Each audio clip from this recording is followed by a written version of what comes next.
My father is the Arctic Overlord Polar Bear. My mother is also the Arctic Overlord Polar Bear. Even my aunts and uncles are all Arctic Overlord Polar Bears. But I am a little black bear who turned white, which made my mother beat my father for 3 days and nights, and then my father beat his good buddy, the brown bear, for 7 days and nights. I still can't figure out why my color is different. In a fit of anger, my dad took a female brown bear and ran away from home, and my mom went out to look for my dad and hasn't come back for 7 days. 2 irresponsible bears just abandoned me to fend for myself. At this moment, I rubbed my shriveled belly and was contemplating whether to go out and look for the polar bear mother when suddenly a very familiar roar came from a distance. I saw a huge polar bear with a snow-white body slowly walking towards me. I was overjoyed for a moment. Mama Bear is back. However, before reaching the entrance of the cave, Mama Bear collapsed on the ground. I hurried forward to check and found that its back was bloody, with a terrifying scar exposed behind its left arm, which had already started to fester and rot. If not treated promptly, it might not survive for long.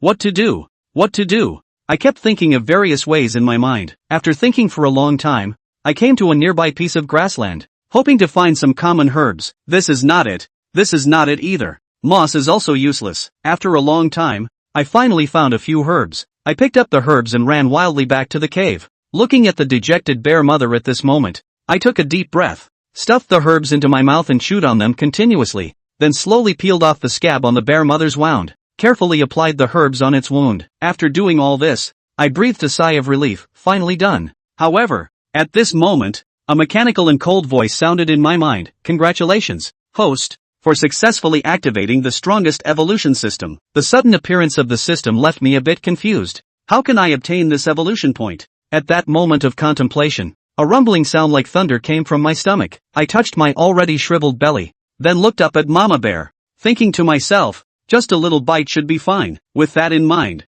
I turned my body with both hands and feet, quietly stretched my head towards Mama Bear's chest. At this moment, I finally couldn't resist the instinctive urge and began to suck vigorously. A sweet taste kept assaulting my taste buds. After I finished my meal, the system prompt suddenly sounded. Congratulations, the host has consumed polar bear milk. Evolution points increased by 0.1. After eating and drinking my fill, I comfortably lay down on the bear mom's arm. Looking at the panel in my mind, I had a thought and tapped on endurance, consuming 0.1 evolution points. Endurance increased by 1. Surprisingly, you can really add points. That is, exchange 0.1 evolution points for 1 point of attribute value. After understanding, I looked at my round belly, suppressed the urge to eat again, turned my back to Mama Bear, and slowly closed my eyes. The next morning, a loud roar woke me up from my sleep. Turning around, I saw Mama Bear trying to lick the herbs off the wound with her tongue. I was shocked. How can this be? It's only been a day. Upon seeing this, I quickly ran to the side of the mother bear,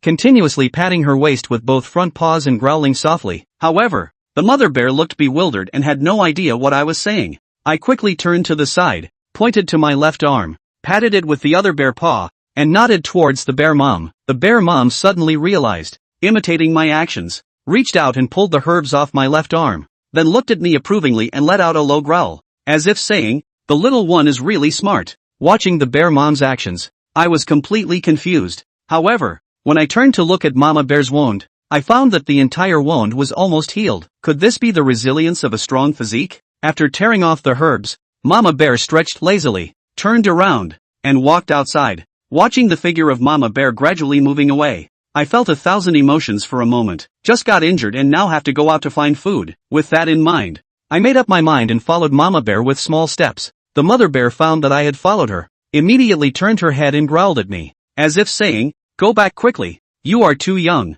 I can't take you out hunting. I pretended not to hear, shook my little head and continued to run forward. The mother bear seemed a little angry, bit my neck and picked me up, then turned and walked into the cave, leaving me behind and warning me with a few glances before turning back out. I rubbed my sore bottom, quickly got up from the ground, and ran after the mother bear's direction again. After repeating this several times, the mother bear finally compromised and let me follow her. Walking forward, the bear mother in front suddenly stopped. Out of inertia, I bumped into the bear mother and sat on the ground with a thud. What's going on? Why did the bear mother stop? I quickly got up in confusion, passed under the bear mother's belly, and peeked ahead with my little head exposed. A snow-white wolf lay on the ground in front, motionless, with various birds pecking at its flesh with their sharp beaks. It seemed that the wolf had been dead for quite some time, as the smell of decay could be detected even from a distance. The mother bear suddenly stood up and roared, causing all the seabirds to fly away in fear. Circling above the white wolf, the mother bear walked towards the white wolf's body with satisfaction. No way.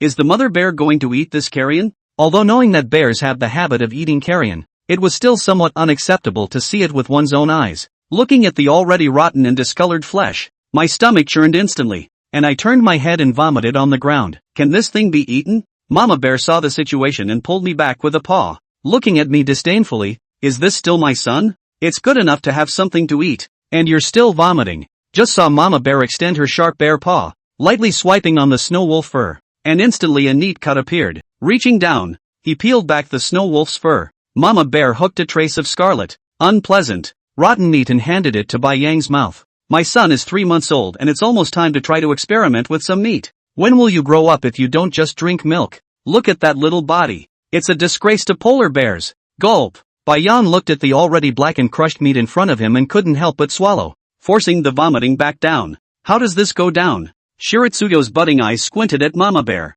I just saw Mama bear glaring with her eyes, with a look that said, if you don't eat it, I'm sure I'll clean you up. What to do? I don't want to eat it. Roar. Bai Yang slowly pushed his Mama bear's paw with both front paws and growled. His little head kept lifting up and down. Signal Mama bear to just eat it herself. Roar. Mama bear looked at her cubs in bewilderment, unable to understand what it meant at all for a moment. What's the matter? You think it's too little? It's okay to eat these in such a small amount. You can't digest them if you eat too much. Once again, he brought his paw to Shirio's mouth. Shiritsuyo scratched his head with his paw. What to do? Shall we? Well, it'll have to do.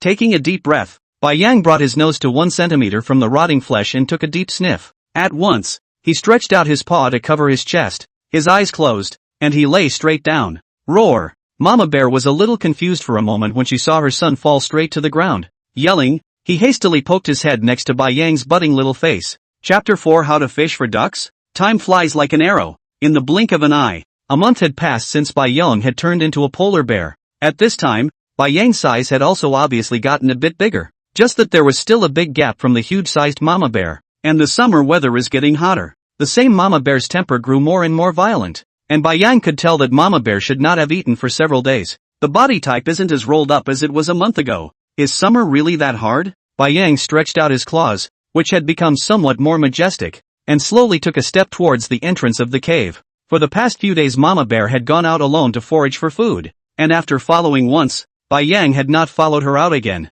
After a month of understanding, Bai Yang roughly understood the current situation. If Mama Bear can't hunt for food for a long time, there's a good chance that Bai Yang won't last until the moment the sea freezes over. System. Bai Yang pulled up the system in his head. Host, Bai Yang. Species, Russian Wrangel Island Western Alaska population, polar bear. Age, 4 months. Strength, 5. Speed, 3. Endurance, 7. Evolution points, 0. After a month of evolution points converted from milk, Bai Yang managed to get his endurance points to 7. Yet the benefits are also obvious, and one can carry oneself perfectly well without eating for a day. But, after these 2 days of thinking, Bai Yang realized that he was wrong. Shouldn't have added stamina at all. Should have acceleration or strength. You're a polar bear. How can you just think about starving? Gotta find a way to hunt for food. And, I don't know if it's because he's grown up or what, but Bai Yang has been feeling particularly itchy in his teeth lately. Looking up at the seabirds on the cliff next to him, what flashed through his mind was surprisingly how he could snap the seabird's neck in one bite. Maybe, it's time for me to eat meat. From time to time, Shiritsuyo looked up at the seabirds in the distance and walked slowly and leisurely to his usual spot, under a large rock. Lounging lazily in the back shade, he squinted at the seabirds that looked like ducks on the cliffs overhead. Lately every time he lies down to cool off, there are always ducks coming over to taunt him. This makes Bai Yang simply cannot tolerate. But, jumps up on his own and can't catch it. I didn't realize that the Arctic's overlord could be mocked by a duck. Could this be tolerated? Gaga. A duck with pure black fur fluttered its wings and slowly landed not far from Bai Yang, stalking its neck from time to time and staring at the bear in front of it with green eyes. It feels like my duck life has peaked. Gaga. Stretching his neck, he growled twice at the polar bear again. The duck looked up and craned his neck provocatively at his companion. See that? Bunch of cowards. This bear is a piece of and can't take the old man at all. Gaga. Nima yo. Listening to the toothless quack of the broken duck, Bai Yang climbed up with a grunt and patted his ass as he walked inside the cave. Wait for it. I'm going to have an Arctic roast duck today. Bai Yang, who had walked into the cave, kept rummaging around in every corner. Bang. Bang! Finally finding a thin slab of stone positioned in the far corner of the cavern, he reached out and patted it. Well, it's pretty sturdy. Bai Yang sold his hands and picked up the stone slab, taking a step towards the outside of the cave. It was midday, and the sea breeze was blowing with a fishy odor. Shiritsuyo moved the slab a short distance away from his rock, turned his head and yanked the stick out from under the rock along with a thin strip of kelp. It was a good idea to follow Mama Bear out and save it for yourself. All for the sake of the darn duck. Carefully laying on his back, he used his head to push the slab up and reach down to find a good position to brace himself with a stick. Gaga! Gaga! The sound of a dead duck came from behind him again, and Shiritsuyo stuck out his tongue and licked the tip of his nose. A flash of coolness flashing through his fluffy palms as he plowed a hole in the ground and secured the stick in place. Lying on the ground, the two short legs kept moving backward with force. Phew! Bai Yang, who had finally moved his body out. The bear sat down on the ground and nodded in satisfaction as he looked at the traps he had set up in front of him. Next puzzle. What do ducks love to eat? Fish? Old man wants to eat fish too. Seeds? Bugs? Bai Yang had been thinking about this problem for several days, and at the same time looking around near the cave. He finally found a place where there were worms underneath a loose tree root. That's all it took to sneak around and find it without Mama Bear's knowledge. In case if Mama Bear finds out, the bug must have gotten into her mouth. Alas, the landlord's family has no leftovers either. I'll be sure to surprise Mama Bear today by catching a duck. Rolling on the ground and quickly climbing up, Bai Yang rushed over to the pit next to the cave. Soon, ran back dragging a long rotting tree root, struggling to drag himself to the slab. Snap! Bai Yang clapped his hands together and lowered his head to the roots of the tree, reaching out with his sharp bare paws and beginning to pick at them incessantly. Roar! Squeezing a white fleshworm and placing it in the pit underneath the stone slab, Bai Yang once again looked down and searched. A few minutes later, looking at the few white worms that kept squirming in the pit, Bai Yang looked back at the ducks in the distance. If Mama Bear sees this, she's going to get her ass kicked. It's too extravagant. I can't believe I'm fishing for ducks with meatworms. Then dragging the roots aside, Bai Yang patted the dirt on his body. I don't know what's going on since becoming a polar bear. Maybe it's because the fur is so white. Can't see the white fur getting a little dusty at all. Shaking his little brain, Shiritsuyo walked slowly and leisurely back behind the rock, cradling the other end of the strip of kelp in his arms with both paws, closing his eyes and pretending to sleep. Gaga! Duck had just watched the little polar bear run around non-stop, hugging slabs of rock and dragging roots, literally turning his duck life upside down. What's wrong with this bear? Nervous? What is this whole thing? Taking 8 steps, Duck craned his neck to look at Bear one more time. The idiot fell asleep, taking a cautious step towards the slab. He wanted to see what the bear had gotten himself into. Animals that live in the Arctic polar regions are curious. It's an instinct that allows them to survive. Mostly, there is so little food in the Arctic that each curiosity may bring a hearty meal for oneself, or become a hearty meal for someone else. Duck looked back from time to time at the polar bear behind the rock and cautiously padded over to the slab.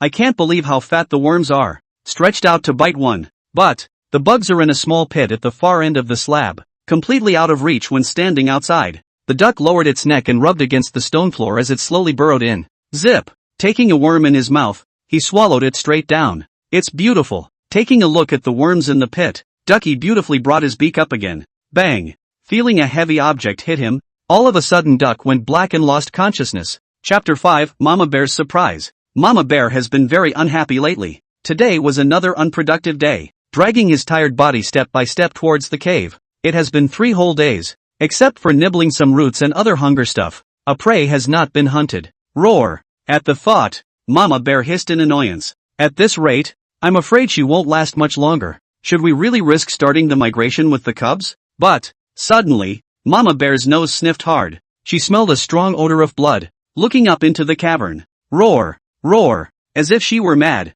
Mama Bear straightened up, slapped herself heavily on the ground, and quickly ran toward the cave. The smell of blood was coming from inside the cave, and the only thing inside the cave is his own cubs. Roar! In the night, Mama Bear's roar carried a heavy dose of murderous intent. Bai Yang, who was lying deep in the cave, heard the familiar roar and sat up directly with a jolt. He could hear that Mama Bear's screams had a poignant flavor to them. Did you meet some enemy? Bai Yang quickly climbed to his feet and quickly rushed towards the entrance of the cave. Roar! Suddenly, a huge figure instantly leapt in from the cave entrance, standing up straight, its white bare paw directly smashing the rocks next to it. Bai Yang froze in place for a moment as he looked at the furious Mama Bear. Showing fangs in her mouth, Mama Bear's face was even a bit grim. A pair of eyes kept scanning the cave. Roar! Bai Yang gave a small growl. The mother bear lowered her head, looked at the white cub in front of her, and fiercely swept it into her arms, constantly sticking out her tongue and licking Bai Yang's fur. His own cubs are fine, it's just too good.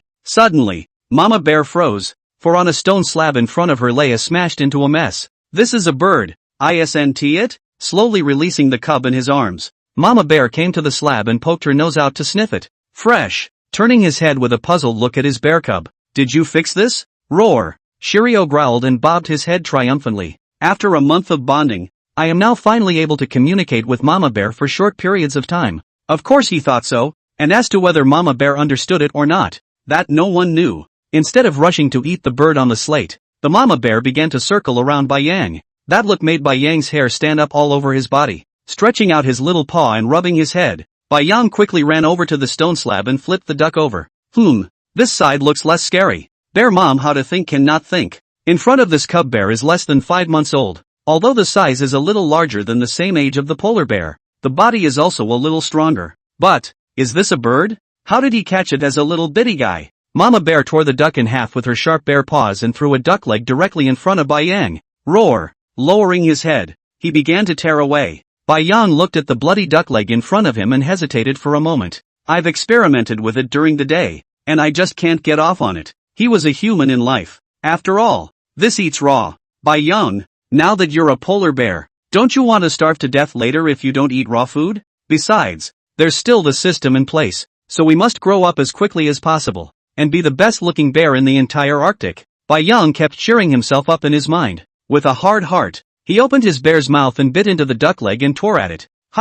There wasn't that unpleasant fishy odor as expected. On the contrary, perhaps it was the polar bear's taste buds. This raw meat was surprisingly tasty to chew in the mouth. The blood surprisingly had a sweet odor to it. Roar! Bai Yang's 2 bare paws hugged the duck's leg and kept gnawing on it. Mama Bear gave a sideways glance and nodded in relief. Shoving the bone in his hand into his mouth, he crunched it and swallowed it. Bones are helpful for the mother bear to produce milk. And the little cub has not been breastfed for long, so he must give it another supplement recently, and grow up as soon as possible, so that he can teach it the skills of hunting by then. After Bai Yang gnawed down all the meat from the entire duck leg, fondly, he cradled the bone in his tiny paws, his tongue licking the scraps of flesh from the crevices of the bones above. It's just so delicious. Not only is it delicious, but there are actually evolution points to be taken. Ding! Congratulations to the host for feeding on the yellow-billed diving bird and gaining +0.3 evolution points. Surprisingly, it adds 0.3 evolution points directly. The strongest evolution system. Host, Bai Yang. Species, Russian Wrangel Island Western Alaska population, polar bear. Age, 4 months. Strength, 5. Speed, 3. Endurance, 7. Evolution points, 0.3. Quickly added 2 evolution points to strength and 1 to speed. It felt like a wave of warmth kept running up and down throughout his body. Bai Yang could feel that his strength had increased by another point, and his speed had also increased a lot. It's a wonderful feeling, as if the species itself has evolved genetically, but it just seems like it needs to be neat. Now drink the mother of the bear's milk in addition to fill the stomach. Once only give 0.01 evolution points anymore. Simply pit. Not. Pit bear It takes 3 years for a polar bear to reach adulthood as a cub. Is this how it's going to be for 3 years on its own? Definitely not. With a system in place for yourself, you must grow as quickly as possible. I used to be a veteran reader of online novels, and I've read a lot of system stuff. The evolutionary system pushes the limits of a species and evolves in a higher direction. I'm sure I'll do the same in the future myself. Shiritsuyo has been thinking a lot lately. Since he was able to activate the system himself, I'm afraid that this world is going to undergo a huge change soon, or else this kind of plot in a novel couldn't happen in reality at all. So, there's not much time left for myself. Roar! Mama Bear ate most of the yellow-billed divebird, and her belly, which hadn't seen meat in days, wasn't so bad after all. Laying happily in his usual spot, he reached out his arm and tugged Shiryo over, roughly tucked into his arms. Slowly, he closed his eyes. Shiryo looked up at Mama Bear and couldn't help but sigh. I didn't realize intimacy felt like this. Having been an orphan himself in his last life, he was touched by the hideous look on Mama Bear's face today when she thought something had happened to her. Although it was an animal, after a month of being together, Bai Yang did not think of Mama Bear as a mindless animal. On the contrary, Mama Bear was a great mother, willing to risk their lives to stay on the tundra prairie in the summer in order to raise their young. Also, Mama Bear was injured many times over the course of a month, but every time she came back, she was the first to check on Bai Yang. This Feeling this kind of affection for the first time, Bai Yang couldn't help but reach out his little paw and rested on his mama bear's arm. Mentally, he swore, he must try to evolve, must be the true king of the whole Arctic,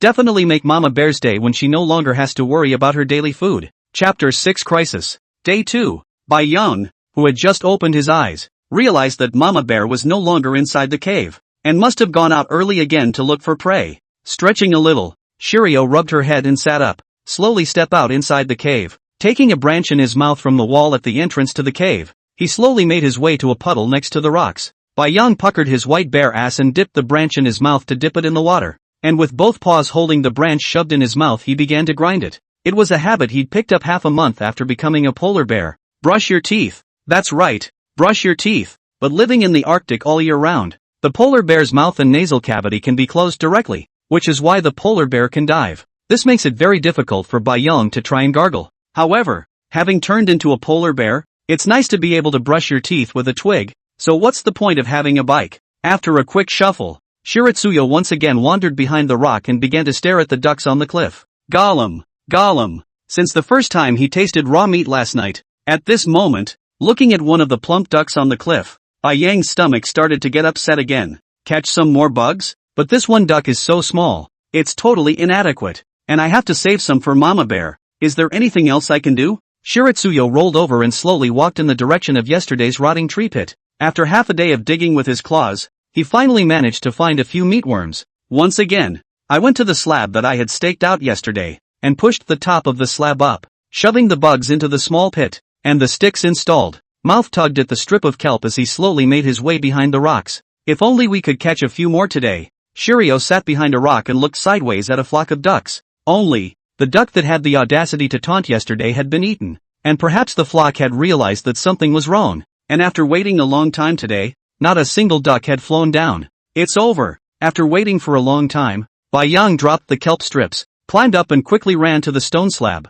2 paws raised, tilted his little head, stared at the group of ducks on the cliff with big, budding eyes, and stared at the group of ducks in death. Roar! There was an angry growl. Don't come down, don't stand on my house upstairs, ah, gaga. A group of black-furred ducks craned their necks and kept quacking. But, there was no hint of fear. Hearing the ducks scoffing, Shiritsuyo was practically furious. Bunch of dead ducks. It's so hard to be a bear. Bang! Suddenly, there was a loud noise near the surface of the sea. Bai Yang twisted his little head to look over, only to see a huge wave blast several ice floes apart. Immediately afterward a large, dark-bodied fish leaped high into the air and fell directly onto the rocks on the shore. Bai Yang straightened up and froze for a moment while staring at the big fish that kept rolling over. After reacting, he directly landed on all 4 paws and fought his way to the sea. Bang! Bang! Bang! Bang! As he approached, the large black fish in front of him kept flopping and rolling on its tail, and from its belly, a deep, gaping wound spilled blood outward. Bai Yang sniffed the smell of blood that filled the air and couldn't help but stick out his tongue and lick his nose. It's just too tempting. However, this fish in front of us is a small whale, I believe. Taking a bear's paw, step by step, he slowly approached the small, constantly struggling whale. Although it is a small whale, but also seems to be a small buggy general. Only 5 months old polar bear body compared to this small whale, like a cub with adults in general. Reaching out, he gently ran his claws over the baby whale. What a thick skin. However, he couldn't drag away such a big fish, not to mention dragging it away. He couldn't even finish eating it here. The small whale in front of him had slowly stopped struggling, and the non-stop flapping tail began to slowly fall.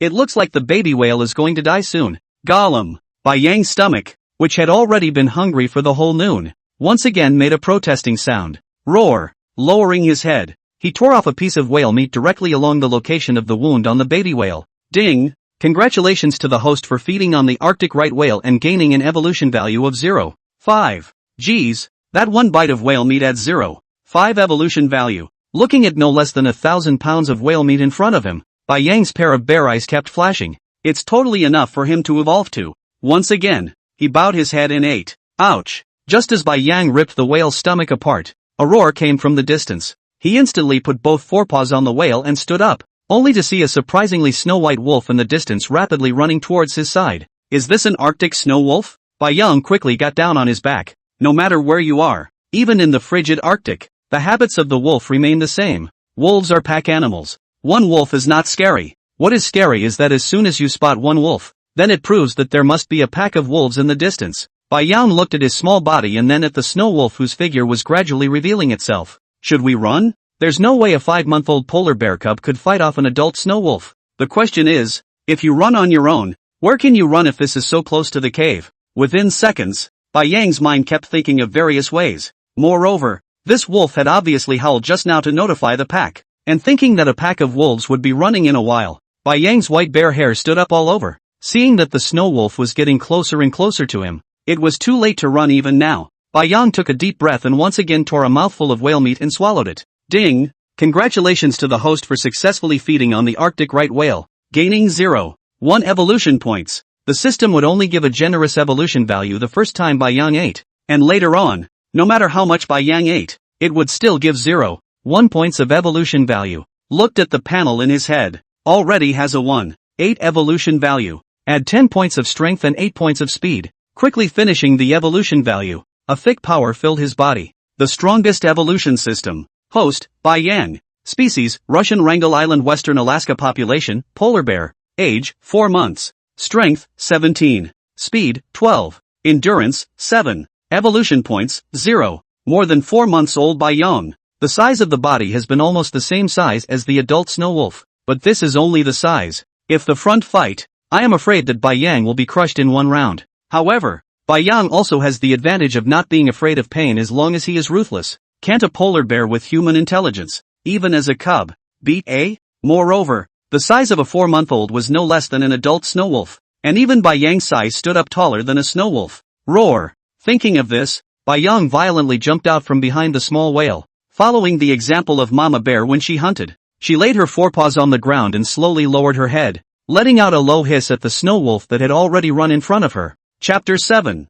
Ouch! The polar bear that jumped out instantly startled the snow wolf. Polar bear is the overlord of the ice field. It is not at all his magnitude that can be provoked. Even if the whole pack comes over, the head wolf will not presume to challenge a polar bear until it is a life and death situation. Just as the snow wolf was about to turn around and flee, gray wolf eyes swept over the small whale's massive carcass. What a bummer! A body of that size is perfectly big enough for an entire pack to spend a week in comfort. Ouch! Clapping his tail and turning around, the snow wolf suddenly realized a glimmer of something was wrong. Turning his head once more, he growled at the polar bear. What was in front of me turned out to be a polar bear cub. In the Arctic, as long as there are carnivores, no matter which kind, especially the snow wolf clan, as long as they come across a single Arctic bear cub, even if they don't eat it themselves, they will try to bite the cub to death. It's the law of survival throughout the ice sheet. By killing the cubs, their pack would have one less competitor to hunt in the future, and the kind that couldn't be ed with in a fight for their lives.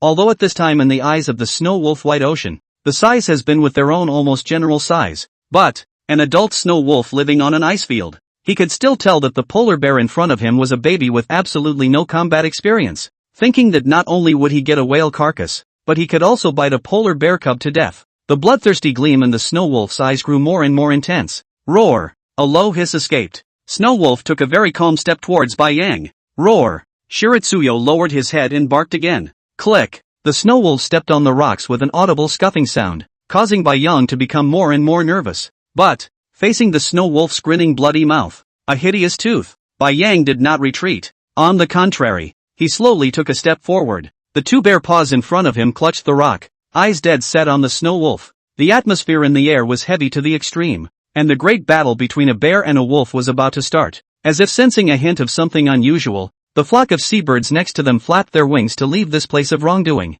Roar! Suddenly, the snow wolf lowered its head and rolled up its eyes, its grayish-white orbs seeming to devour people. Only a low hiss was heard from him. The body instantly leapt up. Its bloody mouth opened and quickly pounced on Bai Yang. Gobble! Facing the pouncing snow wolf, Bai Yang stabilized his stance and his entire body jerked up. There was a glint in his eyes. The bear's front paw slapped with a whistling sound directly onto the head of the snow wolf that came flying at him. Although they share the same body weight, the huge impact of the punch still knocked Bai Yang into a tumble. Ouch! The snow wolf didn't expect that the cub in front of him would look like a battle-hardened adult polar bear, with his forepaws so swiftly slapping on his head. Although Bai Yang was knocked over, but the snow wolf was also not easy to bear. 17 points of strength from the adult snow wolf, although there is a certain gap. The gap is also limited. Not to mention the sharp claws on Bai Yang's bare paw. The snow wolf that hit hard on the ground let out a wail, getting up quickly immediately afterward. slowly approaching Shiroyo again. Roar! With a hiss, Bai Yang stood stoically in place,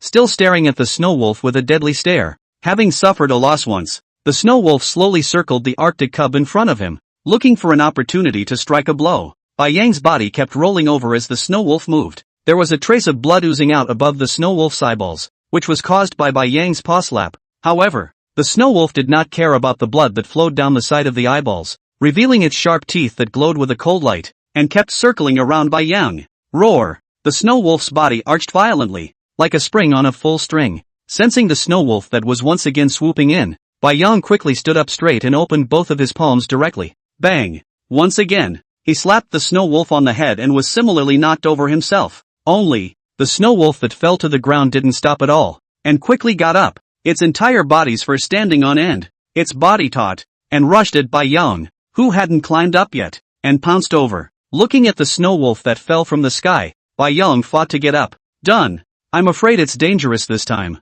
With a fierce heart, Bai Yang's feet stomped on his bare paws, and his body shifted a few points to the side, letting the bloody bite that had been on his neck fall to his shoulder. Roar! Feel a sharp pain in the heart. Looking at the snow wolf in front of him that was biting at his shoulder, Bai Yang stretched out his bare paw and directly tightened the waist of the snow wolf, opened his big mouth and bit at the snow wolf's throat. A strong smell of blood went straight to his head. Woo! Woo! Feeling the pain, the snow wolf snapped his mouth loose. Bai Yang then rolled over and pinned the snow wolf underneath him. Click! The sharp teeth in his mouth ripped out of the snow wolf's throat in one direct bite. It was too late to think carefully and quickly lowered his head again to bite at the neck position. Click! The mouth kept exerting force, only to hear a bone-breaking sound ringing out. Only then did Bai Yang slowly let go of his mouth, forcing himself to endure the pain at his shoulder, and sat on his butt on the ground, looking down at the already dead carcass of the snow wolf. A humanized smile appeared on the white ocean bear's face. I didn't realize that actually worked. One actually managed to bite an adult snow wolf to death.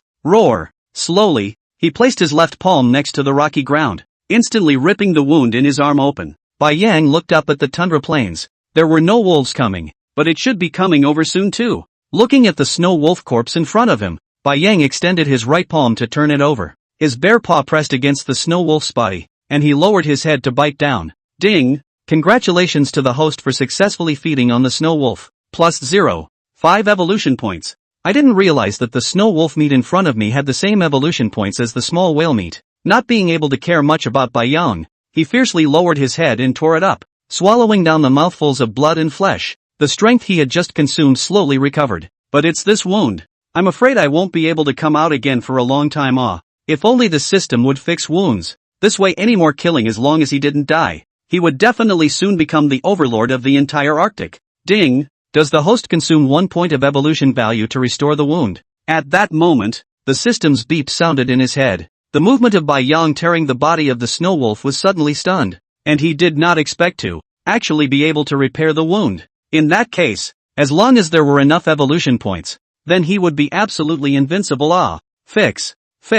At once, a cold sensation was felt coming from the shoulder, and the wound slowly stuck together at a speed visible to the naked eye. A few moments later, the wounds that had been hideous and horrific just a moment ago would be gone without a trace. Roar! Just then, a roar came from not far from the rocks on the beach. Chapter 8 Moving. Shiroyo immediately rushed over to the small whale and turned his head toward the tundra. Roar! A familiar odor could be smelled from a long distance, and a snow-white figure quickly ran this way. Surprisingly, it was Mama Bear who came over. Polar bear's nose is very sensitive, is 7 times the canine. In the small whale landed on the shore. A long-distance bear mother will smell a trace of blood, along the smell all the way to find over. Did not expect to be in front of their own home. Pausing at the edge of the rock, Mama Bear glanced around. There was no other creature that had found this baby whale carcass before her. Step over the rocks, 1 step at a time. Roar! Shiroyo jumped out and yelled at Mama Bear. It instantly startled Mama Bear. Snap! Slapping the cub aside, the Mama Bear paused directly as she walked behind the baby whale. Surprisingly, there was a snow wolf carcass in front of him. Lowering his head over to sniff, and it was a snow wolf that had only just died. For a moment Mama Bear's mind was a little confused. Alertly, he turned around and started glancing around, directly ignoring Bai Yang. In Mama Bear's eyes, there was no consideration that the snow wolf would be her own son's bite. After cruising around, there was no sign of any other creatures. Roar! Unable to stand the hunger pangs, The mama bear quickly made her way to the baby whale's body and slashed the whale's skin right open with a pair of wide bare paws. Crunch! Bow your head and start eating. Bai Yang looked at the way mama bear wolfed it down and couldn't help but come over to the other side and start tearing it up as well. Since this small whale couldn't be removed and it was expected that more predators that smelled blood would come if we waited. If it's a snow wolf or something like that, it's fine. But once a male polar bear comes along, the mama bear will surely give up this food by then. Because the biggest killers for polar cubs are male adult polar bears. Might as well eat as much as you can while you can. Moreover, Bai Yang had recovered from his injuries, and the system's evolution value was already insufficient. Mama bear stood at the other end of the room with her head down, not looking up at all, but just keeping her head down one by one as she kept tearing and swallowing. Polar bears can eat 50 to 70 kilograms of food in one sitting, and it's been a long time since mama bear has let her bladder go like this. And lately she's been eating the most munchies on a daily basis. It's a good way to feed your hunger, but it's the fat that's most important to polar bears. How you can grow fat eating omnivores. Ouch, ouch, ouch. At that moment, a wolf howl came. Bai Yang took a sideways glance, and sure enough, the snow wolves were coming over. However, with mama bear around this time, the snow wolves shouldn't attack rashly. Roar! Mama bear stood up, turned her head and lurched forward. When the snow wolves saw a huge polar bear with blood all over its mouth and neck charging out, they scattered, their mouths constantly emitting low hissing sounds. Roar! Bai Yang similarly roared and quickly rushed over, following mama bear's example and glaring down at the pack of snow wolves in front of him with a low, deadly glare, only to see a giant wolf with an even more robust body and snow white fur slowly walk out from the group. This is a wolf? Bai Yang thought to himself. The alpha wolf kept prowling in front of the pack, his grim, ghostly green eyes sweeping over the carcass of a small whale in the distance every now and then, staring down at the two polar bears in front of him with a deadly stare. Woo! A low growl came from his mouth. Bai Yang nailed the bear's paw to the ground in death, his entire body's tendons tightening and his hair standing up. He could sense that the alpha wolf was hesitating. Roar! However, mama bear roared and lurched forward a few steps. The head wolf quickly stepped back, and the wolves next to him similarly took several steps back. The big battle is imminent. Ouch! I didn't expect the head wolf in front of me to howl up to the sky. Take a look at mama bear, lower his head and quickly turn to the side, with the pack following close behind. However, the pack of snow wolves did not leave, but stood just a short distance away from the body of the baby whale. Mama bear gave a grim look and didn't make a sound as she slowly twisted around and walked toward the whale carcass. Unsure, Bai Yang could only follow the mama bear to the food once again and lowered his head to eat. Although there was already some feeling of fullness in his stomach, he was still struggling to swallow the whale meat. Evolutionary value. It's just so lacking. From time to time, Bai Yang turned his head to stare at the snow wolves in the distance, fearing that they would sneak up on him. And mama bear, however, wasn't worried at all and didn't even raise her head as she shoved her entire head into the belly of the baby whale, chewing and swallowing non-stop. When mama bear had eaten her fill, she turned her head and walked over to the snow wolf carcass, tugging at it with her mouth as she slowly made her way toward the den. It wasn't until they were far away that the pack of snow wolves from earlier howled and swarmed over the baby whale carcass. Bai Yang then realized, I'm afraid that's the law of the tundra. There was no way a small whale could be eaten by mama bear and him anymore, which was why the head wolf chose to back off and quietly wait for mama bear to finish before coming over. Upon returning to the cave, instead of dragging the snow wolf carcass inside the cave, mama bear left it outside. And mama bear came back and kept hovering around the cave entrance. The unknowing Bai Yang could only lean back against the rocks and look at the mother bear that kept spinning around and around, not understanding what this meant at all. Roar! Until a long time later, mama bear growled at Bai Yang and turned her head toward the tundra. Bai Yang understood this one. Mama bear was telling him to keep up. That's all you've eaten? Are you hunting again? That's not right. There's still a head of wolves left to eat. Just leave it out there. Aren't you afraid it'll be stolen by another animal? Bai Yang was a little confused as to what mama bear was trying to do, and could only take a step to follow her. Along the way, the mother bear walked very fast, not like before, stopping to rummage for some hungry food. The mother bear this time as if there is a destination in general, but also no longer follow the sea, but deeper and deeper into the tundra, until it got dark. It was only then that Bai Yang vaguely guessed what mama bear was up to. They're moving. Maybe it's because of the snow wolf pack today, or maybe it's because mama bear is afraid that the snow wolves will know where the den is. Anyway, they did have to move. And still away from the sea, deeper into the tundra. Bai Yang, who had no sense of direction at all, didn't even know in which direction he was now heading. To the north it will get closer and closer to inside the Arctic Circle. To the south then, based on the name on the system, as well as the landforms, Bai Yang could probably guess that he should be within the territory of the woolly bear country right now, and if Mama Bear went further south, she could be gradually moving away from the Arctic Circle. And that's how the journey went without words. A cold wind howled under the black night sky. A rounded mother bear followed by her snowy-haired cubs kept walking in one direction under the night, looking back from time to time. Having lived within this cave for more than a month now, to say the least, Bai Yang was still a bit reluctant to part with it.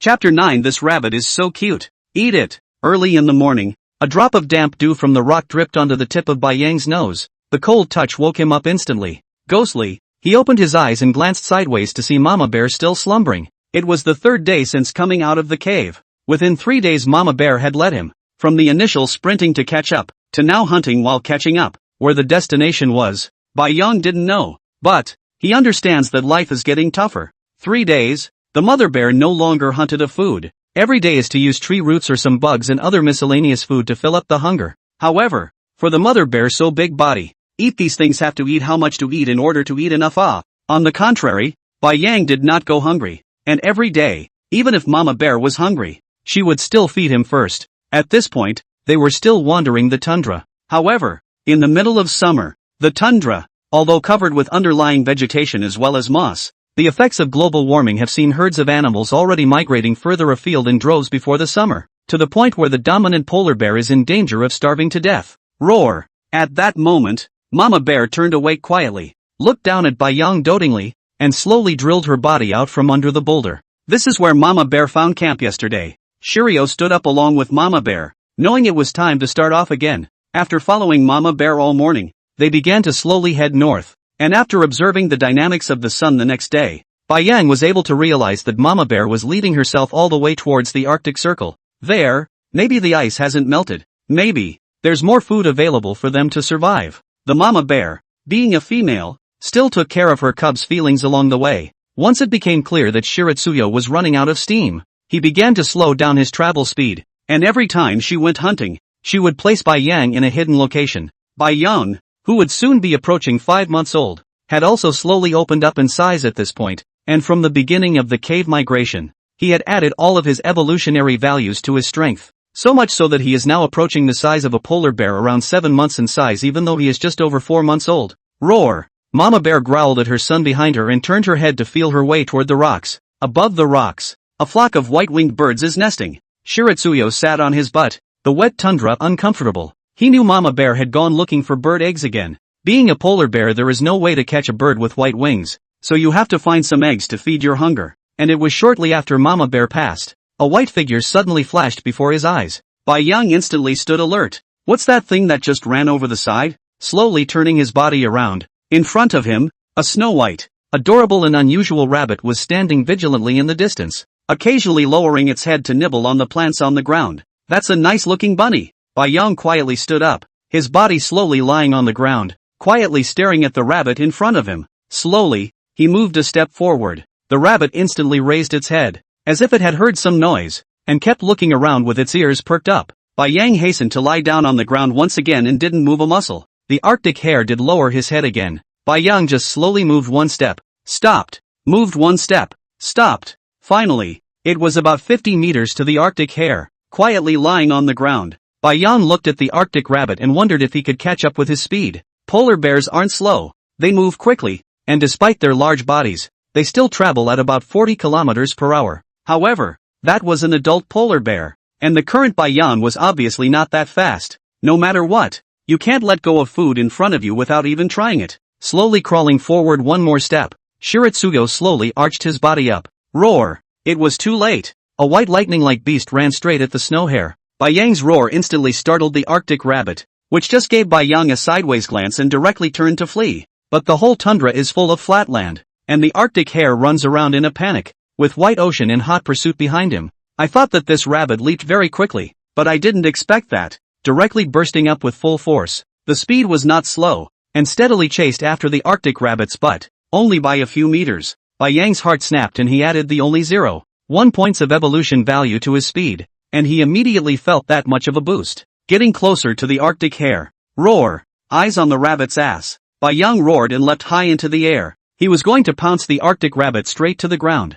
Bang! The huge body smashed heavily on the ground. Looking at the Arctic rabbit that was only a few dozen centimeters away from his bear's paw, Bai Yang could not cry. Scrambling up from the ground, he gave chase again. I don't believe it anymore. I'm going to chase this rabbit until the end of time today. Perhaps after a long time. The speed of the Arctic rabbit gradually slowed down, and Bai Yang was hanging on by a thread. However, the rabbit in front of him suddenly turned directly into the rocks next to him. Bad. Bai Yang looked at the scattered piles of rocks and immediately sped up. Once he let this rabbit run into the pile of rocks, it would be difficult for him to catch it. After all, the rabbit was so small in stature that he couldn't do anything about it at random. Just what he never expected was, the rabbit stared back at him with undiminished speed the moment he emerged from the tundra, then crashed headlong directly into the stone. Bai Yang stopped and looked at the rabbit that kept gasping for air and dying. The mind wondered. Dude, you can't even run without looking back, can you? Roar. With a low roar, he directly bit off the rabbit's neck to help save it from the pain. Holding the rabbit, Bai Yang slowly walked towards the initial location. Bang. After dumping the rabbit on the ground and smelling the tantalizing scent of blood, Bai Yang looked up to see where Mama Bear was. I saw the Mama Bear lying on her back under a rock, her body erect, and her paws kept rattling the bird's nest above her, and the white seabird kept circling in the air, swooping down every now and then, trying to stop Mama Bear. Roar! Bai Yang growled and ran towards the rocky cliff location with the rabbit in his mouth, pouring the 2 eggs from the bird's nest into her mouth. Mama Bear swallowed them with the shells. Suddenly, sensing the yelp of his bear cubs coming from behind him, he looked back. Roar! What's in this bear cub's mouth? Bunny? For a moment Mama Bear was a little confused. Where did she catch this rabbit from? But she had been scratching for days without catching a single piece of meat that could satisfy her hunger. How come it took this cub so long to catch a rabbit? Chapter 10: The first upgrade of the system. After splitting the rabbit with Mama Bear, Bai Yang once again gained 0.3 evolution value, after the last couple of days of additions. At this point, the attributes panel had changed considerably. The strongest evolution system. Host, Bai Yang. Species, Russian Wrangel Island, Western Alaska. Population, polar bear. Age, 4 months. Strength, 21. Speed, 16. Endurance, 7. Evolution points, 0.3. Strength has been up to 21 points and speed has been 16. Only endurance has remained unchanged. Bai Yang put all 3 evolution points on endurance. Ding! Congratulations to the host for reaching the standard of attributes in the first stage of juvenile life. The system opens the second stage function. Just as the endurance became 10 points, the system beep unexpectedly sounded. What exactly is the second stage function? Just after taking one look at Mama Bear, Bai Yang knew what the second stage was. Name, polar bear, female. Strength, 57. Speed, 35. Endurance, 52. It's a Mama Bear property. Though, do adult polar bears have such high endurance? Surprisingly, there are 52 points.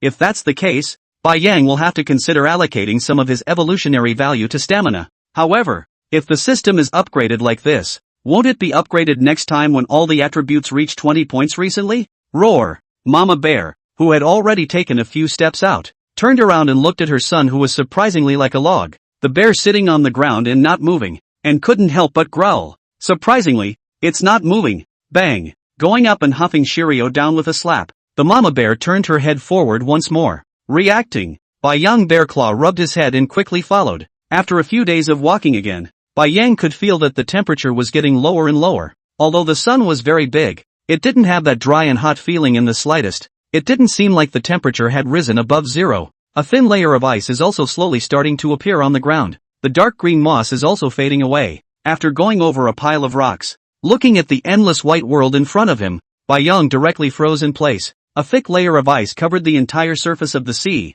and a black seal lay quietly on the ice, comfortably basking in the sun. This, after a long migration of about 10 long days, it was finally the world of ice and snow. It seemed to be the feeling of a polar bear's bones. As Bai Yang looked at the ice on the surface of the sea, as well as the icebergs next to him, and felt as if his whole body would start to tremble. Roar! Mama Bear seemed to be excited as well, roaring and pushing Bai Yang down with a slap. The rocky slope was filled with thick snow, and Bai Yang rolled down as if it were a snowball. Straight down. Bang! When he landed, he shook all over, shaking the snowflakes off his body, and slowly made his way to the ice in the distance. There was a heavy landing behind him. Mama Bear came down too. Just as they were slowly moving forward. Moo!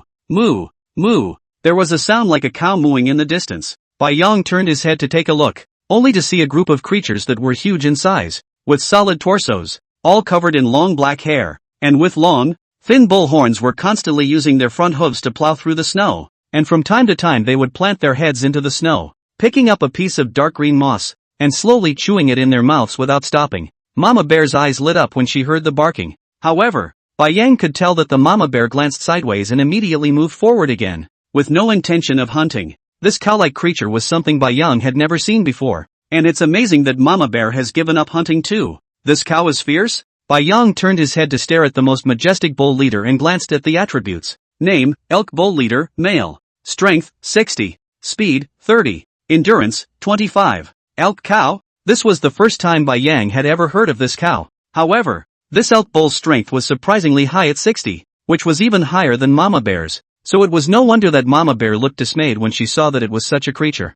And it's a herd of elk bulls, which is totally unbeatable. Tailing mama bear as she slowly made her way towards the ice in the ocean. Puff! A seal saw two polar bears approaching from a distance and panicked, jumping through a hole in the ice into the sea. Stepping onto the ice for the first time, Bai Yang looked surprised. The polar bear's thick cushion of paw meat doesn't slip on the ice and runs all over the place. And feeling a hint of coolness coming from the bear's paw area is just so much better than being there in the cave. And shortly after entering the ice, mama bear came to a snowdrift, and her paws kept digging. Instantly he plowed a hole and slowly laid himself down in it. Bai Yang was a bit puzzled. Sleeping here at night? By now, it was getting dark, and it looked like mama bear wasn't going to hunt again today. Having no choice but to do so, Bai Yang slowly squeezed his body inside the snow pit, leaned against mama bear and began to brew up with his eyes closed. Zip, zip, zip.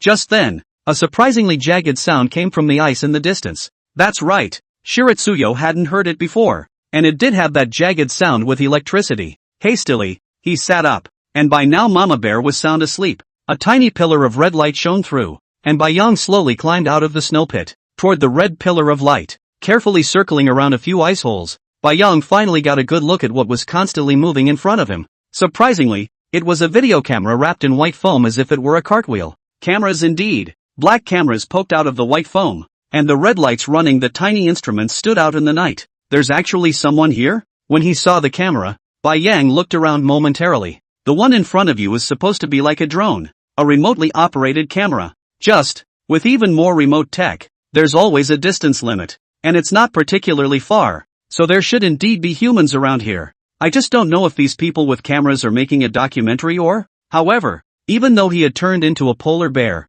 Bai Yang was not in the habit of being spied on. Reaching out with his paw, he patted the foam wheels. Bang, bang, bang. Yo, it's pretty sturdy. You're unlucky to run into me, Bai Yang thought silently in his heart and stood on the ice, constantly moving forward with his head arching over the wheels. Gradually, he came to a hole in the ice that he had just bypassed. Roar! Slam your mouth down on the camera and pretend to bite down. Puff! Then the white foam wheel was arched headfirst into the hole in the ice. Directly after the camera hit the water, the red light flashed on and off, followed by black. Satisfied with his masterpiece, Shiratsuyo shook his head and turned his head toward Mama Bear once again. It's a place where Mama Bear is afraid she'll be living with herself for a long time. How is it possible to let others peek in? Gently burrowing into the snow pit, with his back to Mama Bear, Bai Yang slowly closed his eyes once again. Chapter 11 Seal Hunting. Just as Shiroyo was sleeping against Mama Bear, on the other side of the sea iceberg, a small cruise ship rested silently in an ice floe. Inside the cruise ship,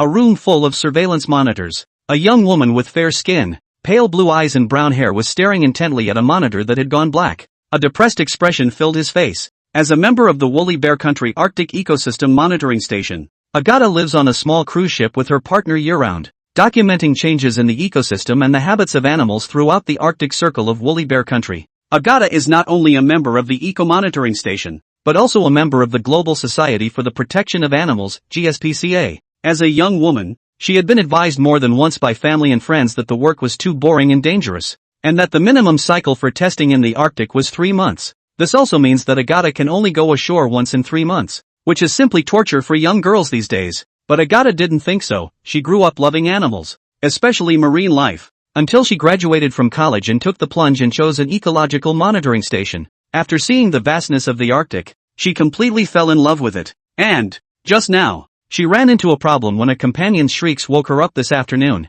and before she got to the monitor she saw a female polar bear arrive with a cub. This excites Agata. This place is pretty close to being inside the Arctic Circle, and very few polar bears usually arrive here at this time of year. because the summer season is already half over. But, surprisingly, 2 polar bears came at once today. By the looks of things, these 2 polar bears would have come over the entire tundra to get here. However, just after darkness fell, Agata wanted to get a closer look at this mama bear and baby bear. But, what I didn't realize was that the remote camera hadn't even gotten close enough to be spotted by this curious baby bear. The most outrageous is, this cub actually pushed the camera into the ocean. Jesus! As a member of the testing station, there is a specific process in place, especially for endangered animals like polar bears. Agata checked the documents on polar bear records throughout the woolly bear country, and did not find the names of these 2 bears. So, this should have migrated here from somewhere else, or even another country. Agata grew more and more excited at the thought. This is a once-in-a-lifetime opportunity.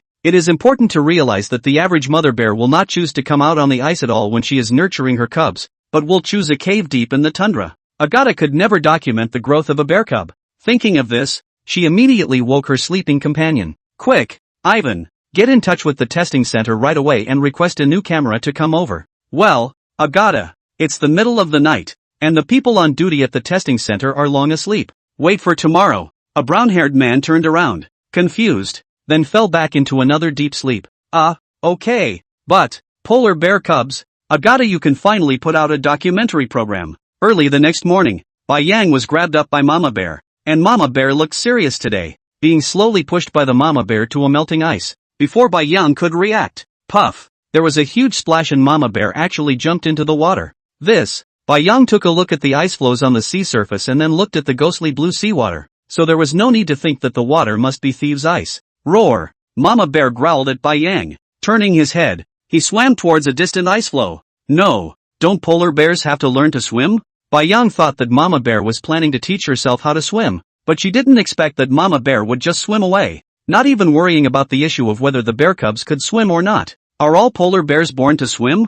Seeing the Mama Bear swimming farther and farther away, Bai Yang carefully tucked the paw into the water. Hiss! It didn't seem that cool. The imagined cold and bone-piercing feeling is not there. On the contrary, in the thick fat layer of the fur isolation, cannot feel cold at all. In addition to a few bare paws of the meat pads can be felt, other places do not feel it at all. This reassured Bai Yang. Puff, jumped straight into the water with a bear pounce. Sure enough, driven by an instinct, Bai Yang exposed his bare head and his 4 bare paws kept digging underwater. Surprisingly, he could really swim. It's not as aesthetically pleasing a swim position, but, in his last life, he was purely a dry duck, and he didn't know how to use the water at all. Swimming slowly in the direction of Mama Bear. By this time, Mama Bear had managed to ascend to a distant ice formation. Starting today, she was going to officially start teaching the cubs various hunting and survival techniques. The first step is for the cubs to take a closer look. Wait for Bai Yang to come up. Roar! Mama Bear gave a small growl and turned her head to stare at a distant ice floe.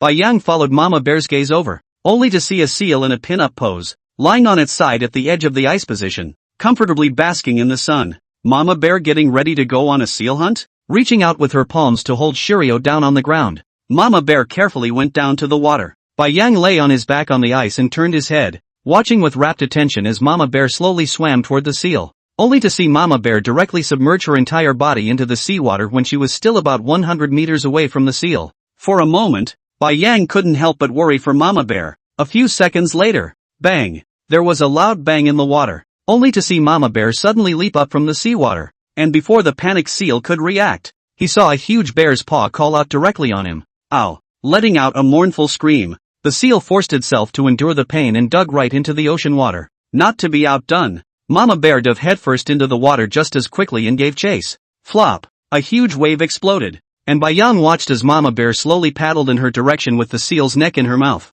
Bang! Dumping the seal carcass onto the ice, Mama Bear climbed up panting. Asterisk asterisk. Awesome! Polar bears can hunt in water. Bai Yang looked at the motionless seal carcass and kept letting out a sigh of admiration in his heart. True to its Arctic dominance, it can be caught on shore and in the sea. Roar! Mama Bear growled at her stupid son, who was frozen in place, and lowered her head to start eating. Reacting, Bai Yang Bear Paw rubbed his head and licked his face as he followed. Ding! Congratulations to the host for eating a ringed seal and gaining 0. 4 evolution points. Chapter 12 Bold Ideas. Grand Strand. A polar bear wanders alone in the snow. The white, fluffy fur gives the polar bear a goofy look, and he keeps looking down and sniffing various odors. This was the second day that Bai Yang had been out on his own. A full month and a half had passed on the ice field. In a month and a half's time, Mama Bear had taught all the hunting techniques, and all that was left was for Bai Yang to slowly figure it out on his own. However, in a month and a half's time, Bai Yang's size had also changed drastically. At 7 months old, he doesn't look far from a mama bear. This surprised Arcata, who had been secretly watching them, never having seen a polar bear that could grow so quickly. Moo! Looking sideways at a group of elk cows not far away that were digging through the snow to eat moss, Bai Yang was stunned and turned his head to walk further into the distance. The strongest evolutionary system. Host, Bai Yang. Species, Russian Wrangel Island Western Alaska population, polar bear. Age, 7 months. Strength, 35. Speed, 27. Endurance, 24. Evolution points, 1. 2. After a month and a half of growth, the attributes improved a lot, but the system didn't upgrade again. That previous guess seems to be wrong. So Bai Yang was going to prioritize increasing his speed next. Now he has exactly enough power to hunt basically everything except herd animals like elk cattle. But, you can fight. You just can't catch up. It's not just on land that you can't catch up. It's in the water too. In the case of the seals, if they can't be killed in one hit the moment they come out of the water, then Shiritsuyo is basically hopeless. In the water, his speed doesn't even come close to rivaling that of a seal. More than once, Mama Bear had thrown him a look of contempt over this. Roar! Roaring at the distant elk bull to vent his frustration, Bai Yang then lowered his head and sniffed. Perhaps it was because he was growing too fast for his size. But since 3 days ago, Mama Bear had stopped sharing her food with him, which angered Bai Yang. He's still a baby under a year old. Is it not a baby if it grows too fast? There's no choice but to come out and hunt on your own. It is too difficult to hunt seals on the ice, so Bai Yang can only come to the shore to try his luck. He hadn't eaten for 2 days, and felt his stomach protesting with a constant gurgle. Grub up some roots for dinner? The idea that had just flashed in his mind was rejected outright. Joking. He has a system in hand, but he was reduced to digging tree roots. This is not a disgrace. Not right. Disgrace bears present eyes? One step forward aimlessly. Suddenly, there was a peculiar smell. There was a small sound in the snow up ahead. Bai Yang slowed his pace and slowly came over. Gently paw through the snowdrifts. A creature not quite the size of his own palm appeared. Name, Lemmings. Strength, 0. 5. Speed, 19. Endurance, 0. 2. A small mouse with gray fur all over its body was standing upright. Its paws butting in front of it. Its small eyes constantly looking at the behemoth in front of it. Bai Yang looked down at the already scared rat and shook his head breathlessly. Forget it. Even if lemmings aren't really rats, make yourself eat this. Think black and long rat tails. Bai Yang winced. That's disgusting. Pushing a pile of snow directly with his bare paw and burying the little lemming, Bai Yang proceeded to walk forward. Even another snow wolf would do. No more rabbits are good. After looking for a mouse, zip, zip, zip. Another slight rolling sound was heard in his ears. Again. Bai Yang directly turned his body around and rushed towards a piece of white foam the size of a snowdrift in the distance. Bang! After knocking the foam over headfirst, the black camera was once again revealed. Snap! Bai Yang lightly tapped the foam with his bare paw, shattering it in a few slaps, and looked at the camera that kept flashing a red light. Bang! Straight up on his ass. There was a shattering sound from the bottom. Then Shiritsuyo stood up with satisfaction, twisted his head to look at the camera, which he had sat in pieces, and proceeded to look for food with satisfaction. On a small cruise ship. Arcata reddened her cheeks and slapped the table angrily. How many units already? There have been a whole 12 cameras damaged by this polar bear. Jesus. God. What the hell? Why does he spot the camera every time? And make sure to break the camera every time? Next to him, Yuan said helplessly. Arcata, we can't apply for another camera anymore. The monitoring station won't grant us any more camera equipment. Phew. Without stopping to catch his breath, Arcata looked up at a wall of monitors, at least half of which had all gone black. It was all that polar bear's doing. Gosh, never seen a polar bear like that before. What did the camera do to you? No, we must get the camera material back now, or else we can't even finish filming with just these cameras. The testing can't even be done. Arcata sighed and said with a grave expression. Ivan looked at her in surprise and growled. You're crazy. It's too dangerous to go down there. Ivan. You don't want to? Arcata stared at him with a quiet seriousness. If you're not going, then I'll just go myself. Arcata turned and walked out of the surveillance room and began walking toward her bedroom. Asterisk. Ivan growled twice in hatred and stood up. I must be out of my mind, to have the audacity to go down from a cruise ship. With that, he walked to his dressing room as well. Roar! The bear's paw pressed down on the head of the rabbit that was bubbling with blood, and Bai Yang's sharp bare teeth bit into the rabbit's skin at its neck. Prickly. The entire rabbit's skin was ripped off him. Looking at the freshly steaming snow rabbit in front of him, a glint flashed in Bai Yang's eyes. After searching for a long time, he finally found an Arctic rabbit in the snow pile. The current Bai Yang is not what it was more than a month ago. Catching a rabbit still requires half a day of chasing. Lurk over slowly. Bai Yang's current instantaneous burst of speed was completely comparable to that of a snow hare. In a very short period of time, he directly slapped the snow rabbit with a palm. Slowly and methodically, he ate the entire rabbit. The hungry belly finally stopped chirping, still hungry but finally partially relieved. After all this time, Bai Yang finally understood why Mama Bear kept going out to hunt every day. It's really the polar bears that are transforming this so quickly. One meal, even if you have a full belly, will last a day at most. Ow, ow. Just as Bai Yang turned his head and prepared to walk towards the beach, a wolf howl came from the distance. After turning into a bear, Bai Yang could hear that it was the sound of a snow wolf scout running into prey. To be or not to be? Bai Yang had a bold idea in his mind. Chapter 13, Robbery. A majestic, solidly built polar bear was like a cheetah, rushing forward. Ouch! The howling of the wolves in the distance still didn't stop. The light in Bai Yang's eyes kept flashing. Nature is full of top predators grabbing food, where whoever has the biggest fist can plunder with abandon. After all, this is not in human society. There are not so many moral constraints. This is the law of nature, the age of the weak and the strong. Bai Yang sped along and slowly came to the head of a huge rock. A sideways glance at the snow wolf in the distance. Found on. The prey in front of the snow wolf turned out to be two humans. Only two people were seen wearing heavy down jackets, and through their hair it could be seen that these two people were a man and a woman.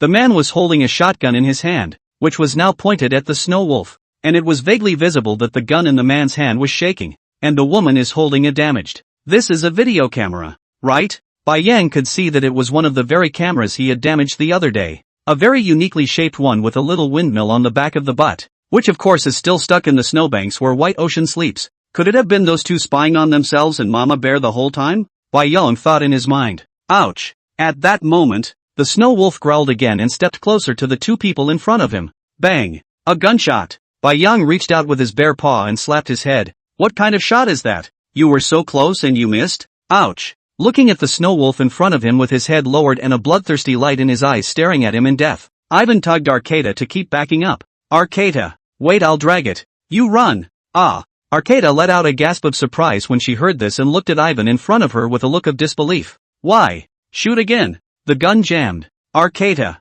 The gun jammed at the critical moment?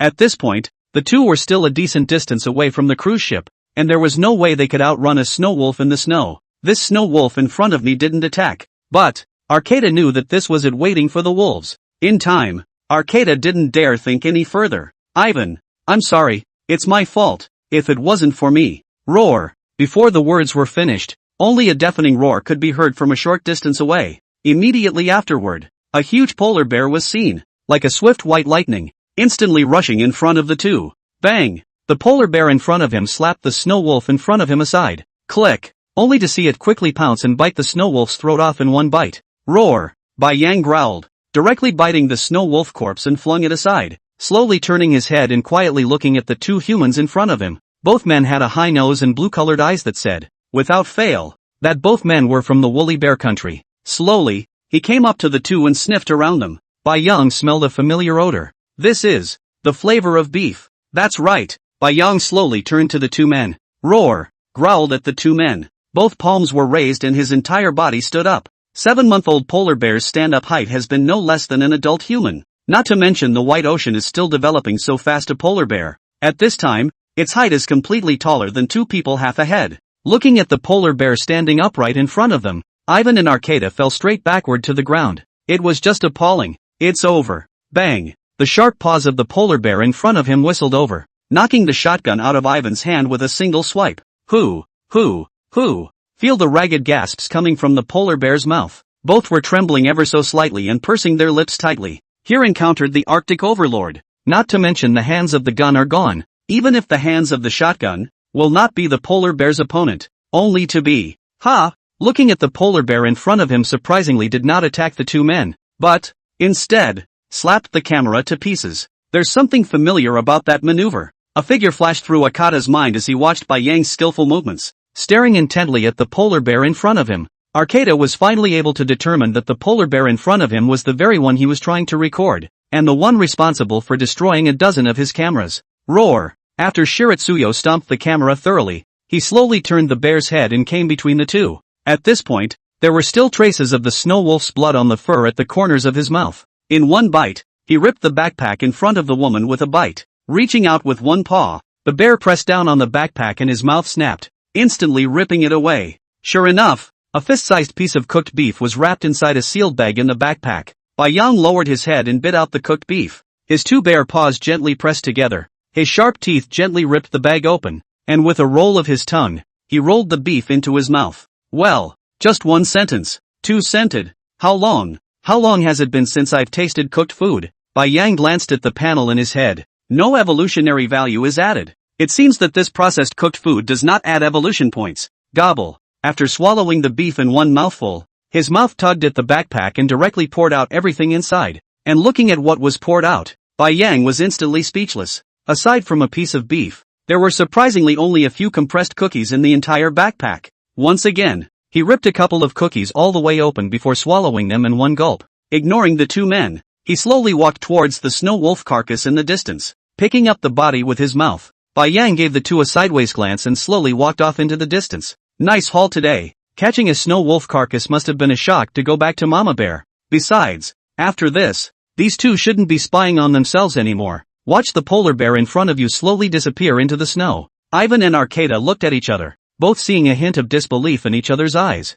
This, Arcata. The expression on this bear's face just now was contempt, right? Ivan whispered. It simply overturned his view of the world. A polar bear can see a hint of contempt in his eyes? I suppose so. At that moment, Arcata looked at the ripped open beef Ziploc bag on the ground and took a deep breath. I can't believe it. Polar bears are not monkeys living in a zoo with that much experience with humans. How did you open the Ziploc bag? No, this polar bear is highly intelligent. I must go back and contact my mentor immediately. Maybe this polar bear has a different brain growth. Chapter 14, Sharks. Roar. The night was late, and Mama Bear, who had returned to the ice, saw no sign of Bai Yang. Sniffing my son's scent, Mama Bear realized that her son had actually made it to shore and was well away from the ice. For the past few days, Bai Yang had not been catching food, and Mama Bear was watching. But, she does not get to share her food with the cubs because of this. Cubs always have to grow up, and at this rate of growth for my own bear cubs, I'm guessing that after another winter of being a year old, I'll be able to let him be independent. Think about it. A surge of pride grew in Mama Bear's heart as well. White Ocean's rise is just delightful. At a mere 7 months old, the body is already nothing less than the average male bear. Sure, running a little slow, but Mama Bear is sure it will run a little faster by next year's time. Roar! Stepping out onto the snow-filled land along the ice, Mama Bear kept her head down and kept sniffing the white ocean as she slowly made her way to shore. Suddenly, a faint smell of blood wafted over. Mama Bear looked up warily. It was already dark, and polar bears' eyesight is about the same as humans at night, and they can't see very well at too great a distance. However, Mama Bear caught a whiff of white ocean. There was the smell of blood mixed in, but, after all, it was his own cubs. Roar! Throwing back his head, he roared. Roar! A response came from the distance. Yes, it's her bear cub. With the snow wolf's neck dead in his mouth, Bai Yang dragged himself across the snow, glancing backward at a long trail of red blood that ran from the distance to his feet. Hoo! A hot breath kept coming out of his nose. Although the snow wolf didn't weigh much, only about 40 kilograms, after dragging it for so long, Bai Yang also felt a hint of fatigue. You know, polar bears are very lazy. Except for sleeping and resting and hunting, they don't move at all in normal times. Of course, Bai Yang had a human soul inside him, so if he was allowed to sleep when he was full and look for food when he slept, he couldn't live this kind of life. Hear Mama Bear calling. He tightened the snow wolf carcass in his mouth and quickly ran toward Mama Bear. In the night, a white figure was seen from a distance running rapidly towards him. Standing in front of the Mama Bear, Bai Yang proudly dropped the snow wolf in his mouth to the ground and stomped on it with his forepaws outstretched. Take a look. Mama Bear. What's up? Hunted a wolf. Mama Bear didn't look at the snow wolf corpse on the ground. Instead, she kept circling around Bai Yang's body until she realized that he wasn't injured. Then she looked down at the snow wolf on the ground. He looked up at the bear cub's foolishness. What's the point of putting your foot on it? Bang! He directly slapped Bai Yang on the door of his head, lowered his head to pick up the snow wolf corpse, and slowly walked forward. Roar! stretching out his bare paw and rubbing his aching brain. Bai Yang stood up from the snow in a depressed manner and slowly walked towards the ice along with his mother bear's back. Mother and son were content to partake of the snow wolf cleanly on the ice near the snowdrift. I have to say, polar bears are awesome eaters. A 40-kilogram snow wolf was only half full after Bai Yang ate it. Oh, my god, bear life is so hard. Walking slowly and leisurely to a hole in the ice closest to the snowdrift, Bai Yang probed his bare paw to slowly wash the fur from around his mouth. Even though you've turned into a polar bear, the minimum hygiene is still required, right? As for Mama Bear, this will probably be snoring by now. After everything was packed up, Bai Yang slowly wandered over to the snow pile and slowly laid down with his back against Mama Bear. All bears are sleepy, like Mama Bear, who is sure to fall asleep in less than a minute when she lies down, day or night, after she's had enough to eat. But not Shiratsuyo.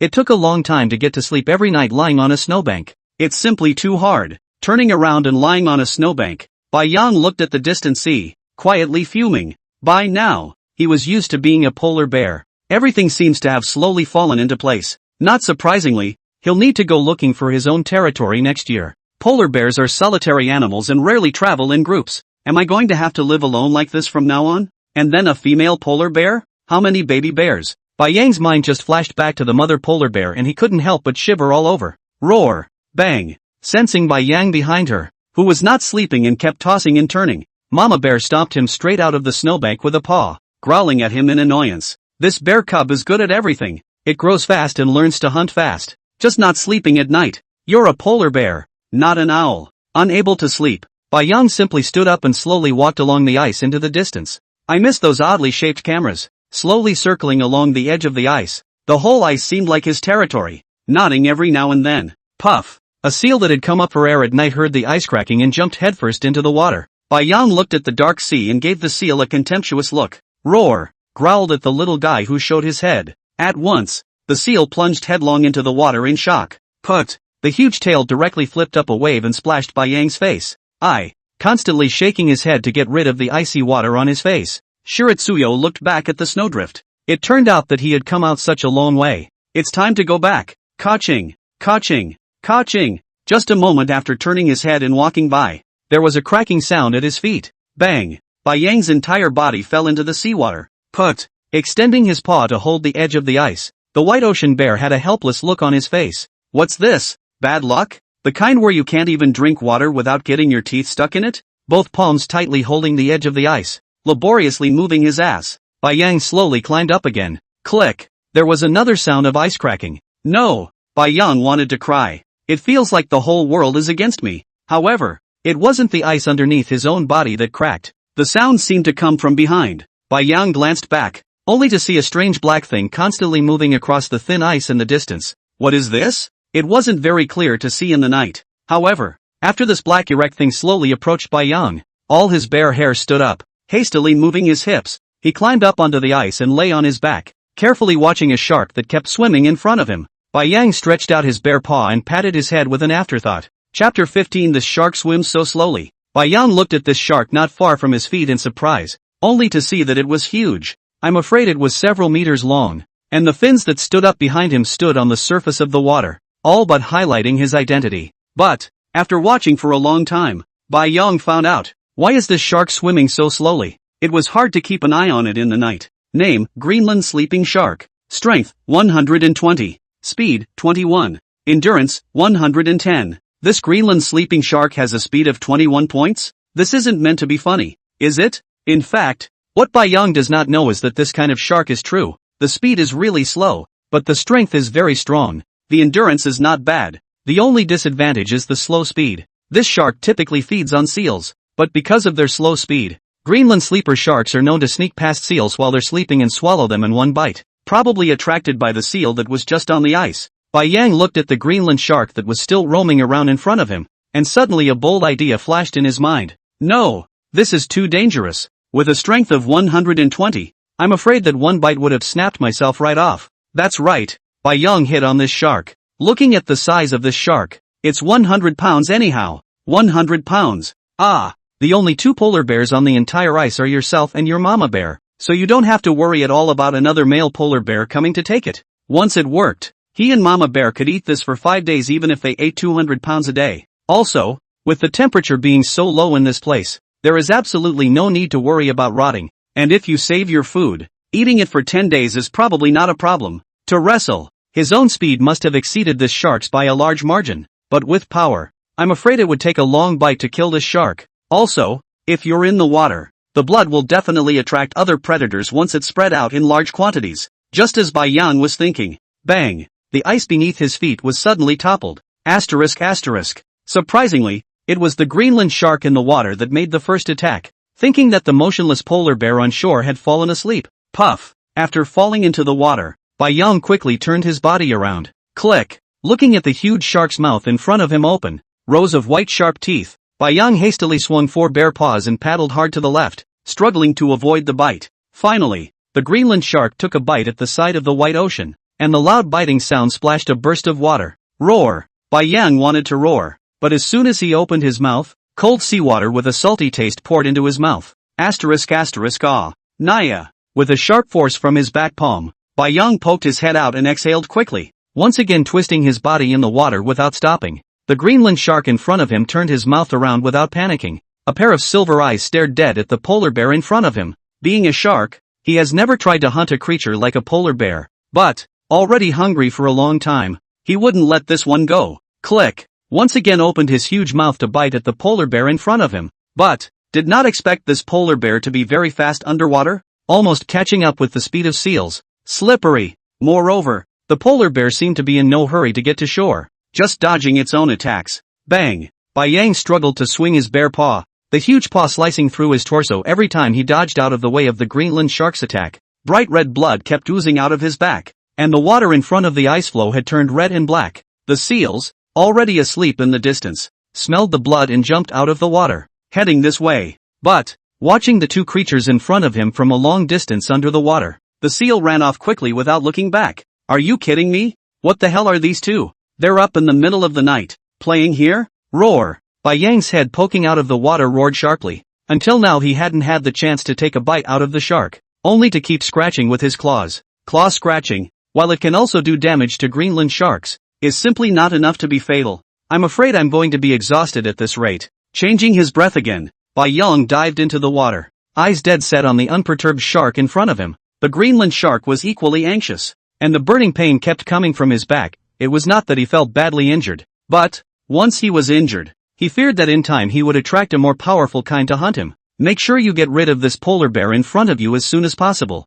With that thought, he flapped his tail more rapidly, trying to get his speed up again. Watching the shark in front of him charge at him again, Bai Yang floated stoically in the water, and the bear's paw began to paddle slowly. Ka-ching! The Greenland shark bites the air again, and this time, the white ocean bear's paw slides violently upward, no longer dodging from side to side, coming instantly to his back. A pair of forepaws jabbed into his back, opening a bloody mouth and biting directly into the shark's back. Feeling the intense pain, the shark desperately swung its torso in a desperate attempt to shake the polar bear off of itself. Puff! Just then, there was a loud falling sound from the water. Bai Yang's two forepaws were stuck dead center in the shark's flesh, and his mouth violently yanked, instantly ripping a piece of meat off, and not being able to think carefully, he once again lowered his head and bit on it, and just then, it felt like something was rushing behind him. Immediately after, a familiar white figure instantly came to his side, opening his mouth just as wide and taking a bite at the shark's tail. It's Mama Bear coming. What's Mrs. Bear doing here? Bai Yang couldn't think about it in detail, and died as he kept poking his mouth into the back of the grambling shark. With the help of his Mama Bear, Bai Yang freed his bare paws and kept slapping them on the shark's spine area. The Greenland sharks were flopping and rolling back and forth in the water like crazy at this point. The white ice above his head was already red with blood. Click! Click! Sharks that don't stop rolling, smashing ice floe after ice floe and blowing up waves on the surface. And Shiritsuyo still had a death grip. A pair of bare paws kept tearing at him. If anyone had been there, they would have noticed that a bloody crater had been made where Bai Yang's pair of bare paws had been torn out, and the white fish bones were showing. After a long time, finally, he could feel the shark under his body struggling less and less, flinging itself more and more feebly. Is it finally going to not work? Bai Yang couldn't help but let go of his mouth that was biting the shark's back and slowly moved over to the shark's head. Look at the shark's eyeballs. Bai Yang was ruthless, opened his big mouth and bit on it. Chapter 16, The Gutless Snow Wolf Leader. Who? Bai Yang and Mama Bear were lying on the shore, looking at the shark that seemed like a small mountain in front of them, and kept gasping for air. Right after Bai Yang bit off all the two shark eyes, This Greenland shark was finally stopping struggling. Looking at the already dying shark, Bai Yang dragged Mama Bear to the surface. Efforts were made to wave the bear's paw. Finally explained to Mama Bear to drag this shark to shore. There's no way to move up the ice. Not to mention the fact that Bai Yang and Mama Bear couldn't have dragged him onto the ice with their mouths biting. Even trying to drag it to shore is not that easy. In the white ocean again, smashing the ice to clear the way and tugging at the shark carcasses to keep dragging them. Finally got this big guy straightened out on shore. Roar! Looking at the loot in front of him, Bai Yang couldn't help but raise his head and roar to the sky. It's just too much. It was a miracle. I didn't realize that I had managed to get a shark with Mama Bear. I'm afraid that's a feat among the entire population of polar bears. Never heard of a polar bear daring to hunt sharks. Mama Bear was a little confused for a moment as she looked at the incessantly howling cub next to her. She was sleeping just now when she caught a whiff of blood. Smell alone. The sight of the underwater figure that kept rolling around was downright scary for Mama Bear. No amount of thinking on her part could have possibly come up with the idea that her son would dare to go and get into trouble with a shark. Motherhood took over and Mama Bear jumped into the water without a second thought. It was only then that he realized that his bear cub had wrestled with the shark and had the upper hand. It simply turned her perspective upside down. At this point, looking at the white ocean in front of her, Mama Bear really had a lot of thoughts. This bear cub is too much of a troublemaker. I'm afraid that's not a very long time to live. However, these Bai Yang are not aware of. Just now spent so much effort, and was not full today. This will look at the shark's body. Bai Yang's saliva is almost dripping out. Hastily, he stepped forward and followed the wound he had just bitten, taking another bite. Ding! Congratulations to the host for feeding on the Glenling shark. +1 evolution point. Not bad for a shark to add 1 evolution point in one bite. This system was a full 10 points of attributes that could be converted for himself. In that case,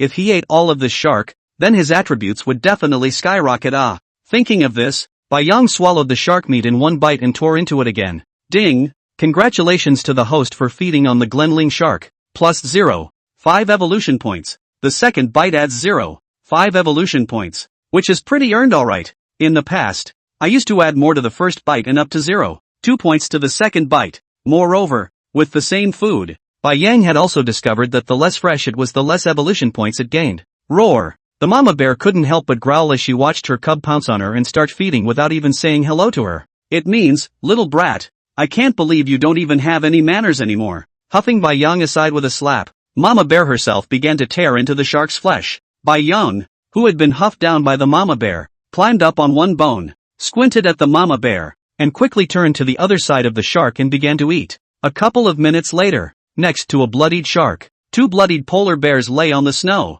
The Mama Bear was on her back, eyes slightly narrowed, snoring loudly. For his part, Bai Yang had all 4 paws facing upwards, revealing his round belly, which was also asleep at the moment. The 2 sides of the abdomen of the Glenling shark had been hollowed out by Bai Yang and Mama Bear, revealing a huge skeleton, which looked terrifying in the night. Early the next morning, Bai Yang was woken up by a pack of snow wolves howling. Panicked, he rolled over and stood up. Sure enough, a pack of snow wolves kept prowling in the distance, obviously came by the smell of blood. Not only the snow wolves, but also the various seabirds that kept circling overhead. Even in the snow not far away, Bai Yang seemed to see the fox's figure. I didn't realize the smell of a shark's blood had attracted so many predators. However, fortunately, there were only 2 polar bears in this area, Mama Bear and him. If a few male bears came over, Bai Yang might have to give up this shark that he had worked so hard to hunt off. At this moment, looking at the group of snow wolves in front of him, Bai Yang gave them a disdainful look. Roar!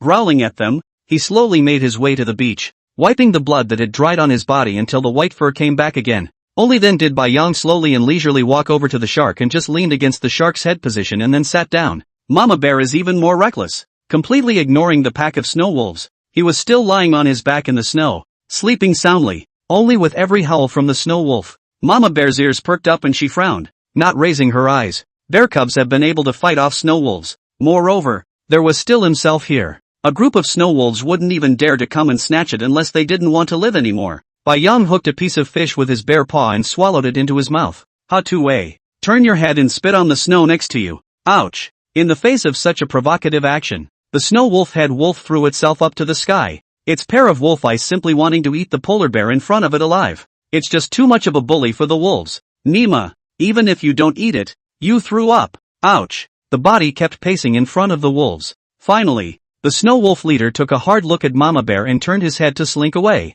Che. No balls. Bai Yang stood up uninterestedly as he watched a group of snow wolves run away. Looking at the piece of fish he just spit out, suddenly there was a flash of light in his head. It's so stupid. Bai Yang, you have a human brain. How can you fall into a misconception? With so much fish in the sea, you could totally go fishing for law enforcement yourself, luring other prey to the bait. Ha! Being a polar bear now has any advantages. It's got sharp claws. You can totally dig a trap yourself. Might be able to pit a lot of food. Thinking of this, Bai Yang dabbed up from the ground, and once again bit into his mouth the fish that he had just thrown away, and slowly ran towards the shore. Mama Bear raised her eyelids to look at him. Then he went back to sleep again. What was wrong with her own bear cub she already knew very well. The fine tradition of polar bears was almost forgotten by him. Can't you sleep when you're full? Why are you running back and forth? Bai Yang kept running back and forth in the snow on the shore, trying to find a suitable place. You can dig a hole yourself though. Let's dig first. Maybe we don't even need to put anything underneath.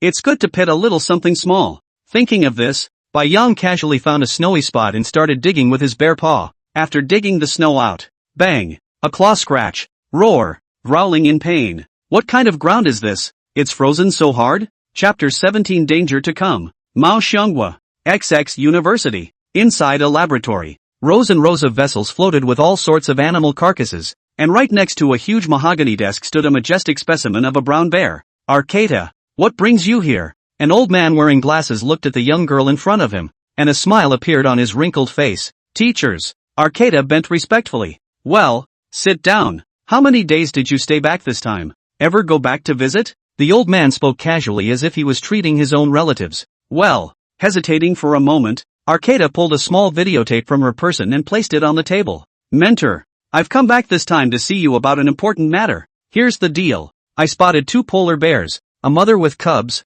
at the edge of the detection point. This cub. The old man frowned every now and then as he listened to the Akata in front of him. After listening, Arcata, so this video of yours is? The old man looked at the videotape in front of him and seemed to guess what was going on. That's right. This is what was said. I secretly recorded it when Ivan and I came across this polar bear. Teacher, this polar bear does have a high level of intelligence. This is simply N. The old man nodded slowly, picking up the videotape on the table and shoving it into the computer next to him. The scene of Bai Yang hunting the snow wolf appeared on the screen at once, as well as stomping on the camera and tearing up the bag. The old man looked at it and didn't say anything for a long time. Den.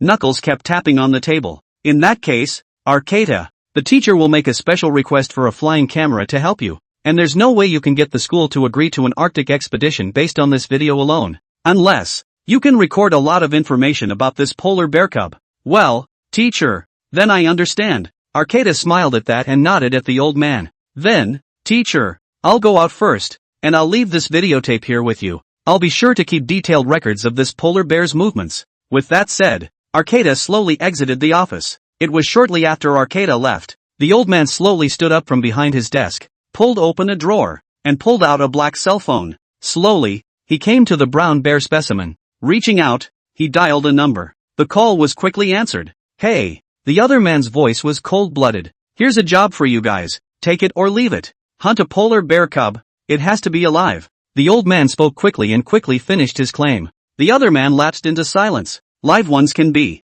However, live cubs are definitely accompanied by females, and this is a high difficulty factor. If the cost is any indication, after a few moments of contemplation, $200,000, the other party slowly reported a number. Okay, deal. Time limit is 1 month. Winter is coming soon, and this polar bear is expected to migrate south again soon. You guys need to hurry up. No problem. Anything is faster with money. Okay, I'll transfer 1/3 of the deposit later. Yes. The call was quickly disconnected. A very intelligent bear cub less than a year old. Oh, $200,000. This cub will live for at least another 10 years or so, and will earn back $1.5 million a year. Humph. The old man's dry palm gently brushed the head of the brown bear specimen in front of him, and the corner of his mouth curled into a cruel smile. Inside a tavern, in the territory of the woolly bear country, a bearded man laughed and put down his phone, reaching over and slapping the barmaid's ass next to him playfully. Anna, wait for me to come back and sleep with you. Ha ha. After saying that, he yanked the 2 fellows next to him up and quickly got up and out of the bar. Only the frozen woman was left staring at him with a blank expression on her face. What's going on here? Oh, it goes without saying, Boris must have gotten the big job. Yes, that's right. To laugh like that. It's probably a big job. Maybe catching a dolphin. It's possible. I heard that last time Boris caught a dolphin he made a full $50. $000. My god. $50,000. At once, everyone burst out laughing. The entire bar was filled with notorious poachers from the woolly bear country, and they are all of one race. The Ewenki, born to be a hunter in the snow, on the Arctic ice. At this point, the huge shark was down to its skeleton. Bai Yang had thought that saving some could be eaten for 10 days. Never thought that it would be given out in 6 days. And it was still a clean kind of thing. Mama bear even ate the guts clean. It would be looking at itself from the side. The problem is how the entrails of the fish themselves can't get down. Not only the entrails of the fish, all the prey captured. The entrails by Yang are not eaten. The last time that Snow Wolf was there, Bai Yang almost threw up watching Mama bear bite into a large intestine, the other end of which kept spilling out smelly feces. This is just too heavy-handed. He would rather starve than accept to eat this. Roar! Mama bear growled. Shiritsuyo grinded his way over. After such a long time of communication, Bai Yang had basically been able to understand some of the meaning of Mama bear's roar. It's not very comprehensive, but it's close. Mama bear got up and stared up and down at Bai Yang for half a second. There was something she really didn't understand. The bear cub in front of him had surprisingly skyrocketed in size again this short week, and was taller than even himself, which is a cub less than a year old. Even compared to an adult polar bear, Bai Yang's size is not small. It's even been considered one of the more majestic sizes of adult bears. There was nothing Bai Yang could do about that. With the system in his hands, as long as he had evolution points, he might be able to grow as big as he wanted. However, in 7 days, Bai Yang had accumulated a total of 3 evolution points, which was enough to add 43 points of attributes. And after eating all the sharks last night, Bai Yang had a hard heart and put all the attribute points. When she got up in the morning, Mama bear woke up moments later, looked at her son next to her, and almost died of fright. If it weren't for the familiar scent, Mama bear would even wonder if one of the males had gotten under her covers. The strongest evolution system. Host, Bai Yang. Species, Russian Wrangel Island Western Alaska population, polar bear. Age, 8 months. Strength, 60. Speed, 42. Endurance, 40. Evolution points, 0. Moreover, the system was upgraded again when all the attributes exceeded 40 points. This time the open feature turned out to be the map feature. Now Bai Yang was finally able to know his exact location. North coast of Wrangel Island, Russia. In the upper left of his mind, a circular map symbol appeared with this name on it. Chapter 18, Who Moved My Trap? It's a new day and the sun is shining. The warm sun was shining on his ass, and a moment later he felt a rush of heat. Stretching out his bare paws, he rolled over, placing his somewhat hot buttocks next to the ice beneath his body. Roar! Mama bear's exasperated voice came to her ears. Bai Yang helplessly opened his eyes and looked at Mama bear who was roaring at him in front of him. Slapping his head, he sat up with a start. I don't know why, but Mama bear got up so early today, and getting up was long overdue. And surprisingly, he kept telling him to get up too. You know that last night, Bai Yang was losing sleep again. Roar! Hesitantly, he rose from the snowdrift. The first question you face every day when you wake up is, what's for dinner today? Nope. What can we catch today? There's no security in life. Mama bear glared at her bare eyes and watched her bear son finally get up before she turned her head and jumped into the ocean water to begin her hunt for the day. As for Shiritsuyo, he looked at the fading figure of Mama bear and slowly turned his head toward the shore. It had taken him 2 days to dig the trap the other day. Today was the first day. So Bai Yang wanted to take his chances.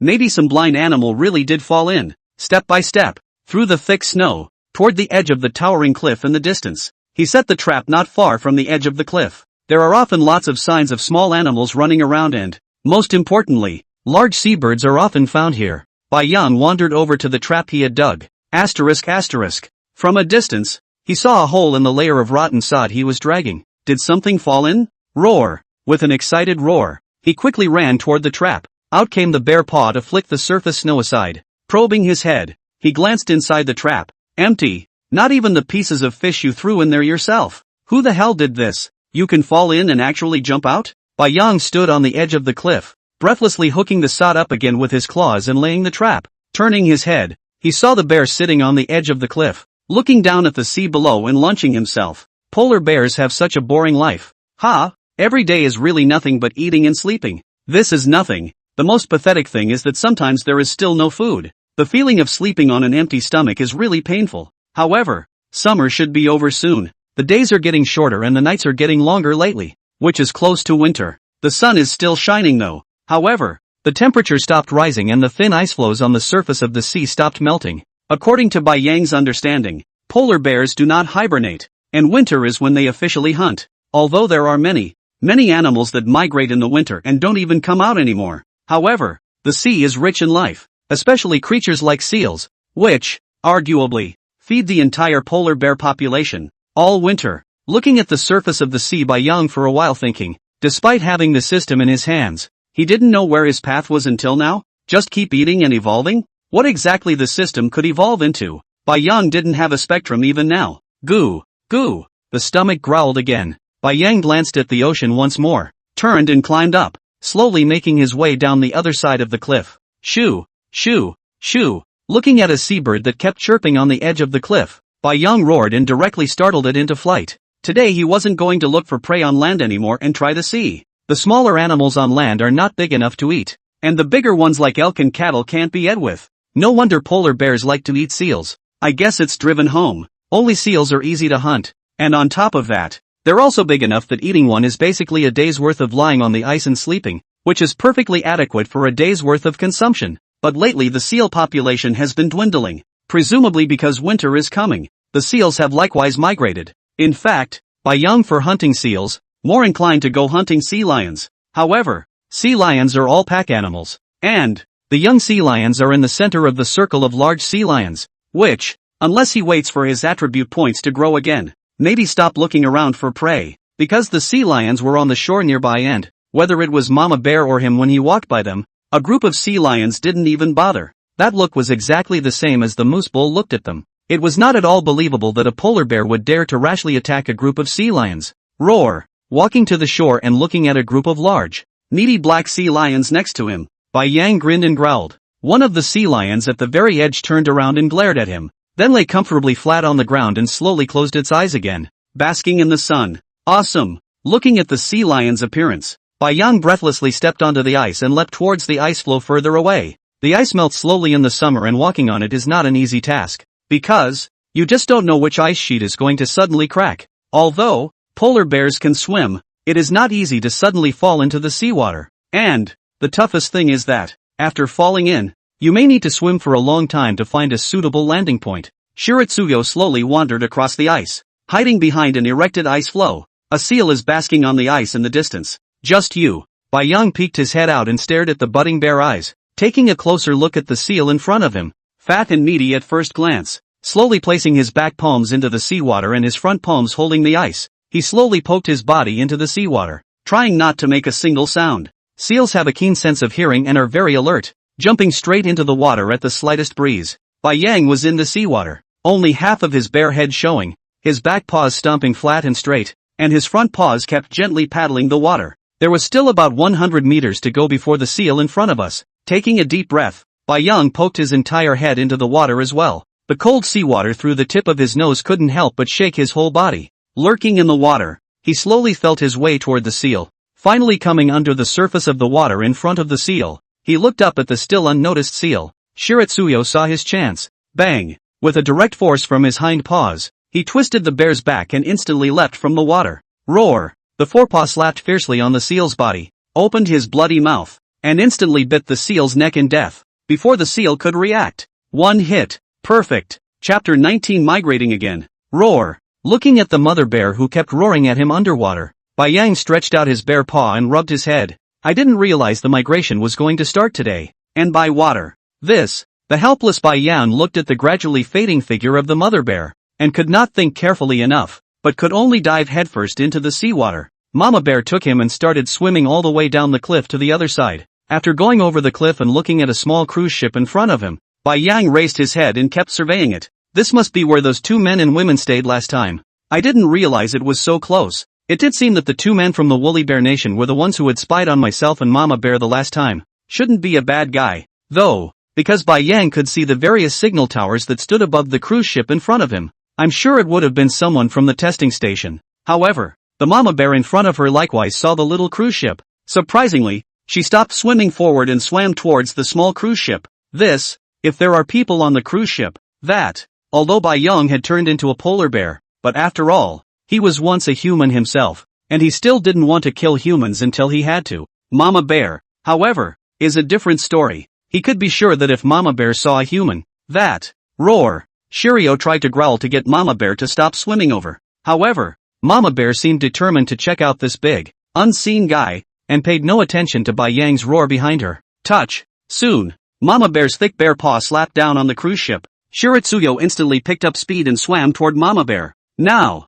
it wasn't that he was afraid of Mama Bear hurting someone else anymore. On the contrary, there was no way that there were no firearms in the testing station in the Arctic of Woolly Bear Country. He had gotten lucky last time, and the youth did look like a rookie who didn't know how to use a firearm at all. But maybe there will be other people on this cruise ship? In case any will use. This Bai Yang didn't dare to take any chances at all. Roar. Non-stop hissing at Mama Bear. However, Bai Yang underestimated the curiosity of a polar bear, and the Mama Bear actually stepped on the ladder on the side of the cruise ship and slowly climbed up. And, until now, no one on the cruise ship has come out to take a look. It's not scientific. The sound of Mama Bear shooting the cruise ship just now was loud enough that someone would logically have come out to check it out. Is there no one? Until after Mama Bear had already boarded the cruise ship, Bai Yang was finally able to confirm that there was indeed no one on the cruise ship, because Mama Bear had already gone to tap the cockpit door off. Bai Yang similarly climbed up the stairs slowly. Touch, touch, touch, carefully. He came to Mama Bear. Bai Yang at this time within the heart actually have a feeling of being a thief. A bear heart at this time are accelerated beating. Watch as Mama Bear keeps banging her head against the door. Shiritsuyo couldn't help but skim the bear's mouth. This door is. Mama Bear actually slammed the door open. Seeing that Mama Bear had already dug in, Bai Yang quickly followed. If there's actually someone in there, it's over. Right after Bai Yang followed me in. Fortunately, it was empty, except for the 2 guest rooms, and a small kitchen. There were no other bedrooms, and the rest Bai Yang looked at. They were all utensils that he did not recognize. And, after walking into a surveillance room full of screens, looking at the wall full of TV screens, Bai Yang bare pawed his chair and struggled to stand up. Reaching out with his claws to smack one of the screens to pieces, Bai Yang turned his head and turned the other screen next to him as well, was about to shatter it with another slap after. Suddenly, looking at the few people that appeared on the screen, Bai Yang froze. It was surprising to see 2 rows of sled dogs running hard at the very front, pulling a sled behind them, and on the sled stood a large man in a brown coat with a shotgun on his back. That wasn't the point of Bai Yang's concern. The point is that this sled was followed by 6 sled cars, each carrying a shotgun behind them. Just then, only the big man at the front suddenly stopped. Immediately afterward, Bai Yang could see through the screen that the big man had actually pulled out the shotgun behind his back. A gray cloud of smoke could be vaguely seen rising from the muzzle. Is this a shot? Bai Yang's entire body shook. In this area, no hunters would even come here because the place is so remote. So remote that even polar bears don't come here. Not to mention the fact that there will be people hunting here. Thinking about it, Bai Yang couldn't help but ramble on. Look at the screen again. The man was seen surprisingly dragging a snow wolf from off-camera. At this point, through the scenery next to him, Bai Yang could tell that these people were less than a day's journey from where he and Mama Bear lived. Thinking about this, Bai Yang couldn't help but give a nod to Mama Bear. Luckily it migrated today. Otherwise, there is no telling what the group will do to the 2 polar bears. Roar! At that moment, there was a growl from Mama Bear from the side. Bai Yang twisted his body and exited the surveillance room. Then, looking at the messy house in front of him, Bai Yang directly froze in place. The floor was full of some women's clothing and supplies. Various cosmetics had also been stomped on by Mama Bear, who was currently chewing on a pair of red underwear in her mouth, from which 2 arcs had been ripped off by Mama Bear. Oh, my God, Mama Bear, we don't need this. We can't use this. Shiryu went up and yanked this red thing off with his mouth and growled at Mama Bear. Don't mess with people's houses. Look at what it's done to people. Have this time to find something to eat? Ha! Get something to eat. Yeah, it's a cruise ship at the inspection station. There must be a lot of stockpiled food on it. Thinking of this, Bai Yang's eyes began to glow. Touch! Crashing through a nearby room. Looking at the 2 rows of shelves in front of him densely packed with frozen food, Bai Yang's mouth was watering. Frozen dried fish, shredded squid, crackers, frozen beef, canned veggies. Forget this one. Roar! Dragged the box off the shelf by tugging it with his mouth. A pair of bare paws instantly ripped the box open and looked at the box of beef in front of him. Roar! Shiryu turned his head and growled at Mama Bear, who was still fighting with her clothes. When Mama Bear, who had heard the noise, walked in, she looked at the pile of meat in front of her bear cub and was outright confused. What the hell is this? It smells so good. Stick out your tongue and roll a piece of beef into your mouth. Bai Yang could see that Mama Bear's eyes were straight. Roar! All that was seen was a growl from Mama Bear, who put her head down and began to eat non-stop. "I'll go. Mama Bear, save some for me." Yang, seeing that Mama Bear was actually swallowing without even chewing, hurriedly lowered her head as well and began to wolf down her food. After taking Mama Bear to finish the beef, Yang once again dragged out the dried fish. Down with dried squid. Cookies. Chapter 20 Shipwrecked at Sea. Puff. Yang jumped headfirst into the seawater and floated on the surface of the water, yelling lowly at Mama Bear over and over again. Mama Bear walked out of the small cruise ship warehouse at this point with a fondness, still not forgetting to look back again on her way out. This was a place she'd have to remember. She'd never eaten anything that good. Yang also didn't expect that Mama Bear, who had eaten meat all her life, would like food like cookies, and sandwich cookies at that. Perhaps polar bears simply don't live in an environment where they have the same access to sweets as other bears. I don't know if it's possible to go live in the jungle later on if it evolves to be fierce. Yang even thought this in his mind. After all, there is plenty of food in the jungle. It can be said that the polar bear is the most difficult survival environment of all bears. The global climate is getting warmer and warmer. Polar bears can survive more and more small space. Take Yang. These months, every day you can eat only a handful of times. Most of the time is half full state, and even sometimes even empty stomach. It's not that their hunting skills are bad, it's just that there's so little food. It's good to know that winter is finally coming. I wonder where exactly Mama Bear is going to take herself to migrate to. According to the map, it was now on a small island in the territory of the woolly bear country, immediately in the direction of the Arctic Circle. Could it be that it would go to the other side of the island? And then that would be close to the habitat of mankind. Just as Yang was thinking, the loud sound of falling water brought him back to his senses. It was Mama Bear going into the water. Roar! Mama Bear twisted and turned, her paws constantly paddling under the surface. Polar bears have a thin layer of webbing on their forepaws, similar to that of a duck's paws, only thinner, which is what allows them to swim for long periods of time in the water. Moreover, after the experience of the last battle against the Greenland shark, Yang surprisingly found that the nostrils of the polar bear can be closed automatically, and after his own test underwater, he could even close his breath for as long as 3 minutes. So it is no wonder that the polar bear is known as the mammal of the ocean. Yang followed behind Mama Bear, looking at the direction of the map in his head every now and then. It seems her suspicions were not wrong. Mama Bear was relocating to the other side of the island. After spending a long time on the small cruise ship, it would be half-afternoon, and with winter fast approaching, the daylight was getting shorter and shorter, and it was expected to be dark soon. And Mama Bear, apparently realizing this, slowed down her swimming and was looking for a suitable landing spot. At this time, Yang they are in a recessed bay. Both sides are all jagged undulating rocks. There is no suitable place to land, and here the ice floes have all melted. Only a few pieces left. Yang looked from a distance, but also has been a thin layer. Cannot withstand the weight of the two polar bears. Looks like we'll just have to go ashore. Just then, ka-ching! A huge wave rose violently behind him, and a row of hideous and terrifyingly huge teeth was revealed. Asterisk. Yang could not react in time, and hastily exerted all his strength, instantly accelerating to avoid this bite. Roar! Mama Bear stopped at this point and poked her head underwater to take a look at the creature that had just attacked her bear cubs, and felt her fur explode with just one look. The creature under the water was one she hadn't seen before, but it was easy to tell just by the huge teeth that were bared that this thing couldn't be messed with. After poking her head out, the Mama Bear growled sharply at Yang and dashed straight for the rocks on the shore. Yang also knew what it was just by looking at it. This is a great white shark. When did great white sharks make it to the North Pole? Not being able to think carefully, Yang looked at the huge black shadow that kept hovering behind his body, and used all his strength to desperately swing his two front palms. This thing, not to mention his current self, even if he managed to evolve a few more times, he wouldn't be able to do it in the water. Ka-ching! Another huge wave rose, and although the shark's mouth didn't bite Yang, the wave flipped him aside. I'm anema.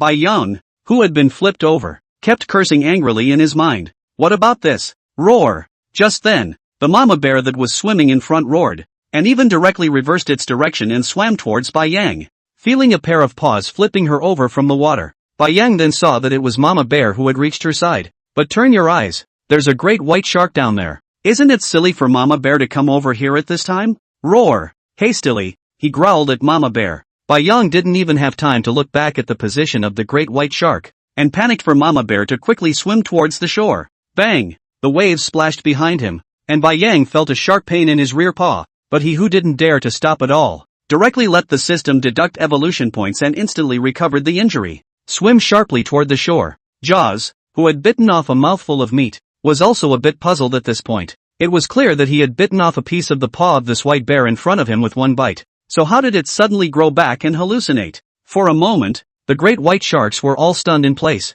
forgetting to even attack. All of this is unknown to Bai Yang. All he knew now was to paddle his palms desperately, hating the fact that he was just like a fish. Bang! Well, at last he came to the shore, and with his palms on the rocks, he climbed straight up out of the water. Looking at Mama Bear, who was standing next to him intact, Bai Yang really wanted to give her a hug. But, I'm afraid I'm going to get another bear slap. However, great white sharks never come this side of the North Pole, so how could a great white shark make it here to the North Pole? It's not scientific at all. Looking at the great white shark that had circled around in front of him a few times and gradually faded away, Bai Yang kept muttering in his heart. Turning his head, he looked at where they now stood. It was a small rocky area that still had waves that could hit it. Looking backward, it's all about all sorts of oddly shaped rocks.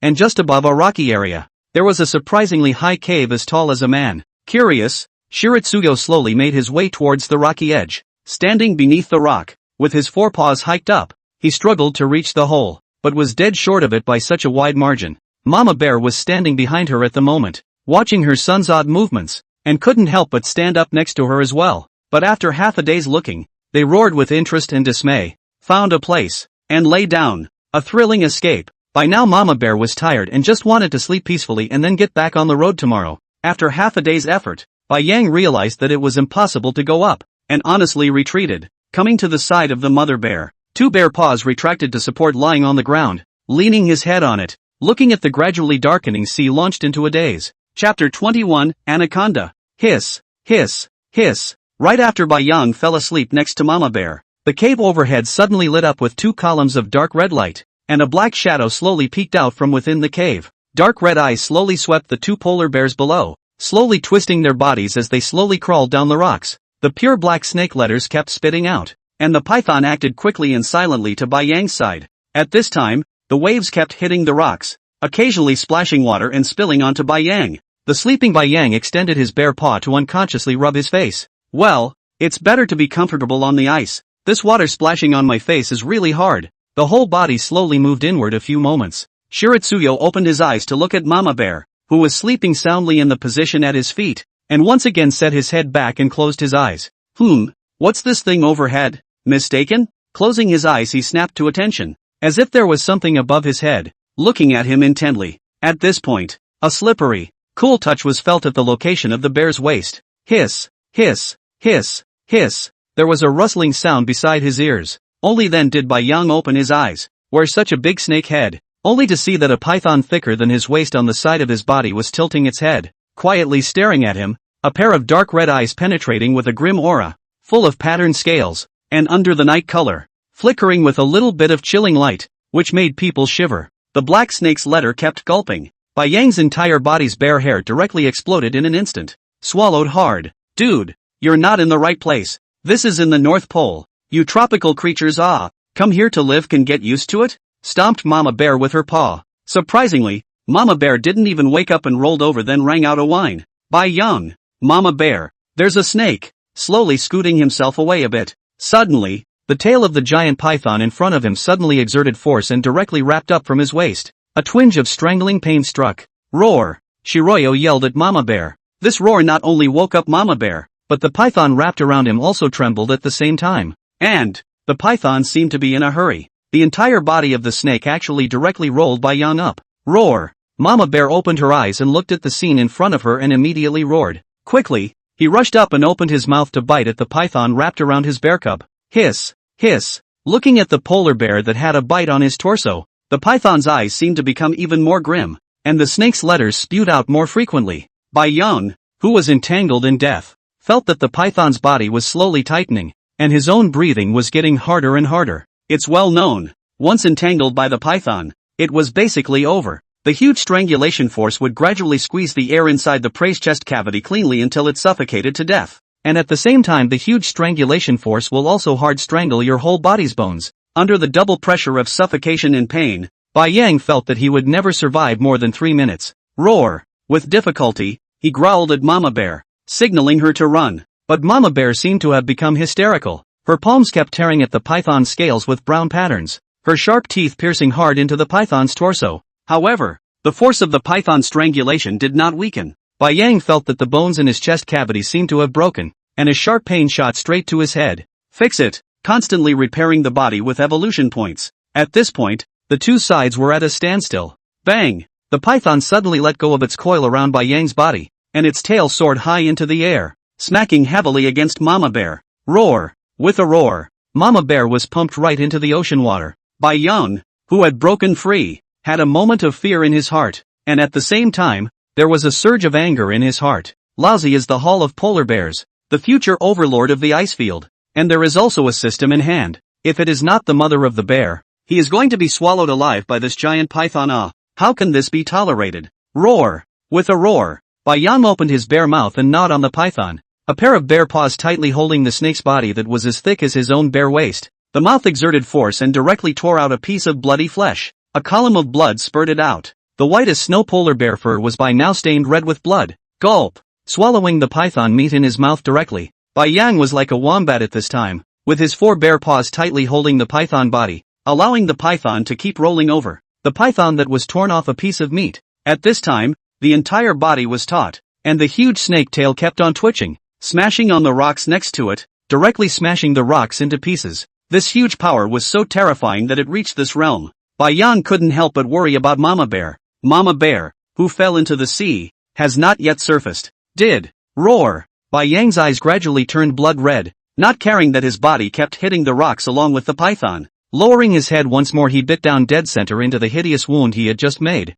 Hiss! Hiss! Hiss! The giant python that had its flesh and blood ripped off once again seemed to have fear at this point, and the amplitude of its body tossing and turning slowly weakened. The triangular-shaped snake's head unexpectedly crawled towards the hole in the rock at great speed. Bang! Hanging on to him, Shiratsuyo hit his head hard on the rock as he moved. He felt his brain in a trance, and the four bare paws could not help but loosen and fall to the ground. Shiratsuyo shook his head, feeling a hint of warm blood running down his fur from his head, and at this point he could no longer feel the pain in his mind, watching the python about to climb up the rock inside the cave. Roar! Bai Yang hissed and jumped up in a direct pounce, his sharp bare claws of up to 5 centimeters long stabbing straight into the python's body. It just hangs in the air. Unexpectedly, the giant python felt the pain, and with just a stunned body, it dragged Bai Yang into the cave. Roar! A huge wave suddenly rose from the sea and Mama Bear instantly leapt from the water to the shore.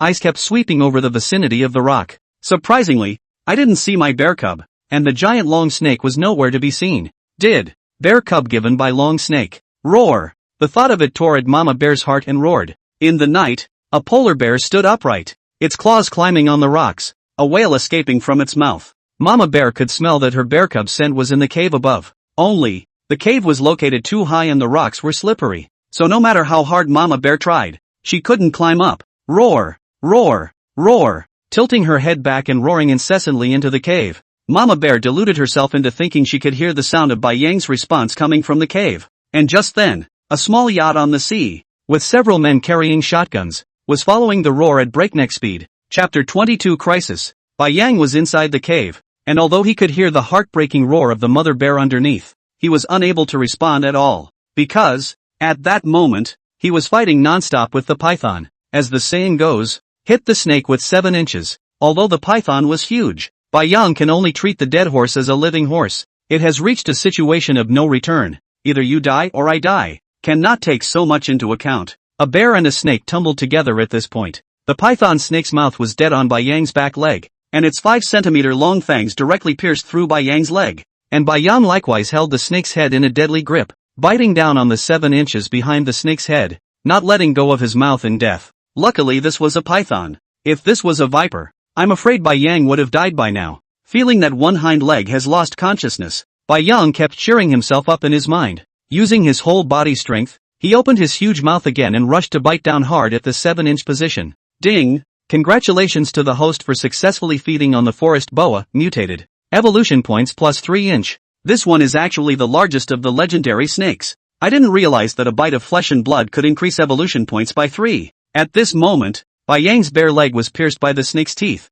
so even if he recovered, it would be useless. Gritting his teeth. System, add points. Strength, add all. The mind yelled at the system. Instantly, feeling a stream of warmth filling his entire body, Bai Yang could feel his entire body filled with explosive power at this moment. The most obvious change was that his palms were actually able to pull the Mori collar boa's massive snake head out of his hind legs. But, the moment it was pulled out, a column of blood spurted out directly. The forest boa was a bit confused at this point. No matter how it thought, it could not understand why this white bear in front of it suddenly became so powerful. Bang! Bai Yang slapped his palm on the forest boa's triangular head. At once, the whole head was slapped by him, feeling the entire body of the snake lying straight on the ground. Bai Yang looked at its occasionally twitching body and directly pounced on it, stretching out his bear's paw to puncture the snake's skin. His teeth clenched and ripped, instantly ripping off a section of the forest boa's patterned grayish-brown skin, revealing blood and flesh flushed with white. Not being able to think carefully,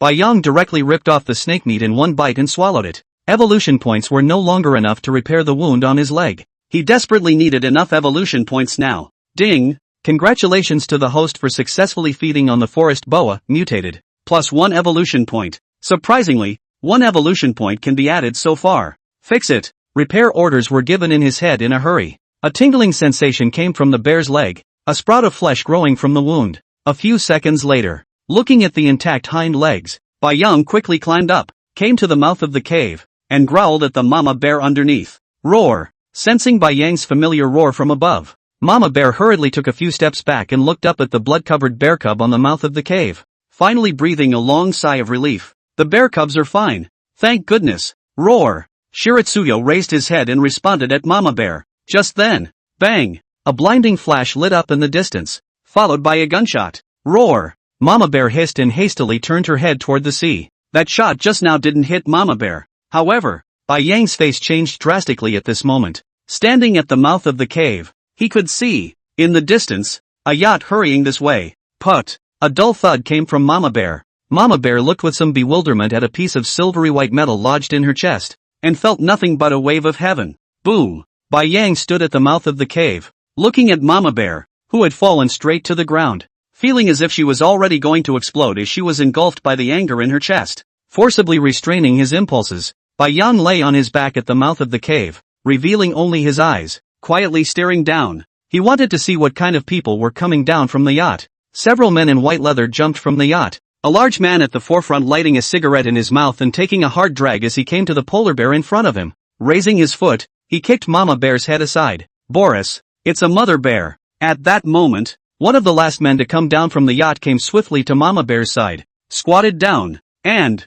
after a careful examination, looked up and drank. It should be around here somewhere. Everyone look for it. The mother can't be very far from her cubs. There are only the 2 bears targeted in this part of the ocean. Line. All of them were standing on the rocks and looking in different directions. Boris, here. Suddenly, a large man roared, and the crowd came to the rocky crag. Look at this place. You guys, there are blood stains. Look at the traces. It should be a snake? No, how can there be snakes in this place? Boris stared at the blood in front of him, reached out and dabbed his finger, bringing it to the tip of his nose. It's fresh. It's already a fight that happened not too long ago. And in the light, some white polar bear fur could be seen scattered on the rocks, along with some scales that glowed with a cold light. The scales look like they should be from a snake. But, Boris, as a member of the Iwinki tribe, had never heard of a snake appearing here, and from the scales, he could tell how large the snake should be. How is that possible? Boss Boris, there's a cave up there. Boris looked at the cave overhead and grimaced. Could the polar bear cubs have been dragged to the cave by the snake? Damn, what to do? I'm afraid the polar bear cubs are dead. It's over. $200,000. Ugh, a wasted trip. Only caught a female polar bear. Shut up, Boris roared. In all the years you've lived here, have you ever seen a snake in the Arctic? Even if the polar bear cubs are gone, the snake might be worth more than the polar bears. With that, he pointed to the yacht. Get the tools, let's go up and have a look. Maybe it's an extinct species of snake. If so, then we're rich. Everyone's eyes lit up at that. That's right, a snake that can survive here and is so large might actually be an extinct animal. If so, a group of people looked at the cave, their eyes gradually catching fire. Bai Yang lay on his back behind the cave entrance, listening to a group of people from the woolly bear country underneath speak a bunch of languages he didn't understand. However, he could tell that the group was unsettled, because Bai Yang had just sneakily glanced at it. What was in front of him was the very same group of people who had hunted the snow wolves that he had seen on the cruise ship's monitor. If it were the people at the testing station, they simply wouldn't choose to kill an animal until it was a life or death situation. Obviously, The group were poachers. Even. It was directed at him and Mama Bear. Bang! A triangle suddenly flew up in front of his eyes. Bai Yang was alarmed. The group of people in front of us were actually trying to come up to this cave. Chapter 23, Crazy Evolution. Seeing that the group of people at the bottom were already preparing to start climbing up the ropes, Bai Yang turned his head and rushed over to the forest boa corpse. Nowadays, the occasion can only go all out to eat and then evolve. There was no way he would have had a chance to escape from a couple of hunters with guns, let alone with Mama Bear still underneath. Get Mama Bear out of there no matter what, even if they killed all the few people in front of them. Roar! A low roar escaped from his mouth as Bai Yang plopped down next to the body of the gigantic forest boa, tearing off the flesh and blood one bite at a time. Ding! Congratulations to the host for successfully feeding on the forest boa, mutated. +1 evolution point. Ding! Congratulations to the host for successfully feeding on the forest boa, mutated. +1 evolution point. Finally pulling out a hole in the forest boa's body. Looking at a huge snake gall in front of him, Bai Yang licked the corners of his mouth. It is said that snake bile is the essence of the snake's body, which has the effect of tonifying the qi and detoxifying the toxin, and it is not known whether this mutated forest boa has any effect. Ka-chow. Swallowing this fist-sized snake gall in one mouthful, Bai Yang didn't bite and swallowed it directly. I once heard someone say that snake bile is bitter when you bite into it. He was only doing it for the evolution points, not for the yummy, little cuteness. It was only then that he bit through the snake's bile. Ding! Congratulations to the host for successfully swallowing the forest boa, mutant, snake gall bladder, gaining +30 evolution points. Looking at the data floating out in his mind, Bai Yang directly froze. A whole 30 evolution points were added. This is to system, boost them all. Bai Yang, who had reacted, immediately rushed at the system and kept howling. A whole 30 attribute points. That's if it's all added. Bai Yang didn't dare to think about it. Ding! Host. The growth attribute is at full value and cannot be improved. Ding! Congratulations to the host for reaching the adult polar bear growth limit in all attributes. System upgrade. System upgrade in progress. The system was surprisingly upgraded. And, straight up, you've reached the polar bear's growth limit? At that moment, Bai Yang looked down at his torso. Big bladder and waist were no longer enough to describe him, and a pair of huge bear paws were at least half as big as they were a moment ago. The entire body also skyrocketed. The body is filled with explosive power. Ding! System upgrade successful. The strongest evolutionary system. Host, Bai Yang. Species, Russian Wrangel Island Western Alaska race, mutant polar bear. Age, 8 months. Strength, 125, attribute full. Speed, 85, full attributes. Stamina, 150, attribute full. Defense value, 20, can be improved. Skill, Wild Rage. Evolution point, 112. The system panel had changed greatly. The species had also become a mutated polar bear, and there were more defense value attributes. And most importantly, there were actually more skills. Coldly looking at the panel in his head, Bai Yang remembered the game he had once played. It was almost exactly the same. Is it true that you can still wear your own equipment in the future? It's this skill that I don't know if it's great or not. Stomp! At that moment, there was a noise from the location outside the cave entrance. Bai Yang stuck out his tongue and licked the blood off the corner of his mouth. His eyes grim as he slowly came to the cave entrance. Harry, how's it going? Can you see inside the hole? Don't worry, Boss Boris. You'll see it soon. The man with his hands on the edge of the rocky cave entrance shouted back at the man below him. With force, he moved his body upward again. Who? The white man named Harry couldn't stop breathing heavily. Only after his strength gradually returned did the white man look up. Just lift your head for a moment. And he froze in place. In front of him appeared a massive white polar bear with bloodthirsty eyes staring at him in death. Gulp! Harry swallowed hard. The legs were tightly clenched together. A warmth ran down his pants leg. What's the deal with this kid? The man at the bottom couldn't help but mutter at Boris when he saw that he was just lying on his back at the mouth of the hole and not moving. This kid isn't scared silly of snakes, is he? Harry, come on up there. Bang! Harry, who was lying on the edge of the rock, didn't respond. Instead there was a sound of something blowing up in the mouth of the cave. Immediately afterward, Harry unexpectedly fell straight down the cliff. Bang! It fell heavily in front of several people. Hiss! Everyone looked at Harry's appearance and all of them sucked in a breath of cold air, raising the lances in their hands and aiming them at the hole. Harry's head was like a watermelon at this time, and it even exploded as if it had been slapped left and right with a heavy object. Half of the head was gone, and all sorts of red and white liquids were running down the wound. Boris glanced at Harry's body, his eyes skimming grimly, shouted at everyone, "Be careful everyone. I'm afraid there are other creatures in the cave." It was clear from Harry's wounds that this was not at all the kind of damage that a creature like a snake could inflict. This must be a class of creatures with huge claws. Otherwise, it would be impossible to just slap Harry's brains out. Andrew, go up there and look. Suddenly, Boris kicked a man in front of him and opened his mouth viciously. Me? No. Don't know what's up there. No. Bang. Without waiting for the man in front of him to refuse, Boris fired a shot directly at his feet. The sound of the gunshot shook the entire group directly. With a look of disbelief, he looked at the bearded Boris in front of him. Get up there and I'll say it again. Boris's somber eyes swept over everyone, his tone icy. Andrew turned his head to look at all of them and saw that they were all bowing their heads. There was no way he could do it. His whole body trembled as he grasped the rope and slowly climbed upwards with a look of horror. Hands just climbed up to the edge of the hole. It only felt like a white figure appeared in front of his eyes. Immediately afterward, bang! Gunshots came from behind them. A huge bare paw pierced right through his spine and pulled him up instantly.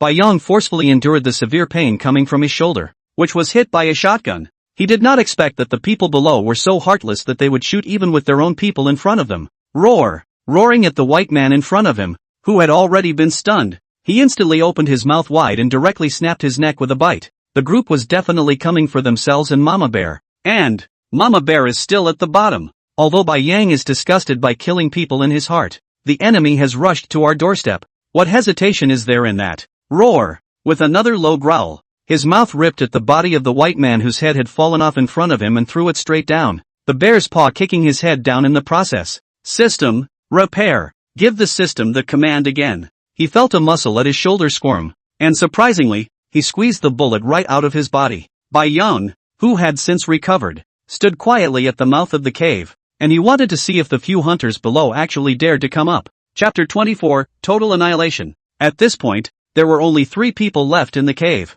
Boris stared at the body that had just been thrown down and sucked in a hard, cold breath. He needs to calm down. I've just seen it. Inside the cave was a polar bear, and a huge one at that. A polar bear of that size, he had never encountered one in all his years of living. And one could tell the bear was highly intelligent. His side had already lost 2 people, and the 2 remaining teammates were also flickering in their eyes at this point, and it was clear that neither wanted to take any more risks. However, Boris didn't want to just give up. A beast is a beast. How can you be smarter than a hunter? He doesn't believe it. Moreover, just now can feel a shot has hit the polar bear, although it is not vital, but it will certainly make this polar bear in trouble, as long as another hit. Think about it. Boris nodded at the 2 men and took the lead, putting his gun away. Reaching for the rope himself, he slowly began to climb upward. Boris, both of the men behind them let out a gasp. They couldn't figure out how Boris dared to go up there when 2 of his teammates were already dead. Get the tranquilizer guns ready to fire as soon as the prey up there shows its head.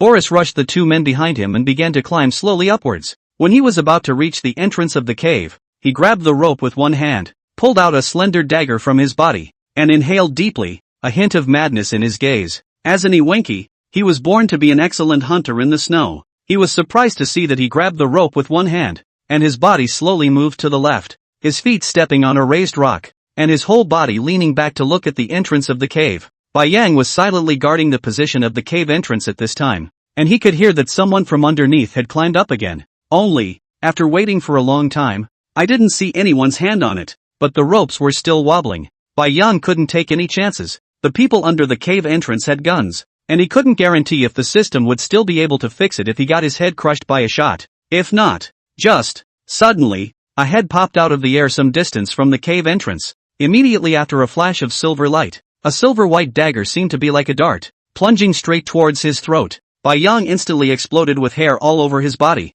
I didn't realize that the person in front of me had this kind of skill. Use the dagger as a dart. With such a close distance, Bai Yang was unable to dodge in time, seeing that the dagger was already in front of his eyes. Wild rage. Suddenly, he thought of the new skill that came out of the system and hissed in his head. Bai Yang's pure white fur turned blood red as if it was dripping blood. The dagger that was already in front of him suddenly became abnormally slow. Stretching out his claws, he directly slapped the dagger away with a slap. Bai Yang controlled his body to slowly retreat backwards. Bang! Surprisingly, he went straight to the innermost part of the cave. It was then that Bai Yang came to his senses. It wasn't that the dagger had slowed down, but that it had gotten faster itself. At this point, Boris, who was still gripping the ropes, simply had an expression of having seen a ghost. I didn't realize that the giant bear in front of me was. How is it possible to be so fast? Surprisingly, they all brought up stumps. Roar! Before Boris could react, he heard a roar coming from inside the cave, followed by a white figure that actually jumped out directly from the cave and slapped his palm on himself. Boris could feel that his insides had been slapped to pieces. Bang! Immediately after that, both eyes went black and he lost consciousness. Run! The two men at the bottom looked at the polar bear that jumped down from midair and went straight for the yacht with their asses in the air. Roar! Bayang, who had just landed on the ground, instantly used his evolution points to repair his broken bones, and in the blink of an eye, he swooped down beside the two men. Bang! Bang! With a slap, he cracked the head of a large man in front of him and leapt straight up high, tackling the last human at the front to the ground. Pressing down on him, a cold light flashed in Bayang's eyes. Ka-ching! One ripped his neck off. At this point, the entire rocky beach was already a hell on earth, with a total of 5 hunters all killed by Bayang. At this moment, Bayang looked at the corpses on the ground and didn't feel fear. There was even a sense of excitement in his heart to leap forward. Hastily shaking his head to get rid of the thoughts in his head, Bayang slowly came to Mama Bear's side. It was only then that I realized that Mama Bear had a metal pin inserted in her chest, and ripped it off with my teeth, and a strong chemical smell hit my nose. Fortunately, Bayang couldn't help but breathe a sigh of relief. This should be an anesthetic. Then Mama Bear shouldn't be in any serious trouble. Looking up at the snake's tail hanging in the cave's opening position, he slowly walked over to it. Just now, in the moment of leaping up, Bayang had gone ahead and flung out the forest boa carcass by tearing it apart. That's a lot of evolution points left. Biting down on its corpse with his bare mouth, Bayang dragged it over to Mama Bear, then throwing all the human corpses into the seawater. Bayang sat down next to Mama Bear and waited quietly for her to wake up. It was already midnight. Bayang was also exhausted at this point after this great battle, and lying beside Mama Bear, he squinted and fell asleep. Arcata, who had just arrived on the small cruise ship, couldn't help but grab her hair and yell out as she looked at the mess in front of her. What's going on here? Not only did he rip all of his clothes, but even the screen in the surveillance room was all but shattered. It's over. The whole testing station is kind of over. Arcata, look. At this point, Ivan pointed to the white hairs on the bedclothes. This is supposed to be polar bear fur? Arcata hastily picked one up and looked at it under the light for a long time. That's right. It's indeed polar bear hair. Only polar bear hair is hollow in the center. Could it be that this place has been ransacked by polar bears? But there is no around here. No, it's those two polar bears, Arcata suddenly exclaimed. However, the location where they were staying was on the other side of the seaside cliffs, and the polar bears could not have reached this location unless they waded in and swam over. And, according to the habits of polar bears, it is simply not possible to swim such a distance in seawater unless they are migrating, in search of food. Could it be that the cub was taken by the mother bear and migrated? Ivan, come on, let's get on the yacht and go down the channel. We might even run into them. Arcata growled quickly and turned her head toward the yacht next to the cruise ship. Arcata! Ivan glanced at the cabin, gritted his teeth, and turned his head to chase after him. Going after that polar bear again? What's the matter with you? It's the middle of the night. He had to pull Akata back. Chapter 25 Early Arrival at Winter Habitat. Akata was eventually pulled back by Ivan. It was with mixed emotions that the two slowly began to clean up the mess on the small cruise ship. Tomorrow, we'll leave first thing in the morning, Arcata said fiercely. Ivan gave her a look and didn't say anything. The girl has gone crazy. But this polar bear is really evil. I can't believe they all made it to the cruise ship and wrecks all the food, even the compressed cookies. Shiritsugo stayed next to Mama Bear and slept for a long time until the sun shone down on him, and only then did he turn around and wake up. Roar! And at that moment, the anesthetic drug in Mama Bear's system finally passed. But, roar! The awakened Mama Bear rushed at the giant bear in front of her and kept letting out a loud hiss. Scared to death. Is this still the mother's little brat? What's for dinner? At this time, Bayang's size was already a full circle larger than the mother bear, and after the system was upgraded again, Bayang's height also increased drastically, which was no longer a height that a polar bear could have. The tallest polar bear with the most majestic body is about 2.5 meters tall, which is already the best in the whole group, but now Bayang, standing up, I'm afraid that it is already more than 3 meters. This had to make Mama Bear start to wonder. She could remember that the bear cub's dad was a polar bear, not a brown bear. How did you get so big? And, nope, remembered last night that there was danger. Mama Bear turned her head and was startled to see a very thick animal lying next to her. What kind of animal is this? Living in the Arctic year-round, Mama Bear has not seen snakes. Roar! Bayang growled at Mama Bear and lowered his head as he began to tear up the snake's flesh. This forest boa was worthy of being mutated. All the meat in its body was estimated to be 500 pounds. Although Bai Yang had gnawed some of it yesterday, there was still about 400 pounds left, which was completely enough for himself and Mama Bear to eat for a few days. Moreover, Bai Yang had already planned to stop swimming there after Mama Bear and decided to drive the yacht there himself. At this time, his weight should have reached about 900 pounds. Mama Bear has 700 pounds, and these few woolly bear country poachers ride on the yacht fully loaded is 200 kilograms. Himself and Mama Bear plus the forest boa corpse yacht can completely withstand. While a bear paw can't do much fine motor work, there shouldn't be any problem turning the steering wheel. Moreover, it was the only way to save the rest of the forest boa's body, which would otherwise have to be discarded. This mutant forest boa added a lot of evolution points, and Bai Yang didn't want to give it up until he had to, and Mama Bear quickly split the python. By now, the sky was bright and the sun had immediately risen overhead. Roar! Bai Yang dragged the snake step by step to the yacht and growled at Mama Bear, who was frozen on the shore. Mama Bear looked at the strange object in front of her and seemed a little afraid, carefully rattling it with her paw. The yacht swayed momentarily. Roar! Mama Bear took 2 steps back. Roar! Bai Yang got inside the yacht and once again yelled at Mama Bear over and over again. Come on up. In a moment, I don't know what might show up again. After last night's encounter, I'm afraid that the world has changed in some way that I don't know about. Not only has the great white shark appeared in the North Pole, but even creatures like the forest boa have inexplicably appeared. This is surely going to be something big. Thinking of this, Bai Yang couldn't help but have a bad feeling rise in his heart. After the system was upgraded, it now took 1 evolution point to add an attribute point. Moreover, after the system upgrade, he could only add the defense attribute, and all other attributes were already at full value.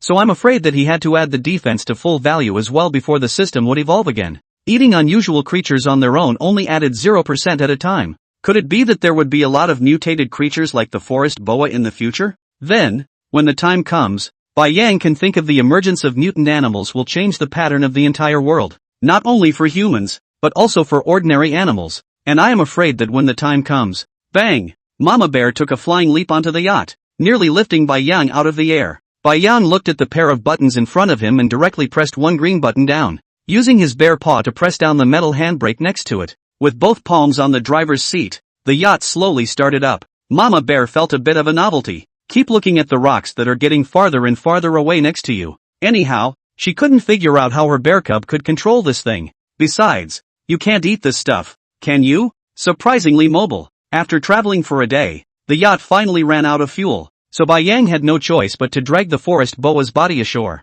By this time, it was not far from the entire northern part of the island, and even in the seawater, Bai Yang could see that there were actually traces of human habitation in the distance, only it was far away, on the other side of the sea. Roar! Roaring at the bear mom behind him, Bai Yang instantly increased his speed and quickly swam towards the shore. Now that his speed had evolved, he could even swim faster than some fish in the water, and without slowing down, the bear mom would not be able to catch up with him at all. However, it was dangerous to be in the water, especially when you were also dragging a corpse that kept bleeding. The sense of smell of the sharks in the seawater was very sensitive. If Bai Yang stayed for a few more minutes, there would definitely be sharks rushing to him, and he didn't want to run into sharks in the water again. Bang! After flinging the corpse of the forest boa in his mouth onto the shore, Bai Yang slowly climbed up, vigorously shaking the water stains from his body. Mama Bear climbed up as well. At this point, Bai Yang could feel that Mama Bear was looking at herself in a somewhat odd way that seemed to contain a little bit of awe. What Bai Yang didn't know was that this was an animal instinct, and when they ran into similar creatures that were stronger than themselves, they couldn't help but rise up in fear. This is especially true of female polar bears when confronted by strong-bodied males. However, although the mother bear subconsciously had some fear, the smell of Bai Yang's body in front of her was still her bear cub's right. However, at this point, Mama Bear was no longer in the lead and had given way to Bai Yang. Bai Yang stood on the shore and looked around. This side of the island was already like a jungle. There were no towering trees, but at the very least it was much better than over at the North Pole. And, with all the flowers and plants, it was pretty close to a jungle existence. Winter was approaching. The flowers and plants on the ground were gradually starting to turn yellow, and there weren't many animals on the island. However, the standing up Bai Yang could see that a white figure was running wildly in the distance. When I fixed my eyes on it, it turned out to be a polar bear as well, and behind him was actually a bear with brown fur all over its body. Roar! The polar bear was already covered in blood and was hissing at the brown bear. Bai Yang dragged the forest boa corpse slowly towards them. It was only when he got closer that he realized that underneath the brown bear's body was a polar bear cub, which had been gutted by him at this point, and behind a rock in the distance, there was a small polar bear poking its head out, looking at the brown bear in horror. Roar! The brown bear seemed to smell the blood and looked up at the mother bear behind Bai Yang, growling at her. Chapter 26, Fighting the Brown Bear. Roar! The majestic brown bear seemed to be interested in the python in Bai Yang's mouth. Putting down the corpse of the small polar bear in its mouth, it approached Bai Yang step by step, its mouth constantly emitting a loud and low hiss. Bang! Bai Yang dropped the forest boa in his mouth to the ground and raised his head to growl at the brown bear. Similarly slowly walked towards it. Roar! Behind her, Mama Bear quickly ran in front of Bai Yang and blocked him with her body. Driven by instinct, the mother bear subconsciously wanted to protect her cubs, especially after taking a look at the young polar bear cub on the ground, which had already been half eaten, and the miserable appearance of the one next to it. Mama Bear lifted her forepaws high into the air and stood up as if she were human, a determination in her eyes. She died not letting the brown bear in front of her hurt Bai Yang one bit. When Mama Bear rushed to herself, Bai Yang was directly confused. Don't they all stop thinking of themselves as cubs? What? Roar! At that moment, the brown bear quickly rushed over and stood up, his huge paw slapping directly on the mother bear's shoulder. Bang! The difference between the size of the mother bear and the brown bear was not small, and this slapped the mother bear directly to the ground. In many parts of the Arctic Circle, brown bear territories overlap with polar bear territories, and the two species are often involved in various fights. Although, polar bears are the largest carnivores on land, female polar bears, especially those with cubs, are largely outmatched by brown bears. This has to do with the fact that polar bears are always in the position of Arctic supremacy. Brown bears live in the jungle, often fight with a variety of ferocious carnivores, whether it is experience or ferocity is far higher than polar bears. Also, polar bears originally evolved from brown bears, and the two creatures are not segregated for contraception. So many brown bears force themselves on female polar bears. Eyes on Mama Bear being slapped to the ground with a bare paw. Roar! Bai Yang instantly rushed out. Bang! The 3-meter-long body stood up, a full head taller than the brown bear in front of him, and swung the two bare paws in front of him, slapping it directly on the head. The force of over 100 instantly slapped the brown bear in the eye. Shaking his head, the brown bear raged. Roar! A bloody grin reveals sharp bare teeth, directly pounced on Bai Yang. The two bears fell to their knees at once. Brown bears have a lot of power, even higher than the current Bai Yang. Pinned to the ground, Shiritsuyo fought to headbutt the brown bear in the face. Ow! The brown bear let out a miserable roar as Bai Yang's collision directly knocked it into tears. Take a look at the opportunity. Ka-ching! Bai Yang took a bite out of its neck. A few centimeters long bear's teeth directly pierced through the bear's skin and ruthlessly dug into the brown bear's neck. Roar! Roar! Roar! Feeling the pain, the brown bear was like crazy, and the two forepaws kept slapping on Bai Yang's back. The brown bear's claws were a few centimeters longer than the polar bear's, and the sharp claws kept leaving a trail of blood on Bai Yang's back. And soon, blood flowed across Bai Yang's back. But a few months of bear life, Bai Yang seemed to be immune to this kind of pain. He himself was still biting the brown bear's neck to death, not caring about the wounds on his back, even as he also stretched out his bear's paw and kept slapping it on the brown bear's head. Mama Bear tried to go up and help after she got up from the ground. Nay, Bai Yang was deadlocked with the brown bear, and the two bears kept rolling around in the grass. After circling around them a few times, the mama bear couldn't find a place to get her mouth on them, and looking at the blood on her bear cub's back,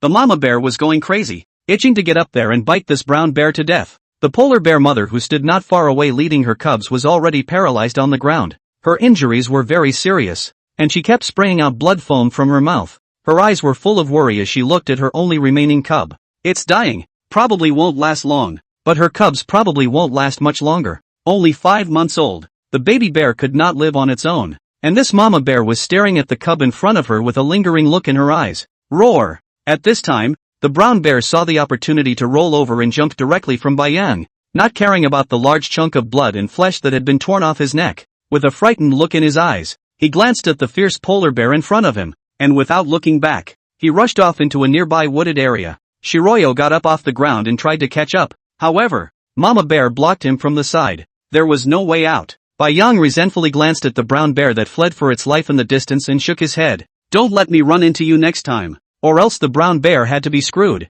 While fighting the brown bear, Bai Yang also realized that although he had a human brain, he's so inexperienced in combat. In the Arctic, the most is to fight with the snow wolves. No wonder the polar bears can't get any better when they meet the brown bears. In the Arctic Circle, the polar bears are the masters, and there is no natural enemy at all. Thinking of this, Bai Yang secretly made up his mind. It seems that this winter he needs to make himself experienced in fighting, After all kinds of strange creatures have slowly appeared here in the North Pole. If he is not experienced in fighting, I'm afraid that even if he is physically stronger, he won't be able to survive at that time. In fact, Bai Yang thought correctly. Take the brown bear. It's huge enough, but many creatures can kill a brown bear, and the bear's greatest natural enemy is the tiger, which kills the most bears in every year, leaving aside the bears hunted by humans. And even some packs of wolves surrounded by wolves can kill bears. Roar! At that moment, a milky cry came from the distance. Only then did Bai Yang turn his head to look, only to see that the cub that was behind the rock just now, this time was lying on the mother bear, and kept sniffing the smell of her body. Bai Yang could tell that the she-bear was probably not going to make it. That this bear, taking a deep breath, Bai Yang took a step towards the mother bear. Roar! Seeing the huge polar bear in front of her coming towards her, the mother struggled to get up. Done! This is a male polar bear that must have killed his cubs. Roar! Roaring at the bear cub over and over, he even reached out with his paw and swatted her aside. However, the bear didn't understand what it meant at all and rolled over on the floor a few times, got up and came back up to Mama Bear. Roar! Shiryo growled at the she-bear. He could tell that the mother bear lying dying on the ground was looking at him with pleading eyes, which were begging him to let her cubs go. But, Bai Yang glanced at the bear in front of him, the same size as he was a few months ago, with pure white fur and cute eyes. Shiryo looked back at Mama Bear behind him.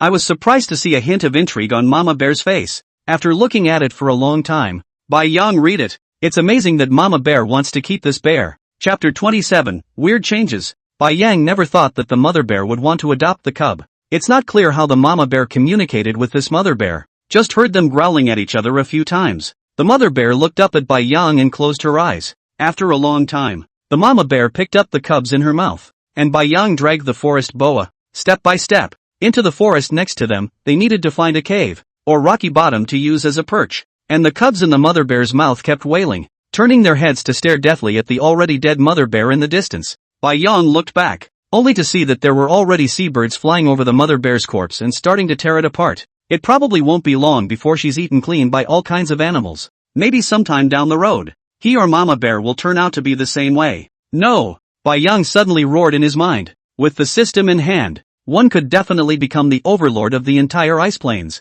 and there would never be such a day. Mama bear soon found a modest cave, just big enough for them to perch in, though it was a bit cramped. But Bai Yang still admired Mama Bear for the point of finding a shelter. From the earliest caves to the ice and back again, Mama Bear always found a shelter. Time passed quickly, and half a month passed in the blink of an eye. After so many days together, the cubs have also officially recognized Mama Bear. But it's the giant-sized brother bear who's annoying. Every time she tried to play with Bear, he slapped her aside. But, this bear is awesome and catches prey every time he goes out. Never went hungry. After half a month of hunting, Bai Yang had also familiarized himself with all of this part of the island, and on the way, he had also encountered many polar bears that had also come here to spend the winter, only that all of them had retreated after encountering Bai Yang. It's really that he's so huge, enough to be a little more than half a foot taller than the other bears. Moreover, after half a month of eating, Bai Yang understood, one had to go and find all sorts of mutated food, and unusual blood and flesh was now not adding 0.1 evolution points, it was directly 0.01. One decimal place is excessive enough. The last two just don't let the bear live. However, after half a month of searching, today Bai Yang finally found a mutated animal. It was a wild boar, and it was also a pure black boar with horns like a bull. When they only started bumping into each other, Bai Yang was also startled. Never have I seen such a ferocious wild boar, which was feeding when I first saw it, and its food turned out to be a leopard. Who's going to believe this? If humans saw it, it would probably be another hot headline. Shocked that a wild boar has turned up in Siberia and is feeding on leopards. However, the place has really been getting more and more animals of all kinds lately. At first Bai Yang only thought it was a normal phenomenon, until almost strolling through the zoo in general. A variety of tropical animals are surprisingly inexplicable appearances. And even the trees are beginning to have monkeys. That's close to the North Pole. Where do all these things come from? No. I went out for a drive this morning and caught a merganser and got it back. Mama Bear hasn't been out hunting too often lately either. It is really every day is bracing. One meal is not yet digested. Another meal Bai Yang is ready for. There was no way around it. He was getting hungry too fast. While the average mama bear will be satisfied with about 40 pounds of meat a day. Not so with Bai Yang. 40 pounds in the morning, another 40 pounds in the afternoon, and even another snack at night, like rabbit or something like that. After dividing the plum deer with the mama bear and sister bear, Bai Yang wandered out the door. Now he no longer lived with Mama Bear and the others, but lived by himself alone in a cave not far away. Except that every day Yang came to eat with Mama Bear. After more than half a month, it only makes sense that winter is slowly starting to descend. But, quite the contrary. Not only is winter not coming, but the weather is getting better. I remember the first time I came. The flowers and grasses on the ground have begun to wither. This half a month has passed. Not only did not wither in yellow, on the contrary, the growth has become more vigorous. This made Yang even more certain that something unknown had indeed changed on Earth, and he just didn't know how the humans felt about it now. United Nations Headquarters, Global Summit. At this moment,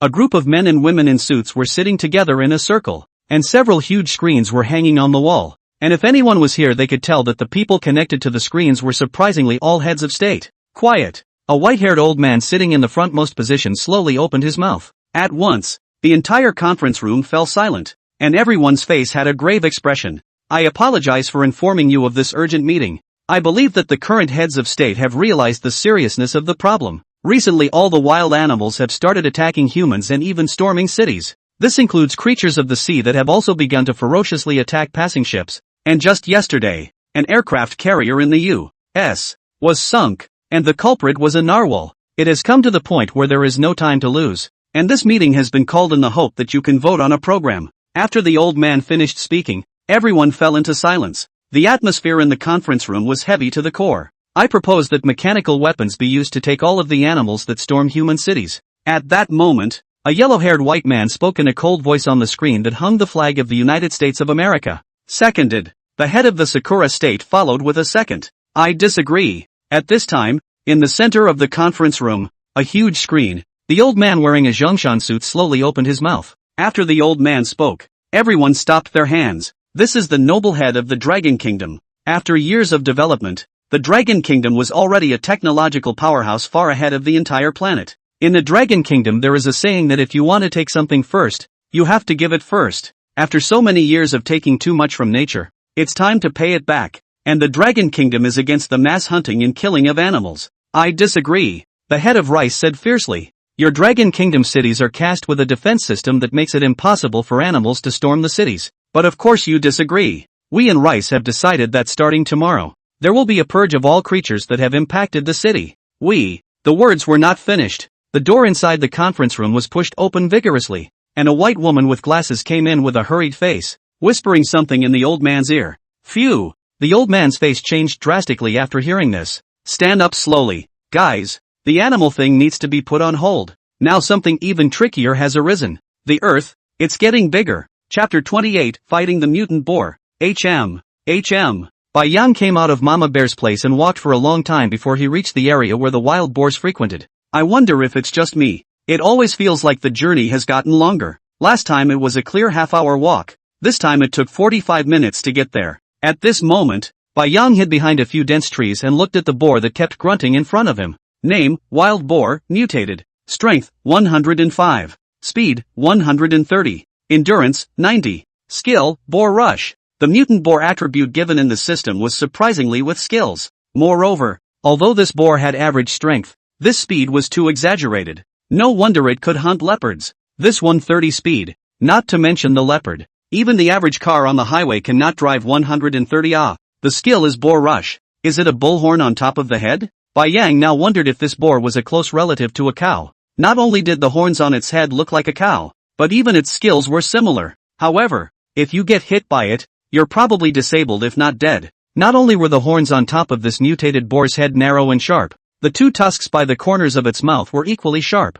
Through the gaps in the leaves, Yang could see the solid muscles that kept swaying on its body, and under the sunlight, the black fur reflected an oily glow. Gulp! Yang swallowed. The boar was fat and big enough. Yang was planning to do so. If he hunted this boar down, he decided not to share it with Mama Bear and the others. Seeing that the situation was getting more and more serious, he had to speed up his defense points up.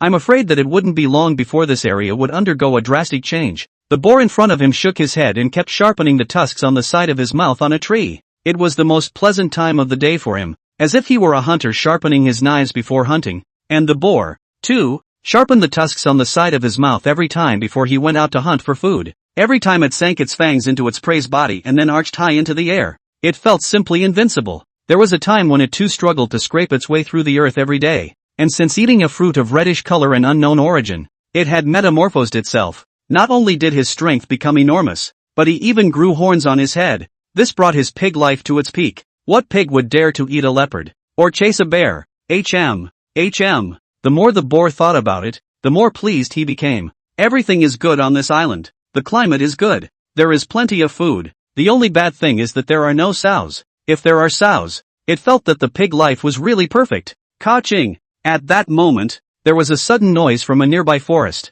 Humph! The mutant boar sniffed down. It caught a whiff of the bear's scent and looked up into the woods, where the boar lowered its head, tusks pressed to the ground, and took a step into the woods. Haven't tasted bear meat yet. I didn't think I'd have the nerve to deliver it to my doorstep. Bai Yang quietly lurked behind a tree, his eyes staring deathly at the place where the sound came from not far away. Could feel that the boar had slowly come in. Humph! The grunt from the pig's snout was getting closer, as if he were a seasoned hunter. Shiryu lay quietly on the ground, covering his white fur with leaves. Saw it. Suddenly, Bai Yang's eyes lit up. He saw a dark-skinned, scuffed boar sniffing incessantly a few paces in front of him. Roar! The muscles of his entire body tensed, and he violently jumped up from the ground, instantly lunging at the boar. The boar could smell that it was nearby, and suddenly, a bare growl was heard, followed by a feeling as if the sky had gone black, and a dark shadow instantly enveloped him. It lifted its head, its eyes looking upward. Bang! A huge white bear paw slapped itself straight in the face. Ow! Bai Yang's sharp bear claws directly hooked one of the boar's eyes out of its socket, and the boar let out a piercing howl. Not being able to think carefully, shaking the eyes off the bear's paw, Bai Yang once again stood up and slapped another palm on it. Bang! I didn't expect the boar in front of me to be very smart. Rolled on the ground, and the bear's paw that Ben had slapped on it actually cut through just a little bit of flesh. Humph! Blood flowed from the boar's empty eye sockets. The legs kept pivoting on the ground, and a sort of chi erupted from his nostrils. Bai Yang double-palmed on the ground, pressing his entire body down, his head lowered, his eyes deadpan on the wild boar in front of him that might attack at any moment. The big battle is imminent. Ow! Only the boar howled, like a black lightning bolt, with its head lowered and the sharp horn on its head glowing with a hint of icy cold. Berserk rage. As he watched the boar activate its skills and rush over the top, Bai Yang simultaneously bellowed in his mind. Roar! Raise the bear paw high. Bang! There was a dull thud. Bai Yang's palms came down from the top, carrying the weight of his entire body, and slapped directly onto the boar's body. Before the boar could even touch Bai Yang's body, it was directly slapped to the ground by both of Bai Yang's palms. Put! A mouthful of blood spurted out. It didn't expect that the giant bear in front of it, whose fur was all white, would have such enormous strength. After being heavily slapped on the ground, the boar felt as if its internal organs were about to explode, and couldn't help but spray out a mouthful of blood. Bai Yang didn't even give it a chance to get up, quickly turning his body around, and under the berserk rage, he was as swift as lightning, directly sitting on the boar with his butt. Bang! Bang! Bang! Waving his broad, large bear paw, he kept raising it high in the air and slapping it on the boar's head one by one. A mouthful of blood spurted out from the boar under each swat. Bang! Both palms slapped down again at the same time. Roar! Bai Yang opened his bear's mouth and roared, biting down on his back where the spine connected to his neck. Ka-ching! The enormous bite force was so great that it actually snapped the boar's vertebrae in one bite. It had to be said that the boar was worthy of being a mutated creature, and so far, it hadn't even gagged. At this time, the top of its head had already been slapped bloody by Bai Yang, and Bai Yang's white chest had already been dyed red with blood. Ka-ching! Once again, he took a bite at the boar's neck and violently ripped out a piece of bloody flesh. Ow! The boar finally wailed and straightened its hind legs instantly.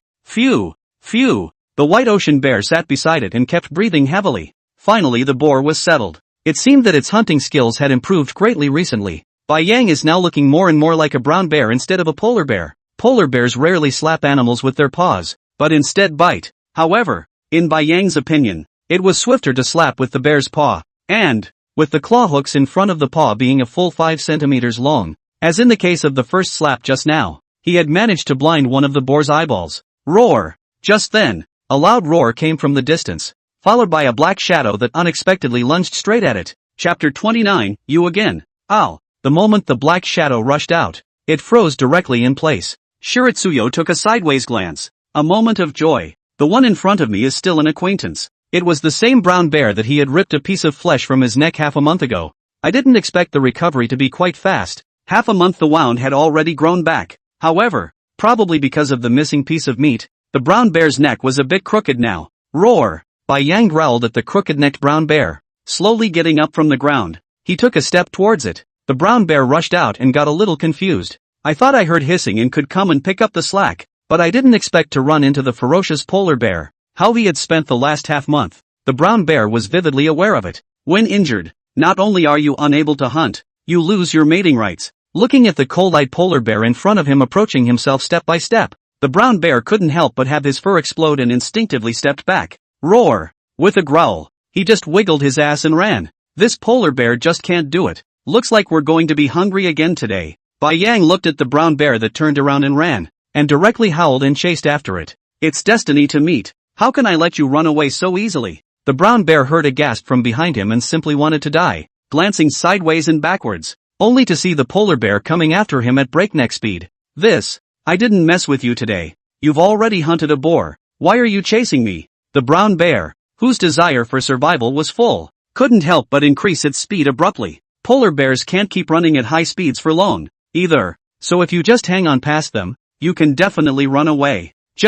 Once again, he looked back. Ow! The brown bear howled helplessly. This polar bear behind him is also running too fast. Right, looking at his back. But, upon seeing a waist-thick tree in the distance, the brown bear seemed to see a savior. Polar bears don't climb trees. Roar! Roar! Roaring twice again, the brown bear exerted its full strength and quickly pulled away. Bang! When he came to the tree, his speed didn't decrease. He directly leapt up. Bear hugged the huge tree, and began to climb upwards desperately. Bai Yang stood under the tree, looking up at the brown bear hanging on the tree, constantly climbing upwards, directly speechless. What a first to see a bear climb a tree. Don't they say you climb trees to escape from a bear? How is this? In fact, brown bears can climb trees, and what the public knows about climbing trees to escape after meeting a bear is only for black bears. However, because of their size, the average brown bear rarely climbs trees. Roar! The brown bear clung to the trunk of the tree and growled down at Bai Yang.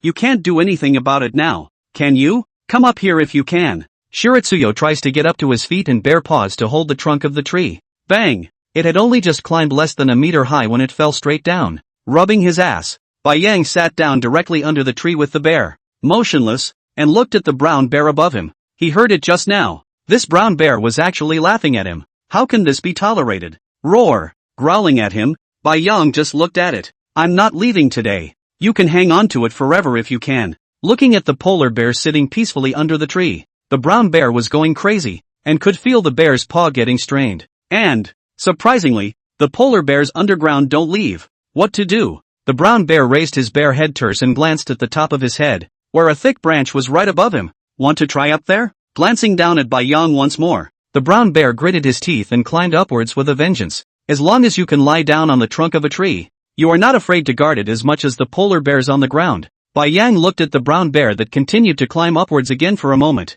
This climb can be in the tree, more than 10 meters high. If this fall, do not even need their own hands. This brown bear will certainly fall dead. That's too much of a fight. Yet a few minutes later, looking at the brown bear lying quietly on a horizontal tree trunk, Bai Yang understood. Awesome. Who says bears are dumb as hell? That's a smart brown bear right there in front of you. Not only can you climb a tree, but you can surprisingly find a good spot to save your energy. Bai Yang stood up and slowly came under the trunk of the tree and looked around. Zip! Marking the underside with his own mark, he glared up at the brown bear fiercely and turned his head in the direction of the boar carcass. This brown bear line. You wait. I'll hang out in this neighborhood. Sooner or later I'll get you. Twice now you've gotten away. Next time I'll kill you. Bai Yang thought indignantly in his heart. Follow the direction you came from and run quickly all the way to the place where you killed the boar. But, when Bai Yang arrived, he saw that the ground was empty and there was only a streak of blood. Roar! Couldn't help but growl angrily. I can't believe an animal dared to sneak in and haul his food away. This Nima! Head down and sniff the boar's blood. Bai Yang slowly chased after him. The size of the wild boar is not small. It should not be a small animal dragged away. And, in general, the animals in the wild encountered a dead body, are in situ to share the food, will not drag away. What the hell is this? Bai Yang followed the trail of blood and took a step to a swamp in the distance. Looking at the swamp that suddenly appeared in front of him, Bai Yang was a bit confused. He's been around this island so many times. There's never been a swamp. When did this happen? Ka-ching! Just as Bai Yang was wondering, a chewing sound came from a half-human high patch of grass nearby. Shiryu listened sideways. It was indeed the sound of some animal eating, and by the sound of it it should be eating well. It was his boar, and he was surprised that someone else had taken the first bite. Evolution points. The more Bai Yang thought about it, the angrier he became. However, being able to drag a boar so far, it was assumed that the animal would have been a huge one as well. It cannot be taken lightly. Bai Yang lowered his head and pressed himself tightly against the ground, slowly burrowing his way inside the grass step by step. Ka-ching, ka-ching, ka-ching. A sound of chewing, with swallowing, came closer and closer. Just by listening to the sound, Bai Yang could hear that the teeth of the animal not far away should be very sharp and huge. Even, this animal needs to tear to eat. Once again, it slowly crept forward for some distance, getting closer and closer. Bai Yang took a deep breath. In a moment, he must strike with a thunderous blow and take a bite right out of the animal in front of him. The moment he came out himself, the other side would surely panic. In time, roar. After thinking of a good countermeasure, Bai Yang directly roared. All of his muscles tensed, like a sharp sword, and quickly rushed out. Roar! Bai Yang, who had rushed out, looked at the giant crocodile in front of him and directly froze. The crocodile also seemed to be startled by this bear with white fur all over his body that rushed out in front of him, and a piece of pig's leg in his mouth fell to the ground. A bear and a crocodile just looked at each other. One time, the air was quiet. Chapter 30, Prehistoric Giant Crocodiles. Looking at the crocodile in front of him, which was fully twice as big as himself, Bai Yang swallowed hard. That's nifty and scary. Whose crocodile is this? Eat the feed. That big? Ha, ha, ha. The crocodile stared at the white bear in front of him with a deadly stare. Its feet slowly began to move, and a tail full of hideous and horrible bone spikes kept beginning to flap. Name, Prehistoric Giant Crocodile. Strength, 210. Speed, 90. Endurance, 190. A surprisingly high 210 strength. But this crocodile has no skills. But, with such horrible attributes, isn't it pretty much the same with or without skills? Bai Yang slowly stepped back. Compare the properties. Perhaps there was no need to compare. The prehistoric giant crocodile in front of him wasn't even on the same level as him. He's like a lightweight himself. And this is a total sumo wrestler in front of Nima. This own estimate of a bite wouldn't even puncture the crocodile's skin. What to do? Taking a look at the carcasses of the mutated boars that had almost all been eaten, Bai Yang could not cry. Blame it on the damn brown bear. I should have known better than to chase. However, what Bai Yang didn't expect was that it was also thanks to that brown bear. Otherwise, if the lurking crocodile had suddenly rushed out while he was eating,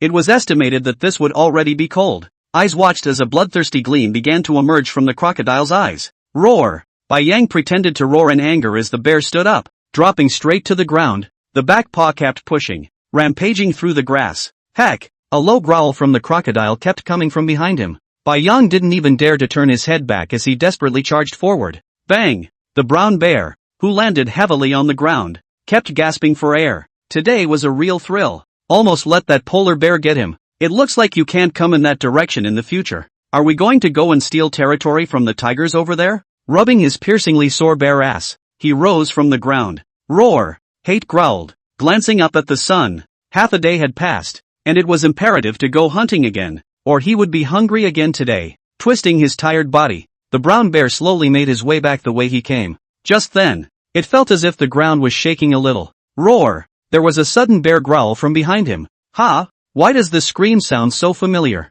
The brown bear was a little confused for a moment. Suddenly, he remembered. Wasn't that the cry of the polar bear? That's too hard. I can't believe I'm still squatting myself at a distance. Treacherous man. It was too late to think about it and look back. Just one look and you were scared out of your wits. Not far away, the polar bear unexpectedly had a hideous expression, and its speed was unknown how many times faster than just now. Done. The brown bear looked at the polar bear's ferocious appearance and just felt his paws start to go weak. This isn't over until you get yourself killed. But, seeing the white bear that had already arrived in front of him, he did not even pay attention to himself, merely lifting up his paw to give himself a blow to the head, and then he buried his head and ran forward furiously. The brown bear was really confused at this point. Not looking for yourself? Is it chasing the front? I looked up and forward, only to see that there wasn't much in front of me, except for the rampaging polar bear. Ah! Boom! Boom! Boom! At that moment, a violent rumble came from the ground. The brown bear looked over at the voice.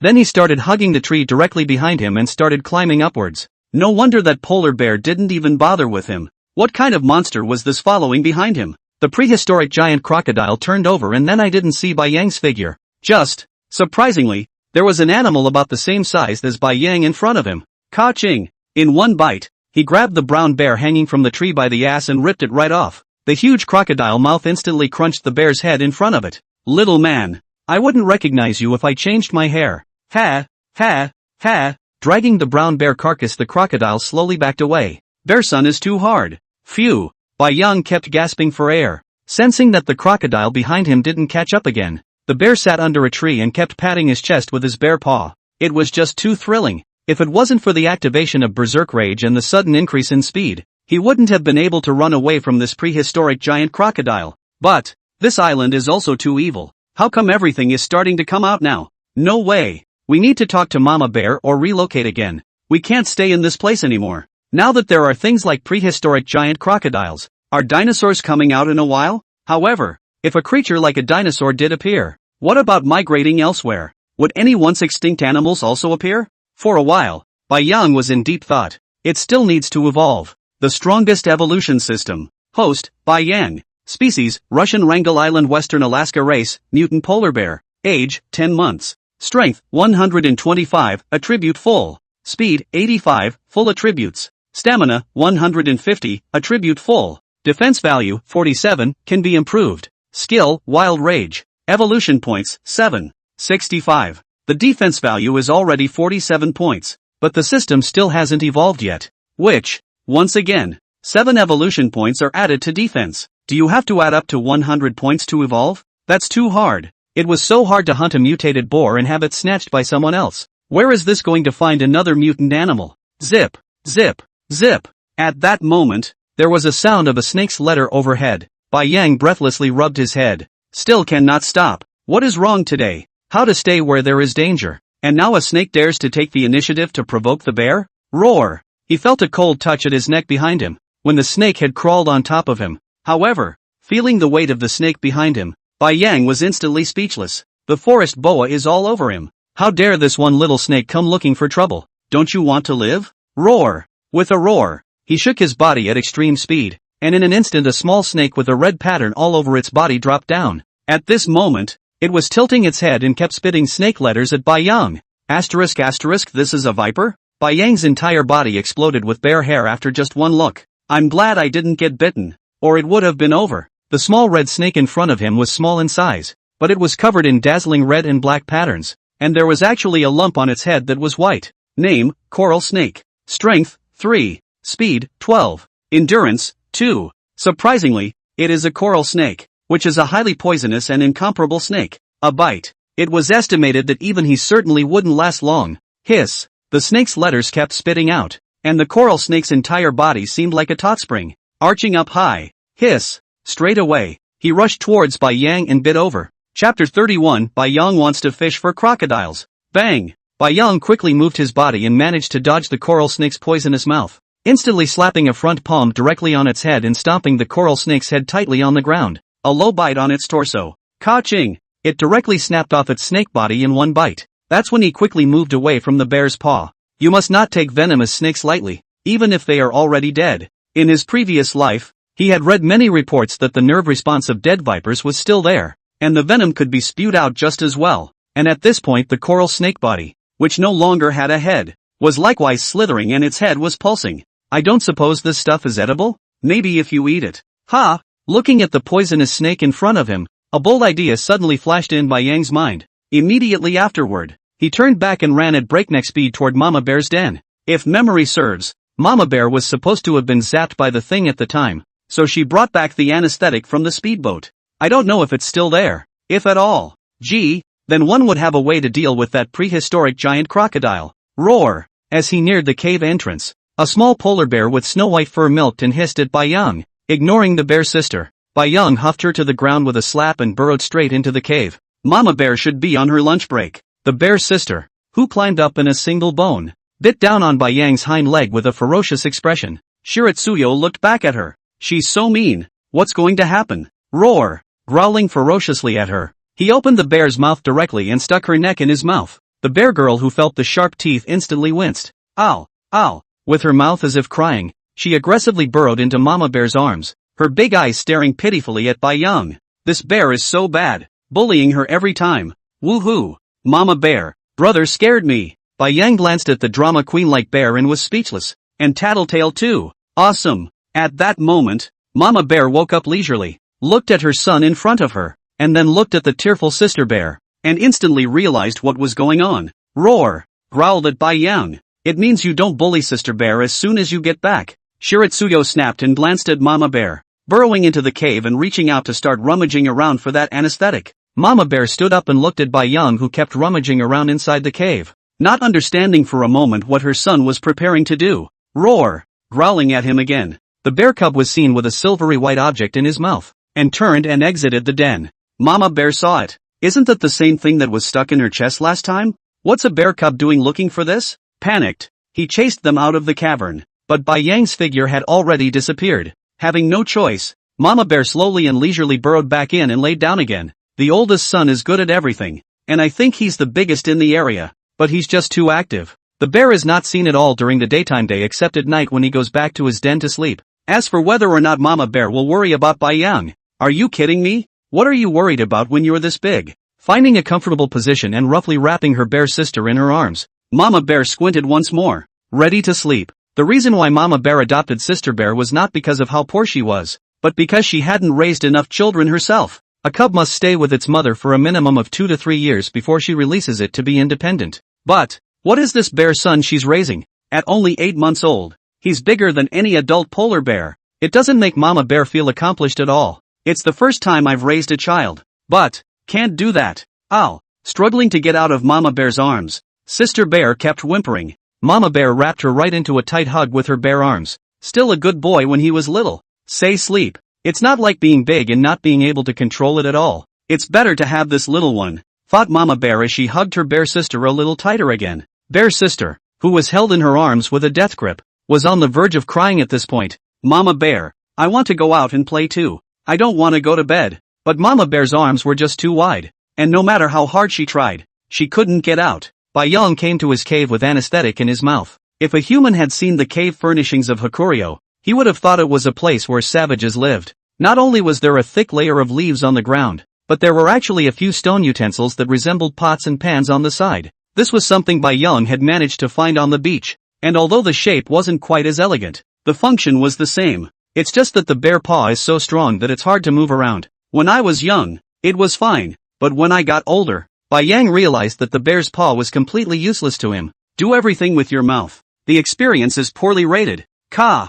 ka, ka. Tossing the anesthetic in a stone basin, Shiritsuyo kept poking at it with his sharp bare paw, trying to get it to rot. But, there's no way to poke the anesthetic out of the exterior metal. That would be too hard. Sitting with a bear on his butt and looking at the anesthetic inside the stone basin, Bai Yang began to fall into a deep thought. First of all, there was no way to sneak up on the crocodile by himself, so there was no way for the anesthetic to get into the crocodile by himself, even if he had a needle. Then, there it is. Bai Yang had a flash of inspiration. He can fish. No, fishing for crocodiles. It's entirely possible to find a small animal and pump an anesthetic into it. Drop it next to the swamp like that and the gators will smell it and surely climb up. And when they do. But there's still a question. This anesthetic can indeed be anesthetized instantly if it's pumped directly into the body. But if it's eaten through food, will it take longer? If an alligator ate an animal with anesthetic, he wouldn't be blindsided if it crawled inside the swamp. Bai Yang began to rummage around the cave without stopping.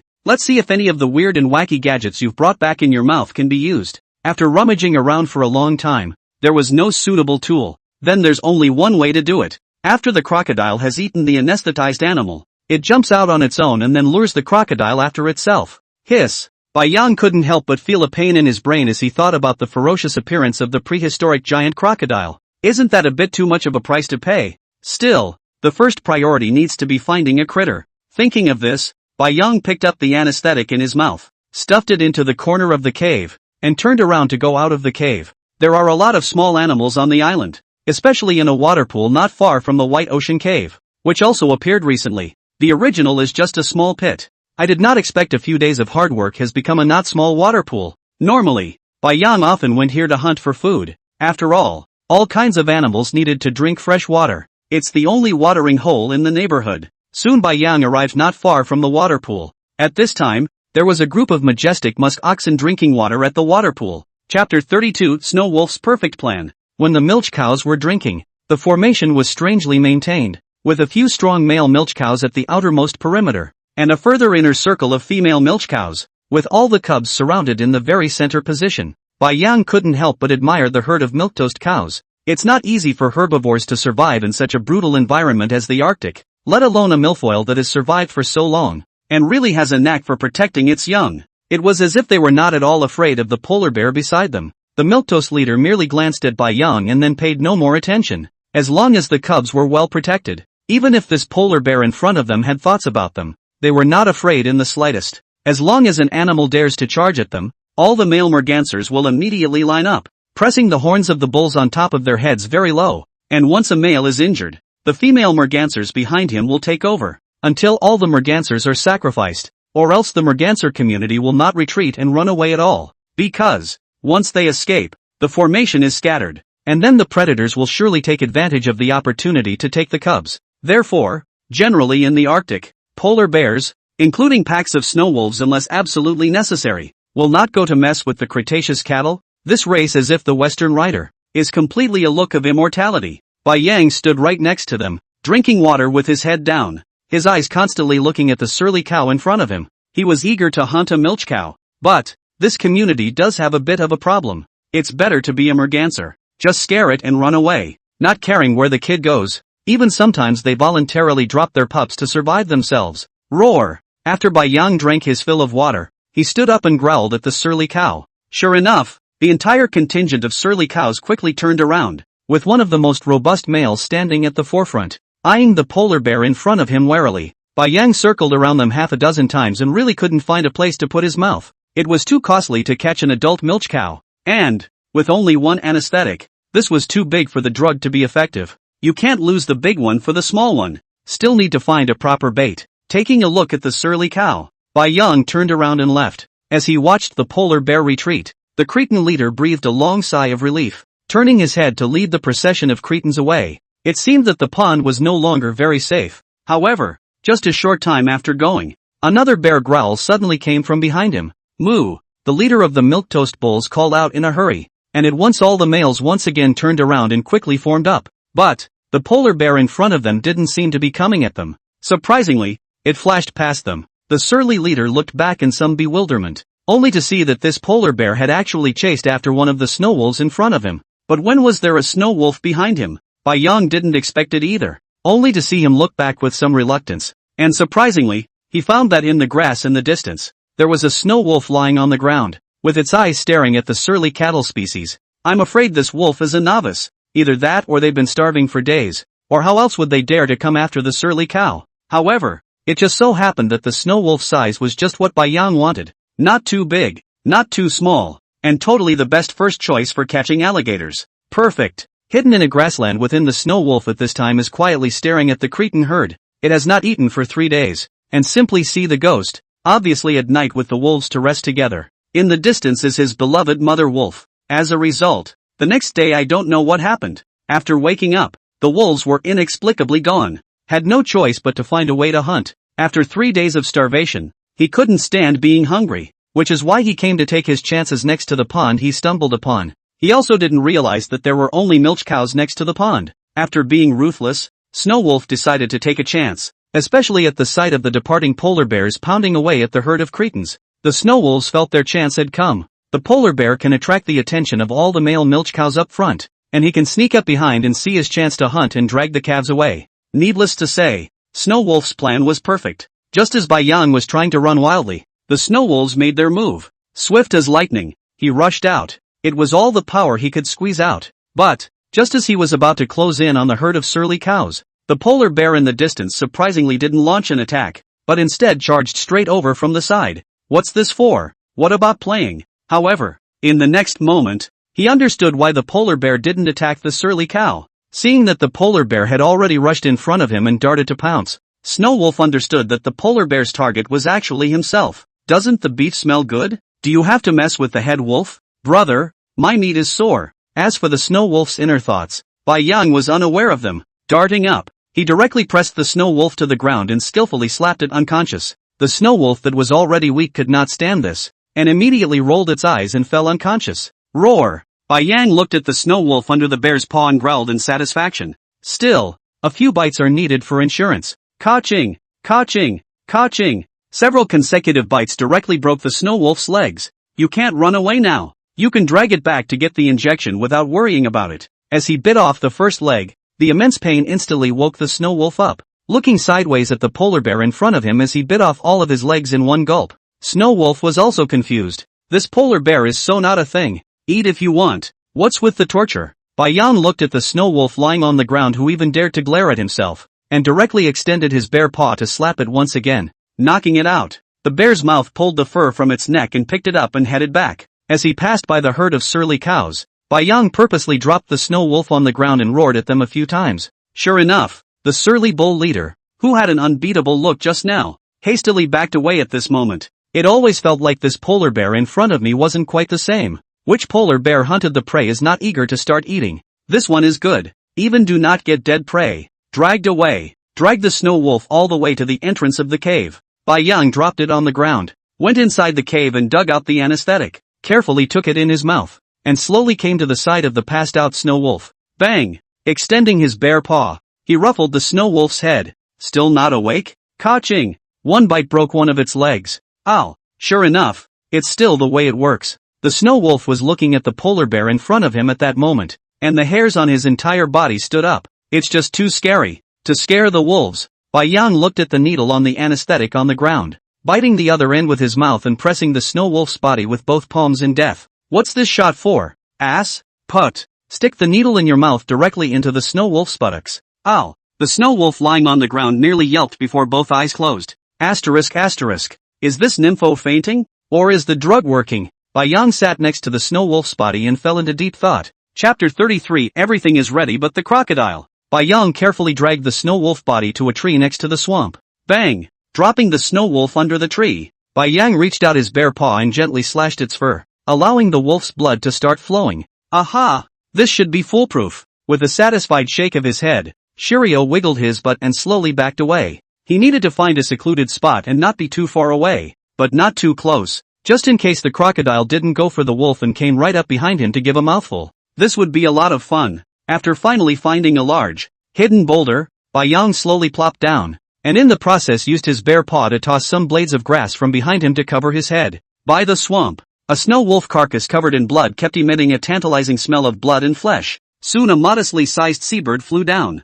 Shoo, shoo. It wondered how it was that there was a fresh corpse here and no one came to partake of it. Still, being a bird, it's vigilant. Slowly, he landed next to the snow wolf and reached out a paw to gently hook it. No reaction. A quick peck with the beak and still no response. Is it true that no one wants it? Looking at the snow wolf's huge body, the seabird fluttered its wings to express its excitement. How long is this going to take to eat? Bai Yang wanted to go up and drive the seabird away, but on second thought, he could let the seabird try the effect of the anesthetic first.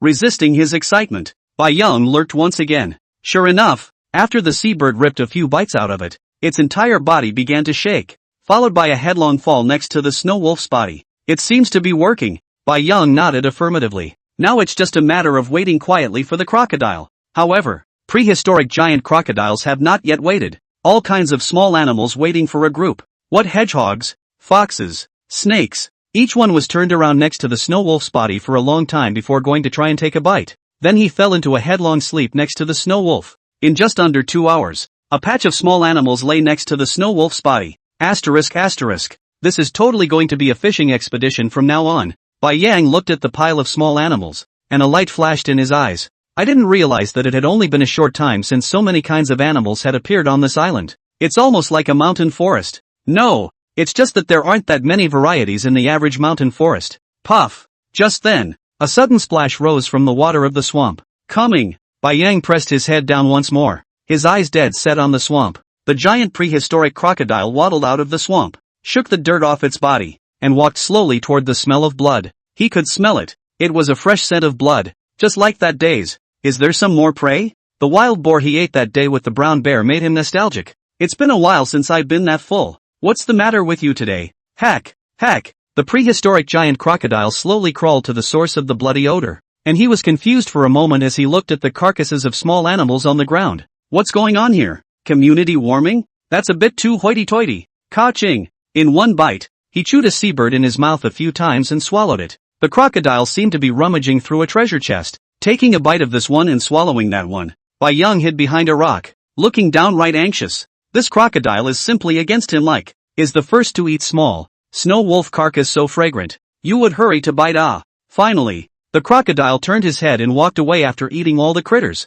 Bai Yang, what do you mean? Had enough? Are you kidding me? I worked so hard to fix this for you, and you won't eat it? Pounce. Unexpectedly, the crocodile poked its body into the water after walking to the swamp and swam around for a while, before slowly coming ashore next to the snow wolf's corpse. Shiratsuyo breathed a long sigh of relief when he saw it come back. Almost he wanted to get up and go over there to check it out. Luckily, I didn't realize that this prehistoric giant crocodile was quite ceremonial and went for a little activity before the big meal. Ka-ching, ka-chow, ka-ching. Listening to the sound of chewing coming from not far away, Bai Yang quietly climbed up behind the rock. Bear stood up and lay down behind the rock to poke his head out, as if he were a comb hunter, quietly watching the feeding crocodile. Although, he was also swallowing hard. That's a bit of a price to pay for yourself today. Snow wolf carcasses, not to mention a field of small animal carcasses, in case if. No, there's no such thing as an eventuality. This prehistoric giant crocodile must be finished off today. Seeing that the snow wolf carcass had been mostly swallowed by the crocodile, Bai Yang felt that the time was almost right. It's time to come out on your own. Took a deep breath. Roar! Bai Yang directly shook the blades of grass off his body. A roar of rage was heard from the sky. Instantly, he jumped out from behind the rock, taking a step not far from the crocodile. Bai Yang bear stood up, and the two bear paws in front of him kept flapping. Hack! Hack! The crocodile looked up at the polar bear that kept roaring in the distance, and couldn't help but drop the carcass of the snow wolf in his mouth to the ground. Or this white bear. Is there something wrong with you? Every time you spy on yourself eating. Today. Boom. Boom. Boom. Bai Yang wanted to provoke a bit more, only to see the crocodile in front of him directly smash his tail hard on the ground, stride away from the four thick crocodile legs and start running wildly towards himself. Not. How come this anesthetic isn't working? Watch the alligator's lightning speed. Bai Yang didn't have time to think about it carefully and directly turned around and ran. Today wasn't a day for taking lives anymore. And every now and then Shiratsuyo turned around to look at the crocodile behind his ass. How come you're still not dizzy? The crocodile followed him closely, not realizing that the white bear in front of him was today. He was a prehistoric giant crocodile, and this white bear didn't hurry to escape, but even had the time to turn back, and occasionally even stopped to roar at himself twice. Can this be tolerated? If we don't get this white bear killed today, how can we still hang out in this area in the future? What does it make the female crocodiles that come over later look like? Horror! The crocodile let out a low hiss and fought to try and twist itself to catch up with Bai Yang. I don't know what's going on today, but I feel like my body can't even generate any power, and heads are starting to spin a little. The crocodile struggled to shake his head to clear it, but, bang! The huge body fell straight to the ground. The crocodile squinted at the white bear coming toward him, struggling to get to his feet. Bang! I didn't expect the white bear in front of me to dare to slap himself with his bare paw. Heck! Roar! Bai Yang couldn't help but roar loudly as he looked at the prehistoric giant crocodile lying on the ground in front of him, already in a daze. It's just so exciting. Bear heart. I didn't expect to actually get this crocodile. Chapter 34, Prehistoric Giant Crocodile Feast. The moonlight was bright and white as it shone down on a polar bear that was white all over. Outside the cave, a crocodile full of hideous bone spines lay still. Bai Yang sat quietly on a rock, motionless as he looked at the prehistoric giant crocodile in front of him. After a few hours of difficult dragging, finally the crocodile dragged back, all the way to Bai Yang or on tenterhooks. For fear that the anesthetic effect of the drug passed, the crocodile suddenly turned awake to give him a bite. Luckily, the anesthesia worked well, and several hours had passed and the crocodile still showed no signs of turning around. But, Bai Yang also ran into a problem. The crocodile had an anesthetic in it, and he didn't really know how much of the drug was left, so he had been pondering whether or not he dared to eat the crocodile in front of him right now. It's been a day since I've eaten today. Shiratsuyo's stomach had been protesting for hours. Getting killed first? Shiratsuyo got off the rock and picked it up under his but with both forepaws. Bang! Smashed directly on the crocodile's head. Worthy of being a prehistoric giant crocodile, it didn't even break its skin when it was smashed so hard. Bai Yang gasped for air and once again picked up the stone and smashed it. A little. 2 clicks. Third down. The dull smashing sound spread throughout the outside of the cave, and the flying birds in the distant trees fluttered their wings and flew away because they couldn't stand the sound. After a long time, the crocodile head on the ground had been smashed to pieces by Bai Yang. Even the crocodile's eyeballs were disintegrated. Who?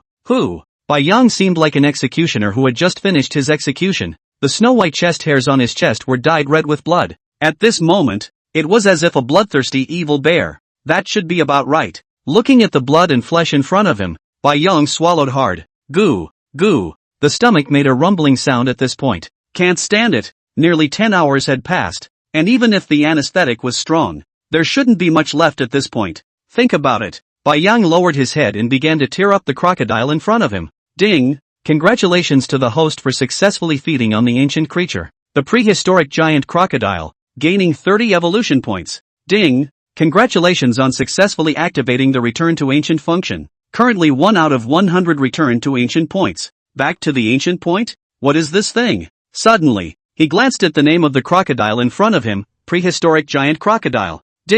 This regression point would make him a prehistoric creature like this crocodile. However, Bai Yang was skeptical about this speculation. Polar bears simply haven't been around that long. If it's really possible to go back to the past, then hell knows what a polar bear can return to. It's a good thing there are plenty of evolution points here, but this crocodile is just too huge. If Bai Yang ate alone, I'm afraid that he wouldn't be able to finish it for several days. The climate has been getting more and more like the tropics lately, and there were still some ice floes on the surface of the sea when they came here, but by now they've basically all melted away. Moreover, at one time, the sea was not far from his and Mama Bear's cave, but after more than half a month, Bai Yang now needed to walk for half a day if he wanted to go to the sea. It does seem like the whole world has changed a lot. Could it be that the landmass has gotten bigger? Or, regardless of how the earth was changing, Bai Yang could predict that I feared survival would become increasingly difficult, especially for ordinary animals. He himself had a system that could evolve alright and had the intelligence of a human. If this prehistoric giant crocodile hadn't stumbled upon him,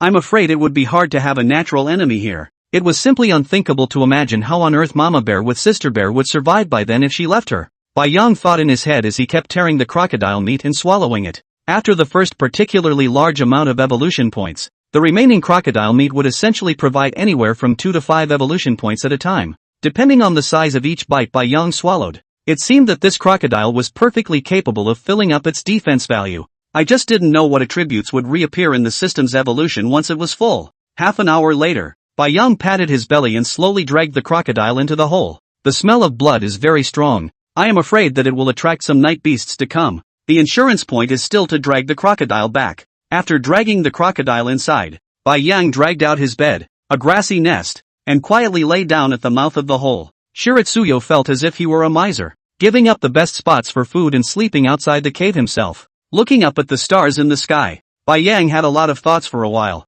I wonder if the landlord will call the police when he sees that he has disappeared without paying 2 months of unpaid bills, and whether or not the company had garnished their paychecks a long time ago. However, after being a polar bear for so long, Bai Yang gradually has become accustomed to it. Being a polar bear is a lot less deceitful, a lot less flattery. Nature is only about the weak and the strong, and whoever has the biggest fist and the biggest body is the king. As he was about to fall asleep, the sky suddenly lit up in red. Rumble, rumble. A ground-shaking sound came from far away, and Bai Yang stood up in fear and looked up into the night sky. Surprisingly, it was a meteor shower. But, this meteor shower was different from any he had ever seen when he was still human. A little too big, I guess. From a long way away Bai Yang could see the meteors that kept falling in the sky, each as big as a boulder. To know how far away the finger position seen here is, I'm afraid that each of the falling meteors is as big as that pond. No wonder the ground is starting to shake. I'm afraid this is no less powerful than a bomb. However, the meteor shower was fleeting and quickly disappeared, and the place that had been trembling incessantly regained its calm. I'm afraid it's not good. Shiratsuyo proceeded to lay down and squinted his eyes as he began to officially fall asleep. Before anyone could react, the location where the meteor shower had smashed down was as if it had been bombed by a bomb at this point. The ground was devastated and a huge meteorite stood in a deep crater. Ka-ching! Suddenly, the surface of one of the largest meteorites began to crack nonstop. Boom! A cloud of smoke rose immediately afterward. After the smoke and dust cleared, a smooth jade-like giant egg unexpectedly appeared within the meteorite. Click, click, click. A crack kept appearing on the outside of the eggshell, and the entire body of the egg emitted a dazzling light. Ka! Suddenly, a small arm with black fur stretched out, followed by something with an oddly long tail, as if it were a lizard, coming out of the egg. It was born with sharp teeth. Ka-ching! The creature kept sniffing and started nibbling on the eggshell. Soon after the eggshells were nibbled clean, the little guy didn't seem to have enough to eat. Goo! it made a strange noise, instantly leapt into the nearby mountains and forest and disappeared. Chapter 35, Taking Mama Bear on a Summer Vacation. In the dark forest, a cheetah with scuffed and shiny fur quietly lurked in the grass, its whole body muscles tensed, its eyes staring deathly at a rabbit grazing not far away. The cheetah seemed patient, the pads of flesh in his palms carefully stepping on the ground as he crawled forward one step at a time. Rubbing, the rabbit seemed to notice something and perked up its ears to look around warily. Whoosh! There was a cracking sound. Goo! A cry that had never been heard before in the forest was followed by the cheetah's realization that a brown residue had flashed before his eyes. The place where the rabbit had just been was surprisingly empty. Goo! The little thing swallowed the rabbit into the belly with a mouthful, and let out a strange cry, and the original round belly turned out to be instantly dried up, and, as good as the size of a human leg, it even grew a few points taller at a rate visible to the naked eye. Phew! The cheetah stared at what looked like a lizard in front of him, and a low growl escaped his mouth. After half a day of crouching for prey, it was surprising to be preempted by such a thing. However, being a cheetah, one would never go for a filthy creature like a lizard. I didn't expect this little lizard in front of me to not only not flee when it heard the low roar, but instead stared at it quietly with a pair of small eyes. Goo! Once again, a yelp escaped. The cheetah only felt the little one blink and it was gone. Ow! The cheetah screamed miserably, struggling to twist its neck. It tried to shake off the small lizard that had a bite on its neck, but the little lizard's entire body flashed with a green light. The cheetah's body surprisingly began to slowly become dried out, while the small lizard's belly slowly began to become rounded. It's amazing that the entire cheetah was devoured in such an unthinkable way. Goo! Satisfied, the little lizard flicked its tail and purred. Slowly, he stepped over the cheetah, which had only one skin left, and just lay still under the tree, squinting his eyes. Wrangel Island, the blue sea. A huge polar bear is swimming in the seawater, and every now and then it even rolls over and does a backstroke. Roar! Behind her, a slightly smaller female polar bear likewise kept swimming in the water. This is Mama Bear. Ow! The bear sister who was following closely behind by Yan was stomped directly into the seawater by one of his back palms, and kept letting out a burst of aggravated cries. Shiratsuyo looked back at her, instantly dug his head underwater. Puff! Floating with his broad spine directly against the bear sister. It was a sunny day with a nice sea breeze. Bai Yang had a hard time dragging the lazy mama bear to take her bear sister to the beach for a summer vacation. It's really just that the weather has been getting hotter and hotter lately. The three polar bears, who have not seen seawater again for a long time, looked at the blue sea water in front of them and couldn't wait for the bears to jump in. And the bear sister, however, did not follow Mama Bear and leaned over to Bai Yang's side one by one. The bored Bai Yang kept teasing the cute bear sister in the water, pressing her into the seawater every now and then. Roar! Three male polar bears surrounded the other side of the coast, eyeing the mama bear's family as they played in the water. They could tell that apart from the male polar bear in front of them, the other female polar bear, although not too small in size, was still some distance away from them, especially the bear cub. The weather has been getting hotter lately, and it's getting harder for polar bears to hunt for food, especially with the number of unseen and ferocious animals appearing throughout the islands. Roar! A big-headed polar bear waddles up to a spot not far from the mama bear. Perhaps Mama Bear was tired, so she found a rock on the beach to lay on and quietly bask in the sun. Puff! Shiratsuyo once again threw the bear sister into the water. Ow! Sister Bear poked her head out of the seawater and stared viciously at Brother Bear.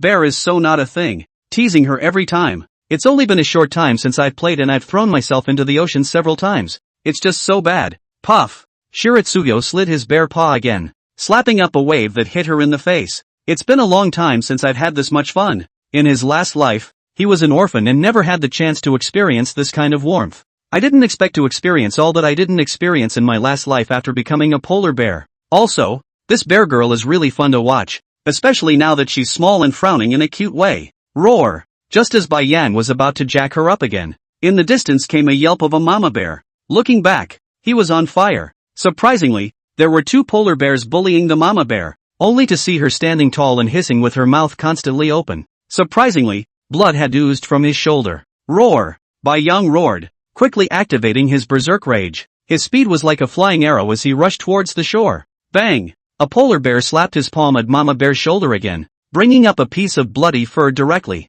Ow! Thinking of the two children behind her, Mama Bear gritted her teeth and her whole body muscles tightened. Although the eldest son was already taller than an adult polar bear, these were two huge, fully developed bears in front of them, and, with eyes that had looked into the distance, there was another one that was also eyeing them intently. Taking a step this way, Mama Bear had seen countless times when male polar bears had seriously injured their mothers and then parted with their cubs, and now that she herself had a bear sister, there was no way for them to escape if there were 3 polar bears. Roar! Bai Young quickly came to the shore, too late to shake off the water stains on his body. Like a steel chariot, with a roar of fury barreling towards the 2 polar bears in front of the mother bear. Bang! A full 400 pounds instantly knocked a polar bear several meters away. Roar! Bai Yang bear stood up, swiftly, directly bit at the neck of a polar bear next to him. Ka-ching! With a bite that snapped the neck, this polar bear didn't even let out a scream, and was instantly bitten to death by Bai Yang. Who? Bai Yang looked down at the polar bear that he had knocked to the ground, his eyes deadpan as he took a step toward it. Roar! Roar! Roar! This polar bear was completely crushed by Bai Yang's aura, glancing at the corpse next to it whose entire head had been broken in half, and howling non-stop. Bai Yang could hear that this polar bear had conceded defeat. But, that's the end of it? Roar! The bear stood up and pressed his massive body directly onto it. Ka-ching! After biting this polar bear to death in one bite as well, Bai Yang, covered in blood, slowly climbed up from his corpse, glared at the only remaining male polar bear in the distance. With just one glance, that polar bear was immediately scared to the point where its entire body's bare hair stood up, and it turned its head around and started running wildly without a second thought. Woo! At that moment, Sister Bear also came ashore and clung to Mama Bear's arm, her eyes looking fearfully at Brother Bear, who was covered in blood. Chapter 36: The Sudden Appearance of the Mountains. Roar! Mama Bear looked over her shoulder at the green herbs that were pasted on her shoulder and growled at her oldest son who was already out of the cave.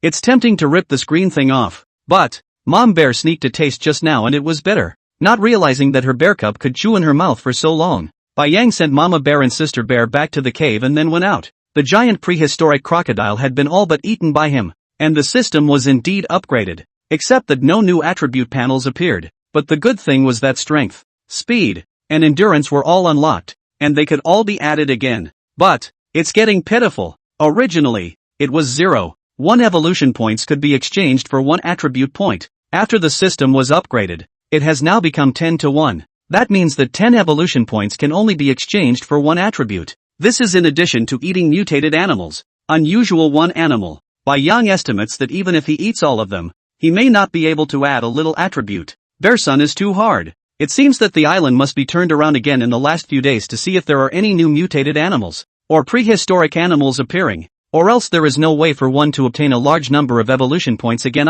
Rumble. Just as Shiritsuya was heading out along the mountains, the ground began to tremble non-stop as if it were an earthquake. Ka-ching! The ground in front of him unexpectedly cracked open a huge gap. Boom! A piece of land unexpectedly rose directly out of thin air from under the ground, directly blocking the huge mouth that had split open. The strange thing was that this rising land was not bare, with towering trees that just appeared abruptly in front of Bai Yang. Could this be why the land got bigger? And also, did the various animals appear this way? But, where exactly did all this land come from? Is there another dimension under the ground? Bai Yang had a lot of thoughts for a while. And, the ground that just appeared out of thin air seems to be getting bigger and bigger, because, surprisingly, a small mountain peak began to appear in front of even Bai Yang's eyes. After a long time, the ground finally stopped shaking. Bai Yang was directly confused as he looked at a large mountain that appeared in front of him. It's nifty metaphysical fiction. A mountain appeared out of nowhere. Who would dare to believe it? Suddenly, a brilliant light emerged from Bai Yang's eyes. Since such a big mountain appeared, could there be mutated animals? Gulp. Want to go in and try? Bai Yang looked at the deep mountain forest and kept wandering in place. He had the system in hand, and his size, strength and speed were considered balanced, and he still had less than 10 evolution points remaining, but it was enough for him to recover from his injuries.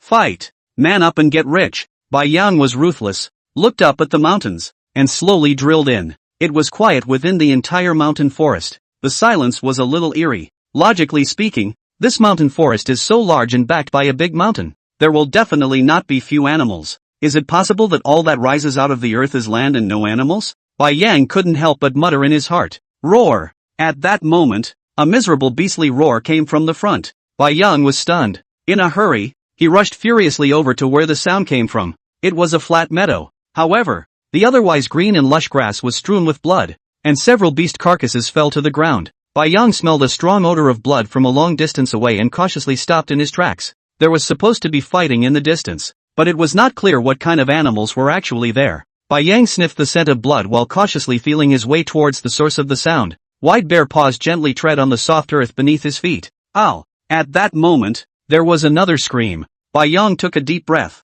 paused for a moment, and once again felt his way to the front. A hallowed Arctic overlord. What is there to be afraid of? The mind kept pumping itself up. Finally, Bai Yang arrived at this open grassy area. Hiding behind a waist-thick tree, Bai Yang poked his head out and glanced ahead. Hiss! Couldn't help but turn my head straight away. There was actually a huge python in front of him that was exactly twice as thick as his own waist. The forest boa that I once killed was like a son meeting his mother compared to the one in front of me. To run or not to run? Bai Yang kept muttering in his mind. It was really the snake in front of me that looked so appalling. Bai Yang quietly lay on the ground, trying hard to keep his head down, gently plucking away the weeds in front of him. This giant python's entire body was coiled in the middle of this clearing, and it had the bodies of several giant animals scattered around in front of it. There were elephants, tigers, and surprisingly, rhinos. This python is also too fierce. Not sure what the exact properties are. At this moment, the giant python slowly opened its bloody mouth and unexpectedly swallowed the elephant directly in front of it.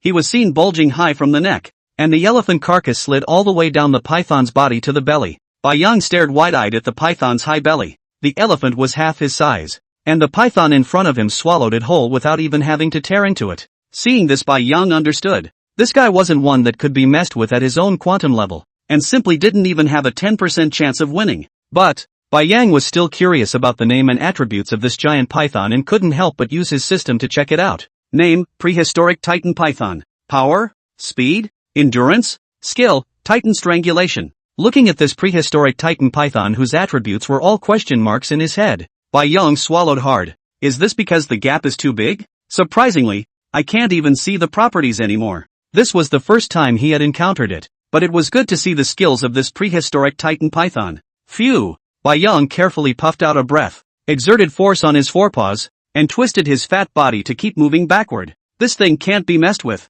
I can't go back and tell Mama Bear to move. This place is so scary. All this is coming out. It's a prehistoric animal, though, and the evolutionary points look tantalizing, but Nima has to be able to get through it herself. Bang! The body kept moving backward, and suddenly it felt like it touched something hard. There was no stone when I came here just now. Bang! Bai Yang didn't even look at it and stomped directly with his back palm outstretched. Yo! That's not a small rock. Looks like you can't stomp off by yourself. The ass wiggled to the side and moved back again. There's nothing in the way back there this time. It was still a bit close to the prehistoric Titan python in front of him, and Bai Yang felt that he still needed to move a bit more. Just, after moving a few steps, a sudden searing breath spewed over himself. This mountain forest is too evil. It's better to go quickly. Why do you still feel someone blowing air on your back? Phew! Sitting up, Bai Yang exhaled a cloudy breath. Suddenly, it didn't feel quite right around him. Turn your head and look. What kind of animal has feet that big?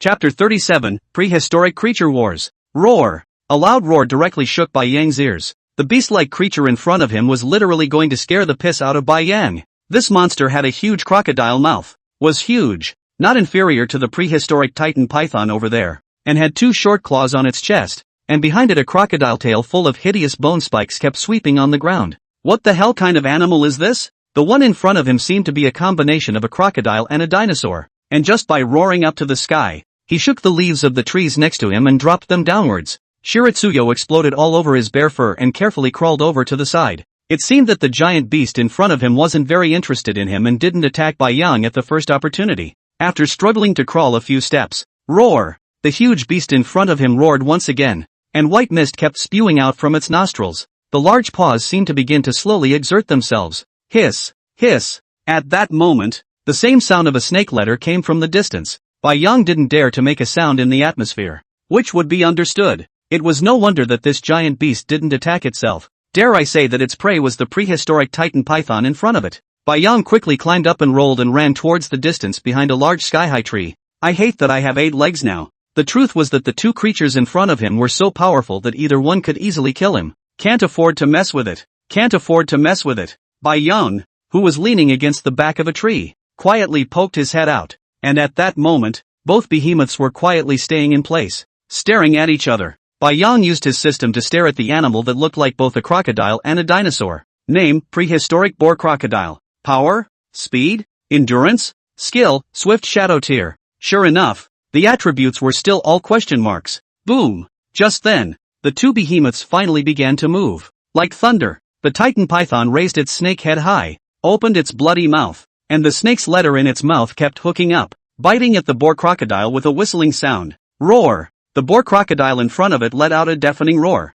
and its tail swiftly twitched, directly jerking the snake's head in front of it away. Bang! The Titan python snapped a waist-thick tree next to it and shook the snake's head as it quickly climbed up. The boar crocodile took advantage of the situation and quickly bit down on the Titan python's serpentine body, and a stream of blood spurted out. Hiss! Hiss! The Titan python's snake letters kept spewing out, not caring about the wounds on his body. The entire body moved quickly and rolled directly towards the boar crocodile's body. At this point, the boar crocodile had a death grip on the Titan python, and its own body was strung up in a death grip. Click! Click! Click! Bai Yang was lying behind the tree and could see the scales on the Titan python's body flickering nonstop as the entire body of the snake slowly tightened. Looks like this boar crocodile won't work, Bai Yang muttered in his mind. This Titan python strangled the boar crocodile's body, constantly emitting a burst of bone-cracking sounds. Surprisingly, it was hard enough to strangle its bones. But this boar crocodile is really streaming batches too. Bai Yang was simply impressed in his heart. The bones are broken, and they don't even grunt. Roar! A howl was heard from it. Bai Yang hurriedly fixed his eyes over. Is this boar crocodile finally going to fail? Only to see it open its mouth with speed. The 2 rows of sharp teeth in its mouth quickly grew by a hair. Immediately following, Bai Yang saw an unbelievable scene. The boar crocodile opened its mouth and surprisingly brought up several phantom shadows. Ka-ching! Ka-ching! Ka-ching! A swift bite at 7 inches of the Titan python's body. And not just one bite. Loud biting noises kept ringing out. A final hard bite. Bai Yang could even see that a huge sharp tooth had actually pierced right through the Titan python's snake body. Hiss! Feeling the intense pain, the Titan python's huge snake head kept swinging back and forth, trying to shake off the huge mouth that was biting on its 7 inches, and its entire body tightened up extremely fast. Ka! A white bone penetrated the body from the boar crocodile's spine. This Titan python had actually directly strangled the bones inside the boar crocodile. Roar! The boar crocodile let go of his mouth and let out a mournful scream.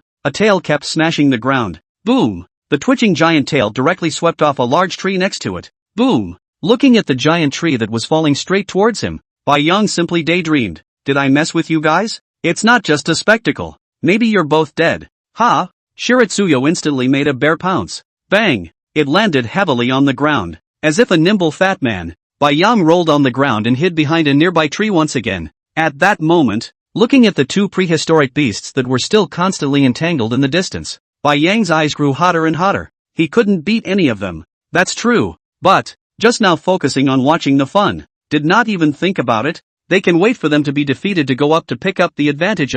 Looking at the way the 2 behemoths were fighting for their lives against each other, today was definitely a day of no return. Good for you. Once again, Bai Yang quietly poked his head out and watched the scorching battle. Asterisk asterisk. Bite its head.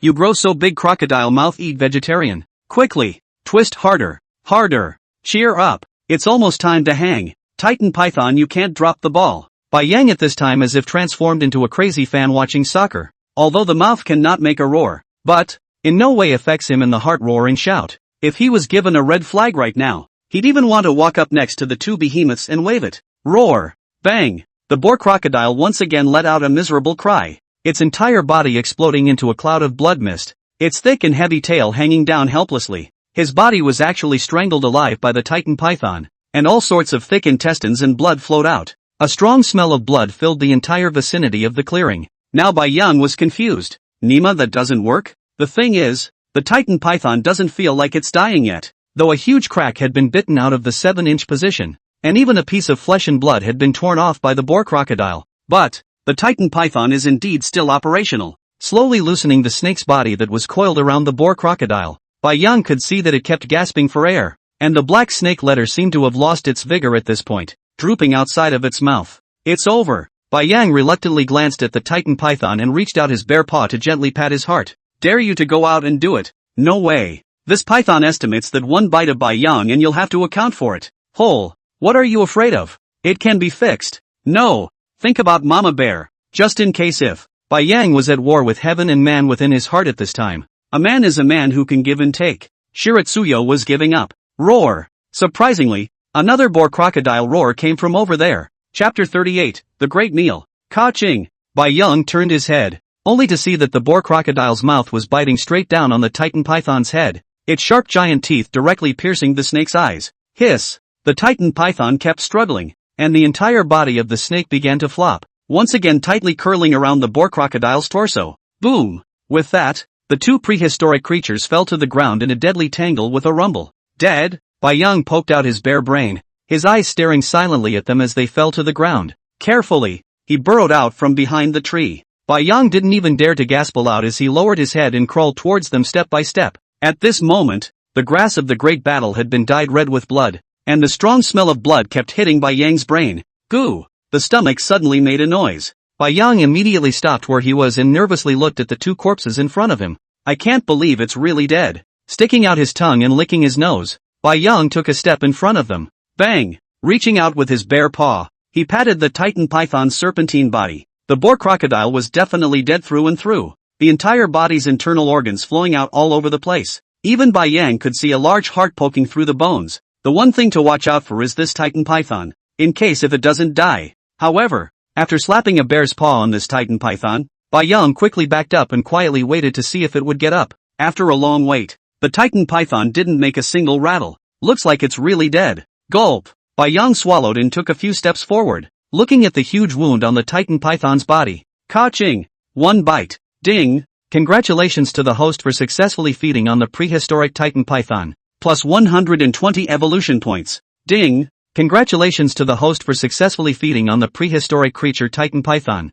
Plus 1 revert point. Current revert point, 2/100. For the first time, 120 evolution points could be added, which could add 12 attributes. Bai Yang raised his head and looked around. There were no other animals coming around. I'm afraid that they were all scared by the scent of these two prehistoric creatures, and even if there was a tantalizing smell of blood spreading out, it was expected that other animals wouldn't come over. Not caring much, Bai Yang bear hugged the snake's body with both palms and started tearing it up non-stop. Titan python snake meat is very sinewy, all lean meat. Bite in the mouth. Spare Bai Yang's sharp teeth also need to chew hard before chewing. As for the prehistoric boar crocodile next to him, Bai Yang looked at it for half a day and couldn't find a place to put his mouth on it except for the split entrails on his stomach. The boar crocodile's skin all over seemed like steel. Just now he tried to take a bite. His teeth could pierce the skin, but it couldn't be bitten down at all. Even Bai Yang teeth bite on it, the bare paw dead propped up hard, still did not succeed. Does it have to be awful?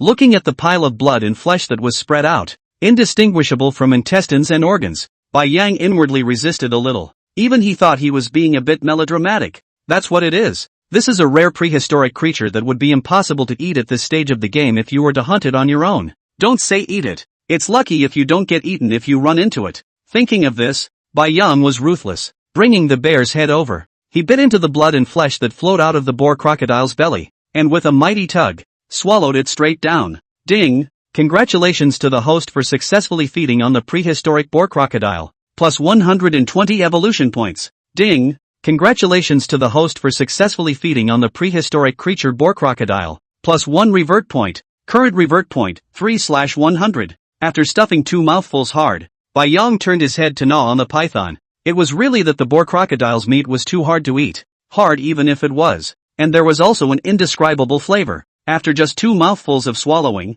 Bai Yang felt that his stomach began to churn, and he almost threw up. But the good thing is that the evolution points for the first feeding came in, and so did the rejuvenation points. Now Bai Yang could see that this increase in rejuvenation points had nothing to do with the strength of the prehistoric creature. Even if it was a stronger prehistoric creature and he ate it, it would still add 1 point. The only thing that's not clear is that I don't know if eating the same prehistoric creatures would add regression points as well. Of course, these Bai Yang could not verify. So far, he himself hunted and killed only that prehistoric giant crocodile, and it was still a speculative hunt, head-on against the enemy. I'm afraid that the victory rate is not high. Soon, Bai Yang tore a big hole in the Titan python's body, and at the very least more than 100 pounds of snake meat went into his stomach, but for the huge-sized Titan python, these were merely less than even 1/10 of it. The well-fed Bai Yang patted his round belly and kept moving his jaw. This prehistoric Titan python is good at everything, and the meat is delicious. It is just too chewy, and after a meal, Bai Yang's cheeks are sore. However, now Bai Yang also encountered a problem. This Titan python weighs at least over 200 pounds or more, and may even have 300 pounds. His own physique is not expected to drag back. That's a little harder. if we stayed here. Although the usual animals wouldn't come over if they smelled it, but just in case if there was another prehistoric creature, the meal would be gone. Each bite could basically add 10 evolution points, which meant that one bite for Bai Yang would be 1 point of attribute value, so it would be a shame to give it up just like that. And the snake's body was too thick to be dragged. Bai Yang was in deep thought for a while, finally ruthless. Today is already a big luck. Do bear cannot be too greedy. The future is long. Cannot lose because of small. Break off to be dry a little. Thinking of this, Bai Yang climbed up and began to tear up the snake's tail. It won't drag anywhere else, but it will here at the tail. One could totally bite off the Titan python from the position above the snake's tail, so that at the very least there would be a few 100 pounds of flesh and blood, which wasn't too much of a loss. Ka-ching! Ka-ching! Click! The gnawing sounds were incessant. After a long time, looking at this cut off of the snake's body in front of him, Bai Yang kept gasping for air. Finally bit the dust. It was so hard. Buzz, buzz, buzz. As he was about to drag it back toward the mountains, there was a buzzing sound from the mountains. The sound Bai Yang sounded somewhat familiar, as if it was the sound of some kind of insect stirring its wings. Looked up. Nima yo. You can't come in so rashly in this mountain forest from now on. Not far in front of them was surprisingly an insect that looked like a dragonfly. No, can't call them insects anymore, although the long looks like a dragonfly. Only, this is simply enlarged hundreds of times. It's about the size of a tiger. At that moment, it was flapping its wings and flying towards the two corpses. This thing shouldn't be. Bai Yang dragged the snake's body and hid not far away, and in his heart, he was thinking that the dragonfly shouldn't eat meat. Then there was a gnawing sound from over there. Chapter 39. This one should be able to dry over. Name, Prehistoric Giant Vein Dragonfly. Strength, 65. Speed, 90. Endurance, 46. Bai Yang didn't realize that this dragonfly-like animal was also a prehistoric creature.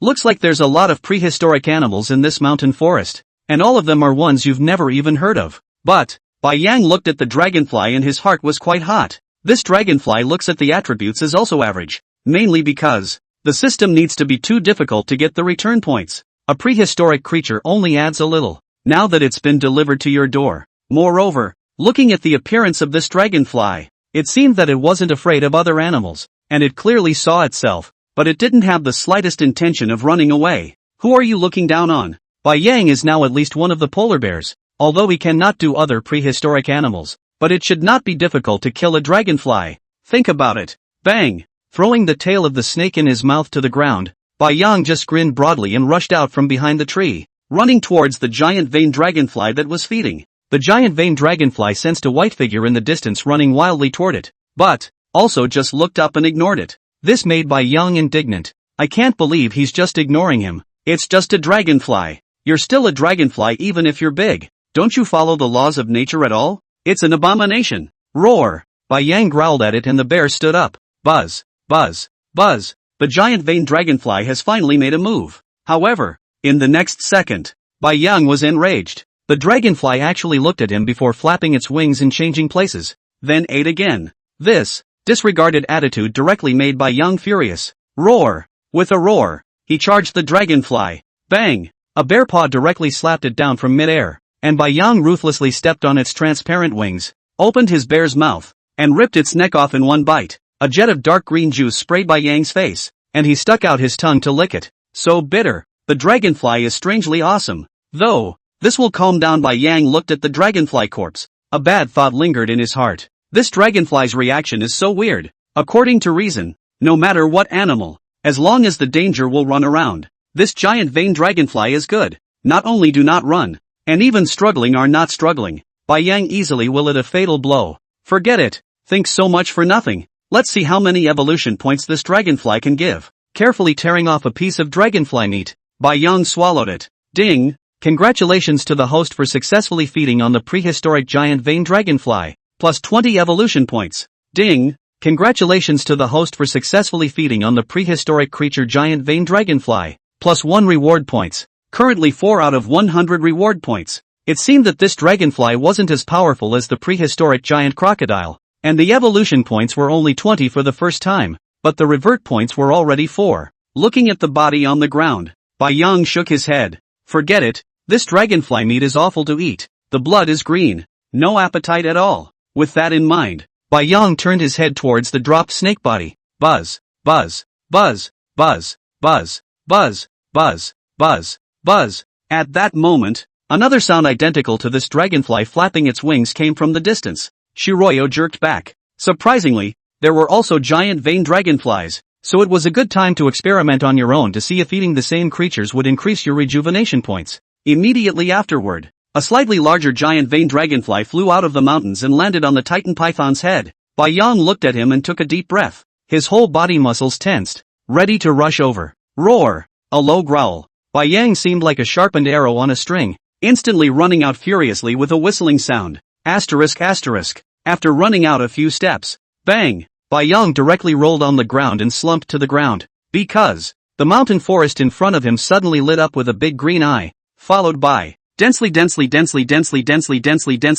giant vein dragonflies flying out from it. The foremost one was the size of an elephant, and, looking at the corpse of the giant vein dragonfly on the ground, the dragonfly that looked like the leader glanced at Bai Yang with unfriendly eyes. What it felt like to be stared at by no less than 100 dragonflies. Bai Yang now experienced. A bear's hair stood on end. The atmosphere was heavy. All the dragonflies waved their wings and watched silently at a white bear in front of them as they waited for their leader to give the order to attack. Bai Yang looked at them and swallowed hard. What to do? Can you run away? Ka-ching! Suddenly, the huge fangs of the dragonfly leader at the very front began to slowly bite together. Buzz, buzz, buzz. All the dragonfly wings made a strange sound. Roar! The white ocean bear stood up, roared at them, and turned his head directly to wriggle his ass and run. Berserk will. Inside, he kept growling, passing by the snake body that was just dropped. Bai Yang was filled with regret. Had I known I would not have messed with this dragonfly. Is it bad to leave early? Go back to eat snake meat, it does not smell good?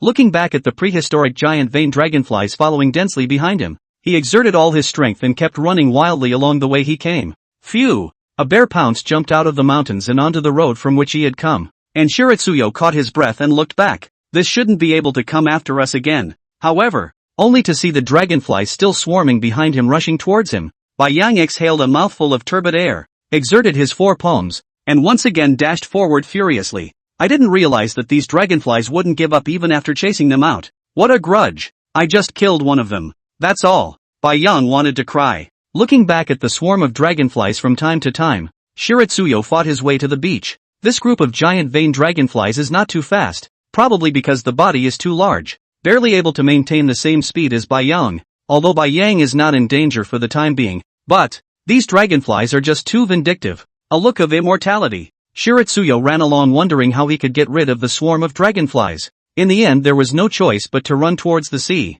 I'm sure that if I got into the water, this swarm of dragonflies shouldn't be chasing after me anymore. Is it possible that this dragonfly is amphibious? Shiritsuyo didn't believe it. Roar! A beast roar came from the distance, and Bai Yang looked over. Surprisingly, a pack of snow wolves was attacking a sea lion on the seashore, and, by the looks of it, it was already about to have its way. Couldn't care less. Bai Yang charged at the snow wolves. Brother Wolf, I'm really sorry. Brothers also know that it's not quite right to catch you guys wool gathering all the time. But, dead Taoist friends don't die of poverty. As long as we can get out of danger this time, we will definitely not bully you snow wolves in the future. Bai Yang was slightly embarrassed in his heart. Roar! With a roar, he instantly charged into the snow wolves. Chapter 40, Hunting Prehistoric Giant Vein Dragonflies. A group of snow wolves heard the roar and raised their heads alertly, only to see a majestic polar bear charging in. Bang! Bang! Bang! Several snow wolves were instantly knocked out. Ow! The snow wolf leader howled,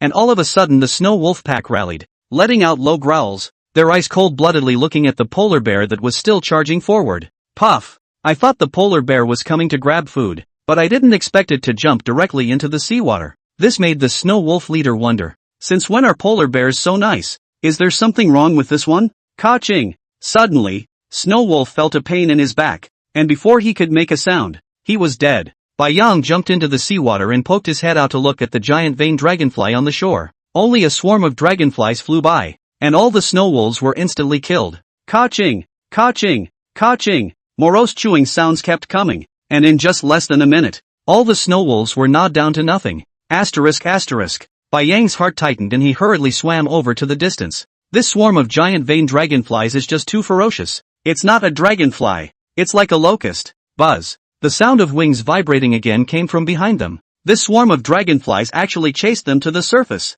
Until now Bai Yang realized that he had made a mistake, And that was that the speed he swam in the seawater was no match for the speed he ran on the shore. And the group of dragonflies caught up surprisingly quickly. Ka-ching! Dodging the bite of a dragonfly in the back of his head, Bai Yang dove headfirst into the seawater. After the system endurance exceeded 100 points, Bai Yang could lurk in the water with his breath closed for a maximum of 5 minutes, swimming forward again underwater without stopping, tilting his head back through the seawater. He could see above his head. A dragonfly of huge size kept coiling around, with no intention of leaving at all. It's over, Bai Yang thought in his mind. He can't stay in the water all the time. When is this going to end? Soon 5 minutes had passed and Bai Yang had no choice but to need to poke his head out of the ocean for air. Puff! Stick your head out and take a big breath of fresh air. Ka-ching! Feeling a pain at his shoulder. It was actually a dragonfly that poked its teeth into the water and took a bite on Bai Yang's shoulder. At once, blood oozed out. Roar! Seeing that all the dragonflies were about to surround him,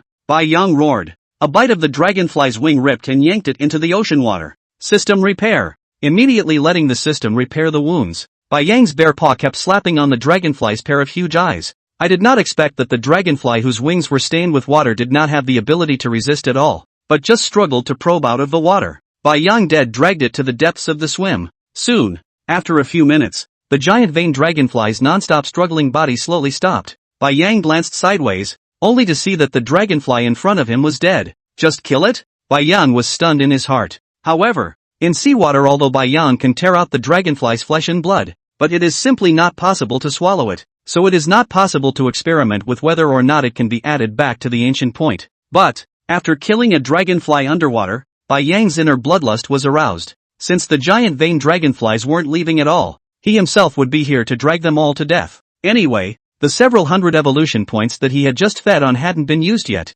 and it was completely enough to repair his body. Moreover, these dragonflies couldn't go underwater, and Bai Yang felt that if he dealt with one, still underwater, it wouldn't be too easy. With that thought in mind, Bai Yang slowly slid his bare paw and paddled out to sea. Seeing a shadow, Bai Yang leapt out of the water at great speed. Ka-ching! A bite on the tail of this dragonfly directly dragged it into the water again. I didn't expect this dragonfly to be quite ferocious. Its tail was bitten by Bai Yang, and although it was underwater, it likewise reversed and arched its body to take a bite on Bai Yang's back. Bai Yang didn't care in the slightest about the severe pain coming from the wound on his back. He was just biting the dragonfly's tail with a deadly grip and diving hard under the water. The dragonfly also died 2 minutes later. Bai Yang needed to change his breath this time, so he found a place without shadows and quietly poked his head out, and after changing his breath, he dived into the sea water again. He now felt less like a polar bear at all and more like an underwater fish. Wasn't this exactly the same routine for yourself in the video I once saw where the fish ate the insects? Suddenly leaps out of the water, then swallows the insect in one gulp and jumps back in. Only one is ripping the prey into the seawater and drowning it. The method is the same. Merely the method of death is different. Ka-ching! Leaping up again, he dragged the other dragonfly down. Soon, the dragonfly leader also realized that something was wrong. This white bear is just too crafty. Already lost several dragonflies, but couldn't even see the white bear. Buzz! Buzz! The leader of the dragonflies flapped his wings and made a strange sound. All the giant vein dragonflies began to slowly close in on it. Glancing down at the sea, the dragonfly leader quickly pulled up a distance and led the pack away. A look of resentment flashed in his eyes before he left. Next time if I run into this white bear, I'm going to get it killed. No, must eat it. The potentially underwater Bai Yang slowly approached the surface once again, having already managed to get 5 dragonflies killed, and with a little more effort, he couldn't believe it. The Arctic Overlord would be unable to do anything with a bunch of bugs like you, and it would not be laughed at if it was spread out. I'll let you learn from this once, so you won't dare to mess with me next time. The webbing in both palms spread out and slid slowly underwater. Shiryo looked up and kept searching for shadows. Are the dragonflies all elevated? Surprisingly, not a single shade is left. Swimming away quietly, Shiritsuyo cautiously poked his bare head out to look around. The sea was clean and the sun was pretty good. The dragonflies are all gone. Uneasy, Shiritsuyo looked toward the shore, and again there was no sign of the dragonfly. Surprisingly, he conceded. Humph. Once again burrowing his body into the seawater, Bai Yang was going to drag those 5 dragonfly corpses ashore so that he could try to see if he could add back to the ancient points or not. Bang! After hauling a dragonfly up, Shiritsuyo sat down on the shore to catch his breath. I was tired enough today, running wildly all the way out of the mountains, followed by swimming constantly under the water. The physical exertion was just too much. Goo! Goo! This time the stomach was protesting and all the snake meat had been consumed after eating so much of it. Why don't we eat some dragonflies to replenish our strength? It's just the right time to experiment to see if there are any rejuvenation points. Staring at the body in front of him, Bai Yang climbed up. Ka-ching! In one bite, he ripped off a piece of flesh and blood with a greenish tinge and swallowed it. Ding! Congratulations to the host for successfully devouring the prehistoric giant vein dragonfly. +1 evolution point. Ding! Congratulations to the host for successfully devouring the prehistoric creature giant vein dragonfly. Back to ancient points +0. 1. Chapter 41 dragged a tasty treat for you. After only a few bites, Bai Yang couldn't stand the sticky green juice of this dragonfly and simply gave up. However, you can add 0.1 Rego points to each one. And with a full 5. That's a lot. After jumping into the seawater, all the dragonflies were hauled up. Bai Yang each tore a bite and swallowed it. After everything was done, Bai Yang looked at a larger dragonfly and planned to drag it back to give Mama Bear and the others a taste. The prehistoric creatures themselves had evolution points for eating them. I wonder what would happen to Mama Bear, Sister Bear and the girls if they ate them? Although there were no evolution points, the energy was definitely stronger than ordinary animals. Picking up the dragonfly's neck with his mouth, Bai Yang slowly walked back along the seashore, and as he passed the group of snow wolf corpses, Bai Yang paused. A group of snow wolves were only left with whitened carcasses at this point, with all of their flesh and blood gnawed away. It has to be stronger still, Bai Yang thought darkly in his heart. This mountain forest wasn't too far from where they lived, and if those prehistoric creatures ran out, then this island was just too dangerous. Right now Bai Yang's strength was simply unable to independently defeat a prehistoric creature, and although he had gained quite a few evolution points today, with a 10-to-1 ratio exchange, he didn't know when the system would be upgraded next time. The strongest evolution system. Host, Bai Yang. Species, Russian Wrangel Island Western Alaska population, mutant polar bear. Strength, 129. Speed, 100. Endurance, 150. Defense, 102. Skill, Berserk Rage. Evolution points, 370. It could add 37 attributes. And Bai Yang ruthlessly added all of them to speed. Bai Yang was thinking like this. He is now dealing with ordinary animals whether it is speed or strength. Stand on the upper hand. So hunting is not a problem at all. And the prehistoric creatures in the mountains and forests. Now he cannot be defeated at all. Coupled with the speed is still to escape the main. Slowly develop it. Bai Yang now feels that his current self is the same as the dog head in the game he once played. Lewd development. Out of the mountain is the peak. Soon Bai Yang arrived at the entrance of Mama Bear's cave. Roar! The bear sister was playing at the entrance of the cave. And when she saw that Bai Yang had returned, she jumped and ran over. But when she saw what Brother Xion was holding in his mouth, the bear sister seemed to be a little afraid, and carefully stood beside Bai Yang. Bang! After dropping the prehistoric giant vein dragonfly, Bai Yang sat down on the ground with a bear on his butt. Roar! Growled at the mama bear in the cave, signaling that a prey has returned and come out for dinner. Slowly and leisurely, the mama bear came out of her hole to the prey her own son had dropped and stuck her neck out to sniff it. Roar! Growled at Bai Yang. What is this stuff? This is edible? Hearing this, Bai Yang awkwardly rubbed his head with his bare paw and pulled his bear sister over as soon as he could. Roar! Extending his bare paw, he pointed at the dragonfly corpse, unsure of what to expect. The bear girl came up and opened her mouth to gently tear a bite out of it. Gulp! Swallowed in one gulp. When Mama Bear saw that Sister Bear had started to eat, she hurried over to eat herself. Bai Yang couldn't help but mutter in his heart as he watched how sweetly they seemed to be eating. Could it be that his sense of taste is different from other polar bears? Or is this one dragonfly more special? Flicking his head over, he squeezed the bear sister aside, and Shiryo took a bite. At once a thick liquid with green color directly filled the entire mouth. Swallowed with difficulty, Bai Yang sat on the ground and kept gasping for breath. It does seem that one is not quite the same. Mama Bear and the others ate sweetly, while Bai Yang ate with a truly sickening smell. It's too hard. The dragonfly's corpse wasn't exactly small, and when the shell was thrown off, it was the size of a goat, perfectly big enough for Mama Bear and Sister Bear's meal. After staring at Mama Bear and the girls finishing all the dragonflies, it was getting late in the day. Bai Yang said goodbye to them and then turned around and returned to his cave. Lying quietly within the dimly lit cave, Bai Yang still couldn't sleep. With a sense of worry, Bai Yang kept envisioning all sorts of situations that might happen in the future. What is now certain is that the world must have changed in some unknown way, with all sorts of ferocious prehistoric animals all appearing out of nowhere. The whole island was also unknown how many times bigger. When I came back from the beach today, I used to be able to see the skyscrapers on the other side of the river, but now it's been obscured by a thick forest, and there's not even the slightest trace of humans to be seen. And I'm afraid that if the climate stays like this, the ice at the North Pole will have melted away. I once read that if all the icebergs at the poles melted, wouldn't they flood the entire landmass? I haven't seen any sea level rise lately either. Has the area in the ocean water expanded similarly? Thinking about all these have-nots, Bai Yang gradually closed his eyes. No matter what, it was still most important to improve oneself as soon as possible through the system.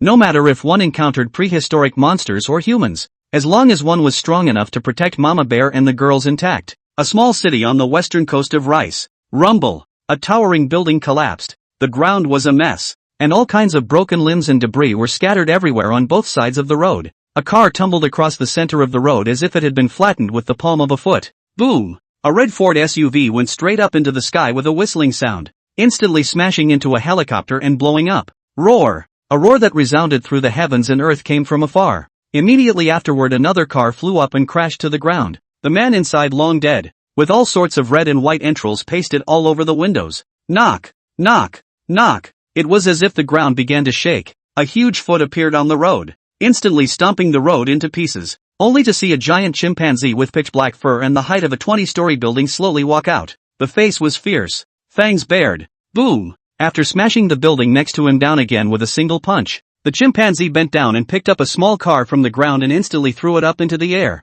smashing down a helicopter once again. The entire small town seemed like hell at this time, with cries for help and miserable screams. Bang! A camouflage-patterned military tank at the forefront let out a roar. A cannonball blasted toward the chimps. Rumble! A loud explosion rang out and gray smoke rose. When the smoke clears, roar! The chimpanzee was surprisingly unharmed, and at that moment, as if he had fallen into a berserk state, he flew and jumped. Boom! It landed directly in front of the tank. Ka-ching! The chimpanzee was surprised to see his paws lifted and fought his way down. A little. 2 clicks. Third down. Until the tank in front of him was stomped into a discus. Roar! Once again roaring up to the sky, the giant chimpanzee grasped his fists with both hands and kept hammering his chest. At this point, it seems to be in charge. Chapter 42 Migrating again. Roar! After thinking about it all night, Bai Yang went to the mouth of Mama Bear's den in the morning, went in and slapped her awake. He decided to move. When he first woke up, Shiritsuyo heard a distant rumbling at the entrance to his cave.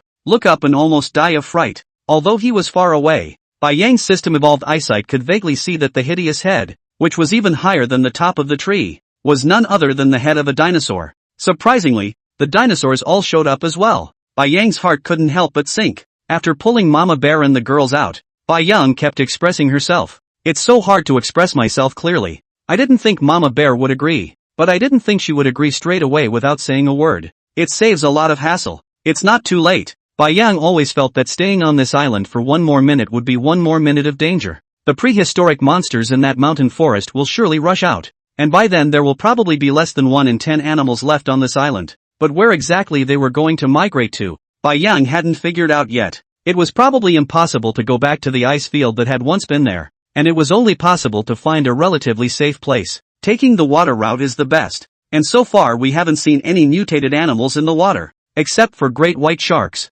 Soon, Bai Yang walked in the forefront, with Mama Bear leading Sister Bear behind her, for the relocation. In fact, the mother of bears is still very willing, even if Bai Yang does not bring up. It is estimated that in a few days she will have to bring up. It is really too hot in this place, although the food is very good every day. But the mother of bears cannot come out of the cave for too long at all, otherwise the heat is completely unbearable. She still likes it on the ice, in the snow. That climate is the right environment for polar bears. As for his own oldest son, Mama Bear couldn't see it either. Maybe the oldest son has thin skin? Not too hot? Sister Bear had even less say in the matter. She thought Bear was taking them out to the ocean today like he had the other day, gleefully following Mama Bear along the way, occasionally taking a roll in the grass. Bai Yang stared at the circular map in his head for a long time, and after seeing the directions clearly, he decided to migrate north, towards a colder place. All of these prehistoric animals went extinct during the Ice Age and all lived in tropical climates. With that in mind, Shiritsuyo felt it would be safer to go somewhere colder.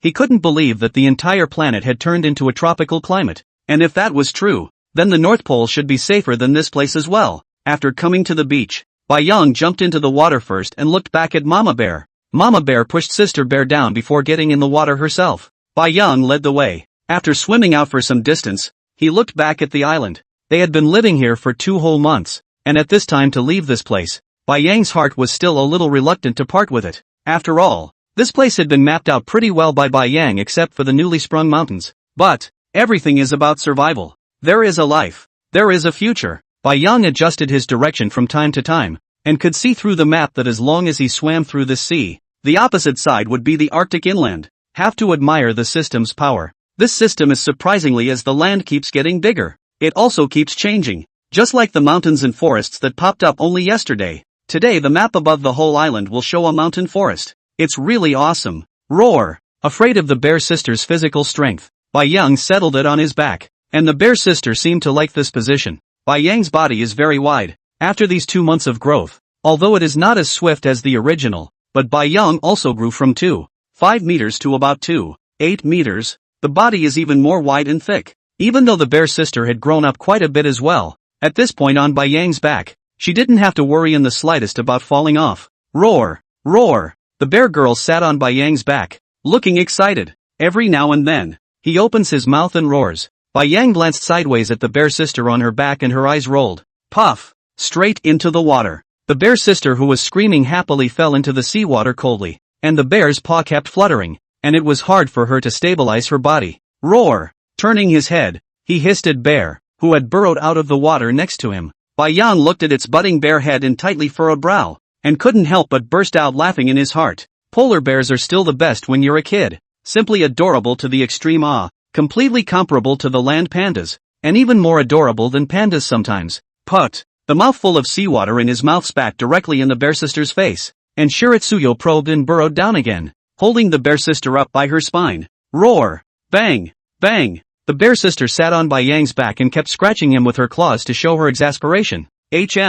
That's so hateful, bear, teasing me every time. Yang glanced at her sideways and smiled inwardly. Then his forepaws began to slide non-stop. Half a day had passed since they had set out, but there was still no sign of land appearing on the opposite side, and on the circular map in their heads, the red light spot showed that Yang and the others had only traveled less than a third of the way. Are we going to keep swimming like this tonight? Glancing back at Mama Bear and seeing that she was still looking smooth, Yang was relieved. Looks like Mama Bear has a lot of stamina too. Time passes by. Soon the sun is gradually going down on the sea in the distance. The red sunset shines in the sea. The waves are sparkling. It is very beautiful. Roar! Shiritsuyo let out a low growl. The bear sister even fell asleep on her back. This little girl is really good at enjoying herself. Did not expect his voice not only did not wake up the bear sister, only to see that she actually rolled over and covered her head with her paw and went back to sleep. Okay. Shiritsuyo tried not to squirm lest she drop the little one into the water. Roar! Just then,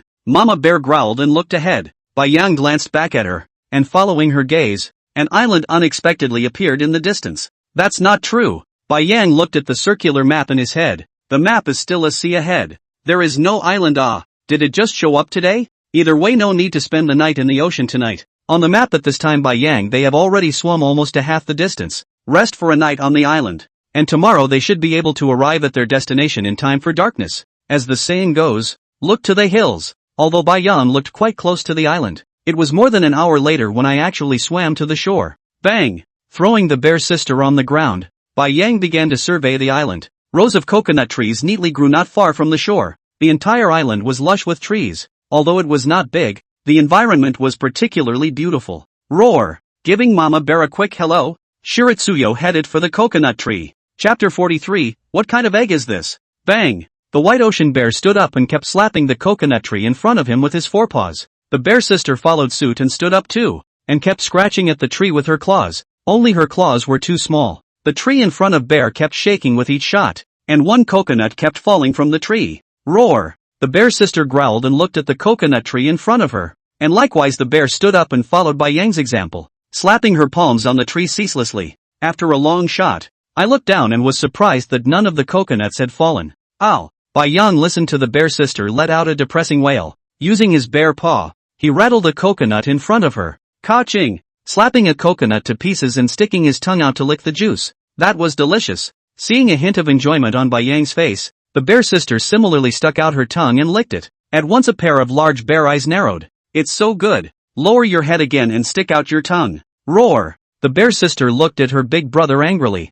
I can't believe I drank it all. After finishing one coconut, Yang ignored Sister Bear and rattled two coconuts to Mama Bear, helping her crack them open before signaling that she could drink them. The bear sister looked at Bai Yang and gritted her teeth in hatred. He himself ran to the tree and pushed a coconut aside. Just now Bear should have raised his bear paw and then slapped it down. Bang! Woohoo! It hurts! Shiritsuyo gave her a nonchalant look and went over to help her pat it away. This bear of a sister has been so eager to learn everything from him lately. Is this something you can learn? Swimming all day? Bai Yang and Mama Bear physical exertion is huge. After drinking coconut, this is all quietly lying on the beach. Squinting, he planned to rest for a while to regain his strength, and then go around the island to see if there was any prey. If not, he could only find some random roots or something to fill up his hunger. But the bear girl had slept all day, and was in full energy, and kept rolling one coconut around under the tree. Roar! Every now and then a joyful roar. Half an hour later, Bai Yang got up,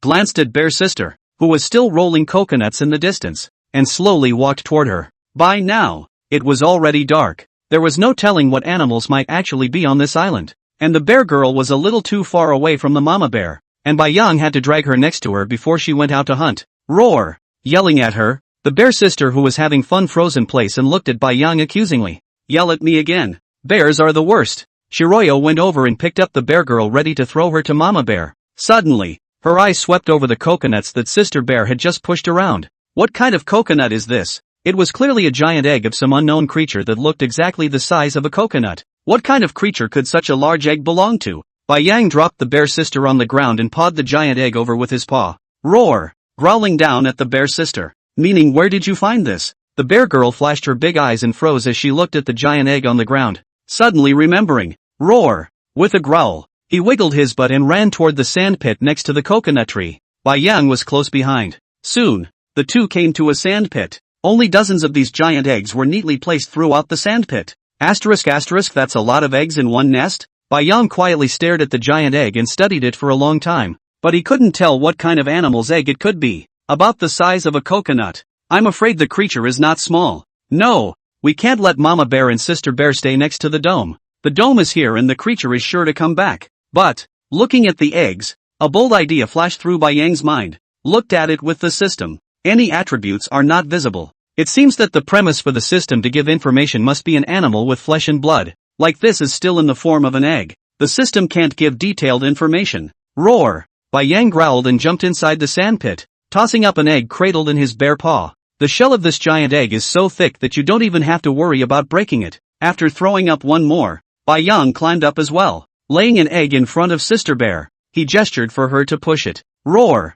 The bear girl growled and cheerfully extended her forepaws and pushed the giant egg and began to slowly walk forward. Together with the one egg just now, there were a total of 3. Exactly one for each of Bai Yang's family. However, the egg can't be slapped hard enough to break. When the egg liquid flows out, there is no way to eat it again. You can't stick out your tongue and lick the ground. Bang! Bang! Bang! Bai Yang stretched out his bear's paw and kept tapping the eggshell with his 7-centimeter long claw. Ka-ching! Quickly knocking open a hole. He once again slowly hooked it wider with his bare paw and stuck out his tongue to lick it. It's fishy, but not much different from eggs I've had before. Soon Bai Yang helped Mama Bear and the others crack open the eggshells as well. Under the night, 3 polar bears were sitting on the ground, holding a huge egg as big as a coconut in their arms, licking it with their tongues. An egg, although for polar bears, it is not enough to eat, but after a day of hunger Bai Yang ate it, finally felt a force and the body slowly recovered, and the abdomen is not so uncomfortable. But, right after Bai Yang licked the last bit of egg liquid clean,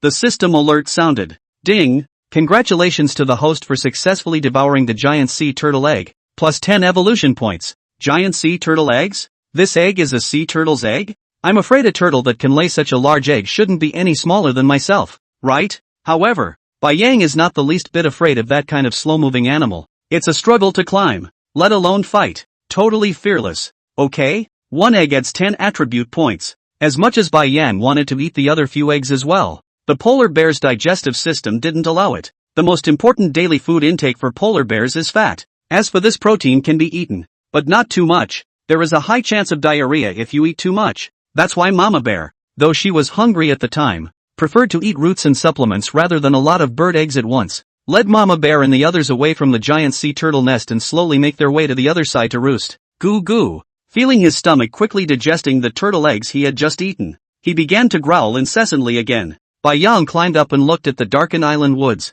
Are we going to check it out or not? Maybe there'll be some critters of some kind? Thinking of this, Bai Yang looked at Mama Bear and Sister Bear, who had already begun to snore, and walked out gently. Ka-ching! After breaking a small tree, Bai Yang slowly burrowed into the woods and lowered his head to keep sniffing. It seemed to smell like some other beast. Follow the smell slowly. Hiccup! A strange voice came from not far away. Shiritsuyo pivoted away from the trees. Surprisingly, there were 2 huge sea turtles in front of them. Is this the owner of the turtle nest from earlier? But, the 2 turtles in front of her, one lying on the ground, the other resting her front paw on her shell, her back paw constantly exerting force, repeated the same action one after the other. Chapter 44, Giant Sea Turtle. Bai Yang carefully pressed his head down, trying not to make a single sound. And in the night, the 2 turtles in front of him seemed to be having so much fun that they didn't even notice Bai Yang slowly crawling behind them. Name, Giant Sea Turtle, mutated. Strength, 110. Speed, 30. Endurance, 140. There were no skill attributes, but this mutant sea turtle was certainly large enough. Bai Yang stood behind them and realized that they were just that much smaller than himself. But, why does it feel so strange? People are in that what's his name and he's standing behind it. And I wonder if turtle meat is any good? What if I can't get the turtle shell to break? Just as Bai Yang was still thinking, the 2 turtles in front of them stopped moving. Bang! One lifted its forepaw down. Suddenly, 2 white-furred paws were found to have appeared before him. Slowly, he lifted his turtle head to look at it. Roar! A beast roars. The huge bear paw slapped him directly on the head. Instantly, the turtle felt a little dizzy in the head. Reacting. Bang! Straight away, its limbs retracted in unison along with its head. Bang! Bang! Bang! Bai Yang looked at the 2 huge turtle shells in front of him and scratched his eyes. A bear paw was extended and slapped. It's too hard. It's impossible to break it. The bear's paw tried to reach inside the turtle shell through the head position, but Bai Yang's paw was just too big to fit inside. Is it just going to give up? Bai Yang was a little reluctant. Circled around the 2 turtles for half a day. Really couldn't find any good way to get the turtles out of the way. Asterisk. A loss. Bai Yang stretched out his bare paw and patted his head, leaning his butt against the turtle shell. No! Bai Yang climbed up again and kept arching the turtle shell with his head, soon toppling it under the coconut tree next to him. It is said that when a turtle is turned over, it will automatically stick its head out. And I don't know if it's true or not, but Bai Yang is ready to give it a try, and treat a dead horse as a living horse. Otherwise, with his current strength, it would be a fool's errand to force the turtle shell apart. Roar! The bear's paw pushed against the turtle's shell, topping the coconut tree, and Bai Yang gave a full-body roar of exertion. Bang! Directly toppled the turtle shell. Only, after waiting for a long time, no turtles were seen to show their heads out. Isn't that so? Bai Yang couldn't help but mutter in his heart. Once again waiting quietly for a long time. Still no reaction. Bai Yang resentfully left the turtle's side and slowly walked towards the direction of Mama Bear. It's too hard to fail to hunt tonight. Never hit a turtle again. It's just too hard. However, not long after Bai Yang left, a group of black shadows slowly climbed up from the sea. Surprisingly, it was also a group of giant sea turtles. All that could be seen was a sea turtle on the seashore barking something incessantly at a group of his kind in front of him. A group of giant sea turtles then began to slowly crawl towards the place where Bai Yang had toppled the turtles. Bang! After toppling the overturned turtle back, one of the largest turtles called out and took the lead in the direction Bai Yang had left, passing by the place where the Bai Yang family first rested and looking at the 3 giant eggshells on the ground. The turtles rioted. The giant sea turtle leader crushed the eggshell with one palm of his foot, and a ruthlessness came out of his eyes. How dare someone get their cubs killed just like that? Unforgivable. The turtle leader led the pack to follow the scent step by step towards Bai Yang and the others. Although turtles are slow, the same has the advantage of being very little loud. Bai Yang was sleeping soundly at the moment, not even realizing that there was a group of turtles trying to settle the score with him in the distance. It seemed that Bai Yang had a dream in which he had a huge roasted whole lamb in front of him. Ka-ching! The turtle leader slowly approached a white bear lying on the ground on its back, when suddenly the bear took a bite out of nowhere, startling it. However, the white bear in front of him didn't seem to be sitting up, and appeared to still be in a state of deep sleep. The turtle leader moved his limbs and slowly came to him. Looking at the massive Bai Yang, he stretched out his head and gestured, seemingly not finding a place to put his mouth. And finally the turtle leader stopped his gaze at Bai Yang's butt. Shiroyo was sleeping on his back, his ass rising high. The turtle leader also seems to think that this place has the fattest meat. Ka-ching! One bite. Roar! Feeling the pain, Bai Yang immediately howled and crawled up, but no matter how hard he tried he felt something behind him tugging at him. Looking back, Nima-yo, behind his back, an old turtle unexpectedly took a bite on his buttocks. And at this time, it was still dead on. with a pair of eyes staring at him with hatred. The old turtle that crawled in from nowhere. Can't you have some face? Roar! Bai Yang looked at the sea turtle that was still biting on the buttocks of the size of the sea turtle. Ruthlessly, directly Bear stood up, and at once, a piece of flesh and blood was ripped away by the leader of the sea turtle. Enduring the drilling pain, Bai Yang took a long breath. System repair. Sea turtles, right? Having a turtle shell is a big deal, isn't it? If I don't kill you today, I'll have grown a brain for nothing. After the wound was repaired, he saw that the turtle was actually stretching its neck and trying to bite at him. Bai Yang couldn't help but be furious. When did turtles get so mean? Roar! Instant activation of Berserk Rage. Bai Yang's speed suddenly increased and he directly bit the turtle's head. Ka-ching! In one bite, he bit off half of this turtle's head, chewed it a few times and swallowed it directly. Ding! Congratulations to the host for successfully feeding on the mutated giant sea turtle. Plus 20 evolution points. Ka-ching! Suddenly another sharp pain came from the location of his foot, and Bai Yang turned around. Surprisingly, a dozen or so sea turtles of the same size appeared in front of him. Roar! Yelled at the mama bear who was ready to charge up next to him.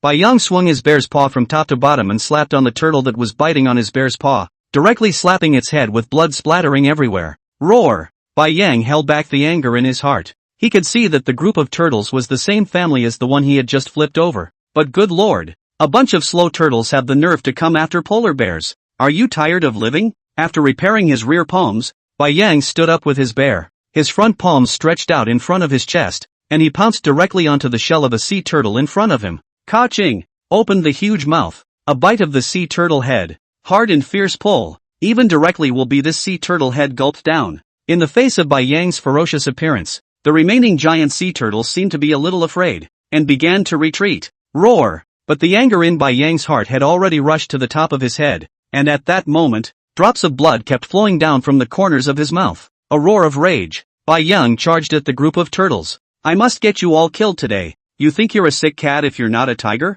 How dare you come and sneak up on me? Besides, I'm a lot tougher than a tiger, okay? Chapter 45, Coma in Danger. Roar! Mama Bear looked at Bai Yang, who was fighting a group of turtles, and kept howling to rush up. But her own cubs yelled at her every now and then, meaning Mama Bear can understand. Shiritsuyo didn't want her to go up there. Sister Bear had already been stunned, deadlocked on Mama Bear's leg, showing her head and looking worriedly at Brother Bear, who was covered in blood. This turtle is so annoying. How dare you bite Brother Bear? Beat them to death. Bai Yang was covered in blood at this point, and could no longer tell whether it was his own or the giant sea turtles. At this time, in front of the body of 10 giant sea turtles already lying, and the remaining sea turtles seem to have gone crazy, and no longer retreat. One by one simply do not avoid. A sea turtle rushed up, preferring to let the white ocean a bite on the head, but also do not retreat, to give their companions to fight for the opportunity. Every time Bai Yang took a bite of a sea turtle, he would be bitten by 2 or even more sea turtles on his body at the same time. Roar! Bai Yang stood up as a bear, once again biting one of the turtles that had bitten at the location of his bear's leg to death, his eyes staring deathly at the only 3 turtles left in front of him. Bang! The forepaws landed high, splattering the ground with sand, and Bai Yang just stared at them, closing in step by step. In addition to the huge consumption of physical strength, Bai Yang every time he was injured in time to use the system to repair. Although looking at a white fur has been stained with the color of blood, but the wounds on Bai Yang's body have long been repaired. The 3 giant sea turtles showed fear. They wanted to run, but the leader was dead and they had to fight. It was the rule of their giant sea turtles. Suddenly, Bai Yang's back palm exerted force, bringing up a whistling sound, directly pouncing in front of a turtle in the very center, his front palm raised high, directly slapping on its head. Ka-ching! The large mouth opened and bit off this turtle's head in one bite. Bang! Shaking off the meaty skin in his mouth with full concern, Bai Yang turned his head to look at the turtle that had frozen next to him. Bang! Unexpectedly, this sea turtle directly retracted its head and limbs, and its shell fell straight to the ground. That's a confession? Shiryo turned his head to the other one. It only saw that it kept retreating, then turned its head and ran towards the sea. It wanted to go back to the sea. Only in the sea could it escape the brutal killing of this bloodthirsty demon bear. It really couldn't figure out why the bear hadn't been hurt at all after all their bites. However, the turtle still failed to escape. Bai Yang pounced and snapped its neck with a swift bite. The giant sea turtle's eyes were wide open before it died, just a few steps away from the beach. Roar! Bai Yang roared at the mother bear, stretched out his bare paw and directly turned over this turtle that had shrunk up in front of him, looked around, found a not-so-small rock to hold and pressed it against the belly of its turtle shell. Within 3 days, The turtle couldn't turn over and either starved or suffocated to death. Mama Bear came running over furiously, looking at her son covered in blood and trying to stick her tongue out to lick him with some concern.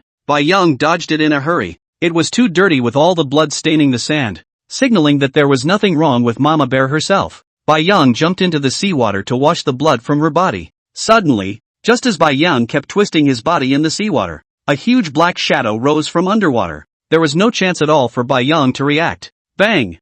Bottom up. The black shadow was like a giant python, directly jerking Bai Yang out. Bang! It hit the ground hard. Put! Bai Yang sprayed out a mouthful of blood and fainted with both eyes rolled back. Rumble! Rumble! Rumble! Suddenly, the entire island began to shake, and the black shadow that had just jerked Bai Yang out violently poked out of the water and kept flying. If Shiratsuyo hadn't passed out, he would have been able to find out. It wasn't a python at all. It was the tail of an unknown creature. Roar! The mama bear landed on all four paws, struggled to stabilize her body, hissed and rushed to Bai Yang's side, constantly sticking out her tongue and licking Bai Yang's head. Done! The bear cub is dead? Roar! Under the night, a polar bear with a white body kept standing up and let out a miserable roar. A small polar bear sat disheveled on the ground next to him and kept pawing at the bear in front of him. Bai Yang leisurely opened his eyes and struggled to get up. It felt like all the bones in his body were going to break, and when he moved it was excruciating pain. System repair!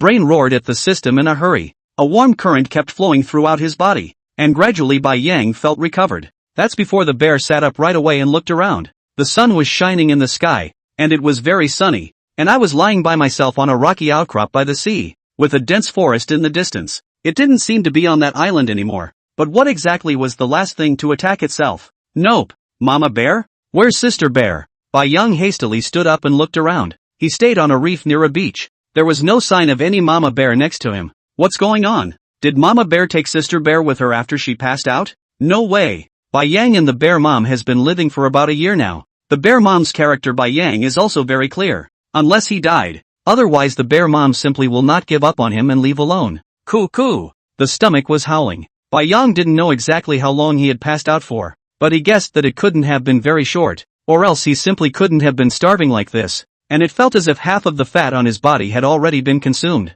Something must have happened since I passed out that I don't know about. Mama bear and the girls must have gotten separated from themselves. Bai Yang kept comforting himself like this in his mind, climbed out slowly on the reef. Bai Yang looked up at the dense jungle in front of him, and the beach showed signs of being deserted. Looked at the circular map in his head. The western coast of Alaska. Me. Looking at the name on the map, Bai Yang directly froze in place, shaking his head in disbelief. If memory serves, he had previously been on an island within the woolly bear country with Mama Bear. And now, how did it come about? It's a 12-hour plane ride, right? You've been at sea for a year? I'm afraid you can't float from woolly bear country to rice country in a year. Roar! Just as Bai Yang froze, suddenly, a spotted tiger with white striped fur emerged from the jungle. It was rushing at itself with a low growl that wouldn't stop. Bai Yang gave the tiger a look. Name, Bengal tiger. Strength, 75. Speed, 68. Endurance, 66. The white tiger turned out to be a Bengal tiger. But shouldn't the western coast of MI be urban? The world has changed so much that land has appeared here out of nowhere? Roar! Just in the moment when Bai Yang froze, the white tiger in front of him opened its mouth and flew at him. Chapter 46, Ancient Tyrannosaurus Rex. Bang! Before the white tiger could get next to Bai Yang, it was directly slapped away by a bare paw and heavily smashed on a rock next to it, and immediately blood crashed and flew, and it couldn't die anymore. Ka-ching! Bai Yang easily ripped the white tiger's fur apart and lowered his head to start eating. The belly had been starving for a long time, and his entire size seemed to have shrunk, and now Bai Yang desperately needed to replenish his blood meal. After 10 minutes, only the guts and head of this Bengal white tiger remained, and the rest basically all went into Bai Yang's stomach. But, although this tiger looked not small, Bai Yang didn't know if he hadn't eaten for too long. But this 100 pounds of meat was eaten in, but there wasn't even a little reaction. Although his belly was no longer rumbling, his whole body Bai Yang could still feel that he was hungry. Click, click. The jungle had a thick layer of fallen leaves on the ground and it was hot and humid inside. Shiratsugo stepped on the dead leaves and made a sound. The place seemed like a primitive jungle. Looking up and not seeing the sun, with all kinds of waist-thick trees and a trailing vine hanging from their branches. Suddenly, a monkey with fiery red fur flashed overhead. Shirio looked up, pawed the branch in front of him with his bare paw, and dug in. He was worried about Mama Bear and the girls now, wondering if they were in the same place as he was. If not in one place, then I'm afraid it's going to be hard to find another mama bear in this lifetime. Rumble, rumble. Suddenly, there was a rumbling sound coming from the ground in front of them as they stepped on it. Bai Yang was stunned and immediately hid behind a giant tree. He could sense that there should be not one animal ahead, but a herd. I'm afraid there must be hundreds of them that can make that sound. Sure enough, the rumble was getting closer and closer, and Shiritsuyo came out sideways to look at the. From the forest on the left surprisingly rushed out hundreds of animals of all kinds, each one running desperately, as if something horrible were behind them. Even a rabbit got under the belly of a wolf, which made Shirio wonder. This isn't even afraid of a natural enemy anymore. What the hell is back there? I can't believe a wolf can even look at a rabbit in its mouth. Rumble. A group of animals huddled together in a swarm darted past Bai Yang, each one giving him a peculiar look, but only a look that didn't make any stops at all. Bang! A golden monkey jumped in front of Bai Yang, reaching out and grabbing a vine to swing forward again. Bai Yang had a bad feeling at this point. Among the group of animals running for their lives, there were even tigers and other beasts that could make even tigers start running for their lives. Click, rumble. The sound of a tree breaking in the distance could be heard, followed by a smash to the ground. The ground even began to tremble slightly. Roar! A roar that resonated throughout the jungle startled the birds. Asterisk. To run or not to run? Bai Yang felt the hairs on his entire body stand up when he heard that voice. At that moment, the sound of the ground shaking came closer. Shiritsuyo hid behind a tree and looked back. Hiss! In front of me is a hole more than 10 times bigger than myself. It's a dinosaur, right? I didn't realize that dinosaurs came out here too. Bai Yang struggled to put his breathing steady. It was too late to run. Could he dodge it? Tiptoeing behind a tree. Bai Yang didn't even dare to show his head to look anymore. Boom! Boom! One could feel the ground tremble with every footfall of this dinosaur. Feeling the dinosaur getting closer and closer, Bai Yang had begun to close his breath. His big heart kept beating. Each beat made Bai Yang nervous for a minute. Straight through. Straight through. It's all up front. It's all up front. The mind kept roaring. The sound of vibrating footsteps was getting closer to him. Already right behind the tree. The leaves of the ancient skyscraping tree behind them also began to scatter non-stop. Phew! The footsteps faded away, and Bai Yang couldn't help but let out a long breath. Reaching out with his bare paw, he patted his chest. It's just too scary to scare the bears. I didn't realize that it was a bird's eye view of the island where he had migrated, and that dinosaurs had started to appear as well. This is the top hunting beast in nature, and animals that have been evolving for centuries simply can't compete with creatures like prehistoric dinosaurs. Survival's getting tougher and tougher. Get up slowly and leisurely. Shiritsuyo had just stood up and stretched as he prepared to head in the opposite direction of the dinosaurs. Roar! Suddenly a loud roar came from behind him, directly shaking Bai Yang's ears. Lazy Waist did not finish stretching directly by this roar, shocked but sitting on the ground. Without being able to think carefully, Bai Yang was ready to hurriedly get up and fly. What's the point of not running now? Or it'll be gone. Ka-ching! Before Bai Yang could get up,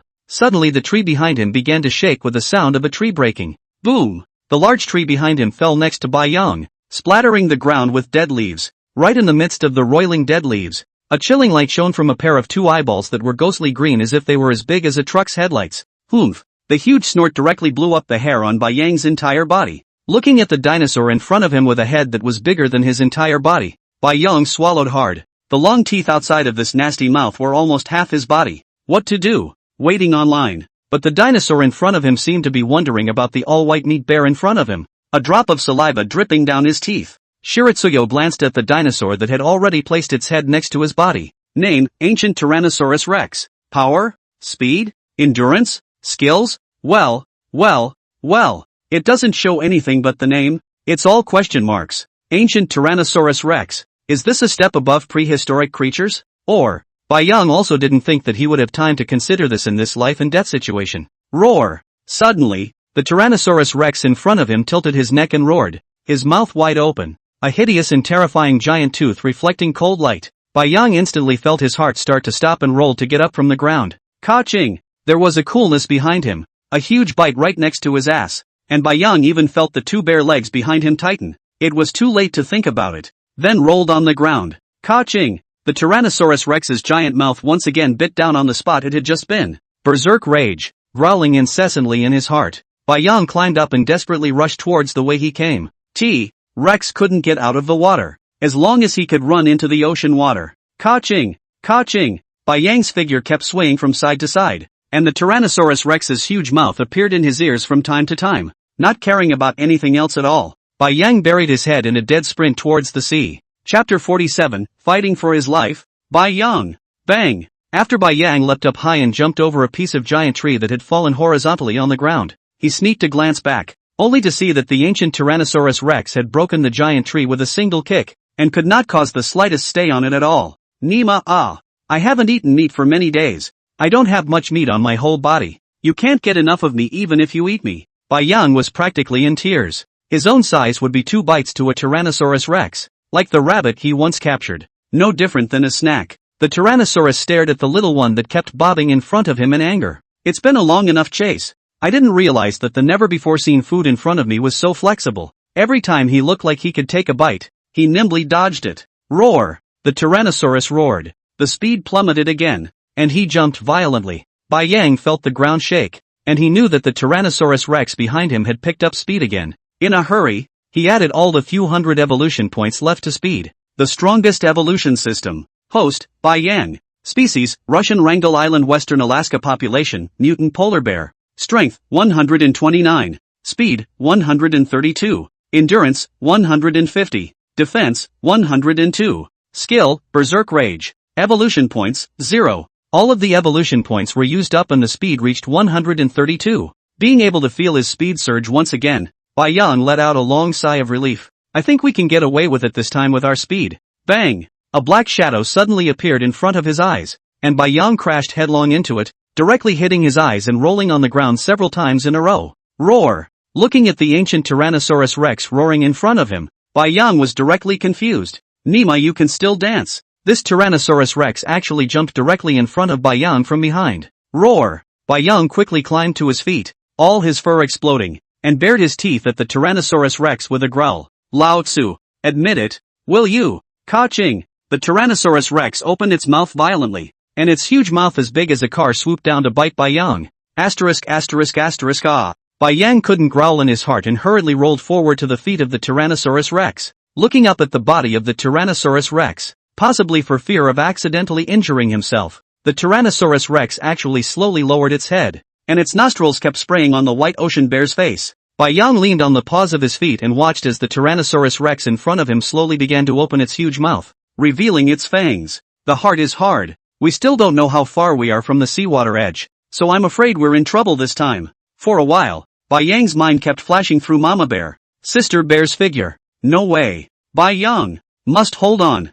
Bai Yang's eyes gradually became firm, looking at the huge mouth that had already opened its mouth to bite at him. Bai Yang once again rolled to his other foot. Opening his mouth, he took a bite at the Tyrannosaurus Rex's big foot. Ka-ching! That's too hard. Surprisingly, he couldn't even puncture it. The shock made his teeth feel loose, and it still hadn't pierced the hard skin of the Tyrannosaurus Rex. Humph! The Tyrannosaurus Rex was a little anxious when he saw that he hadn't gotten another bite. Once again, he put his head together. The snout erupted, ready to open its huge mouth. I will not let you live even if I die. Bai Yang gritted his teeth, and with a fierce heart, he directly rose from the ground and stood up bearishly. Ka-ching! Calmly, he watched as the Tyrannosaurus Rex once again bit into his giant mouth. In a berserk rage, Bai Yang quickly moved to the left, feeling the Tyrannosaurus Rex's exposed teeth graze the fur on his chest. Bai Yang quickly jumped up and his bare paw put directly on the Tyrannosaurus Rex's highbrow bone. The sharp bear claws couldn't even pierce his hard skin, and Bai Yang could only use his bare paws to tightly hook onto his brow bone,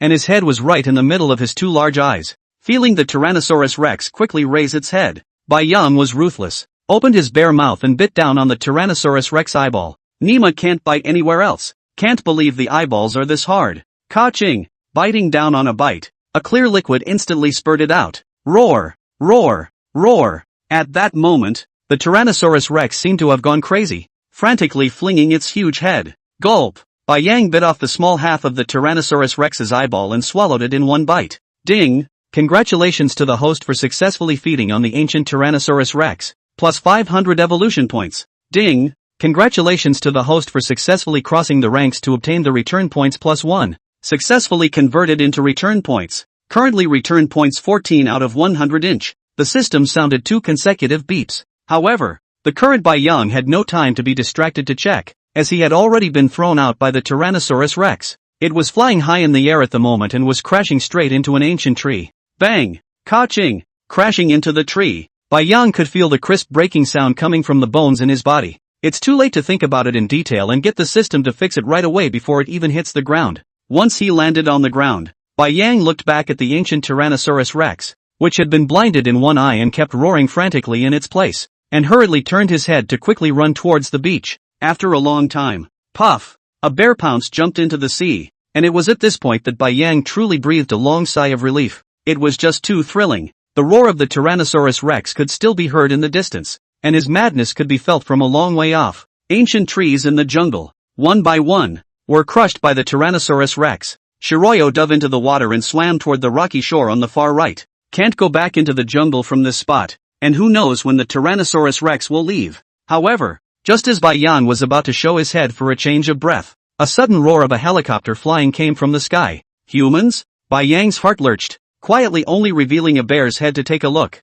only to see that in the distant sky, a whole 10 or so helicopters were flying towards the jungle. And Bai Yang could vaguely see that these helicopters were not the unusual kind, but real combat helicopters. Did humans come here to exterminate animals? Such a thought suddenly flashed through Bai Yang's mind. A few minutes later, the sound of a bomb ringing out confirmed this suspicion. After seeing that the helicopter was already relatively far away, Bai Yang poked his head out to look in the direction of the battle. I didn't realize that these helicopters in front of me were dealing with Tyrannosaurus Rex. Boom! Only to see that the Tyrannosaurus Rex, who had already been blinded in one eye, was now frantic to the point of being attacked, jumped straight up and dragged a helicopter down in one bite. In the distance there was fire, and all kinds of bullets, bombs, and roars were heard, although there was a giant tree covering it, so it was hard to see the battle. But from the sound Bai Yang could hear that it was feared to be very tragic, for what had been a dozen helicopters was now less than 10. Roar! A mournful roar. Bai Yang could see that the Tyrannosaurus Rex had actually directly crashed through a few giant trees at the edge of the jungle and ran wildly out of the jungle.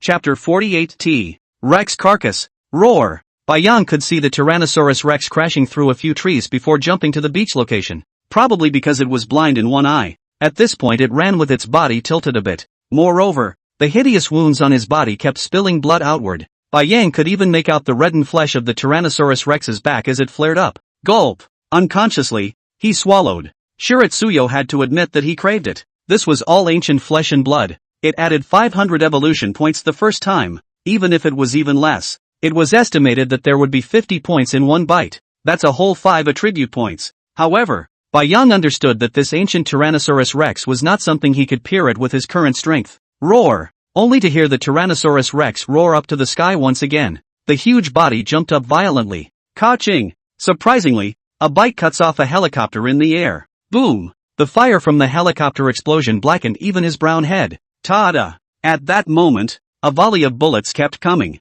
Roar! The ancient Tyrannosaurus Rex let out a mournful scream as a cloud of blood mist exploded from its entire flesh. Seeing this, Bai Yang was almost certain that this Tyrannosaurus Rex was probably going to be finished, now also no longer running. Stamina should soon be exhausted. Just do not know the human side exactly to pay the price of a few more helicopters to kill the Tyrannosaurus Rex. Although the bullet can penetrate the hard skin of the Tyrannosaurus Rex, it can't go any deeper. And Bai Yang's huge bite can't even bite through its skin. And the damage that this firearm can cause is very limited. But all the ants can wear down an elephant. Apparently these humans understood this well, and had raised the helicopters and kept pouring bullets downward in a frenzy. Rumble. Every now and then a small bomb blasts beside it, and the flying shrapnel can do damage to the T-Rex just as well. Roar! Roar! Roar! The ancient Tyrannosaurus Rex kept trying to jump up, its mouth wide open, its sharp fangs bared. It wanted to bite to death these few mole crickets flying in the air in front of it, daring to provoke the overlords it,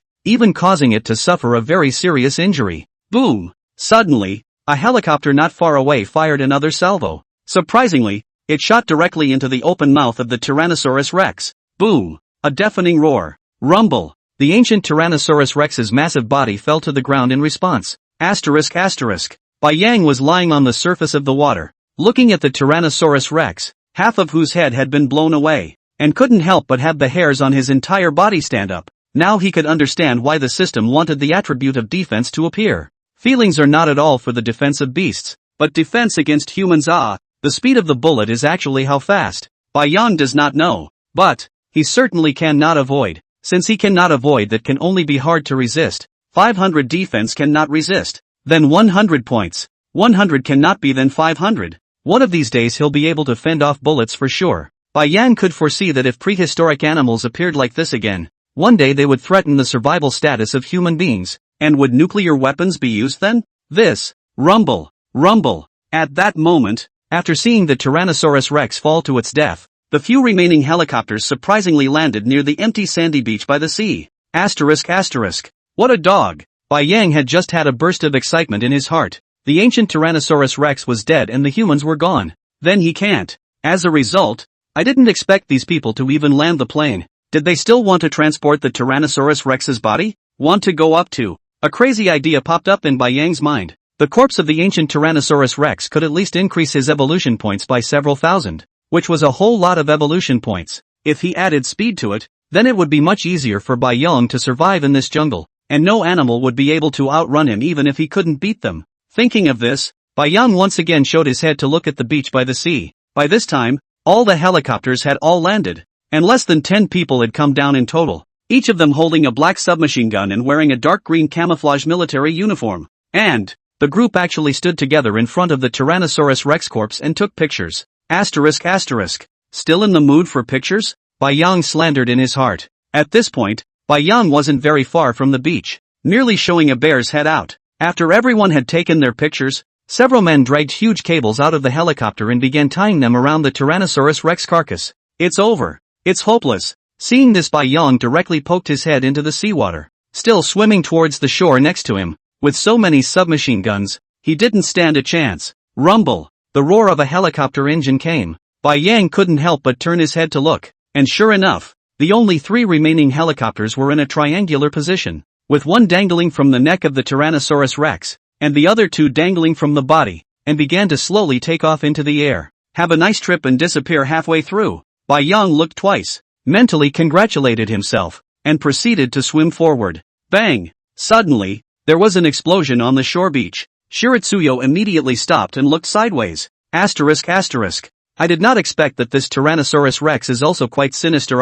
Actually can endure until now. But I have to say that the Tyrannosaurus Rex's vitality is indeed very tenacious. Half of the head is blown up and gone, and now it can actually move. A tail will be a helicopter pumped and blown up. A mouth to bite again on the other helicopter. The torso, although it is the helicopter's fan, constantly scratched. But the Tyrannosaurus Rex didn't stop at all. Directly after knocking over the last helicopter, roar, letting out a roar as if to show off his position as king. Boom! Immediately afterward the huge body fell heavily to the ground. Several people covered in blood struggled to climb out of the helicopter. Gulp! Bai Yang's eyes grew fiery as he looked at the Tyrannosaurus Rex corpse in the distance. Just now there was no chance at all. So now, here's his chance. It's going to be dark in a few hours, and I'm afraid the rescue teams for these people aren't coming that fast. Although he couldn't drag the entire Tyrannosaurus Rex carcass away, he could certainly get his fill, and eat as much as he could. The next time you eat an ancient creature might be when. As for these humans, we'll see when the time comes. Bai Yang isn't so resistant to killing now since he killed those poachers last time. Puff! Slowly dive under the water and swim towards the other shore. He needs to go around the jungle slowly. Positively these people still have guns in their hands. It is impossible to go over. Moreover, Bai Yang intends to wait until dark, and it is now very fast from dark. I'm sure, under the cover of night, something will be done. Chapter 49, Ancient Vajra. Ka-ching! The bear's paw made a soft sound as it stepped on the fallen leaves on the ground. Bai Yang just carefully came to a place about 100 meters away from this group of MiGs. Behind a tree, Shiritsuyo slumped silently to the ground. A distance of 100 meters could be reached in a few seconds at his current speed, and with all the lush trees next to this place and the darkness of the jungle, it's hard to be spotted. Besides, the group in front of them was in a state of panic at the moment and had no time to look to the side. Next to the helicopter wreckage, George, a blond man with a white bandage on his thigh, kept patting a black man on the ground. The black man was having a metal inserted in his chest position and was clearly dying. Come on, man, the blond man growled. A few soldiers next to them rushed over. At this moment, all of them were carrying injuries. The Tyrannosaurus Rex's final counterattack had killed 6 more of them, and now that another one was dead, there were only 4 of them left. Captain, have you contacted the rescue team yet? The blond man said with a grave expression. Push a little more. This place is too dangerous at night. The smell of blood will attract countless beasts. A soldier with a communication device in his hand said with a disheveled expression. Contact has been made, but the rescue team has already left for the eastern coast. The earliest we can arrive is tomorrow morning. Asterisk asterisk asterisk asterisk. Asterisk asterisk asterisk asterisk. The blonde man kept cursing angrily. If he had known, he wouldn't have taken this mission. And he hadn't expected this Tyrannosaurus Rex to be as ferocious as this. The entire 15 combat helicopters have all crashed, and there are only 4 of them left in the 30-person establishment. So the loss is too great. Damn animals, damn it. Go find a place to build a fire and set up the tents.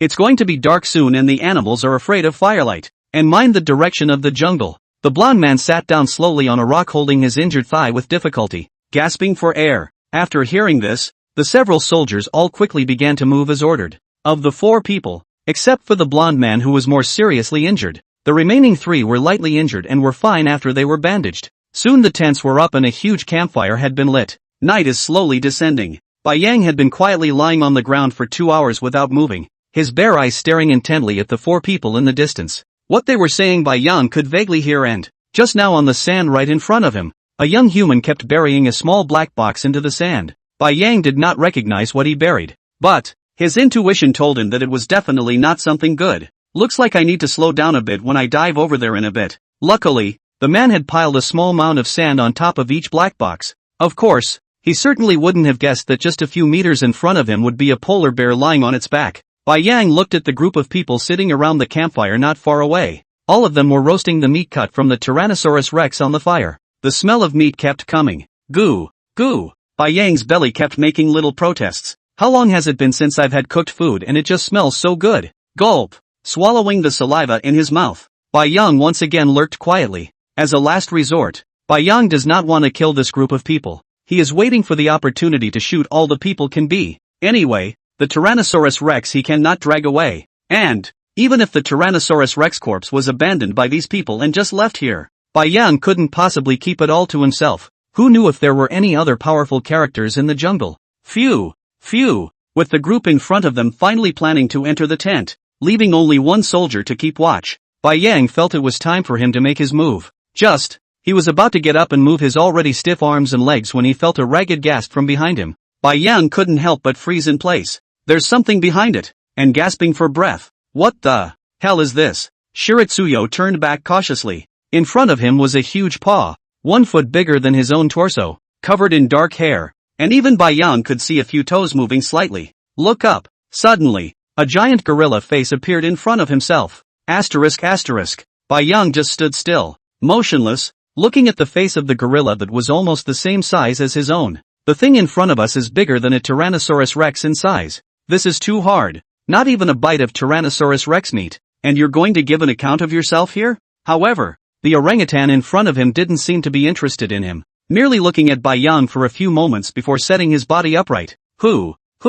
Bai Yang kept gasping for air, and could feel that his heart was about to beat out of his chest. Today's day had been so exciting that 2 whole monsters had put their heads in front of him. Isn't it just a white coat? What's wrong with that? However, this gorilla behind himself seemed strange, just standing there with Bai Yang, looking at the bonfire in the distance. Shiratsuyo was practically crying. Brother, you're standing with me. I'm under a lot of pressure. Unable to resist looking up at the giant chimpanzee, Bai Yang really couldn't figure out what exactly it wanted. Asterisk asterisk, it looks like the Tyrannosaurus Rex meat in front of me is not a mouthful for myself. Bai Yang thought indignantly in his heart. With this gorilla around, he didn't dare to act rashly at all, and he even had to be careful when he took a breath. It's simply too hard. However, Bai Yang was also curious as to what the name of a chimpanzee that could grow to such a large size was. Name, Ancient Vajra. Power, speed, endurance, defense, talent, skills. After reading it, Bai Yang was confused. For the first time, I've seen more attribute names than my own, and I'm surprised that I have a talent. Could this be another level above the distant past? So what if this thing takes a bite? Bai Yang shook his head, shaking off the crazy idea, which was too crazy for now. It's simply not going to happen. A bear and an orangutan just stood quietly in place, not communicating with each other either. The night is getting thicker. Bai Yang even felt that the bear's legs had gone numb, but the chimpanzee behind him remained unmoved. Time passes by. Bai Yang did not know how long it had been, only felt that he had already drifted off to sleep. I'm afraid to wait for a little while longer. The sky was already going to be bright. The soldier who was on night duty this time leaned against the Tyrannosaurus Rex corpse and fell asleep. However, the Vajra behind him remained inactive. Shiratsuyo was tempted to ask him, "What's this waiting for? Waiting for the sunrise?" We're looking at the sunrise in the opposite direction. Chapter 50 Killing. Rumble, rumble, rumble. A roar came from the distance, and Bai Yang looked up to see several huge searchlights shining toward the beach in the distance.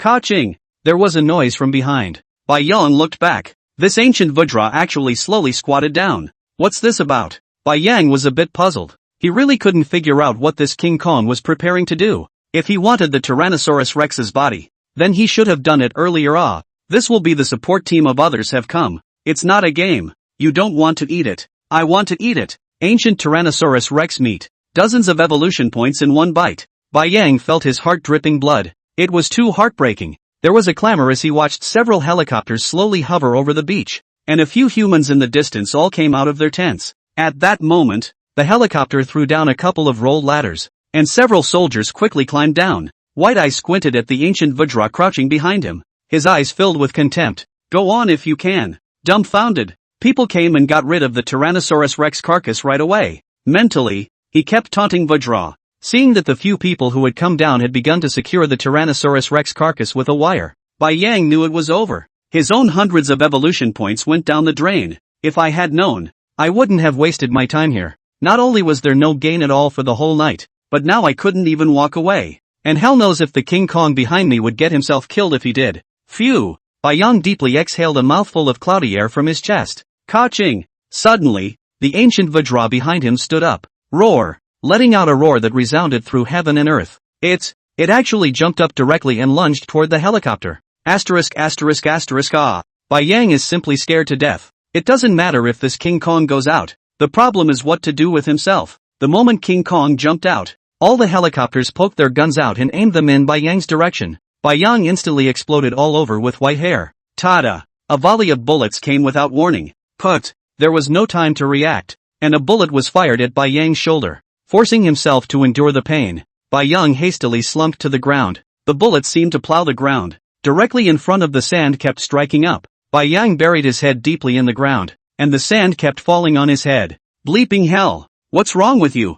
You guys don't fight an ape that big. Why do you keep hitting the old man? Roar! At that moment, only a roar could be heard. Ka-ching! A helicopter surprisingly let King Kong shoot directly into the seawater, and immediately afterward blew up. Sparks flying everywhere and all kinds of metal fragments flying across the sky. System repair. Bai Yang calmly ordered the system to repair the wound. When the bullet was squeezed out, Bai Yang quietly stood up. He wanted to run away. This level of big battle, not something he could participate in now. It's not easy to save up some evolution points, and I'm afraid that if I stay any longer, I won't be able to fix it enough. But, just as Bai Yang quietly prepared to retreat, a ball of fire was seen rising from underneath one of the helicopters, and a huge cannonball shot out. Lao Tzu! Bai Yang kept growling in his mind. What kind of accuracy is this? Even if you hit this side with a gun, isn't it a bit too much to drop a bomb on this side? Roar! The bear stood up. Berserk rage immediately activated. As if Bai Yang had transformed into a white lightning bolt,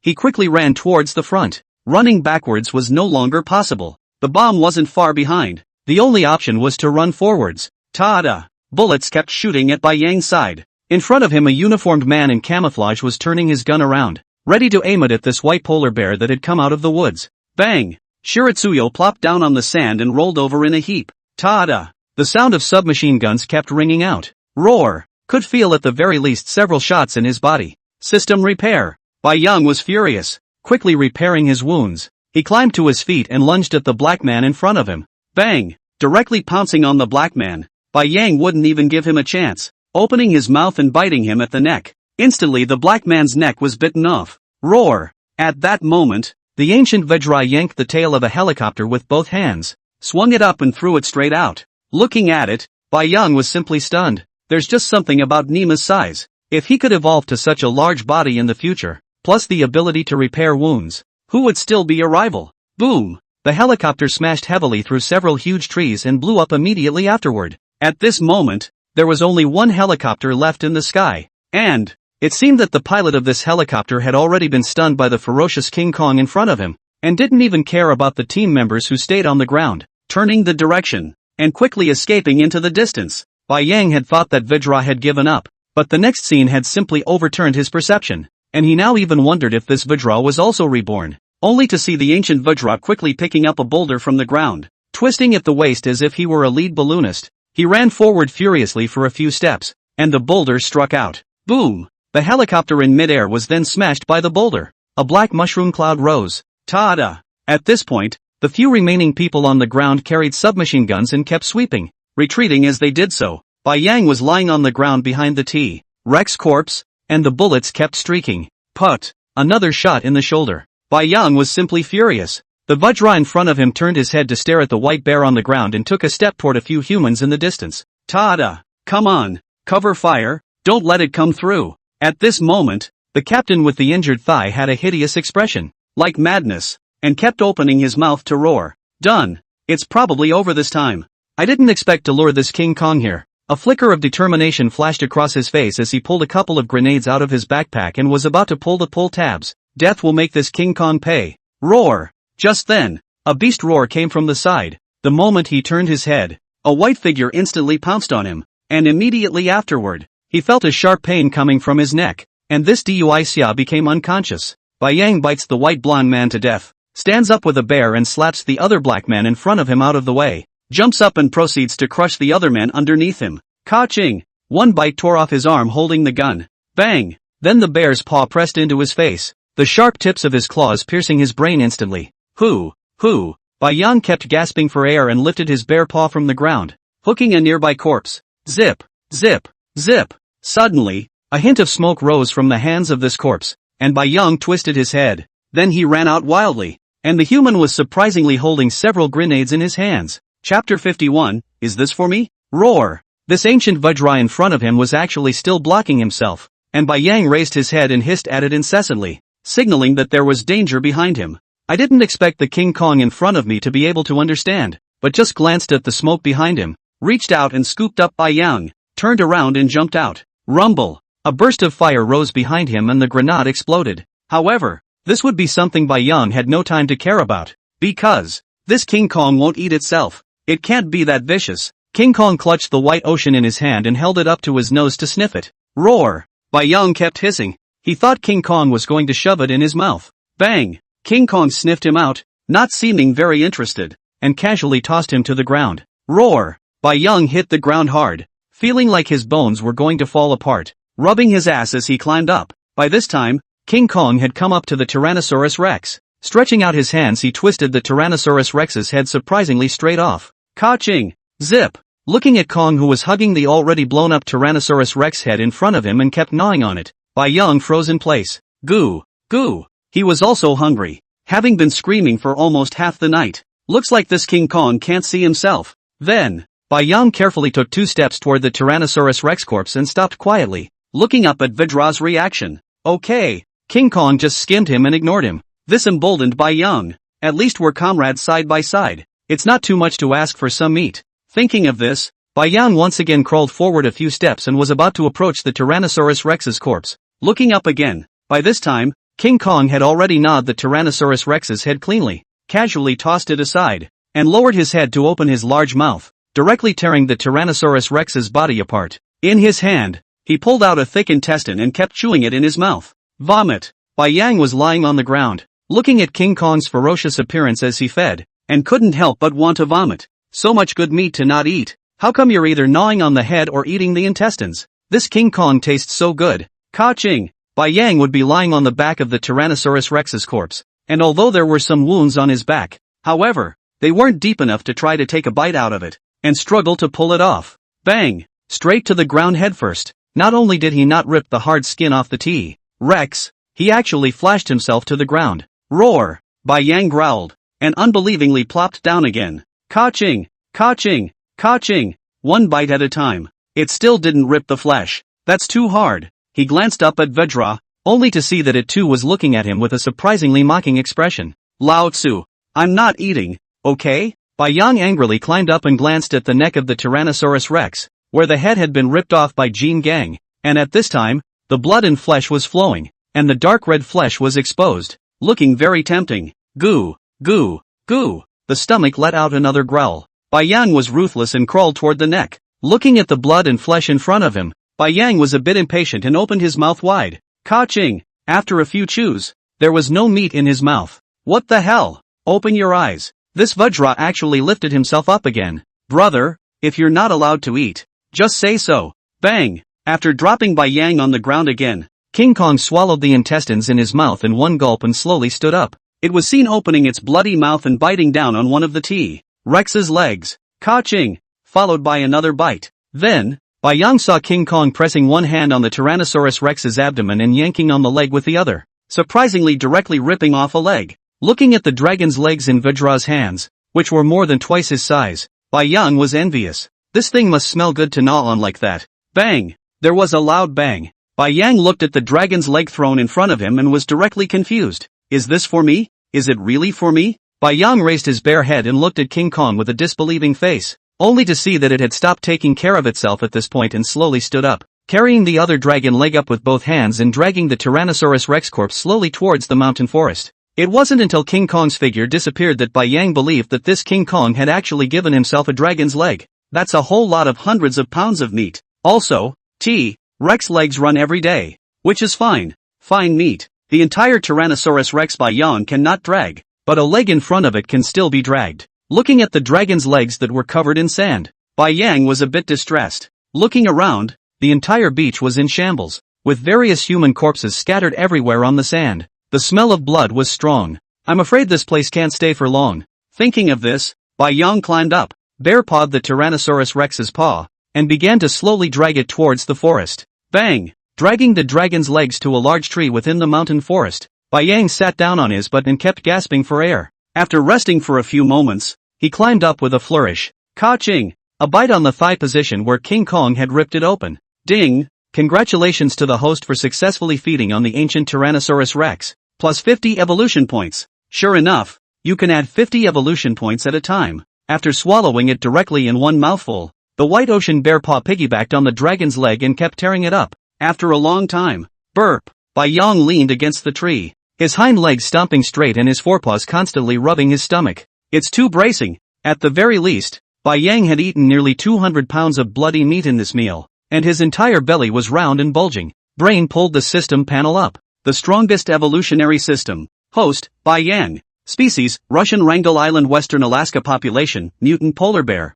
Strength, 129. Speed, 132. Endurance, 150. Defense, 102. Skill, Berserk Rage. Evolution points, 980. Return point, 14. 5 out of 100. There were now a full 980 evolution points saved up, which could add 98 points to an attribute. What's a good thing to start adding now? Bai Yang kept thinking in his mind. In the end, it was felt that acceleration was best, adding all 50 points of attributes to speed. Sure enough, the speed had shown that it couldn't be increased any further. Bai Yang felt that his guess was not wrong. The next upgrade of the system should be when all the attributes reach 200, but there's a long way to go. I'm afraid it's hard to come across a good thing like today. I wonder how many evolution points a bite of that vajayjay would give you. 100? 200? Once again, the remaining 48 attributes were added 20 points each to strength and 20 points to defense. Bai Yang left behind 80 evolution points in case he needed to repair his wounds, which would be blinding if he used up all of his evolution points.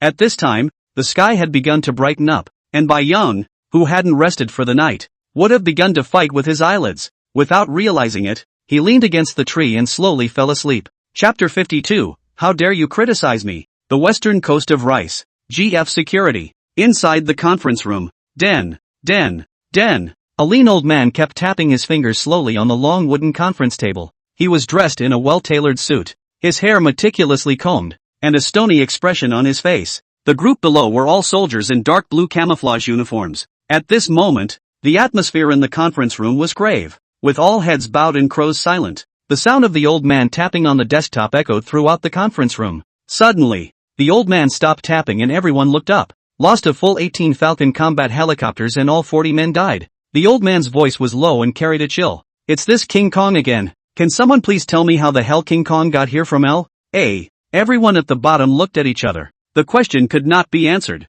The globe has now begun to change dramatically, with all sorts of prehistoric animals popping up, and even the sea has begun to see giant creatures. And the most difficult thing for the U.S. to deal with at the moment is this gorilla King Kong. The last time this Kong had attacked the city, hard enough to destroy a small city in Los Angeles altogether. Just when the Rice military is ready to use large-scale weapons, this King Kong has suddenly disappeared, as if it had not come. All the survey experts, biologists, animal research organizations, have not found a trace. I didn't expect this King Kong to reappear when I went to hunt a Tyrannosaurus Rex this time, and wiped out all of humanity in its entirety. The United States was the first country in the world to propose the use of force to exterminate animals, but it was thwarted the first time. Isn't this a joke to the world? Especially in Huaxia, which had a complete city defense system, and, with its vast territory, even if there were beasts impacting the city, it would be difficult for them to pass through the defense system and invade the city. Make arrangements,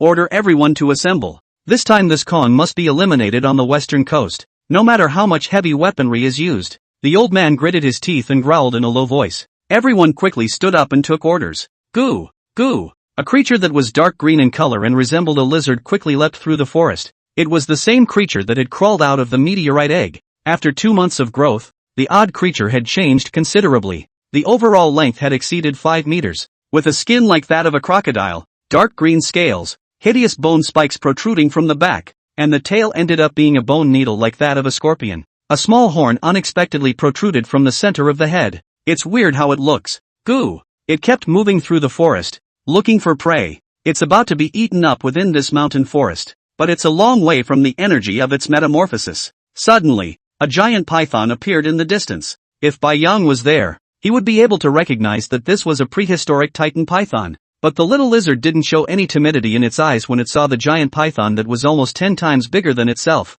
Instead, a hint of excitement came out of its eyes. Goo! Quickly, he ran towards the titan python. Hiss! Hiss! Hiss! The titan python spotted the strange little monster and kept spitting out its snake letters, its head slowly standing up. Whoosh! Only a green light flashed, and the lizard-like monster unexpectedly arrived beside the titan python in an instant. Bang! The giant needle at the end of its tail pierced directly into its serpentine body. Boom! Surprisingly, the titan python didn't even have a single reaction before collapsing to the ground with a loud thud. Goo! Goo! The lizard monster seemed satisfied and kept roaring a few times around the titan python. Ka-ching! A bite on the titan python's head. Grumble, grumble, grumble. As if the liquid was boiling, the entire titan python actually began to become dried up at a speed visible to the naked eye. The lizard monster's throat knots kept shrugging as it began to swallow the liquid that the titan python's flesh had turned into without stopping. A few minutes later, the belly of the lizard's abdomen begins to bulge, and the only thing left in front of him was a giant python skin lying on the grass.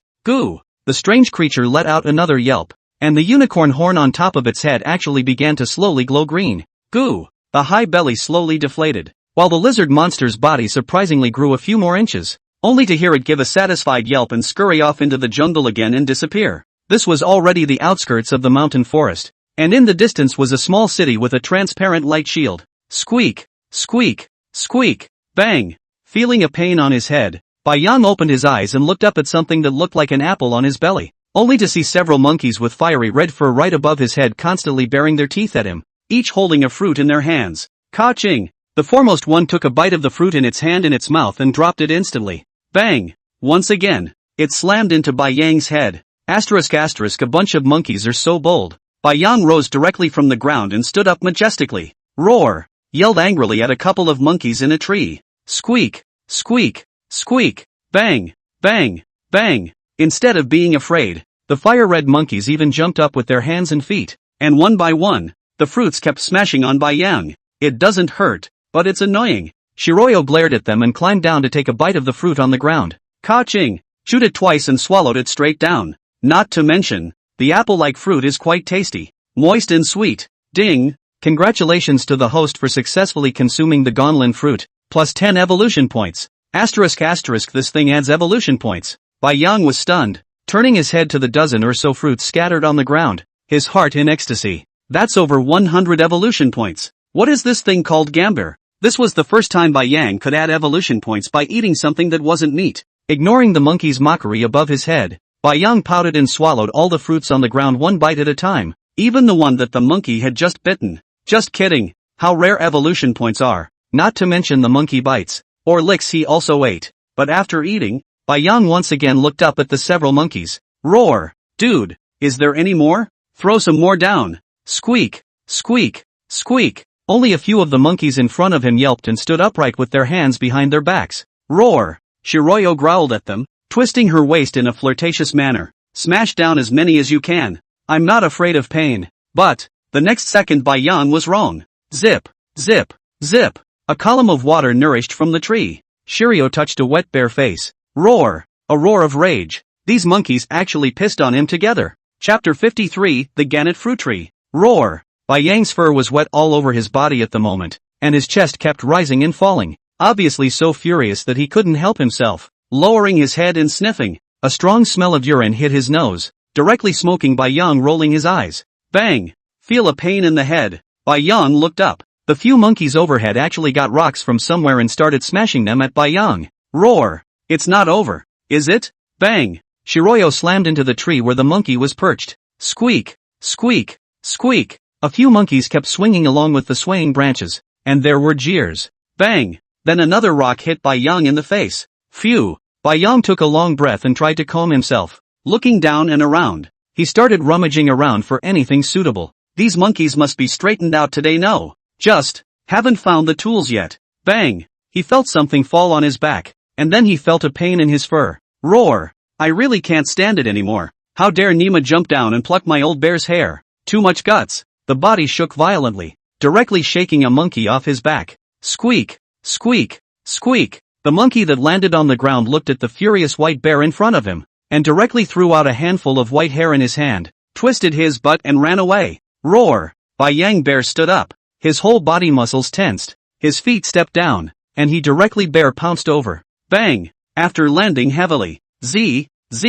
Looking at the monkey in front of him who kept taunting at him, Bai Yang once again got up and chased after him. Jungle. Several fiery red furry monkeys kept running and jumping forward, occasionally turning back to roar a few times. Boom! A polar bear with wet fur plastered all over its body savagely burst out from within a few vines. The polar bear seemed to have reached the extreme of its anger. Its bloody mouth open and a hideous expression on its face. Too angry at the bear. This group of dead monkeys' speed did not expect to be so fast. Even running and jumping, Bai Yang opened the berserk rage unexpectedly cannot catch up. This is very illogical. Is it because these monkeys ate that kind of fruit? One by one, the hairs on their bodies began to be fiery red, and even their speeds unexpectedly became so fast. Not being able to think carefully, Bai Yang once again lowered his head and rushed towards a few monkeys. After a long time, a monkey actually stopped and turned its head to show its teeth and spit out its tongue at Bai Yang. Shiritsuyo kept breathing heavily. Looking at this monkey in front of him,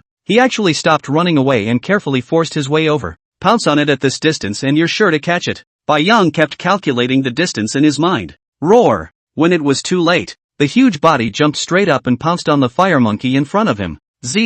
I didn't expect this monkey to react quickly. Both palms were about to slap on it, but it turned its head and dodged. But, although it dodged the double palms, Bai Yang's fat body directly pressed on it.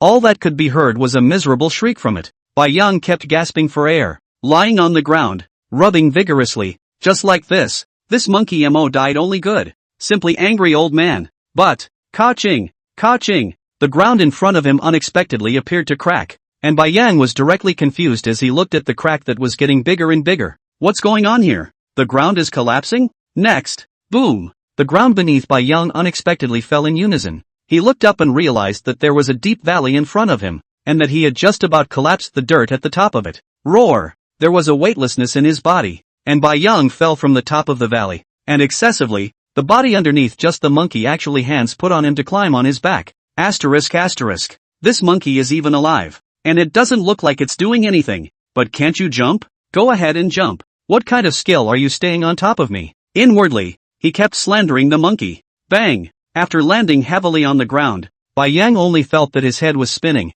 and his entire body's skeleton was about to fall apart.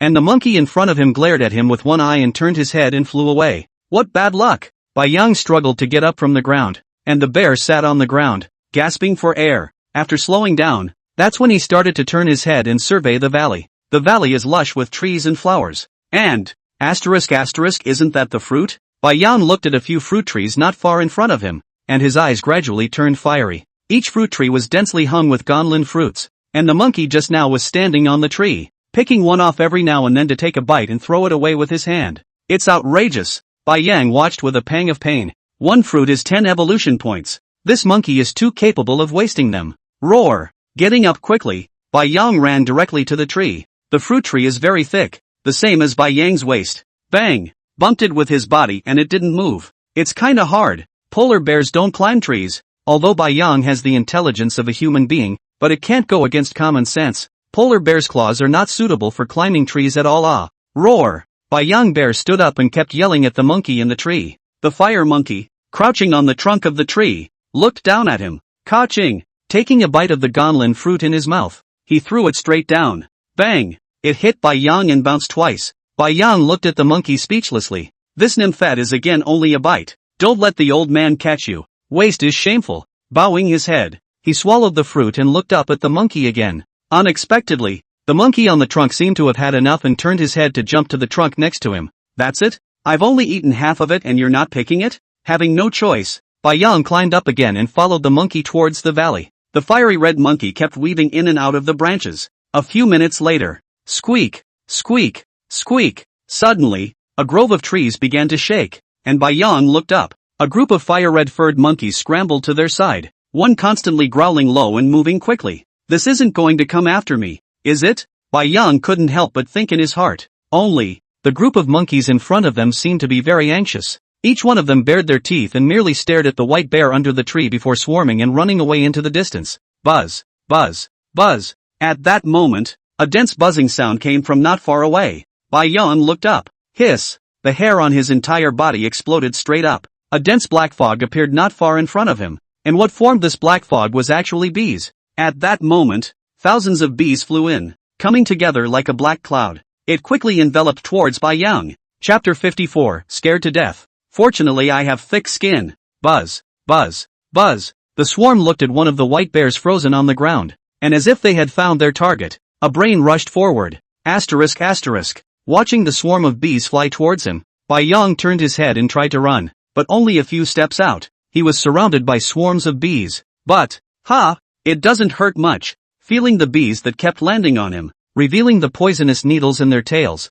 sticking towards his fur, but it seemed like it couldn't break through Bai Yang's defense at all. Stabbing one after another, the poisonous needles broke and couldn't pierce the skin. Shiritsuyo looked quietly at one of the bees that landed on his nose, only to see it cocking its tail high, revealing a tiny poisonous needle that stabbed down violently. Shiroyo couldn't help but crack a bearish grin. I didn't expect the poison needle to collapse straight away. It seemed that this bee himself didn't have to be afraid at all. However, this swarm of bees smelled good. It was a sweet scent, and for some reason, Bai Yang seemed to be simply irresistible to this scent. Stick out your tongue and lick the dead bee on your nose into your mouth. Smacked his lips a few times. Finally remembered what the scent was. Honey, this is it. Is there honey up ahead? Thinking of this, Bai Yang couldn't help but have the knot in his throat shrugged as he began to walk towards the forest ahead of him. A few minutes later, looking at the huge hive hanging from a tree in front of him, Bai Yang licked his nose. That flavor just now he could never forget. I don't know if it's just the nature of bears to be completely impervious to things like honey,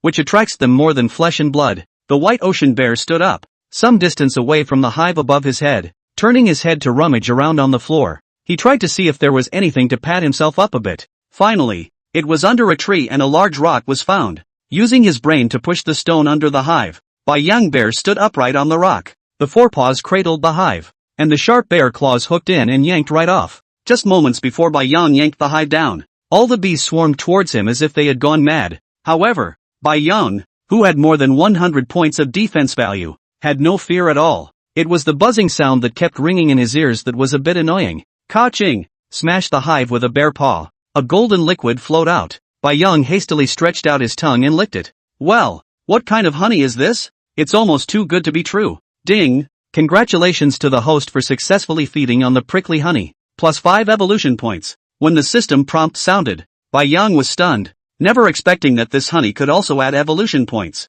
Looks like there's something weird going on in this valley. The fruit over there can also add evolution points. And surprisingly, so can the honey over here. Lowering his head once again to take a few licks, Bai Yang used his bare paw to keep ticking off the epidermis on the exterior of the hive so that it could be smaller in size. Soon, Bai Yang simply ignored the bees beside him that had gone crazy and slowly left the place with the hive in his mouth. However, a swarm of bees would not let it go at all, and still flew forward and backward beside it. Even knowing that they could not sting into the fur of the white bear in front of them, the swarm of bees still went to their deaths generously. This resulted in the white ocean fur being covered with dense bee carcasses, and you had to keep shaking them off with 2 steps. Suddenly, a fiery red figure flashed across the tree ahead of them. and Bai Yang bit down on the hive and headed straight for the tree. Asterisk asterisk, now let's see you monkeys still arrogant. Squeak, squeak, squeak. The monkeys in the trees screamed out in panic when they saw the white bear in the distance coming this way with a swarm of bees. A single glycine fruit smashed into Bai Yang as if it didn't want money. Bai Yang looked at the fruit that kept smashing on the ground, and couldn't help but stop. He couldn't go any further. This distance was just right. Otherwise, if he led the bees forward a few more steps, I'm afraid that these monkeys would have to run away. Bai Yang just sat on the ground with his bear, still surrounded by the swarm of bees that kept flying around him, peeling the hive open with a bear's paw. A sweet smell instantly permeated the area. Even the monkey in the tree throwing fruit at him moved with a start. What is this flavor? So sweet? As much as the monkey wanted to go up and see what exactly was the thing that could give off this scent, there were just too many bees around that white bear in front of him. Thinking of this, the group of monkeys couldn't help but become even more annoyed and kept scratching their ears at Bai Yang. Bang, bang, bang. One by one, the gonlin fruit smashed over like crazy. Bai Yang also didn't expect that stripping the hive open could irritate the group of monkeys in front of him like this. I'm afraid that it won't take long for the fruit on that tree to be picked clean. Looking at the layer of gonlin fruit spread on the ground, Bai Yang couldn't be more comfortable.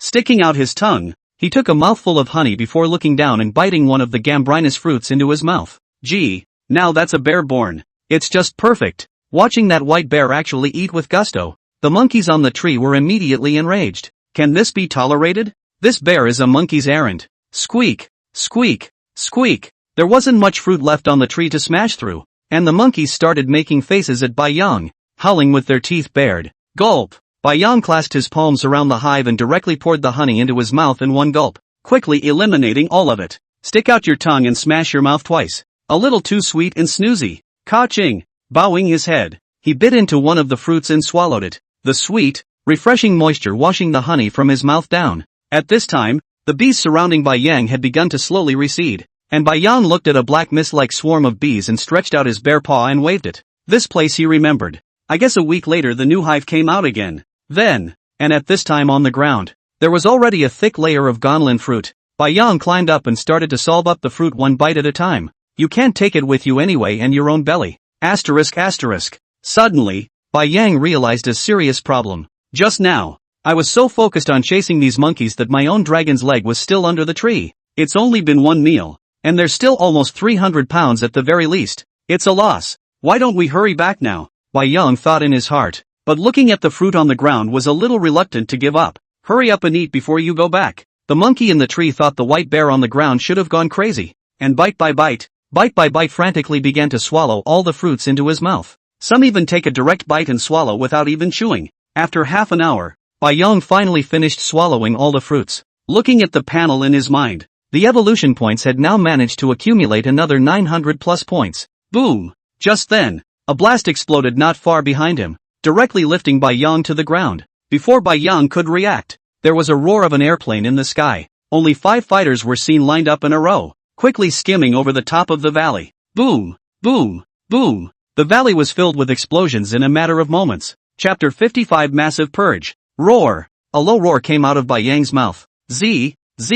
There was a monkey struggling non-stop right in front of him, and Bai Yang looked over. The monkey was covered in burnt and blackened fur and had a sharp piece of tin stuck in its stomach, the debris from a bomb. It was clearly on the verge of dying. The white bear slowly came up to it, and the monkey looked at the white bear in front of him and struggled to get up. But the injuries it sustained were too severe. Bai Yang didn't see any fear of himself in its eyes. On the contrary, the monkey's eyes were very humanized. Its fingers kept pointing at a nearby cave, and blood kept spilling out of its mouth. Shiritsuyo could see that the monkey wanted to get himself out of the way. And, from this cave, roar! With a roar, Bai Yang snapped the monkey's neck in one bite. Reaching out with his bare paw, he carried the monkey's body under the tree. Since you like this fruit so much, bury it here. Turning his head to look at the already dead monkey, Bai Yang stared up at the distant combat planes that kept circling over the jungle, and turned his head to drill into the cave. I'm afraid these fighters are supposed to be coming for the ancient Vajra, but where is King Kong? Bai Yang is not clear. Looking at this appearance, I am afraid that these humans are trying to level the entire jungle. In time. Heck.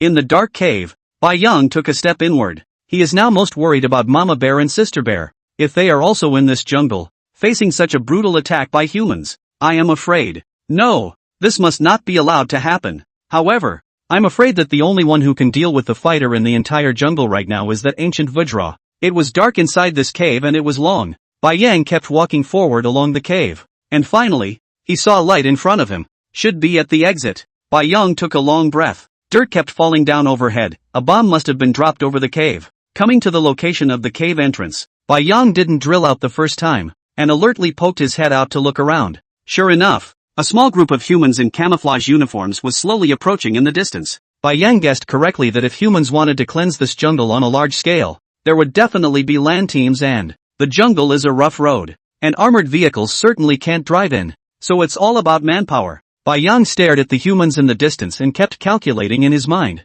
It was a squad of 30 men, each with a submachine gun in their hands and a ring of grenades coiled around their waists, so they looked well equipped. Looked up at the sun. It's almost time for the mountains to set. Bai Yang was ruthless, so he quietly lay down at the mouth of the cave and waited for darkness. He intended to ambush these humans here. Now that the situation was clear, it was a battle for survival, and this group of humans would surely kill if they came across themselves. And whether or not Mama Bear and the girls are here in the jungle, be careful. A middle-aged man with a submachine gun and rigid eyes kept looking around, yelling at all the team members scattered everywhere. Beware of poisonous snakes, and exterminate all animals. Not one of them.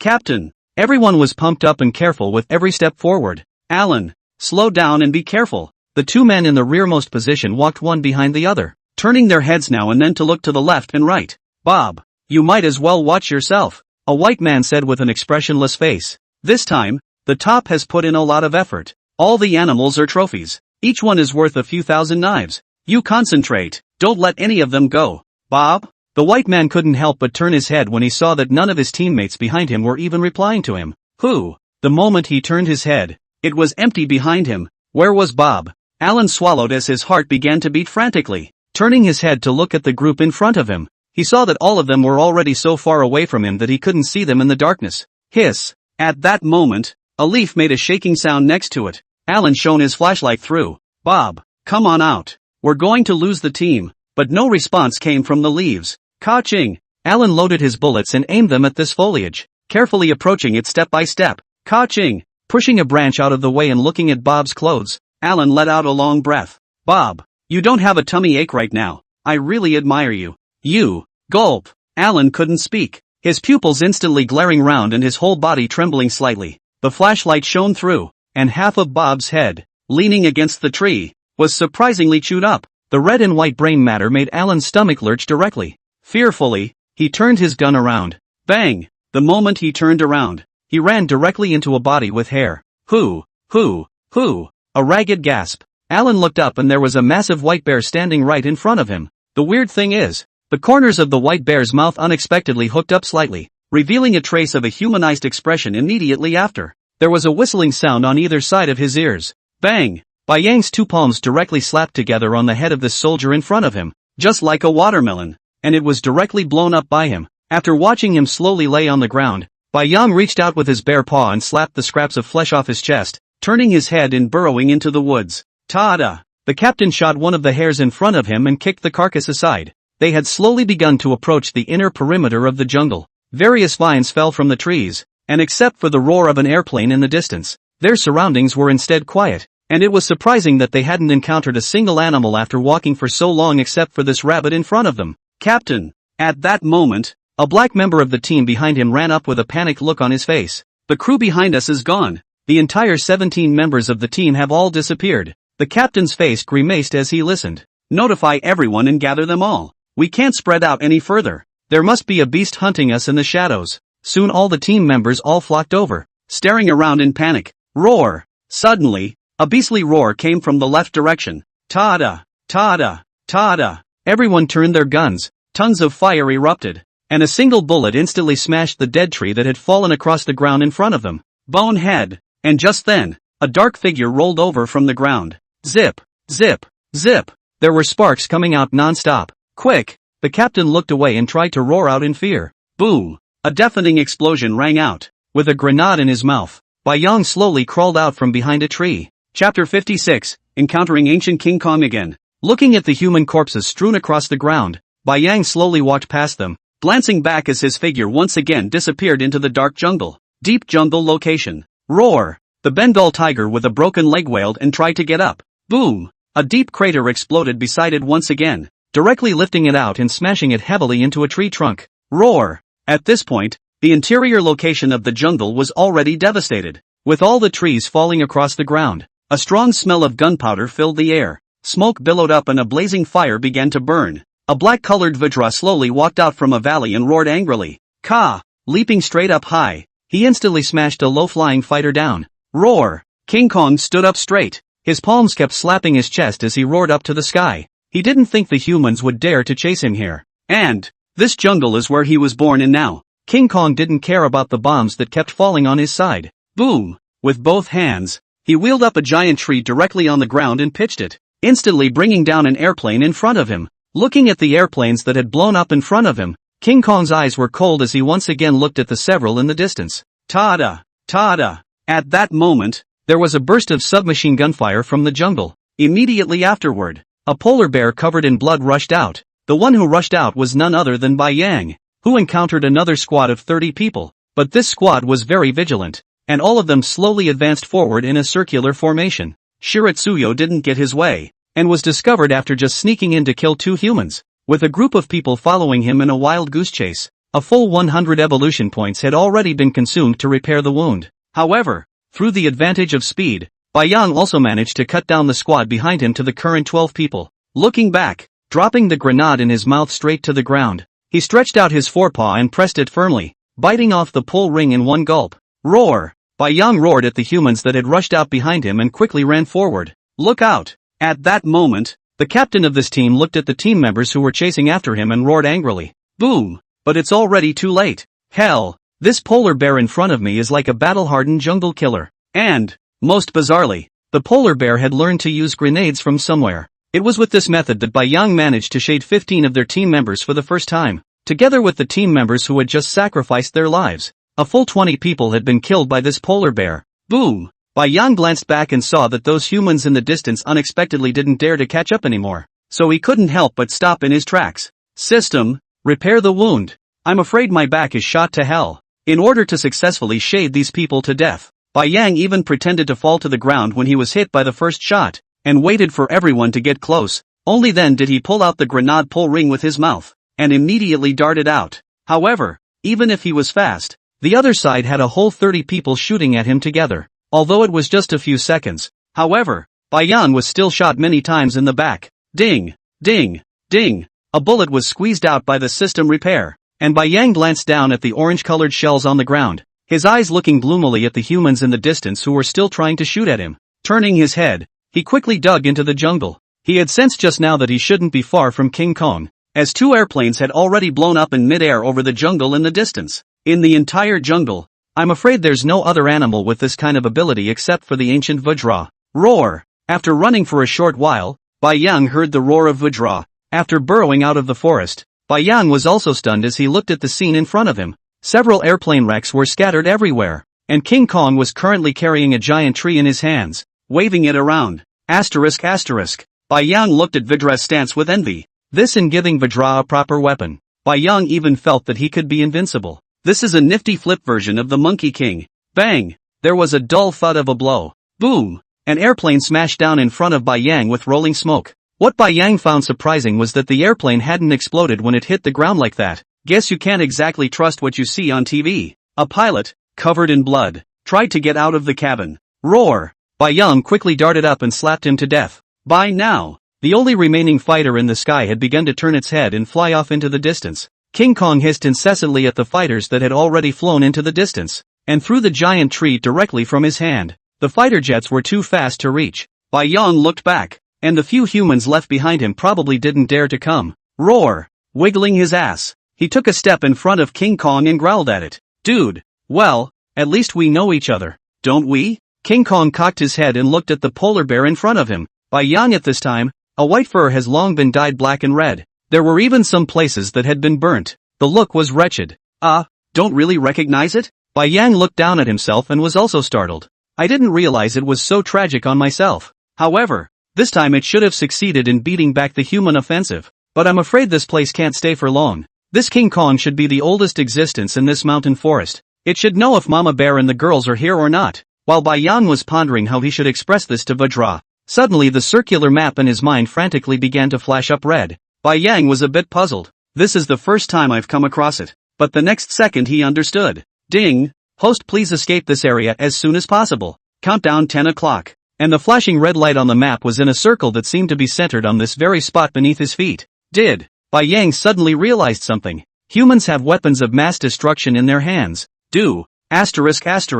Hurry up! Bai Yang looked at the countdown time that was decreasing by the second, and the muscles of his entire body began to tense up. The red circle in his head wasn't small. It was practically blanketing the entire jungle. The only thing that's left to do now as a matter of urgency is to run towards the sea. Shiroyo turned his head and hissed incessantly at the Vajra in front of him. I hope it understands. It was a good thing that King Kong had gradually cleared his eyes from his initial bewilderment. It should be clear. Seeing that the time was getting less and less, Bai Yang couldn't care less about King Kong, and directly turned the direction and ran wildly towards the seaside location. Roar! On his way out, he once again growled at Vajra. Brother, I can only help you so far. Chapter 57, Survival from Death. Faster! Faster! Bai Yang kept cheering himself up in his heart as the time in his mind dwindled by the second. Looking back, the ancient Vajra was still in the same place. Roar! Shiritsuyo mustered up enough energy to growl at it again, turned his head and began to run wildly. I really don't want this ancient Vajra to be lost like this.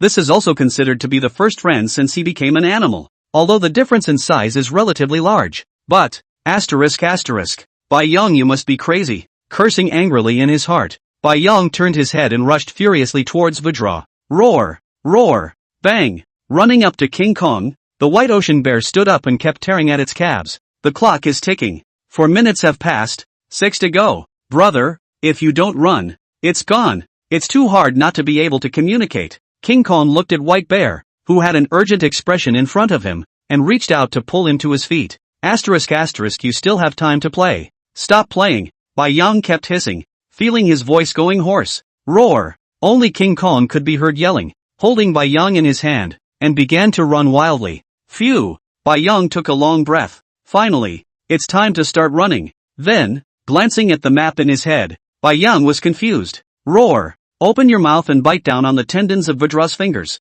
Big brother, you're running backwards. With an effort, he stretched out his bare paw and pointed in the direction of the ocean. Embarrassed, King Kong scratched his head with his other paw, reversed his direction, and began to run towards the beach. At this point there was less than 3 minutes left on the clock. Although King Kong was very fast, Bai Yang felt that it might be difficult for them to run out of the red circle range before the time arrived. The edge position should be fine, right? Bai Yang kept comforting himself in his heart. Bang! King Kong was hundreds of meters away after each jump and fall. Bai Yang felt as if he was riding a roller coaster at this moment, and it was the kind of roller coaster that only swooped down, only to feel his stomach flip over and over. That's right, in this tense moment, Shiritsuyo wanted to throw up. It was just too much shaking. Drop, drop, drop. Just as the clock ticked into a minute, a rhythmic sound began to ring out on the map in his head. Each sound meant a second had passed. At that moment, the other side of the ocean suddenly lit up with a blinding light, and Bai Yang couldn't help but cover his eyes with his bare paws.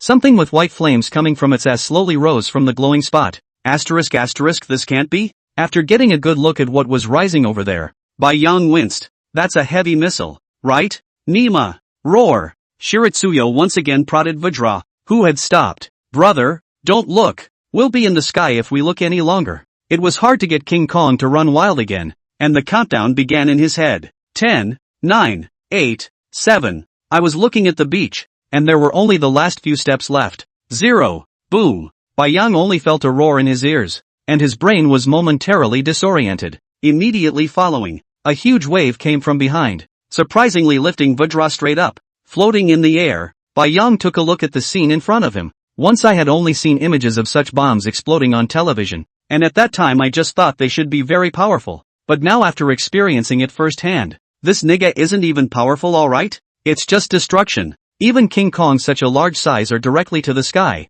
and they are still in the edge of the location. You can imagine the center of the region. Watching a huge cloud of bones rise, Bai Yang didn't know how high he and King Kong had been thrown at this point, and only felt an even more powerful giant wave hit him. Put! A mouthful of blood spurted out. System repair. Use system repair in a hurry. Bang! Then a sense of weightlessness was felt. The huge wave unexpectedly lifted them directly into the seawater. Gulp!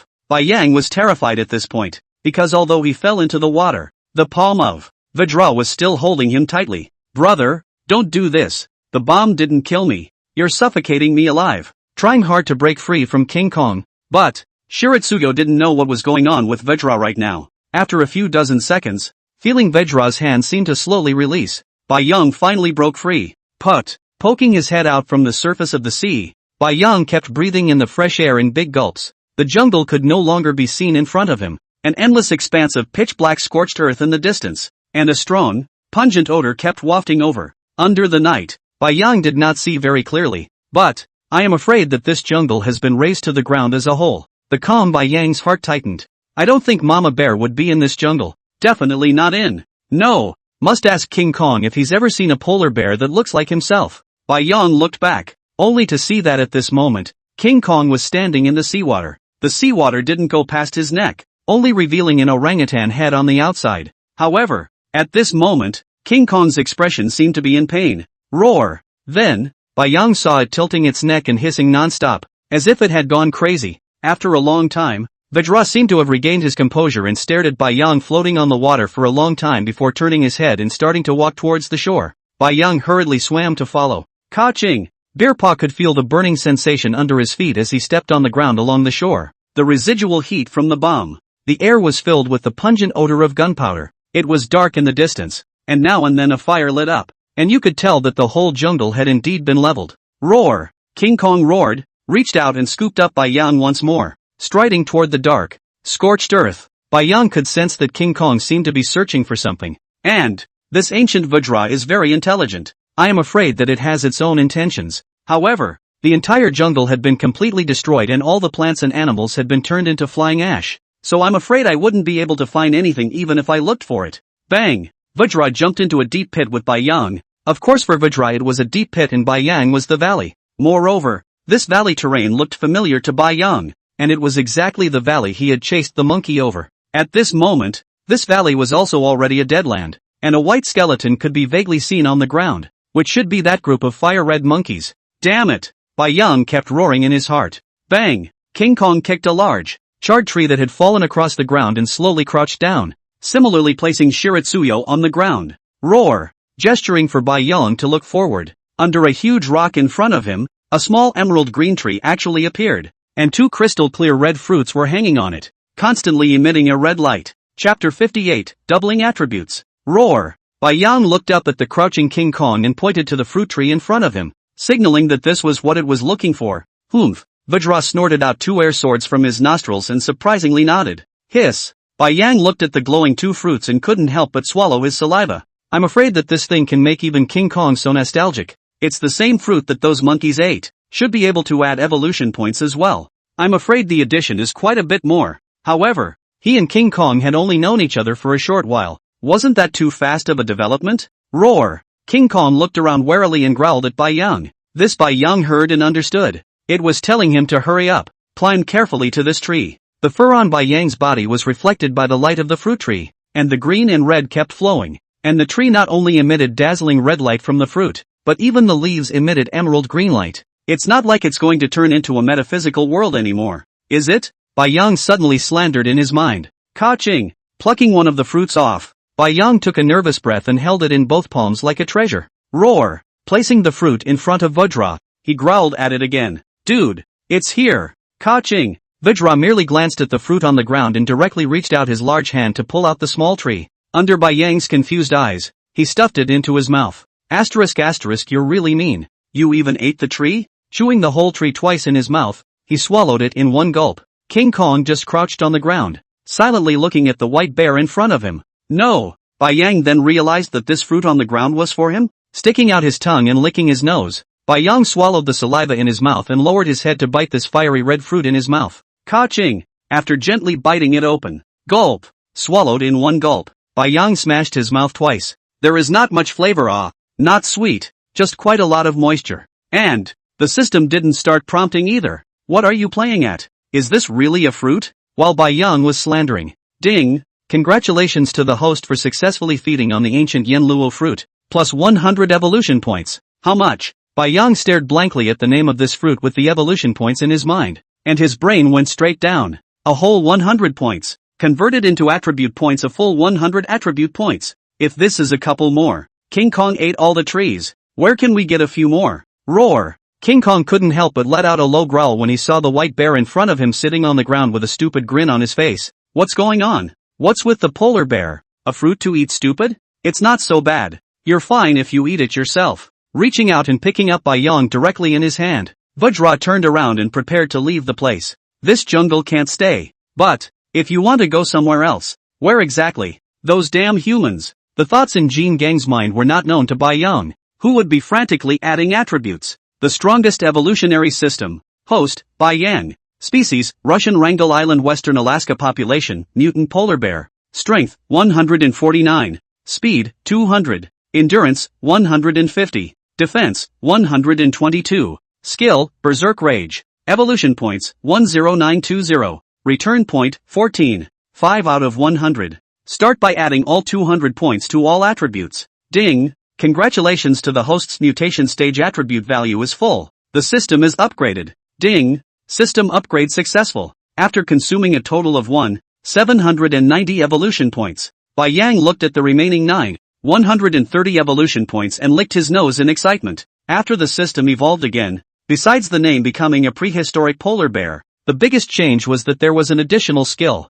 Skills, Berserk Rage. Thorn Battle Armor. Thorn Battle Armor. Looks like it's a defensive skill. However, Bai Yang felt that his defense was high enough now that at the very least, human small heat weapons shouldn't kill him instantly as long as they weren't headshots. There were still a full 9,000 or so evolution points left, and Bai Yang decided to leave a fraction of 130 and add all the rest. Soon, after filling up all the attribute points, the strongest evolutionary system. Host, Bai Yang. Species, Russian Wrangel Island, Western Alaska. Population, prehistoric polar bears. Power, 428. Speed, 400. Endurance, 400. Defense, 400. Skills, Berserk Rage. Thorn Battle Armor. Evolution points, 130. Return point, 14. 5 out of 100. All attributes were doubled. But now Bai Yang felt a bit faintly sad. It's really getting too big in size. Roar! Even Vajra had noticed the change in Bai Yang. Bang! Threw him straight to the ground. Shiratsuyo shifted to get up from the ground and looked up at Vajra breathlessly.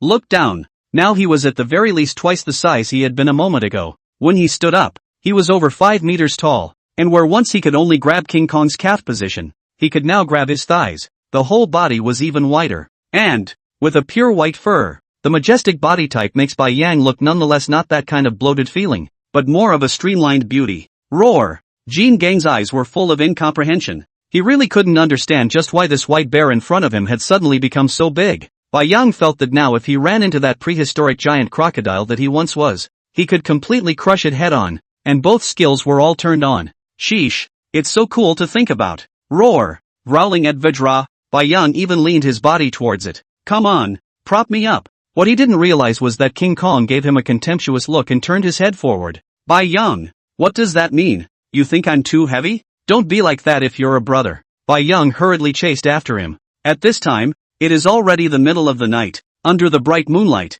a 30-meter-high King Kong walked in the forefront, followed by a majestic polar bear. From time to time, Bai Yang looked at the map in his head. According to the directions, King Kong is heading towards the North Pole. But, if memory serves me right, from the western coast of Rice to the North Pole, you have to go through human cities, right?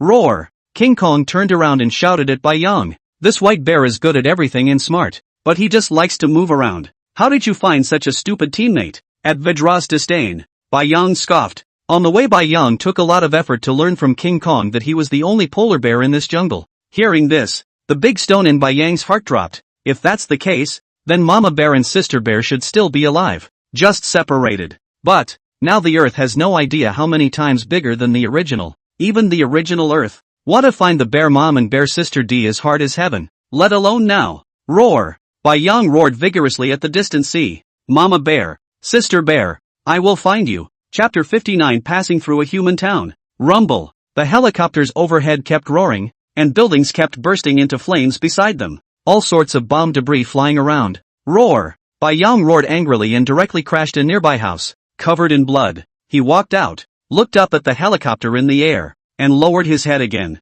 This was already the third town that he and King Kong had passed through. and it had to be said that the Mii military was indeed formidable, chasing Bai Yang and the others all the way since the first town. Even heavy bombs were likewise dropped. Luckily, Bai Yang had a hint from the system and dodged it again. But Bai Yang glanced worriedly at Vajra. He himself had a system to repair it. Vajra did not, and all wounds could only be taken hard. Bai Yang could tell that at this point, Vajra was already very tired. But they were still some distance from the North Pole. Was there no place for them on the Great Globe? Roar! Thinking of this, Bai Yang couldn't help but roar up to the sky. He wasn't a killjoy, and neither was turning into an animal. If only the humans hadn't been so aggressive. When passing through the first town, the White Ocean Tongkon didn't harass the humans. But, as it turned out, it was clear that these people in rice didn't want to let them go. Boom! At that moment, a tank in front of them made a loud noise. A cannonball wrapped in thick black smoke shot straight at Bai Yang. Berserk rage. Bai Yang's speed of up to 400 had long since broken through the limits of what a beast could reach with the addition of berserk rage.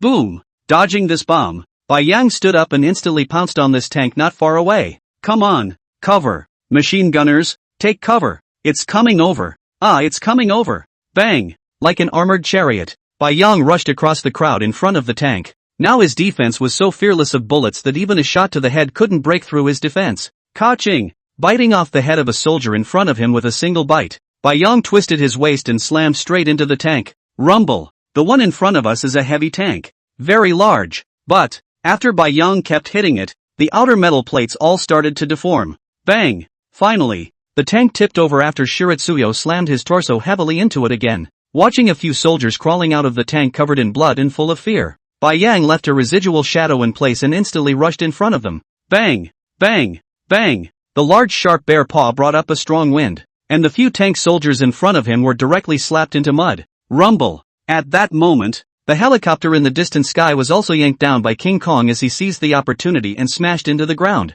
bursting into a cloud of rushing fire. Roar! Ta-da! Ta-da! Looking at the group of humans in front of him who kept retreating with submachine guns in their hands, Bai Yang took a sideways glance and directly ignored it, turning his head towards King Kong. The heavy weapons had all been destroyed, and there was no way the rest of these little shrimps could catch up. Woohoo! At that moment, a little blonde girl came running out of the door of a nearby wooden room, crying and clutching a doll. Roar! Bai Yang looked back and all the soldiers behind him were still firing. Asterisk asterisk asterisk asterisk. Bai Yang roared in anger and flew to the little girl, covering her with his broad back. The moment Bai Yang swooped over, the little girl in front of her unexpectedly stopped crying and stared at the behemoth in front of her with wide-eyed curiosity. Feeling the shell casings that kept falling to the ground behind him, Bai Yang lowered his head and hooked up the little girl's clothes with his fangs, slowly crawling forward. He hadn't realized that humans had been brutalized to such an extent, and he couldn't believe that the soldiers behind him hadn't seen the little girl. But, for the soldiers without the support of heavy weapons,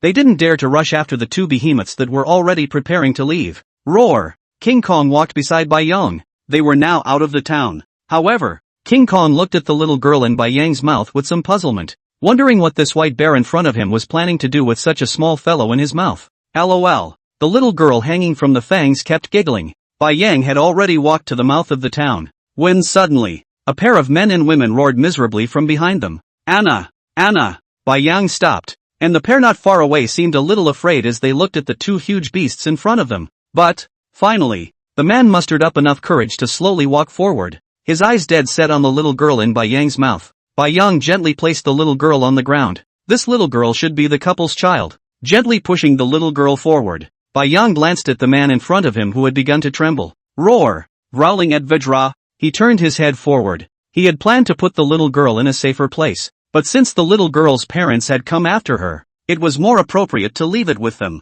LOL. Looking back, he saw that the little girl had actually caught up with him on her own. Bai Yang was a bit puzzled. What's the matter? Is this little girl really coming with me? Only to see the little girl's big eyes open and her hands handing a white polar bear doll in her hand to Bai Yang. Bear! Bai Yang! In the end, Bai Yang accepted this polar bear doll, and the parents of the little girl in front of her held back their fear and tied the doll to Bai Yang's shoulder position. Bear! Looking at the little girl who kept waving at him, Bai Yang looked at the doll positioned on his shoulder and turned his head towards King Kong who was waiting ahead. They couldn't afford any more delays, and they were afraid that the follow-on reinforcements would be coming soon. One more strait to cross and they would have successfully reached the Arctic continent, except that the continent they were now arriving at was exactly the opposite of where he had once stayed, separated by the Arctic Pole. Roar! Looking at the wounds all over King Kong's body, Bai Yang's face gradually became gloomy. He had to speed up and hurry to the North Pole as soon as possible so that King Kong could recuperate. Otherwise, if the humans came back a few more times, I'm afraid that King Kong wouldn't be able to make it to the North Pole. Moreover, they had been rushing non-stop all the way. They had no free time to hunt for food at all, and their stomachs had been hungry for a long time already, especially since both of them are huge and eat just as much. There are simply no particularly large-sized animals for them to feed on in close proximity to human habitation. Soon they came to a huge strait. Looking at the waves that kept splashing underneath, Bai Yang looked up and looked across. Not far away was the Arctic continent. Just cross this strait. However, the strait was so wide that Bai Yang and the others had to cross the sea to get across. Looking back at Vajra, Bai Yang was lost in thought for a moment. Can King Kong swim? Chapter 60, The Thrilling Crossing of the Sea. Roar! Bai Yang drifted on the surface of the sea and kept yelling at Vajra on the shore. Having just inquired, King Kong doesn't know how to swim, which makes it a bit difficult. Bai Yang also dived down to try the depth of the seawater. More than 30 meters. King Kong cannot go even if he walks. What to do? But, just as Bai Yang hissed, King Kong unexpectedly slowly raised his foot and stepped into the sea. ***.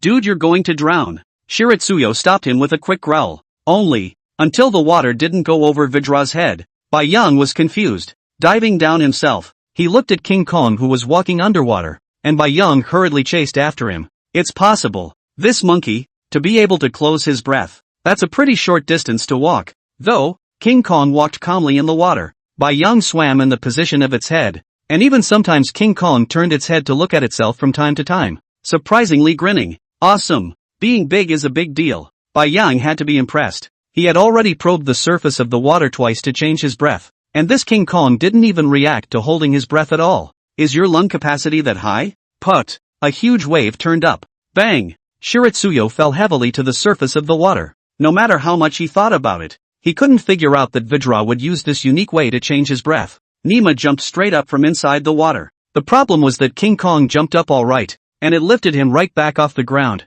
having swum such a long distance with great difficulty. Roar! Growling at the already submerged Vajra, Bai Yang slid his forepaws and began to swim after him. You can already see some small ice floes in the distance. I didn't realize there were ice floes here in the Arctic, so it seems that warming is not affecting the area that much. Just as Bai Yang was looking at the ice floes, a huge black foot suddenly appeared underneath himself. What's this? Bang! Unexpectedly, this foot stomped violently, directly stomped Bai Yang out. Roar! After falling into the water again, Bai Yang floated up breathlessly, looking at the distant King Kong who had actually started swimming like a human. Bai Yang was directly confused. I thought we agreed we couldn't swim. It's not that fast to learn now. Berserk rage. Bai Yang activated his skills and his speed surged, quickly catching up with Vajra. When he got closer, looking at the clumsily moving Vajra, Bai Yang even wanted to laugh out loud. The two gorillas had their hands like dog paddles and their legs were scrambling. For that to be able to swim forward, Bai Yang was also impressed.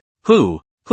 King Kong kept gasping for air, wiggling his ass, stomping his legs over and over, and waving his hands underwater as hard as he could. I didn't think I'd actually learn it. It's just that it's too much effort to swim. Might as well walk. Roar! At that moment, next to his own head, a white bear stomped comfortably on its hind legs and just lay flat on the water, squinting and growling at him. Phew! King Kong changed his breath and watched the backstroke of Bai Yang, only to feel a breath lingering in his chest. It's really hateful. He himself had swum hard, with all his strength, and had only advanced so far, and this white bear was lying on the surface of the water, and was faster than he was with his hind paws alone. Shiroyo squinted at Vajra. Put. The rear palm swung with renewed acceleration. It passed directly over Vajra and just lay in front of Vajra's head, squinting at him. Ha, didn't expect that. I know how to backstroke. It's totally effortless. Monkey, hurry up. Bai Yang, who was secretly happy in his heart, spat out his tongue at Vajra every now and then and flirted. Suddenly, a pair of large hands lifted Bai Yang from below. Put. King Kong surprisingly backhanded him and held him above the water. Roar! Bai Yang was instantly enraged, and after drilling out of the water, he hissed incessantly at King Kong. After such a long period of time between the two, although they were unable to speak and communicate, they had basically familiarized themselves with each other. After becoming familiar with it, Bai Yang realized that this Vajrainima was a tease. Looking at the large size, it should be very calm, probably because of the monkeys. Sometimes it is almost like a child. In fact, Bai Yang hadn't guessed wrong. This ancient Vajra really hadn't reached adulthood. and it wasn't wrong to say that it was a child. This time, Bai Yang learned to be honest and swam peacefully next to King Kong. From the other side of the channel, the distance isn't too far, but after getting in the water, I realized that it's really looking at a mountain. After swimming here for almost half an hour, the map in his head hadn't even reached half the distance. Boom! Just then, a huge wave unexpectedly exploded behind him. Rumble! Hearing the voice, Bai Yang instantly gritted his teeth. I didn't expect the human support team to arrive so soon. In the water, they don't have much of an advantage. They're total targets. Especially if King Kong is so big. I'm afraid that if the airplane bombs one after another, King Kong, roar, growled at Vajra. Signal it to get into the water. King Kong glanced back at the black dot in the distant sky, frowned, and instantly submerged his body into the water. Boom, boom, boom. Waves kept blowing up on both sides of the white ocean, and the huge waves kept pounding themselves. Roar! Suddenly, King Kong emerged from the water and bared his teeth in a growl. Immediately afterward, a stream of bright red blood underwater dyed the waters near it red. King Kong is hurt. Bai Yang looked at the fighter jets that would soon be approaching, his heart burning inside. What to do? King Kong is injured if done. I'm afraid King Kong is going to be accounted for here today. It would be nice if the repair function on your own system was available to King Kong. Pick up the pace and swim. Shiroyo kept calming the King Kong next to him so that he would just start swimming. Now it's just a matter of picking up the pace. Once they reached the shore, they were safe. Rumble. The sound of the plane's engines was getting closer and closer. Only a few hundred meters away from them. Bang! Suddenly, surprisingly, there was an explosion behind him. How? Bai Yang immediately turned his head to look. Asterisk asterisk. The mind immediately began to growl. What a nifty thing to do. Only to see a huge creature that looked like a crocodile jump out directly from the water's surface and swallow the three fighters in one bite. Just by looking at a mouth. It wasn't hard for Bai Yang to guess that this beast of who knows what was feared to be even bigger than King Kong's size. And shouldn't be a star bigger. Roar! Fighting to roar at Vajra, Bai Yang instantly increased his speed. King Kong also seemed to be somewhat afraid of this creature, although blood kept spilling out of his body. But, at this time, he could not care so much. His hands and feet kept starting to exert force. Ka-ching! The creature behind them jumped up again, its mouth opening, and unexpectedly swam directly towards Bai Yang and their direction at extreme speed. Chapter 61 Ancient Sea King Dragon. Roar! Shiroyo kept yelling at Vajra, cheering him on. The unknown ghostly thing behind them was swimming rapidly toward them. Ka-ching! Suddenly, roar! King Kong roared miserably as the creature behind him surprised him with a bite on his paw. Hearing Vajra's roar, Bai Yang glanced back, which allowed him to see this creature behind him. It did have a crocodile mouth, and its massive body could be seen through the sea. The thing was a big lizard. Name, Ancient Neptune. Strength, speed, endurance, skills, another ancient creature, and a sea creature of this size. Asterisk asterisk. Today was too hard. Might as well have been a human. Bai Yang kept slandering in his mind. Roar! Hearing King Kong's miserable roar, Bai Yang gritted his teeth, lowered his head and drilled within the surface of the sea, swimming towards the ancient Sea King Dragon. At this moment, the ancient Sea King Dragon's hideous sharp teeth were biting on one of King Kong's legs, desperately pulling downward. There can be no more delay. Bai Yang quickly swam to its side, wondering if he could break through the Sea King Dragon's defense. Looking at the bone deep wound on Jean Gang's leg, the anger in Bai Yang's heart rushed directly to his head. Ka-ching! A bite next to the gills of the Sea King Dragon. Shiratsuyo thinks that only places have the thinnest skin, right? Sure enough, after doubling his strength, Bai Yang easily pierced his fangs in, and tightening his grip on the fleshy skin of its gills, Bai Yang fought to pull. Roar! The Sea King Dragon instantly let go of Vajra and let out a roar. Constantly flicking his long tail, a pair of dark brown eyes stared dead at the little guy in front of him. It really couldn't figure out how such a small creature would dare to provoke it. And, surprisingly, it ripped its flesh apart. Put! Bai Yang didn't dare to stay at all. What exactly did the Sea King Dragon think? Bai Yang wasn't sure. He now swam towards the surface in a panic. He wanted to see what happened to King Kong. Roar! Growling at Vajra, Bai Yang looked at it worriedly, only to see its teeth clenched together. Still struggling to swim forward. Seeing Bai Yang emerge, King Kong gave it a grateful look. It could feel that it was Bai Yang swimming down that made the Sea Dragon King let go of its mouth. Roar! Swim! I'll drag it! Bai Yang was ruthless, roared at Vajra, and dove underwater again. He must hold the Sea Dragon King underwater or, if King Kong gets another bite, I'm afraid he'll really have to explain himself here. Bai Yang didn't want his only friend to be treated like food. No! Mentally, he roared. Bai Yang charged straight at the Sea Dragon King. Underwater. a black behemoth gently flapped its abdominal fins, and its long lizard-like tail kept whipping behind it, and the blood on the gills of the Sea King dragon kept overflowing, but it wasn't the least bit moved. Bai Yang stood right in front of it, the bear's paw similarly waving to keep itself in place. Roar! Suddenly, the Sea King dragon opened its mouth wide and its fins flapped frantically as it tried to swallow the little white guy in front of it in one gulp. Looking at the Sea King dragon that was charging towards him, Bai Yang was calm inside at this time. After so many battles, at this time, he was long gone from that panicked polar bear. Ka-ching! Under the berserk rage, Bai Yang's bare paw flicked rapidly, like a fish, quickly dodging the huge mouth of the Sea King dragon. Ka-chow! Another bite on its gills ripped off a piece of bloody flesh. In the sea Bai Yang couldn't swallow, so he could only throw away the blood and flesh in his mouth, quickly stomping his rear paws and leaping directly onto the Sea King dragon's eyes. Roar! The Sea King dragon that was bitten once again was directly furious. Its mouth was wide open and kept tearing, and its body all started to toss and turn. Ka-ching! Bai Yang bit down on the top of its head and neck, deadening his teeth inside its flesh. As the Sea King dragon's body kept rolling over, Bai Yang felt like his teeth were about to be thrown off. However, you can't let go of your mouth now. Once you let go of your mouth and get thrown out directly, when you stabilize your body, I'm afraid that you would have been swallowed by the Sea King dragon in one bite. I wonder where King Kong has swum to now. Suddenly, just in the moment when Bai Yang was distracted, bang! The Sea King dragon surprisingly flipped and crashed directly into a piece of coral on the bottom of the sea,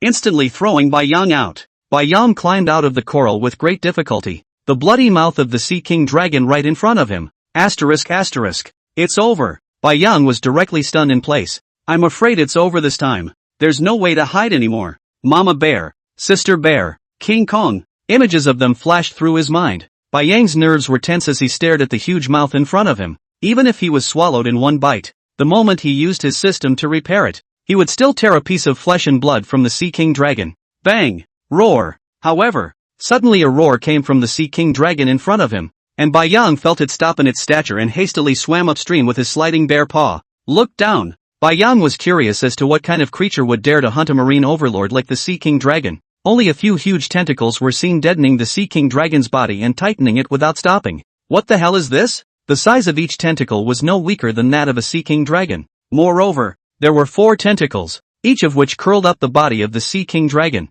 Shiroyo glanced at the creature in horror. Name, Ancient Giant Octopus. Power? Speed? Endurance? Skills? Surprisingly, it was a marine creature on the same level as King Kong. No wonder it dared to hunt the ancient Sea King dragon. Roar! The miserable cries of the Sea King dragon kept coming from under the sea. Ka-ching! Bai Yang could even hear a loud biting sound, and not being able to think about it, he panicked and surfaced. The inside of the sea is simply horrible. What monsters have come out of this? Put. Taking a deep breath, Bai Yang looked into the distance. By now, King Kong had managed to make it to the shore and was lying straight and flat on the ground. It's good that you're up there. You need to hurry up yourself. In case that octopus comes up in a while, it'll be a lot of fun. Bai Yang thought in his heart and hurriedly swam desperately at the shore. Every now and then, he looked up at the appearance of King Kong.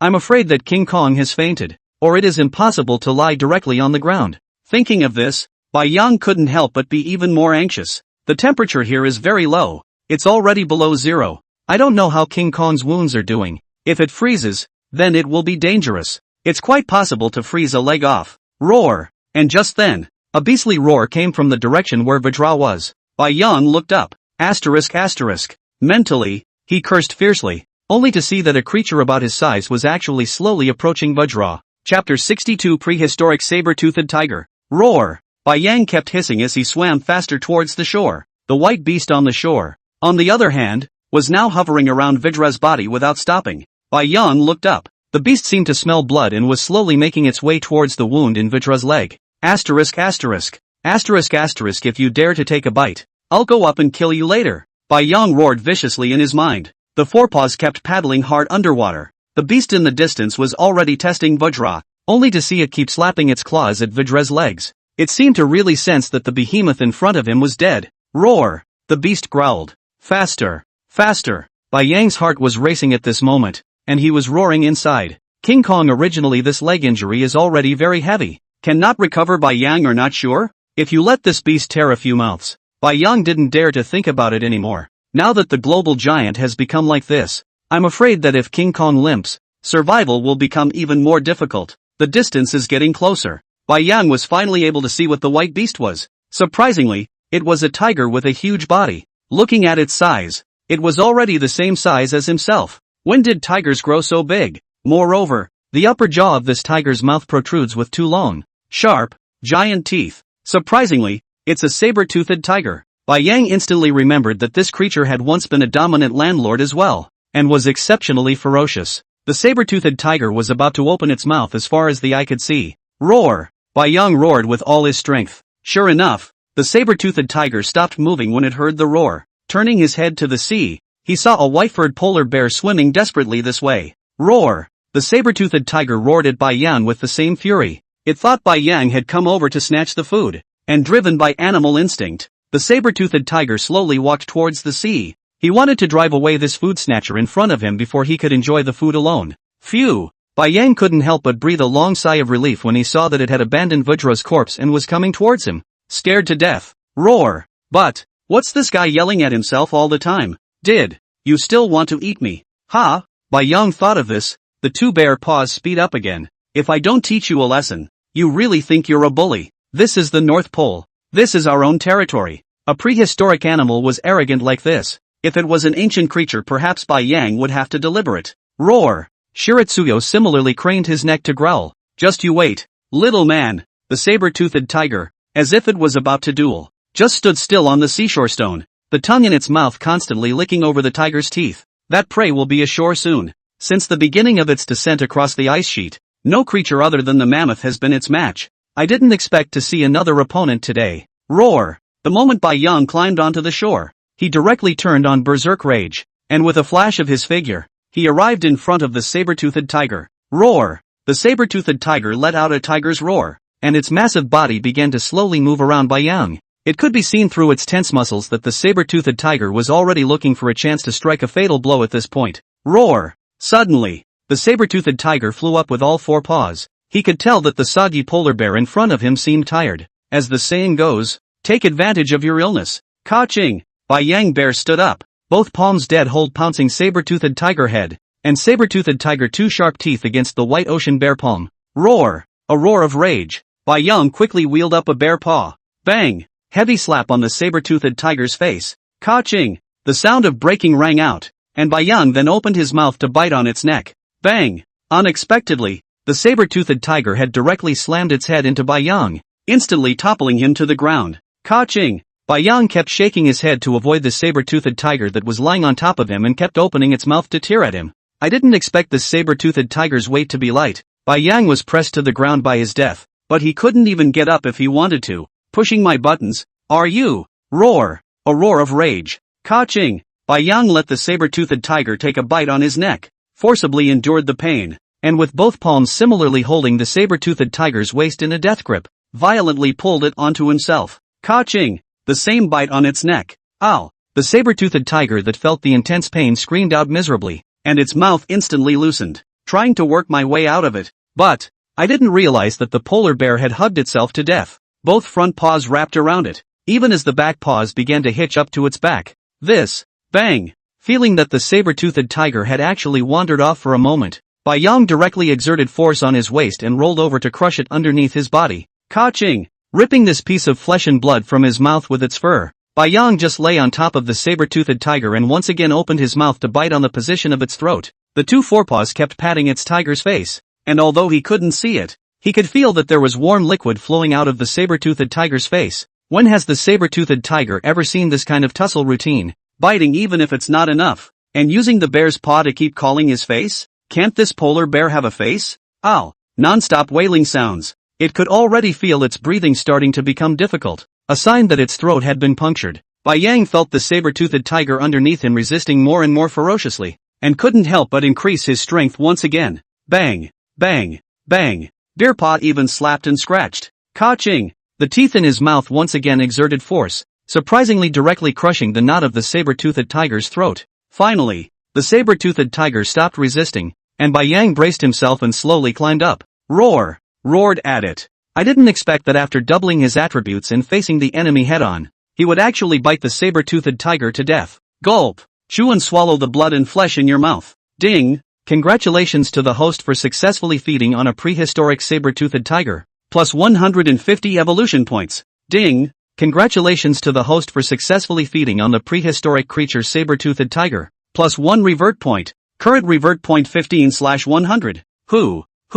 The white ocean bear sat next to the saber-toothed tiger's corpse and kept breathing heavily. It may seem like a quick fight, just less than a few minutes, but the physical exertion was too great, and with the fact that he hadn't had enough to eat lately, his physical fitness was already a bit diminished. But, looking at the saber-toothed tiger, which was almost the average size of himself, Bai Yang grinned a bearish grin. That's definitely enough for a full meal. But, I'm afraid adding King Kong won't be enough. Nope. Asterisk. How's King Kong doing? Reacting. Bai Yang quickly climbed up and rushed to Vajra Brain. Bang! A bare paw was extended and slapped. Surprisingly, there was no reaction at all. Chapter 63 Warm Seal Skin. Roar! Bai Yang kept yelling in Vajra's ear. But, for a long time Vajra didn't wake up. It's over. What's this now? Bai Yang sat beside it, quietly staring at Vajra, who was lying straight on the ground, his mind constantly pondering. Dragging it away is impossible now. Not to mention impossible to drag it away in your own small body.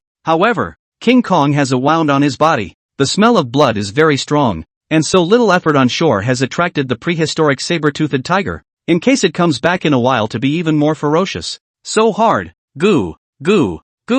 As his stomach kept protesting, Bai Yang climbed up and went to the saber-toothed tiger, tearing at its fur and dragging it behind a nearby rock. He needs to eat. Only when he fills his stomach will he have the strength to take care of King Kong. Roar! Soon, Bai Yang wiggled his ass to where Vajra's legs were, and several hideous wounds were bubbling blood outwards. And the temperature is already very low now, and it will soon be dark, and I'm afraid that the temperature will be even lower after dark, and then this wound of Vajra's will be in trouble. Do we have to build a fire? Such a thought popped into Bai Yang's mind, but, immediately afterward, he dismissed it. Maybe if it was in the jungle, but now it's in the Arctic tundra, and there's nothing that burns except moss and some low bushy grass. Moreover, just now, Bai Yang had already looked around, and this tundra wasn't like the cave that had once been there. The cave that was once there was still some distance away from the Arctic Circle, so the summer temperature would be above freezing in order to grow a relatively large variety of grasses and trees. But this place had already entered the Arctic Circle, and even the mosses on the ground would freeze at night,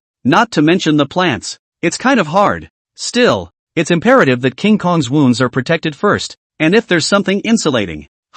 Suddenly, Bai Yang thought of a creature. The creature's skin is thick, insulating, and most importantly, the creature is easy to find here in the Arctic. Thinking of this, Bai Yang quickly turned around. At this time the sky is not too dark. Xiong Li stood on the seashore, looking out. Sure enough, there were seals coming up for air on the ice in the distance. That's right, the kind of creature Bai Yang was thinking of was none other than a seal. There is a thick layer of fat under the sealskin for warmth, so the sealskin must have had some effect if it was ripped off and fastened to King Kong's leg. However, King Kong's wounds are not small. I'm afraid a sealskin won't be enough. Phew! Exhaling a mouthful of cloudy air, Bai Yang turned back and ran to a place not far from King Kong to pee, spreading his odor out so that he could avoid some snow wolves or snow foxes or other animals from coming to steal food. Puff! After the bear jumped into the seawater, Bai Yang swam towards the ice in the distance, busting his head out of the seawater. He looked at this ringed seal not far away, covered in white spots, which can be said to be one of the most abundant animals in the entire Arctic.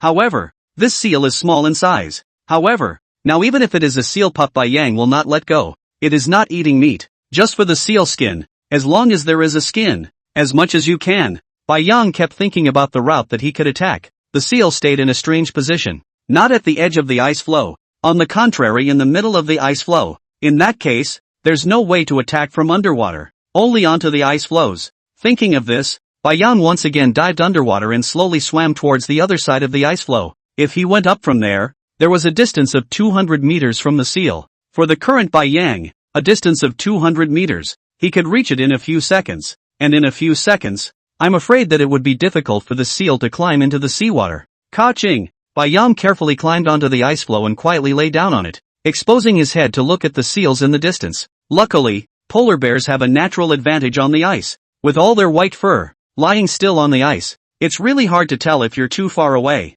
The seal in the distance was lying on its side on the ice, enjoying the afterglow before the sun went down, squinting its eyes and being very cozy, not realizing that not far away there was a fierce beast looking at it intently. Phew! Bai Yang took a deep breath as he climbed to his feet. Berserk will! It's better to have the skills on for insurance purposes. Roar. A low growl. Bai Yang ran wildly toward the seal like a sharp, stringed bow and arrow with a strong wind. Boom! What does the seal seem to realize? Snapping his eyes open, he stood his head up and looked around. Suddenly, squeak, squeak, squeak, it began to scream in panic, fear in its eyes. It was amazing that a polar bear that big was running toward him in the distance. It's horrible. It's a sperm, isn't it? I've never seen such a big polar bear in all my life. Roar! Bai Yang couldn't help but roar angrily as he watched the seal wriggle and start crawling towards the edge of the ice floe. It's close. It's almost there. Ka-ching! Ka-ching! Suddenly, the sound of breaking came from the ice beneath his feet. Asterisk asterisk no way.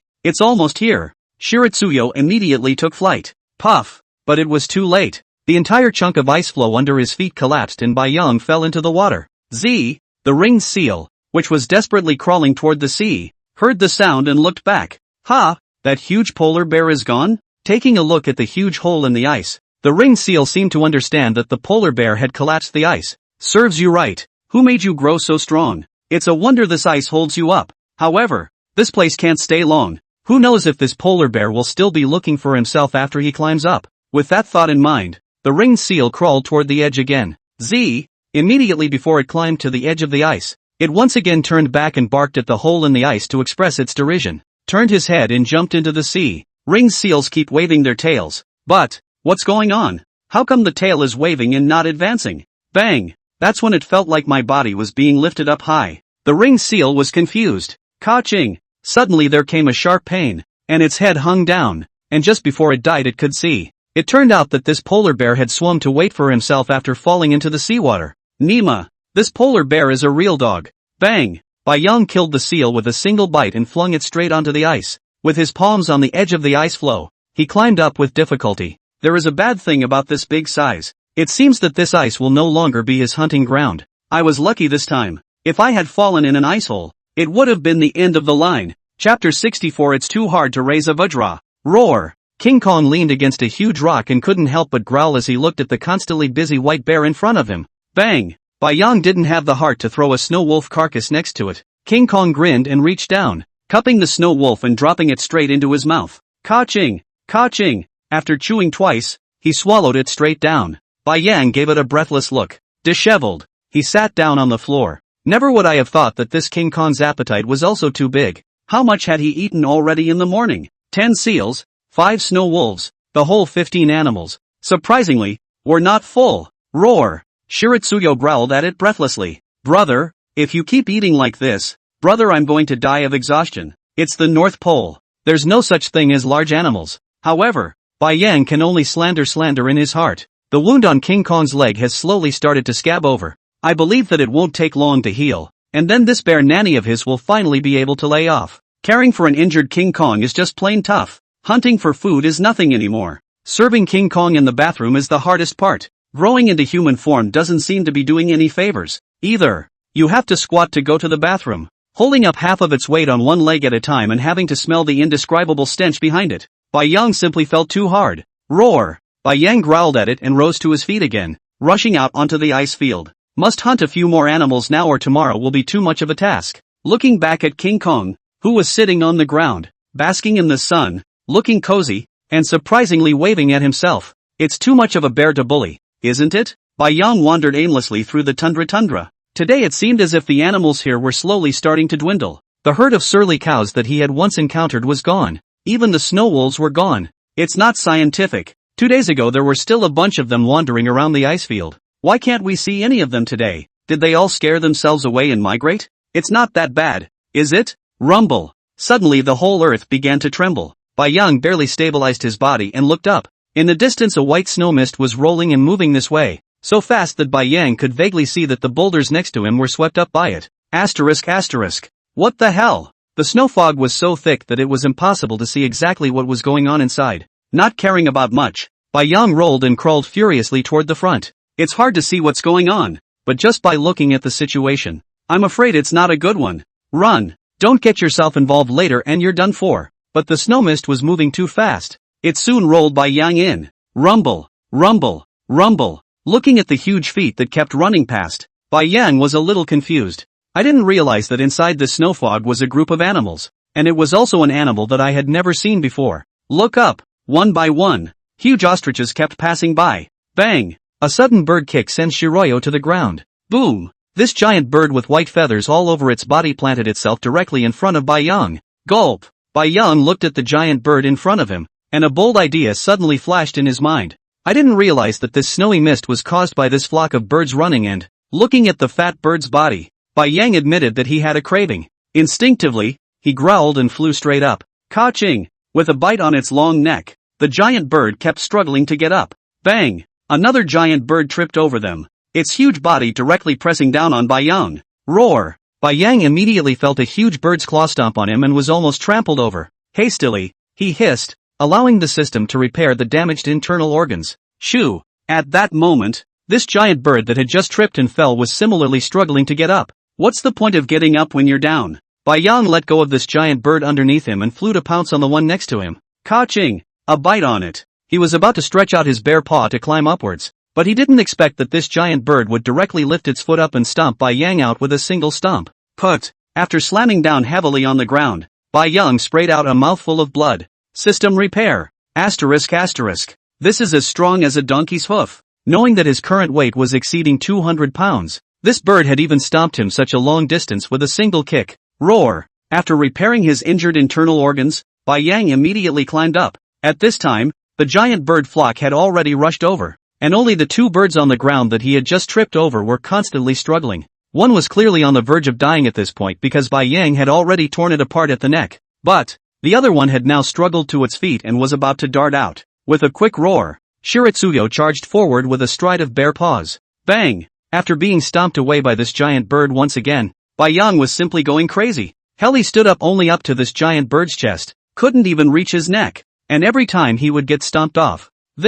You have to force me to do a dirty trick, don't you? Bai Yang climbed up and stared grimly at the giant bird in front of him. The figure flashed, and Bai Yang rushed up again. Ka-ching! With a bite on its bird's leg, Bai Yang just started tearing backwards. Instantly, he ripped one of the giant bird's legs up. Boom! The giant bird that had lost the support of one of its legs instantly fell to the ground, and seeing the opportunity, Bai Yang once again flew and pounced. Roar! Struggling to tear at its slender neck, the bear's paw pressed the giant bird's head to the ground in a deadly grip. Finally, under Bai Yang's ferocious tearing, the giant bird's struggling body slowly stopped. Hoo! Hoo! Hoo! The white ocean bear sat on the ground, looking at the two trophies in front of him, and couldn't help but grin a bearish grin. It's so not easy, but these two birds are definitely big enough. One for King Kong and one for him, and they can definitely have a full meal tonight. But now there's also the problem that Bai Yang can only drag one at a time. Did you lose one here? That's stupid. You can tow one for 50 meters,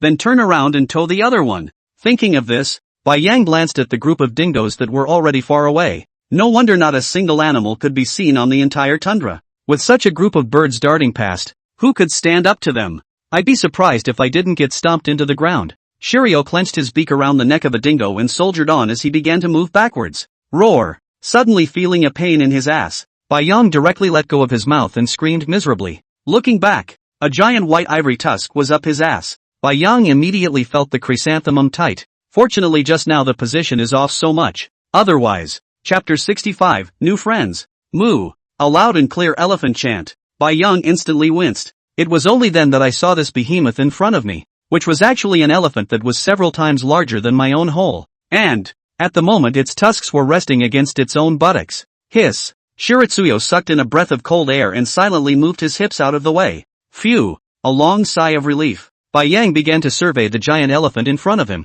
It was seen to be covered in brownish-black fur, and its thick trunk kept rolling up the moss on the snowy ground of the tundra by the roots. When did you get here? Bai Yang is a bit puzzled. Just now have not seen it. Such a large size, how even a little sound. Scared to death. Scared to death of bears, no? Roar! Bai Yang growled at it. Who knew that this elephant in front of him even just skimmed him, not bothering with him at all? What conditions? So arrogant? Bai Yang used the system to take a look. Name, Ancient Imperial Mammoth. Power? Speed? Endurance? Talent? Skills? Bai Yang silently moved his body away from this mammoth. That's really okay condition. Ancient Imperial Mammoth. The name alone tells me I can't be messed with. Roar! You old man, go on eating. Bai Yang snorted at it, then took a bite of the giant bird's body and slowly moved it. The mammoth glanced curiously at this white bear in front of him, somewhat failing to see what he was doing. He can understand hunting a beast, but don't they all eat it right where they are? What is this white bear going to do dragging around the corpse of this broken bird?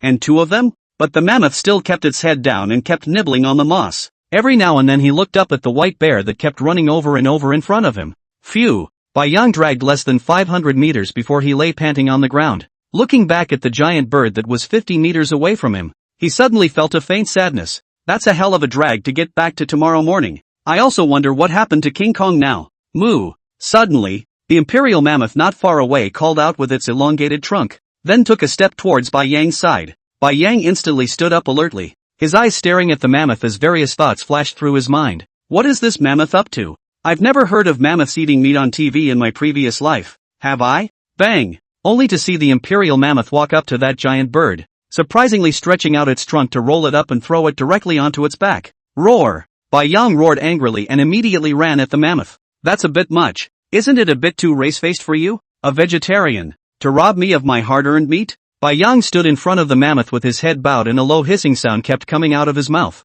If the mammoth in front of him is persistent again, Bai Yang is ready to. Bang! The mammoth's thick trunk directly rolled up Bai Yang and similarly threw him on his back. Roar! Bai Yang slumped across the mammoth's back, stretching out his bare paws and trying to brace himself to get up. At this point, the mammoth actually walked slowly towards the other giant bird. That's too much. Bai Yang never expected that even if the mammoths robbed him of his food, they actually wanted to rob even him. Think of it here. Ka-ching! Bai Yang took a bite out of the mammoth's back. Put! Instead of piercing its hard skin, his own bare teeth ate a mouthful of long hair. Suddenly, the mammoth was felt to stop, and its long trunk curled once more towards itself. What's this about? Brother, I was wrong. Okay. Bang! After the mammoth threw Bai Yang heavily on the ground, it once again rolled up the body of the giant bird in front of it. Moo! Barked at Bai Yang. On the vast Arctic tundra, a 15-meter-tall mammoth and a polar bear stand up and stare at each other with wide eyes. Roar! Bai Yang stared at it and growled uncertainly. Moo! The mammoth responded. Pop! Pop! Bai Yang extended his bare paw and patted the mammoth's trunk, turning his head toward the beach location. After some ghostly exchanges, finally figured out the mammoth's intentions. It was actually to see Bai Yang dragging hard, took the initiative to come over to help. This simply overturned Bai Yang's three views. However, this mammoth is an ancient creature, and I'm afraid its intelligence is no weaker than King Kong. Are all ancient creatures this intelligent? Bai Yang looked back at the mammoth that was honestly following him, and for a moment, he was overwhelmed with emotion. You just got yourself another friend? But, thankfully, this friend is a vegetarian and will not increase Bai Yang's burden. In case this is another meat eater, I'm afraid that the three of them will have to starve to death in this Arctic tundra. With the help of the imperial mammoth, Bai Yang only needed to lead the way in front. It was simply not too easy. Soon, Bai Yang led the mammoth to the beach, and not far in front of him was where King Kong was laying down. However, the imperial mammoth stopped after walking here, its eyes glancing around warily. Moo! It roared at Bai Yang, then turned around and left after dropping all the two giant birds on the ground. Roar! Bai Yang kept chasing after it behind him, but the mammoth just looked at it, and its feet still kept going forward without the slightest intention of stopping. What's going on here? Bai Yang somewhat didn't get it, but the next second he got it. Roar! In the distance came the roar of Vajra. I'm afraid that the two ancient creatures smelled each other and that's why the mammoth was so alert. That's just it. I'll introduce you guys next time I see you. Bai Yang stared at the mammoth's back and thought darkly in his heart. Roar! Turning his head, he growled at the ghostly howling Vajra in the distance. Stop screaming. It's coming. This monkey was getting more and more pretentious since he was injured. Bai Yang couldn't believe it. Was this still the same King Kong that tore up airplanes with his hands? Besides, Vajra seems to treat him like an elder, especially after the injury. When Bai Yang yelled at it, King Kong would actually show a little bit of fear. I treat you like a brother. Don't treat me like a father. Bai Yang even thought this in his mind. However, having Vajra with him would cause a lot less trouble in the future, especially if he stumbled upon large and ferocious ancient creatures again. Bai Yang's current attributes can at most deal with prehistoric animals. Bumping into ancient creatures is estimated to be bad enough. As for the ancient, as you saw just now, he couldn't even bite through the mammoth's skin. Looks like it needs more evolution points after all. Enhance their strength is the most important. The ancient mammoth is the second ancient beast he encountered since the King Kong. Good thing that the two beasts' character are not violent kind. If today encountered a violent ancient beast, I am afraid that Bai Yang has cooled off. Bang! Dragging a giant bird over to Vajra, Shiroyo gave him a panting look. Roar! King Kong growled at him, grinned, and held out two huge gorilla hands. Zip! Surprisingly, he directly ripped off a bird's leg, only to see King Kong reveal a humanized expression and gently place the bird's leg in front of Bayang. Asterisk asterisk. This kid can do it. Surprisingly, he's even considerate. Bayang gave him an approving look and pushed the giant bird over with his bare paw. Roar! There's another one over there. This one's for you. Not knowing if Vajra understood or not, Bayang turned his head toward the corpse of another giant bird in the distance. Chapter 66 Huge Changes in the Snowy Mountains. Roar! Bayang growled at the already sleeping Vajra. Breathlessly, he reached out with his forepaws and pushed one of the legs resting on him down, shifting his torso to the side a few inches. This King Kong really does seem to be a little kid without a doubt. Nima was so restless in her sleep, and one leg was always going up to him. Don't know how much you weigh? King Kong had been able to move around yesterday, and the wounds on his legs had basically healed. But Bayang never ran into that imperial mammoth again. Since the last time, Bayang hunted on the tundra every day, always wanting to run into it again, and wondering where on earth the mammoth had gone. Did it go further north? Phew! Thinking of this, Bayang thought of Mama Bear and Sister Bear again, wanting to find them without a clue. Himself and King Kong in this condition. I'm afraid that as long as they go to a place close to humans, they will be attacked. But, guess they should be okay. Bayang could only comfort himself in this way. It's still too weak. If one can evolve to the point of invincibility and no longer fear the heavy weapons of mankind, then, the appearance of Mama Bear and the girls kept flashing in his mind, and Bayang slowly closed his eyes. Holler! Speechlessly looking at the sweetly sleeping Vajra, Bayang was truly envious. Seems like there's a benefit to having a lower IQ. You don't have to think about anything if you eat and drink every day. Phew! Sighing again,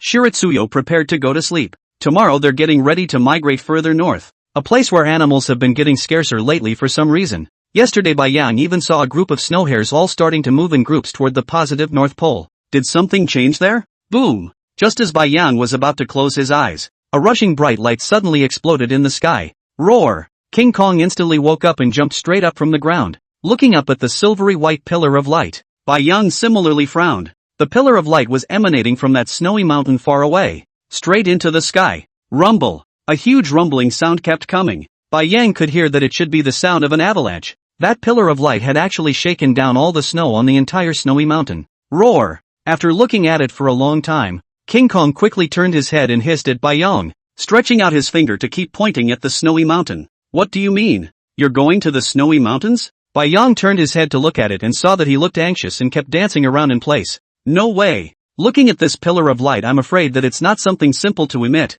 Now go to this snowy mountain? Ka-ching! Ka-ching! King Kong kept pretending to chew something with his mouth, gesturing his hands to his body and pointing at Bayang. After a long time, Bayang understood. Vajra meant that there might be something good on the snowy mountains, like that little tree in the valley. Asterisk asterisk. Really? Bayang once again turned his head to look at the distant snowy mountain, only to see that at this moment, the location of the snowy mountain summit was constantly emitting dazzling rays of light, and that pillar of light rushing up to the sky didn't have the slightest trace of dissipating. Roar! Prepare to greet King Kong and set off. Turning his head, the King Kong beside him had actually run out several hundred meters. Shiroyo took a deep breath and ran to catch up with Vajra. The fruit of that little green tree added a whole 100 evolution points to him last time. And, I'm afraid it's several times the fruit of a small tree. If indeed this snowy mountaintop is a plant of that kind, the fruit of the small tree can only emit a little light. This thing on the snowy mountain can be much more horrible. Look at this situation. The light column is almost rushed to the clouds above. I'm afraid it's not a simple thing. Bayang has also pondered that with the huge global changes and the resurrection of all kinds of ancient creatures, the plants from the ancient times should also be reborn. I'm afraid that little tree they ate last time was from ancient times. Otherwise it would have been impossible to add that many evolution points. Literally more than a prehistoric animal. Roar! King Kong kept turning back to urge Bayang behind him, who seemed anxious. Ow! At that moment, an earth-shattering wolf howl came from the vicinity of the snowy mountain. The white light from the summit of the snowy mountain illuminated the surroundings as if it were daytime, and Bayang could see a huge white figure in the distance similarly rushing towards the snowy mountain. And judging by the situation, it should also be going for the things on the summit. Roar! Roar! King Kong likewise saw the white figure, reached out and scooped up Bayang directly behind him, then quickly jumped up. Each leap was several hundred meters away. Rumble! A roar of the earth came from behind him, and Bayang looked back. Roar! Immediately, he hissed loudly at Vajra. Behind him was actually the flock of giant birds he had encountered last time. which were now rushing this way wrapped in a huge snow mist. Vajra merely glanced back, unperturbed. Bang! Swinging a palm directly slapped a giant bird that rushed in front of him out. King Kong turned his head and jumped up again, quickly sprinting towards the snowy mountain. Bai Yang could see it now. I'm afraid that this thing on the peak of the snowy mountain has a fatal temptation to all prehistoric animals. Otherwise it is now nighttime. How could so many animals rush over there unanimously? Bang! With each fall of the golden Vajra, the earth shook with a tremor. Right behind them followed the flocks of giant birds that kept running. Ouch! Roar! Moo! At this time, the howls of various beasts kept coming from under the snowy mountains ahead. Asterisk asterisk. Bai Yang could not help but burst out foul language in his heart. He did not expect this place to hide so many fierce beasts. He had been driving around here for almost half a month. In addition to the first time he'd bumped into saber-toothed tigers, as well as giant birds, mammoths, in addition to the other prehistoric animals. He did not come across any other prehistoric animals at all.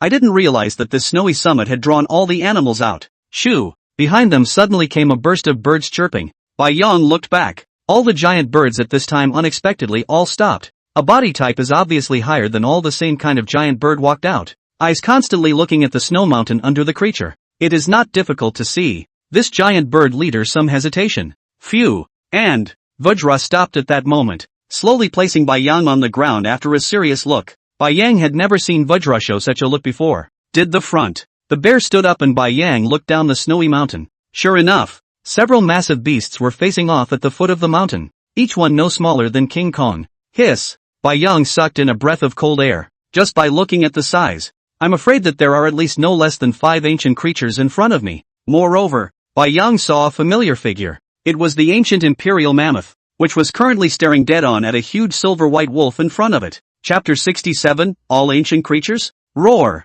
King Kong similarly roared, and Bai Yang could tell from its slightly trembling body that King Kong seemed to be very excited at this time. Seeing Vajra take a step toward the several confronting ancient creatures, Bai Yang hurriedly chased after them. When he hadn't even gotten close, Bai Yang could feel that the atmosphere around the several ancient creatures was oppressive. It was as if they were about to start killing each other. Moo! The imperial mammoth looked at the white polar bear behind King Kong and growled at it. It recognized Bai Yang. And the mammoth looked at the giant wolf in front of him and turned his head toward Bai Yang. Roar! King Kong looked at the mammoth unexpectedly coming towards his side and immediately showed a ferocious expression, revealing his sharp tusks and constantly letting out a low hissing roar. Asterisk asterisk. Bai Yang looked at Vajra's appearance and hurriedly increased his speed to run between them. It hasn't happened yet. Don't let your own people fight first. Can't you see those ancient beasts watching from afar? Roar! Roaring angrily at Vajra, Bai Yang kept communicating with it. This is a friend. Do you understand? A gang? After a long time, King Kong finally sort of understood. And the mammoth is much better to deal with. Only after it came over, it stayed quietly beside Bai Yang Tong Kong, glaring angrily at the several ancient beasts in front of it. Phew! Bai Yang was standing in the middle of all the giant beasts at the moment, feeling a lot of pressure, which is much bigger than himself, and the ones across the street don't look like they're going to be easy to live with. At this point, there were a total of 4 more ancient beasts in front of Bai Yang and them, and with the giant bird leader behind them, there were a total of 5 enemy forces. It's kind of hard. Bai Yang looked at the snow wolf with silver white fur all over its body. I'm afraid that it couldn't be described as a snow wolf anymore. It was really too big. It wasn't even close to a mammoth. Is this the size of wolves in ancient times? Isn't that too mean? Name, Ancient Dread Wolf. Power? Speed? Endurance? Talent? Skills? As always, it's all question marks except for the name. And after the other few Bai Yang used the system to check them one by one. It was true that all of them were creatures from the beginning of the ancient times. An ancient shark-toothed dragon with triangular exposed teeth, each as big as Bai Yang's bare paw. Ancient shark-toothed beast. Bai Yang felt that this creature was a combination of a saber-toothed tiger and a Tyrannosaurus rex, even larger than the Tyrannosaurus rex, except that the 4 sharp teeth in its mouth were the same as those of a saber-toothed tiger, and the long fangs in its upper jaw extended all the way to the bottom of its chin, which made it look ferocious and unusual. The last creature Bai Yang felt was the strangest of all, a giant snake with a pitch-black colored body, the ancient desolate python. However, it was a few times bigger than the titan python that Bai Yang had seen in the jungle, and at that moment, it was holding its snake head up high, with a pair of grim eyes constantly sweeping over everyone in front of it. Bai Yang looked at their own side of the lineup, although the King Kong and mammoth size is not worse than the opposite side, but their own. It's too hard. Nima is eating fodder one by one. Before seeing so many giant creatures tonight, Bai Yang even felt that his size is not small. After all, has more than unusual polar bears twice more. But, people are more angry than people. Goods than goods have to be thrown. He's totally like a kid in front of all the behemoths. Bai Yang estimated that even if people stood there and let him bite them, he wouldn't necessarily be able to bite them. The step over is a bit serious, isn't it? Bai Yang now belonged to the prehistoric polar bears, and if he faced the enemy head-on, he could at most over the prehistoric creatures, and the ancient creatures were all a bit dangerous, not to mention all the ancient creatures in front of him, simply bullying bears. However, now to quit is probably already too late. There is still a group of tiger eyeing the giant bird behind. Just look at the giant bird leader huge hook-shaped beak. Bai Yang think this guy is certainly not easy to deal with. What to do? Roar! Bai Yang growled at Vajra, inquiring if it could fight. King Kong shook his head vigorously as he listened. Bai Yang took another look at the imperial mammoth and saw that it had even started to roll moss with its trunk and eat it. Stretching out his bare paw and patting his head, Bai Yang thought it was better to take a step back. Better to wait until these ancient creatures in front of us have finished fighting them. And then. But imagination is beautiful and reality is cruel. The intelligence of the ancient creatures were not low. Just look at the King Kong next to him. It was not inferior to humans at all. At this moment, all the giant beasts were staring at each other vigilantly, none of them choosing to take the lead. Shoo! At that moment, there was a deafening chirp in the sky. Immediately afterward, Bai Yang felt a hurricane coming from above his head. For a while, snowflakes, ice, and debris flew about on the ground, and all creatures couldn't help but close their eyes. Zip! Zip! Zip! Bang! At this time, the ancient desolate python not far away kept emitting snake letter sounds, and Bai Yang could even feel that it was even a little bit nervous. Suddenly, a huge set of wings projected down from the ground, surprisingly as long as nearly 30 meters, and for a while the light shining down from the snowy mountaintop was blocked by it. Shoo! Once again there was a bird song. Rumble! Rumble! Rumble! A slight vibration came from under his feet. Bai Yang looked back. The group of giant birds behind him unexpectedly all retreated in panic. Even that giant bird leader was panicking at this time, constantly squeezing the giant birds in front of him out of the way, and struggling to run away into the distance. What the hell kind of creature is that in the ING sky? Bai Yang wondered. Even the ancient desolate python revealed a hint of fear, and the giant birds behind them were actually scared and ran straight away. Bai Yang took a look at Vajra and saw that he was also at a loss, with only the ancient mammoth beside him letting out a hint of an uneasy hiss. Even its elephant hooves kept moving in small increments. Hiss! Hiss! Hiss! At this moment, the ancient desolate python violently opened its huge mouth, revealing its creepy sharp teeth. Boom! A hurricane struck, and Bai Yang hastily hugged the hoof of the mammoth beside him. The wind was so strong that Bai Yang's 200+ pounds were almost blown away. Immediately following, a feather floated straight in front of Bai Yang, who was directly confused as he looked at the feather. Although you can't look up and see exactly what's in the sky, just from this feather alone, one could tell that this thing in the sky was feared to be even more terrifying than all the ancient creatures in front of them. A feather was surprisingly almost as big as half his body. How big is this bird? Bai Yang couldn't help but think in his heart. Hoo-hoo, hoo-hoo, hoo-hoo. At that moment, the wind began to blow so hard, as if it were a violent blizzard, that even Vajra began to lie down on the ground, wary of being blown up. Boom! Suddenly, the snow on the snowy mountain collapsed once again, sweeping directly toward Bai Yang and the others like a giant wave. Chapter 68, A Moment of Life and Death.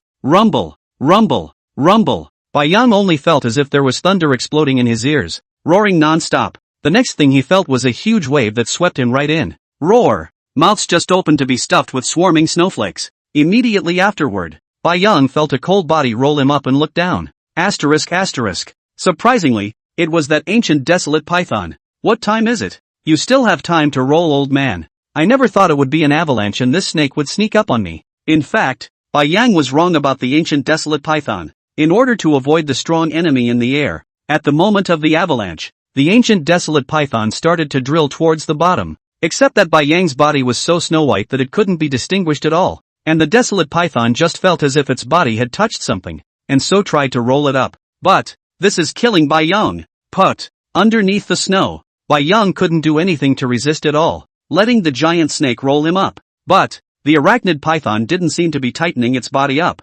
just curling this small prey up with its tail, lurking so quietly at the moment. Bai Yang tried hard to break away, but, by making all the strength, the body of the desolate python did not move, and even more tightened a few points. Ka-ching! Feeling all the bones in his body begin to emit bursts of cracking sounds, Blood began to seep out of the corners of Bai Yang's mouth. It's too suffocating. We haven't even started the fight yet. And you're going to get boxed in? How is that possible with the system in place? System repair. Bai Yang kept growling inwardly. However, after repairing it, the violent strangling force once again strangled the bones in his body, and Bai Yang could only keep repairing it before being strangled by the desolate python again and again. It's simply lustful. After a long time, the intense pain had caused Bai Yang to go into a bit of a trance. Finally, the avalanche stopped. Put! Shiritsuyo spewed out the snowball with blood in his mouth in one gulp. Roared. Ka-ching! Lowering his head, he took a bite at the tail of the snake curled around his torso. Berserk rage.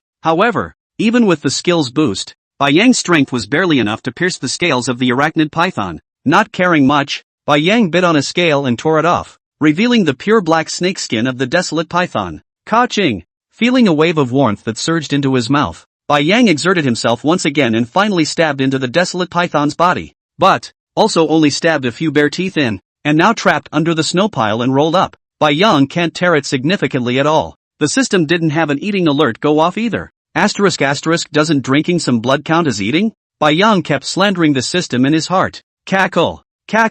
Suddenly, the bones within the body once again made a slight sound, and this desolate python unexpectedly began to tighten its snake body again. System repair. Bai Yang looked at the constantly decreasing number of evolution points in his brain panel and was practically in tears. At this rate, in a moment he would definitely have to be consumed alive by this ancient desolate python. Once the evolution points were consumed cleanly, it would really be the end. Thinking of this, Bai Yang couldn't help but feel a tightening in his heart, his mouth once again biting hard, wanting to tear this mouthful of flesh and blood off. Suddenly, there was a flash of light in front of his eyes, and immediately afterward, Bai Yang felt that he was actually vacating the air. And the body of the desolate python slowly began to loosen itself. Finally, we're sort of out of the woods. Bai Yang was happy in his heart, but, after looking down, he hastily stretched out 4 bare paws to tightly hold the snake body of the desolate python. At this moment, he was actually high in the air. What's going on? Bai Yang's bare paw held the snake's body in a death grip,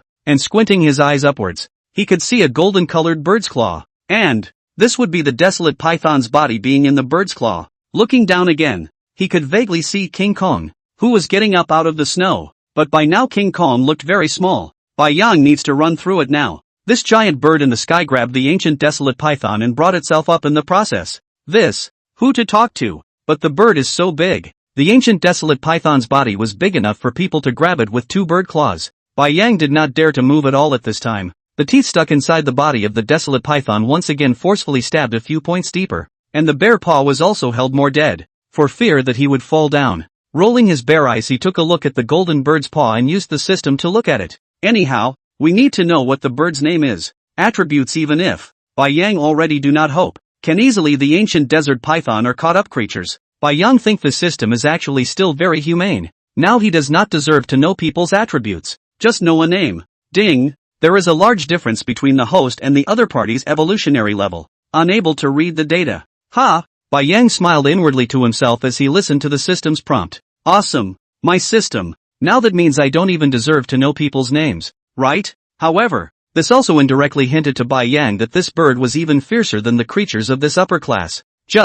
We can't keep flying like this, can we? Where is this damn bird going to fly to? Shoo! At that moment, the giant bird overhead let out a hissing sound, and even directly reversed its direction and began to dive up. Bai Yang cursed angrily in his heart. Can't you at least say hello? There are passengers on the bottom. It was too late to think about it carefully. Bai Yang felt his whole body start to shake. It was just too fast. Bang! A bare paw was actually lifted off the ground. No! Bang! Immediately after, all the 2 rear paws fell off the snake's body. Bai Yang's wide bare eyes felt the 2 front paws slowly start to slide off as well. It was just that the huge wind from the dive was too much. Bang! Both forepaws similarly fell off, and Bai Yang just kept swinging in the air with the snake's body, his teeth beginning to ache. It's really going to be a bear if we don't land. Bai Yang felt that he would soon be unable to hold on. Finally, the giant bird's swoop began to slow. Shoo! With a loud hiss, Bai Yang felt that he actually started to fall straight down, and the giant bird actually loosened its claws. Bang! With a loud bang, Bai Yang and the ancient desolate python heavily smashed down on a rock.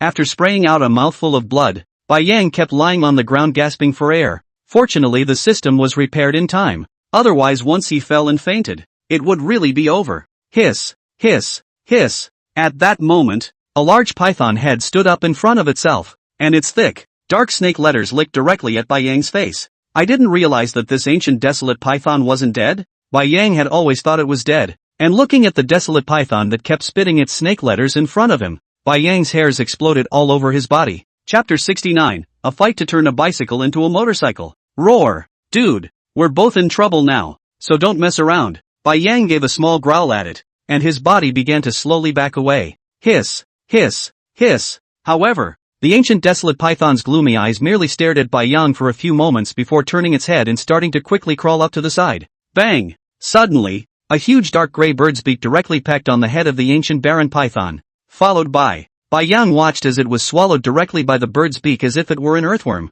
My god! Only then did Bai Yang raise his head to take a look at the behemoth in front of him. It was definitely the largest creature he had seen to date. A black and white feather, golden yellow bird claws. The beak alone was many times bigger than Bai Yang. The body shape is somewhat similar to an eagle. But this body, is this really a creature that can appear on Earth? Bai Yang couldn't help but think in his heart. It always seems not so realistic. I'm afraid this bird is almost as big as a mountain. Shoo! Only to hear it chirp once again. It surprisingly didn't even look at Bai Yang and turned its head to the side. Phew! Bai Yang's lifted heart finally dropped. That's right. I think this bird could swallow such a small amount of meat and get it stuck in its teeth. But Shiritsuyo got down on the ground and turned around just as carefully. With just one look, Bai Yang unconsciously stood up from the ground. Not far in front of you is actually a lake. And it's the kind of lake that's constantly bubbling with hot air. It's amazing that lakes occur in places like the Arctic. And Bai Yang looked back. The sea was vaguely visible from a very far distance, and it was feared that this was on a mountain peak, and it was still a peak that didn't have any snow at all.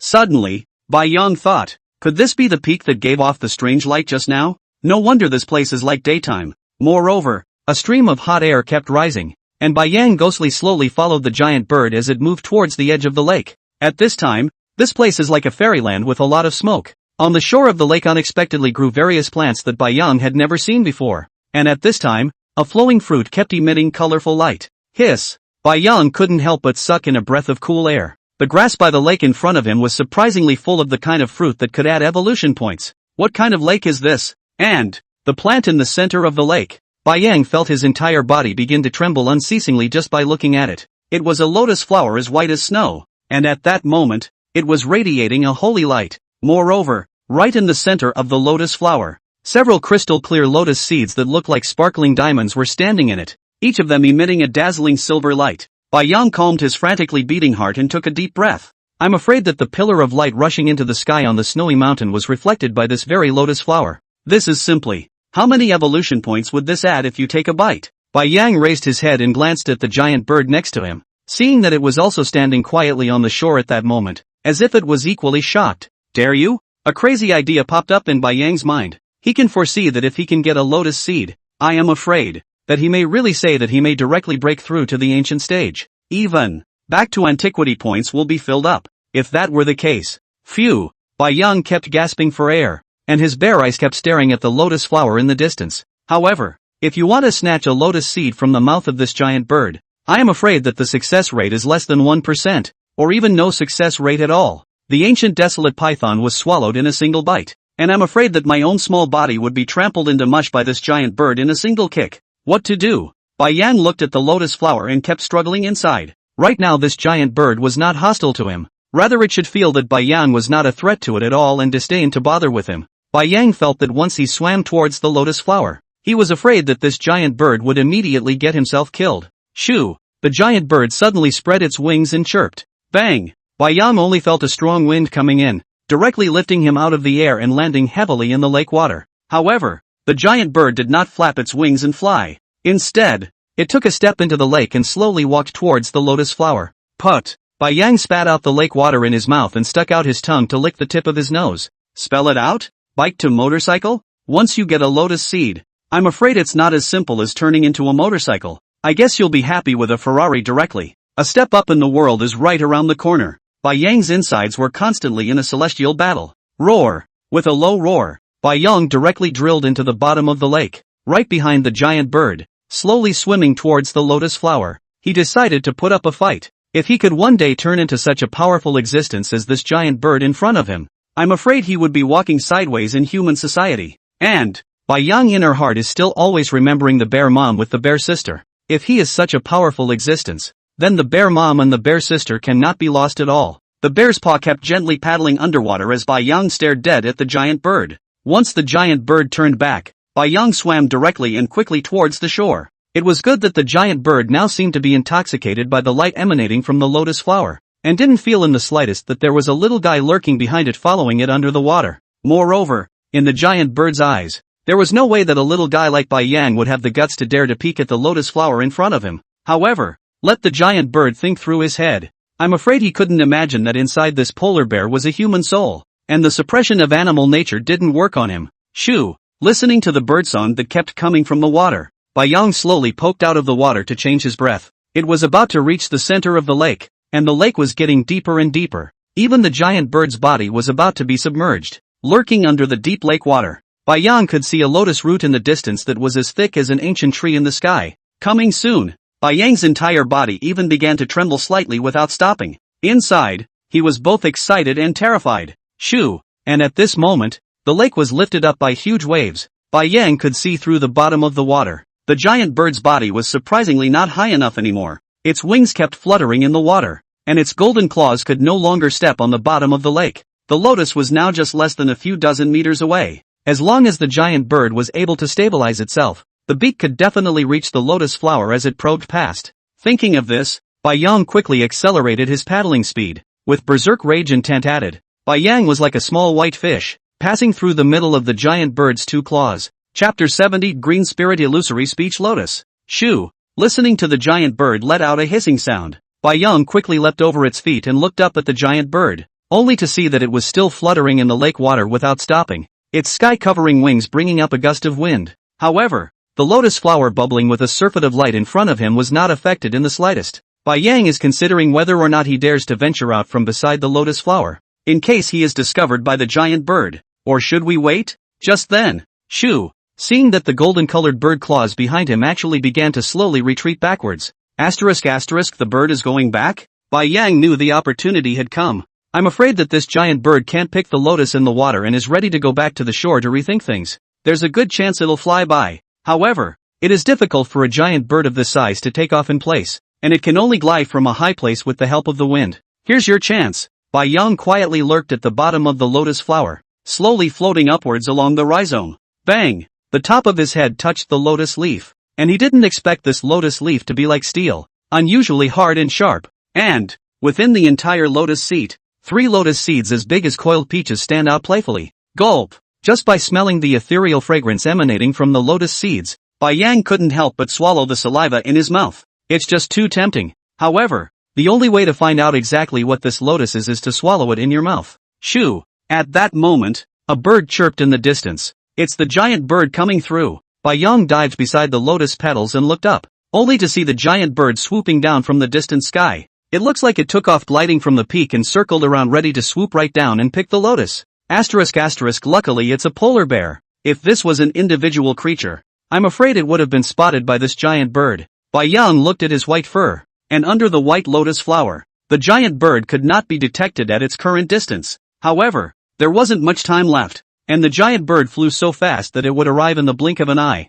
Ripples had now begun to form on the surface of the lake, currents of air from the flapping of the giant bird's wings. Not being able to think carefully, Bai Yang reached out his claws and probed into the lotus flower, hooking a lotus seed out of the lotus platform and plucking it into the lake water. Soon, all 3 lotus seeds were dialed down by it. Looking up at the giant bird once again, Bai Yang directly dove headfirst into the water. Lotus at this time in the water still emits a surplus of white light, but it is not conspicuous. As the bottom of the lake sinks toward the bottom of the deep lake, the lotus light is getting weaker and weaker. However, Bai Yang couldn't stay in the water for too long, and the giant bird on the lake had rushed down by now. Rumble! Only to see the huge beak bite off the lotus root with a single bite, and with a dashing low gliding pose, the giant bird then rushed headlong into the sky. Gone? Bai Yang looked at the slowly disappearing black shadow in the sky and carefully floated upwards. Put! Poking out into the lake and looking up at the giant bird that had indeed flown away, Bai Yang couldn't help but grin a bearish grin. It's so damn thrilling.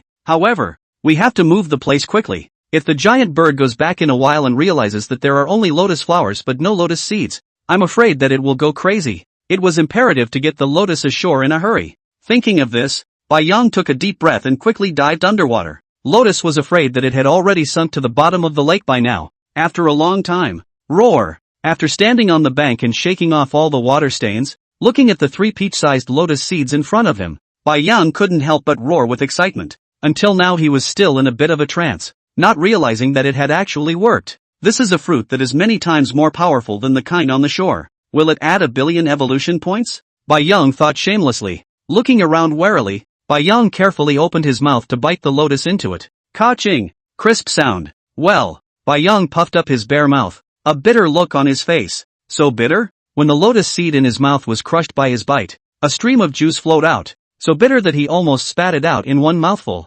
Gulp! Craning his neck, he swallowed it in one gulp. Bai Yang rushed straight to the edge of the lake and began to keep sticking out his tongue and drinking furiously. It was really too bitter. Simply worse than the Chinese medicine he drank in his previous life. Originally Bai Yang thought in his heart that this lotus is so powerful, how it will certainly be the kind of sweet, and even will carry a little light green taste. Results. What a million surprises. Bah! After rinsing his mouth and spitting out the lake water in his mouth, Bai Yang froze in place. How come there's no system beep? It shouldn't. Something this powerful wouldn't add a single evolution point, would it? Bai Yang disheveled sat down on the ground. The whole half day. The results of what? Nothing. The loss of the bottom of the group of ancient creatures but also killed to fight for the fight. Even the ancient desert python's small life is gone. The result is of this? Squinting at those plant fruits on the shore, Bai Yang's angry mood was finally relieved a bit. Luckily, there are still these that add evolution points. Just as Shiritsuyo puckered his ass and climbed to his feet, the system beep finally sounded.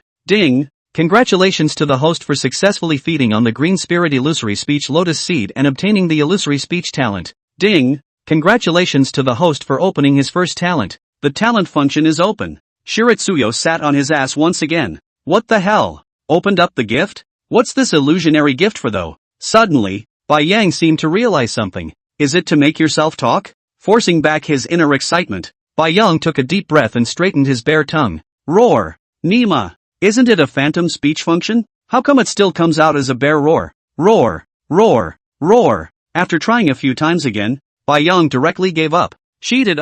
This system doesn't give an introduction or anything. It's directly a phantom speech talent. What's the point? What's the point? I'm still shouting out a bear's roar. Looking at the 2 lotus seeds on the ground, Bai Yang slapped them directly into the lake with 2 palms. What's the point of having it? Not to mention the lack of a single evolution point, but also a waste of talent. Asterisk. Bai Yang felt a fire of anger burning in his chest. It took a lot of effort to get the lotus and even offended the giant bird, but as a result, he got 3 pieces of waste stuff. It's just too stifling. But, well, there are quite a few other fruits in the clearing. Bai Yang quickly rushed over and took a bite out of a purple fruit that looked like a grape. Ding! Congratulations to the host for successfully feeding on the ancient purple spotted fruit. Plus 1,500 evolution points. Look at how many evolution points people add to this. Take a look at that stupid lotus seed of yours. Bai Yang despised the lotus root that stood in the center of the lake and breathlessly skimmed the bear's mouth. Then he looked down and began to sweep up the fruit on the ground. Chapter 71, How to Go Down from the Peak?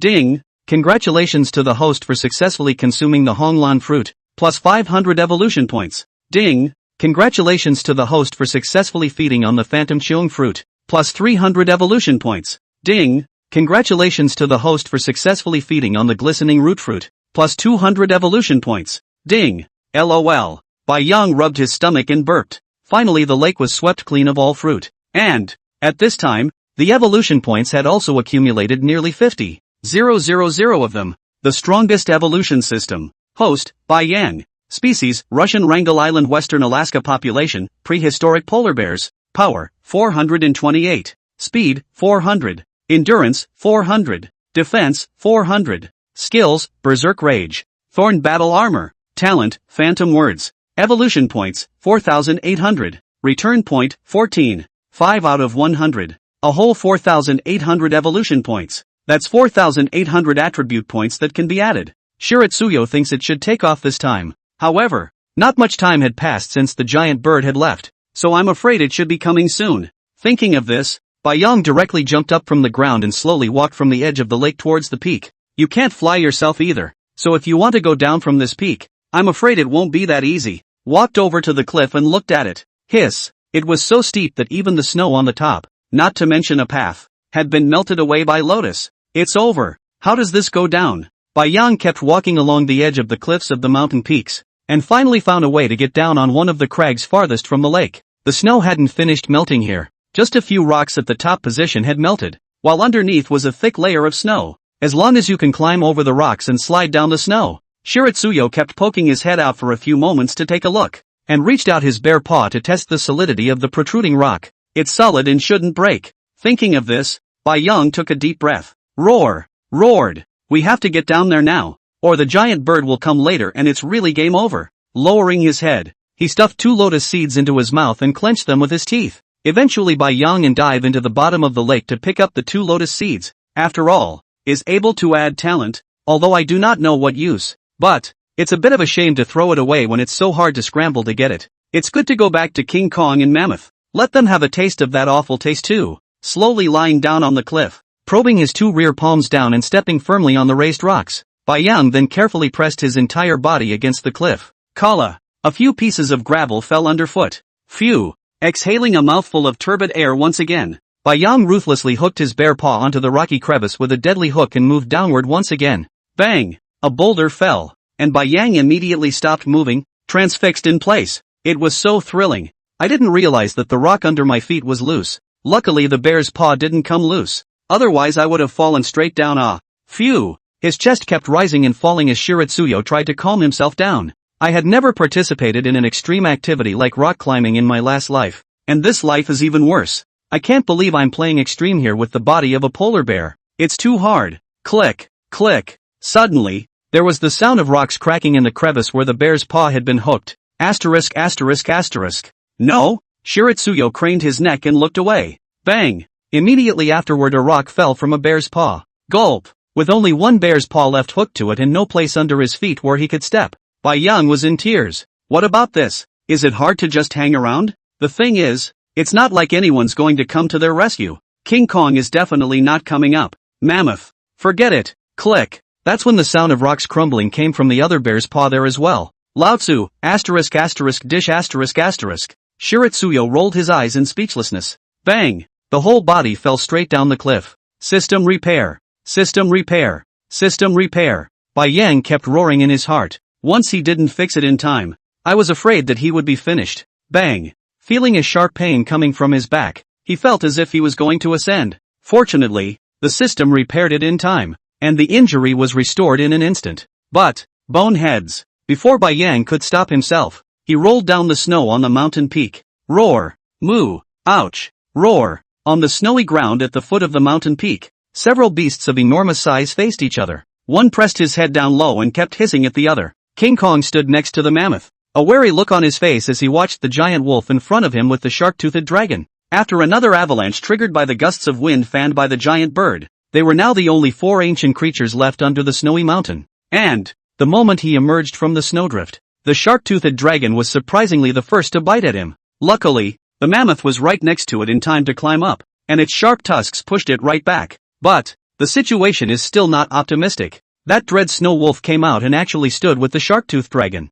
Roar! King Kong's chest kept heaving, hot air spewing out of his nostrils, and his brow furrowed, revealing sharp fangs in his mouth. And the mammoth likewise brought its head down, aiming the tips of its thick tusks at the 2 ancient creatures before it. Ouch! The dread snow wolf was the first to press on, and the wolf howled and began to move slowly, its icy eyes filled with killing intent. The shark-toothed dragon opened its huge mouth, and its short front claws kept waving, apparently also preparing to attack at any moment. Moo! Seeing the snow wolf rotating around itself, the mammoth also raised its trunk high, following it to move its body, always aiming its tusks at the snow wolf. Roar! The shark-toothed dragon roared, its feet moving swiftly as it charged directly at Vajra. Suddenly, the ground began to shake again. Rumble! Another thunderous sound came from the direction of the snowy mountains. Several behemoths looked over in unison, only to see a snowball that was even bigger than their size and round rolled straight over from the distance. It even rolls bigger and bigger. A few giant beasts panicked and retreated.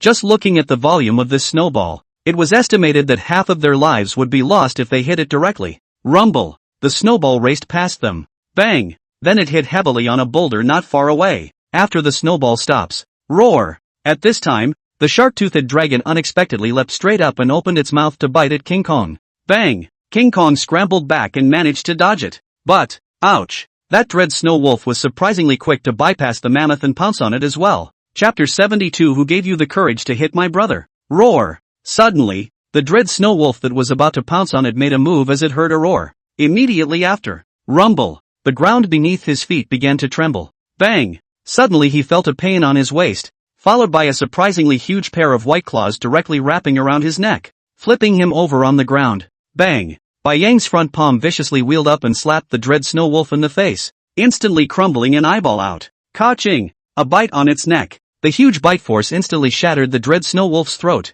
and Bai Yang violently tilted his head, surprisingly bringing out its throat directly. Hoo! Slowly, he turned to look at the shark-toothed beast next to him, only to see it actually begin to slowly back away. A pair of dark brown eyes looked warily at the giant white bear in front of him, who was about the size of himself. Put! Bai Yang spat the throat out of his mouth in one gulp, and the bear stood up, slapped his forepaws, and just stood and took a step closer to the shark-toothed beast. It was so hard to get out of the snow pile, but I didn't expect to see the dread snow wolf and the shark-toothed beast, these two assholes, besieging King Kong. How could this be tolerated? Directly instruct the system to start adding points. The kind that adds up like crazy. All of them on average will be empty of evolution points. Bai Yang himself could feel the body getting bigger and bigger, and I'm afraid that it was now on par with a mammoth. However, King Kong's situation was so critical that Bai Yang didn't even have time to listen to the system's beep. The bear roared, and then pounced. Roar! Dare to hit my brother. You're tired of living. It was only now that Bai Yang felt the benefits of being large in size. It's simply too good to be true. How powerful in existence was that dread snow wolf just now, but it was killed by it in a single bite. The ancient creature in front of him all began to retreat, a look of fear on the dinosaurs' faces. Bang! Only to see that the shark-toothed dragon in front of him actually tripped over his feet and directly stumbled. Roar! How could Bai Yang let go of this opportunity and instantly pounced on him? However, the sharp teeth of the shark-toothed dragon looked creepy, each in the shape of a sharp triangle, so I'm afraid that a bite wouldn't be pleasant. After pouncing on him, Bai Yang's huge bear paw called directly to his face. The shark-toothed dragon didn't react. It was called by a slap and shook a little. But, as an ancient beast, the reaction is naturally very fast, only to see it take a hard hit from Bai Yang, but even sharply began to retreat, turned around and smacked Bai Yang with his tail, and directly ran away. ***. Bai Yang was thwarted by the dragon's tail, and the shark-toothed dragon in front of him was surprisingly ferocious in speed, having rushed out dozens of meters. Berserk rage, activating his skills, Bai Yang then prepared to chase after him. But, bang! Suddenly, a rapidly traveling black shadow unexpectedly knocked the shark-toothed dragon directly to the ground from the side, and it was actually the imperial mammoth. Immediately after, boom! King Kong jumped over as well, swinging his monkey fists to keep hammering on the shark-toothed dragon. These two guys worked pretty well together. Bai Yang looked at them, only to see that the mammoth kept stomping on the shark-toothed dragon head with its elephant hooves, and the King Kong was even more excessive. Surprisingly, all the punches and blasts were in the lower third. It's so tragic. I'm afraid this would be the first ancient creature to be rounded up. Roar! Bai Yang also rushed up, holding the mammoth body, raised his bare paw, and kept stomping at the shark-toothed dragon. Suddenly, brother, bite him. A human voice came from beside Bai Yang's ear, and it seemed childish to listen to it. It instantly stopped him in his tracks. ***, who just spoke? How long had he turned into a polar bear? He hadn't heard a human voice again for a long time, and this coldness of having this kind of voice coming from his ears directly startled Bai Yang. Turning his head to look around, there's no sign of humans. Brother, why did you stop? Do it! At that moment, the voice sounded again. Bai Yang turned his head in a daze and looked at the grinning Vajra next to him. Just now, only King Kong was whispering a low growl. Eating meat is great. Stomp you to death. A female voice suddenly came from behind. Shiratsuyo's hairs exploded all over his body. Gulp! Swallowing hard, he turned his head with a face of fear and looked at the imperial mammoth in front of him, which was covered in pitch-black fur. No way! The mammoth was a pussy? But how can you hear them? Suddenly, Bai Yang remembered. Didn't he awaken a natural skill after eating the lotus seed? Could it be that phantom speech would allow him to understand the beast language of all animals? The thing is, animals don't have a beast language either. Mama Bear communicates with herself entirely through movement. Roar! At that moment, the shark-toothed beast lying on the ground let out a roar. Bunch of ing. Get thee up if you can. The voice was like that of a middle-aged uncle. and it was also the kind that was incredibly furious. Roar! Bai Yang roared at it and lowered his head to take a bite on the shark-toothed beast's neck. Ka-ching! Straight away it bites the dust. Hoo! Sitting on the ground and panting non-stop, Bai Yang needed to be quiet right now. He can indeed understand what the animal says himself, but he still makes a bear growl himself, and no one else can understand what he says. What's the point? Roar! Yelling at the Vajra beside him. At that moment, King Kong jumped straight up from the ground and looked at him with a puzzled expression. It was basically a safe bet that Vajra couldn't understand what he meant by that yell. What one is clearly trying to convey is, "Are you hungry?" The results are obvious. ***. Suddenly, Bai Yang turned his head to look at the already broken snowball. He still had 2 lotus seeds. If you give one to King Kong and one to the mammoth, will they be able to understand the sound of their roar? Well, in that case, they can communicate, too. Thinking of this, Bai Yang quickly climbed up from the ground, like a wind, and directly rushed to the snowball pile not far away. The bear's paw kept picking its way through the snowdrift. King Kong and Mammoth looked at each other, both looking at the polar bear in the distance with a blank stare. They really can't figure out how a moment will not see Bai Yang can change so big, and how the character has also changed so odd. Roar! Bai Yang roared with excitement. Finally finding it, he picked up the 2 lotus seeds in his mouth and turned his head to Vajra and the others. One dropped one in front of the other. Roar! Signal them to swallow. In fact, there was no need for Bai Yang to remind them. When Vajra and Mammoth saw the lotus seed, they both had a look of surprise on their faces, and it was obvious that the rich aura of this thing was very attractive to them. Ka-ching! Ka-ching! Only to see them swallowed in droves. Roar! Bai Yang tried to growl, trying to see if the 2 of them could actually understand. Chapter 73, Devouring Steel. Roar! Bai Yang roared again, only to see a blank look on the faces of the 2 behemoths in front of them. No? For nothing? You don't understand? Bai Yang's brows couldn't help but furrow. Having no one to communicate with all day was just too painful. Well, at least have a listener. ***. Shiritsuyo grunted fiercely. Brother, what does mean? At that moment, a voice as clear as a child's rang out. Shirio quickly looked up at Vajra. Listen to the understanding Odysseus. Bai Yang's face could not help but show an expression of delight. Finally there is sort of a can talk, although for the time being it's just the 3 of them. But it's better than nothing.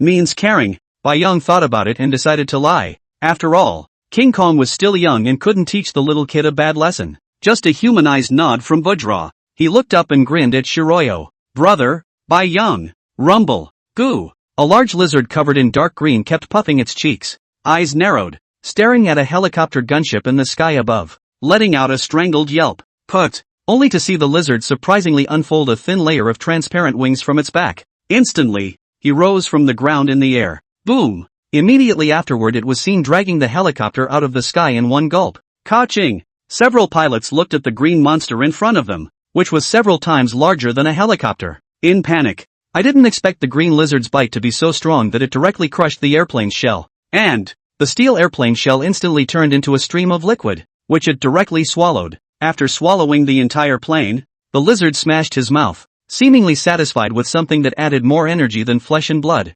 After a few months of growth, at this time this lizard has a body length of nearly 20 meters or so. The top of the head once again bulged out a unicorn. After swallowing the steel, if you look closely, you can see that the original dark green lizard skin at this time even appeared a hint of silver white. Goo! The lizard barked again and turned to run toward the city in the distance. There it smelled more steel. Something like this could make it evolve again. Help! Help! Get down! Get down! A small city in the kangaroo country near the jungle. In a large shopping supermarket. At this moment, everyone was running away in panic, with all sorts of merchandise scattered on the ground. Close the door! Close the door! At this moment, a burly man in a blue security uniform glanced fearfully at the square outside and closed the glass door with speed. Boom! On the road outside the entrance, there is a giant lizard over 20 meters long chasing its prey at this time. And the weird thing is, the prey the lizard chased turned out to be a car on the road. Explosions kept ringing out, and flames shot up into the sky. In the middle of the wide road,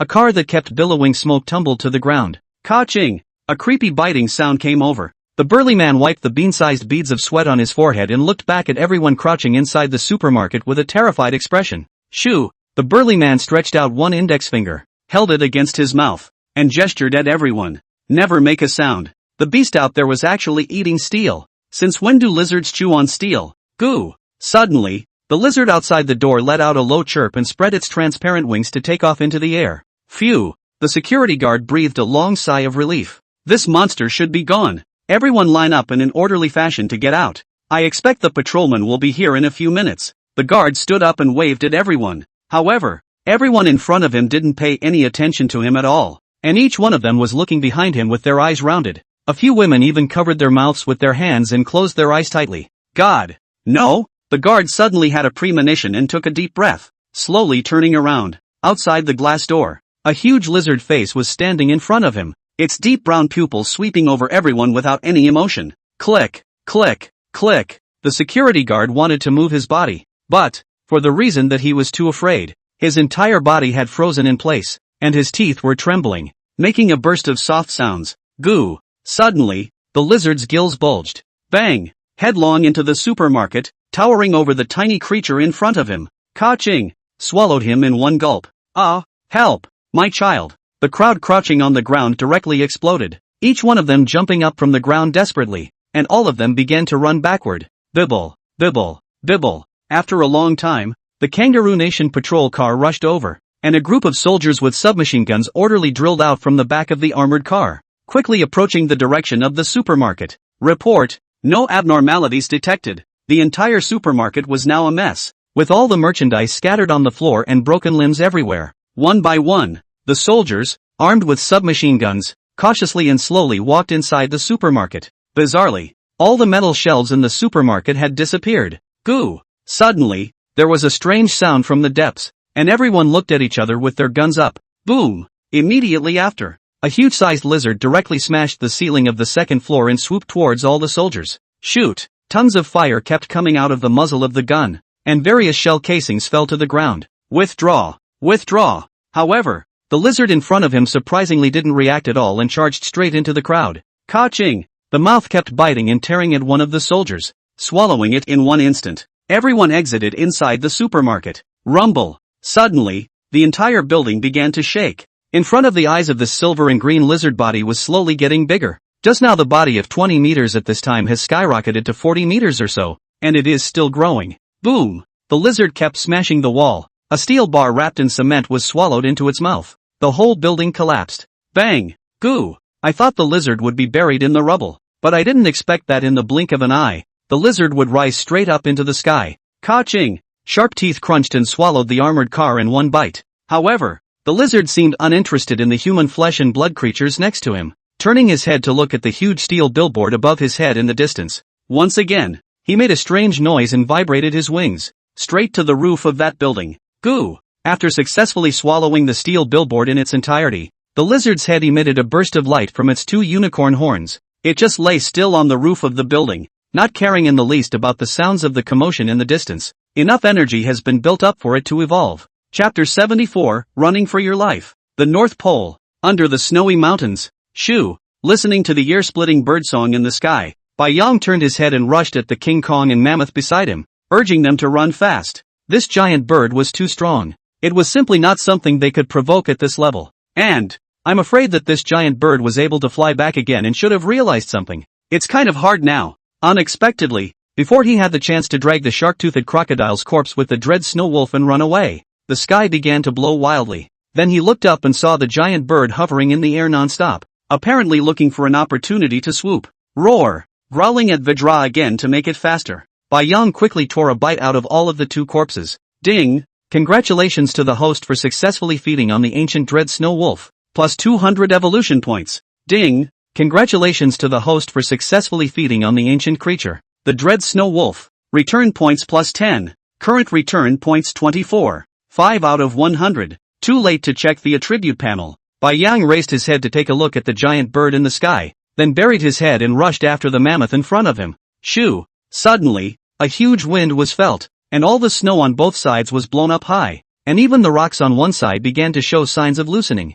Hurry! Faster! Bai Yang roared twice at the mammoth. Imperial mammoths are too big and not as flexible as Bai Yang Tong Kong, although they are faster than the average animal. If they couldn't find a hiding place in time, I'm afraid the three of them would be in danger today. The ancient desolate python was also large enough to be directly swallowed alive by this giant bird, not to mention the three of them. Boom! Suddenly, a huge wind suddenly came from behind. instantly lifting Bai Yang to the ground. Roar! Seeing that the mammoth had actually stopped, Bai Yang roared at it in alarm. Asterisk asterisk, what are you stopping for? Don't look at what time it is. Run! Bai Yang bared his teeth and rose from the ground, urging the mammoth to run. Learn about Vajra, okay? Didn't see where that kid was going with all that jumping. Berserk rage. Thorn battle armor. Bai Yang quickly turned on all of his skills and desperately dashed in the left direction, glancing back at Vajra with mammoth, who had already run out. He gritted his teeth, buried his head and started sprinting. One of them had to lure the giant bird away.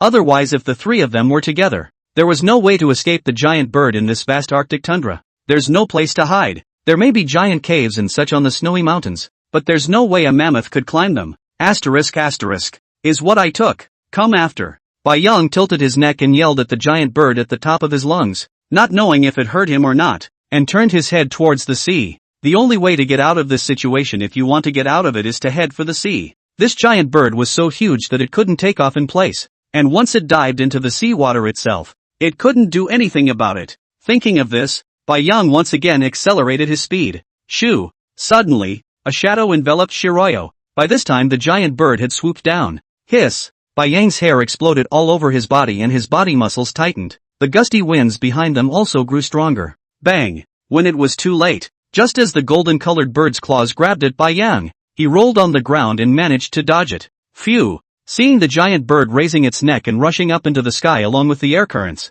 Bai Yang couldn't help but exhale a mouthful of turbid air. It was just too thrilling. If I hadn't seen the reflection of the golden claws, I'm afraid I'd be cold by now. But, at least I have human intelligence. I don't believe I can't hide from a bird? Again. Bai Yang roared at the giant bird that had taken to the sky again, then soldiered on to the beach. Shoo! Bai Yang could now hear the hissing of the giant bird and couldn't help but laugh wildly inside. I'm afraid the giant bird has gone into an impotent rage. Within a few minutes, Bai Yang every time has just barely avoided the giant bird's dive. The most alarming time sharp giant bird claws have been Bai Yang cage. If not spared to let the giant bird hooked off a piece of flesh, I'm afraid that this will have been. But, there's an ice floe up ahead. It's already at the beach. Bai Yang rushed over in ecstasy. Asterisk asterisk. Just as he stood his body on the ice floe, there was a cracking sound at his feet. It's damn heavy. Never thought that the ice floes would not be able to hold up his weight, and they were already showing signs of collapsing. Roar! The safest way is now immediately lying on the ice, increasing the area of force.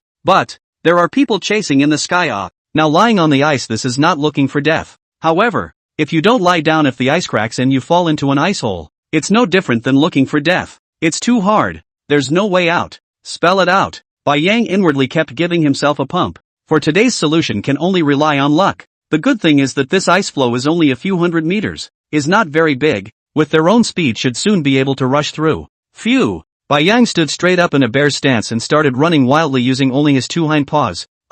Get out of the way. But never expected a sea lion to be lying in the road. Although the size of the sea lion is now very small for Bai Yang, but, he is now running with two hind paws. Don't look at the sea lion small. Once he trips him, the consequences are unimaginable. Bang! Huge chunks of ice were lifted up by the gusts of wind and smashed into the sides of the white ocean. The crack in the ice behind him was also getting bigger. Bai Yang could feel the same ice under his feet already slowly cracking. Silly! Oh! Bai Yang roared at the sea lion, not realizing that this sea lion would even respond to him with a sentence. Lousy! Is afraid of you.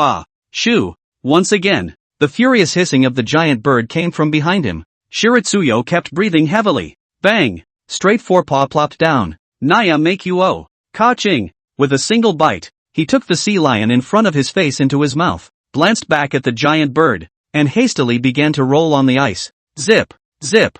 Zip! The sharp claws of the bird slashed across the ice, and a very large crack appeared. At this point, the entire surface of the ice began to shake. Click! Click! Click! The sound of disintegration was constant. Bai Yang didn't even dare to climb up now. Once he did, he was afraid that the ice under his feet would collapse directly. What to do? Suddenly, glancing at the icicles behind him. Just do it. Bai Yang just lay down on the ice, using both of his back palms to stomp dead center on the icicles behind him. Bang! With the force of his back palm, he directly stomped the icicle to collapse, but likewise, he was like a sharp arrow, rushing towards the seawater not far away and gliding over sharply. Chapter 75, Seriously Injured. Finally out of danger. Puff! After slamming heavily into the water, Bai Yang tilted his neck and inhaled deeply. not even looking at the giant bird in the sky as he instantly swam towards the bottom of the sea. Z. A group of seals in the distance were planning to swim to this ice floe to get some air, but they didn't expect to see a behemoth slamming into the water from a distance. Fixing their eyes, they have started running away desperately. What's this? Polar bears have become so big. Bai Yang took a look at the fleeing seals and frowned, then quickly swam downstream. Shoo, shoo, shoo. The sound of a giant bird can still be vaguely heard. This is finally safe. Bai Yang dived all the way down to the bottom of the sea for safety's sake. Fortunately, this place was deeper. A little deeper than that lake on the peak, and it was impossible for the giant bird to go under the water. Thinking of this, Bai Yang couldn't help but breathe a sigh of relief in his heart. Today was a real thrill. But what a great reward. Now he himself has successfully advanced to become an ancient creature. Although he hadn't reached the kind of ancient stage that King Kong and the others had. I'm afraid that because of the system, although Bai Yang was now at the ancient stage, unusual ancient creatures weren't a match for him. Quietly leaning against a large boulder at the bottom of the sea, the white ocean bear sat down. He wasn't panicking at all right now. After the increase in size, the lung capacity is greater. Even if he now stays underwater for half an hour without changing his breath will probably not be a problem. Asterisk. Dead bird, you just take your time spinning. Finally able to take a breath, Bai Yang began to check out the system panel in his head. The strongest evolutionary system. Host, Bai Yang. Species, Russian Wrangel Island, Western Alaska Pack, Ancient Ice Bear. Power, 1628. Speed, 1600. Endurance, 1600. Defense, 1600. Skills, Berserk Rage. Thorn War Armor. Talent, Phantom Words. Evolution points, 600. Other than the name becoming Ancient Ice Bear, the rest didn't change much. And Bai Yang guessed estimated that the next evolution would definitely not be 200 points. It could be when it was 500 points. The scariest thing is, Bai Yang was surprised that eating normal creatures didn't give evolution points at all anymore. The sea lion that I just ate just didn't give any evolution points at all. Looks like the minimum target for future hunting is prehistoric creatures. However, just now, this thorn battle armor is indeed a good thing. Since there is this skill, Bai Yang always feel that his defense is enough, and has not opened it at all. Just now when escaping from the giant bird, it is still the first time to open it. I didn't expect it to be a transparent armor, and the kind that covered the entire body. Although it was armor, it didn't have the slightest sense of thickness, and if one didn't look closely, one simply couldn't tell that Bai Yang's white fur was coated with a layer of transparent armor. The giant bird is almost gone. Bai Yang looked up at the surface of the sea, not being able to see very well due to diving too deep. Should we go up and take a look? There's no telling where King Kong and the others have gotten to. I'm afraid I'll have to move again. This place can't stay. If the giant bird comes skulking around all right, how can we live this life? Thinking of this, Bai Yang was ruthless and slowly began to paddle his palms to float towards the surface of the sea. Quietly, he pushed his nose through the surface of the sea to change his breath. It was only then that Shiratsuyo showed half of his head to take a look. Asterisk. This giant bird is fierce enough. There was no longer any sign of the giant bird in the sky. But, all the ice floes along the entire shore have been scratched by the bird's claws, and a small piece of ice keeps floating into the distance. It's too ruthless. Deserved that you couldn't get the lotus seed. Bai Yang couldn't help but slander in his heart. Shoo! Suddenly, there was a bird song from the cliff behind them. Immediately following, Bai Yang looked back, only to see that the huge eagle-like bird had just taken off from the cliff. And surprisingly, its speed increased abruptly, arriving in front of Bai Yang in the blink of an eye. Asterisk. Only feeling the hairs on his entire body stand up again, Bai Yang quickly dived downwards again. Put! Huge waves exploded behind the white ocean. Bang! Hiss! Suddenly there was a pain in his back, and then he felt as if his body had been pierced by something, and blood kept coming out of Bai Yang's mouth. System repair. Inwardly, it was too late to think about it in detail, and he directly commanded the system to fix it. But, after the system was repaired, Bai Yang still felt that there was still a drilling pain in his back, especially in the seawater. The seawater with a salty taste kept pouring into the huge wound inside his back, and Bai Yang felt that he already couldn't carry it right away. I didn't expect this giant bird to not use its claws to grab him, and directly pecked in with a beak through the sea. That's mean, Bai Yang thought in his heart. I'm afraid that this giant bird wanted to peck Bai Yang to death with a single bite because it saw that it couldn't catch him anymore. However, even with the repair function of the system, this peck almost tore off the entire back of Bai Yang. The injuries are just too much. Bai Yang glanced at the evolution points. There were so many evolution points just a moment ago, but now there are none at all. After deducting so many evolution points, the wound hadn't even been repaired? No way. After finally diving to the bottom of the sea, Bai Yang sat down with difficulty holding onto a piece of coral. Every movement tugged at the wound behind him, and he grimaced in pain. Could it be that evolving into an ancient creature has increased the number of evolution points to repair injuries? Or is the injury too severe? Bai Yang looked at the 0 evolution points for a while speechless. This is still when he escaped will be afraid of snow wolves and shark-teeth crocodile respectively bite Scott. But, also fortunately temporary tear if not this evolution points, I'm afraid that they will be cool. The wound was not repaired, but it was finally alive. Thinking of this, Bai Yang couldn't help but feel a pang of fear. It was so close. But, this dead bird definitely needs to be roasted and eaten later. Bai Yang thought with hatred. Hiss! A sharp pain came from his back. But after this ambush from the giant bird, Bai Yang didn't dare to rush up again.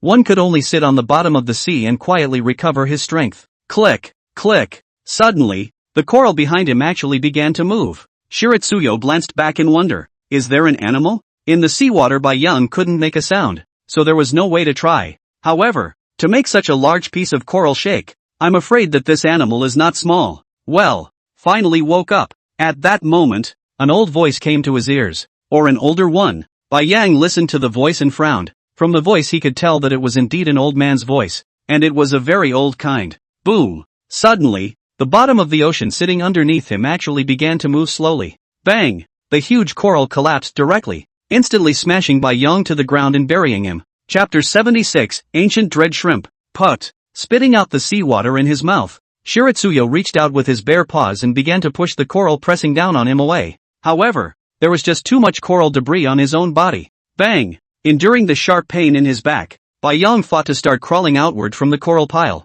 He could feel that he was now at sea, and is still traveling at breakneck speeds. Forcing back the fear within him, Bai Yang took a deep breath. I'm afraid what kind of creature is underneath that place where the seabed itself was sitting just now? How else could it have moved and surfaced? But, what the hell is this? Can you sleep under the seawater for so long that you have coral growing on you? Won't. Bai Yang kept starting to speculate in his mind. Glancing down at the bottom of his body, it was a thick layer of sand and mud, and the creature's body could not be seen. Better climb out first. But, just as Bai Yang coldly glanced at the map in his head, froze right in place. Asterisk. It hasn't been long since he was buried. Has it? Where did he come from? The circular map was surrounded by sea water markings. Not a single piece of land at all. Done. This guy doesn't know where he's pulling himself. What about King Kong and Mammoth? Thinking about this, Bai Yang couldn't help but get anxious. Bang, bang, bang, bang. Both palms fought to start digging outward. Finally, 10 minutes later,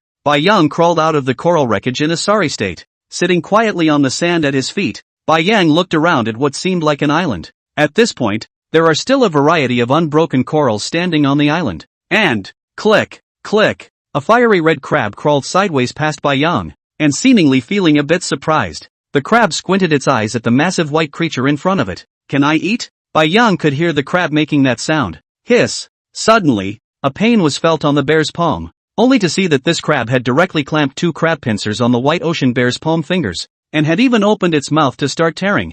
This nifty. Bai Yang was now about 15 meters in size, and even if the bear sat on the ground it was a full 10 meters tall, and his paws were even bigger to an outrageous extent. But I'm afraid this crab isn't a simple creature, either. I've never seen a crab grow so big. It's as big as Bai Yang's bare paw. Can't bite. Ha! At that moment, the sound of crabs once again came to his ears, only to see it loosen its crab pincers and give Bai Yang a reluctant look, shaking its head as it prepared to leave. You can't chew on it and that's the end of it? You don't even ask me how I feel? Bai Yang directly stretched out his bare paw and slapped the crab to the ground, lifting and picking it up. Gulp! Don't tell me. The crabs are so long. Ka-ching! Ripping one of the crab's pincers off in one bite, Bai Yang chewed on it a few times in his mouth. Meaty, nice big crabs. It would be perfect if I could steam it. Ah! The crab that had lost a leg kept howling. Bai Yang frowned as he listened. That's the bad point after having a phantom speech. Obviously the crab didn't make a sound, but its screams could be heard in his ears.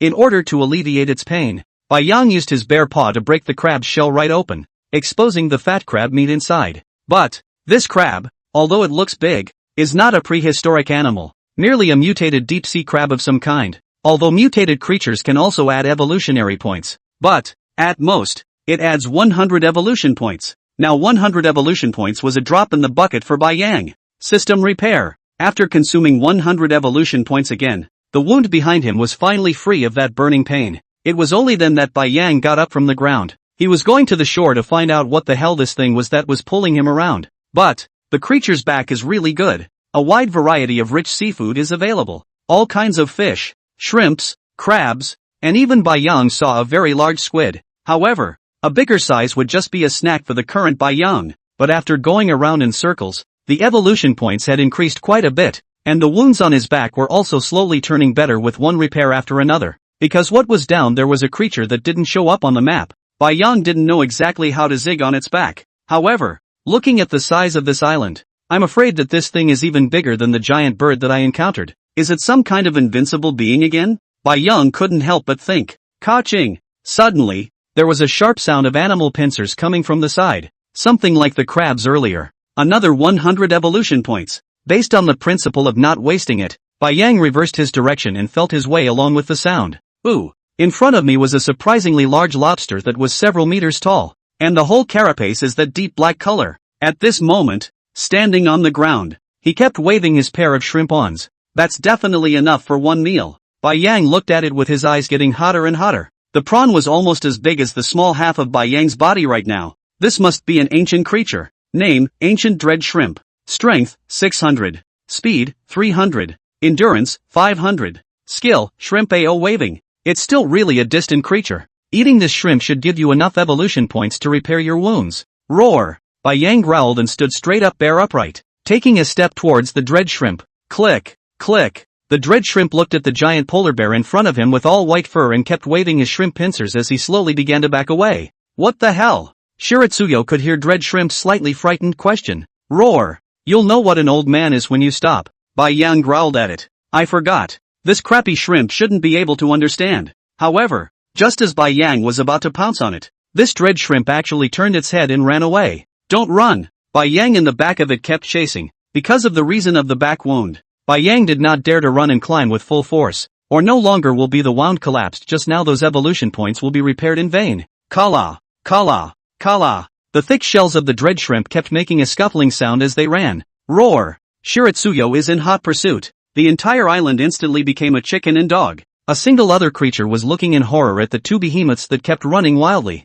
Unknown to these animals, they joined the running queue. After chasing after him for a while, Bai Yang was also a bit confused. The sea creatures around the dread shrimp were surprisingly gathering more and more. This will be no less than a dozen. Bang! Stomping a small fish to death with one foot, Bai Yang took a breathless look. Is old man that scary? You're scared less of such a small-sized animal. It's too much to eat your old man. Looking at a seafood in front of him that was not as big as half of his own bear's paw, Bai Yang could not help but get angry. Chapter 77, Old Turtle? Roar! Bang! Bai Yang hissed, finally tackling the dread shrimp to the ground. Ka-ching! Ka-ching! Ka-ching! Looking at the shrimp AO that kept waving in front of his bear's face, Bai Yang stretched out his bear's paw and pressed it tightly. Bang! Straight away, one of the pincers of the dread shrimp was pulled off. Ah! It hurts! Not a care in the world to heed the miserable cries that came to his ears. Bai Yang used the same method to remove its other pincer as well. Looking at the dying dread shrimp lying on the ground in front of him, Bai Yang nodded with satisfaction.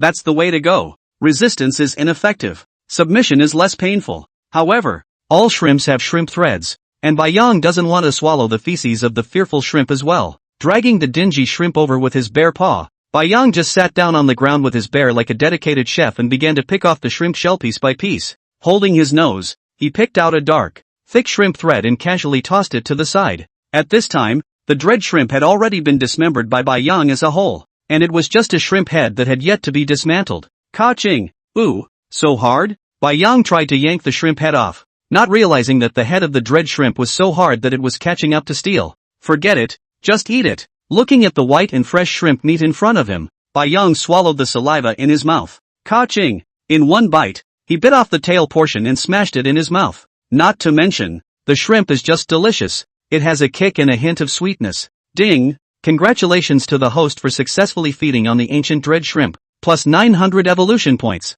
Ding! Congratulations to the host for successfully feeding on the ancient creature dread shrimp. Return points plus 10. Current return points 44. 5 out of 100. Not bad. 900 evolution points on the first bite. I'm afraid the whole shrimp will add about 1,500 points, and another 10 points of rejuvenation. Soon to be halfway there. I wonder what kind of changes will happen if the regression points come together. Bai Yang had countless times imagined just how far polar bears could return to the ancient world. But, I'm afraid no one on Earth should know that now. After a full meal, Bai Yang gained a total of 1,400 evolution points, and after repairing his body again, the system deducted a full 1,300 evolution points. Looks like that giant bird did a lot of damage to itself. I'm afraid that repairing the wounds on his back before and after is close to 10,000 evolution points. It seems that we must be extremely careful in the future. There are fixes, but you have to have enough evolution points for that. This time, it was fortunate to have dipped into the light of this unknown creature to stumble upon so many creatures of weak strength. In case you didn't touch it, I'm afraid you'll have to take a long time to repair this wound. But, what the hell is this creature under his ass? Just now, Bai Yang chased the dread shrimp around the island, and at this point, he didn't know exactly where he had run to. After glancing at the map, surprisingly, land markings appeared ahead on the map, and it was still a very lush sort of jungle. Kangaroo country? This came straight from the North Pole to here? Bai Yang couldn't help but be taken aback. That's not a short distance. It had only been less than half a day, and this creature underneath had already swum so far. Nope. It should be farther away than it once was, because the globe has gotten bigger. The oceans are also much larger than they once were. But, Bai Yang looked up at the sea in the distance and couldn't feel any sign of movement on this island at all. Go to the beach. Following the direction of the map, Bai Yang walked towards the sea at the land location. A moment later he was almost to the shore. Maybe he needed to jump into the sea early. This creature now did not know if it was actually brutal or not. If it was that kind of violent creature,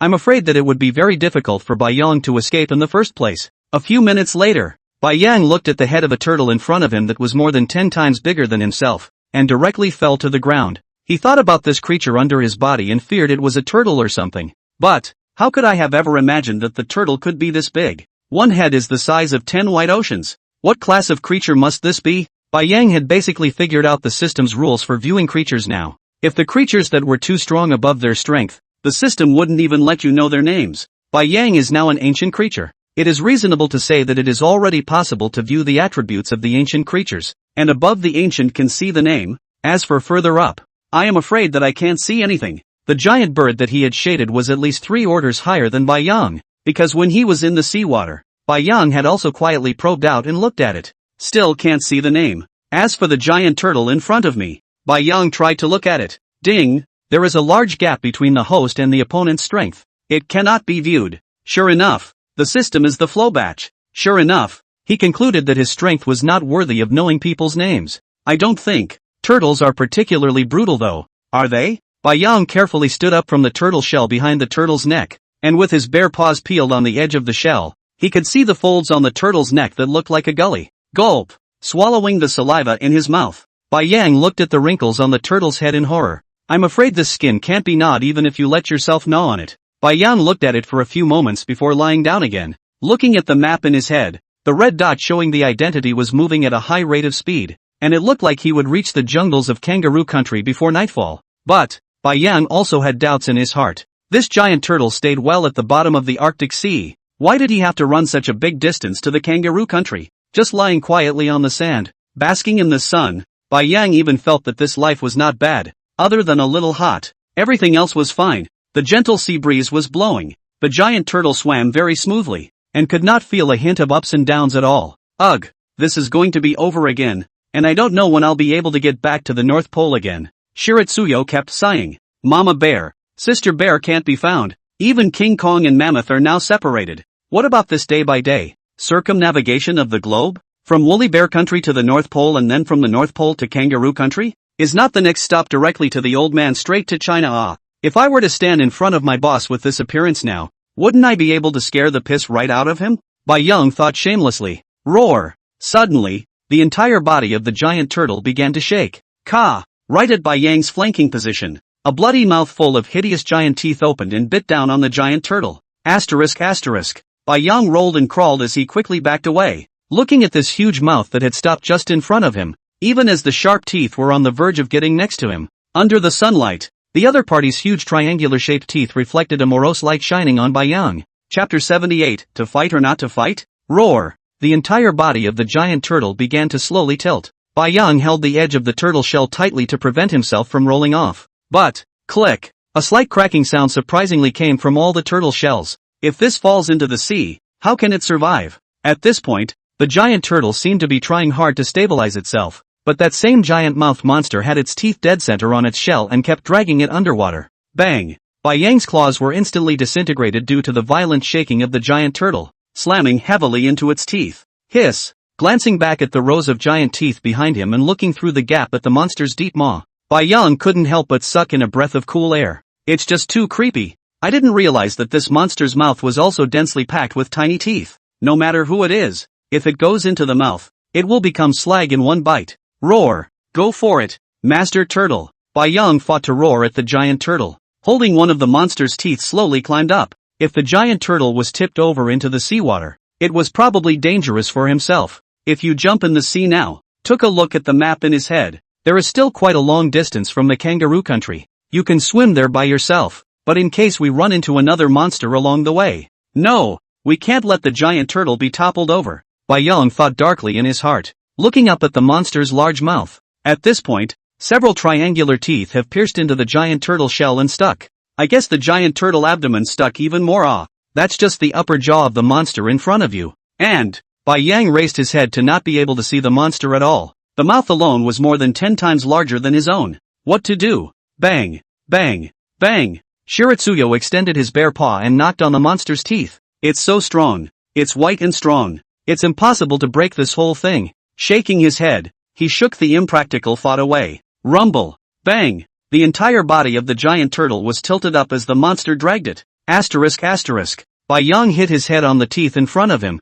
and his eyes were blinded, and his head was almost shoved into the gap between the teeth. It's over. If I had known, I would have jumped in a hurry. Now what? Fortunately, the gap in the row of teeth of the monster was relatively small. If there was a large gap, it was estimated that Bai Yang had already entered its stomach. Roar! Carefully, he slowly crept down the row of morose teeth to the side. That's all we can do now. Crawl along and maybe even get to the seawater. By the looks of it, the giant turtle should be failing. However, what kind of thing was this monster that it was preying on giant tortoises of such a large size? Rumble! The giant turtle's body was already starting to slowly sink, and Bai Yang could see that the seawater was already about to disappear past the monster's mouth here. Berserk will! Rushing to activate his skills, he had to be quick. Once he got into the water, it was estimated that the strength of the beast would be even more terrifying. Puff! Suddenly, a huge wave rose from the sea in the distance, and then a hideous fishtail of pure black jumped up. Asterisk asterisk. Bai Yang felt incredulous just by looking at it. A tail this big, how big must this monster body be? However, it was good to finally come to the location of the edge of the monster's mouth, at which point the seawater had already flooded up here. Master Turtle, thank you. This will be Bai Yang roared at the giant turtle to express his gratitude. It's really a limited strength, and Bai Yang also wants to save this giant turtle, but the fish-like monster in front of him is not at all something he can provoke. Even if we could tear the flesh off, that wouldn't help. Asterisk asterisk. Tear down the meat? Bai Yang's movements as he prepared to jump into the water suddenly stopped. Just now he was only concerned about escaping. He completely did not realize that this monster was dead stuck on the turtle shell. The same also gave himself a chance. Phew. Taking a deep breath, Bai Yang stared at the thin layer of fish lips next to the teeth in front of him. Try a bite? What if it is? Just try it. If you can't rip it off. Ka-ching. Thinking about it, Bai Yang took a bite. It's soft, and Q-tip tugged hard and couldn't get it off at all. After a long time, Bai Yang gave up in dismay. The lips of this fish were so soft that his teeth couldn't even pierce it. Is it just going to give up? Suddenly, just as Bai Yang was about to give up, blood was actually oozing outward from the back of one of the triangular teeth in front of him, and Bai Yang quietly looked at it. It turned out to be a slender scar, and bright red flesh had been exposed. Phew! Taking another deep breath, Bai Yang turned around to look at the giant turtle's body, which was already tilted at 45 degrees at this point, and was probably not far from being erected. The seawater at the bottom has started to spread to the location of the white ocean bear paw. This is luring me to commit a crime. Shiratsuyo once again took a look at the flesh on the wound. Bang! Bang! Bang! Stretching out his bare paw, he smashed the tooth in front of him hard a couple times, then stretched his paw the side, through the spot next to the fish's lip, ready to burrow in. Shiratsuyo thought he must be crazy. Once this fish loosens his mouth, then I'm afraid I'm going to be the first polar bear to be eaten by a fish. Bang! It slammed down heavily into the monster's mouth, carefully avoiding the sharp little teeth next to it. Roar! Finally, it came to the location of this wound. With that, Bai Yang stood bare still on the ground, extending his sharp bare claws to hook away a transparent colored film from the wound. Blood nourished and gushed out. Looking back outside, the giant tortoise should still be able to hold on for dear life. Ka-ching! A bite went up, fighting to tear out a piece of bloody flesh. Suddenly, horror! The monster seemed to be feeling the pain, and a strange sound came from within its belly. Asterisk asterisk. A breath with a fishy flavor rushed directly into its mouth. Bai Yang almost threw up. It was too stinky. What kind of stuff was in this monster's stomach? It just doesn't smell like this when it's rotting. Rumble. Suddenly, the monster's entire body began to shake non-stop, and Bai Yang hurriedly lay down inside its mouth, not daring to move in the slightest. A piece of its flesh and blood was still in his mouth. The gap that he had just drilled through was right in front of him. Bai Yang extended his bare paw and started moving that way step by step. What's going on out there? Bai Yang doesn't know. But, I think it was the giant tortoise that fought back. Click, click, click. Just then, the row of teeth in the head in front of him actually began to show signs of slowly pulling out. Asterisk asterisk. Not it. Big brother. You wait for me to go out. Bai Yang didn't have time to think carefully, and rolled and rushed to the gap next to the fish's lips. Chapter 79, The Cthulhu Fish. Ka-ching. Hiss. Shiritsuyo has just come through the cracks. Sure enough, the monster's fangs are loose from the giant turtle. But, the sharp triangular teeth on the top were just enough to slice through the fur on Bai Yang's back, and even the thorn battle armor couldn't withstand it, instantly cutting a very large wound into Bai Yang's back. Roar! Feeling the pain in his back, Bai Yang growled. Too bad luck. I just fixed my wound in this? System repair. After repairing all the evolution points, Bai Yang finally climbed out of the mouth of the monster. And at this time, calm seems to have returned outside. Bai Yang was in his mouth, completely unaware of what exactly the giant turtle had used, and the monstrous fish behemoth had retreated straight away. However, just as Bai Yang climbed up to the neck of the giant turtle, a layer of thick fish scales floated on the surface of the water, while the neck of the giant turtle had just as many more wounds that were deep enough to be seen on the bone. Looks like the giant turtle took a bite out of that guy, and this bite was probably not light. Otherwise the monstrous fish behemoth couldn't have retreated so easily, and it was clear that it had been able to drag the giant turtle down immediately. But, roar! Roar! Bai Yang dropped the piece of fish in his mouth to the ground and excitedly slapped both bare paws. It's really a rich man's life, supporting the bold and starving the timid. Luckily he didn't jump into the seawater just now, or else he would still be struggling.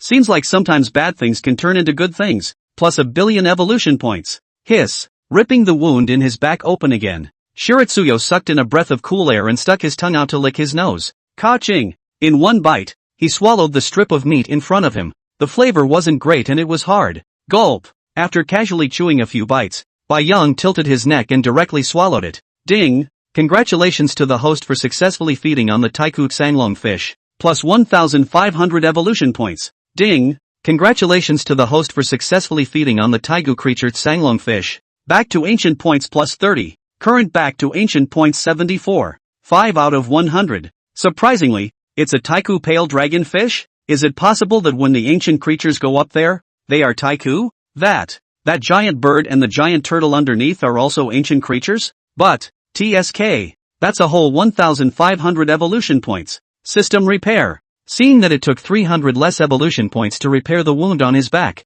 Bai Yang felt a meaty pain. Right now, he was only a distant creature. If he got injured again later, wouldn't it be more of a drain on his evolution points? However, with the increase in strength, the defense was also surging, so getting hurt shouldn't be that easy. Bai Yang kept consoling himself in his heart, but it seemed that he would need to leave more evolution points behind in the future just in case. In case if you do get seriously injured again, there were still 1,200 evolution points, which meant that a whole 1,200 attributes could be added, and Bai Yang left 200 evolution points and exchanged all the remaining 10,000 for attributes. Host, Bai Yang. Species, Russian Wrangel Island Western Alaska Pack, Ancient Ice Bear. Strength, 1878. Speed, 1850. Endurance, 1850. Defense, 1850. Skills, Berserk Rage. Thorn War Armor. Talent, Phantom Words. Evolution points, 600. Return point, 74. 5 out of 100. The attributes had once again grown by a hair.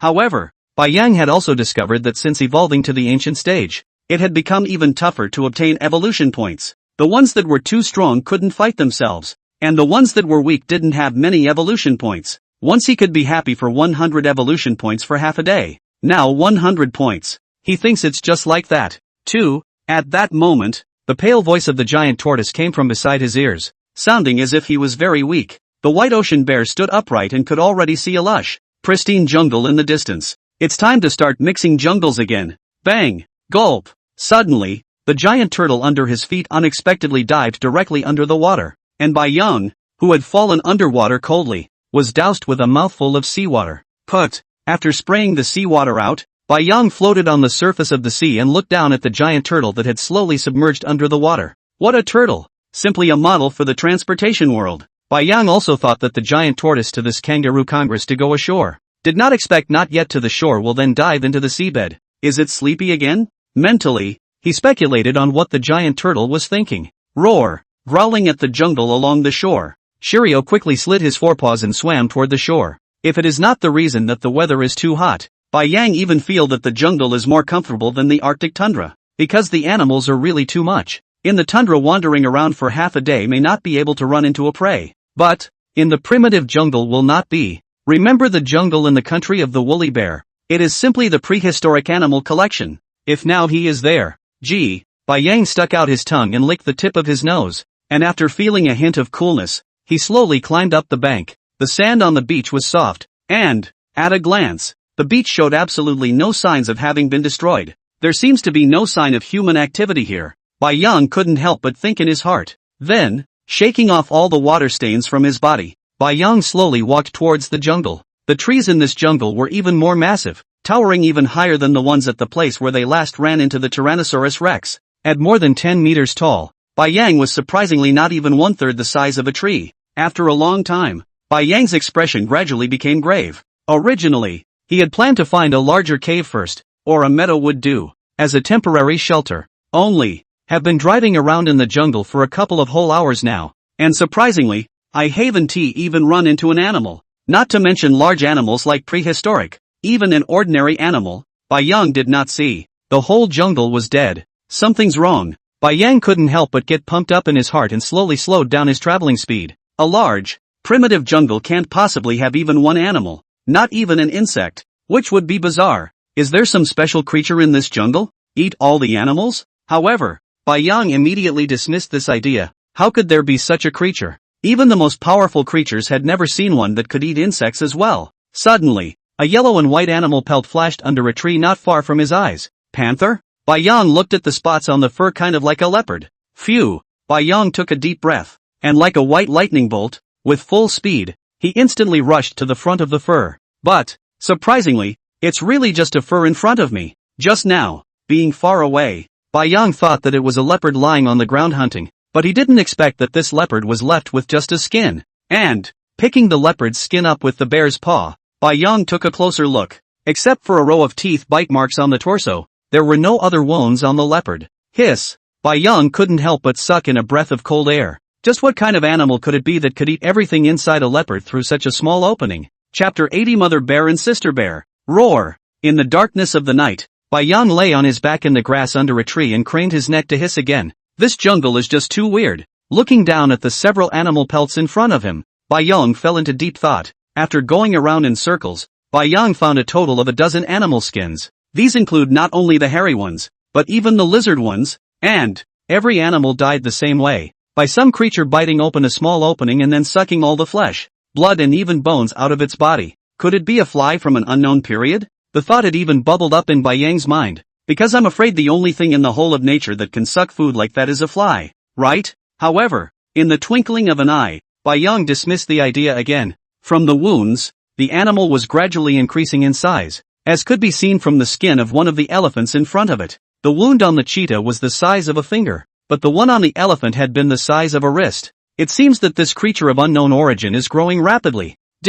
Suddenly, a thought flashed through Bai Yang's mind. Since he was able to turn into a polar bear to gain access to the system, would it be possible for others to do likewise? After all, the whole world has gone crazy now, so I'm afraid it's not that unusual if that's the case. Moonlight. A massive polar bear lay on its back, one paw humanely resting on its head, its brow furrowed. Proceed out of the jungle tomorrow and see. Bai Yang secretly decided in his heart. The seaside cannot go. The sea creatures in the sea now become a little bit to see the development of a variety of strange and horrible creatures endless. And, Bai Yang in the sea action is not as convenient as on land. But, goo, goo, goo, there was a beating sound coming from his belly, and as he got bigger, the protests from his hungry stomach became more and more like thunder each time he was hungry. The sound was just too loud. Roar! Bai Yang growled bitterly, then poked out a bare paw and rubbed his parched belly. Slowly, he closed his eyelids and began to fall asleep. I must walk out tomorrow or I'm going to starve myself to death. And I don't know what kind of assholes that did eat all the animals. Have you considered the feelings of others? Kangaroo Nation. And a Sea Kingdom. Ha ha, mommy, look at that cute little polar bear. A little girl craned her neck and kept tugging at her mom's shirt next to her, pointing with her hands and shouting at a polar bear in the huge glass bin in front of her. Aha! The woman smiled and rubbed her daughter's hair, looking up at the two polar bears inside. One was supposed to be a mama bear. However, at this time, the mama bear's body was covered with some horrible scars, and her white fur had become a little yellow and shed, and the other was a small bear, which must have been about 5 months old by the size of it. But the cub seemed to look frustrated, and every now and then looked up at all the humans in front of him with a horrified expression. Roar! Suddenly, the mother bear growled angrily and reached out her paws to gather her cubs, hissing incessantly at the humans outside the glass window. Ha ha, funny, look at the polar bear getting angry. Take a picture. However, what responded to her was the relentless jeering of a group of people. Zip! A slight blue current came from the shackles at his feet. Roar! Roar! Roar! The polar bear stood straight up bare upright and roared in anger. The human on the glass bin overhead gave a small, excited smile. Zip! The current came again. Boom! The polar bear fell to the ground gasping for air. Roar! The bear cautiously moved over and stuck out his tongue and kept licking his mama bear's face. Mama bear looked at the bear in front of her and her anger calmed down. They'd been caught here for over 1 month now, since the last time my oldest son fainted. The island underneath their body on the road sank and they fell into the water and got separated. And Mama Bear kept wandering the sea with Sister Bear, hoping to find traces of her eldest son. But, for 3 days there was no trace. The exhausted Mama Bear had no choice but to find a random shore to climb up, not expecting to be rounded up by a group of humans. Then it was on to this place, and every day she was trapped inside this big glass room, which Mama Bear had tried, and which was so thick that no matter how much she tapped on it, she couldn't do anything about it. And, a couple of men above the glass barn had put iron rings on her bare paws, and every time there was a large audience,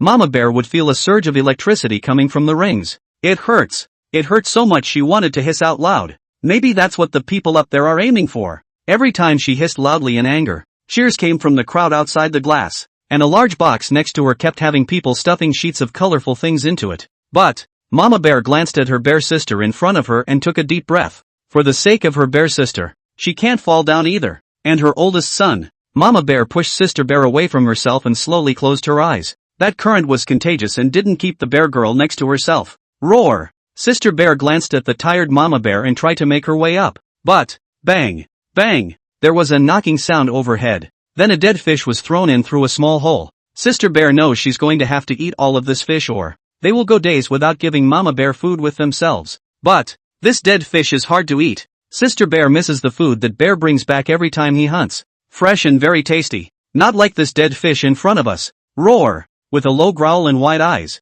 the bear girl looked at the humans clustered in front of her in front of the glass window and slowly lowered her head and began to tear into the foul-smelling fish in front of her. Ka-ching! Wow! Its teeth are so sharp. Is this what it looks like when a baby polar bear actually eats fish? Ha ha! If only we could drill fire rings like dolphins. There was a steady stream of cheers coming from outside the glass window. Gulp! With great difficulty, the bear girl swallowed the meat with the fish spikes in her mouth. Then Bear Paw quietly pushed the ripped-off meat froth underneath her. She was saving it for Mama Bear, who had very little food each day, and no meat at all. The day should be almost over. As soon as darkness fell, she was able to cozy up to Mama Bear's arms. But, exactly why? Why have their lives turned out the way they have? And why do people on glass windows keep hurting Mama Bear? Brother Bear, where on earth are you? Oh, Mama Bear actually misses you. Chapter 81, The Weird Abandoned City. Roar! Bai Yang walked through the silent jungle, growling every now and then, hoping that some animal would respond to him. But, we've been walking all morning and we haven't seen a single ant.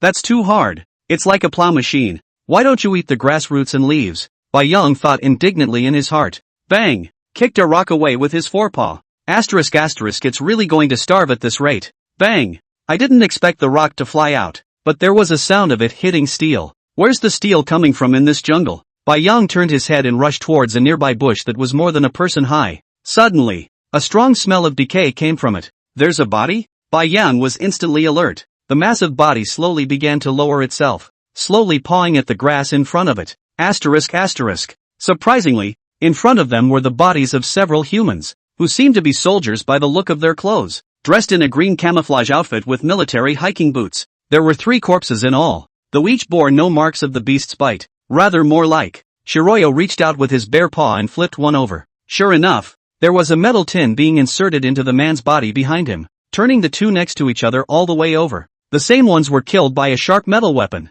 That's a little off. Bai Yang ruffled the small metal piece on the ground and stared at it for a long time. How does this thing look like an airplane part? Walking around a few bodies, he took a few steps forward again. Sure enough, there were some airplane parts scattered in front of them, but bizarrely, all of them were some kind of wood or plastic, as if they had been dismantled by a rag collector, and all the steel was gone. Asterisk asterisk. There are scavengers in this place? Bai Yang thought it was unlikely. This jungle was so big, even if someone did strip all the steel, the problem was that you had to be able to ship it out. After looking at it for half a day and not being able to see anything wrong with it, Bai Yang turned his head and walked towards a few corpses once again. Looking down once more, Bai Yang's face was grim as he proceeded on his way. Got to get out of this jungle in a hurry. It's really spooky and awesome. A good airplane shouldn't suddenly crash. That would be an attack. But over the jungle, it's supposed to be beasts that can attack airplanes. Though, whose beasts don't eat meat? They eat iron. Panda? The problem is that this is kangaroo country.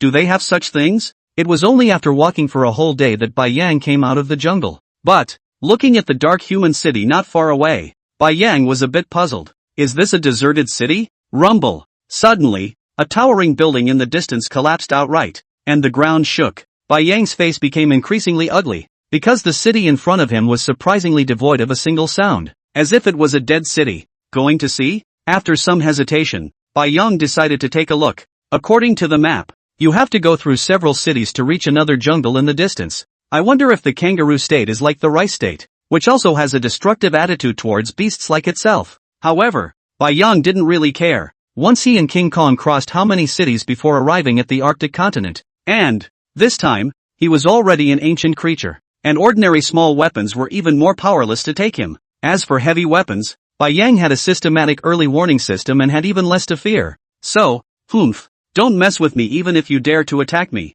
Bai Yang grunted angrily twice and slowly walked towards the city, poked out his nose and sniffed. There was a strong odor of blood throughout the city. And, asterisk asterisk. Is this a scavenger hunt hitting the city? Look at the poles next to it all knocked out and the rebar inside gone. Bai Yang couldn't help but reach out his bare paw and touch his head. It doesn't feel right all the time. Suddenly, there was a burst of gunfire from a square in the distance. Shiritsuyo slowly stepped from the road onto the ground in the square. There were a lot of soldiers' corpses lying side by side, and it was clear from here that he was afraid that something had happened in this city that he didn't understand. Otherwise, how could so many soldiers have died? Ah! Suddenly a woman's cry for help came from the distance. Bai Yang followed the sound and quietly touched it. Ah! Get off me! A white woman is pinned to the ground in a large formation by several men in tattered clothing. Pop! A bald man slapped her straight across the face, pulling out a dagger from her bag and placing it straight against her neck. She said viciously, "Keep quiet and let the big guy have his fun and forget about it. Or else."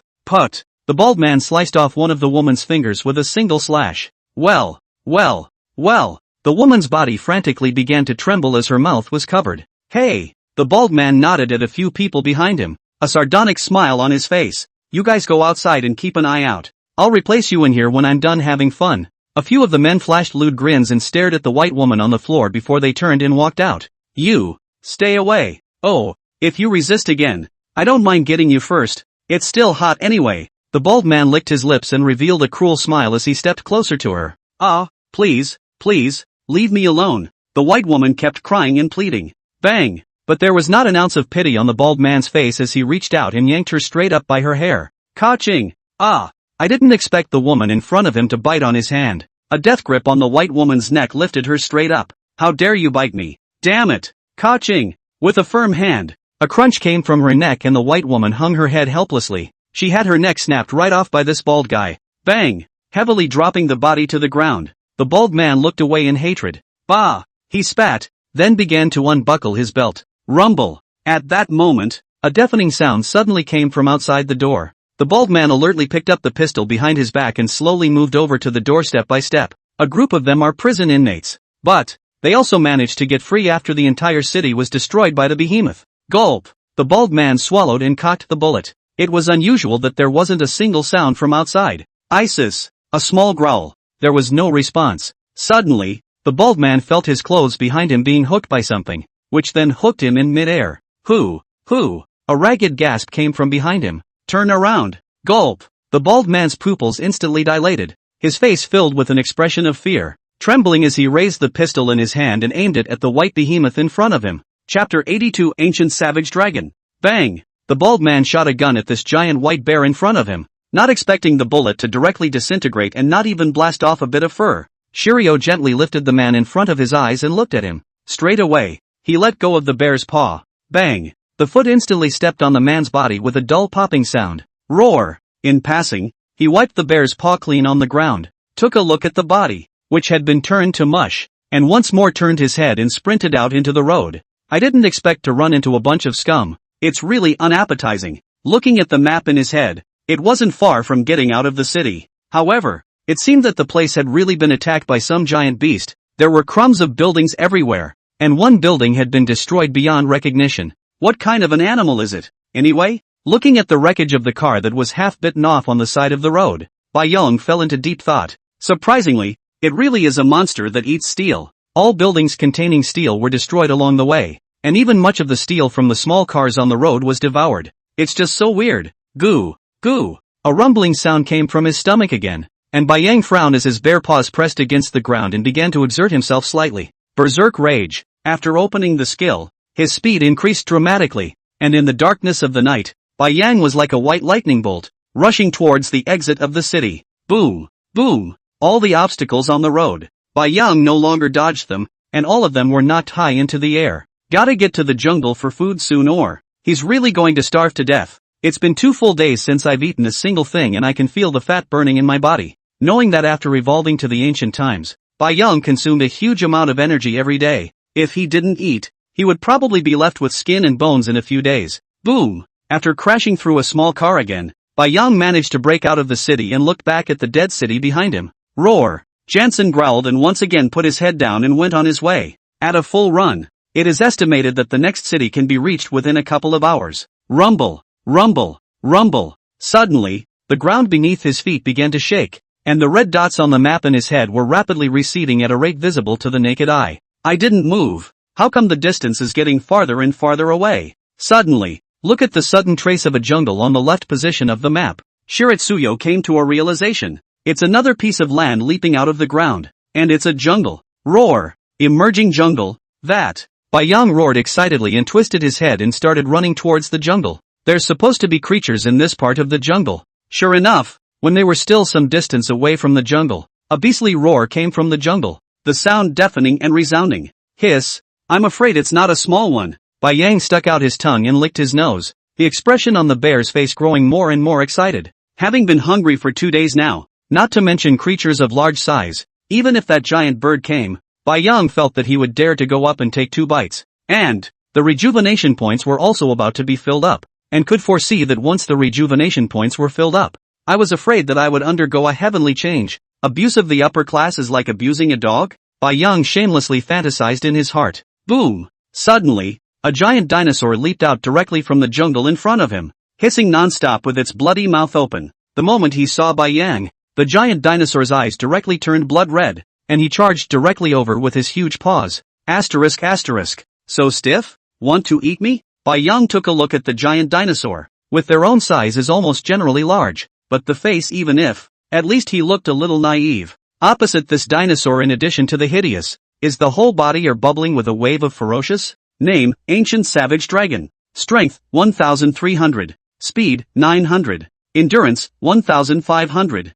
Skill, Savage Punch. Ancient Savage Dragon? It looked a bit like the Tyrannosaurus Rex, but its size was a bit taller than the Tyrannosaurus Rex, and it had a mouthful of sharp teeth in the shape of barbs, and especially all of its skin was dark gray, which was creepy to look at. Roar! However, the ancient creatures are on the same level as Bai Yang, and are not as balanced as Bai Yang in terms of strength, stamina or speed, and, for such a long time, Bai Yang had seldom run into creatures of the same rank as himself, except for running into creatures that were stronger than himself. It's the perfect day to test your strength. He roared angrily at the ancient savage dragon. Bai Yang similarly lowered his head. His bare paw violently exerted force, directly cracking the concrete ground under his feet, like a sharp arrow, rushing up at the high-speed running savage dragon. Boom! The two behemoths clashed together with a dull sound. Roar! The ancient savage dragon roared angrily at the white bear in front of it, splitting its mouth wide open, a sharp barbed tooth exposed. But Bai Yang ignored the barbarian dragon's roar and clapped his bare paws and stood up directly.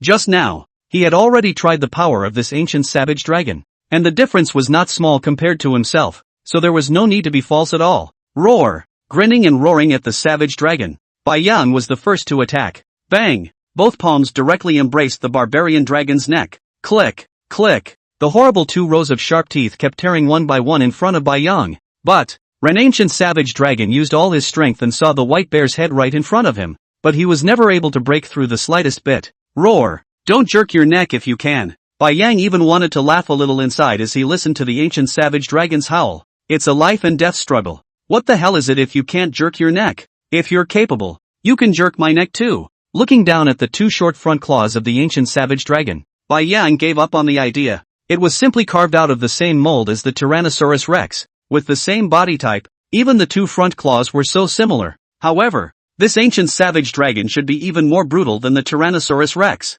Bang! Bai Yang saw the opportunity and slapped a bare paw on its head with the sound of wind. The sharp bear claws instantly ripped the flesh and skin of the savage dragon apart, bringing up a spray of blood. Roar! Feeling the pain, the ancient savage dragon roared once again, its body rapidly rotating, trying to throw Bai Yang out. But, bang! Bang! Bang! The moment Bai Yang let go of its neck, his 2 forepaws swung wildly, each claw bringing up a strip of flesh. The sharp bear claws intersected with the fleshy skin on the savage dragon's head, constantly emitting a gritty tearing sound. In just a few seconds, Bai Yang swung his sharp claws countless times. Roar! Only a miserable howl was heard from the ancient savage dragon, and one of the dinosaur eyeballs on its face was actually brought out by Bai Yang. Never ran into an opponent like this before, though none of the gouges in the head were large enough to cause any major damage, except for one eye. But this white bear's claws are too sharp. The ancient savage dragon budged. Roar! Rushing at Bai Yang, he hissed fiercely, only to see him turn his head and unexpectedly flee towards the jungle.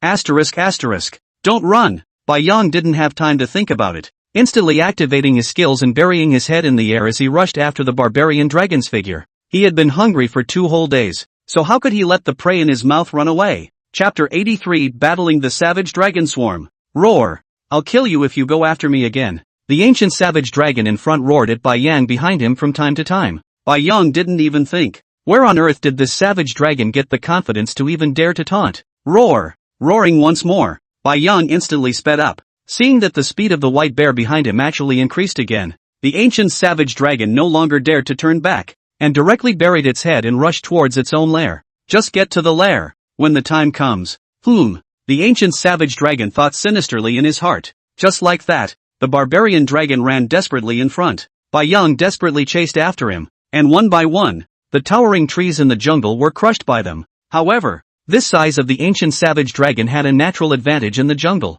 because the 2 hind legs were particularly developed and thick, and as long as there was an obstacle blocking the way in front of it, it could jump up high and fly straight through it, which was a bit difficult for Bai Yang. After chasing them all the way over here, the white bear fur on their bodies was on the verge of being dyed green. Roar! There was another tree that had fallen across the ground in front of it. Bai Yang couldn't help but slow down and similarly jumped over. But, not far away, that ancient savage dragon unexpectedly stopped running away and stood outside a cave with a condescending expression. Is this on your own turf? Bai Yang was furious when he saw that look on its face. Just after landing, he rushed towards the savage dragon with great speed. Bang! A slap directly huffed it. The ancient savage dragon shook its slightly dizzy head and stared at the white bear in front of it with one single eye in disbelief. Nima, there's no moral justice at all. Shouldn't one of us yell at the other before we start the fight? Got any common sense about animals? And, is there something wrong with this white bear's nose? Can't smell such a strong dinosaur odor here? How dare you rush right in, without any hesitation at all? The ancient savage dragon's inner thoughts at this time Bai Yang did not know, and even if he did, he would only scoff. Just kidding, and common sense for animals. Being a dinosaur like an ancient overlord you have started to run away. What kind of morality does Lousy still have with you? Ka-ching! Just in the moment when the ancient savage dragon froze, Bai Yang directly bear hugged its neck and bit on it. The entire body also leapt high into the air. Twisting his waist, Bai Yang instantly pressed his body against the savage dragon. Rumble. After Bai Yang advanced into the ancient times, his weight had long since skyrocketed, and he was no better than this ancient savage dragon in front of him, and after his huge body pressed up, he directly overwhelmed the savage dragon to the ground. Ka-ching! Tearing out a piece of blood and flesh from its neck, Bai Yang took the dinosaur skin and directly swallowed it in one bite. Once again, he lowered his head and bit down on the wound he had just made. Already, one could see the morose white bones, and with another bite, I'm afraid that this ancient savage dragon would no longer have any room for resistance. Ka-ching! Just before Zhang Kai's chest could get next to the neck of the ancient savage dragon, there was a sudden pain in his back. Looking back, ***. Surprisingly, there were several ancient savage dragons standing behind them, and although they were not as terrifying in size as the one in front of them, they were not too far apart. Naya, this is running into a dinosaur nest. This dinosaur is even a herd animal. Roar! Feeling the pain coming from his back once again, Bai Yang couldn't think about it in detail. System repair. Hurriedly using the system to start repairing it, he instantly jumped off the ancient savage dragon underneath him and took a bite on its head. Ka-ching! The sound of bones breaking rang out, and the skull of this ancient savage dragon was actually directly bitten by Bai Yang. Bang! After heavily dropping it on the ground, Bai Yang kept gasping for air, his eyes coldly staring at the several ancient savage dragons in front of him. Roar! Roar! Roar! Suddenly, all the savage dragons in front of them roared in unison, and they all leapt high into the air, lunging towards Bai Yang. Electricity! Bai Yang's huge body moved sensitively, rolling on the ground and dodging. Bang! Unexpectedly, the moment an ancient savage dragon landed on the ground, it directly lashed out at Bai Yang with its tail. A white light flashed from the thorn battle armor on his body, and Bai Yang quickly climbed up from the ground, then rushed to pounce on this savage dragon. He could tell it was the same one that had just bitten him in the back. It took a full 100 of his evolution points to repair the wound. Can this be tolerated? You're not so big? I'll kill you all today. Roar! Bai Yang hissed, his huge body directly knocking this ancient savage dragon in front of him out. Bang! Wheeling round the bear's paw to call on the other's head, he was similarly wheeled to the ground by Bai Yang. The three ancient savage dragons beside them, looking at the ferocious appearance of this white bear in front of them, forgot to attack for a moment and froze in place. Roar! They froze in place, and Bai Yang wouldn't let go of this great opportunity. Xiongli stood up and directly pounced on this savage dragon in front of him. This time, Bai Yang no longer tore at the neck, but opened his bloody mouth and took a bite at its mouth. Ka-ching! The tremendous biting force unexpectedly directly bit off half of this savage dragon's mouth. Bah! Spitting viciously aside, Bai Yang once again lowered his head and bit at its throat. Bang! Blood splattered everywhere. The barbarian dragon's throat was actually allowed to be directly ripped out by Bai Yang. Both eyes rolled over, and he didn't even scream before he died. Bai Yang instantly turned around and viciously stared at the four ancient savage dragons in front of him, one step closer to the past. Roar! Roar! Roar! Stay back! Stay back! The several ancient savage dragons in front of them started hissing in panic and slowly fell backward step by step. The white bear in front of me was just too ferocious. Not only did he crush the leader's head with a single bite, but even the other adult savage dragon was bitten to death by him without resisting at all. Who? Bai Yang kept gasping for air, and blood beads kept dripping from his body. And from a distance, it really looked as if he was a blood-bathed devil bear. Baring his teeth, he glared at the few savage dragons in front of him. Woo! Unexpectedly, the several savage dragons in front of him even made a sound similar to crying and directly turned their heads and ran away. Bai Yang didn't pursue this time. There were already two ancient savage dragon corpses on the ground, which was completely enough for him to feed himself, and he might not even be able to finish it. Bang! Sitting directly in front of the corpse of an ancient savage dragon, Bai Yang stretched out his paw to hug its neck and began to nibble on it bite by bite. Ding! Congratulations to the host for successfully feeding on the ancient savage dragon. Plus 300 evolution points. Ding! Congratulations to the host for successfully feeding on the ancient creature savage dragon. Plus 10 reward points. Current reward points 84. 5 out of 100. Crunch! Crunch! A sound of chewing bones traveled from here into the distance. Not far away, within a swamp, as if smelling blood, a pair of blood-red eyes slowly lit up. Chapter 84, The Incomparable Ancient Charcoal Beast. Crunch! Crunch! Gulp! Bai Yang kept tearing at the corpse of the ancient savage dragon on the ground. The one in front of him was already about to be gnawed clean by him, except for the part of the internal organs that he hadn't eaten. The two thick dinosaur legs had already entered his stomach. However, after revolving far into the past, the stomach seemed to be a bottomless pit, and a dinosaur of such a large size was not even half full. Roar! Getting up from the ground, Bai Yang wiggled his ass to the side of the other one and reached out his bare paw to slice open the skin of the brute dragon, revealing the bright red dinosaur flesh. Gulp! Swallowing the saliva in his mouth, Bai Yang once again wolfed down his food. Ka-ching! Ka-ching! Ka-ching! Suddenly, Bai Yang's mouth stopped moving, but the sound of chewing is still constant. I'm out of chew. Turning his head, he saw that it was actually a huge hippo-like creature that was munching on the dinosaur's innards that Bai Yang had just dropped. Roar!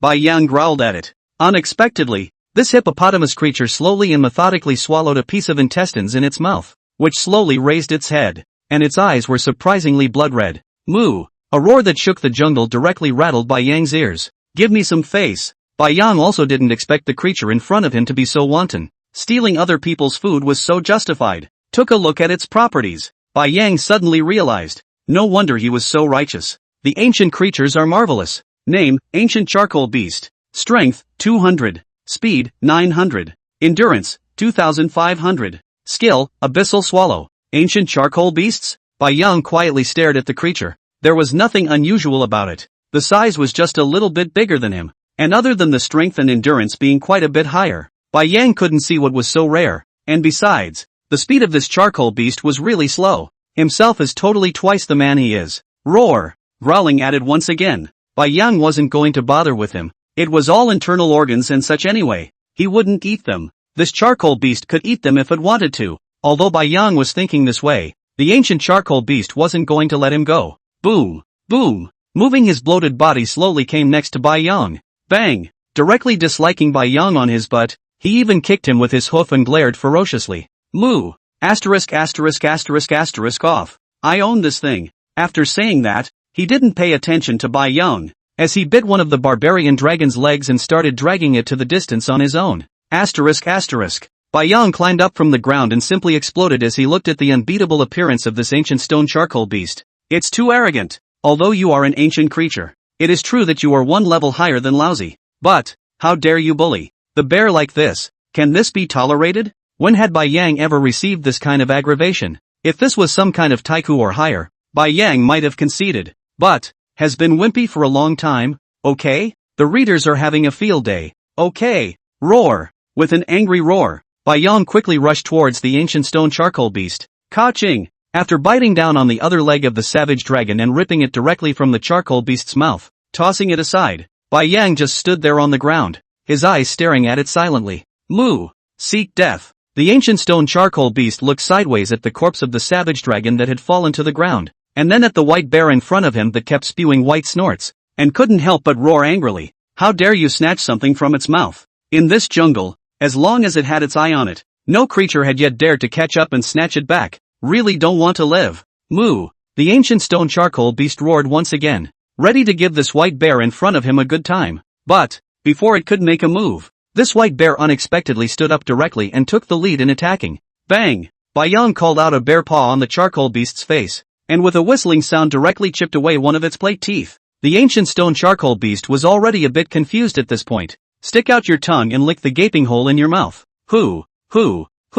Bai Yang could tell that the charcoal beast's nostrils were constantly spewing out sword chi, and its chest was all heaving violently. However, isn't this ancient stone charcoal beast getting old? How long has this been going on? I haven't seen an attack. It just keeps brewing. Bang! Bai Yang huffed it again. Moo! Suddenly, the ancient stone charcoal beast in front of him opened its mouth wide and instantly came to an unimaginable situation. Ka-ching! Bai Yang took a few steps back with a horrified look on his face before he managed to dodge the huge mouth. Is this the skill of that abyssal giant swallow? That's too scary. The mouth of the ancient stone charcoal beast opened to such an extent that it could even directly swallow half of Bai Yang's body. No wonder he dares to be so arrogant. But, with such a slow speed, Bai Yang is not weak at all, and just now he was only coldly surprised. Roar! With a hiss, he flew directly to the side of the ancient charcoal beast and opened his huge mouth to bite it on the rump. Ka-ching! Sharp bare teeth directly and viciously pierced its flesh. Bang! However, the charcoal beast had immense strength and was quite a bit taller than Bai Yang, and with the pain in its hips, it only swung its body violently, instantly throwing Bai Yang away. Moo! Once again, he opened his huge mouth and tried to swallow the white bear on the ground in one gulp. Hiss! After taking a deep breath, Bai Yang rolled on the ground to avoid the giant mouth and climbed up. Ka-ching! Another bite on the other side of the ancient charcoal beast's rump. Moo! The charcoal beast that ate the pain was as if it had gone crazy. Its buttocks kept flinging. Just like this, Bai Yang is going to be thrown out by it every time it bites down. But the ancient charcoal beast also can't take Bai Yang in the slightest way. It couldn't figure out how this white bear in front of it could be so flexible when it was obviously about the same size as itself. Moo!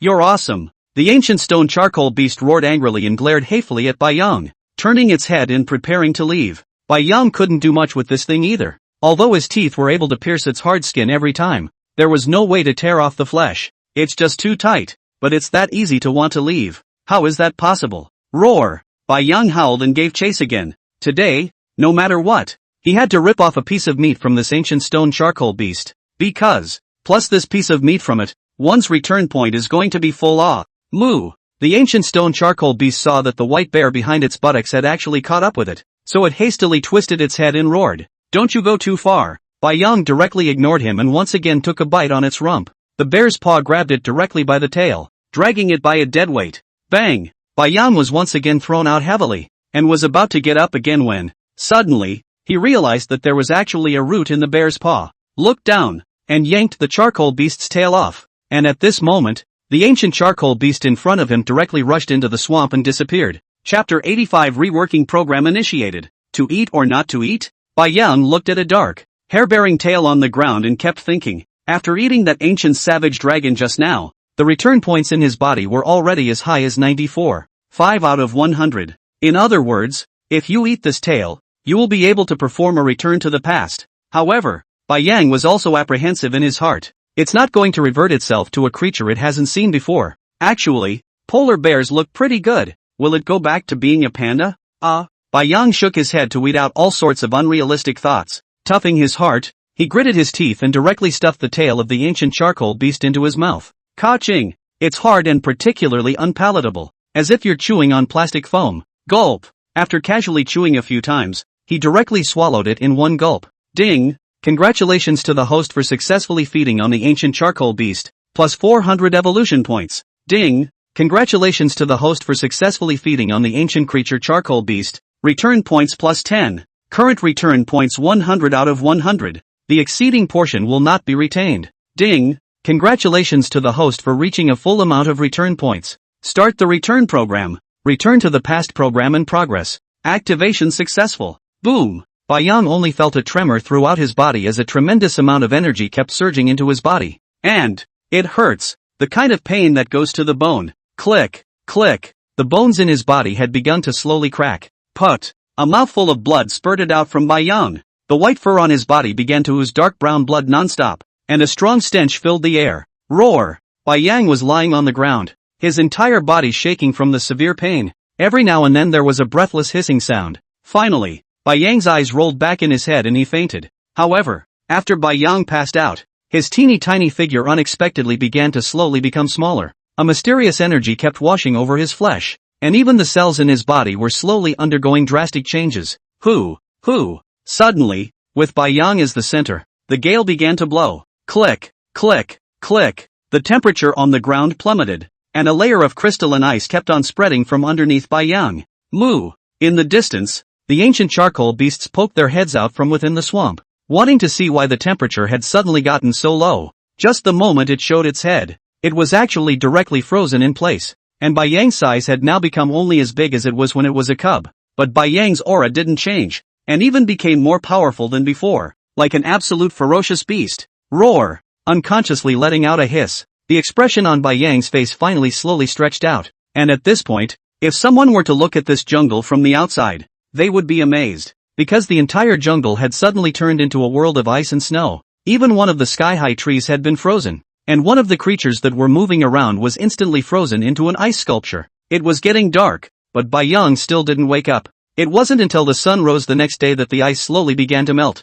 Roar! Bai Yang growled and rose from the ground, stretching. Suddenly, he froze directly in place. Asterisk asterisk. Did it change places again? Looking at the world of ice and snow in front of him, Bai Yang was directly confused. But, how did old man get so small? Upon seeing his own body, Bai Yang even yelled out, easy, easy, stroke it. He ate the tail of the ancient charcoal beast, and then the rejuvenation point was enough, and the rejuvenation program was activated. But, because it hurt too much, he fainted. and then woke up like this. This is a bear? Isn't that a damn pitiful thing to do? In a hurry, he brought up the system in his head. Host, Bai Yang. Species, Russian Wrangel Island Western Alaska Group, Ancient Ice Warrior. Strength, 4,800. Speed, 300. Endurance, 4,500. Defense, 4,300. Normal skills, Berserk Rage. Thorn War Armor. Return to the ancient skills, Prancing Ice Mixed Heavenly Body, can freely convert the size. The smallest is Polar Bear Cub. The largest is the current level Limit Body. Insane Cold Spikes, can convert hairs into ice spikes to shoot out. Talent, Phantom Words. Evolution points, 0. Return points, 0 out of 100. I'm sprouting. After Bai Yang looked at the system panel, he kept letting out a frantic growl inside. It's a step up. I didn't realize that Return to Antiquity had added so many attributes the first time. All the attributes have almost doubled. And Bai Yang felt that I'm afraid the world was really heading in an unknown direction. How else would the skills appear in metaphysical fiction? A body that gets bigger and smaller at will. Chilling spikes. Meaning all his white bear fur can be used as a weapon? After a long time, it took Bai Yang a moment to slowly calm down his excitement. It's really been suffocating for too long. Now if we run into those Taiku creatures, we shouldn't have to run away anymore. Nope, you're only at the Far Cry stage yourself. By the time he evolved again, wouldn't that be a bigger size, plus powerful skills? It's invincible. However, looking at the evolution points that had already gone to 0, Bai Yang had another bout of egg pain. The evolution points that he had managed to accumulate with great difficulty were all of a sudden empty again. And it's surprising that the next Return to Antiquity requires 100 points. Taking a deep breath, Bai Yang looked up at the jungle of the ice world. I'm afraid that this jungle can become like this, and I can't get away from my own return to the ancient world. Ancient Ice Fighter. That's a terrible name. While inwardly slandering the name, Bai Yang slowly climbed up and began to walk towards the outside of the jungle. Bang! Looking at the various animals that had frozen into ice sculptures, Bai Yang stretched out his claws and patted them. I didn't realize that it would just turn into a pile of ice. Even the animals inside. Can I eat? Bite into a mouthful of animal ice and swallow it. After half a day, the system didn't sound after the beep. So it seemed that these prehistoric animals frozen into ice sculptures weren't able to add evolution points. Goo! Goo! The stomach growled again. Bai Yang was now maintaining the size of a small bear, and with the addition of Berserk Rage, when he ran, he directly left a white residual shadow on the ground. Goo! With Bai Yang running at full speed, he arrived in front of the last city in just half a day. There was a constant rumbling in his stomach. Bai Yang rubbed his belly and smashed his mouth twice as he looked at an ocean kingdom in the distance. Want to go get something to eat? While he was thinking about it, rumble, rumble, rumble, a towering building collapsed in the distance. Goo! A creature that was all silver-colored as if it were a lizard actually flew through the sky and proceeded to knock over a nearby building once again. Bai Yang looked at the lizard for a long time. This was at the very least an ancient creature, and it wasn't weak, with a size several times larger than he was at his peak. Chapter 86, Mama Bear. Rumble. Building after building was knocked over by this lizard-like creature, but the lizard didn't seem to be interested in the crowds running on the ground. Instead, it was only when Bai Yang watched the lizard swallow a huge steel billboard that he reacted. I'm afraid those cities up ahead are the work of this lizard. Surprisingly, they eat steel. So that helicopter in the jungle was also the work of this creature? Raising his head to look at the lizard that kept gliding in the sky, Bai Yang frowned. There was no necessary need for it. And Bai Yang didn't want to get into a conflict with the creature. It's been so long since I became a polar bear that I've long since looked down on the underdog. I'm afraid that if you're too kind-hearted in nature, you won't live long. Not to mention that this is within the kangaroo country. And if it was in China, seeing this monster rampaging around like this, maybe Bai Yang would have stood up for himself. But Kangaroo Nation, oh, it's none of his business if he dies out. Goo! Goo! A drumming sound came from his stomach once again. And after taking a look at the Ocean Kingdom sign, Bai Yang slowly walked inside. If only there was a whale, or a shark. At this time, the Ocean King's country has been a big mess. Cries for help were endless. The crowd kept running around. No one cares at all about a tiny polar bear. And even if you saw it, who's in the mood for a runaway polar bear now? It's important to run for your life. Shiritsuyo stood quietly in front of the map of the marine park and took a look at the animal logos on it. It's amazing that there are polar bears in this marine park. But, staring quietly at the photo for a long time, Bai Yang thought how these two polar bears were so familiar. Could it be Mama Bear and Sister Bear? Suddenly, the idea flashed through his mind. However, immediately after that Bai Yang shook his head mockingly. The last time he woke up in a coma he was in the rice continent. It was too far away from here. How could Mama Bear and Sister Bear come here? If you're on your way, you can go save them. They're a race after all. Bai Yang thought in his heart. He was going to the oceanarium with the great white sharks, and happened to pass by the polar bear exhibit. Bai Yang just leisurely walked through the ocean kingdom, and although the humans beside him all looked at him with expressions of surprise, none of them made any stops, and all of them started rushing towards the door. Puff! A few minutes after jumping into a nearby pool, Bai Yang climbed up with a seal in his mouth. Ka-ching! Just as grandly, the bear sat down and began to devour it. There are advantages to having a small body and being able to enjoy smaller animals like seals again. Although there is no feeling at all after swallowing the whole all, Bai Yang misses the taste of seals. Boom! The roaring collapse in the distance continued. Bai Yang looked up and saw that the silver lizard was still crashing through the building, devouring all the metal. It's kind of awesome. Shiryo stared at it for a few moments, wriggling his butt off the ground. It's almost time to arrive at the location of the oceanarium. Fill up your stomach as soon as possible. It's better not to start a conflict with this lizard if you can. Roar! Suddenly, a miserable cry came from not far away. Bai Yang's brow furrowed. Sister Bear? If I'm not mistaken, that should have been the name the voice called just now. Roar! Bai Yang's whole body began to tremble unceasingly as he thought about the picture he had just looked at.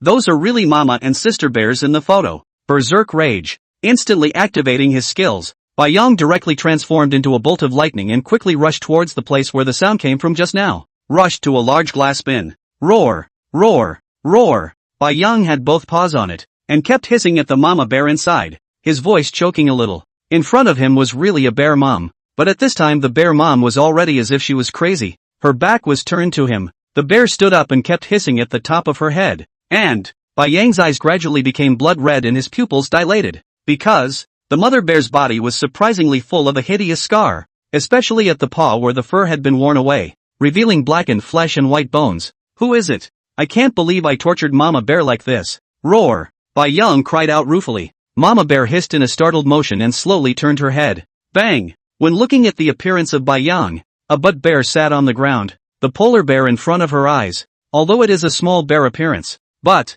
the smell of her eldest son she is impossible to forget. It is indeed her eldest son is right. Woo! Woo! Mama Bear let out a low sob. But then the Mama Bear opened her mouth wide and roared at Bai Yang without stopping. Roar! Roar! Go! Go! Go! Zip! Zip! Zip! Suddenly, a blue arc of electricity appeared under the feet of Mama Bear, directly electrifying her and paralyzing her on the ground. And above the glass window, there is a huge metal frame slowly released at this time. Roar! Next to it, in a metal frame, there was a small polar bear slumped disheveled on the ground. Surprisingly, a bear sister. Ha! Ha! Ha! Bai Yang lowered his head. His chest rose and fell unceasingly, and a low, hoarse hiss escaped from his mouth. Humans! Humans! Damn it! I can't believe I tortured Mama Bear, Sister Bear, like this. Quick! Why is there a baby polar bear at the bottom? Hurry up and grab it! At that moment, several men in black protective suits above them kept pointing at the small polar bear outside the glass bin. Suddenly, roar! With a roar that resounded through heaven and earth, a ceramic statue of a polar bear next to it shattered in response to the sound, and was actually shattered alive by Bai Yang's voice. Immediately after, a pair of bloodthirsty eyes opened, and a terrifying pressure exploded from this polar bear. Roar! Bai Yang's body began to surge, and in the blink of an eye, it plummeted to 20 meters tall. Ka! A bear paw shattered the glass bin directly in front of him, and Shiritsuyo poked his head inside to the Mama Bear's side. Reaching out with his sharp paws, he ripped the metal chain from under Mama Bear's feet and gently stroked her shivering form. Roar! Mama Bear, don't be afraid. After unceasingly soothing Mama Bear with her voice and gently propping her up and slowly placing her on the ground, the white ocean bear stood upright. Ka-ching! Hooking the metal frame containing the bear girl down, he nodded at the bear mom at his feet and began to walk towards the door position. Taking a sideways glance at the several people who had already frozen in place, Bai Yang's eyes flashed with a touch of ruthlessness. Let you live a little longer. First, we settled the Mama Bears and the girls in the doorway position. And then, put. Bai Yang directly ignored the crowd in front of him, and every time his foot landed, a few people would be trampled by him. Boom! Reaching out with his bare paw, he closed the metal gates of the Ocean Kingdom, then pushed the statue next to him down. Bai Yang took a deep breath and turned his head to look at the panicked crowd in front of him. Roar! Yang Tian roared. The bear stood up and directly pounced. To have tortured Mama Bear and the girls like this, even if the entire city was razed to the ground, it wouldn't be able to quell Bai Yang's anger at this point. Chapter 87, Crazy Abuse.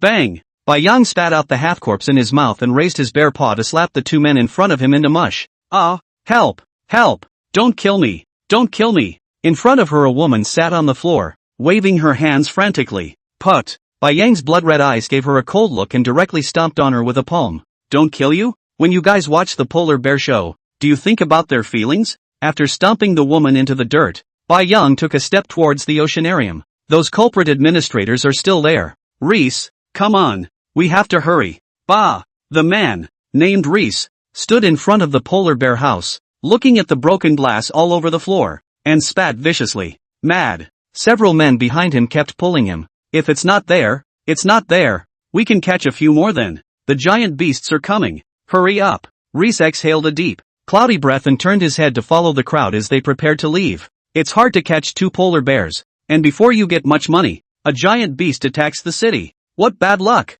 If I had known, I might as well have killed both of them. The pelts would still be worth a lot of money. Rumble, rumble, come on up. The helicopter cost us a fortune to find. Looking at the helicopter in front of him, Reese glanced back somewhat reluctantly. The eyes of that giant polar bear just now were very human. If you can catch a polar bear giant like this, then they're definitely going to post it. Soon, everyone got on the plane. Taking off, the pilot growled and the helicopter began to slowly lift off. But only 10 meters into the air, the helicopter began to shake incessantly. The pilot looked back and was scared out of his wits that there was a massive polar bear behind him hooking the airplane with its paw. Ka-ching! Bai Yang directly yanked the helicopter down, moving gently for fear of crushing it. It would be a real bargain for you guys if it blew up. The sharp bear's paw cut right through the helicopter's shell, revealing the same staff that had just been at the polar bear house. Shiryu grinned a bearish grin. Straight away, he lifted one of the foremost heads by squeezing it in his bare paw. Slowly put it in front of your eyes and look at it. Bang! Like a bursting watermelon. This person's head unexpectedly allowed Bai Yang to directly pinch and burst, with all kinds of red and white liquids flying horizontally and exploding everywhere. Gently laying this body out, Bai Yang once again stuck his bare paw inside the helicopter. Ah! Don't!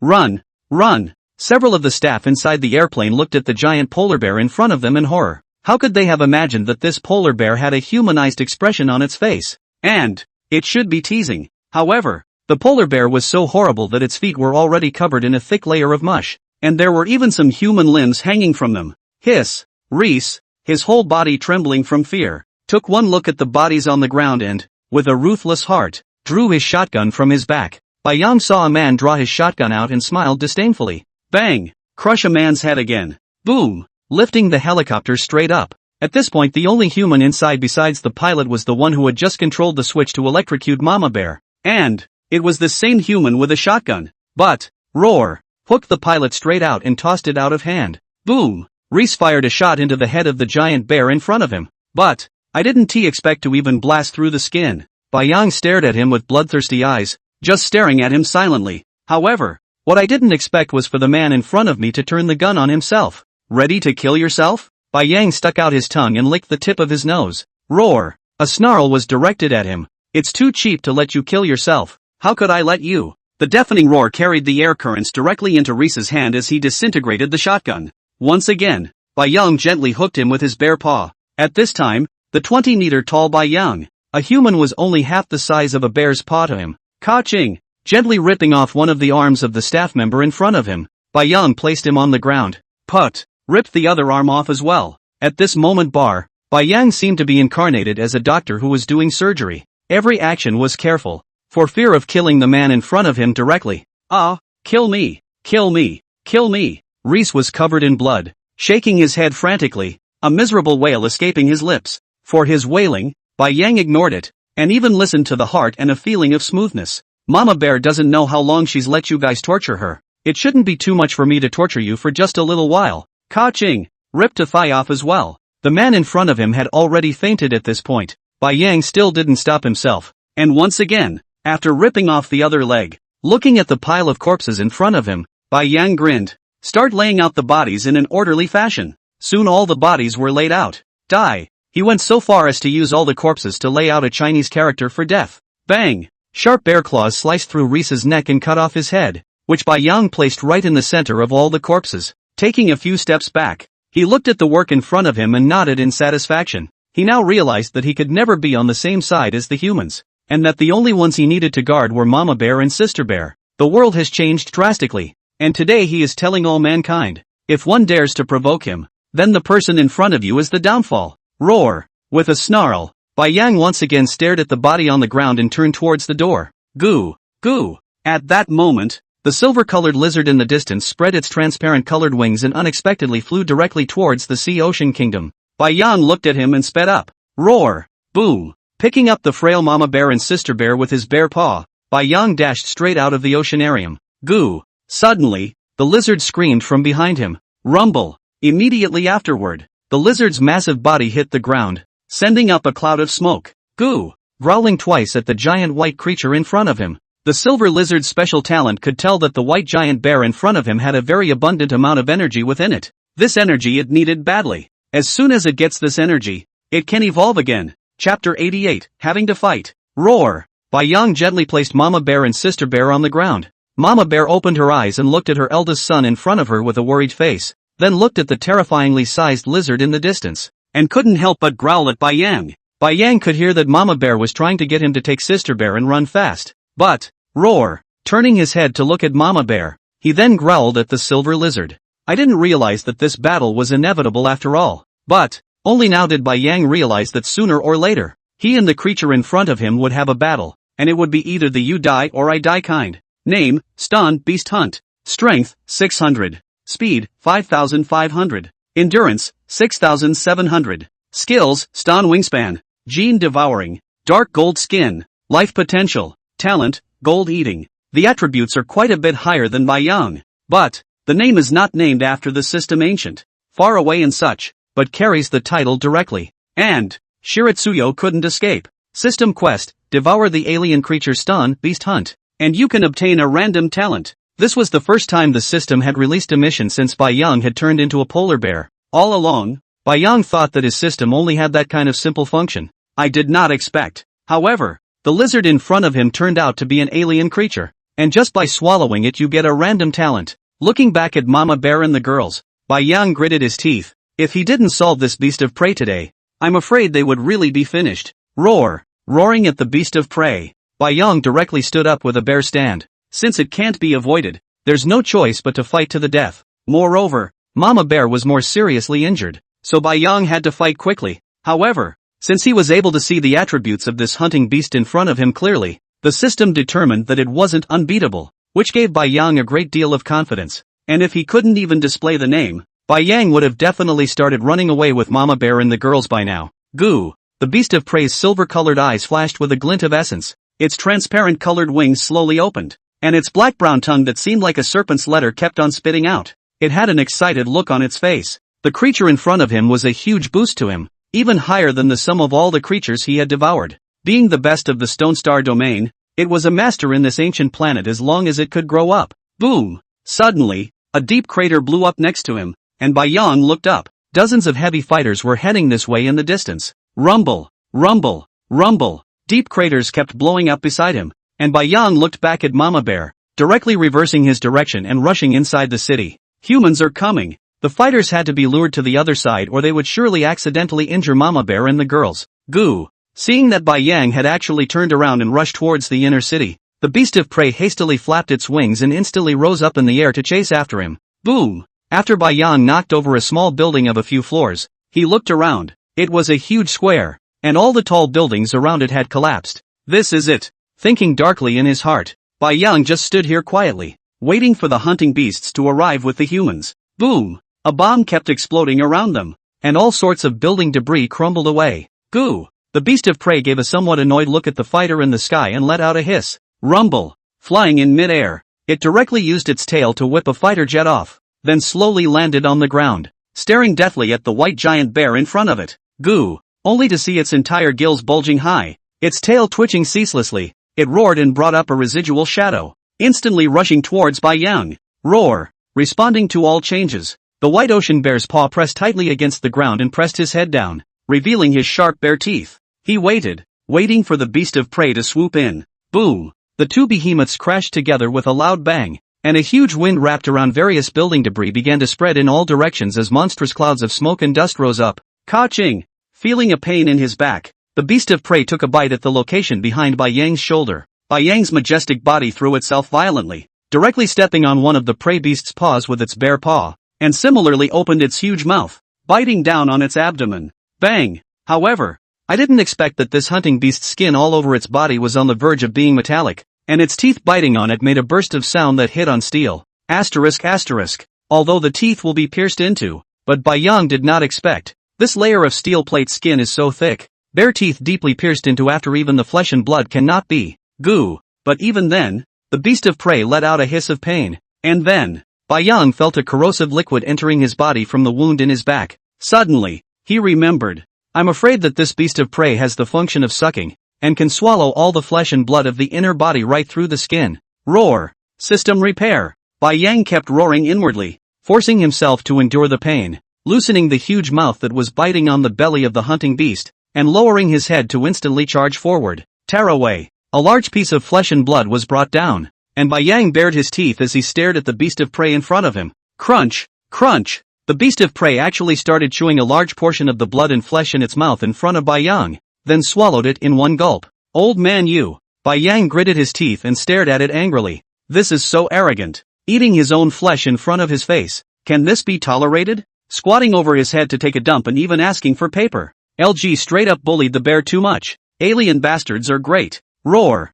With a furious roar, Bai Yang was like an armored chariot, charging directly at the silver hunting beast. Ka-ching. With a bite on its back, Bai Yang stretched out his bare paw and directly bear-hugged the hunting beast's body, wanting to pick up its entire body. Rip! A piece of flesh was once again ripped off by it on his chest, and Bai Yang was unmoved by the power of twisting his waist. Get thee up! Instantly, he scooped up the beast of prey beneath him. Boom! After slamming heavily on the ground, Bai Yang twisted his head and took a bite at its neck. After spelling out several bites, Bai Yang realized that the weak point of this beast of prey should be in the gills above the neck, where the metal-hard skin was the weakest. Ka-ching! Goo! Sure enough, after biting into it, one could feel a foul-smelling green juice gushing into his mouth. Bai Yang was ruthless, and his giant teeth exerted force once again. Bang! Straight away, the metallic skin at the lizard's gills was ripped off with hardened skin. Crunch! Crunch! Again in its face, chewing a few bites and swallowing. Ding! Congratulations to the host for successfully feeding on Stun Beast Hunt,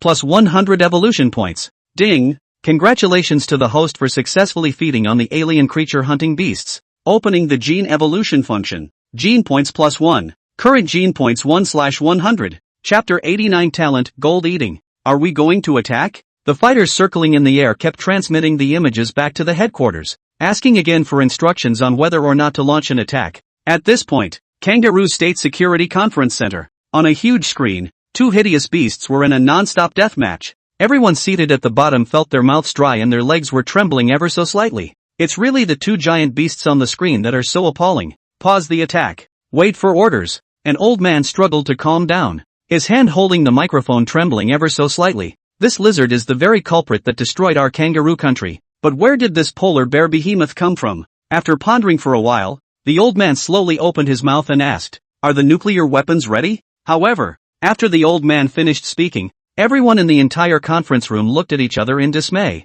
not daring to pick up the words. Say something. The old man looked a little impatient. Ready, ready, but I'm afraid the people in that area will be afraid once the nukes are unleashed. Humph. The old man grunted coldly and waved his hand, once again looking up at the two giant beasts on the big screen. Wiping out the behemoths will inevitably come at a cost. And, as these behemoths won't be very intelligent, we're just going to use a nuclear weapon to shock them into submission. As for the radiation in the future, Rice has promised us that it will help us make this place independent. It won't affect ordinary people. Moreover, now that the land resources have increased, and the behemoths will be wiped out, when the time comes, as long as it holds a large amount of land resources, all the costs will be worth it. Roar. At that moment, a deafening roar came out of the screen. The crowd looked up and sucked in a breath of cold air. That polar bear even bit off the silver lizard's body. But the silver lizard's vitality is even horrible to this situation. Half of the body is broken unexpectedly, did not die. Roar. Bai Yang roared with blood all over his body. The hunting beast in front of him had already had half of his body bitten off. But, similarly, the injuries on Bai Yang's body weren't light either. His chest broke a big hole that was deep enough to be seen in the bone. And after a big battle, 50,000 evolution points were surprisingly all used to repair it. Goo! The lizard dragged half its body and kept moving. The giant bear in front of us is creepy and it had never seen a creature with such a tenacious life force before, and would rather have 10 bites from him. This giant bear would tear a piece of flesh from his body. Goo! The beast of prey once again let out a strange cry from its mouth, and light began to shine from the 2 horns on top of its head. A silvery gray smoke rose. The beast hunt's body unexpectedly began to slowly repair. Bai Yang watched as flesh buds began to grow on its massive wound. But, instead of silver gray metallic skin, the skin that grew out became dark green lizard skin. It seems like this beast hunt should be about to run out of energy as well. However, Bai Yang was also exhausted at this point,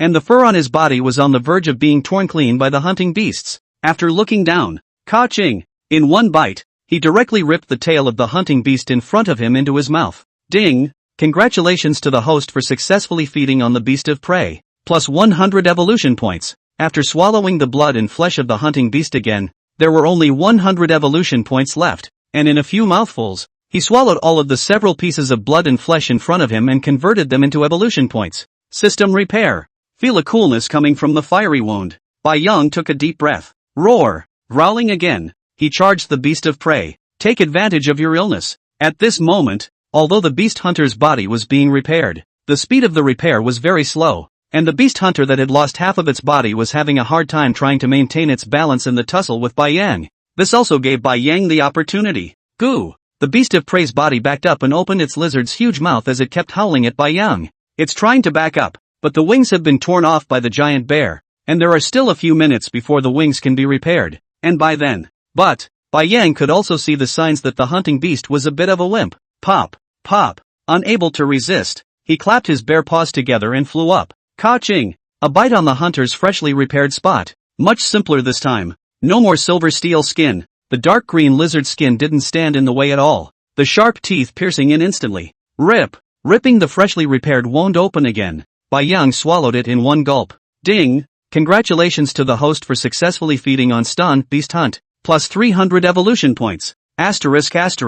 It's only added 300 now. It seems that the newly repaired out body energy of this hunting beast is very low. Goo! The beast of prey took the same bite on Bai Yang's hind leg, once again ripping off a mouthful of bearskin. Roar! Bai Yang roared in pain and swung his bare paw directly at the hunting beast's head. Bang! Bang! Bang! Bai Yang's bare paw kept smashing down in a round wheel, and soon, the steel skin on the head of the hunting beast was oozing green juice from his smashing, and the twin horns on the top of his head had been smashed off. However, the alien creature is truly bullish. The life force is really tenacious. Already about to be smashed flat by Bai Yang, surprisingly still not dead. Ka-chow! Bai Yang bear hugged its head up and once again took a bite at its gills, tearing off all the remaining metallic skin in one bite. Zip! Zip! Zip! Goo! Suddenly, a determined expression appeared on the beast of prey's face, and its entire body began to emit bursts of blue electric arcs nonstop. Bang! A huge arc of electricity instantly wrapped Bai Yang. Roar! System repair! A burnt black stench came, and Bai Yang kept urging the system to repair it, lying on the ground and trembling. I didn't realize that this lizard was dying to generate electricity. After a long time, ka-ching! The charred skin on Bai Yang's body cracked open, revealing bright red flesh. Forced himself to sit up through the excruciating pain. That was close. If it wasn't for the fact that next to his mouth was the half of the beast of prey's torso, Bai Yang would have been electrocuted. A body of hair had all been burnt by now, and even the skin had been burnt into a pitch-black shell of flesh. Hiss! Every movement shook open the wound, and a trail of blood kept spilling out. It is now imperative that the body must be repaired immediately. With great difficulty, he dragged the carcass of the beast of prey over. Bai Yang forced himself to endure the severe pain and opened his mouth to rip a piece of the beast of prey's meat into his mouth. Ding! Congratulations to the host for completing the system mission. Talent randomization in progress. Ding! Congratulations to the host for obtaining the talent gold eating. Bai Yang instantly froze in place as he listened to the system's beep. Isn't this the beast hunting talent? I can't believe I drew this. What does that mean? Meaning he can eat steel too? Chapter 90, Nuclear Weapons. Gobble, gobble. Bai Yang swallowed the blood and flesh in his mouth without even chewing. Finally, under Bai Yang's wolfish gulping, the carcasses of the hunting beasts soon all entered his belly. System repair. Once again, let the system repair the body. Feeling an itchy sensation coming from his body, the white bear fur grew out again at a speed visible to the naked eye, and except for a few relatively large wounds, Bai Yang's charred body had basically recovered in its entirety. And, All the evolution points provided by the entire beast hunt had been completely consumed. Loss. Bai Yang slandered in his heart. I got nothing except a gold eater talent. Boom. At that moment, the fighter jets in the sky leaned in side by side, and a single bomb was waved all over the place as if they didn't want any money. Bai Yang was immediately shocked. At least dozens of bombs fell on the top of his head, although his skin was much thicker after he advanced to the ancient times. But who can stand up to so many bombs being dropped, instantly making his body smaller? Bai Yang directly leapt into a collapsed building in the distance. Rumble, rumble, rumble. The explosions continued, and the searing heat kept pouring into the ruins. The entire square was instantly blown into a huge deep crater. After a long time, bang! A huge bear paw poked out and lifted a slab of concrete out of the air. Roar! With a roar, the white ocean bear stood upright. All the heavy fighters in the sky were all gone by now. The whole city became silent as well. Oh yeah, Mama Bear and the girls. When Bai Yang thought of this, he immediately got down and rushed over to the entrance of the Ocean Kingdom at the edge of the city. Roar! Seeing from a distance that Mama Bear along with Sister Bear were slowly making their way out of the city, Bai Yang hurriedly growled. Roar! Roar! Roar! The bear girl heard the roar and turned her head to charge Bai Yang. Bang! It slammed into Bai Yang's massive body and tumbled directly onto the ground. She couldn't understand why Bear had grown so tall after only a few months of not seeing her, and she had only grown so much. But smells don't lie, and the behemoth in front of him did smell like Bear. Great! Bear's back and they've escaped from that glass room, and they'll never have to eat that dead fish again. Roar! Mama Bear growled breathlessly at Bai Yang. Bang! Then he fell headlong to the ground. Bai Yang hurriedly made his figure smaller and instantly rushed to Mama Bear's side. After checking it out, Bai Yang let out a long sigh of relief. Mama Bear fainted because she was so badly hurt and feared that she would be hungry for a long time. Hiss! Bai Yang took a deep breath and changed his body into a 10-meter tall size so that there was enough room on his back to completely put Mama Bear and Sister Bear on it. Extending his paws, he carefully placed the Mama Bear on his back, then lifted the little one up and dropped him in the neck position. Bai Yang stood up and slowly walked towards the city. Beyond the city is a large jungle, which, as you can see through the map, is supposed to be on the other side of the sea. As for further afield, the circular map is limited and can no longer be shown. Now that Mama Bear has been found, I wonder what happened to King Kong and Mammoth and the others. But, roar! Bai Yang roared with excitement. His own strength had changed radically, and he would never let Mama Bear and the girls get lost again. Roar! The bear sister excitedly sat with her bear on Bai Yang's neck, stretching out her paws to grab his fur. Bear is just so cozy on me. Ha ha, this fur is so soft too. Hearing the little one's playful laughter, Bai Yang grinned and lowered his head as he took a step forward. The entire city had been turned into a ruin at this point, and when he passed by the square where the big battle had just taken place, Bai Yang twisted his head to look at it, and there was still the remains of the beast of prey on the ground. Roar! With a low growl, Bai Yang turned away. Luckily, this hunting beast was still in its juvenile stage. Otherwise, if it was encountered in the future, I'm afraid Bai Yang would have a hard time defeating it. Ka-ching! Sticking out his tongue, he rolled up a piece of tin from the ground and stuffed it into his mouth, chewing it a few times before swallowing it in one gulp. Ding! Congratulations to the host for successfully feeding on inferior iron. Plus 10 evolution points. Sure enough, with the gold-eating talent, Bai Yang could not only gain evolution points from eating blood and flesh, but surprisingly, eating all metals was also possible. It's a peculiar feeling. Though, after swallowing the steel, it didn't feel like there was anything extra in his abdomen. The entire steel seemed to be broken down in his esophagus and then converted into evolution points. Is it possible that in the future my old man's fur will turn into steel like that? Bai Yang's heart was on fire as he thought of the silver skin of the hunting beast. If one day he could also turn his entire skin into a kind of metallic texture, the defense would simply be unbeatable. Rumble! Suddenly, there was a loud boom in the sky. Bai Yang looked up and saw several massive airplanes flying in a triangular shape from the distance. Since returning to the ancient times, Bai Yang also found a benefit. That is, his eyesight has also undergone a sea change. Once could not see things clearly, but now it is clear in front of the eyes. Take the airplanes in the sky. Once surely see as a few black dots, and now as if invisibly magnified. It was even clear enough to see that even the letters on the plane were distinguishable. But, what's that barrel-like thing hanging underneath these airplanes? Just as Bai Yang issued a question in his heart, the map in his head began to flash red like crazy. And, bizarrely, the entire scope of the red light actually covers the entire circular map in its entirety. Nuclear? Bai Yang was shocked in his heart, suddenly realizing what a few planes were holding up. I'm afraid that the only thing that could make the system alert him so frantically and with such a huge range, would be the most destructive nuclear weapon on Earth. These humans really deserve to die. How dare you activate a nuclear weapon? I'm afraid the whole place will be reduced to a nuclear radiation zone by then. And that's a whole 100 years without an inch of grass. Roar! Bai Yang roared, looked sideways at the mother bear on his back, and instantly increased his size to 20 meters. Berserk rage. The skill activated. And like a madman, Bai Yang began to charge through the city. The distance to this nuke is too great, and the system suggests a mere 19 minutes to go. So I don't know if I'll be able to run out of this range. The bear's sister, who was lying on Bai Yang's neck, suddenly heard Brother Xiong's anxious roar and hurriedly came over to Mother Xiong's side and honestly lay down. Don't know what happened though, but it surely couldn't be a small thing that could make Bear so alarmed. Chapter 91, Two Little Cuties. Penguin. Boo. Bai Yang stood on a reef on the seashore, looking at a huge mushroom cloud rising in the distance,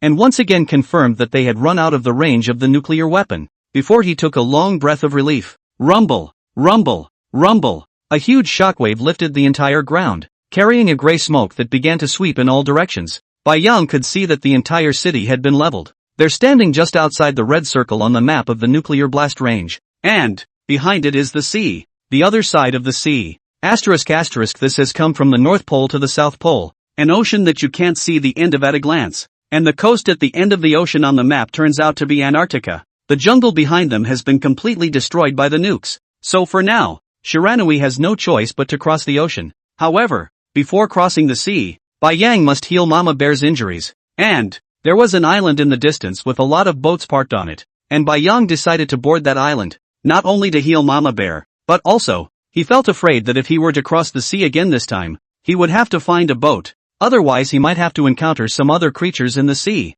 Once again, he looked back. Shiratsuyo twisted his head and slowly walked to the side. Woo! Woo! Woo! Just moments before the nuclear weapon exploded. In the deep waters off the Kangaroo State, several large dreadnoughts were coming out of a huge mountain. Ka-ching! The huge shrimp mastiff kept waving. Suddenly, rumble! The huge mountain behind them began to emit a loud noise, followed by huge bubbles gushing out. A strange blue glow began to light up. Several dread shrimps stopped fighting furiously and looked sideways at the strange peaks in front of them. One by one, the strange rocky peaks lit up. A strange sound kept ringing out. Suddenly, at the very bottom of the mountain peak, a pair of eyes opened and shot out a ghostly blue light. Rumble! The entire mountain began to move slowly. This turned out to be a creature. The rock on its back was the very skin of the creature. The blue glow dimmed as the creature slowly rose from the bottom of the sea. Ka-ching! The moment he got up, a few dingy shrimps were stomped right into pieces. And it's just that the whole size of the creature seems to be like a dinosaur,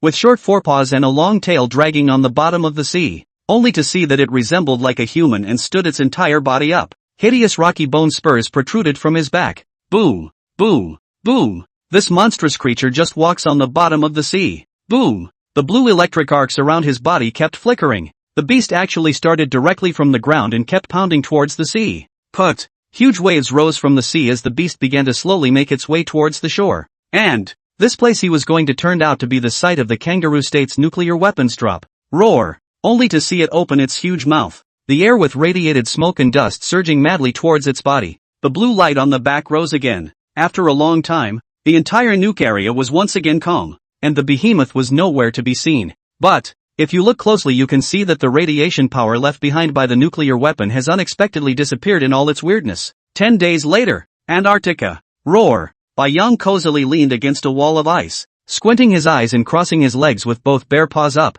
comfortably basking in the sun. It was their 10th day on the Antarctic continent. Mama Bear, whose injuries are also almost nearly healed, is teaching her sister Bear's hunting skills on the ice next to her, and the prey is none other than an elephant trumpet seal in the distance. Bai Yang couldn't help but grin as he opened his eyes and looked at his bear sister who kept flopping around in the water. He thought back to when Mama Bear had taught him hunting skills. It's so nostalgic. Ah, comfortable. Bai Yang couldn't help but let out an exclamation. This Antarctic continent is simply so much more comfortable than the North Pole. And they polar bears are absolutely unique here. All the animals see them surprisingly show a hint of interest, and did not panic and escape. Cluck eat fish. Suddenly, Bai Yang felt something arching beside his body and turned his head to look. Bang! Reaching out with his bare paw he slapped the two-timer in front of him to the ground. It's just bizarre. The penguin in front of me is a real dead ringer. The penguin had been following him ever since they arrived, and wherever Bai Yang went, the penguin was always wriggling and following. Bai Yang sometimes even wanted to bite this guy to death. But I didn't realize this penguin was so good at pleasing people. Pleasing bears. He had ingratiated Mama Bear and Sister Bear so well that every now and then he caught some seafood up from the sea and gave it to them. And the only thing the penguin asked for was to be able to follow Bai Yang. It's simply toxic. Roar. Bai Yang had been maintaining the size of a small polar bear the entire day since he came to the Antarctic continent. And at this point, compared to this penguin, he was just less than 5 times bigger. Cluck here you go. However, this penguin wasn't able to understand the meaning of Bai Yang's roar. But Bai Yang could understand the sound of its call Looking down at a small fish in front of him, Bai Yang probed his paw and shoved it straight into his mouth. I have to say, this guy is really fast at catching fish. And are also very picky eaters, catching small fish that are very fresh in flavor. Watching Bai Yang swallow the fish he had caught, the little penguin seemed to be very happy, waving its short wings a few times and sitting down next to Bai Yang. If someone is here, will certainly be in front of the eyes of this bizarre picture shocked. Polar bears even appeared in the Antarctic. And a penguin just leaned on the body of the small polar bear began to nap. Roar. Bai Yang didn't have the heart to look at the Era next to him. That's right. Bai Yang named the penguin Era. What a dork. Just sitting down, this will be asleep. Roar. Suddenly, Mama Bear hissed in the distance. Bai Yang looked over, only to see that she had shielded her bear sister behind her. And from the seawater she had actually poked out a huge octopus hand. Then a huge octopus actually climbed up from the seawater. Click, click. Rows of sharp teeth were exposed. Roar. Bai Yang immediately stood up and flew into the seawater. I'm afraid this octopus is a mutant, with a row of teeth that's almost as big as a great white shark's. Bang! Bounced aside. The two-haired penguin rubbed his head and stood up. Cluck Looking at a huge white bear not far away, he screamed out in outright panic. It's too big. Is this the same Papa Bear he's been following around all day? Chapter 92 Spiritual Objects Come Out? Bang! Bai Yang ripped off an octopus tentacle and threw it in front of the two stupid penguins, instantly toppling it over the bone. Ka-ching! The Bai Yang family sat around on the ice with a massive octopus in front of them. It's a mutant sharp-toothed octopus, albeit with a hideous face. This meat is still flavorful. He'd be in a good mood, not just because of the octopus he'd captured, but the ditzy penguin in front of him. I should have known I should have transformed earlier. Ever since it had transformed back, this penguin had unconsciously started shaking at the sight of Bai Yang, and a look of fear had even appeared on its little face. For it to perform like this, Bai Yang was satisfied. The clingy guy would finally get away from himself. I'm the Ice Lord. What's the point of having a penguin on my ass all day? Ka-ching! Swallowing a mouthful of octopus meat, Bai Yang turned his head and began to walk towards his own ice nest in the distance. Although this octopus wasn't exactly small in size, it was simply dispensable to Bai Yang's current food intake. But Antarctica has its fair share of large animals. Bai Yang had also hunted a few ancient animals since his arrival, and even had a saber-toothed tiger eaten into his stomach. But after so many days of recuperation, Bai Yang feels that this kind of day is so boring now. He still likes to fight and hunt. Perhaps it was because of the system, although the strength was already very strong now. But when he thought of that giant bird, and the giant turtle that he had encountered in the sea, that kind of too ancient creature, Bai Yang's heart vaguely gave birth to an urgent longing. He wanted to evolve into that creature, too. But I'm afraid it's hard to live so comfortably here in the Antarctic. Gah! Just lying down behind the back came the voice of the two stupid penguins again. Bai Yang rolled over and ignored it. Is it too much to sleep on your old man? By the way, does this penguin not even go to his own colony anymore? Rumble. Suddenly, the ice underneath them began to tremble unceasingly. Click, click, click. Huge cracks began to spread from underneath. Roar. Bai Yang instantly climbed out of the ice nest and looked up. Far away in the Antarctic hinterland, surprisingly, rolling smoke rose, and fiery red light burst out from time to time. Bai Yang suddenly thought of the lotus flower at the North Pole. Could it be here at the South Pole? Last time I got the gift of illusionary speech. What kind of plant will it be this time? Thinking of this, Bai Yang looked at the rolling smoke and his eyes grew fiery. Roar! Growling at Mama Bear, who was not far away, Bai Yang turned his head and prepared to go ashore. But, roar! Get out of the way! The two stupid penguins were actually standing right in front of him, their little wings spread wide and staring at him with a grimace. What is this little guy getting ready to do? Bai Yang directly knocked it over headfirst, ignoring him, then quickly ran toward the shore. But, looking at the distance from where this smoke is rising, I guess it's pretty far. Looking back at Mama Bear and the girls, Bai Yang nodded. It didn't seem like the Mama Bears were particularly resistant to leaving on their own. They are the only polar bears in this ice sheet and can be said to have absolutely no natural predators except for a few specific prehistoric animals. not to mention the countless seals near the ice. The mama bears and the girls thought life was simply too good to be true. As for the oldest son,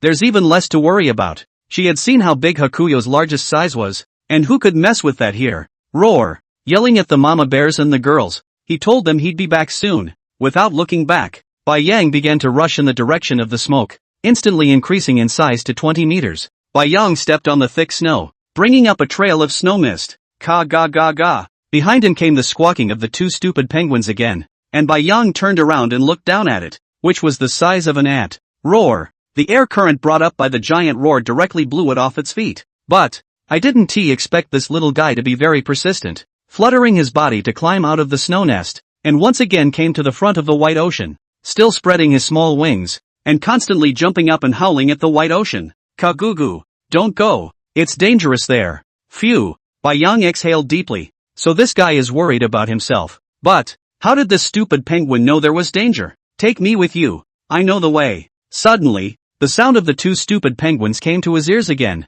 and Bai Yang lowered his burly bear head down, nose to nose. Bang! Toppled it straight to the ground. Roar! Growled at it. Is this guy telling the truth? The two stupid penguins seemed to see Bai Yang's doubts and rose from the ground in a single bound, opening their mouths and starting to howl. Once we lived there and it was really dangerous. Take me with you, Papa Bear. Bai Yang. Well.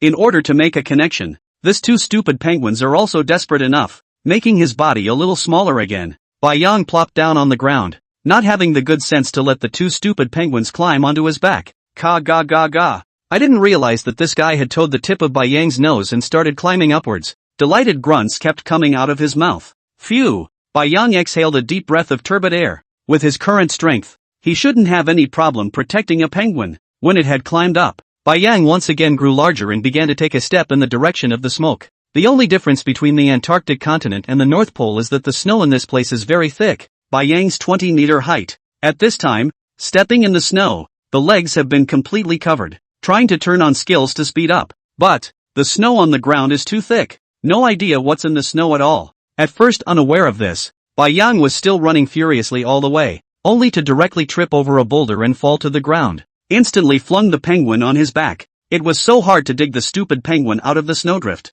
I didn't realize the guy was lying straight in the snow, his little eyes rolling a little. What a thrill. I'm still waiting for this guy to familiarize himself with the situation and point the way, so I don't just set off and give it a straight run over. There was no way around it. Bai Yang could only step on the snow step by step and slowly move forward. Ahead is a huge iceberg. Yes, it is indeed an iceberg, of the completely landless rocky kind. Only when he came here, Bai Yang looked at this transparent iceberg and also felt rare. There were even a lot of dead animals it hadn't seen before frozen inside. However, the snow was so thick that he didn't go deeper. Ka-ching! There was a cracking sound as he stepped over the ice beneath the iceberg. It's too big. This won't work. Turning his body into the size of a small bear once again, Bai Yang started preparing to climb the mountain with a penguin in his mouth. However, the iceberg was hard to climb. It was smooth as a mirror on top, and even if Bai Yang would be able to hook his claws in, bang! After falling heavily again, the white ocean bear sat on the snow and looked at the iceberg in front of him with a speechless face. I can't even climb over it. What should I do? Chapter 93 Iceberg Tunnel. Ka ga ga ga. Come with me, I know the way. The two stupid penguins in their mouths kept waving their little wings, fighting to break free from Bai Yang's mouth. Bang! With that, Bai Yang let go of the bear's mouth. Two fools dropped heavily to the ground. Put! He just sprayed the snow out of his beak, stretched out his short wings, and kept pointing to the side. Bai Yang followed its wings and looked over at the white expanse of snow. What do you mean? Going around? Looking up once again at the massive iceberg straddling in front of him, Bai Yang was a bit confused. This is what you call you know the way? Believe it or not, I'll swallow you in one bite right now. How long has this been going around? The yellow flowers are cold. Kagugu.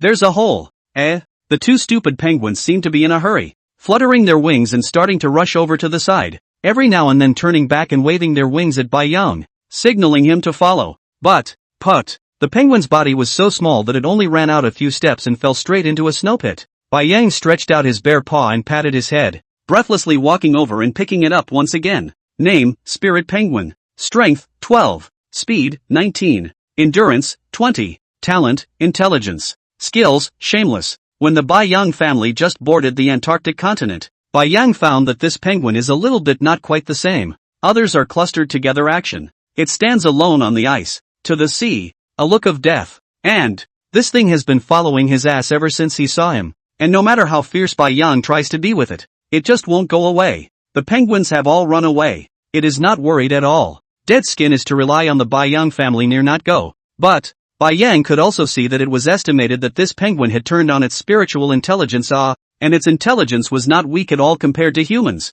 It's just too weak. Gah! The second idiot kept howling with his mouth open and his little wings pointing forward. Bai Yang stepped on the snow pile and walked along the underside of the iceberg, step by step. Soon, the two stupid penguins wiggled their bodies frantically. Bai Yang looked at the huge pile of snow in front of him, and then at the expression on Erdo's face. This should be the place. Bang! After dropping it on the ground, Shiratsuyo stretched out his claws and began to plow the snowdrift away. Sure enough, after digging all the snow off the ice, a dark hole in the ice came into view. Could this hole in the ice go through an iceberg? Bai Yang found it a bit unbelievable. And drill in case if something happens. It will be really finished. The volume of this iceberg in case if it collapses. Even if he transforms it is estimated to be useless, designated to be buried alive in it. Gah! However, Erdi looked excited and turned back to wave his wings at Bai Yang, jumping directly into the ice cave. Bai Yang looked at Erdo who had already disappeared and stretched out his bare paw to slap his head. Wouldn't this penguin have to go crazy if he wiggled his ass right back in now on his own?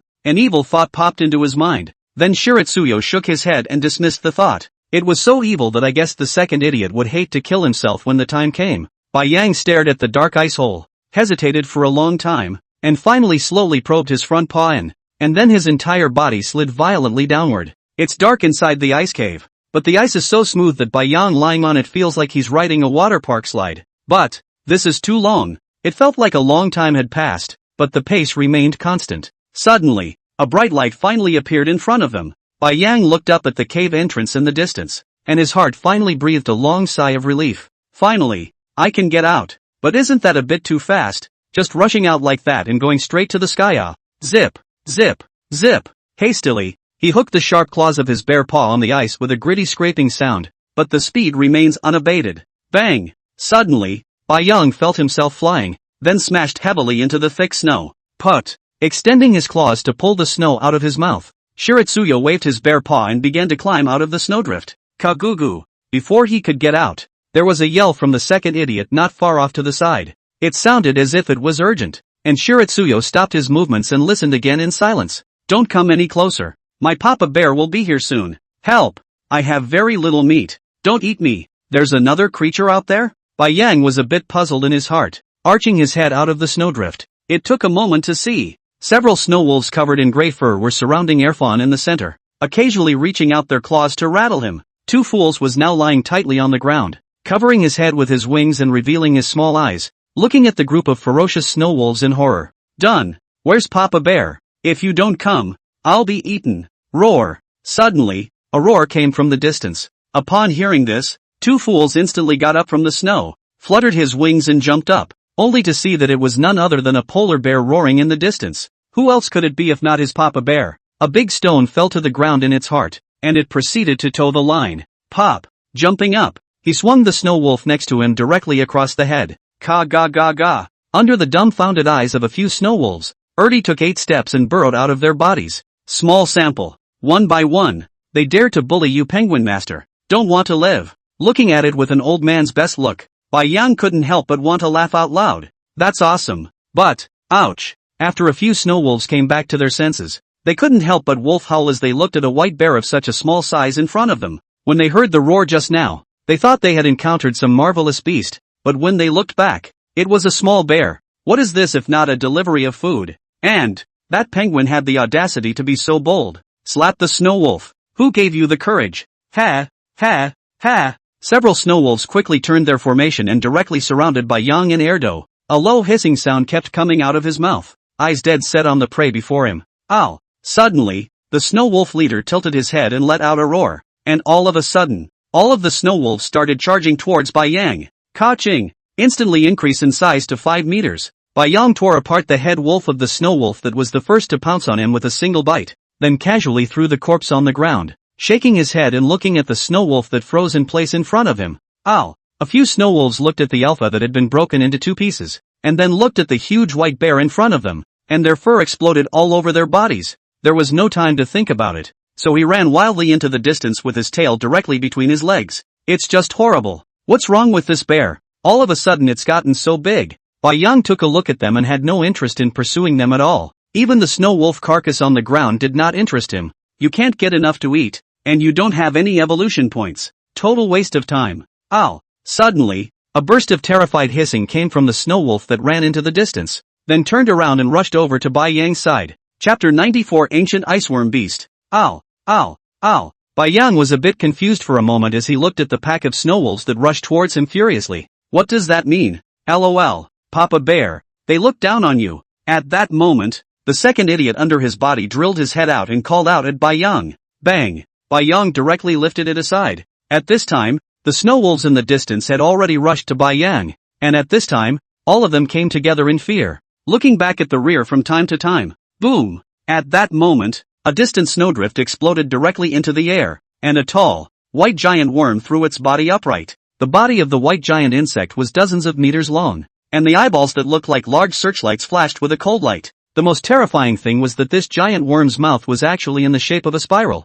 filled with circles of sharp teeth. If this were to be winched in, I'm afraid it would instantly be twisted into meat foam. However, Bai Yang's face gradually pulled down as he stared at the snow wolf pack in front of him. No wonder a group of snow wolves rushed over to their side with no intention of killing themselves. So it was because they thought that he was not as powerful as the giant insect in front of them. Run! At that moment, Erdi, who had poked his head out of the snow next to him, shouted at Bai Yang. Roar! Bai Yang looked at it, then tilted his neck, shook his head, and roared at the giant insect that kept snaking and crawling over. Took a look with the system. Name, Ancient Iceworm Beast. Strength, 3,500. Speed, 3,400. Endurance, 2,900. Skill, piercing ice into the sea. An ancient creature. And a bug at that. Didn't know what arrogant capital it had. Bai Yang recently happened to have an itchy bare paw, and since fighting with that hunter, it had been almost half a month since then, and he hadn't run into any more strong opponents. At most, they ran into some prehistoric creatures, and only terrific ones were ancient creatures, completely out of Bai Yang's league. Roar! Bai Yang's body rapidly increased in size, and the bear stood up, clapping his two forepaws and walking towards the ancient iceworm beast with gusto. Ka-ching! With one foot, he stomped a few snow wolves that were already lying on the ground and shivering into the snow, and without stopping, Bai Yang charged at the iceworm beast and pounced over. Zip!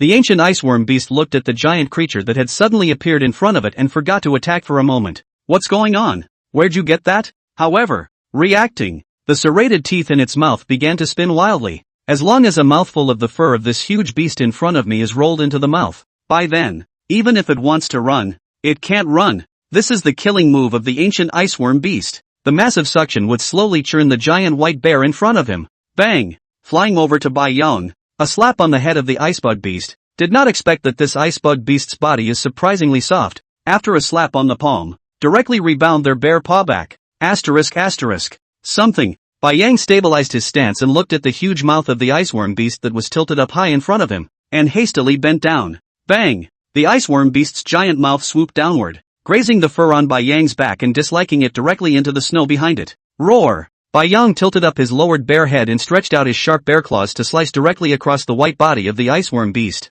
Put! A stream of green juice gushed out. Bang! After landing heavily on the ground, the ancient iceworm beast looked down at the wound on its abdomen, and the serrated teeth in its mouth opened directly. Put! A stream of fishy white liquid directly sprayed Bai Yang's face. Asterisk asterisk. Bai Yang stretched out his bare paw to wipe the liquid off his face, and his chest kept heaving with an angry expression on his face. That's a nasty trick. Yes, this is. Can this be tolerated? Suddenly, the iceworm beast that had just finished spraying saliva swooped over again like lightning. Bai Yang was unavoidable at this point. Gritted his teeth hard. Mad demon cold ice spike. Inwardly, he roared. At once, the evolution points began to decrease rapidly. Bang! Bang! Bang! Bang! Bang! Bang! Bang! Bang! Bang! The white bear fur instantly turned into a single ice splinter with a chilling light, and for a while various sounds of piercing into flesh continued. Bang! The two stupid penguins looked at an ice needle in front of them that was bigger than their own bodies,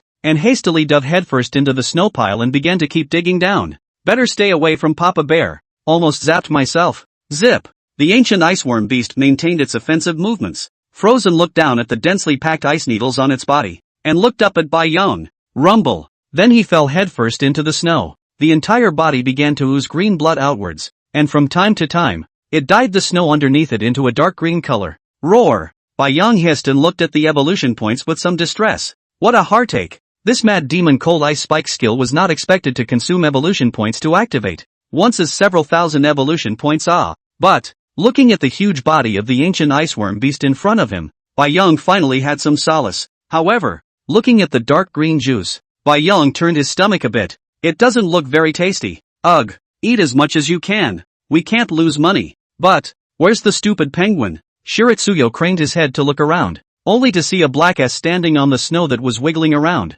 Bang! With a slap, he scooped it out of the snow, at which point the dilettante remained in the burrowing position. The head kept bobbing and the mouth opened and closed. Roar! Young roared at Erdo and directly threw it at the side of the ancient iceworm beast. Then the bear sat down on the ground and lowered his head and began to tear up the corpse of the iceworm beast. Gulp! Gulp down a mouthful of the flesh and skin of the iceworm beast. Ding! Congratulations to the host for successfully feeding on the ancient iceworm beast. Plus 300 evolution points. Ding! Congratulations to the host for successfully feeding on the ancient creature iceworm beast. Plus 1 reward point. Current reward points 8 out of 100. It's hard to eat, but 300 evolution points on the first bite is not bad. Vomit. After Yang viciously tore off a few pieces of meat skin and swallowed them, he finally couldn't help but stick out his tongue and lie down on the ground wanting to vomit furiously. It's just too hard to eat. TSK. However, a barfing sound came from the other side of the ancient iceworm beast's corpse. Shiritsuyo poked his head over to take a look, only to see that the two stupid penguins were standing on the ground, sticking their mouths into the iceworm beasts, and the entire penguin body was covered in sticky green juice. Boom! Suddenly the earth trembled again, and the gray smoke in the very far distance grew in size once more. Immediately after, a pillar of fiery red light broke through the smoke. Asterisk.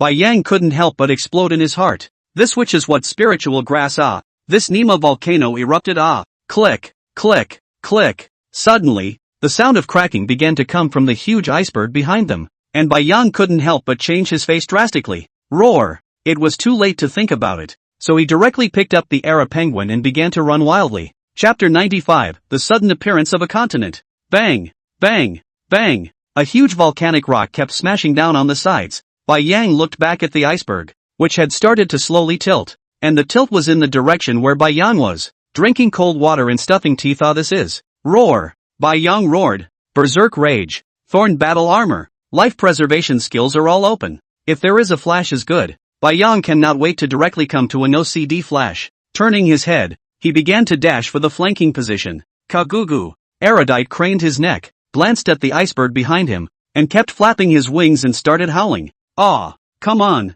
It's over. It's over. It's collapsing. It's collapsing. Rumble. There was a loud popping sound from behind them, and the iceberg collapsed straight away. Huge shockwaves wrapped in ice and snow began to sweep in all directions. Boom! The heavy snow fog directly enveloped the white ocean. Yang shook his head. He couldn't see anything at all in the snowy fog and could only bury his head and charge forward. Could feel a huge block of ice rolling constantly behind him. Faster! Yang gritted his teeth, and his speed was once again faster. But, the speed of the snow fog was just too fast. No matter how wildly he ran, he was always in the shroud of snow and fog. You can't feel your way around. You can't see the obstacles. And there are huge volcanic rocks falling from time to time overhead, with waves of ice chasing behind you. Yang thought it was too hard. And, now that the iceberg has collapsed, how is this going to get back on its own? Yang couldn't wait to slap himself twice now. Volcanic eruption can be a treasure out of the world. Want treasure, want crazy. Bang! A huge boulder fell down beside him once again,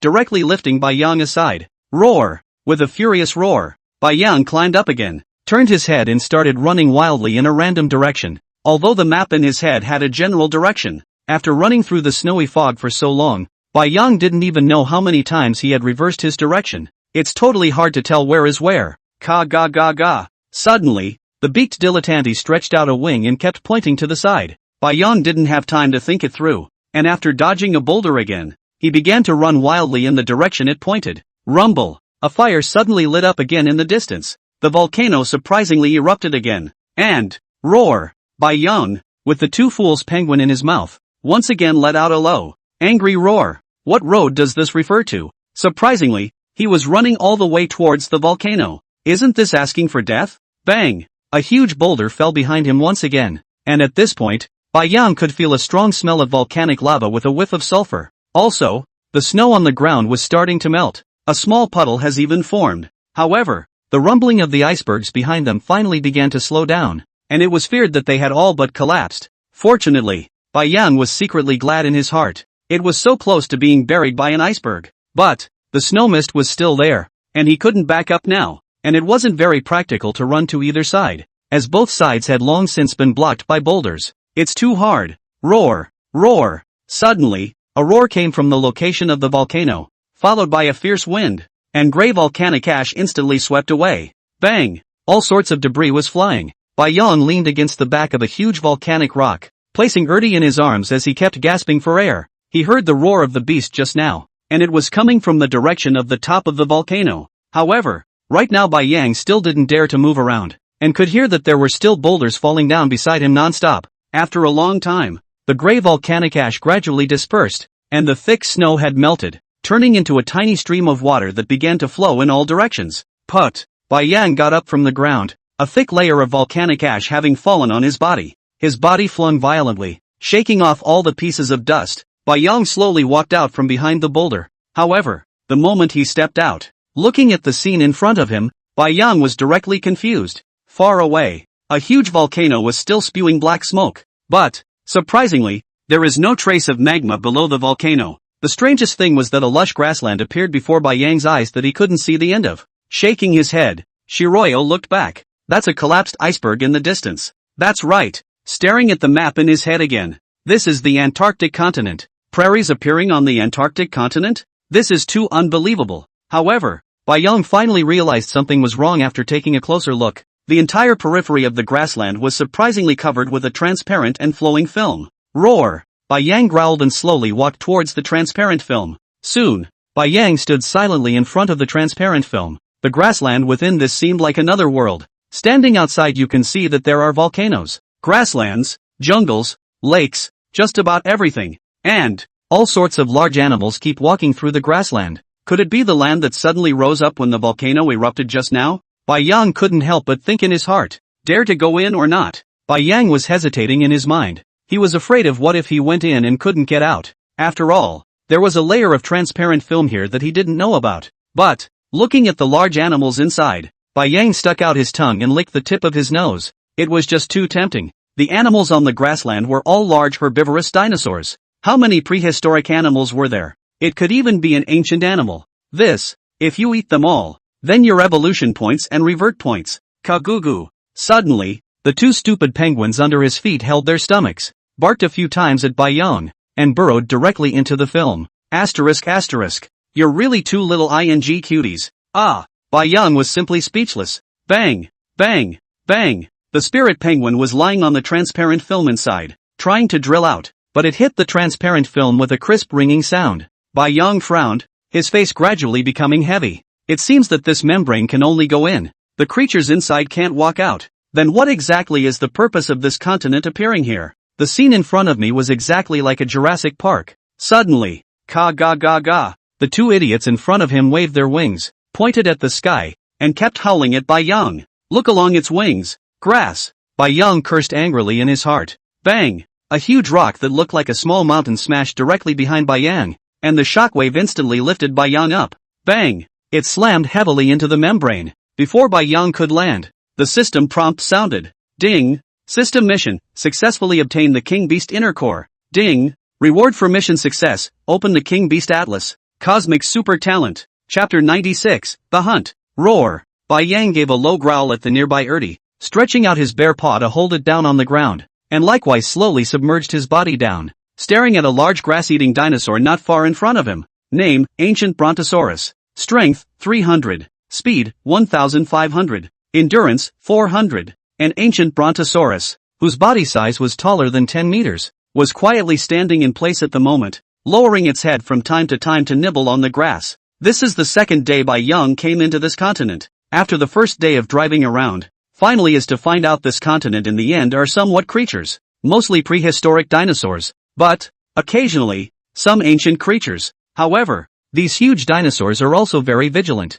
and once Bai Yang is over 15 meters in size, they begin to flee frantically across the grasslands. The first day Bai Yang almost let scared to death. A group of giant creatures as if crazy. Wolby stepped on the ground rumbling non-stop vibration. Even the distant volcano are hidden traces of eruption again. There was no way around it. Bai Yang could only maintain his size of about 5 meters and slowly start hunting one by one. But, roar! No more screaming. You hear me? The two stupid penguins beside him had been yelling and screaming at each other since they came in. Even trying to get up and try out whatever creatures they ran into. And don't look at how big you are. 1 foot can trample you to death. Okay. Ka ga ga ga. Papa Bear. Got it. Two fools stretched out his wings to cover his mouth and gave 2 small yelps. Only then did Bai Yang look squarely at the thunder dragon in front of him. This ancient brontosaurus should be the leader of the entire group. And the group of brontosaurus next to him were not as big as him. But, that's a bit much. Moreover, this group of ancient brontosaurus formations stood in a very elaborate with the elk oxen are a match. The majestic all outside. Although Bai Yang's strength could easily kill the ancient thunder dragon now, if a group of ancient thunder dragons attacked him, it would probably be tough enough. Phew, chest rising and falling non-stop. Bai Yang quietly lay on the ground as his body gradually began to slowly grow larger. Soon, increasing in height to about 10 meters. And at that moment, the group of ancient thunder dragons also discovered Bai Yang's trail. And one by one, they turned their heads to look over. Big signs of running away right away. Roar! Bai Yang quickly arched his body and exerted force under his feet, bringing up a whistling sound as he rushed directly towards the group of brontosaurus.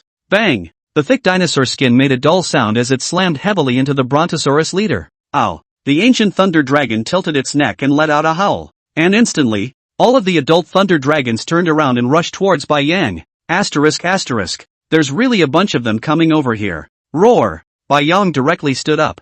Standing straight, Bai Yang was half a head taller than the thunder dragon leader in front of him. Ka-ching! A bite on the neck of the brontosaurus. The dark brown hard skin of the brontosaurus was like a fragile piece of white paper under Bai Yang's sharp teeth that were more than 10 centimeters long, and it was instantly pierced through. Ow! Once again, a mournful yelp escaped. Bang! Bang! Bang! The ancient thunder dragon began to twist its neck non-stop, and the tail behind it wrapped around the air-breaking sound and directly lashed towards Bai Yang. Pop! The thick tail smacked directly onto Bai Yang's back, instantly jerking him around. Rumble! At this time, several ancient thunder dragons in the distance had already rushed over, swooping their necks down and opening their huge mouths. Bai Yang then fell to the ground and dodged with a roll. With so many big mouths biting on you, it wouldn't just tear you apart. Roar! Quickly getting up from the ground, Bai Yang made a flying lunge to pounce on the thunder dragon leader once again. At this time the thunder dragon leader's neck was already a little crooked. Bai Yang tore half of his neck apart with a single bite. One more bite and I guess it'll just snap right off. Bai Yang thought darkly in his heart. Dodging the huge mouths of several thunder dragons, Bai Yang rested both palms on the back of the thunder dragon leader, exerted force at his waist, and jumped straight up.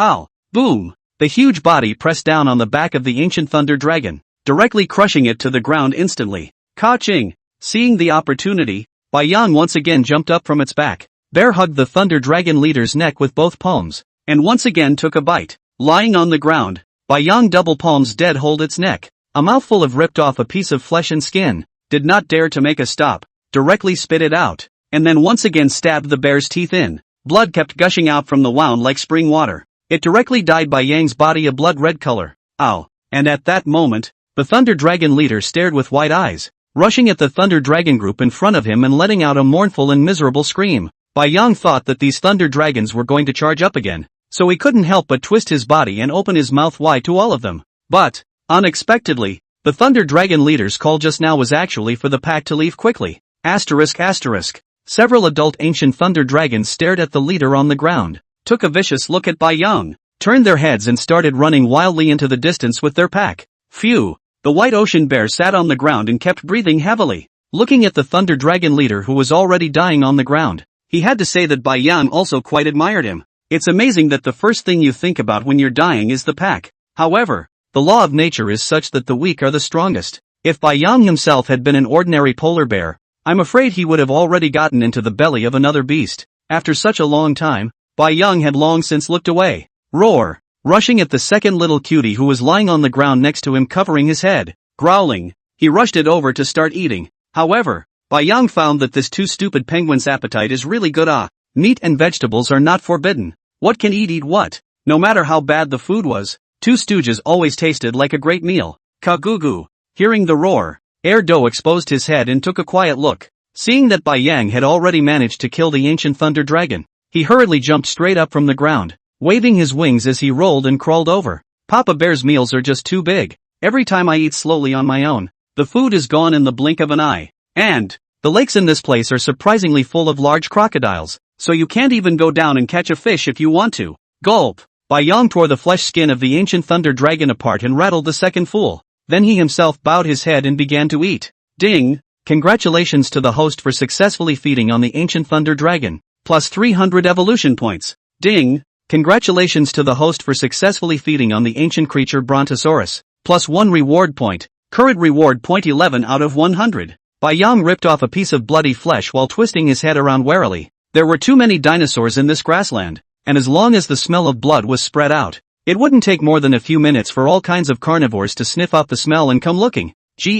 Sure enough, an unpleasant hissing sound came from the sky. Chapter 97, Bumping into Robbers. Hearing the call from the sky, Bai Yang hurriedly craned his neck to take a look. Bang! Then he stretched out his bare paw and directly swatted the two stupid penguins aside, and likewise he himself also swooped out in a hurry. In the sky was a behemoth with a wingspan of over 50 meters, a long pointed beak with rows of hideous and horrible teeth exposed as if they were jagged. It was currently swooping at high speed towards the corpse of the Brontosaurus on the ground. A pair of bird claws were more like dinosaur paws, with surprisingly barbed brown nails that were tens of centimeters long. Roar! Bai Yang instantly changed his size to the maximum, his eyes staring dead on at the giant bird that swooped down. Name, Ancient Wind God Pterodactyl. Strength, 500. Speed, 7,100. Endurance, 4,300. Skill, Divine Wing Dive. Surprisingly, it was an ancient creature, and a dinosaur that could only fly. The most terrifying thing was the speed of up to 7,100,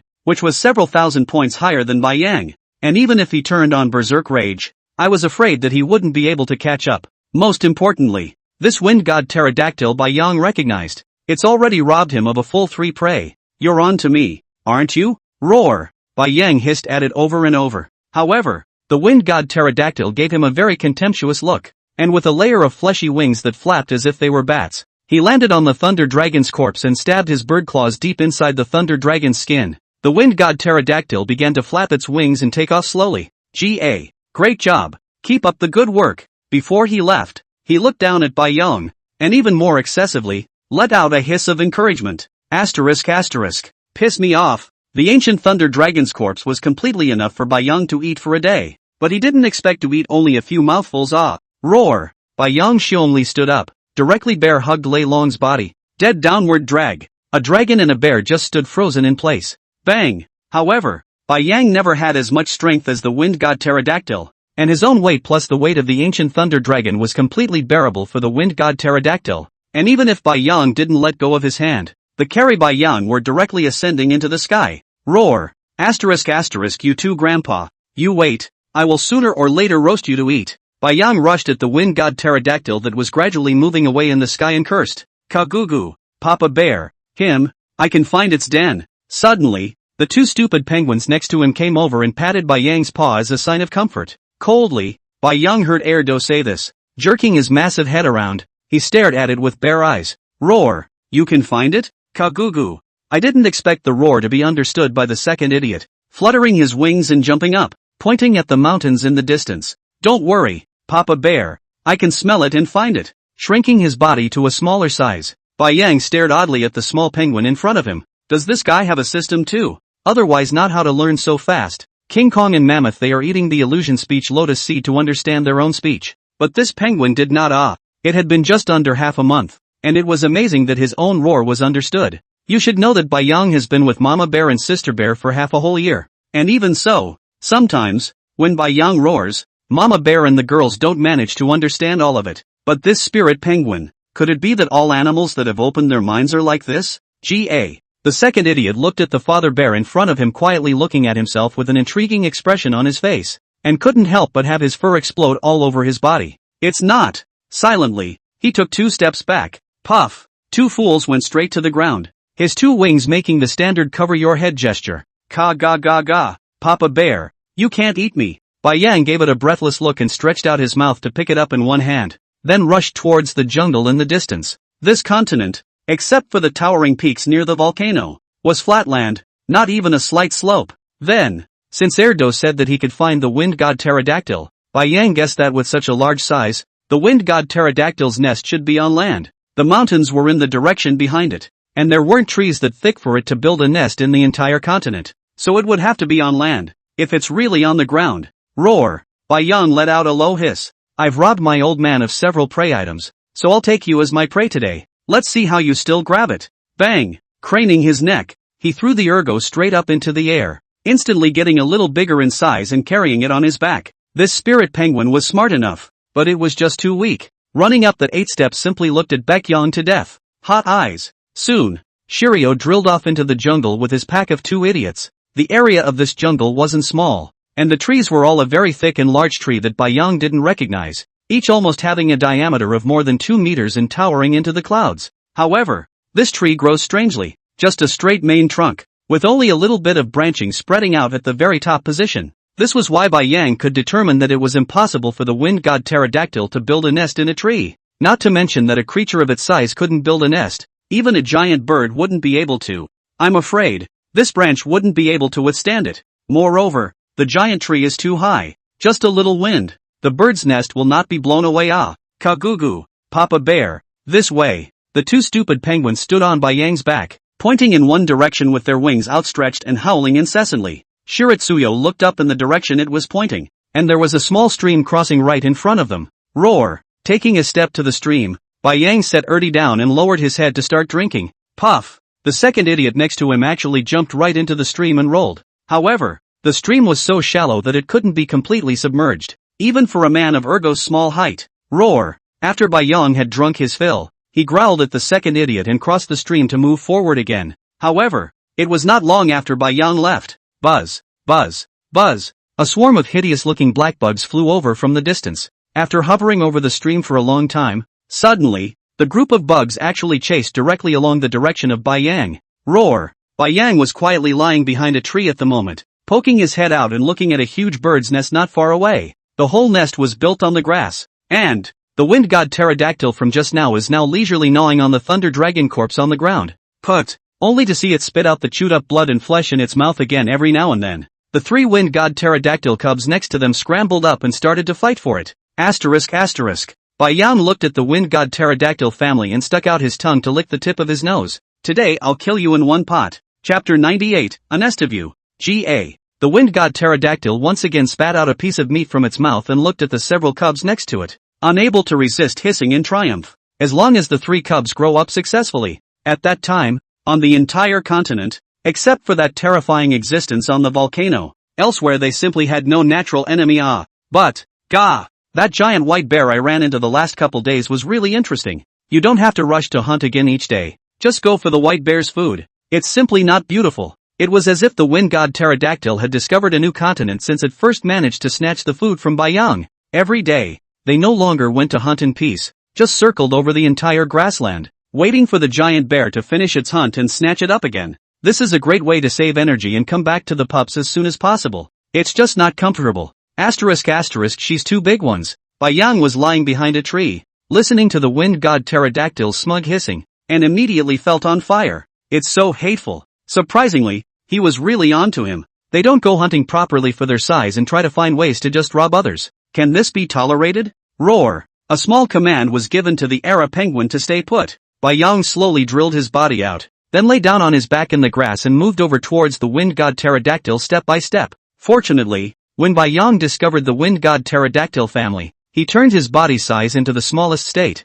and at this time, if he didn't deliberately search for them, it would be impossible to find them. Once again, he climbed forward a dozen meters or so. Suddenly a wind god pterodactyl cub not far away seemed to have discovered something and stretched its head to keep looking around. Surprisingly, he directly rushed towards Bai Yang here. Asterisk asterisk, how did this little guy find out? Bai Yang took a deep breath and buried his head even lower. He must not let this little guy find out, or else the plan of planning a direct sneak attack will fail. G.A. The little fellow stood with his 2 incipient wings on the ground, and took a step toward the grassy side, now and then stretching his neck to sniff. It smelled a strange odor. It should be right there in the bushes. Stretching out his wings to flick the grass away, there was nothing in front of him. The wind god pterodactyl cub looked back in wonderment. The few brothers behind him were still grabbing food non-stop, and the pterodactyl mom had already begun to eat on her own. Gah! the baby pterodactyl was ready to turn its head and leave. Suddenly, ka-ching! A pair of large white bare paws behind its back directly pinched its mouth. Then feeling a pain in its neck, the little pterodactyl fell unconscious. After Bai Yang killed the small pterodactyl with a single bite, he slowly dragged its corpse behind the tree and dropped it next to Erdnase, once again turning his form into a minimal state, then slowly crawled over again. At this moment, the wind god pterodactyl lowered its head and kept tearing at the thunder dragon's corpse, not even realizing that a small pterodactyl had disappeared. Phew! As if he were a seasoned hunter, Bai Yang stomped his hind legs straight and slowly crept forward. It finally came to a distance of only less than 10 meters behind the wind god pterodactyl. Almost, pounce on it at the first opportunity and take a direct bite. Mentally calculating the possibilities without stopping, Bai Yang took a deep breath. Berserk Rage, Thorn Battle Armor, skills quickly came into full effect, followed by size. In the blink of an eye it increased in height to 20 meters. However, Bai Yang didn't expect the wind god pterodactyl in front of him to eat so happily, and he still didn't notice that he had become so big. Asterisk. Really eat Rob is different then their own catch is fragrant. Bai Yang slandered in his heart and clenched his teeth fiercely. Roar! Directly letting out a heaven-shaking roar. Then the man stood up and pounced. Gah! The wind god pterodactyl that heard the roar was a bit confused. Why is this sound so familiar? It's exactly the same as that white bear's cry. Is that white bear coming after us? How is that possible? Nope. The wind god pterodactyl turned its head to look at its cubs and realized that it was missing one of them. It couldn't help but change its face drastically, panicking as it threw down the blood and meat in its mouth and flapped its wings to try to fly. Bang! Suddenly, a pain was felt in its back, followed by a pair of claws directly hooking onto its neck, pulling it over onto the ground. A bloody mouth suddenly appeared in front of its eyes, with horribly hideous fangs right in front of it. Ka-ching! Gah! Gah! Bai Yang took a bite on the eyeball on the side of the wind god pterodactyl's mouth. Tear away! Instantly half of its face was torn off. The wind god pterodactyl let out a miserable scream as its huge wings tried to slap at Bai Yang. However, Bai Yang, who had considered every possibility, had already switched directions long ago, his forepaws still holding the wind god pterodactyl's neck in a death grip, twisting his crotch power to instantly jump to the other side. Ka-ching! Once again, he took a bite on the other half of the wind god pterodactyl's face. Gaga! Bai Yang decisively stepped back, and the two eyes of the wind god pterodactyl in front of him had all been torn out. At this moment, the blinded wind god pterodactyl looked as if it had gone crazy, its entire wings unfolding and waving non-stop. Boom! Boom! The big tree next to it was slapped right down to the ground by it. Ka-ching! Suddenly, Bai Yang felt a pain underneath his feet, and when he looked down, the two small pterodactyls glared at him angrily, and took a bite on his paw. Asterisk. It really is a banded dragon. Shiroyo couldn't help but deflate her small mouth. Lifting his paws, he stomped directly on the two cubs' brains. Bang! Stomp it down. There were two popping sounds. Glancing down with satisfaction, Bai Yang then looked up at the wind god pterodactyl. Having lost its eyes, it was unable to flap its wings to take to the air at this point. Roar! Bai Yang roared in place and instantly moved to the left position. And sure enough, the wind god pterodactyl opened its mouth wide and took a bite at the position where Bai Yang had just stayed. Ka-ching! However, Bai Yang charged straight up from the side, his sharp bare teeth piercing directly into its neck. The sharp bare claws kept tearing at the wings of the wind god pterodactyl. Instantly, the fleshy membrane that looked like a bat's wing was torn apart by Bai Yang. Gaga! Listening to the miserable hissing of the wind god pterodactyl, Bai Yang raised his head and took another bite. Take advantage of your illness. Let you steal my food. Boom! Finally, under Bai Yang's continuous violent tearing, the wind god pterodactyl wailed and its huge body collapsed to the ground. Phew!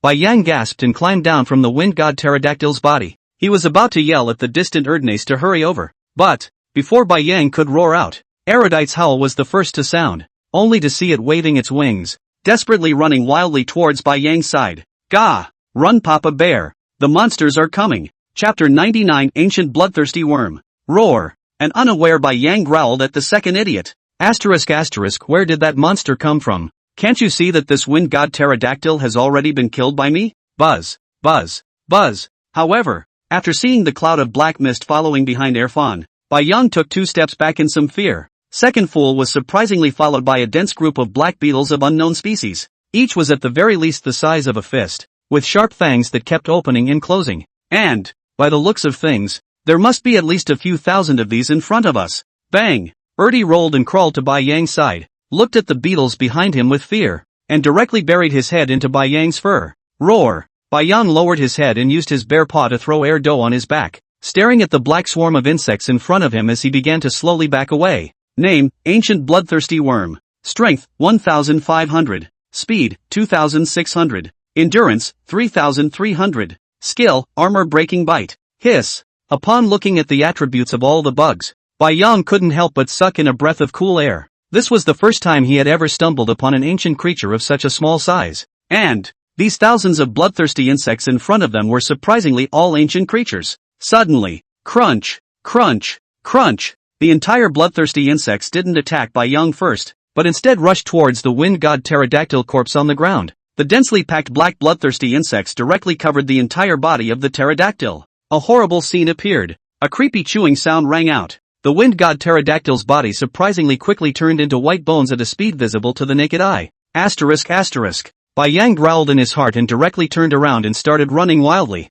Who can top this? It had only been a few seconds, and the wind god pterodactyl's body of that size was actually about to be chewed clean. This ancient bloodthirsty worm was simply terrifying. Moreover, the wind god pterodactyl was an ancient creature, and Bai Yang had to use all his strength to tear open its flesh and skin. But he didn't expect that after this group of bloodthirsty insects rushed up and tore up the flesh and skin on the pterodactyl's corpse, there was no hindrance at all. Bai Yang thought about the skills of this group of bloodthirsty insects. Armor-breaking tearing. Is it possible to ignore defenses? Thinking of this, Bai Yang couldn't help but look back, and instantly his hair exploded all over his body. A black mist was starting to rush up behind him. Ka ga ga ga. Papa Bear, don't look. Run. Go to the lake. Go to the water. The two idiots on his back jumped and howled, constantly urging Bai Yang. Roar. Bai Yang hissed, making it grip its fur. With full speed, it was like a bolt of lightning, and with a whistling sound, it rushed straight to the outside of the jungle. The location of the lake is at that end of the meadow.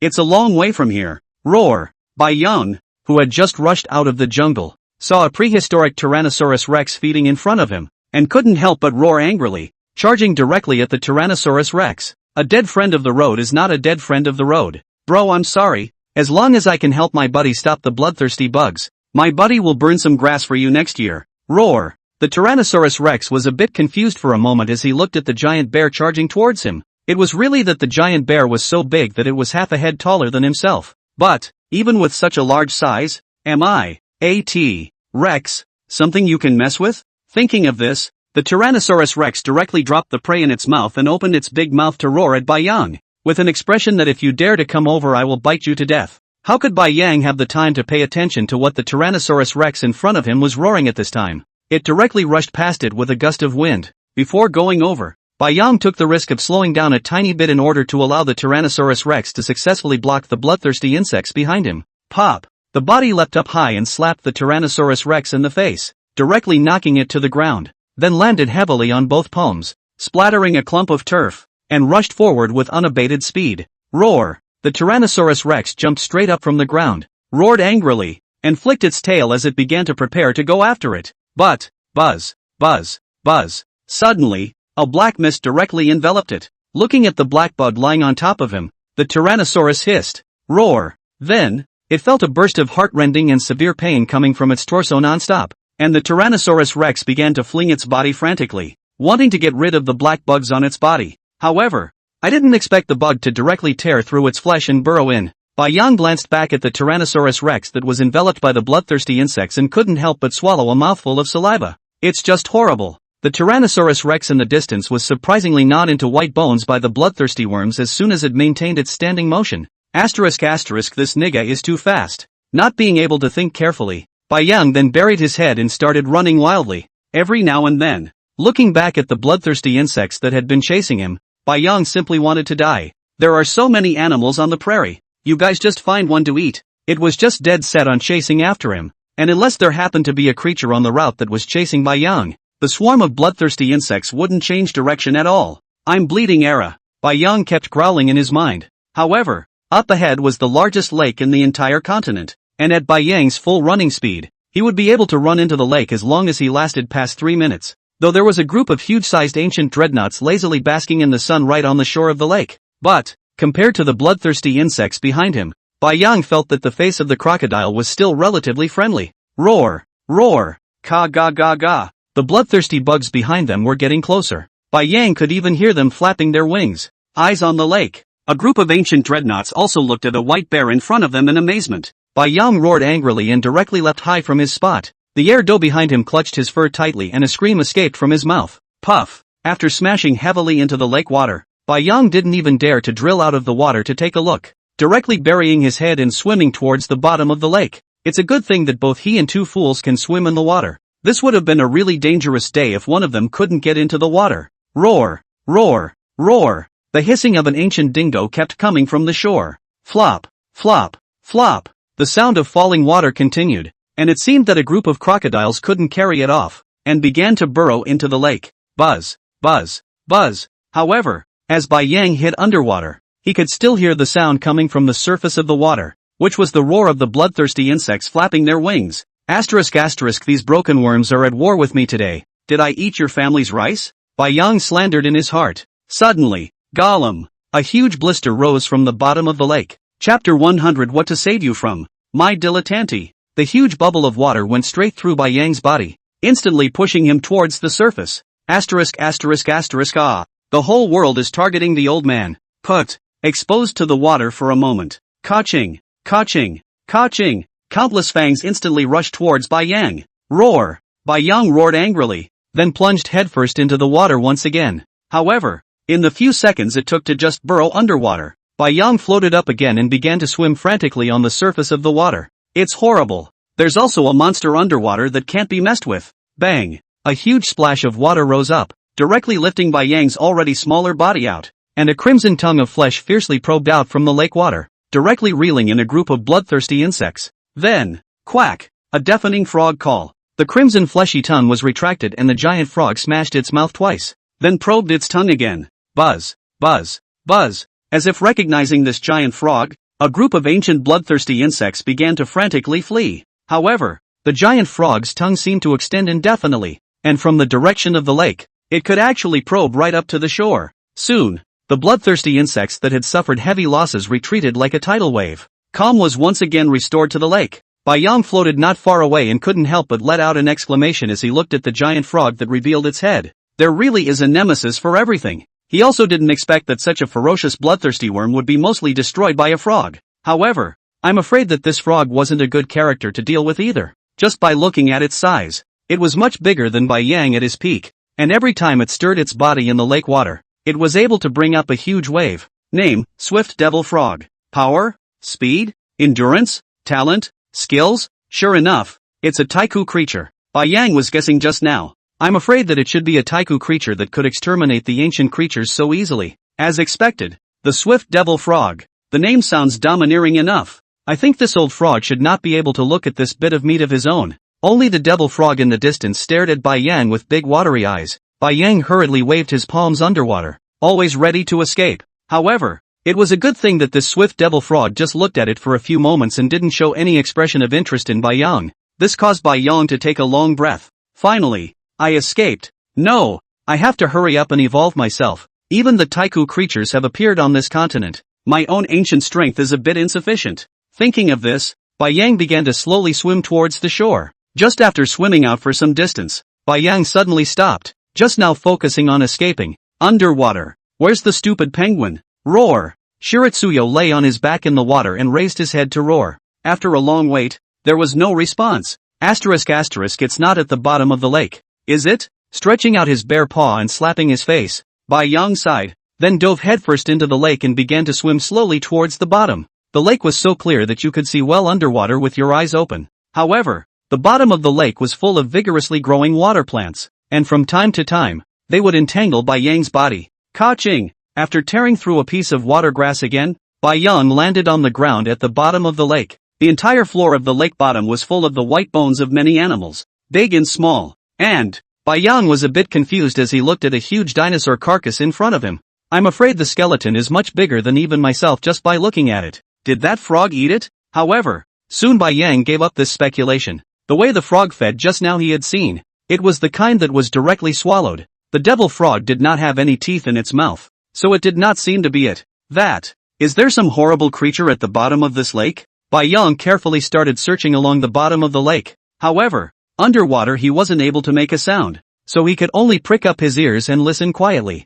I wish I could hear the two idiots. However, after walking for a long time there was no sign of Ertie, but I saw the group of crocodiles. But today the crocodiles were not frightened. The moment they saw Bai Yang, they twisted their asses and ran straight away. Grunt, grunt. Bai Yang exhaled a bubble of breath and began to slowly swim towards the surface. It's been a long time. It's time for him to go up for air. Asterisk asterisk, this douche isn't going to get eaten, is he? I don't think so. Put. After drilling out of the water, Bai Yang deeply inhaled a mouthful of fresh air. At this time the sky is still gradually beginning to darken down. It will soon be dark. It would be really dangerous if we couldn't find two fools again before it got dark. Although Bai Yang had been patting this spirit penguin around all day, it was just for fun and to spice up his life. After all, he had already spent more than half a month together, and Bai Yang still liked this little guy. If it just got eaten by something. Hiss. Bai Yang sucked in a breath of cold air, then drilled down headfirst. With this penguin's intelligence and shameless skills, I'm afraid it shouldn't have been so easy to get eaten. Soon, Bai Yang once again landed at the bottom of the lake and began to continue searching forward in the same direction as earlier. Help! Help! Suddenly, vaguely Bai Yang seemed to hear the voice of the second fool, but it was not very audible underwater. Listening quietly once more, Bai Yang swam in the direction from which the sound came, inside a cave underneath a lake in the distance. Gulp! From time to time, a bubble spat out from the mouth of the swift devil frog. Zip! Zip! Zip!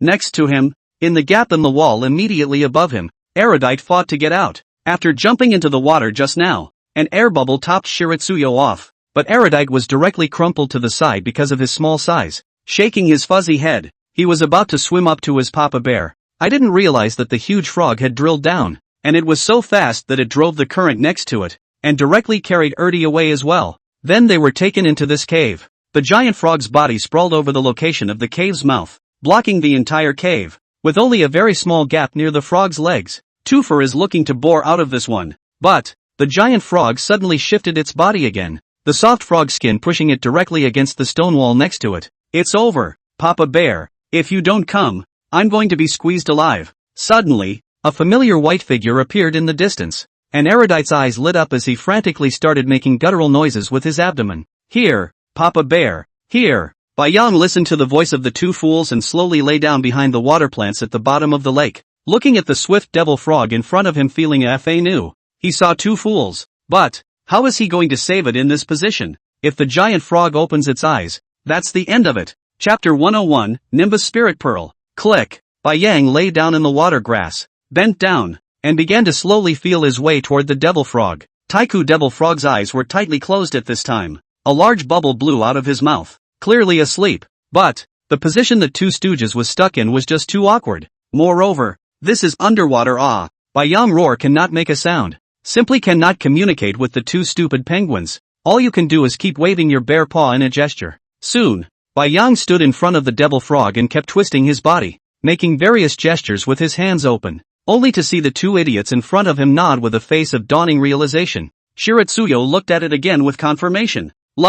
Looking up once more at the behemoth devil frog in front of him, Bai Yang reached out with his bare paw and began to press the frog's skin into its side. And, at that moment, the two idiots began to keep twisting their bodies around, fighting to get their heads in front of them through the cracks. As long as Bai Yang could reach its head, he would pull it out with force then. The devil frog's skin is so slippery that it can definitely be pulled right out. Goo! Suddenly, the large bubble in the mouth of the swift devil frog blew out with a loud noise, instantly scaring Bai Yang and causing him to lie directly on the ground. After a long time, seeing that the devil frog showed no signs of waking up, Bai Yang then patted his chest and stood up again. It was only a short distance away from the second idiot's head just now, and he could definitely pull it out if he just squeezed in a little bit again. And, having been at the bottom of the lake for a long time, it was time to go up for air soon. Bai Yang gritted his teeth and stood up bearishly once more, probing his body and beginning to press the frog skin of the devil frog in again. Coming soon. Coming soon. The bare paw would soon be able to reach Too Stupid,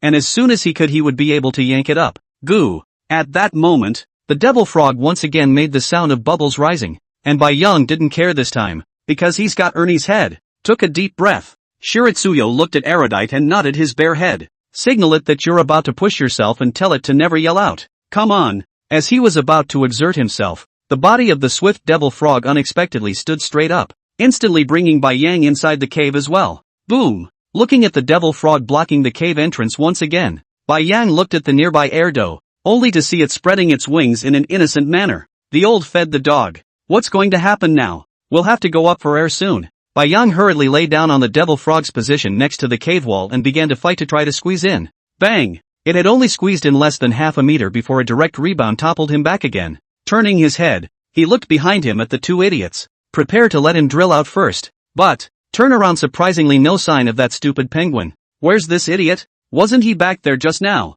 Suddenly, a silver light came from the depths of the cave, and Bai Yang squinted and took a few steps forward. Only then did he realize that there was a glowing bead in the depths of the cavern, and that Two Fools was standing next to the bead at the moment, trying to stretch out his wings to hold it out. But, this bead underneath a dark green plant, and this bead as if it grows on it. Bai Yang can see. The second fool how to tug cannot tug down. Bang! Slapping Erdi aside with a slap, Bai Yang stared at the plant in front of him, carefully looking it up and down. That's a good one, too, I'm afraid. However, now that they were trapped in the Swift Devil Frog Cave, even if they took it, I'm afraid there was no way to get out. In case if the devil frogs woke up, what would this do? Gollum! Bai Yang exhaled a bubble of breath as a suffocating feeling gradually appeared in his chest. It's been a long time. If we don't go up for air, I'm afraid we're going to be suffocated in this cave.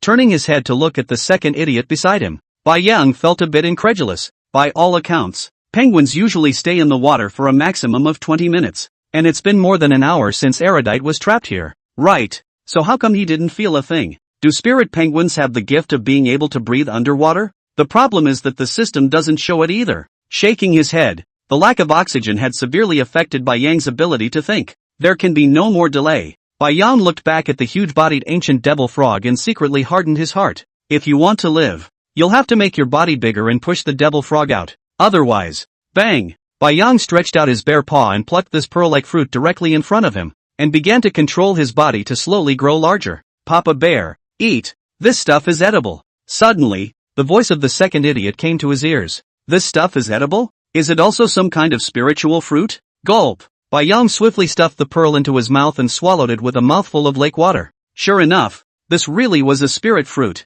and it was also one of the spirit fruits that Bai Yang was most lacking right now. Ding! Congratulations to the host for successfully feeding on the Nimbus Spirit Pearl, plus 600 evolution points. Ding! Congratulations to the host for successfully feeding on the Nimbus Spirit Pearl and obtaining the talent, underwater breathing.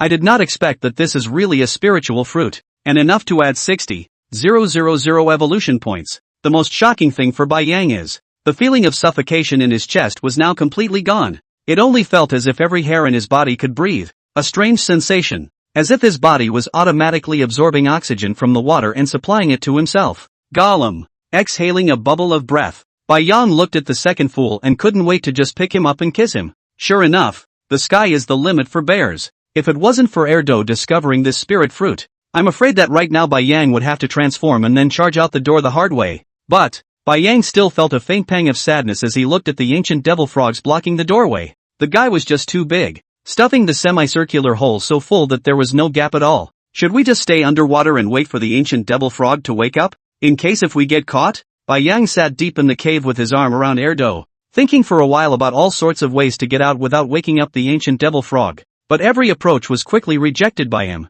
If it was just a moment ago, there might still be a glimmer of hope, and since the plant in front of him could be inside the devil frog's cave, it must be something guarded by the devil frog, and it was eaten by Bai Yang like this. That's ballsy. Papa Bear, what to do? Shiritsuyo sighed as he took a sideways glance at the second idiot, was about to get up and try again. Rumble! A huge stream of water rushed directly into the cave, instantly toppling Bai Yang and Erdo. Then the whole cavern began to shake from the sky. Quack! Seek death. Swift Devil Frog wakes up. Chapter 102, Swift Emperor Horseshoe Crab. Click, click. There was a constant sound of sharp, sawing teeth coming from outside the cave. And, after the Swift Devil Frog woke up, he spat out a mouthful of huge bubbles and took a step out of the cave. Asterisk. Run! Bai Yang hid in the depths of the cave and watched the Devil Frog leave step by step, and hurriedly greeted the nearby two fools and quickly chased after them towards the cave entrance. Looking at the situation just now, I'm afraid that some kind of creature has come over to find trouble with the devil frog. However, the one that could come to trouble the Taiku devil frog was at the very least a Taiku creature, perhaps possibly of a higher order. Gulp! Exhaling a bubble of breath, Bai Yang hid in the mouth of the cave and poked his head out to take a look. Two giant creatures were battling under the lake. The gravel rolled on the bottom of the lake, and the current was constantly being stirred up. Yang didn't have time to think about it in detail, and hurriedly began to float upwards along the position of the hole. But, after drilling out of the water, he kept breathing in the fresh air, and his heart finally breathed a long sigh of relief. Finally, an escape from the Devil's Frog Cave. Boom! Suddenly, a huge wave kicked up in the distance and directly swept Yang towards the shore. Bang! After hitting the ground hard, Shiritsuyo rubbed his ass and climbed to his feet. Papa Bear, pick me up.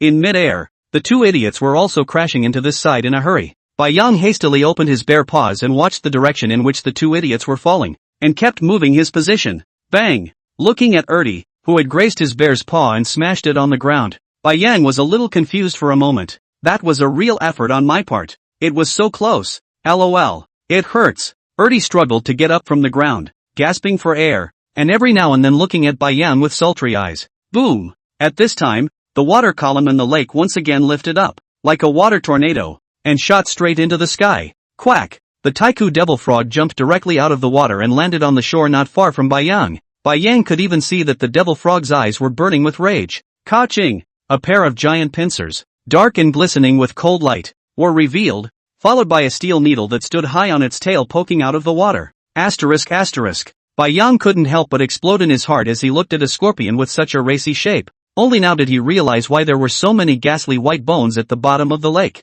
It should have been swallowed by the giant scorpion in front of me. Name, Taiku Emperor Horseshoe Crab. Power, speed, endurance, skills, talent, but, what is this one Taiku Devil Frog and one Taiku Emperor Horseshoe Crab preparing to do? Quack! You can't get the Nimbus Spirit Pearl. At that moment, the swift Devil Frog roared at the giant scorpion. When Yang heard it, he looked slightly embarrassed. This thing has already been eaten by himself. Did the two taiga creatures for that pearl? ***, then you have to run away yourself. In case it's discovered, it'll be over. Roar! A soft growl was given at the second idiot, who kept rubbing his butt on the ground. To keep quiet, Yang began to slowly lay his body on the ground. Turning around, in front of him was a piece of towering reed-like plants. Stretching out his claws to pluck away the reeds, Yang looked back and saw that the two taigu creatures were fighting fiercely. Not daring to linger, he scrambled to bury his head and crawled outward. Just climb out of this grass. Then you'll be safe. Besides, it was getting dark, and it would soon be dark. Will the second little cutie, resting on his body, Yang just slowly climbed forward. Rumble, quack, ka-ching. The sounds of fierce fighting kept coming from behind them. After taking a deep breath, Yang looked back and saw that he had already climbed into the depths of this grass. This should be undetectable now. Thinking of this, Yang couldn't help but slump to the ground, gasping for air. Today was a real thrill. I didn't realize there were two taiga under the bottom of a lake. It's outrageous. And, I'm afraid this continent is a bit difficult to mix. It seems that dinosaurs are the weakest animals here. No wonder their numbers are so large. Must hurry up and evolve. Yang thought darkly in his heart, then braced his body up and began to increase his speed, rushing towards the grass beyond. Roar! Yang, who had just rushed out, roared angrily. Zip, zip, zip. In front of his eyes unexpectedly appeared a giant snake whose body was all pitch black in color. At this moment, two scarlet eyes were coldly staring at him. The snake's head was erected high and its mouth was open. It was obvious that the giant snake wanted to swallow this white critter in front of him in one bite. The old is convinced. Yang mentally growled. The body enlarged violently, and a bear's paw held the snake's head directly to the ground. Ka-chow! After biting this prehistoric titan python to death with a single bite, Yang looked back and couldn't help but shudder. Berserk rage. Skill excited. Yang kicked the titan python under his feet away and began to run wildly in a desperate manner. If it wasn't for this titan python, I'd be running out the door. As a result, he was discovered by the two taiga behind him after he transformed. The weird thing was, obviously during the daytime the swift devil frog wasn't interested in him. This time it even jumped up and chased after Yang. And the emperor horseshoe crab was no exception, likewise swinging its twin pincers after it. What's the meaning of this? Found out that old man ate your pearls? Yang couldn't help but think in his heart. However, right now he's only in the ancient stage. He can't even with the taiku creatures, let alone two of them. You guys are bullying bears. Papa Bear, to the volcano. The volcano. The two idiots on his back kept howling, and Yang really didn't want to take care of it. Today the two idiots pointed the way all day, and as a result, however, it is indeed imperative that we have to find a direction to escape. And, with two whole taigu creatures, if we want to get rid of it, I am afraid that we can only escape to the direction of the volcano. because after staying for 2 days Bai Yang realized that none of the creatures on the entire continent would appear near the volcano. Even the dinosaurs were walking around the volcano. Bai Yang even guessed that there must be a juggernaut-like creature present there at the volcano. Otherwise it wouldn't be the case that all the animals went around and didn't even dare to go over to the foot of the volcano. Spell it out. Looking at the two taigu creatures in hot pursuit behind him, Bai Yang viciously gritted his teeth. It turned directly around and rushed towards the volcano location. As expected, the two taigu creatures behind them, seeing Bai Yang running wildly in the direction of the volcano, were stunned in their pursuit. However, it only stayed for a few seconds before it once again rushed after Bai Yang. Roar! Bai Yang kept running wildly, seeing the swift devil frog behind him getting closer and closer, bared his teeth and roared at it. This devil frog was simply poisonous. Each step of the jump up and down was hundreds of meters. As for the swift emperor horseshoe crab, Bai Yang realized that this scorpion-like creature was not very fast, but at this time, it was still in hot pursuit behind the devil frog, with the intention of not stopping until it caught Bai Yang. Chapter 103, I'll fight you all. Roar! Roar! Bai Yang kept gasping for air, and at this point, his speed had already reached the extreme, bringing up a gust of wind. However, the devil frogs behind them were even scarier. Boom! The earth kept trembling. It was the sound of a swift devil frog leaping high into the air and then landing on the ground. And it was already just less than 500 meters away from Bai Yang. Papa Bear, catching up. The two idiots on top of his head were tightly gripping Bai Yang's fur, tilting his head back to look at the devil frog that jumped up in midair, and kept urging Bai Yang. Quack! Listening to the incessant cries of the devil frogs coming from behind, Bai Yang quickly asked the system to start adding points, all of which were added to speed. After eating that pearl, it gave Bai Yang a full 60,000 evolution points, and together with the ones he had accumulated earlier, Bai Yang had a total of over 80,000 evolution points on him, converting all 80,000 evolution points into attribute points. Bai Yang frantically started adding points. Host, Bai Yang. Species, Russian Wrangel Island Western Alaska Group, Ancient Ice Warrior. Strength, 4,800. Speed, 100. Endurance, 4,500. Defense, 5,300. Normal skills, Berserk Rage. Thorn War Armor. Return to the ancient skills, Prancing Ice Mixed Heavenly Body, can freely convert the size. The smallest is Polar Bear Cub. The largest is the current level Limit Body. Insane Cold Spike, can convert hairs into ice spikes to shoot out. Talent, Phantom Speech. Diving. Evolution points, 0. Return points, 11 out of 100. Genetic evolution points, 1 out of 100. However, after 100 points of speed, the system prompted that it was no longer possible to increase it, so it seemed to have reached the peak of the ancient evolution. That meant that as soon as Bai Yang raised all of his attributes to 100 points, he would be able to become an ancient creature. However, Bai Yang was also a bit puzzled. Other ancient creatures he also checked the attributes. The most is more than 500 attributes on the top of the sky. How to him here directly doubled, even to 10,000 to advance. Phew! However, after his speed reached 10,000, Bai Yang could feel that at this point, he was running simply too fast for words. The whistling wind was a little raw on my face, and the two idiots on top of his head were almost lifted out because of his speed. Bai Yang glanced back at the devil frog still chasing behind him and couldn't help but grin. I guess this swift devil frog was also confused and didn't expect it. At this moment, Bai Yang was already about to rush near the volcano. However, the new problem also came. At first Bai Yang thought of, to the volcano near the estimated two ancient creatures behind them will be afraid of the volcano on that creature dare not rush in. But, never in a million years did they expect that whatever that crappy pearl was to be so important to them. And although they could see the swift devil frog's face showing panic every time they looked at the volcano, the two creatures didn't give up on chasing after Bai Yang. Bai Yang was also a little blind at this time, because the volcano he could not climb up. There's no road at all. What's the deal? Who? Stopping in front of the volcano, Bai Yang kept gasping for air. The old frog in the distance was still hopping around, and the scorpion was long gone. Just as Bai Yang was about to run over from towards the side of the volcano, rumble! The ground beneath his feet began to rumble incessantly. Hastily dodging aside, could the creatures on the volcano be underground? Bai Yang stared vigilantly at the raised ground in front of him as his figure kept starting to retreat. Boom! Suddenly, the ground exploded. A pair of dark horseshoe crab pincers were exposed. Asterisk.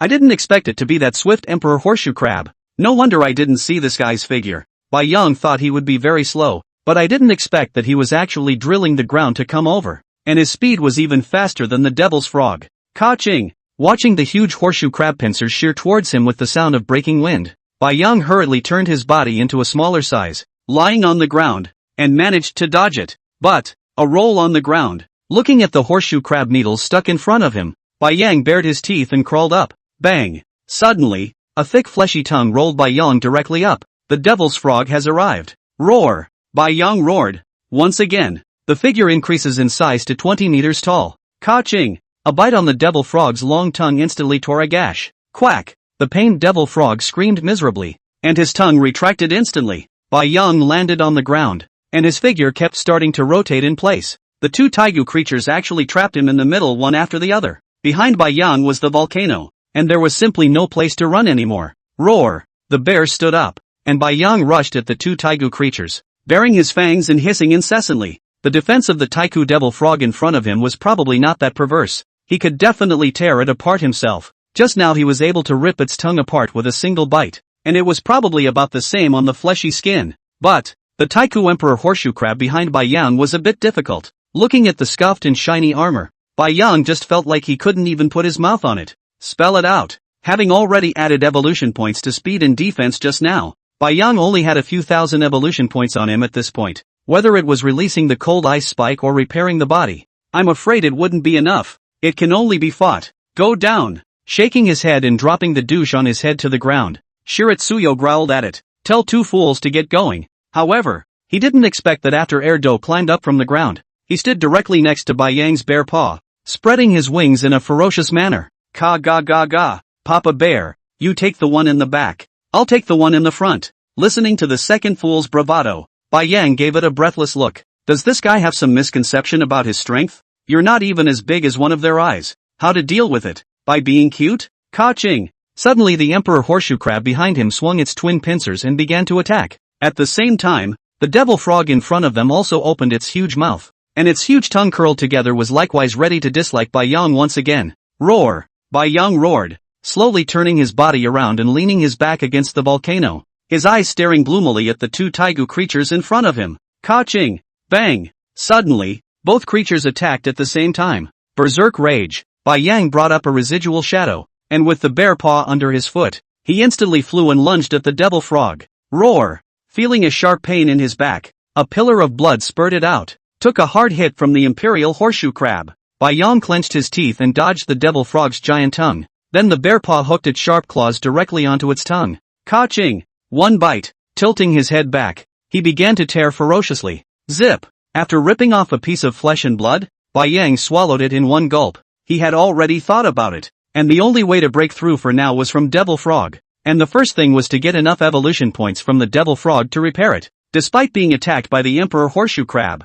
Ding! Congratulations to the host for successfully feeding on the Swallow Devil Frog, plus 600 evolution points. Ding! Congratulations to the host for successfully feeding on the Taigu creature Devil Frog, plus 1 reward point. Current reward point 12 out of 100. Chapter 104 Terrifying Beast King. System Repair. After swallowing the blood and flesh from the devil frog's tongue in one gulp, Bai Yang quickly had the system start repairing the wound from earlier. Luckily it was fast enough just now. The Emperor Horseshoe Crab's twin pincers also merely sliced through its own fur and didn't make much of a cut. Feel the wound in your back begin to slowly close. Bai Yang moved his body once again and stared at the already furious swift devil frog in front of him. At this moment, blood kept flowing out from the corner of the devil frog's mouth, quickly coloring the grass on the ground red. Roar! At this point, the strong smell of blood attracted a few T-Rexes, but, upon seeing the three behemoths in front of them, several Tyrannosaurus Rexes turned their heads around and started running wildly without a second thought. There was even one that directly tripped and fell to the ground because it was too frightened.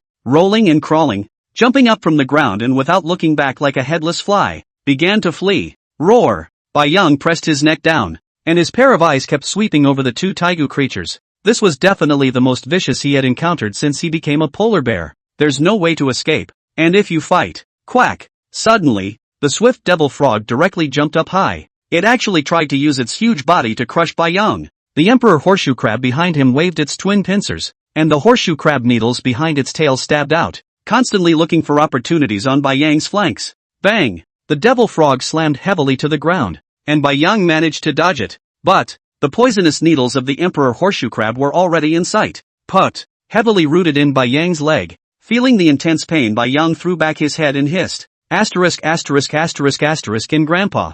Stretching out his bare paw, he directly embraced the Emperor Horseshoe Crab's tail and took a bite. Ka! Sure enough, the shell of the Emperor Horseshoe Crab was very hard, and Bai Yang was only able to pierce his teeth in a little. But the Emperor Horseshoe Crab also did not expect this white bear to dare to bear hug its poisonous tail, knowing that its tail could be full of venom. Ka-ching! Suddenly, a pain was felt in the tail. The white bear in front of me had actually used its paws to peel back its shell. Put. Bai Yang's back kept gushing out blood. The Emperor Horseshoe Crab that ate the pain was like crazy. The sharp horseshoe crab pincers waved, each time bringing up a piece of Bai Yang's fur. ****. System repair. Bai Yang kept growling inwardly. Bang! Finally, a layer of the Emperor Horseshoe Crab's carapace was peeled off. Ka-ching! Revealing the blackened flesh and blood inside. Bai Yang opened his huge mouth and took a bite, and began to tear crazily, not caring about the injuries on his back. *****, then hard, isn't it? I've got the system to fix it.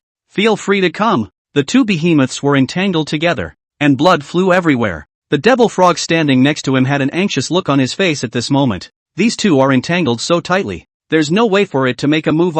But, after observing for a while, bang! Devil frog flicked his tongue out again, wrapping directly around Bai Yang's waist to roll him up. He frantically began to pull towards his side. Ka-ching! However, Bai Yang bites down on the tail of the king horseshoe crab and just won't let go. For a while the three behemoths were in a stalemate, and Bai Yang's evolution points had been depleted by now, his back covered in hideous and horrible wounds. Rumble! Suddenly, the earth beneath them began to tremble, and the volcano behind them unexpectedly began to roar. ****.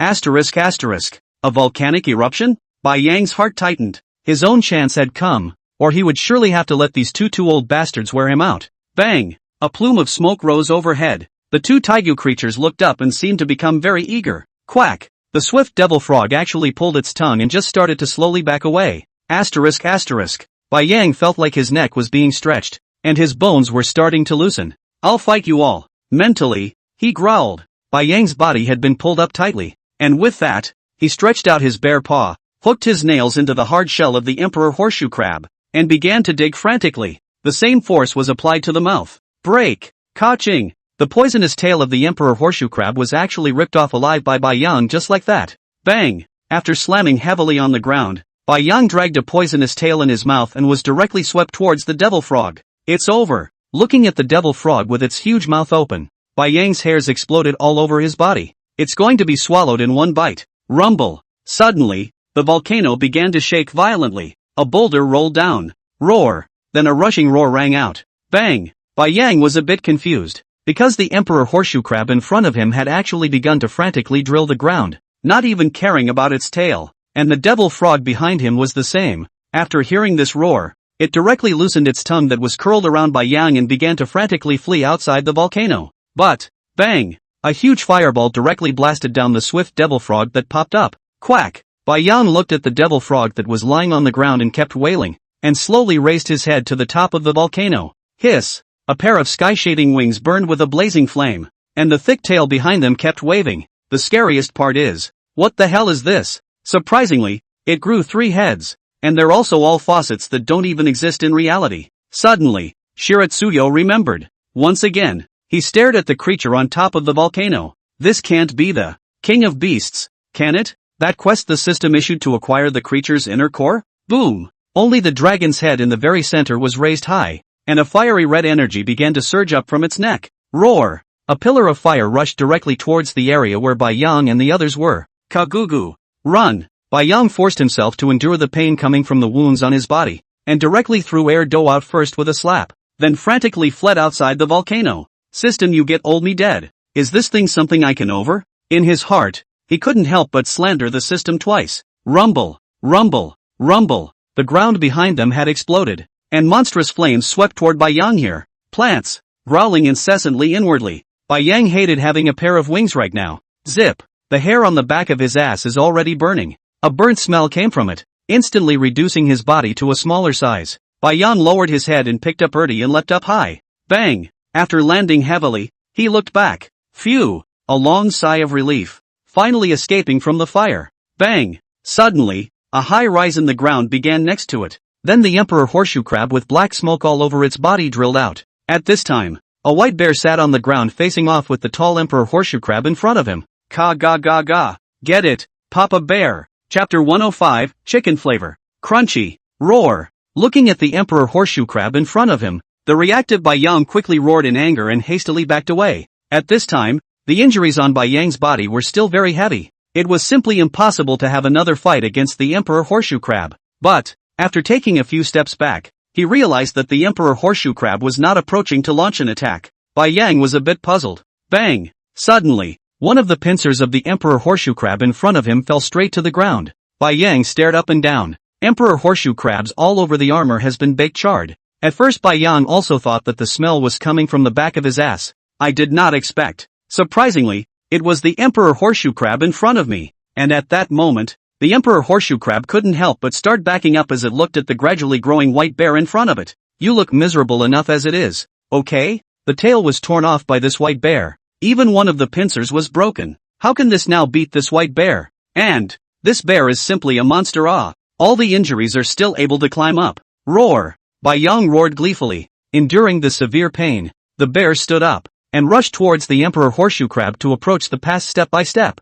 Ka-ching! Ha ha! Watch as the king horseshoe crab tries to lift the other horseshoe crab pincer to fend it off. Not realizing that just as it lifts up, it breaks off and falls to the ground. Bai Yang couldn't help but laugh wildly inside. Asterisk, you've had your day. Look at the way you've cut the back of my ass. Roar! Looking at the scars on the back of his ass, Bai Yang roared angrily and flew at the emperor horseshoe crab. Ka-ching! Lost double pincers of the emperor horseshoe crab. At this time, as if the lamb to be slaughtered can only keep dodging, only two means of attack on the body has all gone. And a shell has been burned. Even if the escape now cannot run in front of the white bear, a bite on its armor. Bai Yang did not expect that it had been roasted and crispy, and did not even need to exert himself. The bear's teeth easily pierced in. And after pulling off a piece of meat, the surface of the emperor horseshoe crab had surprisingly become crunchy as well. It even smells like chicken. A few minutes later, the emperor horseshoe crab was suffocated to death by Bai Yang. A body of armor had all been cracked and ripped off by Bai Yang, revealing the charred and blackened flesh inside. Roar! Calling out at the two idiots behind him, the white ocean bear sat down in front of the king horseshoe crab and began to lower his head and stuff a piece of charred horseshoe crab meat into his mouth. Crunch! Crunch! It really crunches when you bite into it. Ding! Congratulations to the host for successfully feeding on the swift emperor horseshoe crab, damaged. Plus 900 evolution points. After swallowing a mouthful, the system only had one prompt sounding up. And it only gave 900 evolution points. Not even return to ancient points. Does that mean he'll have to eat raw food from now on? Eating cooked doesn't have a revert point at all? A loss. Bai Yang kept shedding tears in his heart while stuffing his mouth with the fragrant dried meat roasted by the emperor horseshoe crab. The emperor horseshoe crab was still underground and had already been roasted like this. And that swift devil frog was probably already roasted to the dregs. And a sea of fire had also slowly begun to die out. The volcano in the distance had once again regained its calm. And the three-headed beast king was nowhere to be seen. No wonder no animal dares to go near the volcano. Just like that, who dares to go there? Bai Yang swallowed the piece of blood and meat in his mouth. And in his heart, he couldn't help but think of the task issued by the system. And looking at the situation, one had to obtain the beast king's inner core or else one wouldn't be able to get out from this continent at all. Alas, for a while, Bai Yang felt that the emperor horseshoe crab meat in his mouth didn't even smell good anymore. Bai Yang in the volcano under the old far away with the system has seen. Even the name is not worthy of letting him know. This is not at all his stage can challenge the creatures well. But the good thing is that there are no ordinary animals on this continent. The lowest level are prehistoric creatures. If Bai Yang went on a feeding frenzy, he should also be able to fill up all of his attribute points to 10,000 soon, and then evolve into an ancient creature. But I'm afraid that the ancient creatures are not good enough to challenge the Beast King. Is it going to be in the Taiku realm? LOL. Beside him, the second idiot slumped to the ground after a full meal, patting his belly. Shiratsuyo looked at him and once again lowered his head and began to eat. Roar! After 10 minutes, Bai Yang recovered all the wounds on his body before he slowly climbed up from in front of the emperor horseshoe crab's corpse, took Erdnase in his mouth, and slowly walked towards the jungle. On the first day in the jungle, Bai Yang found himself a cave as a shelter. It's full of all kinds of large beasts, and it's just too dangerous to sleep outside at night if there's no cave. Rice Reserve Military Base. Alex, still awake? A young blonde man unloaded his submachine gun and rushed to his roommate, who was lying on the bed. You'll be on duty at the underwater warehouse in the morning, so why don't you go to bed early? Lying on his bed, Alex put the tablet down in his hands and burrowed under the covers, staring at the blonde youth and smirking. John, how was your day? What else? Isn't it the same old thing? Ugh, I'll be on vacation soon. So when are we going back to the bar for some fun? Why? You want? Again. Rumble. Suddenly the house began to shake violently. Woo, woo, woo. A shrill alarm went off. Bang. The door to the dormitory was violently pushed open and a black man carrying a gun rushed in, yelling in an urgent tone. Quick, quick, the base is under attack under the sea. After saying that, he ran out in a panic. The two men glanced at each other and saw a hint of gravity in each other's eyes. Alex immediately jumped up from the bed, quickly pulling a camouflage uniform next to him over his body, copying the submachine gun on the table and rushing out the door of the dormitory. At this moment, the huge square above the base was already in chaos, with alarms and shouts. Click, click, bang. Suddenly, a huge crack split open in the base square, and then as if the ground shook, the entire military base began to shake violently. Alex, come on. John grabbed the frozen Alex by the hand and got right into a nearby military jeep. There's a nuclear weapon underneath. If anything goes wrong, we'll all die here. Roar. Without waiting for the car to start, a beastly roar came from the sea below the base. Then, a huge wave came up from the bottom of the sea, directly toppling everyone in the square to the ground. The waves dissipate. Everyone's mouths dropped open as they looked at a behemoth in front of them. Roar. Only to see the beast from the back of the spine began to slowly light up an eerie blue light. And then, roar. A column of blue light erupted. Chapter 106, Exploring the Mysterious Jungle. Kagugu. Coming. Papa Bear. Erudite fluttered his wings and leapt out of the jungle at speed. Roar. Followed by several ferocious prehistoric raptors. Bang. Suddenly, a polar bear with snow-white fur jumped out of the grass next to him. Roar. With a roar, the polar bear's size grew rapidly at a speed visible to the naked eye, and the second idiot directly burrowed underneath the polar bear's body, revealing his small head to show his teeth and grunt a few times at the group of raptors in front of him. Ka-ching! In the moment when a few raptors froze, Bai Yang quickly pounced on it, and after snapping the neck of one raptor with a bite, he directly slapped the other one to the ground with his bare paw. Bang! Bang! Bang! He lunged up and swung his palms frantically. In a matter of seconds, several prehistoric raptors all fell to the ground. Ka-ga-ga-ga, Papa Bear, how was it? I did okay, didn't I? Two fools strutted over to the raptor's corpse and rushed at Bai Yang to keep claiming credit. Roar! Bai Yang made his size smaller and reached out his bare paw to pat it on the head as a sign of encouragement. This was already the 5th day that Bai Yang had stayed in the entire continent, and ever since the last time he ran into the Beast King, Bai Yang had started to frantically hunt and eat. However, it also ran into difficulties, mainly because the animals here were too big, and, except for the first bite that added more evolution points, eating all the rest of the corpses wouldn't add too many evolution points. Moreover, if you hunted dinosaurs, you could only hunt one at a time. Once Bai Yang made his size bigger, there was no way to finally come up with the idea of letting Erdi seduce the dinosaurs, and then he ambushed them, so that if he was fast enough, he could hunt a bunch of them at a time or even more sometimes. Ka-ching! After tearing apart the flesh skin of the prehistoric raptor in front of him and swallowing a mouthful of flesh and blood, Bai Yang then came to the next head and similarly tore off a piece. Ding! Congratulations to the host for successfully feeding on a prehistoric raptor. Plus 200 evolution points. Ding! Congratulations to the host for successfully feeding on the prehistoric creature Velociraptor. Plus 1 reward point. Current reward point 22 out of 100. Roar! After taking a bite out of all of them, Bai Yang merely nibbled the last smaller raptor clean, and then greeted Erdo to come up on his own back and started looking for his next prey. It was true that there were many prehistoric animals here, but the prehistoric creatures were a complete drop in the bucket for the current Bai Yang, except for the first bite, which added more evolution points.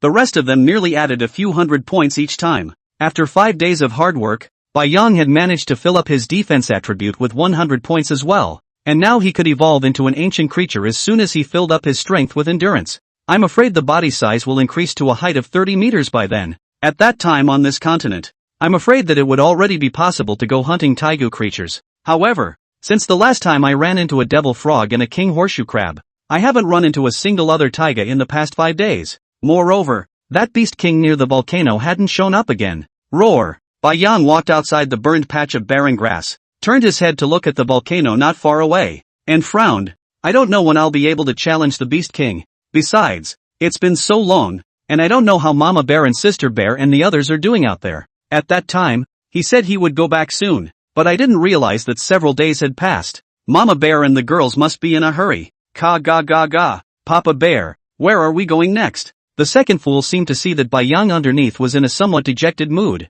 and hurriedly patted Bai Yang's head with his wings, jumping up and shouting, "Roar!" Bai Yang growled and shook his head. It is useless to think so much now. The first task is still to step into the ancient stage as soon as possible. And it may be possible to leave this place until one evolves into a too ancient creature. As for the return to the ancient, forget about it. It requires too many return to the ancient points. Moreover, the emerging genetic evolution is even more terrifying. This is Earth. How can there be so many alien creatures? It's hard to believe that old me will go to space later. Mentally slandering the system once again for a few moments, Bai Yang began to start walking along the burnt grass and started walking towards the front. There was another jungle at the far end ahead, though it would be smaller than the one Shiryu inhabited. However, Bai Yang realized through several days of observation that none of those dinosaurs would even go to this jungle. I'm afraid there's at least one taigu creature in here. By now Bai Yang also roughly understood that as long as it was a place inhabited by a taigu creature, there would definitely be some kind of extraordinary spirit herb, or spirit fruit. King Kong was guarding the small tree at that time, and the devil frog along with the emperor horseshoe crab was guarding the bead. Hiss. Bai Yang sucked in a mouthful of cold air. After 5 days of hunting, he had only accumulated a total of less than 20,000 evolution points. If he could swallow another spirit fruit, he would have properly stepped into the ancient stage. Roar! Arriving in front of this jungle, Bai Yang stared at the deep from of it, gritted his teeth, and walked straight in. Riches and riches. Moreover, if it was a high-level spirit fruit, not only could it increase evolution points, but it could also awaken talents. Although the ones awakened up to now were all ribald talents. However, Bai Yang was sure that a useful talent would emerge. This jungle was completely different from the other jungles in the distance. The ground was covered with a thick layer of leaves, and the trees were all of the type with thick branches and leaves, which was the complete opposite of the trees on the dinosaur continent. Crunch! The bear's paw stepped carefully on the dead leaves with a crunching sound, and the whole jungle was so quiet, there wasn't even a bird. This caused Bai Yang to be on guard. I'm afraid the guy in here isn't simple. At this moment, Bai Yang maintained his body size at the size of a small bear, holding the two stupid penguins on his back as he carefully walked step by step deeper into the jungle. Ka ga ga ga. Suddenly, Two Fools stretched his wings and squawked twice. Bai Yang stuck out his tongue and licked the tip of his nose. After spending so much time with Ertie, Bai Yang finally understood. This penguin must have a hidden talent for pointing the way, and it's the kind of road that's as treacherous as it gets. But often treacherous places have surprising rewards. Since Two Fools can point that way, I'm afraid that creature in this jungle is deep in the jungle. Roar! Shiritsuyo let out a low hiss and narrowed his eyes in the direction Erudite was pointing. Then he buried his head and slowly felt his way forward. Holler! Holler! After walking a few hundred meters, suddenly there was a snoring sound in the distance. Bai Yang couldn't help but stop in his tracks. Not far ahead should be the creature's lair. Chapter 107, surprisingly, it's a bear. Click, click, click. Stepping on the dead leaves on the ground, Bai Yang carefully brought his head out from behind a large tree. Looking at a giant cave in front of him, Bai Yang took a deep breath. The purring sound just now came from within this cave. Should we go in and take a look? After some hesitation, Bai Yang gritted his teeth and climbed out from behind the tree. Roar! After placing the two idiots on top of his head on the ground, Bai Yang stretched out his bare paw and pointed at himself. Then inside the cave, the second idiot nodded knowingly to show that he had understood, and even stretched out his wings and patted his chest. After Bai Yang saw that it understood, he twisted his body and took a step in the direction of the cave entrance. You can smell the smell of blood from a distance. Not far from the entrance of the cave, there were many giant white bones thrown everywhere, and Bai Yang could tell that these were the bones of some giant dinosaurs. Even some of the bones were chewed up. Standing outside and looking at the cave that was more than 30 meters high, Bai Yang couldn't help but suck in a cold breath. It's definitely a taiga in there for sure.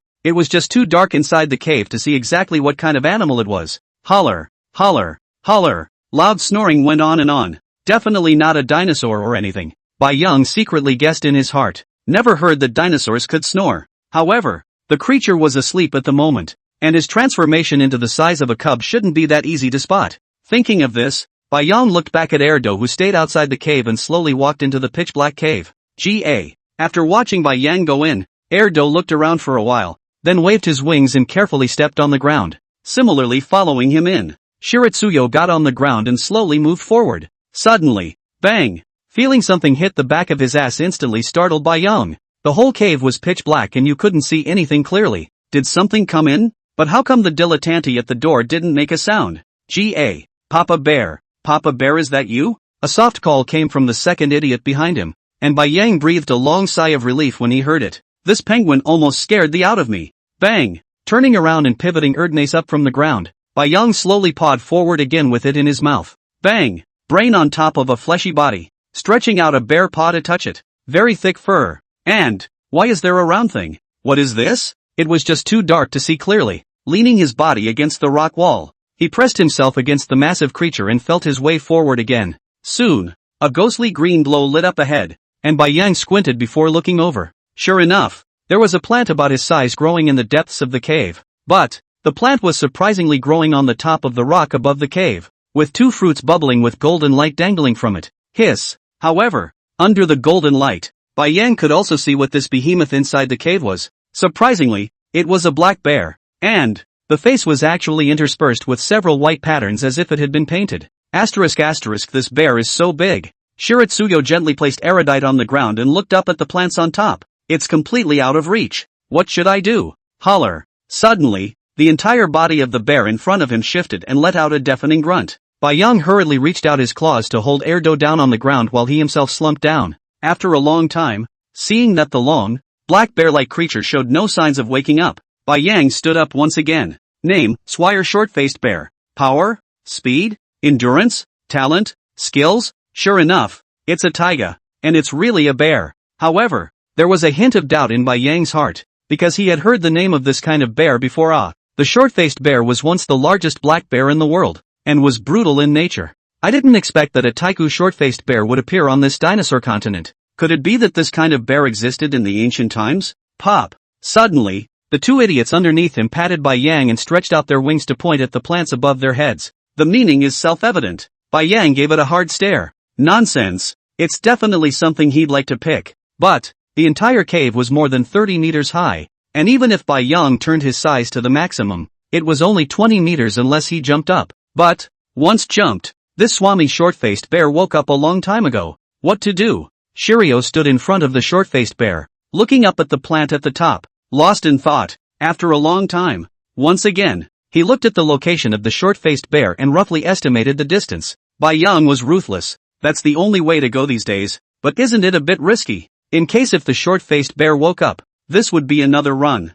Eventually the temptation of plant fruit overcomes reason. Taking a deep breath, Bai Yang began to handily discuss the plan of action with Erdo. First Shiratsuyo had to climb up under the short-faced bear's body and stand at his high, bulging shoulders, and then he still needed to get that much bigger before propping the two fools up so that they could bite the two fruits off with their mouths. That's a little difficult. I don't know if this short-faced bear sleeping is dead or not, but, speaking as a polar bear, Bai Yang thinks that bears are generally more dead when they sleep. Just look at Mama Bear and the girls. After everything is ready, Bai Yang exchanged a serious glance with Erdo, then slowly came behind the short-faced bear's ass. Only now did Bai Yang realize what that round thing he had just touched was. It was actually the tail of the short-faced bear, but it's also thanks to this tail. After making his size larger and propping up Erudite to place him on the short-faced bear's tail, Shiratsuyo once again became smaller and began tugging at the fur to start climbing upwards. The movement was gentle, stepping on the short-faced bear's paws along his thighs, and Bai Yang kept gasping for air,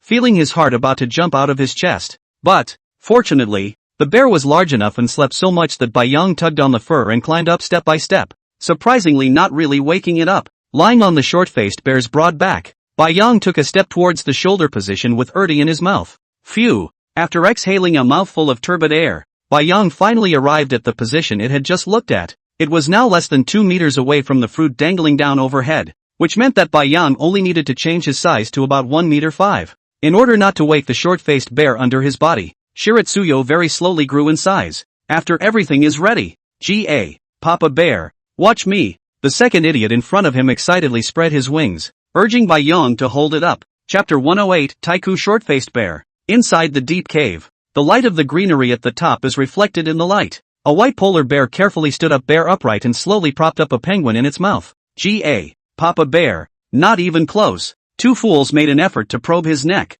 but, always so far from the two fruits, he could not help but cry out eagerly. Shiratsuyo tilted his head and took a deep breath. Flop, flop, flop. After feeling his heart beating faster and faster and catching his breath, Bai Yang controlled his body to become a few points larger again. G.A. That'll do, Papa Bear. The voice of the second idiot came from above his head, and Bai Yang held his breath. But, for a long time did not see the two fools to throw the fruit down. Bai Yang could not help but look at it. The only thing that could be seen was the second idiot spreading his wings and biting a fruit in his mouth, tearing it up over and over again. Gah! Papa Bear, the ripping doesn't stop. Bai Yang sighed breathlessly. Roar! With a careful growl, he set Erudite down again. Another exchange of hands and feet ensued, and soon, with an expression that said it all, the second idiot once again spread its wings, allowing Bai Yang to prop it up. Ka-ching! Snapping a fruiting vine slowly with his teeth, Bai Yang hurriedly released it. Surprisingly, it actually worked. Moreover, the swift-faced bear underneath showed no signs of waking up. This put Bai Yang at ease. And a fruit. Encouragingly patting Ertie's little head, Bai Yang once again took it in his mouth and began to slowly stand up, catch the dilettante in his mouth with a bare paw, then drag both paws up in the air. Hold on a little longer. 2 fruits. Gorgeous. Bai Yang watched as Erdo probed his neck and had already begun to bite off another vine with fruit hanging from it. The heart couldn't help but breathe a long sigh of relief. It's just so thrilling. It's harder than touching a tiger's ass. Good for. Seeing that Ertie had already picked up the vine, Bai Yang quickly put it down. Ga. The second idiot placed the fruit on the bear's back and showed his teeth in excitement at Bai Yang. Roar. Bai Yang carefully took the vines of the 2 fruits in his mouth and extended his bare paw to point out of the cave, signaling that they could slip away. I didn't expect to get 2 spirit fruits just like that. Simply. Click. Suddenly, the plant overhead began to make a soft cracking sound. Bai Yang couldn't help but tilt his head and look over. Ah. Only to see that this spiritual plant unexpectedly began to rapidly become dried up and yellow. This was not the most important thing. The most important thing was that the rocks on the rhizome of this plant also began to appear cracks. Bang! Suddenly, a huge rock fell with the plant. It smashed directly into the face of the Swire short-faced bear. For a moment, the air fell silent. Papa Bear, what to do? How do I know what to do? What else can I do? Run! Bai Yang directly took it in his mouth along with the vines with the second idiot and quickly ran towards the location of the short-faced bear's butt. Roar! A roar that shook the sky. Bang! Bang! Bang! The rocky debris overhead kept falling down. Swift-Face woke up. Bai Yang could feel the short-faced bear's entire body begin to slowly stand up. Ah. It's too late to run out now. This short-faced bear is already writhing. And, can feel the short-faced bear under the body is slightly trembling all over the body. I am afraid to find out that the plant is not there. Bai Yang doesn't dare to think about it anymore. Wrapping his arms around the second fool and lying dead on its back, Bai Yang didn't dare to utter a single breath. However, fortunately, the fur of the Taiku short-faced bear was very thick, and with Bai Yang such a small size lying on it, it would be hard to be discovered if he didn't move around. And you can't stay on your back all the time. Rumble. The short-faced bear turned his head and quickly rushed out of the cave, his large bear head constantly glancing around. Roar! Roar! Roar! The growling continued. Bai Yang could hear that the short-faced bear was on the verge of breaking out. However, he didn't dare to move now. Not at all. Bang! Taiku short-faced bear directly ahead in front of a sky-high ancient tree broken, followed by the bear stood up. Roar! Who is it? Exactly? Suddenly, bang! There was a sound of something hitting the fallen leaves behind him, and the short-faced bear turned his head to look. Surprisingly, there were 2 little dots in front of me, and, roar, opened his mouth wide and growled at the 2 little imps in front of him. What this white bear in front of him was actually biting in his mouth was his spirit fruit, but, thankfully, it wasn't eaten. Thinking of this, the short-faced bear couldn't help but breathe a sigh of relief. But, in the turn of an eye, the 2 guys with such a small size dared to come and beat it up, simply tired of living.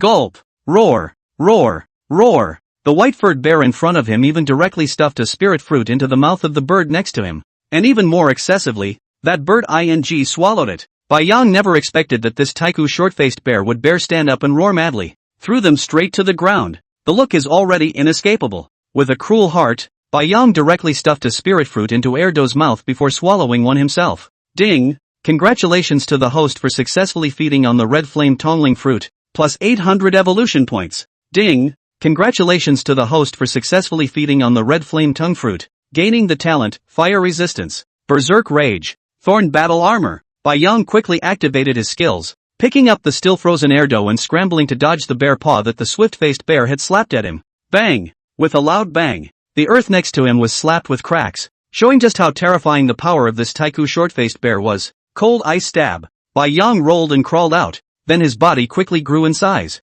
directly containing Erdo in his giant mouth and unleashing his skill. Bang! Bang! Bang! A cold ice spike kept shooting out. Roar! There was a roar of pain from the Swire short-faced bear from behind him. Bai Yang looked back, only to see countless ice spikes stuck inside its fur, but no blood seeped out. Asterisk asterisk. The skin is so thick. With a heartfelt roar of rage, he lowered his head and began to run wildly without a second thought. It's only been a few days, and they're being chased by terraforming creatures again. You just ate your rotten fruit, didn't you? What's the point? Roar! Bai Yang turned around and growled at the short-faced bear, then buried his head and started running out into the jungle. Fortunately, the Taiku short-faced bear behind him was too large and wasn't as fast as Bai Yang. Rumble! Rumble! Rumble! But, people have a lot of strength.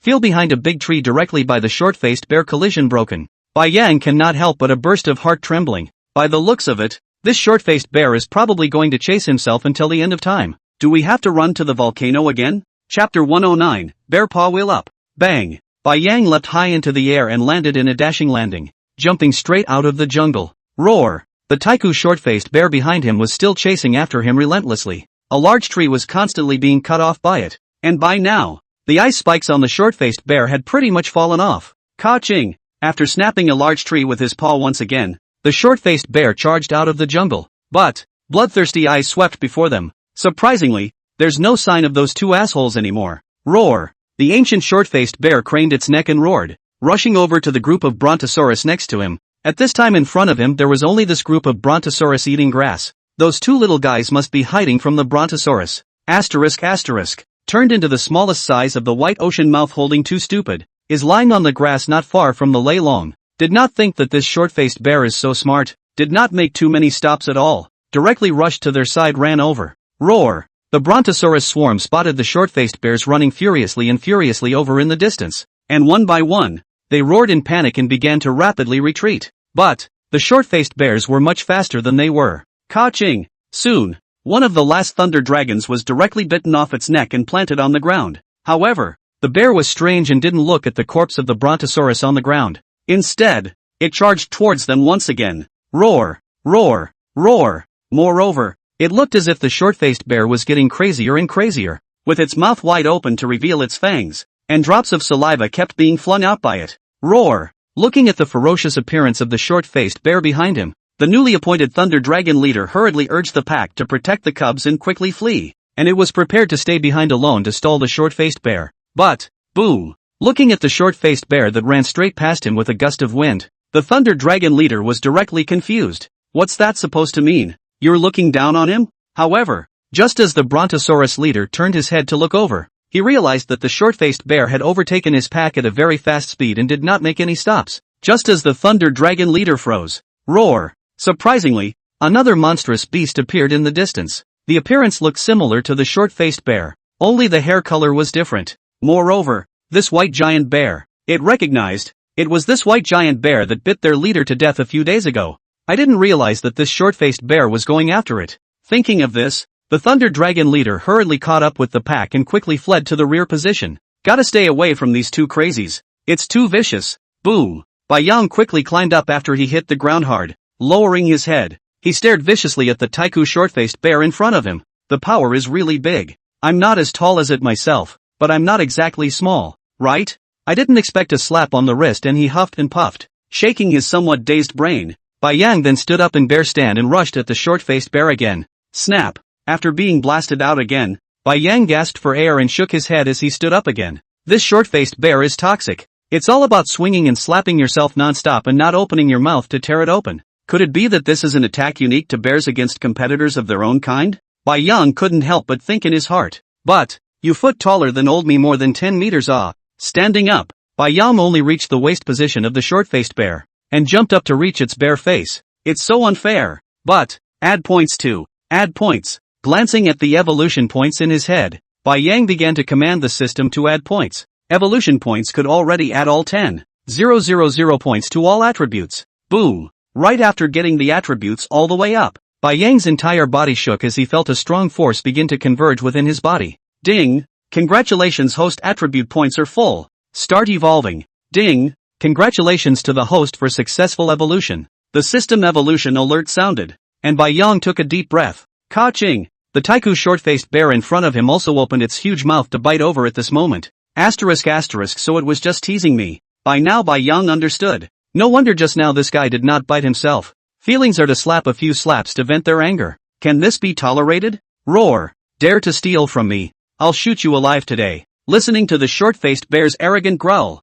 Bai Yang gritted his teeth. The size once again began to grow slowly. And soon, Bai Yang skyrocketed from a 20-meter body to around 35 meters. Roar. With a roar, he charged the short-faced bear. Couldn't reach it a moment ago, but now I'm able to. Moreover, after evolving to the ancient stage, the attributes of the short-faced bear Bai Yang was able to probe out. Name, Swire short-faced bear. Strength, 1200. Speed, 800. Endurance, 1400. Talent, thick skin and thick flesh. Skills, ferocious biting. Fierce grasping and slapping. The strength was 200 points higher than his own. But the short-faced bear's speed wasn't as fast as Bai Yang's. Roar. Watching the white bear in front of him grow in size, the short-faced bear froze a bit for a while. Surprisingly, he's about to catch up to his height. But anyone who dares to steal from him deserves to die. And to give it to him in front of him is not provoking his position. A female bear of this size would have been fine. But the problem was that the one in front of him was a male bear.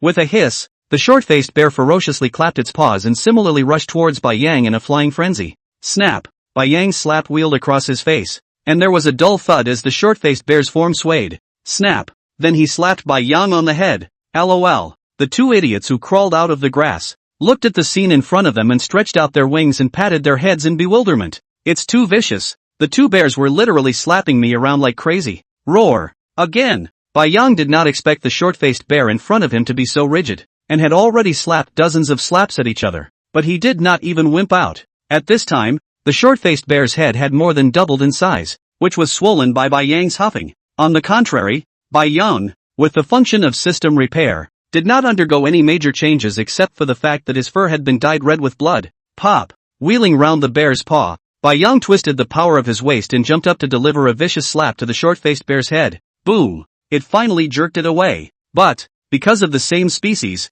Bai Yang didn't want to eat the short-faced bear. And, it's true that he deserved it first. If, however, this short-faced bear could be taken under his wing, it might be of some use against the Beast King in the future. Thinking of this, Bai Yang came to the short-faced bear. Roar. Serve it or not. Chapter 110, First Raider Volcano. Roar. Come on. Bai Yang growled at the dawdling swallow short-faced bear behind him. I thought that this guy should be quite formidable for his size, but I didn't expect him to be lazy to this extent. After turning into a polar bear, this was the first time Bai Yang had seen such a lazy bear. Don't even bother going out of the hole to go to the bathroom. Since the last time they had taken short-faced bear as their little brother, Bai Yang and the others had moved in together in short-faced bear's big cave. But I did not expect this short-faced bear's habits are so bad. Bai Yang these days simply incarnate animal trainer. Not only to teach short-faced bears shall not urinate and defecate, but also to teach this guy all right to go to the lake to take a bath. All the little bugs can simply put Bai Yang scared to death.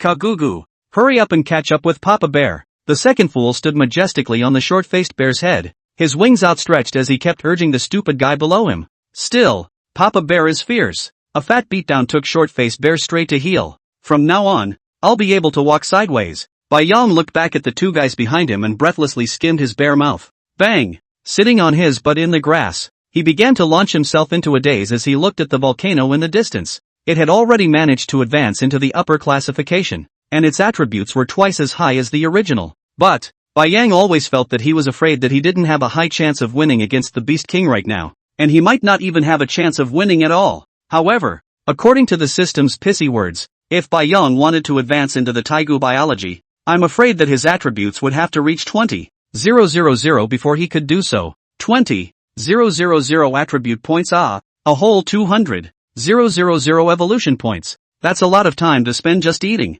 Roar! The short-faced bear sat next to Bai Yang, looking at the distant volcano with some fear. Bai Yang could hear it. This guy is saying get out of here fast. The creatures on the volcano are scary. Ugh! Unable to help himself, he sighed inwardly. The ancient creature couldn't even get a move under this creature on the volcano. That itself. However, today, Bai Yang was still ruthless and planned to take a look. Well, it's good to know what the creature's strength really is. Last time I couldn't read the attributes on my own farther, but this time I'm a rank higher, so I don't know if I can read them. If the attributes could be seen, That meant that the system had determined that Bai Yang was capable of defeating the creature. If you still can't see anything, that it'll just have to slowly evolve again. Roar! Yelling at the two guys behind him to stay put and not move, Shiratsuyo wiggled his butt out of the ground and began to slowly walk over towards the volcano. Stepping on the last darkened grass, a hint of burning heat could still be felt under his paws, even though several days had passed. That's some fire this guy is spitting. Bai Yang couldn't help but sigh in his heart. Just spit fire. And it was amazing that such a large grassland under the volcano was burned clean. And, looking at a charred skeleton in front of him, Bai Yang looked up at the volcano in fear. This should be that swift devil frog. Bai Yang carefully came up to the skeleton. At this point the entire skin and flesh of the devil frog had all been roasted. Ka-ching! Touch lightly. Charred powder fell from the body. Rumble! The entire skeleton collapsed with a loud bang, unexpectedly turning directly into a pile of crumbs. Asterisk. Bai Yang couldn't help but mentally explode with foul language. It's a little too scary. Who can stand up to this? Why don't we go back and boost up and come back? Bai Yang took a deep breath and looked back at the short-faced bear in the distance. Unexpectedly, this guy dragged a raptor from nowhere. Lying on the ground and straddling Ertie, the two guys leisurely savored the food, occasionally looking up to see the white ocean in the distance. That's a nifty treat, Bai Yang slandered in his heart. Asterisk. Hurry up and take a look and run. Last time I should have stood at the foot of the mountain before the Beast King came out. After calming down a bit, Bai Yang proceeded to walk forward. Soon came the volcano right below. Looking back at the escape route, Bai Yang began to bear roar at the top of his voice. Roar! Roar! Roar! The fight roared for a long time. But, the king of beasts did not appear. This made Bai Yang wonder. It wasn't like this last time.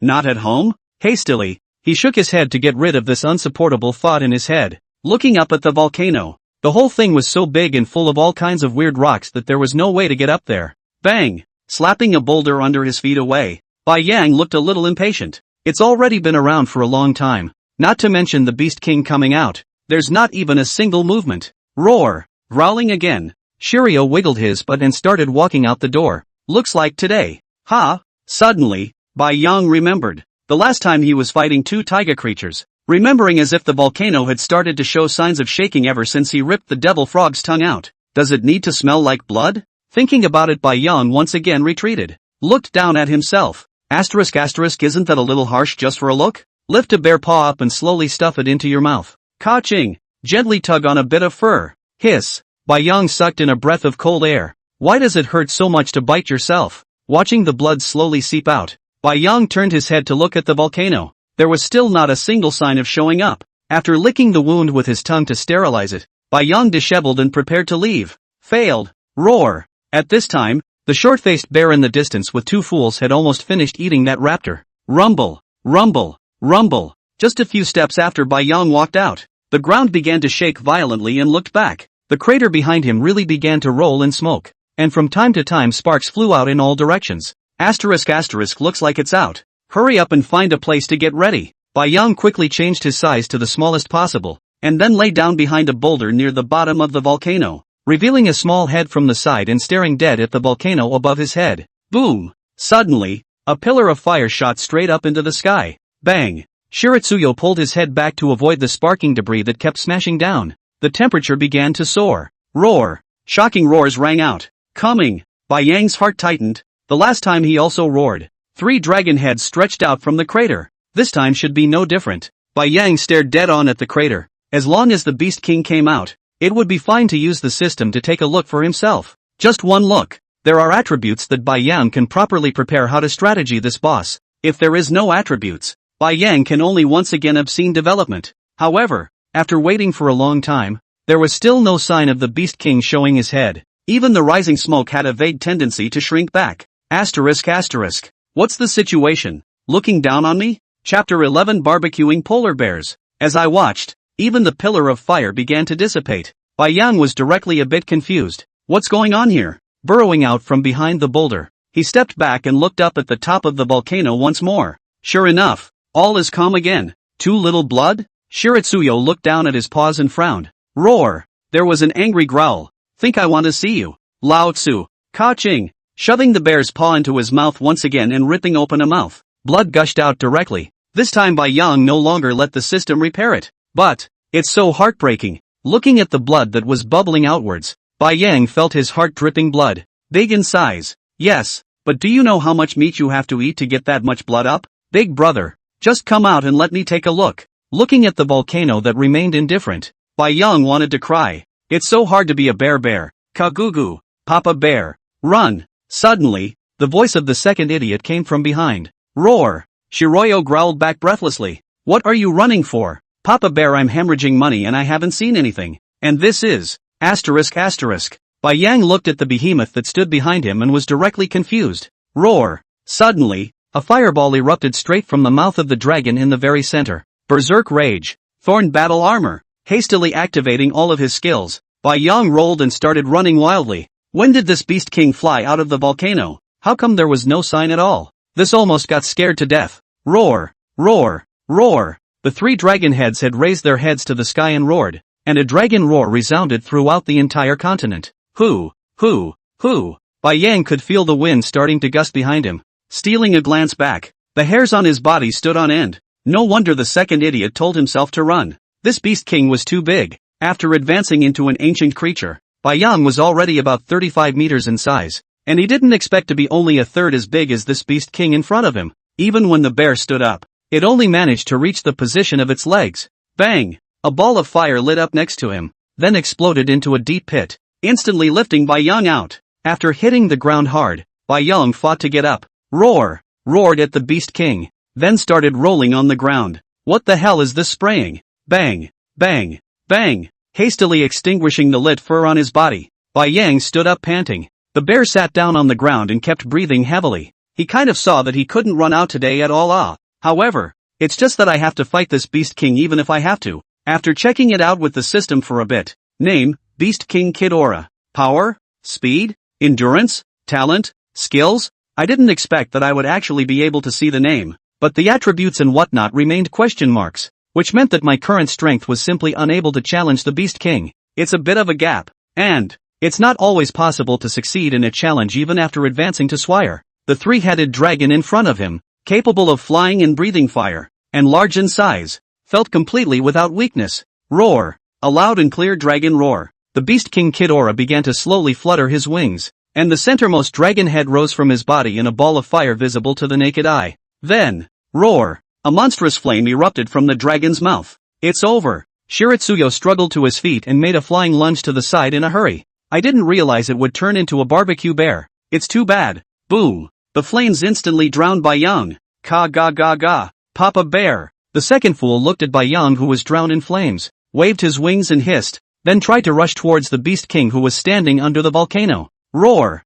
However, the Taiku short-faced bear behind it directly stretched out its paw to stop it back. With one bite, he took the second idiot in his mouth and began to back away without looking back. The creature in front of them was simply not something they could provoke. It's not clear what Boss Bear is really up to. It's over. Boss Bear is dead. Roar! However, just a while after the swift-faced bear ran out, a creature covered in fleshy skin howled and jumped out of the firelight. Covered in blackened fleshy skin, not a single hair on its body. Surprisingly, it's Boss Bear. The short-faced bear looked back and opened his mouth in a hurry. Roar! There was an eager roar. Damn! It's cooked! It's hot! It's hot! Roar! Bai Yang Shangli stood up, shaking his hands. It's hot! All the hairs are burned clean. At this time to reveal the dark skin of the polar bear. Usually the fur is snow white, covering the skin. Who would have thought that all white fur polar bear skin is black? The Beast King Kidora forgot to attack for a moment as he looked at the dark-covered creature in front of him. The three faucets had a sideways glance at each other.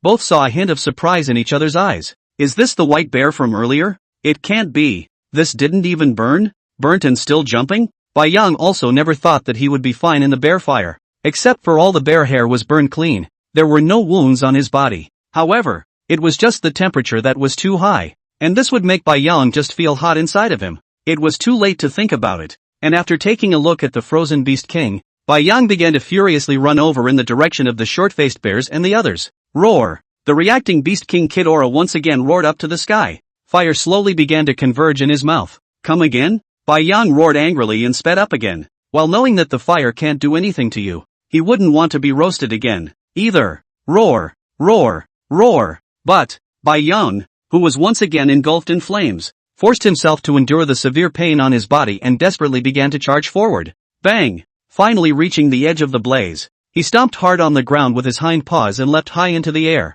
Hoo, hoo, hoo. Laying on the ground, he kept gasping for air. I finally got out of the fire. Thanks to that fruit I ate in the short-faced bear's den. Otherwise, I'm sure to be made into a barbecued polar bear by this beast king today. Roar. However, once again, the roar of the beast king Kidora came from the distance. Then a huge fireball erupted. Asterisk asterisk you asterisk asterisk. Bai Yang fought his way up from the ground, ready to flee again. But, bang! Looking at the fireball that exploded in front of him, Bai Yang then looked at the sea of fire in front of him at that moment, as well as the lush grass under his feet. Roar! There was an excited roar. What are the restrictions on Kidora being on this continent and not being able to go outside the immediate vicinity of the volcano? Chapter 112 My Poor Mao. Roar! Bai Yang slowly got up from the ground, smelling the charred smell on his body, and couldn't help but let out a long sigh. A good body of fur unexpectedly let this beast king scourge like this. But, the scene that appeared in front of me was bizarre. From the foot of Bai Yang, a straight dividing line came into view. Near the side of the volcano, monstrous fires were burning, and even Bai Yang could feel the searing heat. But, on this side of his feet, there was no fire at all, as if there was a transparent diaphragm in the middle. No matter how big the fire was over there, the ground had already burned to black, and not even a single blade of grass had been set on fire over here. There must be some kind of restriction, Bai Yang thought in his heart. But, well, that's good for him. The fire couldn't burn over, and by the looks of the beast king Kidora, it seemed that he couldn't leave the vicinity of the volcano. White Ocean Bear sat down on the ground and began to command the system to fix it. Soon, a clean white fur grew again. Roar! At that moment, the short-faced bear behind him came running wildly with the two idiots. The short-faced bear looked at Bai Yang with a rare face. Didn't you lose all your hair just now? How come it grew back so quickly? Shiratsuyo ignored its odd look. He looked up at the beast king, Kidora, who stood at the bottom of the volcano and kept hissing. Hoo, hoo, hoo, only to see it waving its golden yellow wings, its three hideous dragon heads sweeping over Bai Yang and the others. Then it turned around and started flying towards the volcano. However, through his eyes Bai Yang could tell that this beast king was definitely pissed off today. It wasn't until the beast king disappeared into the crater location that Bai Yang slowly climbed up. Ka ga ga ga, Papa Bear. Two fools purred and patted Bai Yang's fur with his wings. Boom! A ball of fire rose. Asterisk asterisk. Bai Yang was directly speechless as he looked at the bear fur that was burning up again. What does that mean? Too hot? Spontaneous combustion? Bang! Hurriedly, he reached out his bare paws to put out the fire on his body. But once again, the freshly grown bear fur was burned away. System repair. After instructing the system to fix it again, the short-faced bear was surprised to see that he wanted to come up and look at his fur as well. Roar! Bai Yang directly roared at it, his figure backing up in a hurry. The temperature is so high, you know it or not. You guys touch it and it goes straight to friction fire. This white fur cost him a whole 200 evolution points to repair once. Now a prehistoric dinosaur only adds 200 points on its first bite. But, looking at the heat that kept rising from his body, Bai Yang also wanted to hurry up and bring the temperature down. Roar! Yelling at the two simpletons, Bai Yang rushed straight to the location by the lake. It's all about going for a dip in the water now. 2. Polar bears were already afraid of heat, and the temperature of this place was like a tropical jungle, unbearably hot. Plus the fact that his body was now smoking hot, Bai Yang really felt that he was going to die of heat. Roar! Growling at the short-faced bears behind him, he told them to go back to the den first. Bai Yang started running wildly without looking back. Ha! Ha! Ha! Hitching his tongue to the outside of his mouth, he kept licking across his nose, hoping to feel a hint of coolness. But, the temperature of the tongue was not expected to be so high, and licked the nose even directly licked up a bubble. Is it that hot? Bai Yang thought breathlessly. But there's the lake in the distance. If you can just jump in. Phew! Exhaling a mouthful of hot air from his chest, he looked at the lake in the distance, and before he even jumped in, Bai Yang even felt the temperature of his body begin to plummet. Roar! Roar! Roar! The group of ancient dreadnoughts in front of them looked at a white bear running wildly over and couldn't help but open their huge mouths to rush up. Asterisk asterisk. Looking at a group of crocodiles with green eyes, Bai Yang directly roared. How could he have the time to deal with these dinosaurs now? The body size increases directly to about 30 meters. Roar! Opening his bloody mouth, he roared at a group of ancient dreadnoughts. Sure enough, looking at the white bear in front of them that had instantly become so big, a group of dreadnoughts directly panicked and began to flee. Puff! Bai Yang leaped high into the lake and jumped headfirst into the water. Zip! Zip!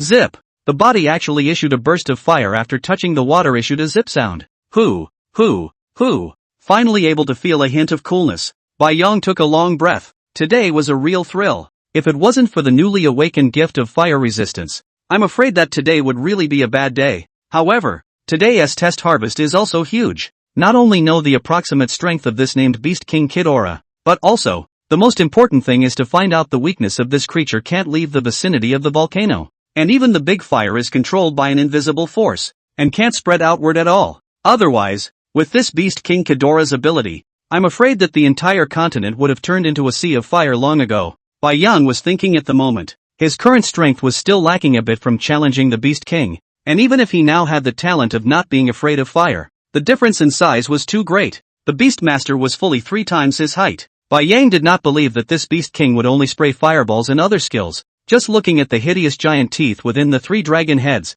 Bai Yang felt a burst of egg pain. That's like taking on 3 beasts at once. Looks like we can only find a way to raise our strength again. I'm afraid that only if I can advance into the Taigu biology will I be able to deal with this Beast King. Thinking of this, Bai Yang couldn't help but sigh. In this continent has passed almost half a month time, although their own strength has changed radically. But, this place is simply like a cage. The thought of the bear mother them, Bai Yang hate to rush up now to get the Beast King. It's still beautiful on the ice, floating on the surface of the water, feeling a stream of cold lake water washing over his body, gradually getting rid of the dry heat on his body. Bai Yang couldn't help but sigh in his heart. This continent was good for everything. There were enough prehistoric creatures for him to feed on, and aside from the Beast King, there were no creatures that could threaten Bai Yang's life right now. It's the perfect place to get up and get dirty. But, it's been half a month. I'm afraid there's been some kind of sea change out there, because, Bai Yang went to the location of the boundary 2 days ago to have a look, remembering that once when I stood inside the boundary, I could still see the ocean in the distance, but this time when I went over, I couldn't see anything but a white field of snow. And, the weather outside is nasty. The storm has been raging. Bai Yang was worried about Mama Bear and the girls in his heart. Ugh. I wonder if Mama Bear and the girls have moved off the ice, or it's going to be dangerous to stay on the ice when the storm comes. Chapter 113, Strange Creatures in China. Gah! Papa Bear, don't! Erdy looked at the fire in front of him, looked at Bai Yang in horror, and kept hissing with his mouth open. Papa Bear doesn't know what's gotten into him. I can't believe I'm going to put it on the fire. Ka ga ga ga. Papa Bear. Bang! Bai Yang slapped it and looked at it breathlessly. What's all the yelling about? Itself is just to try if these 2 idiots are not afraid of fire even after eating that fruit. I didn't realize that this guy was practically as crazy as he was. It's a little hot at most. What's there to it? Roar! Growling at it, he then slowly placed it on a small fire in front of the cave. This is the campfire that Bai Yang had a hard time lighting. There's no way around it. 2 days ago the group of bloodthirsty bugs even came after them again. It was not easy to get rid of this group of bugs. Finally it was for Bai Yang to discover the weakness of the bloodthirsty bugs. It turned out to be afraid of fire. That's what lit a campfire in front of the house. Sure enough, since the fire, the bloodthirsty insects flew away from a long way off and never came back for trouble. Ka ga ga ga. Paste. Suddenly, Erdy's miserable roar interrupted Bai Yang's thoughts. Look down. Hiss. A piece of hair on the second fool was burned clean. And surprisingly, the smell of meat came from all before him. Hurriedly, he threw the 2 idiots to the ground and extended his bare paw to put out the fire on it. At that moment, Swift-Faced Bear came out of his den. Roar! What smells so good? Looking around, he suddenly spotted the 2 idiots lying on the ground. Hurriedly, he came over. Gobble, gobble. Bai Yang, who had been working all morning, couldn't help but swallow a mouthful of saliva as he smelled the meaty flavor. And, the short-faced bear next to him was even more terrifying. Drooling. Ka ga ga ga. Erdo climbed up from the ground in fear, looking at the 2 giant bears with green eyes in front of him, and couldn't help but flutter his wings and start to run away. It's too scary. It's amazing that 2 bears think that way about it. South Valley of China. Dense, pristine jungle. Ray, hurry up. The man in a hiking outfit put his hand out and grabbed the wrist of the clean-cut woman behind him, pulling her up with him. Phew. Looking at the setting sun in the distance, Ray opened her hands and took a hard breath of the fresh air of the primitive jungle. Nature is simply wonderful. Chen Gang, where are we now? How far away is the campground? Xiao Ling turned her head and looked at the clean-cut man standing beside her, and softly opened her mouth to ask. They are students of the Department of Biological Studies at South Valley University, and this time a class was organized to explore this pristine jungle. But, the affection that Chen Gang in front of her had for her was clear to Xiao Ling, and she herself had a soft spot for the boy. But, the 2 never poked at the window, keeping each other in this iffy mystery. It's right near the waterfall over there now. we'll go through these woods again and we'll be there. Chen Gang smiled brightly. At that point, the students who had fallen behind caught up. Well, wow. You two ran away so fast that you're flirting here. Yes. When will Chen Gang confess to our Shaoling? Ha ha. Yeah. Either take advantage of this adventure. You are looking at a bunch of us in a hurry. Hearing the jokes from the crowd, Ray blushed red and lowered her head. Chen Gang reached out and scratched his head, smiling awkwardly. Come on, you guys. Stop poking fun at them. A middle-aged man in a blue hiking outfit smiled and waved at everyone. Let's just set up camp near the waterfall. It shouldn't be too far away looking at the distance. We'll start officially doing research tomorrow. Don't forget about this mission. Don't worry, Mr. Zhou. At once, all replied in unison. Zhou Jun is the group of students in front of the substitute teacher. Since the global mutation, their biological research, especially the main animal gene mutation and evolution direction, more and more attention by the state. In the case of this expedition, it would have been impossible for the school side to agree to it at all. But, this time, not only did they readily agree to their reported scientific research project, they even notified the government to send a few armed soldiers to protect their safety. Phew. The jungle in front of us sits on the border between the South Valley and the country next to it, and has been forming for a few months now. Listening to the neighboring villagers, a very strange sound would often come from this jungle, and at night, the entire jungle would emit a light blue halo. There have been bold villagers who have organized to go into the jungle together and have not encountered any strange creatures, except for hunting some wild boars and the like. But, Zhou Jun didn't feel the same way. The entire jungle covered an extremely vast area. Moreover, this jungle, like those newly emerged continents in China, would surely have some prehistoric creatures that had never appeared before. On the border with the Manhwa country, China captured a giant dragonfly, which, according to data research, is a prehistoric creature that has been extinct for centuries. Well, this is the place to be. As the sky darkened, Zhou Jun directed the students to start setting up tents. A few soldiers stood vigilantly nearby, looking deeper into the jungle every now and then. Buzz. Suddenly, a strange sound came from the distance, and everyone heard it so clearly that the sound was surprisingly similar to the kind of light waves emitted by machinery. Click. Several soldiers immediately loaded their bullets and stared solemnly at the place where the sound came from. Boom! Suddenly, a light blue light began to shine over the jungle. The strange voice grew stronger. Go over there! The unknown crowd looked at each other, picked up the weapons in their hands, and followed the soldiers as they cautiously felt their way towards the waterfall. Don't be afraid. Chen Gang held Xiaoling's slightly trembling hand and whispered, hide behind me. I'll protect you. Buzz. When the crowd arrived in front of the waterfall, the light blue light was actually shining out from behind the waterfall. Boom! Suddenly, the earth began to tremble. The sound of the water flowing over the falls came to an abrupt halt. A large creature's head poked out from within the waterfall. Puff! The creature went so far as to jump directly from within the waterfall into the water underneath. Report it! Zhou Jun looked excited as he took out his satellite cell phone and stared at this creature under the waterfall with an eager face. It turned out to be a caterpillar-like creature, more than 20 meters long, and each limb was lit up with a light blue strange light. This was definitely a strange creature that had been discovered in Huaxia so far. Chapter 114, Grab a Flying Mount. Ka ga ga ga. Here it comes. Two fools kept waving his wings, rolling and crawling towards a nearby boulder. Roar. Upon seeing this second idiot come in, Bai Yang directly pressed it to the ground with his bare paw and growled softly. Carefully, he bared his head to look at the huge ancient dingo carcass in front of him, and then looked up at one of the wind god pterodactyls in the air. Phew!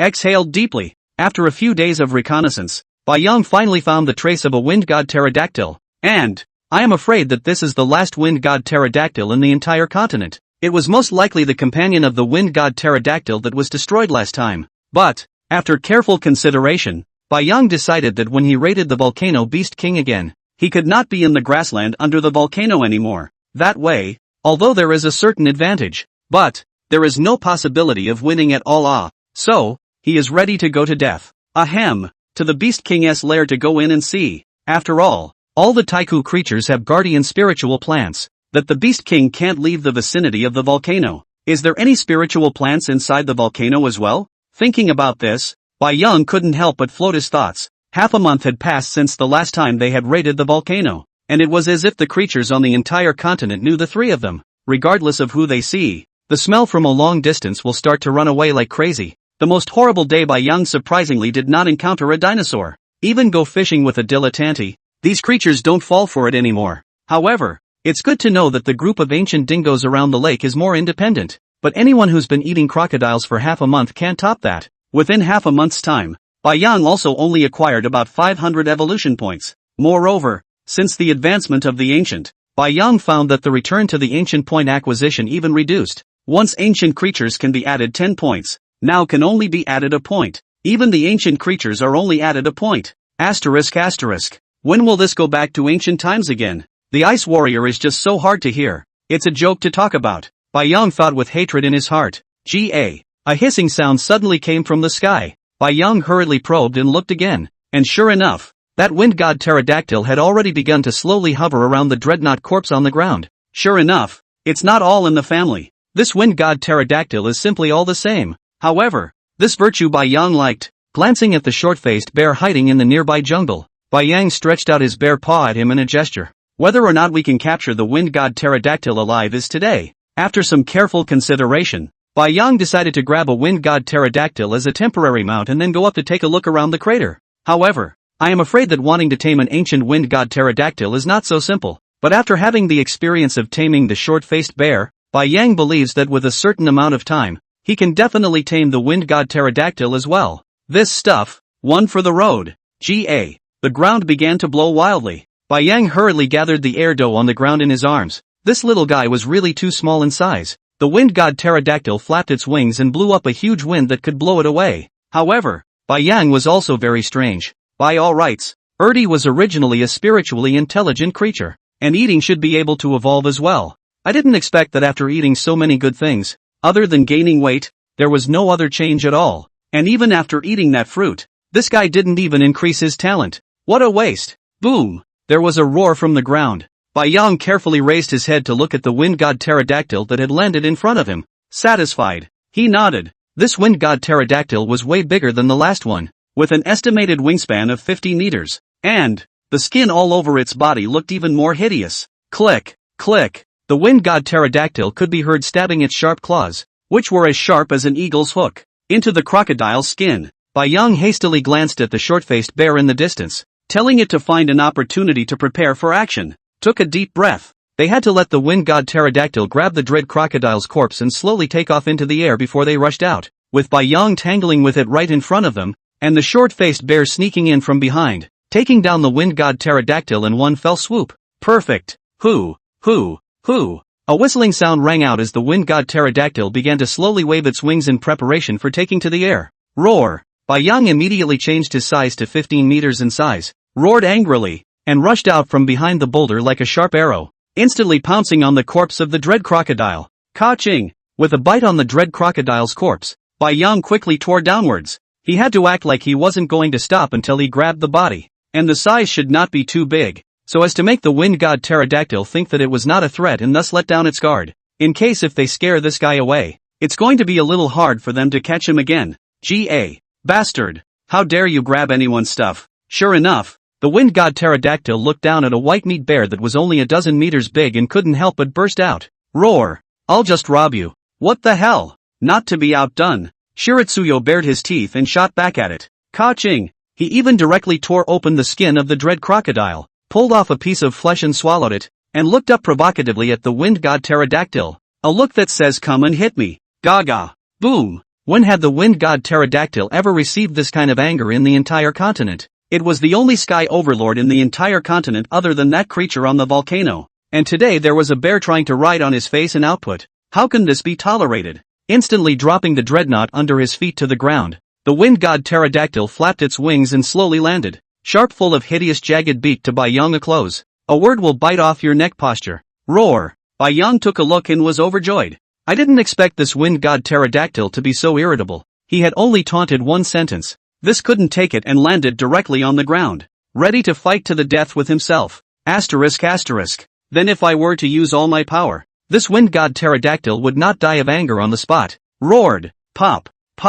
Aiming his butt at the wind god pterodactyl, he extended his bare paw and slapped it. Gah! The wind god pterodactyl felt a surge of anger go straight to his head. Too hateful for this white bear. How dare you make such a provocative gesture? Hissing a few times, his entire body rapidly approached. his sharp beak pecking directly at Bai Yang with a cracking sound. Asterisk asterisk. Bai Yang hastily stepped back to avoid it and looked up at the short-faced bear in the jungle. Asterisk asterisk, why isn't this guy out yet? Roar. Roaring angrily at the direction of the jungle, Bai Yang slowly seduced the wind god pterodactyl while starting to retreat towards the jungle. Chapter 115, Successful Capture. Roar. Put. Bai Yang, who was finally unable to avoid it, was bitten by the wind god pterodactyl at the shoulder, and couldn't help but roar angrily in pain. Asterisk asterisk, where did that stupid bear go? However, this time Bai Yang had already retreated to the edge of the jungle, and with the dense trees covering the side, the wind god pterodactyl couldn't take to the air at all. Thinking of this, Bai Yang gritted his teeth.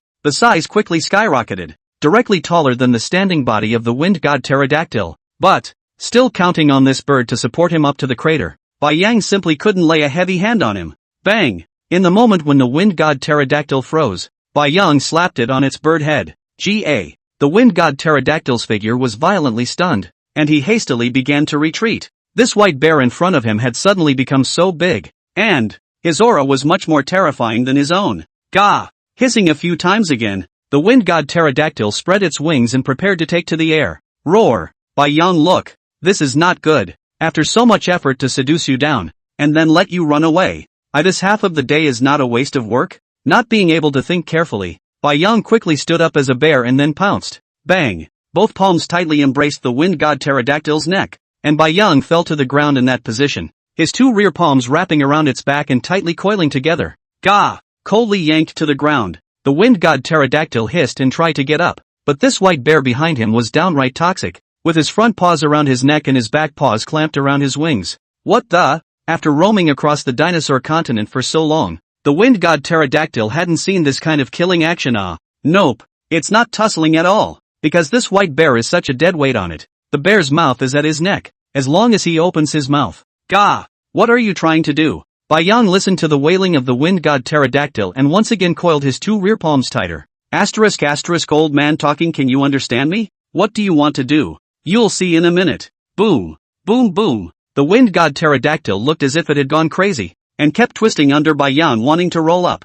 Bang! Bai Yang pinned its bird's head to the ground with his brain, freed a bear's paw, and huffed it straight up. Gah! The wind god pterodactyl that ate the pain opened its big mouth and struggled to twist its neck over to try to bite on the white ocean bear's paw. It's just so frustrating. What does this bear want? Bai Yang completely ignored its roar, still stretching out his bare paw to smash it on its head one by one. However, he put his sharp claws away and simply kept slapping with the pads of flesh in the bear's paws. Even so, the wind god pterodactyl also felt its brain spinning after being slapped dozens of times. Finally, there was a breathless hiss. Then both eyes rolled over and he fainted. Bang! Bai Yang once again slapped a palm, still wondering how this broken bird are not resisting, slowly raised his head up, took a look and realized that the wind god pterodactyl in front of him actually did not know when to pass out, and the bird's mouth began to spit white foam. Asterisk asterisk. Won't be dead. Hastily, he put his head close to the wind god pterodactyl's body. It wasn't until he heard the strong beating of his heart that Bai Yang breathed a long sigh of relief. It's good that you're not dead, but if you are, it's going to be a problem. However, with such a large body of the wind god pterodactyl, Bai Yang would not be able to drag it back to the cavern if he didn't tear open its dinosaur skin. Nope. Suddenly, Shiroyo remembered. The plan had been for the two of them, him and short-faced bear, to slowly drag the wind god pterodactyl back. Roar! Bai Yang roared angrily. Where the hell is this kid? The kid was still there when he drilled out of the boulder, and only a few minutes had passed before he was nowhere to be seen. Pissed off old man. Bang! Beware of the wind god pterodactyl coming to its senses again. Bai Yang stretched out his bare paw and patted it once again, and as he watched the white foam in the bird's beak grow, he nodded in reassurance, slowly walking into the jungle, behind a tree where the short-faced bear had just hidden. Holler! Holler! Before he could get there was a soft snore. Asterisk asterisk, don't tell me this guy fell asleep here. In disbelief, Bai Yang reached out his paw and slapped the bear's face. Slowly go around the back of the tree. A large body sat on the ground right where the bear sat, with its back against a large tree, and the harumph dripping down the corners of its mouth. Bai Yang looked at the large swath of fur on the short-faced bear's chest that was already wet, and his fire flared. I'm afraid the boy fell asleep just as he stormed out. It's impossible to drool that much otherwise. But, really pissed off the old man. This is too unreliable. You're a bear, not a pig. How can you sleep like this? Bai Yang took a deep breath and calmed down his violent anger a little. No anger, You're a human being. How can you be angry with an animal? The mind kept pacifying itself. Roar. Suddenly, Bai Yang wheeled his arms straight round and bear jumped. Snap. A deafening slap. Instantly, the short-faced bear was jerked off the ground. I'm not pissed off as a dick. I'm pissed off as a dick. Roar. Who hit me? Are you tired of living? How dare you hit me? The short-faced bear landed with a jolt, shook his head and sat up, immediately roaring in anger. With wide bear eyes, the search for the killer began. But, isn't that Boss Bear? Why did Boss Bear hit me? No, I thought we were supposed to be catching birds. For a moment, the short-faced bear froze in place as he looked at Bai Yang, whose face was grim and who was slowly walking towards him. Roar. Bai Yang roared angrily and directly flew up. Snap. Asterisk asterisk old man let you sleep. Snap. And hit you for what? Snap. And you know you're here to catch birds today. After a long time, Bai Yang walked out of the jungle refreshed, followed by the teary-eyed short-faced bear. Roar. Bai Yang growled without a good reason. This guy's gotten a little close to Two Stooges lately, and he's learned to play the poor guy. At once, the short-faced bear winced, looked up at the wind god pterodactyl lying on the ground, and hurriedly doggedly ran up. In the end, Bai Yang and the short-faced bear each bit a wind god pterodactyl's bird claw and began to slowly drag it towards the cave. Capturing the wind god pterodactyl was only the first step, and it was also the easiest step. How could he make the wind god pterodactyl obedient? Bai Yang felt that I'm afraid that this was the hardest part. After all, not all creatures were so easy to take in as the stupid bear next to him. Bang! After dropping the wind god pterodactyl in the open space at the entrance of the cave, Bai Yang turned around and walked into the cave and started rummaging through the various useful tools he had collected. There had to be something that could tie the wind god pterodactyls together to make it work. Chapter 116 on the proper way to tame a wind god pterodactyl. Gaga. Stay back. The wind god pterodactyl lay on the ground and desperately twisted its body, trying to rip off the bark that was bound to its body. But, himself, except for the neck position that was exposed, together with the wings with the body were all tied solidly with a root of bark. And, there was also a bonfire lit beside it, and it was ablaze. A burst of meat smell wafted over. A huge dinosaur leg was actually set up on the campfire. The wind god pterodactyl sniffed its nose. It really smelled good. But, these two bears won't take themselves too.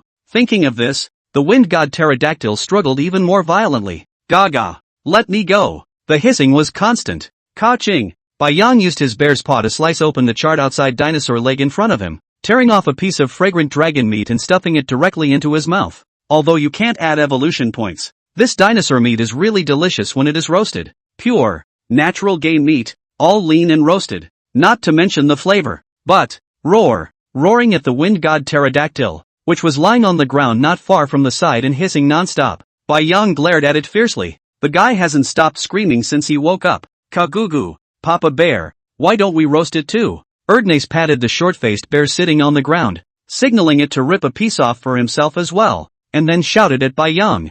Bang! Bai Yang directly slapped it on the ground, then hooked a piece of shredded dinosaur meat with his bear claws, turned around and climbed up from the ground, stood up in a bear stance, and came to the side of the wind god pterodactyl. Kaga. What do you want? The wind god pterodactyl looked at the white bear that was walking towards him step by step, and his body began to tremble. These guys are so scary. It's spooky and awesome. The fire that only a volcano can erupt is burning in front of him, and surprisingly, he is not even afraid. Roar! Bai Yang let out a low growl and dropped the chunk of meat from the bear's paw on the ground. Then the bear sat in front of the wind god pterodactyl staring at it silently. The wind god pterodactyl took a look at the pieces of meat on the ground that were steaming and kept emitting a tantalizing aroma, and then looked at the white bear sitting in front of him, and didn't understand what it meant for a moment. Is this for me? Gulp! After swallowing a mouthful of water, the wind god pterodactyl looked at Bai Yang with a look of disbelief. What does that mean? Instead of eating yourself, you give yourself food?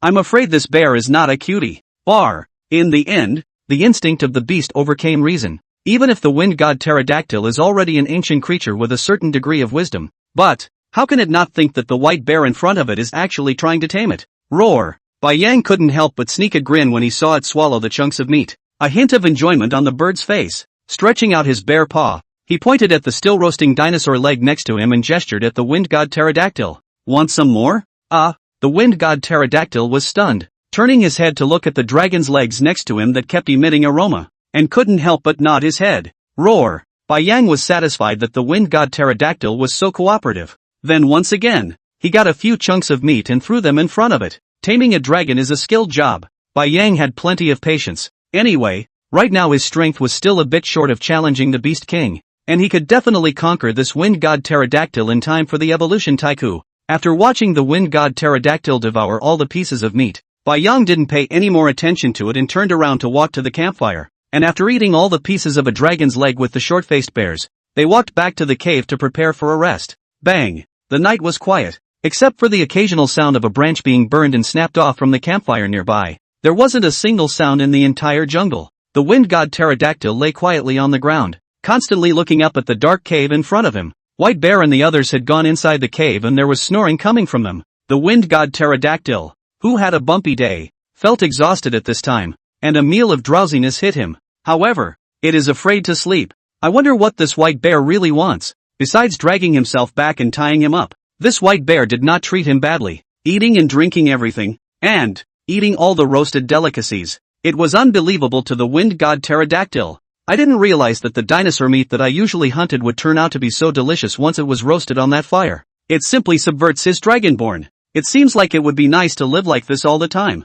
There was even a moment when such a thought flashed through the Wind God Winged Dragon's mind. Shaking his head, he shook the thought away. How could he when he was an airborne bully? Anyway, the White Bear had no intention of eating him for the time being. There must be some ulterior motive. The Wind God Pterodactyl felt that by staying so still, one day this White Bear would definitely reveal himself. Most of the month has passed since the turn of the year. Ka-ching! After Bai Yang used his bear's paw to slice off all the bark on the Wind God Pterodactyl, he didn't even look at it and directly turned around and walked into the cave. Gargle! Papa Bear! It's definitely getting away. Roar! That's it. It's definitely going to run. Just after walking inside the cave, the two doppelgangers immediately came together and kept yelling at Bai Yang. Bang! Bang! Bai Yang gave them 2 slaps each and pulled them directly into the depths of the cave. This Wind God Pterodactyl runs for sure. But it won't take long. Surely you'll come back on your own. Bai Yang did not believe that after getting used to eating roasted delicacies, this Wind God Pterodactyl would still be able to swallow blood and meat with a fishy odor.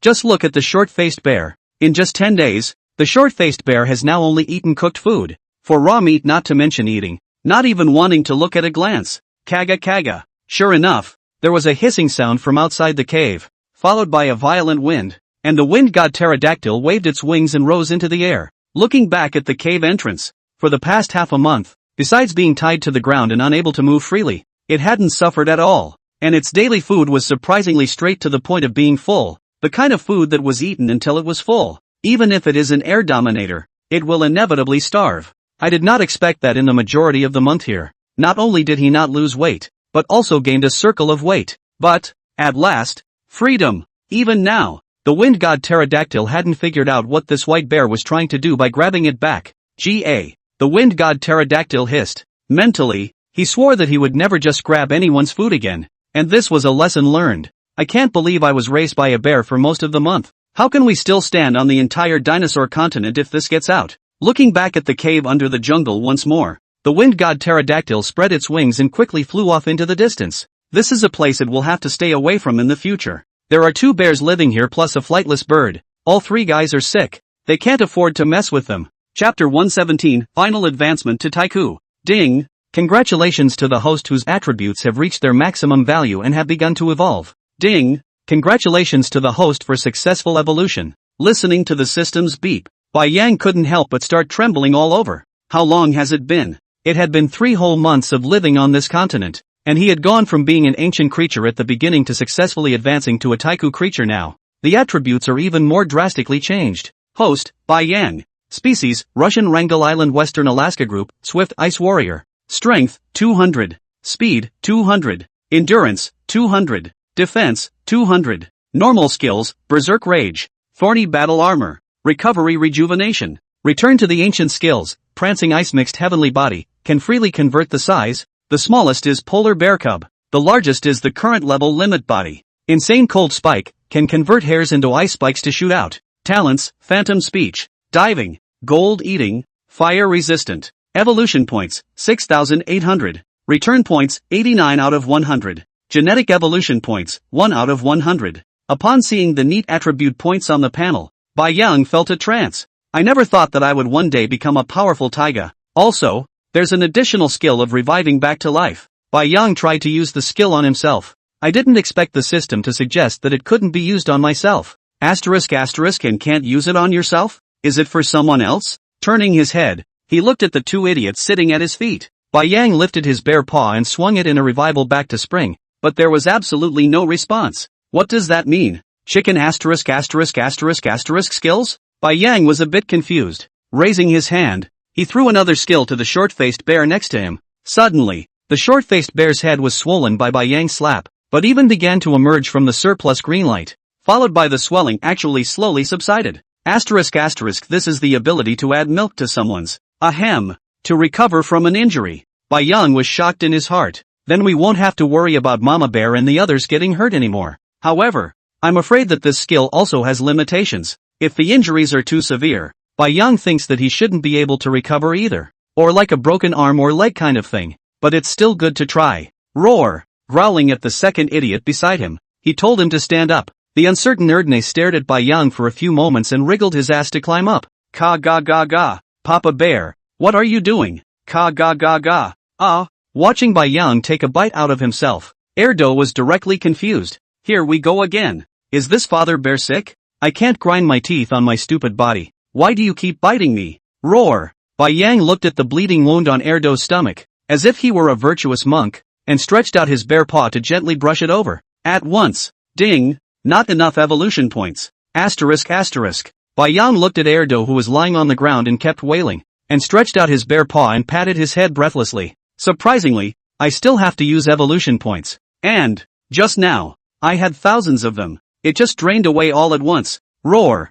Second fool. Hang in there. Papa Bear will be right back when he goes to get something to eat. Rushing to get up from the ground, Bai Yang gave a gentle growl to Erdo, then twisted his body and started rushing wildly across the grassland. Bang! Suddenly, the sound of a heavy object hitting the ground came from behind him, and Bai Yang instantly stopped in his tracks with alertness and turned his head to look. Surprisingly, there was the corpse of a brontosaurus behind himself. Where did this come from? Look up, only to see an already skinny and dry wind god pterodactyl wobbling and planting itself from midair. Is this the wind god pterodactyl that you let go? Bai Yang walked over in disbelief and took a look at the wind god pterodactyl lying dying on the ground. It's only been a few days since I saw this guy. Why is he so skinny? It's almost skin and bones. Roast it and eat it. The wind god pterodactyl painstakingly pointed at the corpse of the thunder dragon next to it and opened its mouth with a breathless cry. Nice one. Bai Yang stared at it for half a day before he realized it. Feeling like this guy is hungry. Is this grilled meat so attractive? A few days to starve like this. But, the timely delivery of the thunder dragon's corpse was a big help to Bai Yang. Hurrying over and tearing apart the flesh of the thunder dragon, Bai Yang quickly swallowed a few mouthfuls and after storing a few thousand evolution points, he immediately came to the side of the second fool. Activate the skill Revive back to life. At once, a burst of green light rose up, and the wound on Erfon's belly began to slowly heal at a speed visible to the naked eye, and was soon as good as new. That's a bit of a powerful skill. Suddenly, the cry of the wind god pterodactyl came from behind him, and Bai Yang turned around to look at it, only to see it open its mouth and look at Bai Yang with an unwilling face. Bang! Then both eyes rolled over and he directly fainted. What the hell is going on here? Bai Yang roared vigorously at the cavern, yelling the napping short-faced bear up and beginning to slowly drag the body of the wind god pterodactyl to the campfire. I'm afraid this is a starvation fainting spell. Bai Yang looked at the three guys beside him and suddenly felt so hard. Clearly the Arctic Overlord. This is not the right course of development. Continue to develop like this. Himself became the Arctic milkmaid. Huaxia. Primitive jungle in the South Valley. Rumble. Rumble. Rumble. Various heavy fighters kept circling overhead in the sky. Old Chow quickly got up from the ground and stared with an excited face at the crowd coming down the soft stairs of the airplane. It was a professional sent by the Chinese military for the purpose of the giant bug under the waterfall. Professor Cho. Right. A white-haired old man in a neat military uniform saw Lao Zhou and walked over quickly. Where is that bug? Thanks to you guys. This is a great for studying prehistoric animals. Old Zhou could tell that the old man in front of him was not of a low status. And from the eyes of the group of well-equipped warriors beside him, he could see a hint of difference. I dare not. I dare not. Old Joe held back his excitement and hurriedly made way, leading the crowd towards the waterfall. It's right at the bottom. Coming to the waterfall, Old Joe pointed to a huge black cocoon chrysalis erected next to the waterfall and said, since last night, this bug started to slowly cocoon. We didn't dare to go up and disturb it. However, this giant bug didn't show any desire to attack even though it found us. It wasn't until this morning that the entire black cocoon chrysalis was all but complete, and the worm inside faded into silence. Still, every now and then, that light blue light shines through. After listening to old Joe's introduction, the white-haired old man stared dead at the giant cocoon for a long time and clenched his teeth. Somebody, calling HQ, send in the big transports. I'm afraid this creature is evolving and has incalculable value. Chapter 118 Raiding the Volcano Again. The sun was blazing. Roar. Rumble. A group of herbivorous dinosaurs looked at the two behemoths that came out slowly from the jungle in the distance, and directly hissed and began to flee in panic. These guys are out again. Bai Yang slowly walked out of the jungle, looking at the group of dinosaurs that were fleeing in a sorry state, and couldn't help but skim his bare mouth. It's a big day. A full 2 months had passed since the last time the Beast King was raided. Bai Yang looked at the entire 100,000 evolution points stored on the panel, and his mouth secretly gritted his teeth. This time it really is everything. If we can't solve this Beast King again, I'm afraid that we won't be able to get out of this dinosaur continent at all. After advancing to Taigo biology, the attributes could no longer be increased. Still at full value, Bai Yang guessed that he was afraid that the system had some kind of condition, possibly obtaining the Beast King's kernel or returning to the ancient world again. But, he is now the peak is too ancient biology. This is also the most prepared he is. If he still can't solve the Beast King, that would really be the end of it. Ka ga ga ga, Papa Bear, today will be a success. The second fool stood on Bai Yang's head with a gruff, intent face. Roar. Boss Bear, I definitely won't fall asleep this time. Don't worry. Even the swift-faced short-faced bear next to him swore and patted his chest. Bai Yang glanced at the two of them, then looked up at the wind god pterodactyl hovering in the sky, and let out a long sigh of relief in his heart. Originally, Bai Yang had planned to be the one to go inside the volcano to investigate by himself. However, since having the recovery rejuvenation skill, Bai Yang decided to take a few of them in with him. He himself had a recovery skill, and as long as his injuries weren't too severe, if Bai Yang milked a mouthful, he could recover in an instant. Especially the Taiku short-faced bear, which was a solid Taiku creature. Although there was some gap from the Beast King, flanking him should not be much of a problem. As for the two idiots, Bai Yang gave it the task of going inside the volcano and quickly looking for any spirit fruits or something like that. The wind god pterodactyl stayed just above the crater of the volcano, quickly taking them away once Bai Yang sent a signal. The plan was perfect. Roar. Soon arriving outside the burnt grass under the volcano and looking up at the volcano in the distance, Bai Yang looked up to the sky and roared at the wind god pterodactyl. After a few days of training, the wind god pterodactyl was finally able to grab the short-faced bear and fly, albeit slowly. Bai Yang himself didn't have to worry about it at all. Turning his body into the smallest it could be and staying on its back with the two idiots was no problem at all. Ga. The wind god pterodactyl waved its wings and slowly landed in front of Bai Yang and the others. Although there is a natural fear of volcanoes, since Boss Bear had given the word. Moreover, its task was merely transportation, and it didn't have to participate in the battle at all. Thinking of this, the wind god pterodactyl's heart settled down quite a bit. Although the heart has slandered Boss Bear many times, is it not good to live like this every day? Eating and drinking without worrying. There were countless dinosaurs on the entire continent for them to hunt. The wind god pterodactyl really couldn't figure out why Boss Bear had to go against the Beast King. Isn't this asking for death? Roar. Bai Yang roared at it, causing it to lower its body down, picking up Ertie in one bite, stepping on the wind god pterodactyl's wings, and starting to climb upwards. After everything is ready. Hoo. The wind god pterodactyl's wings unfolded and slowly began to swing. After being dozens of meters above the ground, he stretched out his claws and clutched at the few barks wrapped around the short-faced bear's body. Gaga. Fought a few screams. With a quick flap of his wings, he finally brought the short-faced bear up as well. Kagalog. Papa Bear, look over there. After flying up, Erdo stood on the back of the wind god pterodactyl, stretching out his wings and pointing into the distance as he shouted out excitedly. Shiratsuyo looked over along. In the distance was an endless glacial sea, and further away, you could even see a bit of ghostly blue water. How nostalgic. Bai Yang took a long breath and swore in his heart. This time, we must finish off the Beast King and successfully get the inner core. Although living here is anything but peaceful and relatively comfortable, but is ultimately like a prison. As a polar bear, deep down Bai Yang still yearns for life by the sea, missing the stupid seals, missing the fierce sharks, even the snow wolves. Now Bai Yang felt a little cute. And, looking at the appearance of the glacier in the distance, I am afraid that the Antarctic blizzard has just ended not long ago. At this time all the animals are hiding. Can the mother bear they can hunt for food? What about the King Kong them in the Arctic? Bai Yang quietly looked into the distance, and for a while his mind was filled with thoughts. After all, He was once a human, with the emotions that humans should have. Phew. Taking a long breath, Bai Yang calmed down. Whether or not we can successfully break out from this continent is today. So what if it's a beast king? In the end, it was still an animal. Bai Yang didn't believe that he had the intelligence of a human and would be unable to do anything with a beast king. Think about it. Roar. The bear stood up fiercely and roared at the distant volcano, urging the wind god pterodactyl underneath him to pick up speed. Gaga. Boss bear. It's too heavy.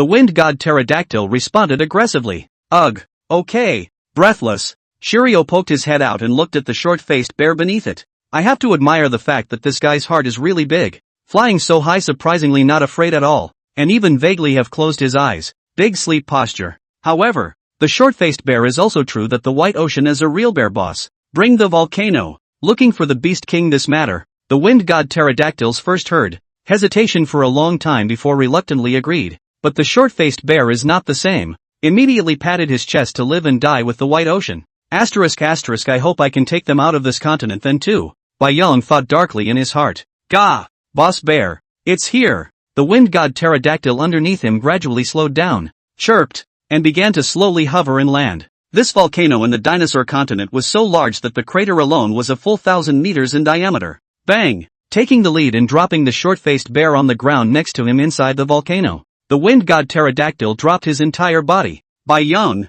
who had just landed on the ground, could feel a scorching breath constantly spewing out from within the magma pool next to him. Roar! Don't go too far. Roaring at the wind god pterodactyl, Bai Yang made his body bigger and slowly started Bienta along the inner wall of the volcano. Inside the fire, the center of the magma seems to be a small lake, constantly gurgling bubbles. However, after scanning around, there was no sign of the beast king. Ka ga ga ga. At that moment, Two Fools waved his wings and pointed to a nearby cave and jumped and screamed. Chapter 119, Terrifying Beast King Attribute. Roar. Bai Yang softly growled for them to keep quiet and began to slowly walk towards the cave. Before he even reached the entrance of the cave, he felt a familiar aura. Took a deep breath. That's right, it's the Beast King's aura. Bai Yang gritted his teeth and began to slowly feel his way inside. The entire cave was bright, with various orange-colored clear crystals stuck into the rock walls on either side. And, the moment I walked in, I didn't realize that in the belly of the cave was such a vast space. I'm afraid it's no smaller than the entire volcano. Could this have gone underground? Bai Yang couldn't help but think. It's really too weird. Who would have thought that under the volcano there would be a space full of orange-colored crystals? And, bang, zip, zip, zip. Stretching out his bare paw, he thumped the crystal, and there was a sound that only came from an arc of electricity. The yellow crystal had an unknown energy on it. Seeing this, Bai Yang vaguely understood something. No wonder this Beast King stayed here in the volcano and never left. It was probably related to these orange-colored crystals. Maybe this Beast Master is also seeking to evolve. But, Bai Yang and the others didn't find any traces of the Beast King. Is it still in there? Sticking out his tongue and licking his somewhat dry nose, Bai Yang once again slowly felt his way towards the front. Roar! Don't touch this crystal. Seeing that the short-faced bear actually wanted to stick out its tongue and lick the crystal, Bai Yang hurriedly gave a low growl to stop it. This guy is really a tiger. You can't lick this thing. It'll electrocute you. Giving him a fierce glare, Bai Yang turned his head to look at a sky-high orange crystal not far away. The entire crystal was bigger than his and short-faced bear's bodies combined, standing vertically in the most central position of the cave. Hiss. But, when Bai Yang looked at it quietly, he couldn't help but suck in a breath of cool air. He saw the figure of the Beast King, Kid Aura, just behind the orange crystal. And, roar, roar, roar. A yellow arc of electricity kept flashing across its body. But looking at Kidora's appearance, it didn't look like it was in pain. Instead it looked like it was enjoying itself. Asterisk asterisk, this guy can really absorb the arcs in the crystal. That's kind of hard. How long has it been? Shiritsuyo felt his brain begin to buzz with pain. It was tricky enough for Kidora to be able to spit fire. But now it looks like, might even be able to spit electricity later. You don't have an anti-electricity attribute yourself. Zip, zip, zip. Suddenly, the three golden-colored dragon heads of Kidora raised their necks one after another. Dense yellow arcs of electricity began to flash near the crystal in front of him. Bang, bang, bang. Some of the smaller crystals nearby began to explode in droves. Roar. Bai Yang eagerly roared at the short-faced bears behind them and began to burst back. Before his eyes it had become an orange-colored lightning hell, with dense lightning constantly spilling out of Kidora's body. Gulp. Bai Yang swallowed hard. This thing seems stronger. After checking its attributes with the system, It was reasonable to say that Bai Yang had already advanced to Taiku and should be able to read all the attributes of Beast King Kidora. Name, Beast King Kidora, Cretaceous period. Strength, 2400. Speed, 200. Endurance, 2900. Talents, Lightning Draw. Flame Draw. Skills, Scorching Fireball. Blazing Fire. Lightning Energy Ray. Asterisk. After reading out Beast King Kidora's attributes, Bai Yang couldn't help but explode in his heart. Is this an ability that a creature on Earth can have? Drawing on lightning, drawing on fire. What is all this? Bai Yang compared. Physical combat himself estimated that there is still a little possibility. Against the skills, he has absolutely no chance of winning. As a result, Beast King Kidora was good. With 3 whole skills, 2 fire and 1 electricity. The 2 flame skills Bai Yang was not afraid. At most the hair on his body would be burned off. But that lightning energy ray was a bit scary. Just look at the situation in front of him. Roar, roar, roar. The 3 dragon heads all tilted their necks and roared, and clouds of scorching flames began to spew out of their mouths. Hoo. Beast King Kidora's golden yellow wings began to slowly flap. The entire body detached itself from the orange crystal. Roar, duck. Bai Yang quickly hid behind a large yellow crystal. Boom, boom. Could hear the footsteps of Kidora, who was taking a step not far away. It seems that we can only fight. Bai Yang gritted his teeth, looked back at the short-faced bear behind him, and nodded with a grim face, peeking his head out to take a look. Beast King Kidora was about to walk out. I'm afraid it was going to the lava pool. However, looking at Kidora at this time, all 3 dragon heads seemed to have a somewhat tired look. Could it be that drawing on the power of the orange-colored thunderbolt drains its stamina? Thinking of this, Bai Yang couldn't help but brighten up. If that's true, then they don't necessarily have no chance at all. Roar. In a moment, I'll charge out first, and when the Beast King chases me, short-faced bear will charge up from behind. You hear me? Bai Yang stretched out his bare paw and growled in a deep, low voice. Seeing that the short-faced bear nodded with a serious face, Bai Yang then put his heart down, glancing once again at the Beast King Kidora's position. It was less than 100 meters away from them now. Bai Yang inhaled deeply, a pair of bear eyes narrowed. His 4 palms pressed tightly to the ground. His muscles tensed up, ready to rush out at any time. After advancing into the Taiku, Bai Yang's size was already a full 80 meters tall, compared to the Beast King in front of him. Although there was still a certain gap, the gap was only less than 50 meters. The height of the bear-standing Shiratsuyo would even be taller than Kidora. But, a body's attributes were not as high as this Beast King in front of him. It's not even as fast as it is. But, with his skills at full power and still sneak attacking, Bai Yang felt sure that he could instantly inflict damage on Kidora. However, the size of this damage. Boom, boom. The footsteps were getting closer, and Bai Yang slowly lowered his figure. Boom. A golden-colored foot appeared not far from the crystal. Spell it out. Bai Yang kept growling in his mind. Berserk Rage. Thorn Battle Armor. Quickly activate all of your skills. Roar. With a roar, his body instantly skyrocketed to 80 meters tall, and then the bear stood up. Like a thunderous, angry roar, a white figure flashed by. Boom. It crashed heavily into the Beast Kidora. Roar. Bai Yang opened his bloody mouth and 4 sharp fangs were instantly exposed. Chapter 120, Deadly Battle. Rumble. Bai Yang swooped down on Beast King Kidora with a gust of wind, directly knocking it to the ground. Ka-ching! The giant teeth were dead center on one of its most marginal dragon heads. Break it for me! The mind kept roaring. Roar! Roar! The 2 dragon heads of the reacting Kidora roared with bloodlust as they flashed. Ka-ching! Ka-ching! 2 bites directly on Bai Yang's back. Tear away! Instantly bringing up a large swath of blood and flesh from Bai Yang. Woo! Woo! Woo! Bai Yang bit its neck in death, a low whimper escaping his mouth. System repair. Hurriedly, he used the system to repair the wound behind him. The sharp bear's teeth in his mouth were used with all the power they could muster. Ka-ching! Finally a bite of Kitora's faucet. Roar! Roar! The pained Kidora roared madly as if she had gone mad. Boom! A large fireball spewed out directly from the dragon's mouth, instantly blowing Bai Yang away. Zip! Zip! Zip! Zip! Zip! Zip! Bai Yang, who had broken a few crystals, was constantly covered in yellow arcs of electricity. A burning smell came from his body. Bai Yang forced himself to endure the tingling sensation on his body and instantly climbed up, turned his head and began to flee outward. The short-faced bear was still hiding behind the crystal at this time. As long as he could pounce the Beast King once more, when the short-faced bear rushed up from behind, he could surely directly bite off all the 2 dragon heads. Bai Yang narrowed his eyes and stared dead on at the Beast King, who had already stormed out. The body slowly backed up. Roar! A rushing flame rose, and the Beast King Kidora flapped his wings and quickly rushed up. This is the time. Bai Yang calmly looked at the Beast King in front of him. Fortunately it only had 2 paws. Keeping the balance of such a large size with only 2 paws was a bit difficult. Just moments before Ghidorah hit the ground. Roar! Bai Yang instantly stood up as a bear and, ignoring the roaring flames spewing from its mouth, pounced on it again. Rumble! The 2 behemoths fell to the ground with a loud thud. Bang! Swinging the bear's paw around to slap it on one of the dragon's heads, he once again opened his huge mouth to take a bite on the centermost neck. Roar! The short-faced bear on the side roared with the same fury and darted in. Ka-ching! The same bite on the last head kept starting to tear. Roar! Roar! The pained Beast King Ghidorah let out a miserable scream. Zip! Zip! Zip!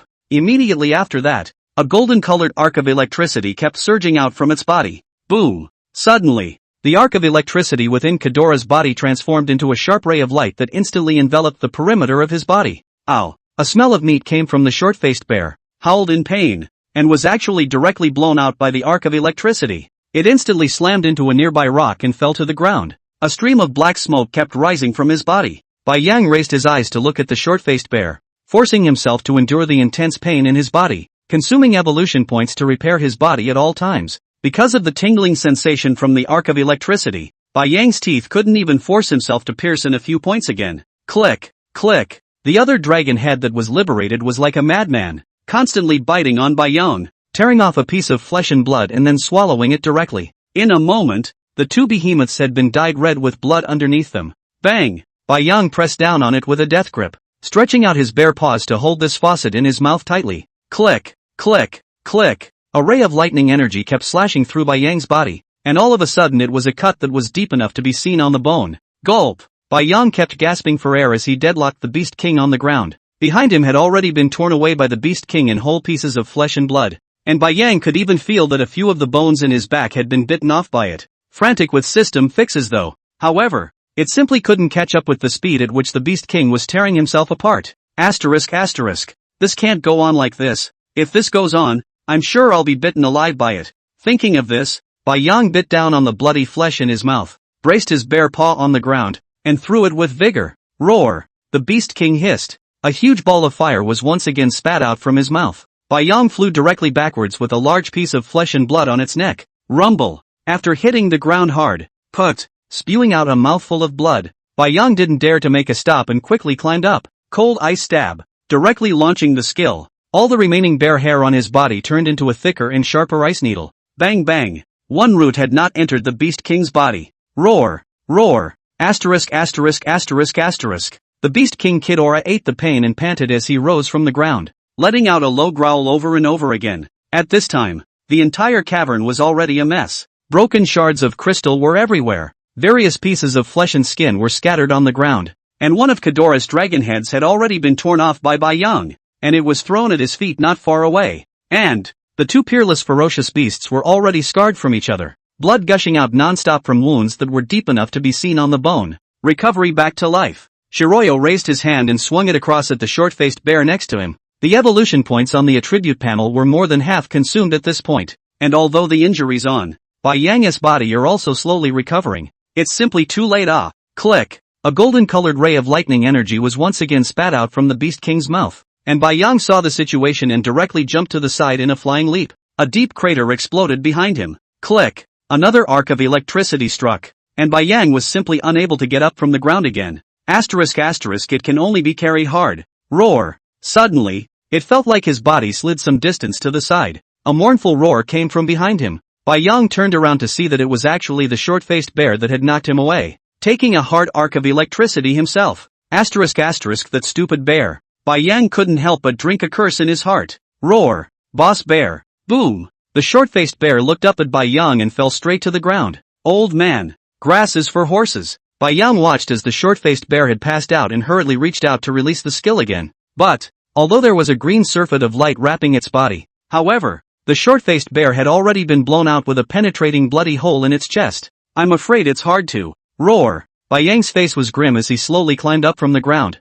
his eyes having turned blood red, rushing at the Beast King Ghidorah with another roar. Bai Yang just charged straight up, no longer dodging the lightning energy rays bombarding him at all. There was only one thing on his mind right now. I don't want to lose my life today, but I'll get you killed. Chapter 121. Roar! Beast King Ghidorah had already been shocked by the ferocious fighting style of the white giant bear in front of him at this point. It's simply a fight for your life. White Bear had already had one of his arms ripped off by himself. But surprisingly he didn't care in the slightest. Still brazenly charging up. Deadly bite on that dragon head of his own. Roar. Come on. Bai Yang was like a madman at this point. And he could no longer feel the pain in his body. Even a bear's paw was torn off by the Beast King. And he felt nothing. The only remaining bear paw fought to hold onto the Beastmaster's dragon head, sinking its teeth in once more and desperately beginning to tear. At this time, Beast King Ghidorah's 2 wings had all been ripped off by him. Click. This faucet in front of him was finally ripped off by Bai Yang's struggle. Roar. Listening to it let out a burst of miserable howls. Bai Yang's heart was indescribably painful. Aren't you great? I don't want to die but I'll you up and make you awesome. Boom. Blasted out by it again. Bai Yang struggled to get up from the ground. At this point, all the evolution points had been consumed cleanly. There was no longer a single piece of intact bear skin on Bai Yang, and all the hair on his body had been shed cleanly. But the Beast King Ghidorah in front of him didn't look much better than him. The wings had been torn to shreds, and the 2 dragon heads had been bitten off and ripped off by Bai Yang, leaving only the last dragon head standing, its chest cavity full of hideous cracks. Bai Yang stood up and kept gasping for air, glancing at his broken arm on the ground, clenching his teeth once again, and began to approach the Beast King step by step. Roar! Ghidorah had a look of fear on the only remaining faucet at this point. It was only in the Cretaceous period now, and hadn't evolved successfully at all. Otherwise how could it be beaten like this by this creature in front of it that was merely in the Taiku stage? And he's already lost 2 of his 3 dragon heads, and the Cretaceous period is no way for him to regrow his head. If this white bear bites this dragon head down again, it will really die. But the Beast King is a Beast King after all. Even if he dies, he will pull this white bear to die together. Thinking of this, Beast King Ghidorah took a deep breath and began to slowly back away. Behind it is the Thunder Pillar. If once he can't hold on, he absolutely must detonate the entire Thunder Column and let them all give themselves a burial. Roar! Hissing at the white bear in front of him, the Beast King jerked back and leaned his body against the massive yellow crystal. Zip! Zip! Zip! An arc of electricity began to envelop the area in all directions. For a time, the Beast King's surroundings simply turned into a thunder and lightning hell. All kinds of yellow lightning filled the room. And Bai Yang couldn't even see the lightning in his eyes at this time. Or rather, Bai Yang had already ignored the arc of electricity at this time, and didn't stop at all, directly stepping into the lightning area. Click, click, click. A thunderbolt bombarded him. Bai Yang couldn't help but spray out a mouthful of blood. Using his entire body, he lunged directly at the Beast King who was leaning against the front of the huge crystal. Ka-ching! A vicious bite on its faucet, along with the eyeball, was directly ripped off. Roar! At this point, the Beast King Ghidorah's roar had begun to be breathless, and Bai Yang is equally strong. But, gulp! A mouthful of the Beast King's flesh and blood was swallowed. Ding! Congratulations to the host for successfully feeding on the Beast King Ghidorah. Plus 200 evolution points. Ding! Congratulations to the host for successfully feeding on the Beast King's creature Ghidorah. Return points plus 100. Current return points 267 out of 100. System repair. Forcibly enduring the sharp pain of the electric arcs bombarding his body, Bai Yang hurriedly commanded the system to start repairing it. But the injuries are just too much. Roar! Roaring once more, Bai Yang once again took a bite on Ghidorah's neck, this time making sure to snap off its last dragon head. Ha! Ha! Ha! Ghidorah glared at Bai Yang with his one remaining dragon eye, giving him a resentful look as a hoarse roar escaped from his mouth. Boom! Then, his entire body shook, and his entire golden-colored skin began to radiate a dazzling light, instantly lifting Bai Yang out. Rumble! Rumble! Rumble! Behind him, that thunder pillar through the sky began to shake unceasingly, an arc of electricity lingering on it.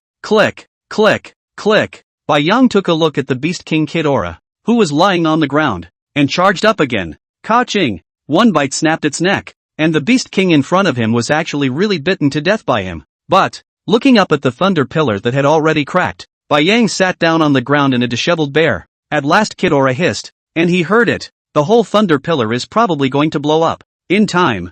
I didn't expect to end up in the same place. Bai Yang couldn't help but grin as he looked down at the Beast King's corpse next to him. It's like a dream. I didn't realize that my experience after becoming a polar bear would be such a great one. Ka-ga-ga-ga, Papa Bear, come on. Suddenly, the voice of the second idiot came from the distance, and Bai Yang twisted his head to look. Two fools didn't know when he had actually pulled the wind god pterodactyl in, and at this time, The wind god pterodactyl had already stabbed both of its palms into the flesh of the short-faced bear lying on the ground, ready to flap its wings and fly up at any time. Roar! Bai Yang immediately growled and hurriedly climbed up. I didn't realize there was a silver lining. Suddenly, right after Bai Yang rushed out a few steps, he once again turned his head and ran over to Beast King Ghidorah's corpse, and began to pull his mouth and keep tearing the flesh and blood from the location of his heart. Almost forgot. The kernel hasn't been taken yet. Zip! A mouthful of blood and flesh in the mouth to swallow. In front of the eyes appeared a heart full of black lines. Bai Yang cannot wait to think carefully.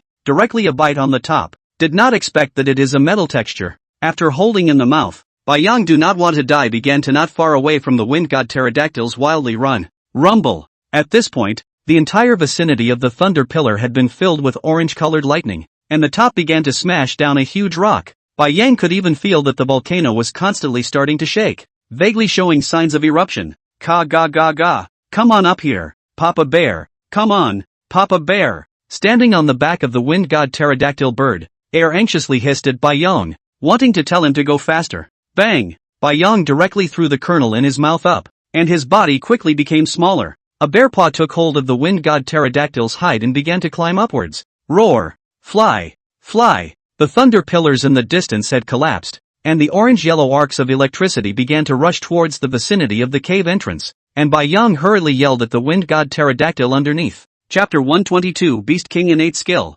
Rumble! Rumble! Rumble! Looking at the violently shaking volcano below, Bai Yang couldn't help but let out a long breath. It was so thrilling that it was almost left behind by the arc. Even so, at this point, the wind god pterodactyl's body was already full of wounds, and blood kept flying down. Gah! Boss Bear, I can't do it anymore. Suddenly, there was an urgent roar from the wind god pterodactyl below him. Roar! Bai Yang forced himself to endure the severe pain and roared. Asterisk asterisk, that's as far as it goes and you can't do it. If we fall, we'll be cursive. The wind god pterodactyl underneath him unexpectedly began to dive straight down. Obviously it's at the end of its tether. Boom! At that moment, a loud bang suddenly came from the volcano behind them. A pillar of rushing fire erupted. The volcano erupted. Moreover, this time, unlike in the past, the volcanoes that erupted were actually carrying orange-colored arcs of electricity. Bang! Suddenly, a fireball smashed directly onto the wind god pterodactyl's wings.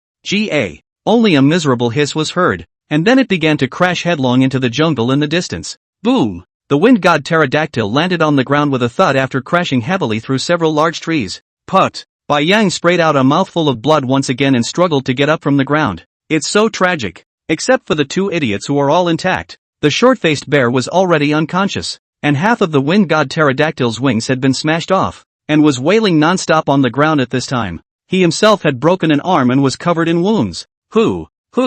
Sitting heavily on the ground, Bai Yang kept gasping for air, looking at the less than 100,000 evolution points left on his body. System repair. The system was instructed to begin repairing the body. Hiss.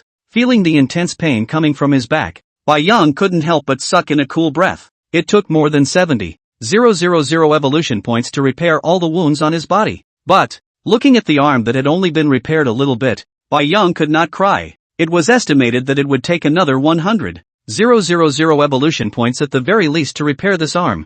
There were two other seriously injured guys in front of him who needed their own treatment. Jesus, why is it so hard? Resuscitate back to life. Resuscitate back to life. Bai Yang stretched out his bare paw and threw a skill at one of them, starting to help the two guys repair their bodies. The short-faced bear is estimated to require a lot of evolution points. However, the wind god pterodactyl should be able to be repaired soon, and all the other wounds on its body were minor, except for the ones on its wings, which were rather large. Had to fix this guy first. Now it's full of wounded and counting on the damn bird to hunt. Ga. A few minutes later, the wind god pterodactyl climbed up from the ground in high spirits, and Bai Yang propped himself up on the ground with one hand, struggling to crawl to his feet. Roar! Growling at it, he told the wind god pterodactyl to hurry up and catch some dinosaurs to replenish his evolution points. But, the moment he stood up, Bai Yang felt dizzy, then sat on his butt once again. Luckily, the wind god pterodactyl understood what it was saying, and quickly burrowed out of the jungle, took to the air, and began to search for food in the grasslands.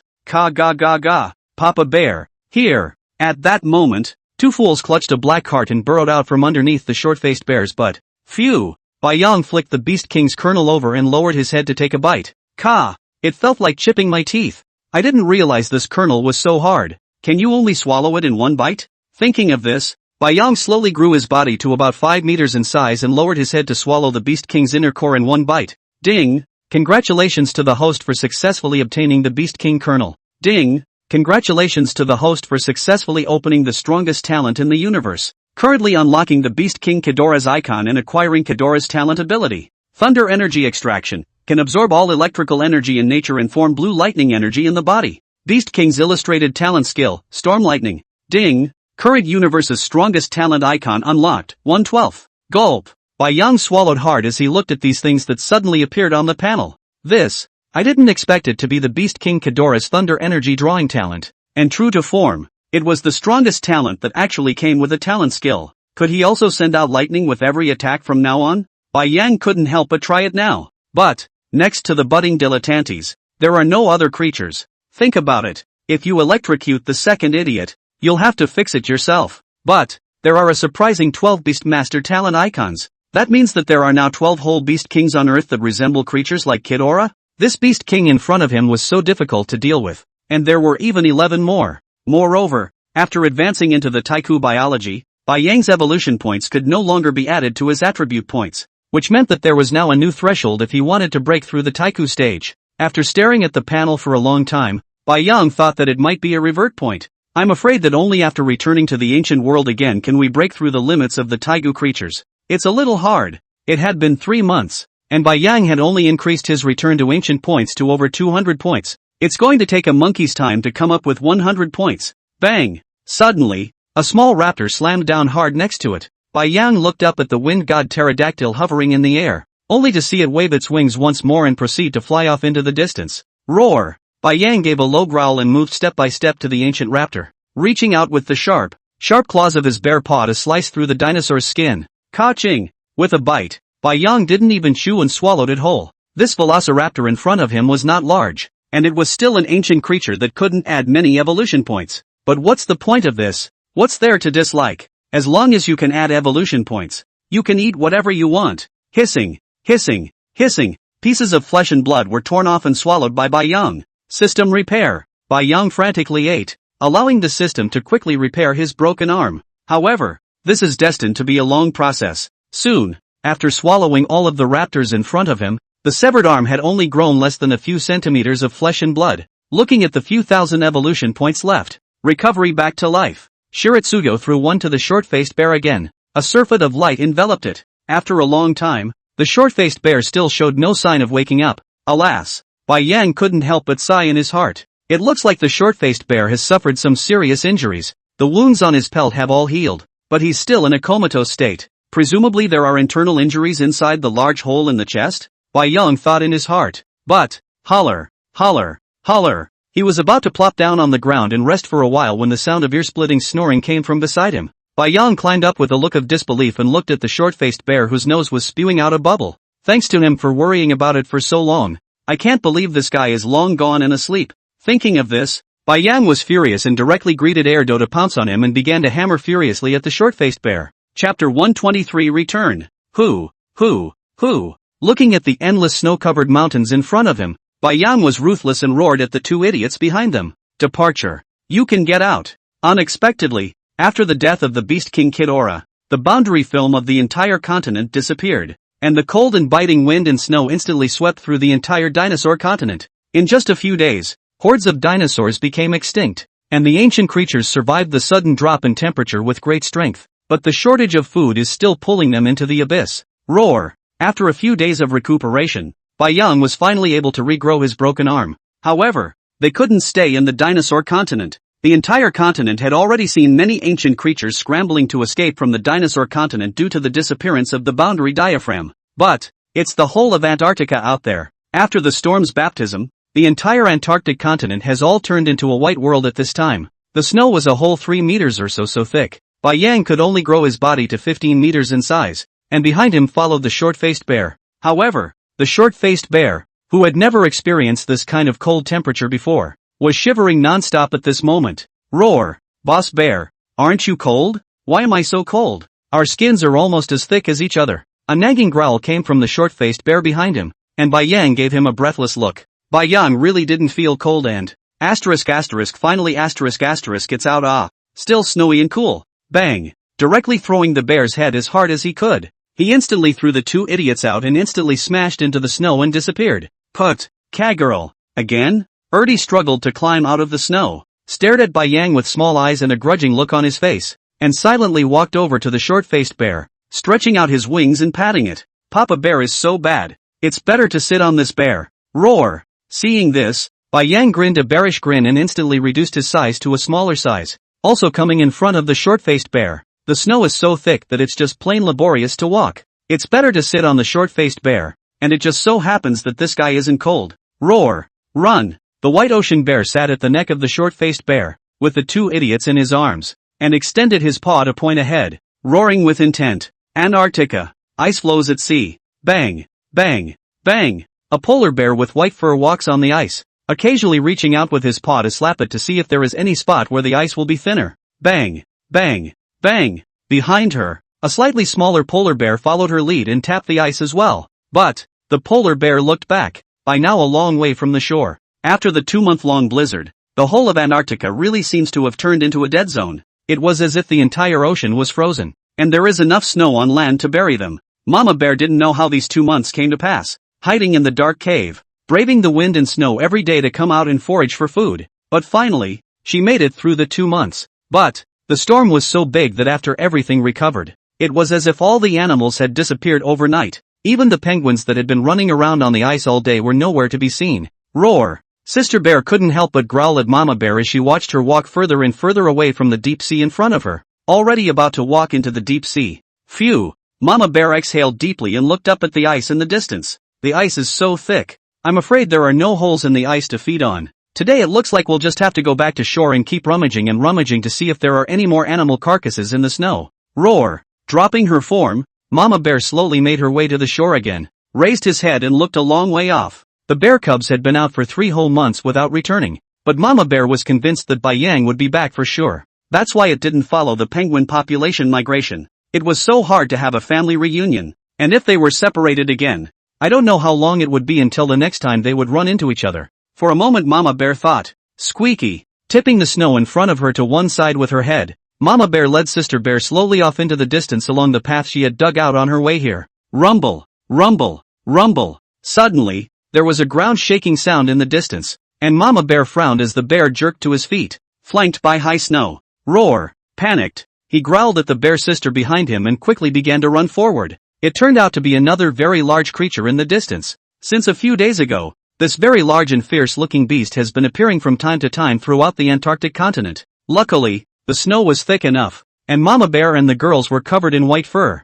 so it was hard for them to be found hiding in the snow unless they made a noise. But just now, looking at the situation, this beast was precisely running this way. The 3-meter thick snow seemed to have no effect on it at all, and it was only able to reach the thigh position of this beast. Roar. At that thought, Mama Bear growled again eagerly, urging her bear sister behind her to hurry. After 3 months of growth, the bear sister at this time also has a size of about 1.5 meters, although it still looks very small, but the bear sister should learn the hunting skills have basically been learned. Who. Moreover, after 3 months of growth, Sister Bear is no longer the little polar bear who only knows how to be cute and pouty. At that moment, hearing Mama Bear's urgent roar, she also understood the seriousness of the matter and fought to bury her head and run forward after Mama Bear. Boom! Boom! Boom! The rumbling footsteps were getting closer and closer, and the bear girl could even feel her own body swaying with each fall of the creature. Roar! Suddenly, an earth-shattering beast roar rang out. Bang! The snow behind him exploded. A large head poked directly behind the bear girl. Ha! Ha! Ha! The bear girl could even feel a fishy odor. Roar! At that moment, Mama Bear looked back and was shocked. The creature behind her was grinning a bloody grin, rows of viciously sharp teeth exposed, and looking like she was about to take a bite out of her bear sister. Mama Bear roared in anger. Sure enough, hearing the angry roar, this creature glared its icy eyes and swept them over the tiny speck that kept hissing in front of it. With such a small size, it dared to provoke it. Even in the dinosaur continent, there were not many creatures that could provoke its majesty. It was simply a handful. Roar! Snarled at the 2 little imps in front of him. It slowly poked its head into the snow pit. Is it better to swallow it in one bite, or is it better to chew it slowly? Chapter 124. Mama Bear. I'm back. Mama Bear looked at the hideous maw in front of her and hastily pushed Sister Bear aside into a snowbank as Bear stood upright. Maternal instincts underneath. She had to rush up. Roar. Suddenly, another ear-splitting animal roar came from the distance. Mama Bear couldn't help but blush. It's over.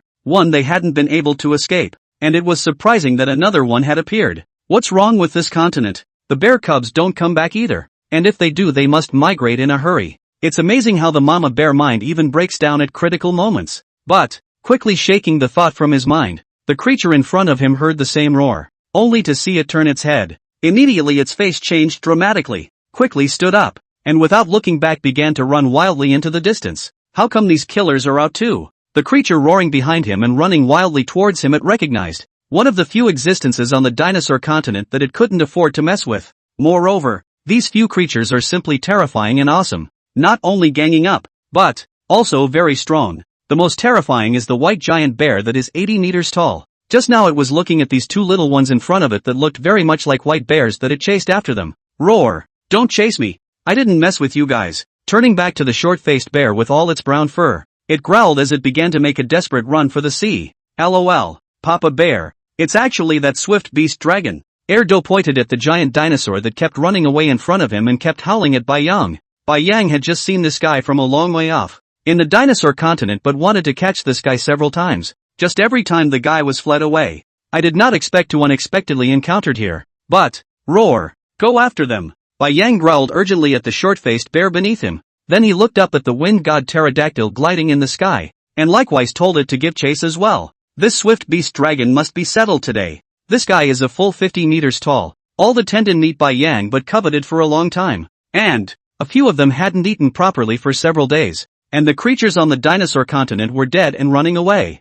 Since stepping into the snow, he hadn't run into many creatures at all. So, at this point, without Bai Yang giving the word, the short-faced bear looked at the behemoth dragon in front of him, and his harumphs flowed out. Roar! With a furious cry, the short-faced bear threw off his bladder, his speed being utilized to the extreme, and ran wildly towards the behemoth dragon. The Taiku beast dragon glanced back at the short-faced bear that was chasing towards him, and couldn't help but feel his liver cracking, and then looked at the shameless wind god pterodactyl that was hovering in the sky. I didn't expect this group of bandits to actually come after them. What to do? For a moment, the swift beast dragon also panicked. The fight is definitely not beaten. The wind god pterodactyl in the sky, it is not in the eyes at all. Even if it is the short-faced bear that runs wildly over in front of it, it is not afraid. But, the most horrible thing is the white bear on the head of the short-faced bear. Ah, it's unbelievable. That's a liar. I thought it was very good to bully. I did not expect the blink of an eye can become even larger than their own size, a full half higher than their own.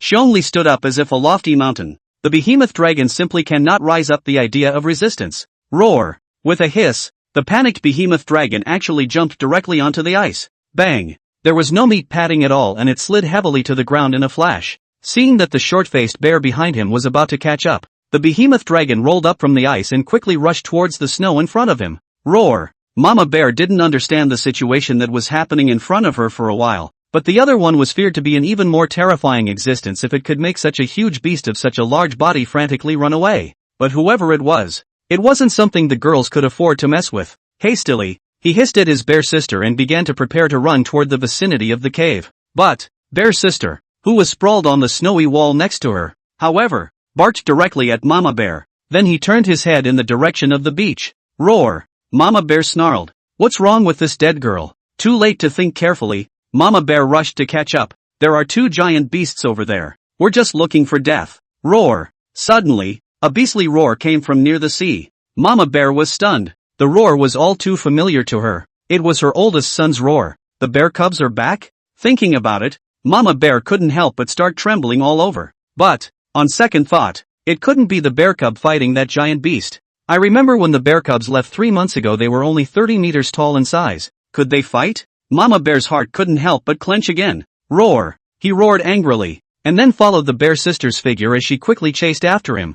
Bang! Bai Yang swung his huge bear paw and directly huffed on the behemoth dragon's head, instantly huffing it to the ground. The short-faced bear next to him saw the behemoth dragon fall to the ground and jumped straight up high on his butt. Ow! The Taiku beast dragon immediately tilted its neck and let out a miserable cry. That's too bad. Shiritsuyo took a look at the silly bear sitting on top of it and couldn't help but turn his head. An ass that gives the out of a behemoth dragon. Ka-ching! Listening to the figure of bones breaking from behind him, Bai Yong turned his head to look at the sea in front of him. I didn't realize the ice had extended that far here. Mama bear them. Roar. Looking for death. Suddenly, the short-faced bear roared. Bai Yong thought that the behemoth dragon had returned, and hurriedly turned his head back. Only, the moment he turned back, Bai Yang's bear hair exploded all over. The short-faced bear actually raised his paw and looked to slap a white polar bear underneath. Roar. Stop. Bai Yang exploded with a roar and quickly pounced directly over, headbutting the short-faced bear out of the way. Bang. Bang. Bang. Then he swung up and whirled his palm and whirled it dead on the side of its head. That's my bear sister. Ah. Almost let you a slap. Who dead? Can not see and I look exactly the same? Glaring hard at it, Bai Yang climbed up from the short-faced bear, turned his head to stare at the shivering bear sister lying on the ground, and gently stretched out his bear's paw to prop her up. Roar. Bear. Bai Yang couldn't help but grin as he listened to the familiar call. Roar. Bear cubs. Then, from underneath surprisingly came the voice of Mama Bear, and Bai Yang hurriedly placed her bear sister on the ground, instantly transforming her body into a smaller one, and turning around to pounce next to Mama Bear. Roar. Mama Bear.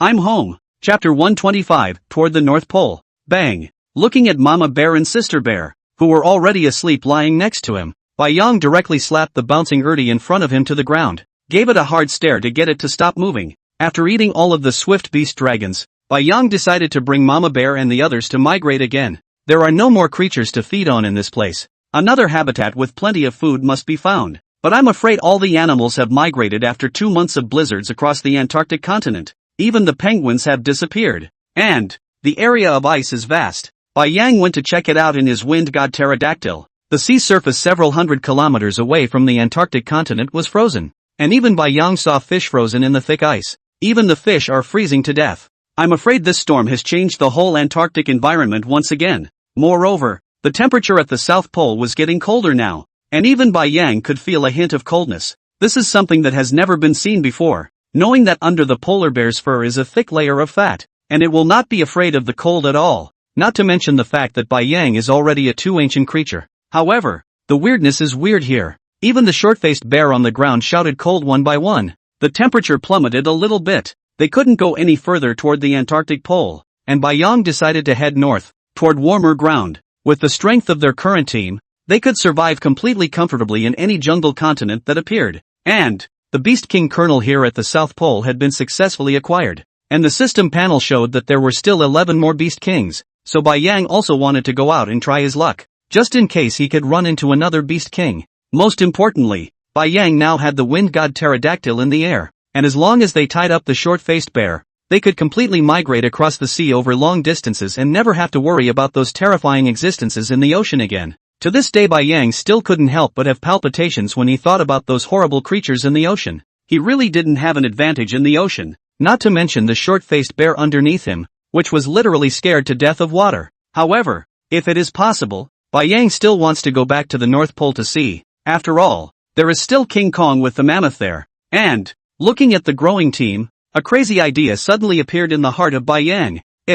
How about establishing their power throughout the Arctic when we find King Kong and the others? After all, now that the world had changed drastically, with an endless variety of creatures appearing, it was feared that by now, creatures that had surpassed the Taiku stage had already appeared. And, this time, the prime location is to Kangaroo Country. Bai Yang hadn't forgotten the last time he bombed it with nuclear weapons. These humans. Thinking of this, Bai Yang's eyes couldn't help but reveal a flash of bloodlust. It is important to realize that the area of the last nuclear bombardment was not only filled with countless animals, but also with many innocent human beings. The government of this Kangaroo Country has gone completely insane to use nuclear weapons even within their own country. Don't mess with the old man even if, Bai Yang thought in his heart. If this group of lunatics still messed with him this time when he was passing through the Kangaroo Kingdom, Bai Yang felt that he would have to teach these people a heavy lesson. Kangaroo Nation. Victoria Greta. Ouch. Roar. Shoo. There was a puff of smoke and dust, and all kinds of animals began to flee in droves.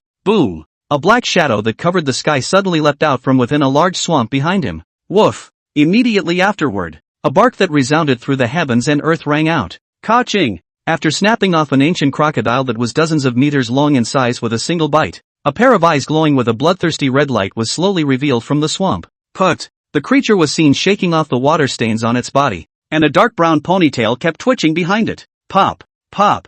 webbed paws rattled on the swampy ground. It was a creature with a canine-like head. Its entire size was 100 meters tall. Its entire body was covered in dark brown fur, and the fangs in its mouth were exposed. Woof! Barking again, the creature looked up at the frantically fleeing herd of animals. Sticking out his tongue, he licked the fangs on the outside of his mouth. The figure unexpectedly disappeared directly from the spot. Ka-ching! Creepy biting sounds rang out as the creature unexpectedly appeared directly in the very center of the fauna, opening its bloody mouth and swallowing countless creatures in a single gulp, with all sorts of corpses chewing incessantly in its giant mouth. Gulp! Raising his neck, he swallowed the blood and flesh in his mouth. Rumble! Suddenly, a deep crater exploded in the ground next to it. Tada! Tada! Tada! Rows of dense bullets swept over him, exploding into a fine mist of blood. Woof! With a snarl, the creature glanced up at the group of heavy planes flying overhead, a bloodthirsty gleam in its eyes. These humans are at it again. Looking down at the wounds on his body,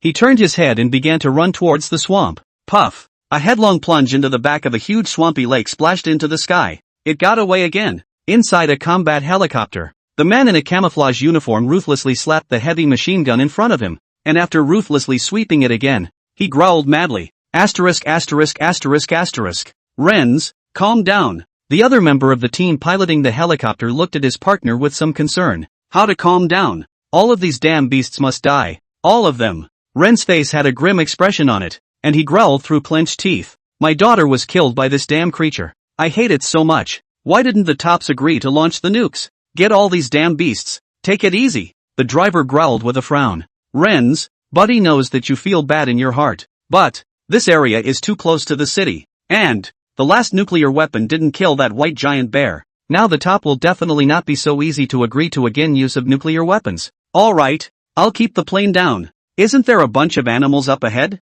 After saying that, the helicopter controlled by the pilot quickly caught up with the herd of animals in front of him. Dead. Renz clenched his teeth together and began a frantic sweep of the heavy machine gun with both hands at the animals beneath him. Put, put, put, put, put, put, put, put, put. A bullet poured out frantically, and the animals running underneath fell to the ground one by one. A kangaroo collapsed to the ground and reached out a paw to take the pups from its chest, looking fondly at the pups in front of it. Bang! Then he fell heavily to the ground, eyes dead set on the helicopter above. It couldn't understand to its dying day why the humans above it did what they did. Chapter 126, Revisiting the Kangaroo State. Roar! Slow down! Slow down! Bai Yang roared incessantly at the wind god pterodactyl underneath him. After this guy flew out of the South Pole, it was almost like he let himself go and kept increasing his speed. Even Bai Yang had to lie dead on its back to prevent the air currents from blowing them off. As for the two idiots, at the moment it was burrowed in the arms of the bear sister, and there was absolutely no need to worry about being blown off. Boss Bear, is it that continent in the distance? Suddenly, the wind god pterodactyl slowed down its flight and roared at Bai Yang on top of it. To land or not to land? Bai Yang looked up and squinted at the continent in the distance. Until now, you can still see the huge sinkhole opened up by the nuclear weapon in the distance. In a circular area? At this time, all the charred black land, all the buildings, including the jungle, all turned into ruins. Roar! Keep flying, Bai Yang growled, then poked his head out to look at the condition of the short-faced bear below, only to see the guy hanging in mid-air, squinting his eyes, not worrying at all if he was going to fall. A big heart is good. Sighing in his heart, Bai Yang proceeded to lie down on the back of the wind god pterodactyl. They have successfully flown out of Antarctica, and this is already the 5th day of their flight at sea. Bai Yang remembered that the last time they went to Antarctica from here was not so far away. It seems that between 3 months, the land of the earth has once again increased in size. Soon, the wind god pterodactyl flew over the entire nuclear radiation area. Bai Yang raised his head and kept looking into the distance. It would soon be dark and they needed to find a perch to land and rest. Suddenly, a large jungle with grassland appeared behind a mountain peak in the distance. Looks like we'll be resting at this place tonight. Though, Bai Yang looked at the cities near the grasslands and couldn't help but frown. This jungle was a bit close to the human city, but there wasn't a better spot nearby. Having a jungle proves that there will be large creatures, and the amount of food their current team eats in a day is simply staggering. He and Short-Face Bear alone would need 2 ancient creatures a day to get enough to eat, and that's on top of the wind god pterodactyls. As for the mother bears, they couldn't even finish them if they just pulled a leg over. But that was enough of a headache for Bai Yang. I haven't had a full stomach at all along the way. Gah! Boss Bear, it's landing. The wind god pterodactyl underneath him began to slowly dive towards the prairie in the distance, approaching to take a look. Bai Yang realized that in the most central position of the entire grassland was actually a swamp, which was definitely the biggest swamp Bai Yang had seen so far. But, where there's swampland, there's bound to be alligators, and in his last life Bai Yang had never heard of any well-known swamps in kangaroo country, so this area must have been added. Thinking of this, Bai Yang couldn't help but reach out his bare paw and touch his head. As long as there is new land added, then there must be large creatures. Rumble. Soon, the wind god pterodactyl swung its wings and landed with a bang. Bai Yang took the lead and jumped off its back, then grew bigger and picked up Mama Bear along with Sister Bear. If he could find another spiritual plant, Bai Yang wanted to give one to Mama Bear and Sister Bear respectively. Even if it couldn't enhance their strength, it would be good if it could open up their spirit. Anyway, he didn't need evolution points for a while now, so he might as well let it go to Mama Bear and them to enhance their strength. Shiritsuyo considered it as well. The world giant had become like this, and if Mama Bear and the girls didn't seek to evolve, although they wouldn't be in danger by following Bai Yang, they would die of old age one day. As soon as you can evolve into a prehistoric creature, your lifespan increases dramatically. This point Bai Yang has already asked the two fools, did not think that the reason why this guy can awaken the spirit is because in the South Pole ate a white ice fruit. And, Bai Yang could never have imagined that Erdo had already lived for a full couple of decades. It was scary to think about Bai Yang. A penguin who awakens to the human mind has been hiding in the colony for decades. However, the point that interests Bai Yang the most is, did two fools actually have sex with a female penguin? This is like him. He is now equal to have a polar bear body. Human mind. Find a human woman. It does not match, but find a polar bear. Roar. Shiroyo shook his head violently and growled. It instantly startled the two idiots next to him. Hurriedly, he burrowed underneath his bear sister, revealing his little eyes to stare fearfully at Papa Bear for a few moments. There's something weird about Papa Bear lately, asking him if he's had sex with a female penguin. Who can top this? He himself was an existence with intelligence, so how could he have that kind of improper relationship with a mother penguin? The second idiot even thought about it in his mind. Could it be that it's rutting season for Papa Bear? But isn't it always said that it's spring when everything comes back to life? It's not quite the right season. Bai Yang glanced at Erdo with no good grace and turned his head to start surveying the neighborhood. The grass was lush and you could tell the birds were singing throughout. But, Bai Yang had walked forward less than 100 meters when he suddenly smelled a strong odor of blood. There's a dead animal? And not just one. Bai Yang sniffed again. And indeed the smell of blood was strong and mixed with a smell of gunpowder.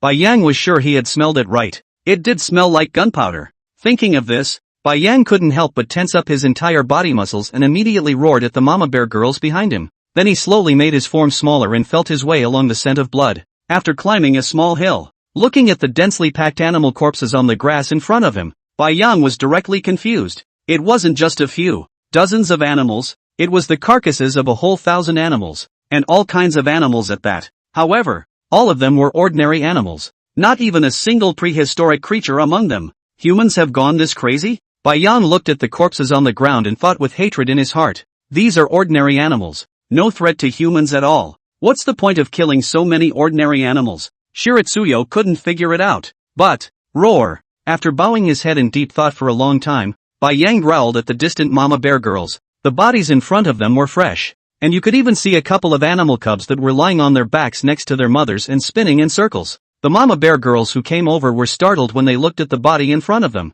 but immediately followed by ecstasy. How long is this going to take to eat? Roar. Bai Yang roared and led them quickly toward the animal carcass. While sympathizing with these creatures, nature being what it was, in order to keep them from rotting, Bai Yang thought it would be better to eat them all. Ka-ching! In one bite, he tore off half of the lion, chewed twice and swallowed it directly. Woof! Suddenly, a dog barked surprisingly from the center of the grassland. Chapter 127, Dogs. They can really run. Ka-goo-goo. Papa Bear. There's something over there. The second idiot stumped his head and listened quietly for a couple of moments, turning his head to Bai Yang's side and calling out. Shiritsuyo likewise heard the bark. And, ding! System quest released. Obtain Beast King Kernel. Quest reward. Beast King's illustrated guide opens. The system released the quest very abruptly, simply startling Bai Yang. This is too topsy-turvy. He picked a random place as a perch, and he could even run into the Beast King? I thought there were only 12 Beast Masters in the world? Why are they everywhere like dogs?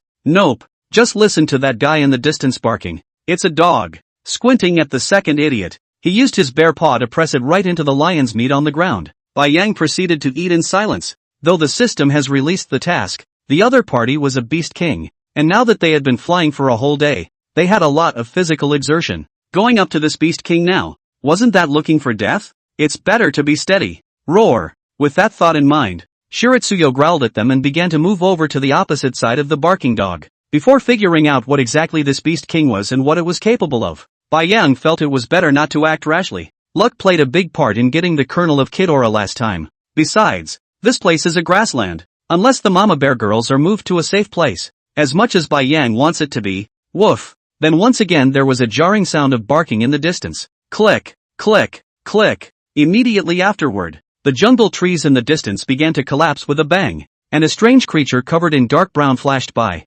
Roar. Bai Yang the alert bear stood up. At this time the sky has slowly darkened. He can only see the creature has long dark brown hair, and alike. That's a ponytail, isn't it? Could it be a horse? However, soon Bai Yang dismissed this speculation. How could a horse bark like a dog? And this creature. Rumble, rumble, rumble. While Bai Yang was pondering, an ear-splitting roar came from the distance, followed by flames, and the creature unexpectedly rushed straight into the city. Asterisk asterisk, that's too fast. Bai Yang couldn't help but sigh. The jungle was still a short distance away from the city, and he didn't realize that in the blink of an eye, this creature had rushed straight into the city and started wreaking havoc. This guy is sick, isn't he? Breathlessly looking at the flames rushing into the sky in the distance, Bai Yang began to lead Mama Bear and the girls into the distance. It's better to stay away from such lunatics. We'll look into how we can take care of this beast master when we're rested. Boom! Suddenly, a ball of fire exploded not far away, and Bai Yang looked back as black inhuman fighters began to appear in the sky.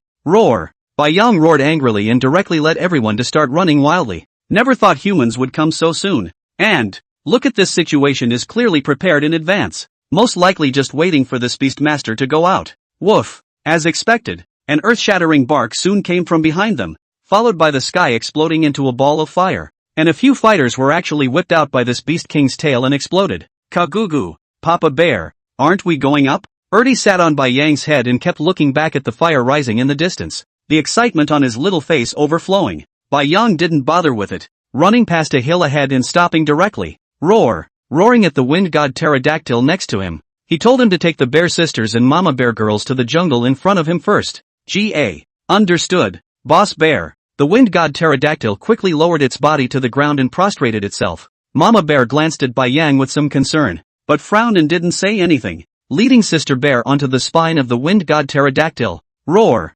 Brother Bear, we'll be waiting for you. Shiritsuyo took a look at the bear girl and nodded at her. Soon, the wind god winged dragon flew away, and only then did Bai Yang turn his head, looking with a grave expression at the fire that kept lighting up in the distance because of the explosion. Roar! With a roar, he directly enlarged his body and instantly rushed over in the direction of the city. Through the observation just now, I'm afraid that this beast king not far away is not as powerful as Kidora. Humans' hot weapons can even cause damage to it. Thinking of this, Bai Yang can't help but feel a burst of fire in his heart. Here's your chance. The short-faced bear behind him saw Bai Yang running out wildly, shook his head and hurriedly followed. His heart was even hotter than Bai Yang's as he looked at the huge beast king in the distance. It couldn't be helped. All those animals on the ground were so small. It was surprising that they weren't even half full after swallowing so much. But, if only Boss Bear would have taken care of this prey. Roar! Boss Bear, wait for me. Renz, use the rockets. The pilot of a heavy helicopter kept growling at his teammates behind him. Blow you up. Blow you up. Renz quickly pulled open the ammo crate behind him and carefully cradled out a giant missile, shoving it straight into the barrel next to him. Well, hissing at the pilot in front of him, Renz quickly plopped down on the aiming instrument in front of him, aiming the red cross dead center at the creature not far away. Elevate it, elevate it. However, the entire city below had become a sea of fire by now, with buildings all collapsing, and even the fighters next to them had crashed, many of them. And the monsters seemed to have gotten stronger today. Bullets were surprisingly unable to penetrate its skin, and only heavy bombs could barely do any damage. Okay, steady, steady, I'm going to fire. Renz roared, his hand holding the transmitter shaking ever so slightly. The cross on the sights kept wiggling. Renz, just one chance. Renz. Mentally, he kept cheering himself up. Then Renz took a deep breath. Die. With an angry roar, as if he had used all his strength, he pressed the transmitter in his hand down hard. Boom. The entire helicopter shook violently and a giant cannonball with fire shot out. It'll work. For sure. At this moment, it was as if the air of the entire battlefield had been condensed. Everyone held their Hu-11 all waiting in silence for the heavy artillery shell to blast the behemoth in front of them. Woof! As if sensing the danger, the giant beast barked furiously, and then its figure unexpectedly slowly became transparent, turning into a stump that instantly ran out. But, roar! A beast roars. Rumble! The dark brown furred beast unexpectedly flew straight backward and smashed heavily on the ground, followed by the bomb bursting open and a cloud of rushing fire rising up. Chapter 128 Beast King Benipe. Boom! Boom! In the firelight, a huge body slowly walked out from the dark shadows. Surprisingly, it was a polar bear with white fur all over its body, 80 meters tall, like a magnificent hill, and every time it took a step forward, the ground had to emit a burst of cracking sounds. Although the white bear in front of me was not as tall as the canine-like creature, the white bear's body was considerably rounder and more lurid looking than the canine behemoth. God! Ren stared wide-eyed at the white behemoth that stepped out of the firelight and couldn't help but let out a gasp of surprise. This white bear is practically identical to the one from the last nuclear attack, but it is fully several times larger than the last one. And, roar! Only to see the white bear raise its head to the sky and let out a roar. It brought up a wave of sound that kept spreading in all directions, immediately following. Zip! Zip! Zip! The white bear's body actually began to flash with blue arcs of electricity. Bang! The bear stood up and heaved his paw on the ground. A ghostly blue arc of electricity instantly exploded incessantly on the ground, and the wreckage of the buildings on both sides collapsed. Ow! There was a miserable cry in the distance. The dense electric current instantly enveloped the canine beast. A stream of black smoke rose, and it could be seen that the canine beast's body was constantly blown up by the arc of electricity with a bloody mouth. Blood flew across the room. Retreat! Retreat! Quick! To HQ! To HQ! Unknown white behemoth appears. Appears. Boom! A helicopter panicked and began to lift off for evacuation. But a pair of large brown bear paws suddenly appeared in front of him and instantly slapped on the helicopter with a whistling sound. A huge cloud of sparks exploded. Roar! Renz looked at another giant bear that appeared in front of him and just felt his mind go blank. There was a huge brown bear, and, with the firelight shining on the bear's hideous face with its pattern, it was indescribably frightening.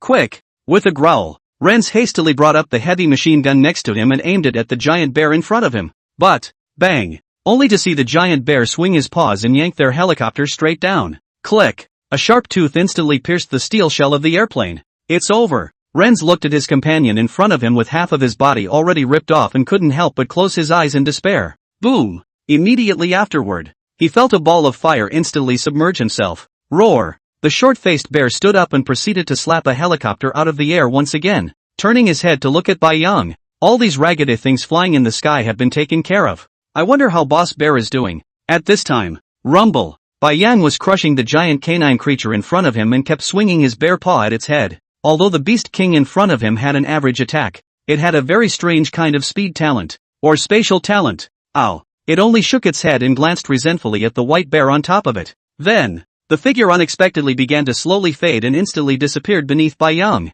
Hiss! Bai Yang sucked in a breath of cool air and turned his head to look around warily. And again, he suddenly disappeared. What kind of talent is this? Growling in his heart, he didn't have time to look at this beast king's attributes just now. And after unleashing storm lightning once, Bai Yang directly rushed up to prepare for a physical fight. Who knows that only after not a few shots, the figure of this guy underneath him began to flicker non-stop and disappeared several times in a row. Bai Yang turned his head to look at the wound on his shoulder where a large portion of flesh and blood had been torn off, and his eyes gradually grew somber. It's a little tricky. Heck! Heck! Suddenly, an eerie gasp came from behind him again. Ka-ching! Bai Yang felt another pain in his shoulder and looked back. A few fangs had pierced deeply into his flesh. The severe pain that he endured gritted his teeth fiercely. Storm thunder! A growl! Stretching out a bear's paw directly, he stopped the huge beast in front of him and hugged it tightly. Love to bite me, isn't it? Let you bite. I'll electrocute you. Zip! Zip!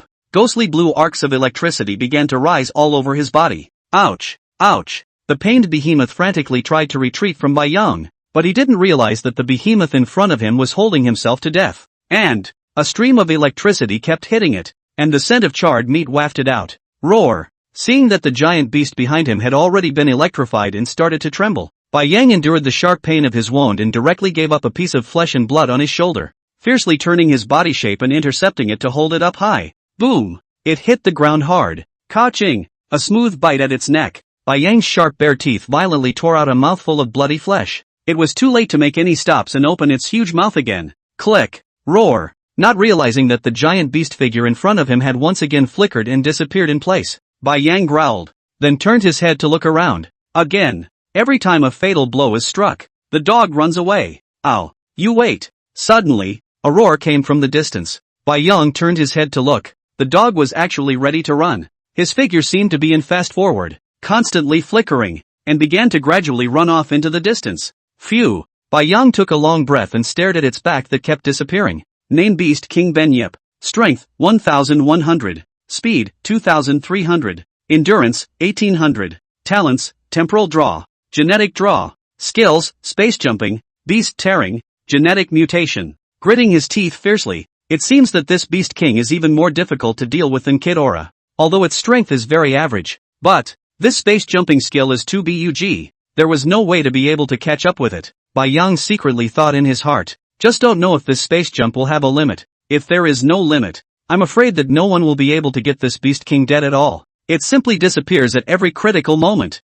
Who can top this? However, after the initial meeting today, Bai Yang also roughly understood the strength of this Beast King, and the positive fight is not his opponent at all. It's all about running for your life. Bai Yang couldn't do anything about it. The reason why he didn't go after it just now wasn't that Bai Yang wanted to let it off the hook, but it couldn't catch up at all. Every time this guy's figure flickered, and then he didn't know where he appeared. How does that make for a chase? And Bai Yang turned his head and scanned around. The entire city had been turned into ruins at this point, especially after his storm lightning. All of it had been turned into charred and blackened scraps. But, help! Help! A cry for help came from inside a helicopter at his feet. Ka-ching! Bai Yang stepped on it and instantly flattened the helicopter. Then greeted the short-faced bear and began to retreat into the grassland. Chapter 129, Crazy Humans. Kangaroo Nation. Conference Center. Bang! A white-haired old man looked at the image on the screen and slapped heavily on the table, the glass teacup shattering in response. Waste! The whole 30 helicopters all crashed.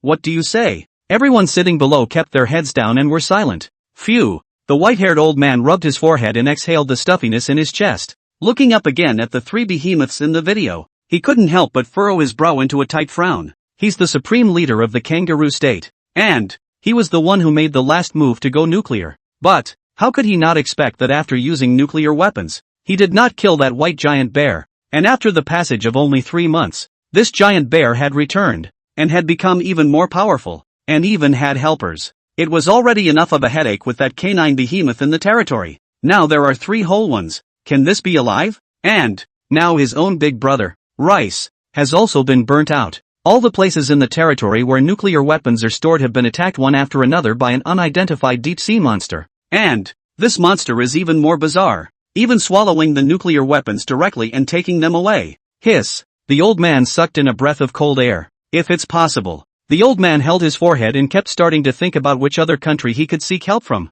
So far, all the big countries around the globe have basically all had unknown monsters. And even China has found a giant bug chrysalis. Of course, the most unlucky is also the country of woolly bears. The whole 2 giant beasts, a monkey, an elephant non-stop ravaging and destroying the city. But now the unluckiest of them all is the kangaroo nation. 3 whole behemoths. This is still playing JB. There are less than 5 nukes left in the domestic stockpile right now. If they were to be released again, the old man does not guarantee that it is absolutely possible to eliminate all of these behemoths. But if they do not put nuclear weapons, they simply do not have any way to be able to effectively fight against the behemoths. No heavy weapon can shoot through their hardened hides. It gave the old man a headache. However, by watching the video of the 3 giant beasts fighting, the old man also found out that the 3 giant beasts, the 2 bears and the canine giant beast, are completely deadly rivals. Just look at the white bears against the giant dog. Ruthless look can be seen. I'm afraid these behemoths are incompatible. If that's the case,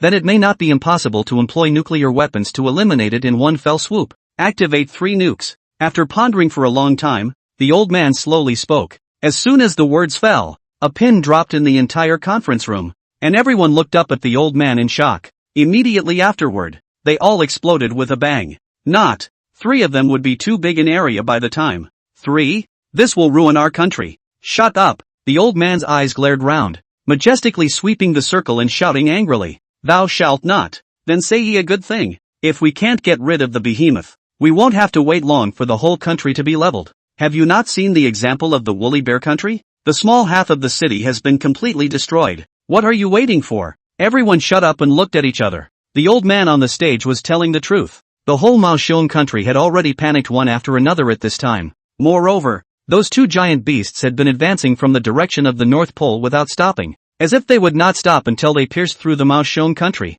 How about we try to turn to HWA for help? At that moment, a middle-aged woman sitting next to her took a deep breath and slowly stood up to speak. There have been no rumors of a giant beast rioting in Huaxia so far, and the only giant insect cocoon has been brought under their control. And Huaxia is closer to us, so if we can put our faces down, they will definitely lend a helping hand. Well, the old man's frown tightened as he listened. Why would he ever think of trying to turn to China for help? But, to use a Chinese saying, a slip of the tongue is a mistake. Having already accepted Rice's aid in the first place, he couldn't have imagined that Rice would let a monster hold him back now, and wouldn't have the time to be distracted from taking care of him. Now if you show your favor to Huaxia again. Phew, the old man breathed out deeply, feeling a wave of dizziness. If only these giant beasts had a leader, preferably with intelligence, so that there is still a possibility of negotiation. But this is a group of madmen who only know how to destroy. However, being an entire country, the old man still had a certain amount of decisiveness,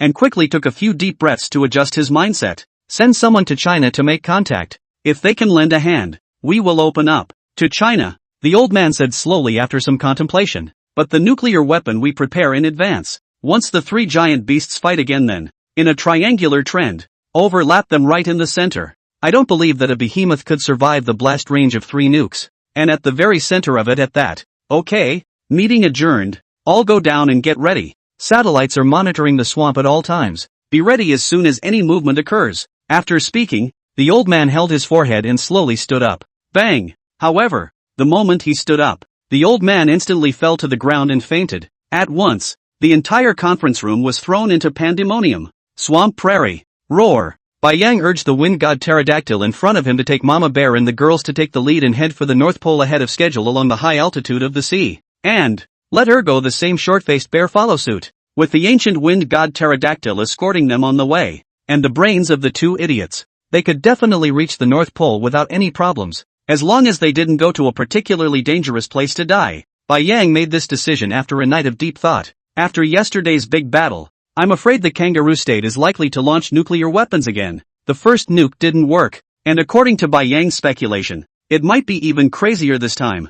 This time, Bai Yang decides to slowly make his way along the land toward the North Pole by himself. With his current strength, even if the short-faced bear stayed behind, he wouldn't be able to help much and would distract himself. Instead of that, it would be better for them all to go to the North Pole early to make a good front stop. With the strength of the short-faced bear taiga, there was no opponent at all in the North Pole. Thinking of this, Bai Yang couldn't help but let out a long sigh of relief. It seems that in the future, we must find a suitable place for Mama Bear and the girls to survive. After he awakened the system, he was destined to take a different path. Even if he wanted to find a place to live well now, I'm afraid that the remaining Beast Kings would not be willing to do so. Roar! Be careful on the road. Bai Yang waved his paw at the Mama Bear girls who were slowly taking off until they gradually disappeared into the air. And only then did he turn his head and turn his size instantly smaller, and began to feel his way towards the swamp in the distance. Chapter 130, Killing in the Swamp. Put, gently stepping his paws inside the swamp, Bai Yang gave a disgusted look. It was so dirty. The water was covered in green moss and all kinds of mosquitoes were flying around. No wonder this Beast King looked like a dog. Living like a dog. Of course his looks had to keep up. After sending Mama Bear and the girls away, a big stone in Bai Yang's heart was finally put down. From today onwards it will be possible to have a good time with this Beast King. Although this Beast King could run, Bai Yang's speed wasn't bad when he turned on his skill state. But that space jumping skill of this Beast King was too powerful. Bai Yang stuck out his tongue and licked his nose. In front of me is a swamp. If you fight with the Beast King in this place, although Bai Yang does not have any big advantage, but you have to know that water is conductive. The entire swamp is very large. This Beast King shifting once is simply impossible to rush out. One only needs to generate electricity for it. Cough cough. Always activate the storm thunder and lightning. By then, thinking of this, Bai Yang grinned a small grin. However, it was imperative to find this Beast King under the water of the swamp. Bai Yang had discovered during the last fight that this Beast King actually had fins on his gills. Through this, Bai Yang guessed that this guy must usually be underwater in the swamp. Gollum. Bai Yang slowly submerged his body within the swamp, creating a long string of bubbles. The water was dark and filthy underneath, and with his eyes open Bai Yang fought to swim downward. It's not even a swamp. It's a lake, deeper than the bottom. Stretching out his palms and paddling non-stop, Bai Yang slowly descended towards the water. Gollum. Suddenly, a large bubble blew up underneath him. Bai Yang instantly dodged and swam laterally and slowly to the side. After being underwater for such a long time and not seeing a single creature, it seems that the Beast King is the only creature under this water. Thinking of this, Bai Yang squinted his eyes hard and looked downward. This water is too muddy. I squinted at it for half a day, but I couldn't see anything clearly. There was nothing to do but dive again. Soon, Bai Yang carefully attached himself not far from it. At this time, quietly lying under the water, the Beast King is constantly licking the wounds on his body. A big battle with Bai Yang. The body has many more hideous wounds. The most horrifying is the one at the neck. You can already see the white bones. However, the Beast King deserved to be the Beast King. He was still alive and kicking after being injured like this. Ha! Bai Yang stayed not far away and slowly swam downstream again. The swamp water is very turbid underwater. He can see the Beast King so big, but the Beast King may not be able to see him, especially now that Bai Yang's fur was covered in silt. It was even less easy to spot. Gulp! Bai Yang landed not far behind the Beast King, and at that moment, he could see one of its crimson ponytails drooping to the ground. This guy is a total foursome. Not only did he have a ponytail, but even his paws were duck-like, with a thick layer of webbing. Unlike the webbing on a polar bear's paws, the ones on the Beast King were thicker and larger. Try a sneak attack and then just unleash the storm lightning. Bai Yang looked at the tail that kept swinging in front of him, and ruthlessly stepped on the thin mud under his feet and slowly crawled over. Snap! Suddenly, the ponytail in front of her unexpectedly lifted straight up high, instantly startling Bai Yang. This guy found out? That shouldn't be possible. Then, the horse's tail unexpectedly jerked down heavily, directly smashing Bai Yang into the thin mud within. Climbing out with great difficulty, Bai Yang stretched out his paw and wiped the thin mud from the bear's face, unable to resist the urge to burst out. All you can do is keep ranting in your mind. But, it's awesome. Before I realized that I let you whip my tail before I even realized that I was old enough to let you whip my tail. Getting up slowly from the thin mud, Bai Yang stared at the ponytail next to him, which was about the same general thickness as his own size, and slowly brought a pair of bear paws up, and at that moment, Beast King Benite didn't even realize that there was an asshole behind him who had been spying for a long time. Horror! ***, that white bear. When I fuse my genes again, I'll beat the out of you then. No! Must use the technique of pulling out G. Can't get you dead. The Beast King lay on the ground, glancing back at the scars on his body, and couldn't help but snort in hatred. This time, the injury is not bad. I'm afraid I need to recuperate for a long time. And, space jump skill energy will soon be exhausted. Must go to the human city to replenish the absorption of mysterious energy. Damn! I blame that giant white bear. Suddenly, the Beast King felt a pain in his tail, followed by the feeling of a strong hand slapping directly on his buttocks. Horror! Someone's sneaking up on us. Climb up in a hurry. Zip! Zip! Zip! Zip! However, it had just stood up and felt a tingling all over its body, followed by a huge and magnificent body directly pressing on itself. Ka-ching! Sharp giant teeth instantly pierced into its neck, and the freshly scabbed wound was once again ripped open. Gollum! The Beast King tried to open his huge mouth to howl, but the lake water poured right in with its arcs of electricity. Bai Yang spat out the blood and meat in his mouth, and bear hugged the Beast King's neck, hooking his sharp bear claws in the location of its mouth, and a blue arc of electricity kept on conducting through the bear's paw. One could feel the incessant trembling within the Beast King underneath him. But, the Beast King underneath him surprisingly began to slowly fade once again, trying to run. Storm thunder! Bai Yang growled in his heart and instantly poured out all the lightning in his body. Bang! Bang! Bang! If someone stood outside the swamp, they would definitely be shocked. The entire surface of the swamp's lake was constantly flickering with ghostly blue arcs of electricity, blowing up a wave. Ow! The Beast King Benyepu fiercely poked his head out and howled miserably. The fur on his body had all been electrified, and at this time, a stream of black smoke was constantly emanating. Gritting his teeth, he leapt violently toward the shore. Where to go? Bai Yang swooped out right after it, instantly crushing it once again within the swamp. Ka-ching! Not caring in the slightest about the sludge on its body, he took a bite, and after ripping off a piece of flesh and blood once again, seeing that the Beast King's figure was starting to fade again, Bai Yang quickly rushed up towards the shore. By now, the swamp was filled with lightning, and this Beast King could only rush towards the shore in front of him. Bang! Sure enough, the Beast King figure appeared in the grass not far away, but, trying to run away again, it instantly stumbled and fell to the ground. Roar! The white ocean turns on a dime. Looking at the Beast King, whose one leg was already half broken, Bai Yang let out a long whistle to the sky. Ka-ching! Then a deadly bite was placed on its neck. Chapter 131, Nuclear Reattack. Who?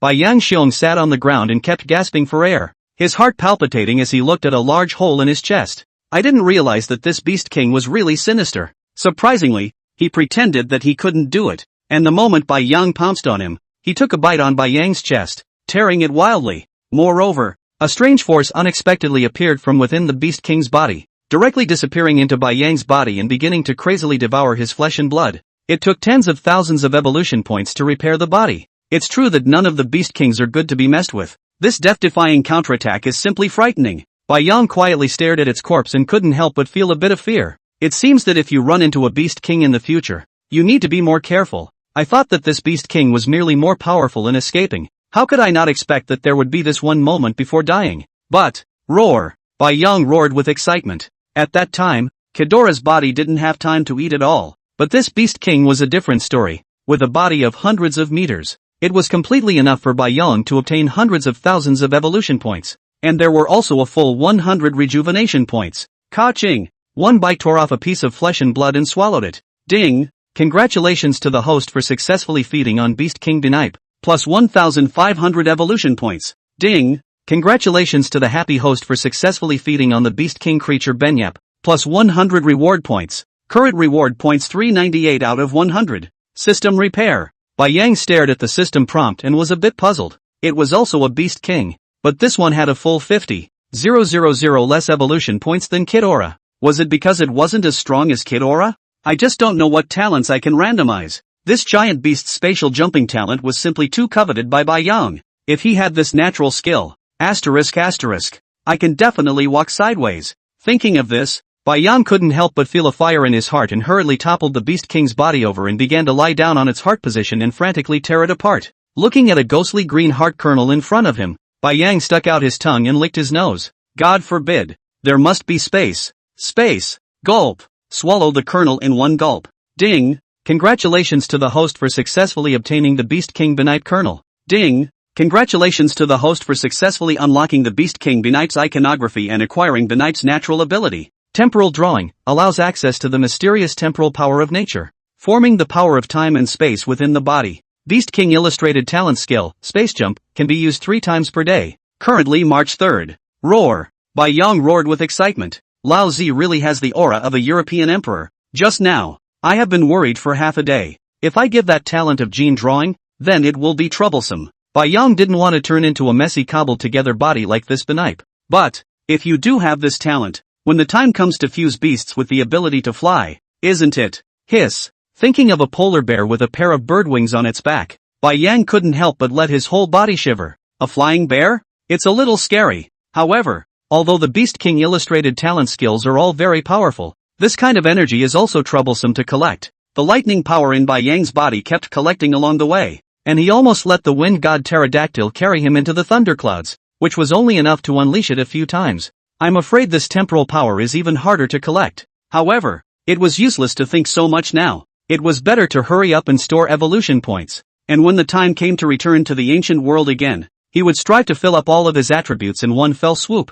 Thinking of this, the white ocean bear sat up and began to tear up the Beast King's flesh and blood with his head down. Phew! After a long time, Bai Yang had a bit of a headache looking at the corpses that still had most of them. Drag is able to drag away. But, this weather temperature is too high. Not a few days will rot. And, a few days time Bai Yang simply cannot finish eating. If only the short-faced bears hadn't left. With a helpless growl, Bai Yang crawled up from the ground, rubbing his rounded stomach. With a bite of the Beastmaster's leg, he began to back up and slowly drag it off into the distance. Bang! After dragging a few hundred meters, Bai Yang disheveled and dropped the body on the ground. Then the bear lay down on the grass. It's just too exhausting. The shortage of food is also troubling. And now too much food is equally troubling. It would be nice to have a big fridge, Bai Yang thought shamelessly, staring at the map in his mind. If he wanted to go to the North Pole now, he would have to cross the sea to reach the territory of China, and then go through the Malwat country to reach the North Pole. Geez,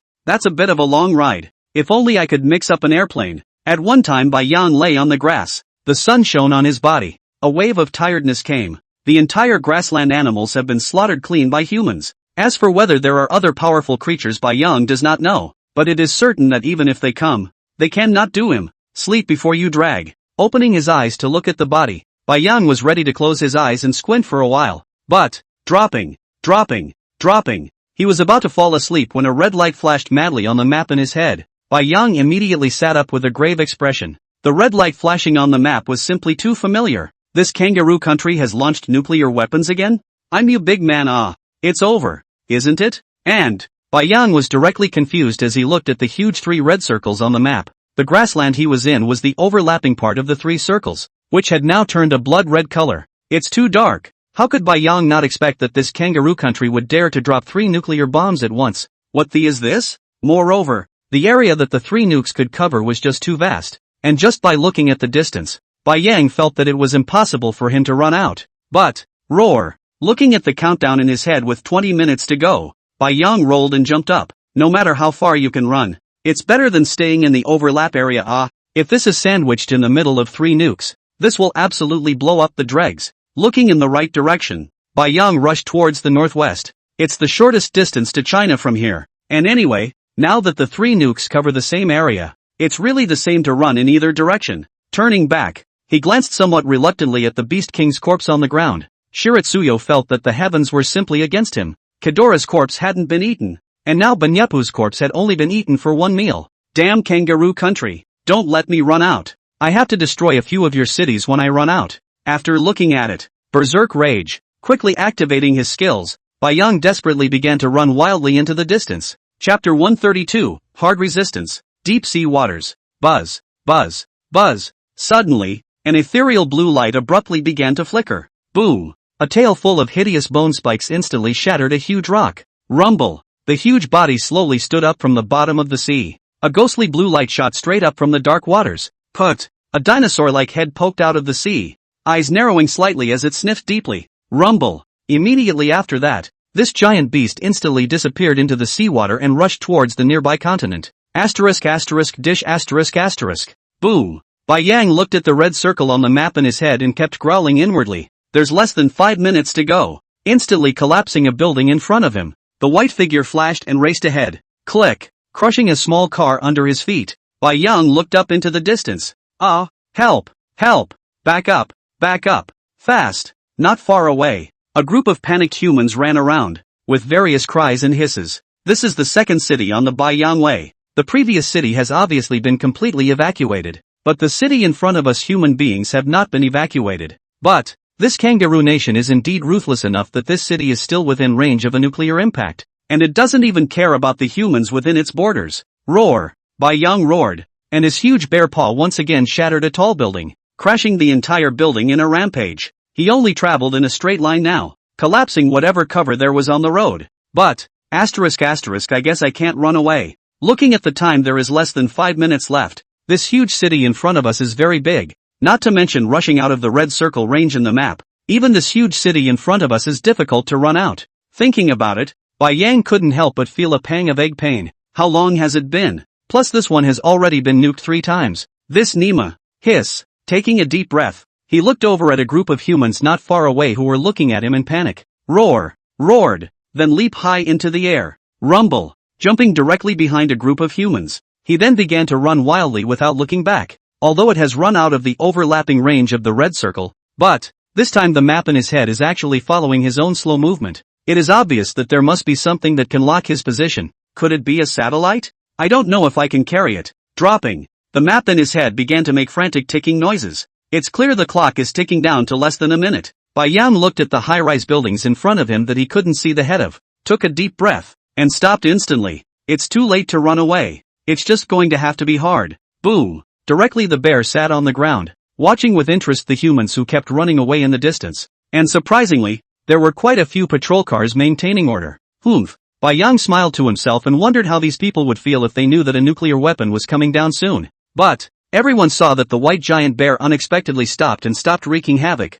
and one by one, although their expressions were terrified, they couldn't help but look back from time to time. Although after the world has changed dramatically, the TV will also report where a giant beast has appeared all day long. But, this is still the first time to see a bang. Shiratsuyo held up a small, high-speed car in front of him with interest, and could tell that one of the human drivers inside looked panicked. It's not a cheap car. Holding it in his hand for a while, he examined it. reached out with his bare paw and snapped off a couple of wheels, then set it down on the road next to him once again. 10, 9, 8. The countdown has begun in my head. Bai Yang took a deep breath and slowly stood up. Rumble. A monstrous cloud of smoke began to rise from very far away, followed by several heavy nukes with sparks streaking across the sky. Thorn battle armor. Quickly activating his defense skills, Bai Yang's eyes coldly swept over everyone in front of him. I'm afraid that everyone in front of me will become corpses in no time. The massive shockwave instantly destroys all creatures within range. I don't know if I can resist. Swallowing a mouthful of water, Bai Yang quietly lay down on the ground and looked out into the distance. Boo! Boo! Boo! 3 consecutive blinding lights rose, and Bai Yang instantly squinted his eyes up. Click! Click! Click! Immediately afterward the ground began to crack open and huge gaps in 3 mushroom clouds rose. Bai Yang's 80-meter height looked over. A black air current visible to the naked eye began to sweep in all directions. Wherever it passed everything turned into ruins. Even a forest in the distance instantly turned into crumbs. Coming right up, an inward whisper murmured. Roar! Bai Yang gritted his teeth and squinted his eyes, his bare paws holding the ground in a deadly grip as he prepared for the first wave of nuclear shockwaves. Boo! Click! Click! Click! The ground under his feet had collapsed with a loud bang, and the white ocean bare paw stepped in instantly. A thick black smoke kept pounding the body. One of the humans in front of him flew backwards and exploded into a mist of blood in the air before he even hit the ground. Nuclear weapons are just too powerful. Hiss! Bai Yang gritted his teeth fiercely, and could feel the fur on his body start to come out and tear. System repair. Hurriedly used the system to start repairing it. However, this was only the first nuclear weapon shockwave, and also the least powerful wave. The 2 shockwaves in the distance unexpectedly converged into one, wrapped in even more horrifying black smoke and dust swept over. This is over. I'm going to be blown away too. Even though Bai Yang had a huge body, he was also blown a bit shaky, not to mention that there was a bigger one in the back. The city in front of him had long since been turned into a black mess of ruins, and the air was filled with a pungent chemical odor. Bai Yang held his breath. Now it's just going to have to be a hard fight. Kangaroo Nation. I'll live as long as I can. Bai Yang thought viciously in his heart. While you can always repair your body yourself, faced with this monstrous black wave coming over the top, Bai Yang could not necessarily guarantee whether he could carry it or not. Phew! Boo! Whistling. Instantly, he felt the fur on the bear's face being ripped away. It was too late to think about it carefully. Forcing himself to endure the severe pain, Bai Yang once again pressed his figure down. But, old man the bear's paws under his feet began to slowly leave the ground, and he was actually literally blown up by the air currents wrapped around him. Roar! After roaring, Bai Yang felt himself instantly swept up into the sky, and then dizzily blown into the distance. Chapter 133, The First Awkward Encounter with Chief Brother. Boo! Boo! Boo! Bai Yang was in mid-air, constantly knocking over buildings. His entire body already dyed red with blood. It wasn't hit. This was blown by the wind. Who would have thought that with such a high defense, and with the state of the thorn battle armor, it would be made whole by the shockwave of a nuclear weapon? Sure enough, it was worthy of being a forbidden weapon of mankind. The power was just too great. Knowing that Bai Yang was now a taiga creature, it could be said that on the current Earth, other than being a certain gap away from the Beast King, he was definitely a top-notch existence. Even then, 3 nukes he couldn't carry, and that's not even in the center of the overlap. Bai Yang estimated that if he was in the center area, he would have been blown away in an instant without even a crumb left. Although now looking at the whole body is covered in blood, and with the advance of the shockwave, non-stop volatile, but there is a system to repair. Bai Yang did not suffer too much injury. In addition to the brain is now a little confused, and then a little want to vomit. The smell is just too pungent. Inhaling it in your mouth is downright spicy. But, the shockwave could be felt getting less and less intense. I'm afraid it won't take long to land myself. Glanced at the map in his head. Bai Yang couldn't help but grin. I can't believe I blew my old man out this far. But, on second thought, Bai Yang can't wait to smack himself in the mouth. Is he stupid? You still have the face to laugh when people are bombarding you with artillery shells. Thinking of this, Bai Yang's face once again became gloomy. This time must be a big mess and the kangaroo country cannot be. Do not give these humans some lessons. Simply. And, having already dropped 3 nukes, Bai Yang couldn't believe that Kangaroo Nation would still drop nukes when they saw that he was fine. Boom! Suddenly, Bai Yang felt his body hit a mountain heavily, and then smashed into the ground. It's finally stopped. Took a long breath. There's still a gale raging but it's getting very little strength in the back. But, the back of the airstream carried so much smoke and dust that you couldn't see much with your eyes open. Bai Yang stretched out his bare paw and touched the hill in front of him that looked like a wall. But, Upon seeing a pair of huge dinosaur-like feet underneath him, Bai Yang was directly confused. Then the bear braced his paws on the ground and slowly climbed to his feet. Look up! Hiss! Couldn't help but suck in a breath of cold air. What is in front of me is actually a horrible beast. And it is fully twice as big as himself, with a height of about 150 meters at the very least. When did this come? Bai Yang was a bit puzzled. Moreover, this giant beast looked exactly like a strangely shaped dinosaur. However, the skin on its body was rock-like, with hideous rocky bone spikes lining its back, and a thick tail trailing behind it. But Bai Yang took a few steps back and looked at the dinosaur beast in front of him, somewhat confused about the situation, only to see it squinting its eyes and standing motionless in place. A stream of light blue energy in the air kept on not entering its body. This is practicing? After taking a few looks again, Bai Yang couldn't help but spit out a sentence. I've never seen such a huge beast before, and it didn't even attack when it ran into him, so it was looking down on him? A creature of this size should at the very least be a creature of the swift stage or above. Mentally murmuring, Bai Yang instantly took a look with the system. Name, Beast Godzilla. Strength, 3,500. Speed, 2,700. Endurance, 500. Talents, Devouring Evolution. Raw Energy Draw. Skills, Atomic Spit. Back Chop. Tail Whip. Oh my god. Bai Yang froze and looked at the behemoth in front of him. Never in a million years would I have thought that what was in front of me was a Beast King. Godzilla the Beast Master? But Bai Yang hastily looked at the system panel and the system didn't release a mission? How come the system doesn't prompt to get the Beast King kernel for this Beast King? However, this Beast King's talent is really powerful. Devouring Evolution. From the experience Bai Yang had summarized from reading various online novels, Devouring Evolution was definitely the top talent now, which represented infinite possibilities. It was while he was wondering. Ding! System mission, obtain the friendship of Beast King Godzilla. Quest reward, return to ancient points plus 200. Bai Yang. Getting the friendship of Godzilla, the king of beasts? Are you sure this isn't a joke? Bai Yang couldn't believe it as he looked at the task released by the system in his mind. Gaining friendship, what the hell? Lousy is a person with a system. And this black-faced behemoth in front of me is not a good match at first glance. But there are enough 200 regression points. Thinking of this, Bai Yang quickly stood up with a bear stand and circled around Godzilla twice. Solid. The Beast King in front of him was indeed practicing, absorbing the nuclear radiation energy in the air. Could this be the force energy draw? This talent is a bit scary. If he also has this talent, then the nuclear weapons of mankind. Thinking of this, Bai Yang cannot help but feel a burst of fire in his heart. But let's not talk about whether or not we can do it over this big guy in front of us. Even if we can do it over, the system doesn't suggest that we can unlock the Beast King's icon. What if we don't have it? Then it wouldn't be blind. Alas. Shiratsuyo sighed. I wonder if this beast Godzilla can understand himself. Roar. Your name is Godzilla? The white ocean bear stood up, barely able to reach Godzilla's chest position, and craned his neck to roar. Boom. A ghostly blue light shot out from the Godzilla's eyes in front of him, a pair of cold-blooded eyes staring at Bai Yang for a moment, and then Godzilla narrowed his eyes once again in a loving manner. Looking at its high and cold demeanor, Bai Yang couldn't help but skim his lips. Think I'm willing to climb up with you, if it wasn't for the 200 re-entry points. Just your high and mighty look. Lousy. Roar. Mr. Brother? Roar. Brother boss? Roar. Brother god? Godzilla stood still. It could feel the radiation in this air was about to be absorbed cleanly by itself.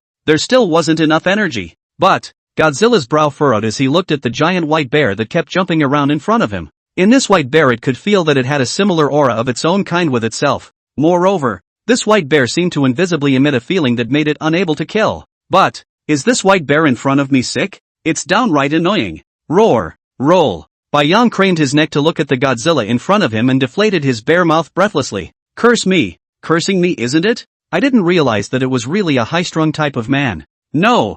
High-strung type of beast. Are all behemoths like short-faced bears who don't fight? Bai Yang thought about it and decided to give it a try. Bang. A bare paw wheeled on Godzilla's chest, and Bai Yang looked up at it coldly. Chapter 134, just kidding. Don't take it seriously. Shiratsuyo took 2 steps back, because this Beast King Godzilla in front of him was actually starting to emit blue light all over his body, and an ethereal blue light was coming out of the fins that were erected on his back. Gulp. Bai Yang swallowed hard. It can't be that petty. Roar. Just kidding. The roar just dropped. Boom. A pillar of blue light instantly erupted from the Godzilla's mouth in front of him. The hairs on Bai Yang's entire body instantly exploded, and he hastily bear pounced to the side. Rumble. After landing heavily and taking a sideways glance at a deep pit on the ground, Bai Yang instantly climbed up from the ground. So ruthless? Straight to zooming in? Roar! With a roar of rage, Bai Yang quickly climbed to his feet and slammed his head into Godzilla. Boom! Letting out a dull sound, Bai Yang stretched out his bear's paw to deaden its waist and opened his bloody mouth.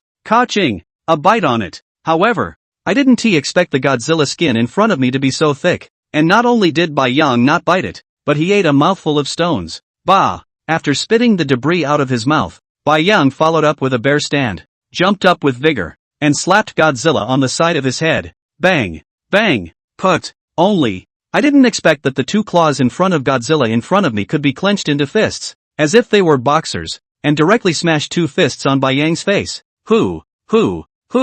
Flying out backwards, Bai Yang struggled to get up from the ground, looking at Godzilla approaching him step by step. Roar! Stop! Hastily extending his bare paw to stop it, he then took 2 deep breaths and kept starting to back away. Can't do it. This Godzilla's power is too great. 2 punches Bai Yang felt like his teeth were coming loose. And, doesn't work at all without a fight. What else can I do? Right. Suddenly, Bai Yang had a flash of light. This Godzilla can understand his roar. That. You look for nuclear radiation energy, don't you? Bai Yang quickly opened his mouth to roar. As expected, upon hearing Bai Yang's roar, Godzilla stopped in his tracks and stared at the giant bear in front of him with a serious face. Originally, he did not want to tangle with this giant bear. After all, it has the same breath as his own. But, he did not expect the giant bear in front of him to dare to take the lead. How can this be tolerated? But what did this white bear mean just now? It could lead itself to the nuclear radiation energy? Godzilla had a premonition that the world was about to change drastically,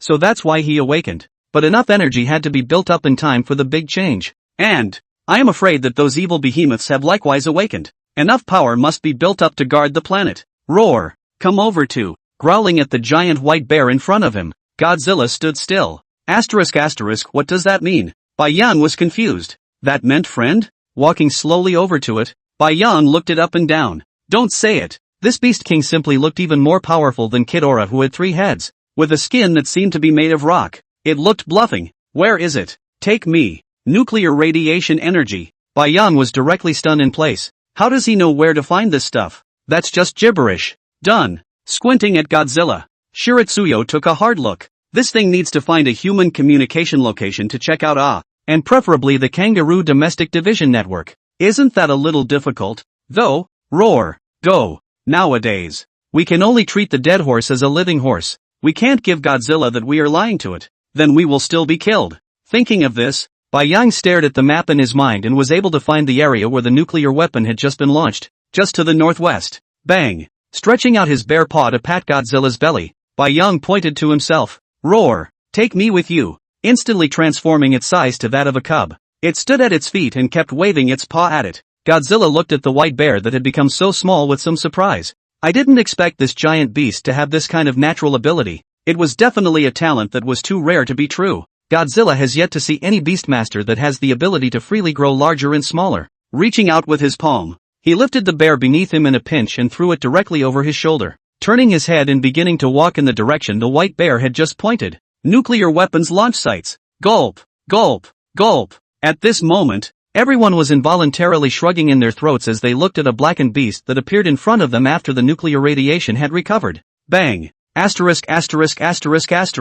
The white-haired old man sat in his wheelchair and directly slammed the glass in his hand, as if he had gone crazy, roaring non-stop. It's over. I didn't expect that the white bear was gone. But a new giant beast had appeared, and it was an even more terrifying one that was 150 meters tall. Check out. Suddenly, a red-haired woman in an OL outfit next to her exclaimed as she pointed at the image on the big screen. The camera zooms in, and you see on the shoulder of this beast, there's a little white bear. At once, the camera closes in later. Everyone looked longingly at a white polar bear sitting on the shoulders of the behemoth. It's just too weird. Could it be that giant white bear? Suddenly, someone spoke up in a whisper. There's no way a creature like a polar bear could even exist in our kangaroo country, and there's only that one giant white bear in the territory of. Not after nuking it. In fact, without him saying it, everyone had already guessed it. However, this kind of thing was just too unbelievable. A polar bear that small could turn into a terrifying beast that big. Who would dare to believe that? This dinosaur-like beast seems familiar. A middle-aged male next to him attached himself to the old man's ear and spoke softly. It seems a bit like that dinosaur beast that Rice is looking for. The white-haired old man instantly brightened up. and instructed his behind to directly call up the image of the giant beast that was rampaging through Rice. Sure enough, someone, call Rice immediately, the beast they're looking for has been found in our territory. Requesting fire support. The white-haired old man turned his head and roared with excitement. The person beside him quickly sat down and began to contact the Rice side. What did HWA say? That side said they would send researchers over first, and didn't immediately state their intention to support us. The old man listened and nodded. It doesn't matter. Now the Rice side will definitely come over for support. As for Huaxia, when their people arrive, just send them straight back. Yes. Chapter 135 Too hard. Boom. Boom. Shiroyo lay comfortably on Godzilla's shoulder, found a raised rock to lean his head against, crossed his legs, and squinted at the scenery in front of him. Everything's fine. It's just a little upside down.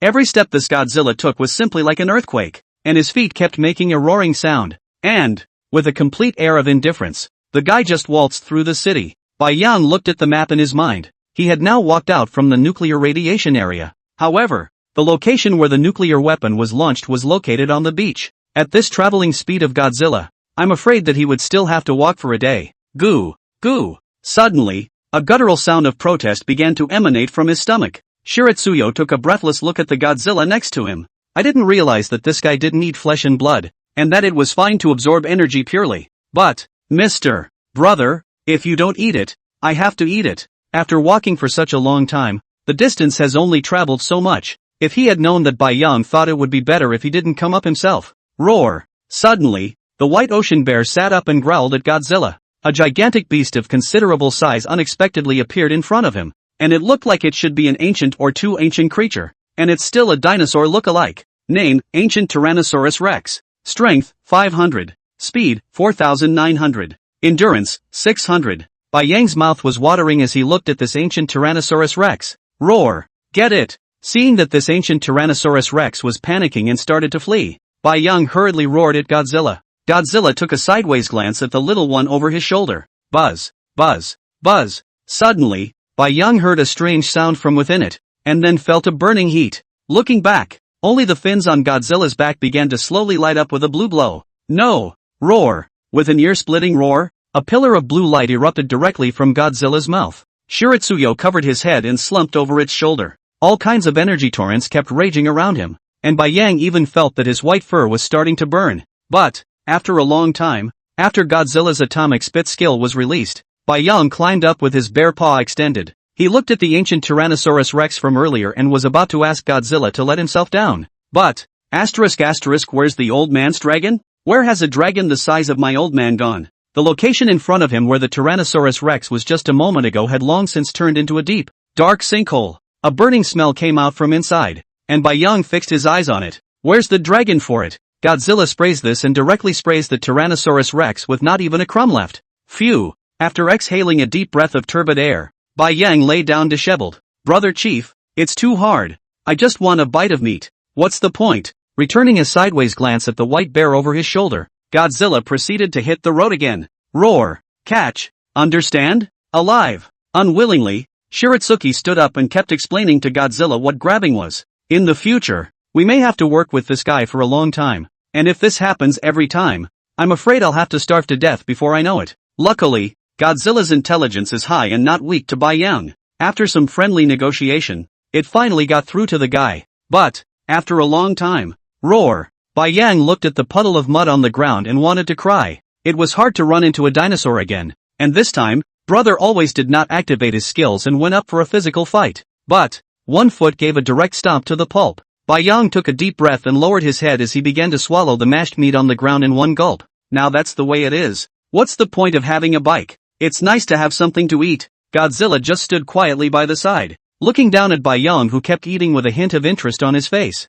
Bai Yang was in the middle of eating, when a huge palm violently reached down and pinched a dinosaur leg and lifted it up. Ka-ching! Looking up, he saw Godzilla stuffing the dinosaur leg into his mouth and smashing it over and over a few times. Gulp. One swallow. Then, gulp. Bai Yang looked at the empty ground in front of him. Only a few scraps of meat were left. Everything else had been stuffed by Godzilla. Ah, is this a friend? Is this what friends are for? Growling fiercely in his heart, Bai Yang took a breathless look at the uninterested Godzilla. Looks like there's a saying, it is better to ask for help than to ask for help. Never in a million years did I realize that I had trained the Godzilla in front of me to eat flesh and blood. That's going to be a problem later. The team was already growing enough to eat on a shoestring, and with the addition of this big guy, Bai Yang could think of how miserable life would be in the future. I'm afraid a taiga would be lucky to get a bite to eat on its own. Roar! Go! The white ocean bear growled, then eased his size up and slowly walked beside Godzilla. That shoulder will never go up again. And this king of beasts called Godzilla behind him is just toxic.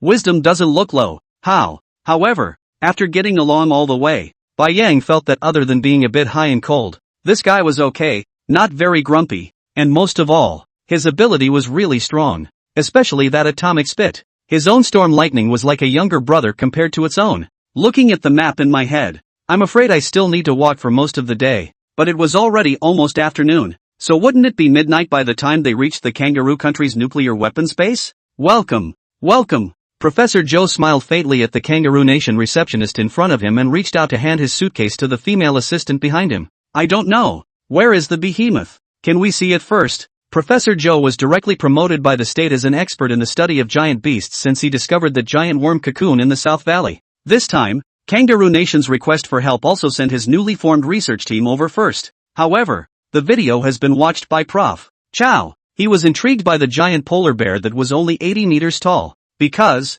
most of the giant creatures found so far are well documented. Each one was basically a dominant force on Earth at one point in time. But this polar bear is not quite the same. Because in the distant past, regardless of the time period, there were no polar bears. Sorry, I can't let you guys. For now, the receptionist's words had not yet left his mouth. The behemoth is coming. The behemoth is coming. Help! Run! Run! There was a sudden commotion outside the airport. Roar! Immediately after that, a towering pitch-black colored dinosaur beast appeared on the ground in the distance. Chapter 136, Wreaking Havoc. Roar! Ka-ching! Bai Yang roared. The bear stood up and directly slapped down a helicopter that surrounded him. Then his huge mouth opened and instantly tore it into pieces. Little did they realize that they were only halfway there when the Kangaroo Nation started sending planes to bombard them non-stop. However, Bai Yang was now basically completely fearless of human thermal weapons with Godzilla. Unless some heavy weapons could barely do any damage. Other than that, there was no fear at all.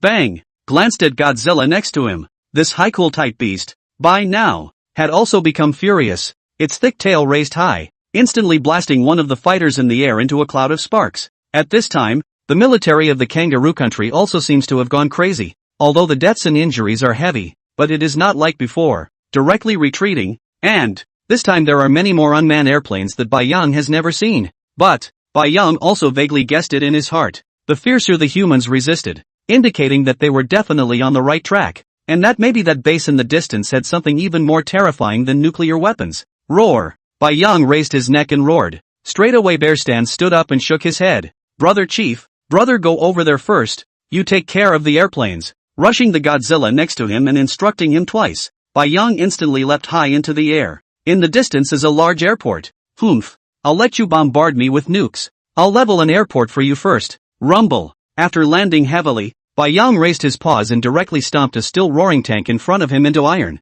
and then took one step forward and slowly walked over. At this time, the entire vicinity of the airport had been in chaos, with rioting crowds running around screaming non-stop. Bai Yang has no interest in these ordinary people, and he is not a murderous bear. Taking a look inside the airfield, Shiratsuyo swung his neck around and began clearing a group of armored tanks from the road in front of him. Boom! Boom! Boom! The roar continued as a shell bombarded Bai Yang and instantly exploded. Although it can't blast open Bai Yang's fur, but Bai Yang's white bear fur is full of pits at this time. And there are burnt hairs everywhere. This was the reason why Bai Yang was furious. After advancing into the Taiku, even repairing the hair on the body would require quite a few evolution points. Looking down at his chest, it had turned scorched black. Bai Yang couldn't help but have his anger surge directly to his head. Snorting heavily, he slowly lifted his head. A pair of bloodthirsty eyes swept over all the heavy tanks. Roar! A roar of rage. With a sudden increase in speed, Bai Yang was like thunder as he appeared in the group of tanks with a bang.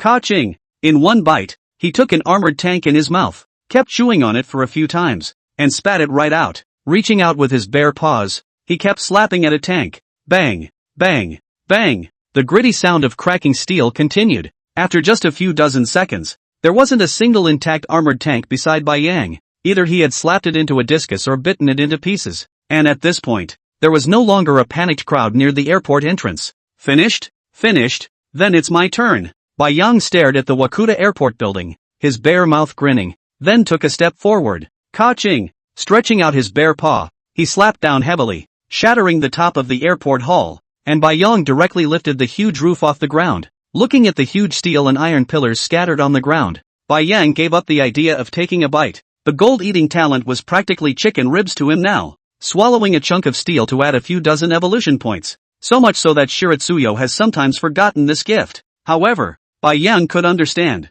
After all, they were all inferior steel, and he didn't know if devouring a rare metal would result in any major changes. So far, Shiratsuyo was still envious of the lizard's steel-like skin. If that was the case, the hair on the body should have gotten tougher as well, and it wouldn't be like it is now. It's like a bald bear. It's not like a polar bear. Take a look at Chief Brother over there. All rock-hard skin, handsome to the core, and resistant to beatings. Phew. Exhaling the stuffiness in his chest, Bai Yang proceeded to start wreaking havoc in the airport. There were no more crowds in the airport at this point. Only a single plane parked in the very center. I hear an airplane doesn't come cheap. Bai Yang couldn't help but feel his heart start to burn as he thought of this. Not cheap is right. It's all ruined for you today. Roar. Howling and charging, Bai Yang began to topple one of the large airliners to the ground, followed by a few more bare paws until he felt there was absolutely no possibility of repair before letting go. Rumble, rumble, rumble. At this moment, the entire vicinity of the airport seemed to have become a piece of hell on earth,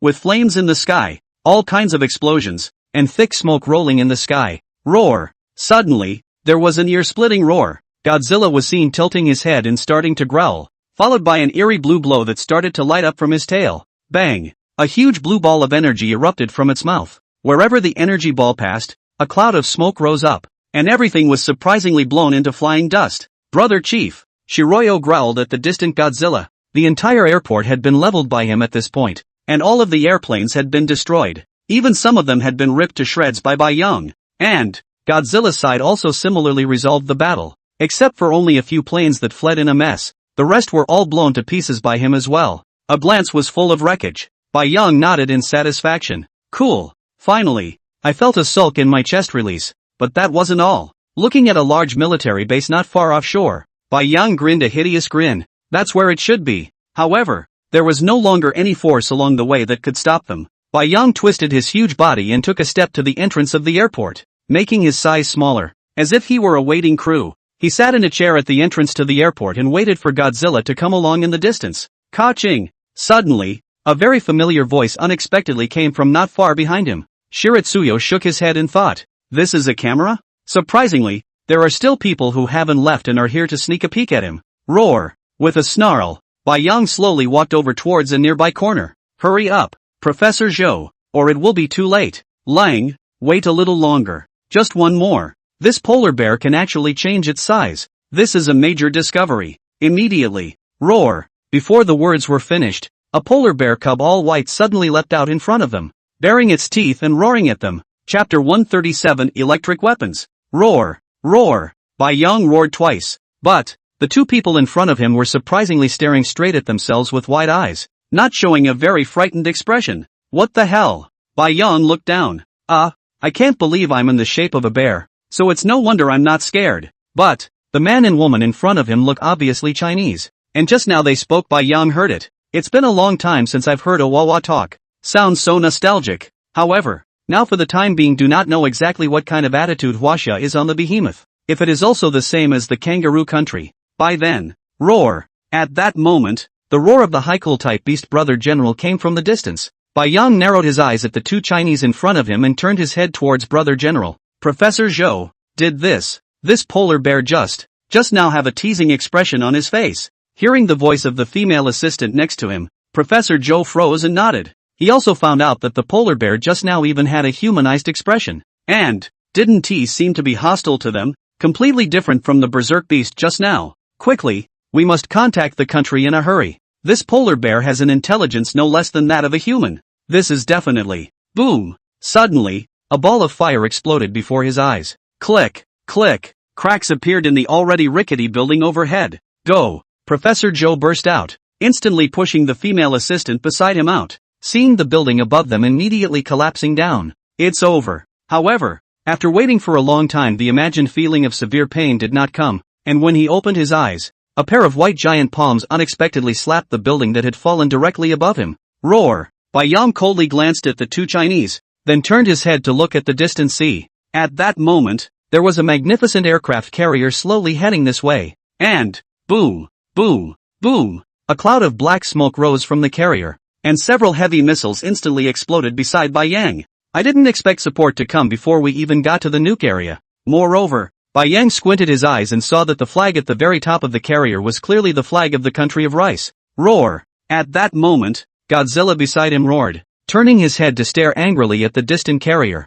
Although the heavy missiles couldn't do any major damage to him, Bai Yang could tell that the rocky scale armor on Godzilla's body had been partially shattered by the blast. Roar! Brother Chief, go too! Bai Yang similarly roared, instantly increasing his size to about 80 meters, and took the lead in rushing furiously in the direction of the carrier. Rumble! A deep crater kept blowing up beside him, rubble flying, and the entire vicinity of the airfield was once again filled with artillery fire. Suddenly, the earth beneath his feet began to tremble violently, and Bai Yang stabilized himself and looked back, only to see Godzilla, his speed increased to the extreme, was following his own lead, barreling across the room, his eyes cold and his back slowly beginning to light up with an ethereal blue glow. ****. Seeing this, Bai Yang hastily dodged to the side. He was well aware of how destructive Brother Chief's atomic spit was. A little graze and you'll be blasted straight into nothingness. Bang! Suddenly, a violent energy fluctuation came from behind him, followed by a large blue ball of light flying out in a hurry. Rumble! The carrier in the distance instantly blew up. Skyward flames exploded, and pieces of wreckage kept falling onto the surface of the sea.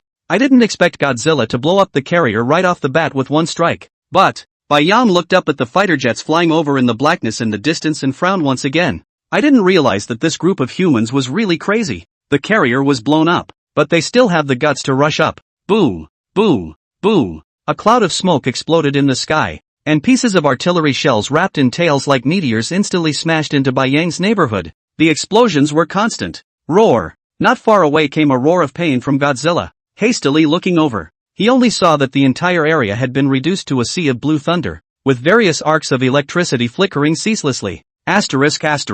Bai Yang shouted angrily. Never would I have expected that the shell, when it landed, besides blowing up a cloud of fire, it would also release a blue electrical energy. But, thunder energy draw. Bai Yang instantly swooped down beside Godzilla and began to frantically absorb the lightning power around him. Kangaroo Nation, undersea nuclear weapons bases. Good, good, good. The white-haired old man stood up with an excited expression, looking at the two giant beasts on the screen that had fallen to the ground, and couldn't help but jow out in excitement. Although, looking at the two behemoths didn't hurt much. At the very least, it proved that this latest weapon developed by the Rice Nation did have a great effect against behemoths. The beast that looked like a dinosaur's in general was filled with ionic voltage all over its body at this point, completely losing its fighting power. Although the white giant bear next to it is still hissing, the blue arcs of electricity that keep flashing on its body can be seen, that it can't hold on for too long. Enough for two giants. The white-haired old man's face had turned a little red from excitement, and the knuckles in his hands were pinched white. Order a large quantity of anesthetic to be prepared and helicopters ready to start dropping it. Suddenly, a middle-aged blonde standing in front of the screen quickly turned around and said, "All hands make ready. Anesthetics are dropped. Begin preparations for closing." At that instant, a group of camouflage-clad soldiers throughout the nuclear weapon base quickly retreated with orders. "William, thank you so much." The white-haired old man put down the cup in his hand and walked over to the blonde middle-aged man, similarly staring up at the large screen in front of him gratefully. "I didn't realize that you had already developed such a powerful weapon. I wonder, Mr. President." This time in the Kangaroo Kingdom the harvest was huge. A full 2 behemoths were captured alive, especially that dragon-like behemoth. A full 3 of our nuclear weapon bases were destroyed. William grinned a slight smile. "However, that white giant bear, I hope that your country can first let us bring back to research. As for the new type of weapons, we are willing to fund a batch of you free of charge. No harm done, that's for sure." The white-haired old man smiled frankly and agreed readily. It was worthy of being called Rice. The ability to develop weapons was too strong. It had only been a long time, but they had all developed weapons to deal with the giant beasts. Look! Suddenly, there was a loud shout from behind him. That white bear. All of them looked up in a hurry, only to see that this white bear unexpectedly stood up majestically, and its entire body fur had all turned into a deep ghostly blue color. Roar! With a roar, the white bear's anger could be felt all over the base. But everyone instantly stared wide-eyed, and the white bear's body unexpectedly had a blue electric arc that went straight to the sky. Chapter 138, Thunderous Roar. Ka-ching, ka-ching, ka-ching. A skyrocketing blue lightning bolt shot straight up into the sky from Bai Yang's mouth, spreading out instantly immediately afterward. With Bai Yang at the center, the entire area instantly turned into a lightning hell. Boom! A heavy helicopter in the sky kept starting to swing. A ball of fire rose. In the blink of an eye it turned into a rack of blackened steel shards falling straight down. Boom! Boom! Boom! Boom! Boom! Boom! Boom! Boom! Boom! Bai Yang poured out all the lightning absorbed within his body, and under the night sky, the entire sky began to glow blue and gloomy. A ball of fire began to explode non-stop. One by one, all the heavy planes in front of them began to fall. After a long time, roar! Bai Yang roared, looking at the thunder and lightning that was gradually drifting away in the sky, and squinted at the wreckage on the sea. That was awesome. There was a heartfelt sigh of relief. How could I have never imagined that humans could develop such a weapon? If he hadn't acquired the thunder energy drawing talent from Kid Aura, today would have been really dangerous. Just look at Chief Brother next to you, still covered in electricity. Brother Chief. Bai Yang quickly came to Godzilla's side and stretched out his bare paw to start absorbing the electrical energy from it. Resuscitate back to life. Through a recovery skill over by the way, a surfeit of green light rose, and the charred wounds on Godzilla's body began to slowly heal. But Bai Yang took a look at the evolution points that were starting to decrease in the system and couldn't help but feel a heartache. To give such a large size of the giant beast treatment once simply to kill. Look at the injury is not heavy even directly deducted his whole 50,000 evolution points. Ha, ha, ha. Suddenly, Godzilla's dark eyes in front of him began to slowly light up with a blue glow, and a low hissing sound came out of his mouth. Roar, only to see it rise from the ground, raise the sky and begin to roar as a blue-colored wave of raw energy shot straight up into the sky. Bai Yang took 2 steps back and decided not to provoke it for the time being. It was clear Godzilla was on the verge of a rage. However, Bai Yang's heart also hated his teeth, not expecting that before he could get to the kangaroo country's nuclear weapon base, the rice country even came to attack them as well. Humans. Hate gritted his teeth. Bai Yang looked up at the large base that was far out at sea. At that moment, the lights came on, and a black mass of fighters once again took off over the base and began to rush their way. Bang! Suddenly, a fiery light flashed, followed by a silver-white object rapidly blasting towards Bai Yang. With a flying dive to avoid it, Bai Yang turned his head to look at a huge silver syringe on the ground, and instantly the hairs on his entire body exploded. Surprisingly, it's anesthetic. These humans got such a large anesthetic. It's a nasty shot that won't just zap you to death. Roar! Yelling eagerly at Godzilla, Bai Yang began to run wildly toward the distant sea. Although he and Godzilla defense are both very high, but this kind of thing can't be gambled. In case it is stuck in a little bit, then today can be really accounted for. The unknown Godzilla looked up with an angry glance and followed Bai Yang as he quickly ran towards the sea. Although it didn't understand what exactly that thing on the ground next to it was, looking at the white bear's appearance, definitely more difficult than the lightning just now. Puff! Bai Yang looked up at the densely packed fighters in the sky and quickly jumped into the seawater, looking back at the Godzilla behind him, only to see that its body had all but disappeared into the water. Bai Yang then breathed a long sigh of relief. As long as it went into the seawater, this group of fighters with anesthetizers would surely have no way out. However, it's not a good idea to keep hiding like this. All fighters must be taken care of. Bai Yang slowly began to dive down into the deep sea, but he didn't realize that Godzilla was even faster than he was in the water, and instantly caught up to him. *** might as well just go straight to the nuclear base. After staring at the map in his head for a long time, Bai Yang nodded at the Godzilla next to him and extended a finger to himself, signaling for it to follow. After diving again for hundreds of meters, it began to move slowly in the direction of the map. This time there must be blood on the Kangaroo Nation's hands, or else. Report, the behemoth has submerged. Report, the behemoth has gone underwater. Listening to the news coming from the fighter, William stared grimly at the ghostly sea on the screen. Both of these behemoths can dive. ********. After tapping the desktop heavily, William took a deep breath. I didn't expect that the white giant bear was not afraid of the power of lightning, and absorbed the power of lightning. William instantly felt tricky. If that was the case, then all their newly developed weapons would be scrapped, and there would be no use for them at all. His Excellency the President, the best thing to do for the time being is to appease the Kangaroo Nation. After all, the behemoth is ravaging their territory. Boom! Only, before the words were finished, he felt a shaking of the ground, Everyone hurriedly held onto the table in front of them and looked at each other with fearful expressions. Boom! The whole base shook again. Not good. Suddenly, the door of the command room was pushed open vigorously, and a middle-aged man shouted with his whole body trembling, "Two behemoths are crashing into our base, and they're about to crash through." Hiss! When these words came out, everyone sucked in a breath of cold air. The white-haired old man only felt his mind go blank, and he panicked and held the wall next to him with both hands, which prevented him from falling to the ground. Done. You know that nuclear weapons bases are built under hundreds of meters of seawater. If they crashed into the exit, there was no need for the behemoth to do anything. The strong water pressure would directly squeeze everyone into mush. Quickly, activate the emergency channel and disembark immediately. The white-haired old man forcibly suppressed the fear in his heart, reached out and pulled a staff member next to him over, roaring ferociously. Go! Boom! Boom! Boom! The base beneath his feet began to shake wildly. Bang! Suddenly, all the electric lights in the entire control room exploded into darkness. Quickly! Don't pull me! Don't pull me! The control room was instantly thrown into chaos as everyone groped for the darkness and made a mad dash for the door in panic. Come on! Standing inside the emergency elevator, several staff members kept hissing loudly at the humans running away in front of them, until the white-haired old man with William was let in. The swarming crowd was pushed out directly. Then the controller frowned, not caring about his colleagues who kept screaming outside, and pressed down the elevator door heavily. Boom! Just a moment before the elevator doors closed, the entire base shook violently, followed by the huge sea water pouring in instantly. Chapter 139, Swallowing a Nuclear Weapon Raw. Brother General Bull. Bang! Bai Yang headbutted a hole in this building in front of him, looked back at Godzilla who kept twitching with his tail, and then hurriedly stuck his bare paw through the hole and began to peel away a piece of the hard steel building. After some hand-wringing with Godzilla underwater, this base does have nuclear weapons at the bottom. Thinking about this, Bai Yang couldn't help but be enraged. He's been bombed twice enough by Kangaroo Nation.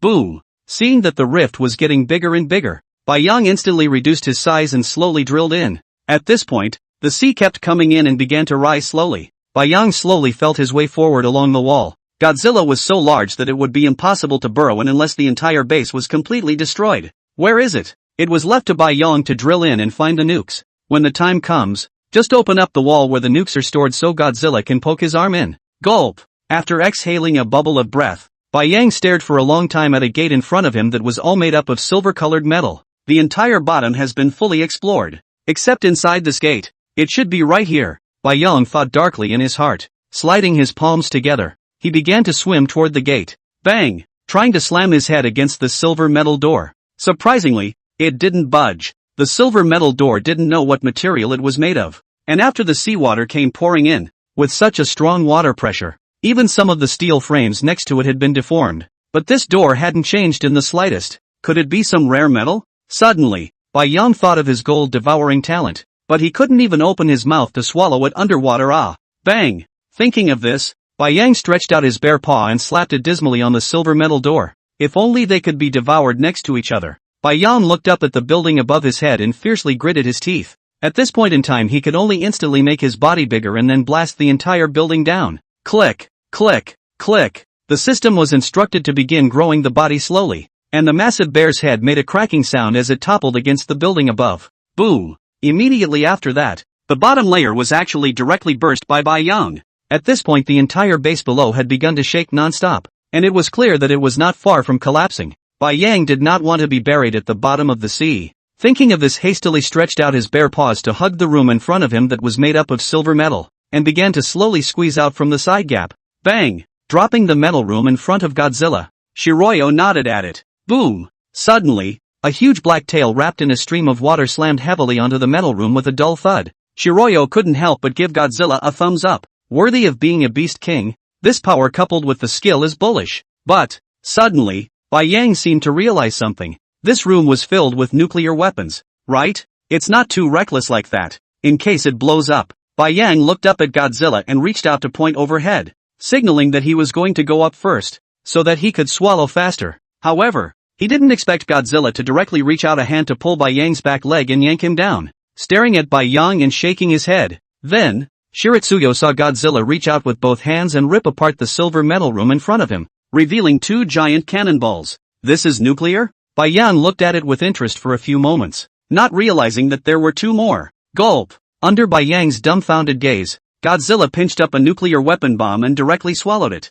Sticking out his tongue and smashing his mouth twice, Godzilla seemed satisfied, then proceeded to swallow another nuke as well. Bai Yang, this is a ruthless man. Too ruthless. Nuclear weapons? Ah, eat sugar peas like just swallowed. It's so damn exciting. Rumble. Suddenly, the base beside them began to shake violently, and Shiratsuyo gestured upward to Godzilla, instantly floating upward. Got the nukes. Though, Kangaroo Nation has yet to be seen. Along with Rice, Bai Yang didn't believe that there was no one in charge within the entire base, and was surely already up there preparing to escape. Here, President. The base under his feet kept starting to vibrate, and the white-haired old man hurriedly stabilized himself, pulling William next to him and started to slowly walk towards a helicopter not far away. Kangaroo Nation's nuclear weapons base is kind of over. The damage is too much, and not a single one of the behemoths has been resolved. White-haired old man at this time intestines are repenting. Had known so words, the earliest time is not as good as directly pretending not to know. Let them wreak havoc on the line. We'll always leave. Well now, I guess the two raging behemoths won't rest until they have leveled Kangaroo Nation. Don't worry too much. We're Rice. Put. Suddenly, a monstrous wave bursts over the side, and then a terrifying polar bear's head is revealed. Looking at the sudden appearance of the behemoth's head in front of them, everyone froze in place. Their brains went blank and instantly went down. Phew. Bai Yang exhaled and turned his head to look at the group of humans in front of him, quickly targeting the old man in front of the helicopter. This is a well-known person who has been seen on the internet. The supreme leader of Kangaroo Nation, TSK. However, the one with blonde hair next to him would be the MIB. Bai Yang's grim eyes swept over everyone in front of him. Roar. Then, opening his huge mouth and revealing his fangs, he roared ferociously. Bang, bang, bang. The massive airflow instantly blasted the group of camouflaged soldiers in front of him into the seawater, and Bai Yang then extended his bare paw on the terrace in front of him. Rumble, rumble,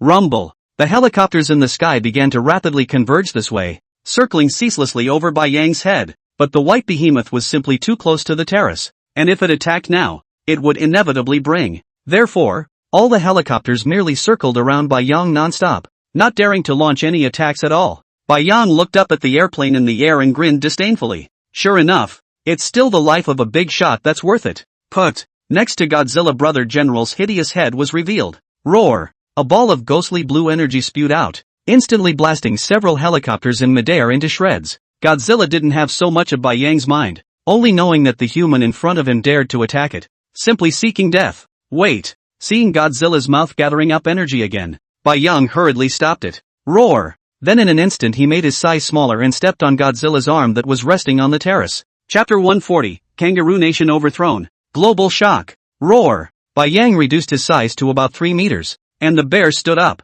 Bang. Stretching out his palms, he directly slapped on the head of a man with a gun in front of him, emitting a crisp sound, and the entire head was like a watermelon, instantly exploding into a cloud of blood mist. Phew. Bai Yang let out a low hiss and slowly took a step towards the old man in front of him. Bang. Suddenly, the blonde man next to the old man drew a pistol and crashed it directly onto Bai Yang's head. But, stretching out his bare paw to touch his head and looking down at an orange-colored shell casing scattered on the ground, Bai Yang squinted his bare eyes and his face gradually became gloomy. Roar. With a roar, he lunged straight up, ka-ching, ripping the blonde man's entire arm off in one gulp.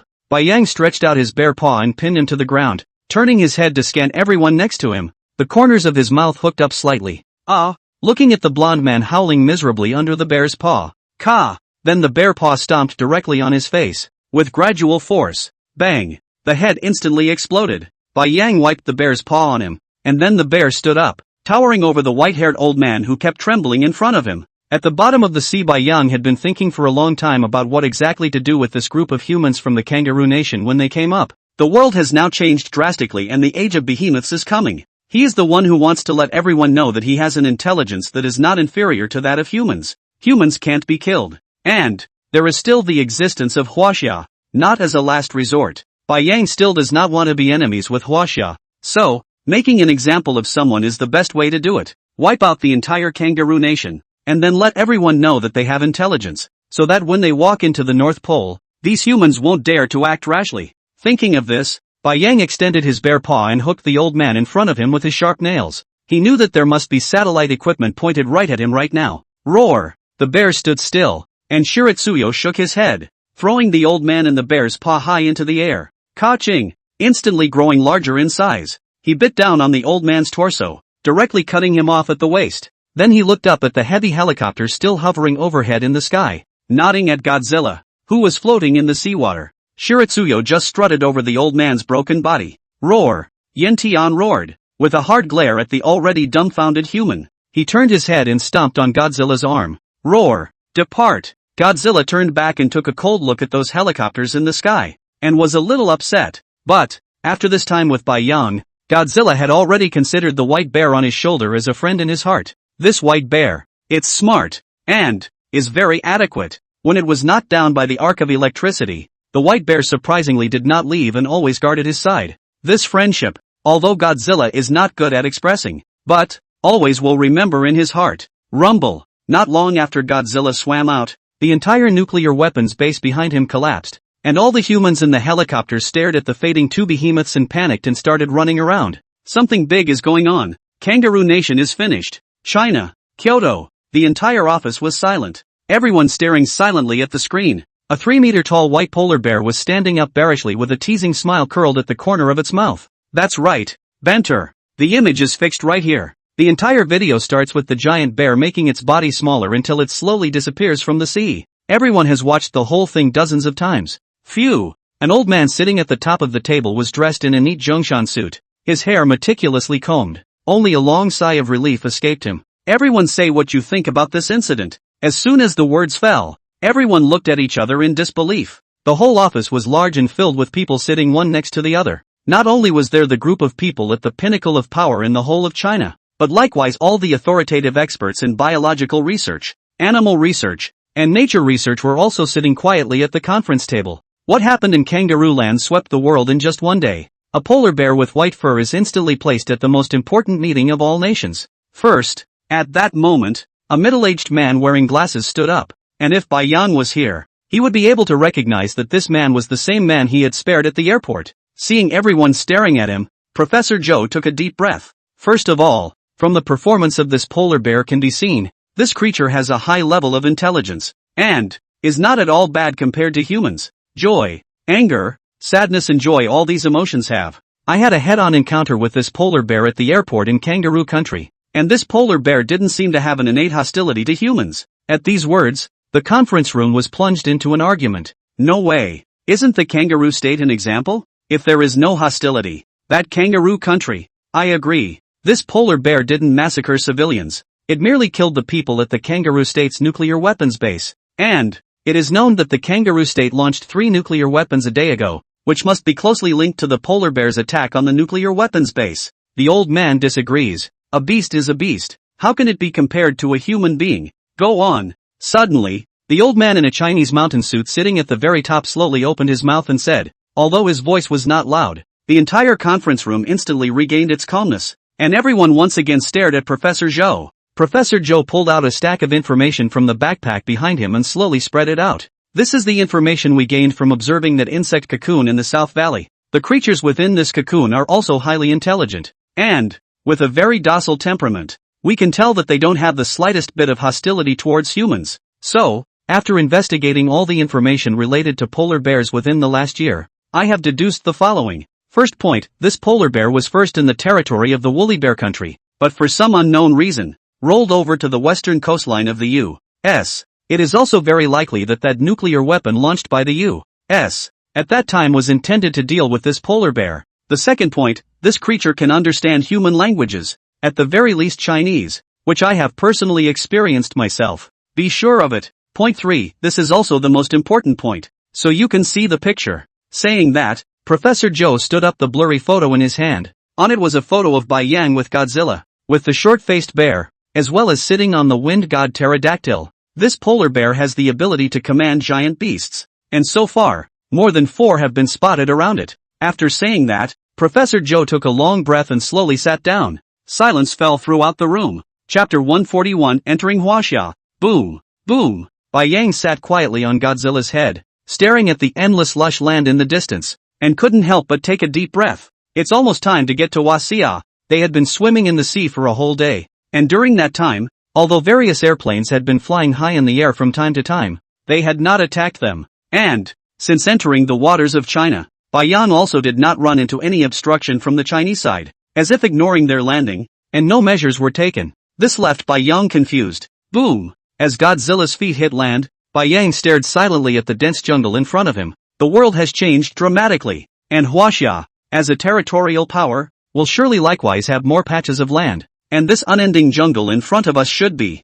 I wonder if the city I once stayed in is still there. A lot of memories of the past popped up in Bai Yang's mind. But, a moment later, a hard shake of the head. Depart! Growling at the Godzilla beneath him, he began to step into the jungle. Bai Yang had thought that he would break up with Godzilla after leaving from the Kangaroo Kingdom, but he hadn't expected this giant beast to follow him, and no matter how he asked, Godzilla was just as high and mighty as he could be. You've eaten 2 nukes already? You don't still want to eat it, do you? After slandering in his heart, Bai Yang proceeded to lie on its head and squinted his eyes in the sun. I wonder if Grandma Zhang's tofu brain on the street is still for sale. Should I go to Chengdu to look around and scare the damnable boss? What if Huaxia attacks them if they pass through the city? For a while, various images kept flashing in Bai Yang's mind. Roar! After a long time, with an annoyed hiss, the bear sat straight up. Looking up in front of him, Godzilla rampaged through the jungle, stomping through countless trees and coming out hard on a road out of the jungle. However, Shiroyo felt that Godzilla was acting a bit strange,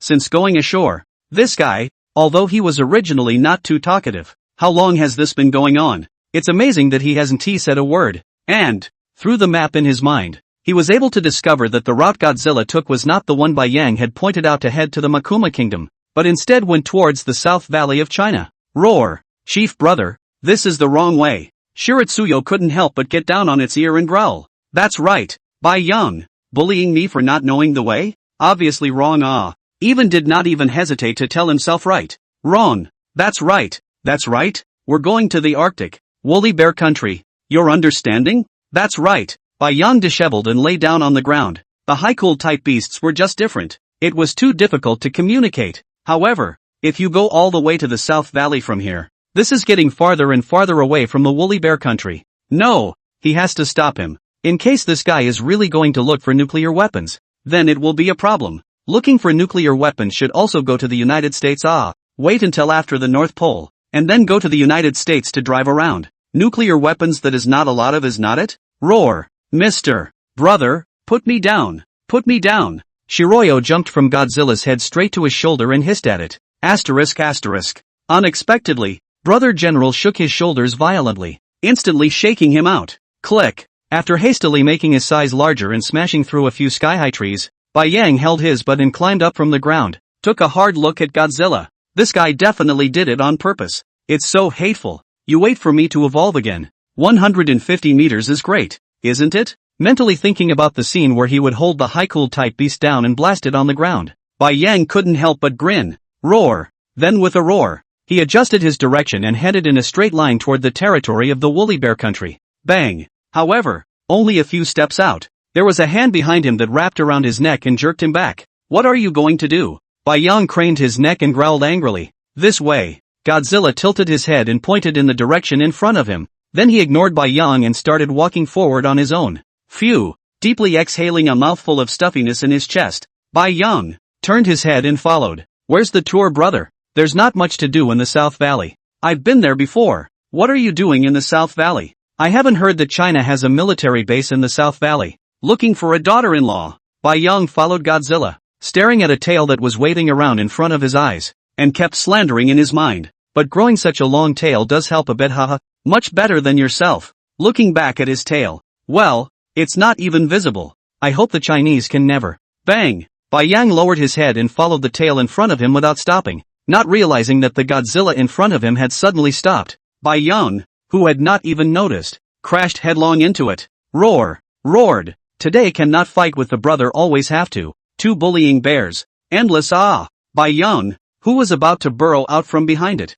suddenly heard a loud radio from the distance. Hello guys. Bai Yang moved in a daze. Did we get to the city? Burrowing out from behind Godzilla, Bai Yang looked up and ahead, not realizing that he had been walking behind Godzilla's ass and hadn't paid attention to the fact that he was already about to walk out of the jungle. But, in front of them stood a group of humans, and the human neighborhood was densely populated with heavy weapons. Seeing this, Bai Yang couldn't help but let his face sink as he slowly walked over to Godzilla. I didn't think I'd be able to escape this fate. Bai Yang heart smiled to himself. It seems that being a giant beast and human beings are natural hostile forces, even if, roar, with an angry roar, the white ocean bear stood upright, stretched out his paw and slapped Godzilla's shoulder behind him, and a bear pounce instantly arrived in front of the group of humans. Phew! Heavy snorting sprayed over the row of soldiers in front of him. Bai Yang narrowed his bear eyes and scanned over them silently. I wonder what this group of Chinese are planning to do. Although it could be seen that each one of them was squeezing the lance in their hands with a death grip,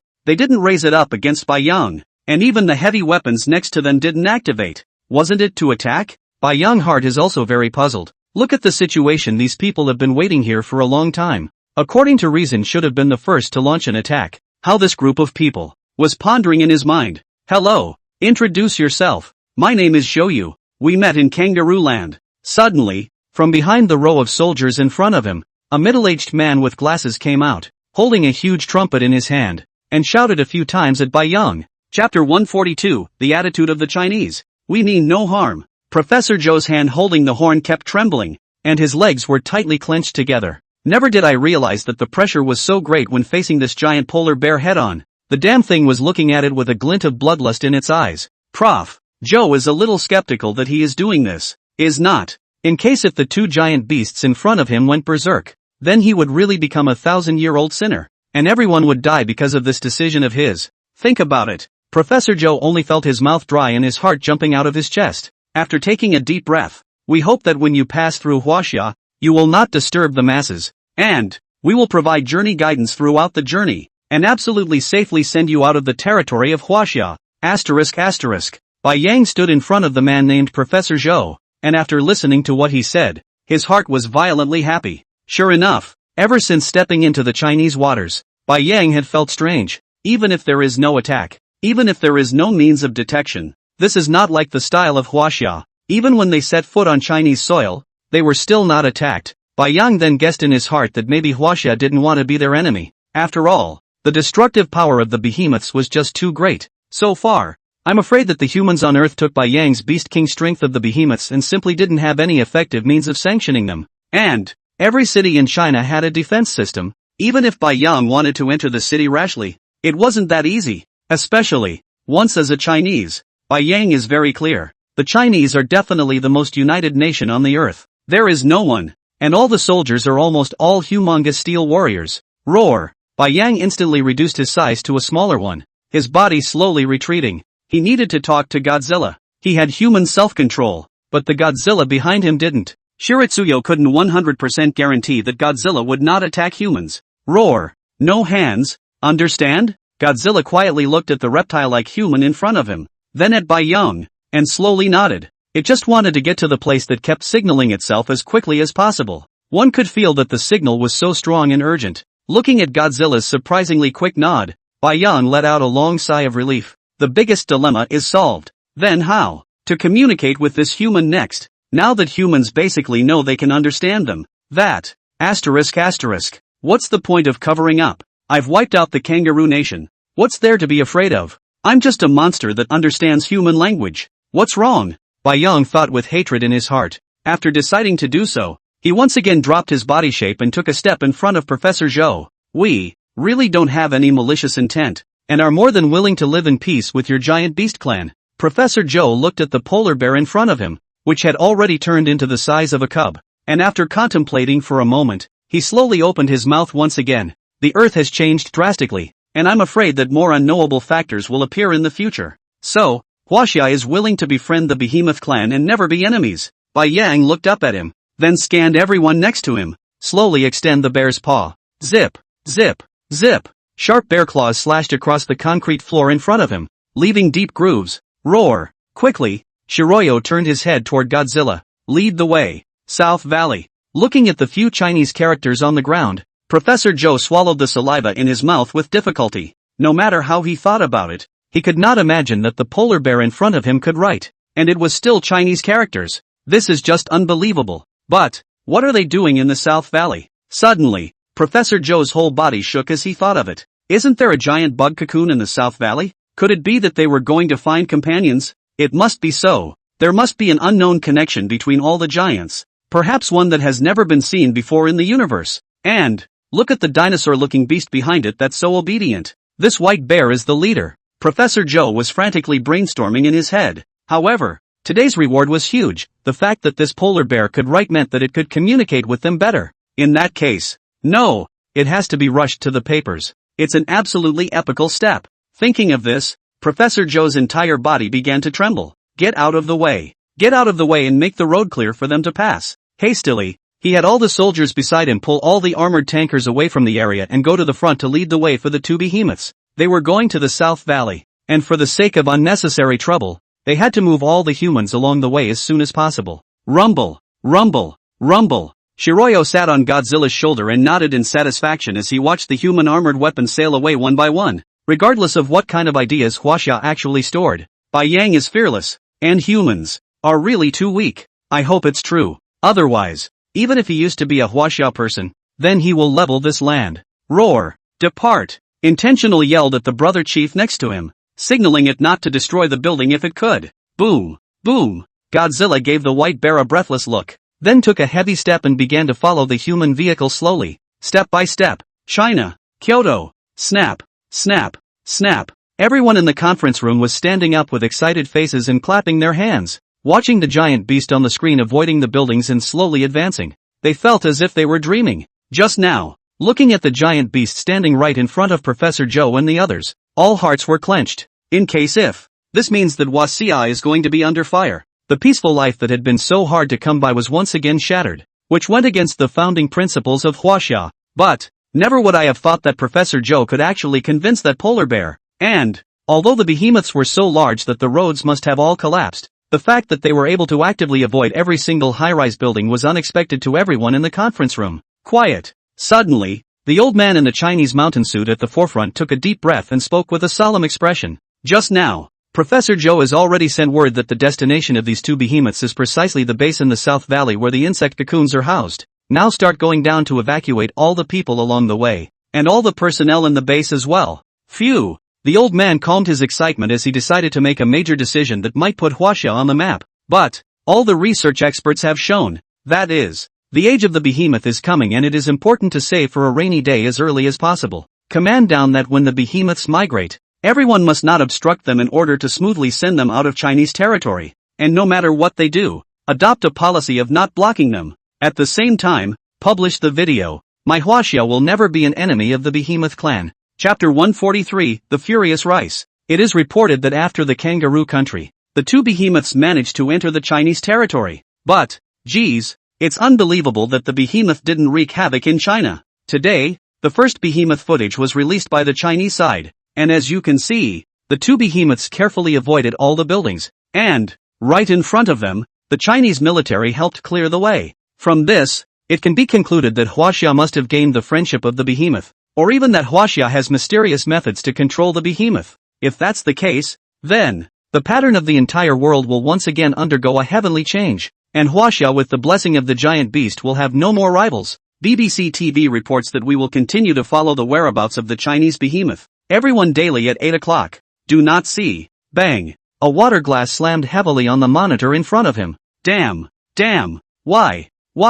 A middle-aged blonde man got up from his chair and kept starting to growl. How much effort have we put in? The nuclear weapon bases in our territory have been destroyed 3 whole. How can China obtain the friendship of that kind of behemoth that only knows how to kill? No way. After a long time, the blonde middle-aged man took a deep breath and gradually regained his composure. The picture just shown was only released by the Chinese officials today. And, at this time, people all over the world must have already seen it. They rice became the biggest joke, helping Kangaroo Nation. Not only did it not work, but it lost a lot of money, which is not the most important thing. The most important thing is that the leader of Kangaroo Nation was brutalized by that white bear. In just a few days, many countries have unilaterally dissolved all cooperation with them. This is simply unacceptable to the MiG, which has always been on a high horse. However, Huaxia must not be allowed to succeed. Thinking of this, the blonde middle-aged man's face gradually became gloomy. Command down. Activate the Emperor's plan. Activate that firebird in the volcano, and lure it to Huaxia. Yes. Roar. Shiritsuyo growled indignantly and looked up at Godzilla behind him. People give me. You do not need to eat food. You always grab my what for? And, bags are not removed. Plastic you can digest? Looking at the marinated beef in front of him, which was still a truck full just a moment ago, Bai Yang couldn't help but want to growl. It's so infuriating. Godzilla has become more and more over the top lately. Bai Yang had a hard time communicating with that Professor Joe in the distance, saying that he wanted to eat corned beef. As a result, people sent a truck full of them, and he took a bite. The Godzilla behind him even picked up the truck and poured it all straight into his mouth. Bigger is better, isn't it? You wait. Shiryu snorted heavily, and with a grim look on his face, he butted the Godzilla behind him, lifting his rear paw and stomping on it before he was satisfied with chasing after the bandwagon in front of him. It's been a rough ride. Certainly rough for those humans. There are more ancient continents that have suddenly appeared in Huaxia, and even basically all of the famous mountains in Huaxia have increased in size by dozens of times. And, according to that Professor Zhou, they are still continuing to increase in size. Originally, with Bai Yang's speed, they would have been able to arrive in a few days. Plus today it was surprising that they had already traveled for more than 5 days. Looking at the markings on the map, Bai Yang felt that at the very least, he would have to arrive at the South Valley tomorrow. And, the Godzilla behind him is getting weirder and weirder. Obviously a high-strung beast. Sometimes lately he's actually started grinning, especially since the last time Shiryu looked back at him. He saw Godzilla actually staring at his ass with a wry smile on his face. This caused Bai Yang to instantly explode all over. This look, this smile, giving Godzilla another disgusted look. Bai Yang frowned indignantly. Boom! Suddenly, there was the sound of artillery fire in the distance. Roar, roar, roar, boom! A helicopter in the air exploded. Bai Yang looked up. From the distant mountains unexpectedly rushed out a group of dinosaurs with crocodile-like heads, each of which was more than 20 meters tall. In an instant, they rushed into the Chinese queue in front of them. Roar! Bai Yang hissed, and then increased his size to 80 meters tall. The bear stood up, and there was a human escort vehicle in front of him, so he couldn't pass through at all. Rumble! With a leap, Bai Yang landed heavily on the grass next to him. Like a bolt of lightning, he instantly rushed up. Professor Zhou, get out of the car. The female assistant driving the jeep turned back and yelled urgently, you guys get out of the car quickly too. Professor Zhou looked at the group of dinosaurs rushing up like crocodiles on the side and quickly reached out to pull open the car door. But, boom! The entire body suddenly began to shake violently as several sharp teeth jabbed in. It's over. Professor Zhou also didn't expect that the group of dinosaurs would be so fast, and one directly rushed their jeep and bit it. It's okay, it's okay. The female assistant in front of her was currently suffering from a long cut on her shoulder from the shattered glass, and blood kept pouring out. Click, click. This dinosaur biting into the jeep seemed to smell blood and began to frantically fling the car in its mouth.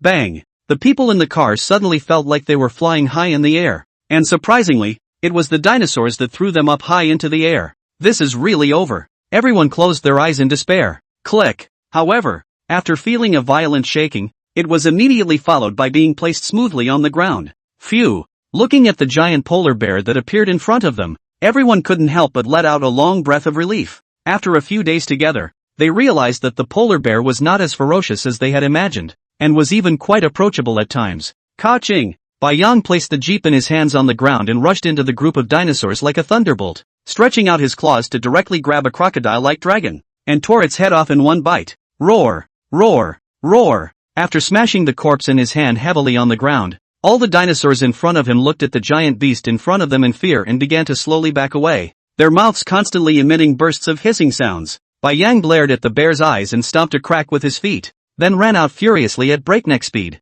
Tear away! After the sharp claws slashed through and disemboweled one of the dinosaurs in front of him, Bai Yang twisted his head and once again took a bite on a seemingly crocodile jaw next to him, trying to run, looking at one of the crocodile-like dragons that began to run away. Bai Yang stuck out his tongue and licked off the blood that splattered onto the tip of his nose. Roar! With a snarl, he buried his head in pursuit. This is all food and should never go to waste. Chapter 144 Arrival in the Southern Valley. Roar! After a few days of getting along, Bai Yang could also see that the highest decision-makers in Huaxia did not want to make an enemy of him. That's good. After all, he had once been a Chinese, and it was certainly unrealistic to say that he didn't have any feelings. However, he was no longer a human after all now. And after he went out from Huaxia this time, it would be better for him to have less to do with humans in the future. At the rate the world is changing, the Earth will certainly not be dominated by humans in the future. However, Bai Yang also needed to put out a message through Huaxia this time. After a few days of contemplation, Bai Yang decided that he wanted to set aside the entire North Pole as a territory.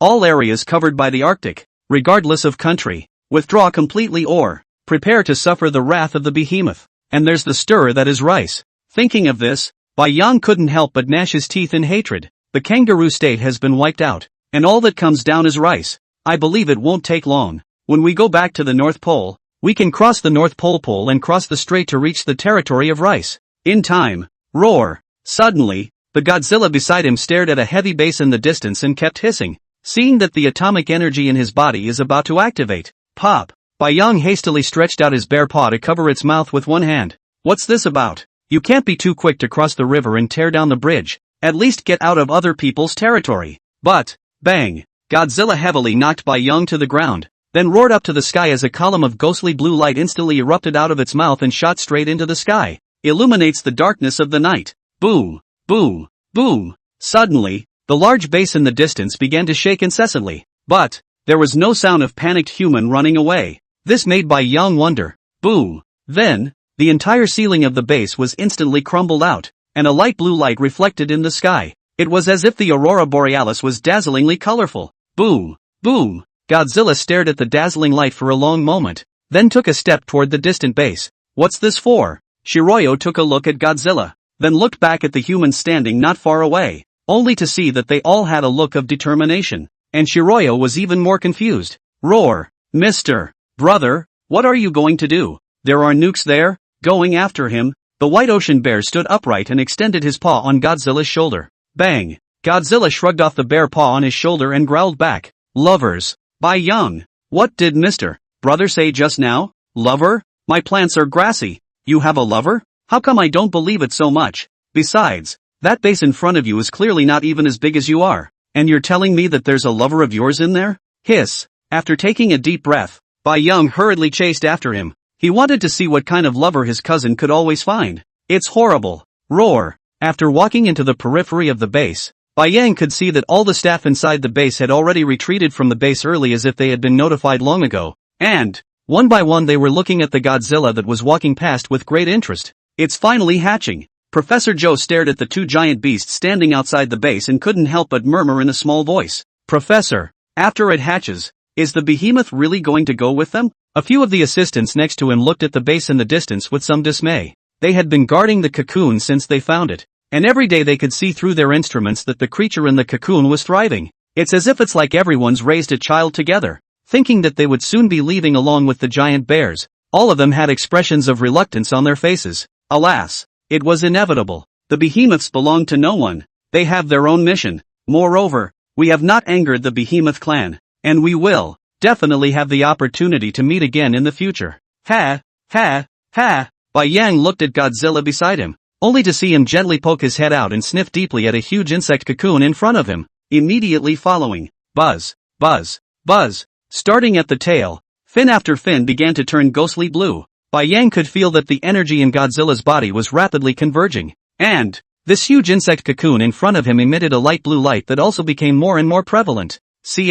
As if sensing something, the creatures inside the insect cocoon let out a strange cry. Oh my god, is the lover Godzilla seeks the creature in this worm cocoon? What can come out of a worm cocoon? A caterpillar? Yang took a look in fear and hastily twisted his head away. Can't look anymore in case a caterpillar does come out. Hiss. Did he himself later? Boom. A stream of air exploded from in front of Godzilla and began to sweep in all directions at great speed. The entire sky had been reflected in a colorful, eerie blue, eerie green glow at this point. It's like heaven on earth. Click, click, click. Suddenly, Yang heard a sound of an insect cocoon cracking and hurriedly looked back. The entire insect cocoon began to emit a blinding light, and Yang couldn't help but squint his eyes. What kind of behemoth is this? There's too much movement. All the staff in the base were all standing on a road in the distance at this time, and they all used their hands to shield their eyes. It was just too dazzling. Boom! The wind began to blow furiously throughout the sky. Get behind the car. Quick! Everyone quickly backed up and hid behind the car.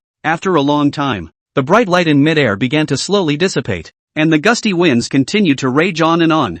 A strange hissing sound followed. Everyone's eyes were round and their mouths wide open as they looked at this creature that was slowly vacating from within the base. It's beautiful, Professor Joe unconsciously murmured. A butterfly-like creature unexpectedly appeared in front of his eyes, its entire wings emitting a mysterious ghostly blue light that was like transparency. The wings spread out and were several hundred meters long, cover the entire area in its entirety.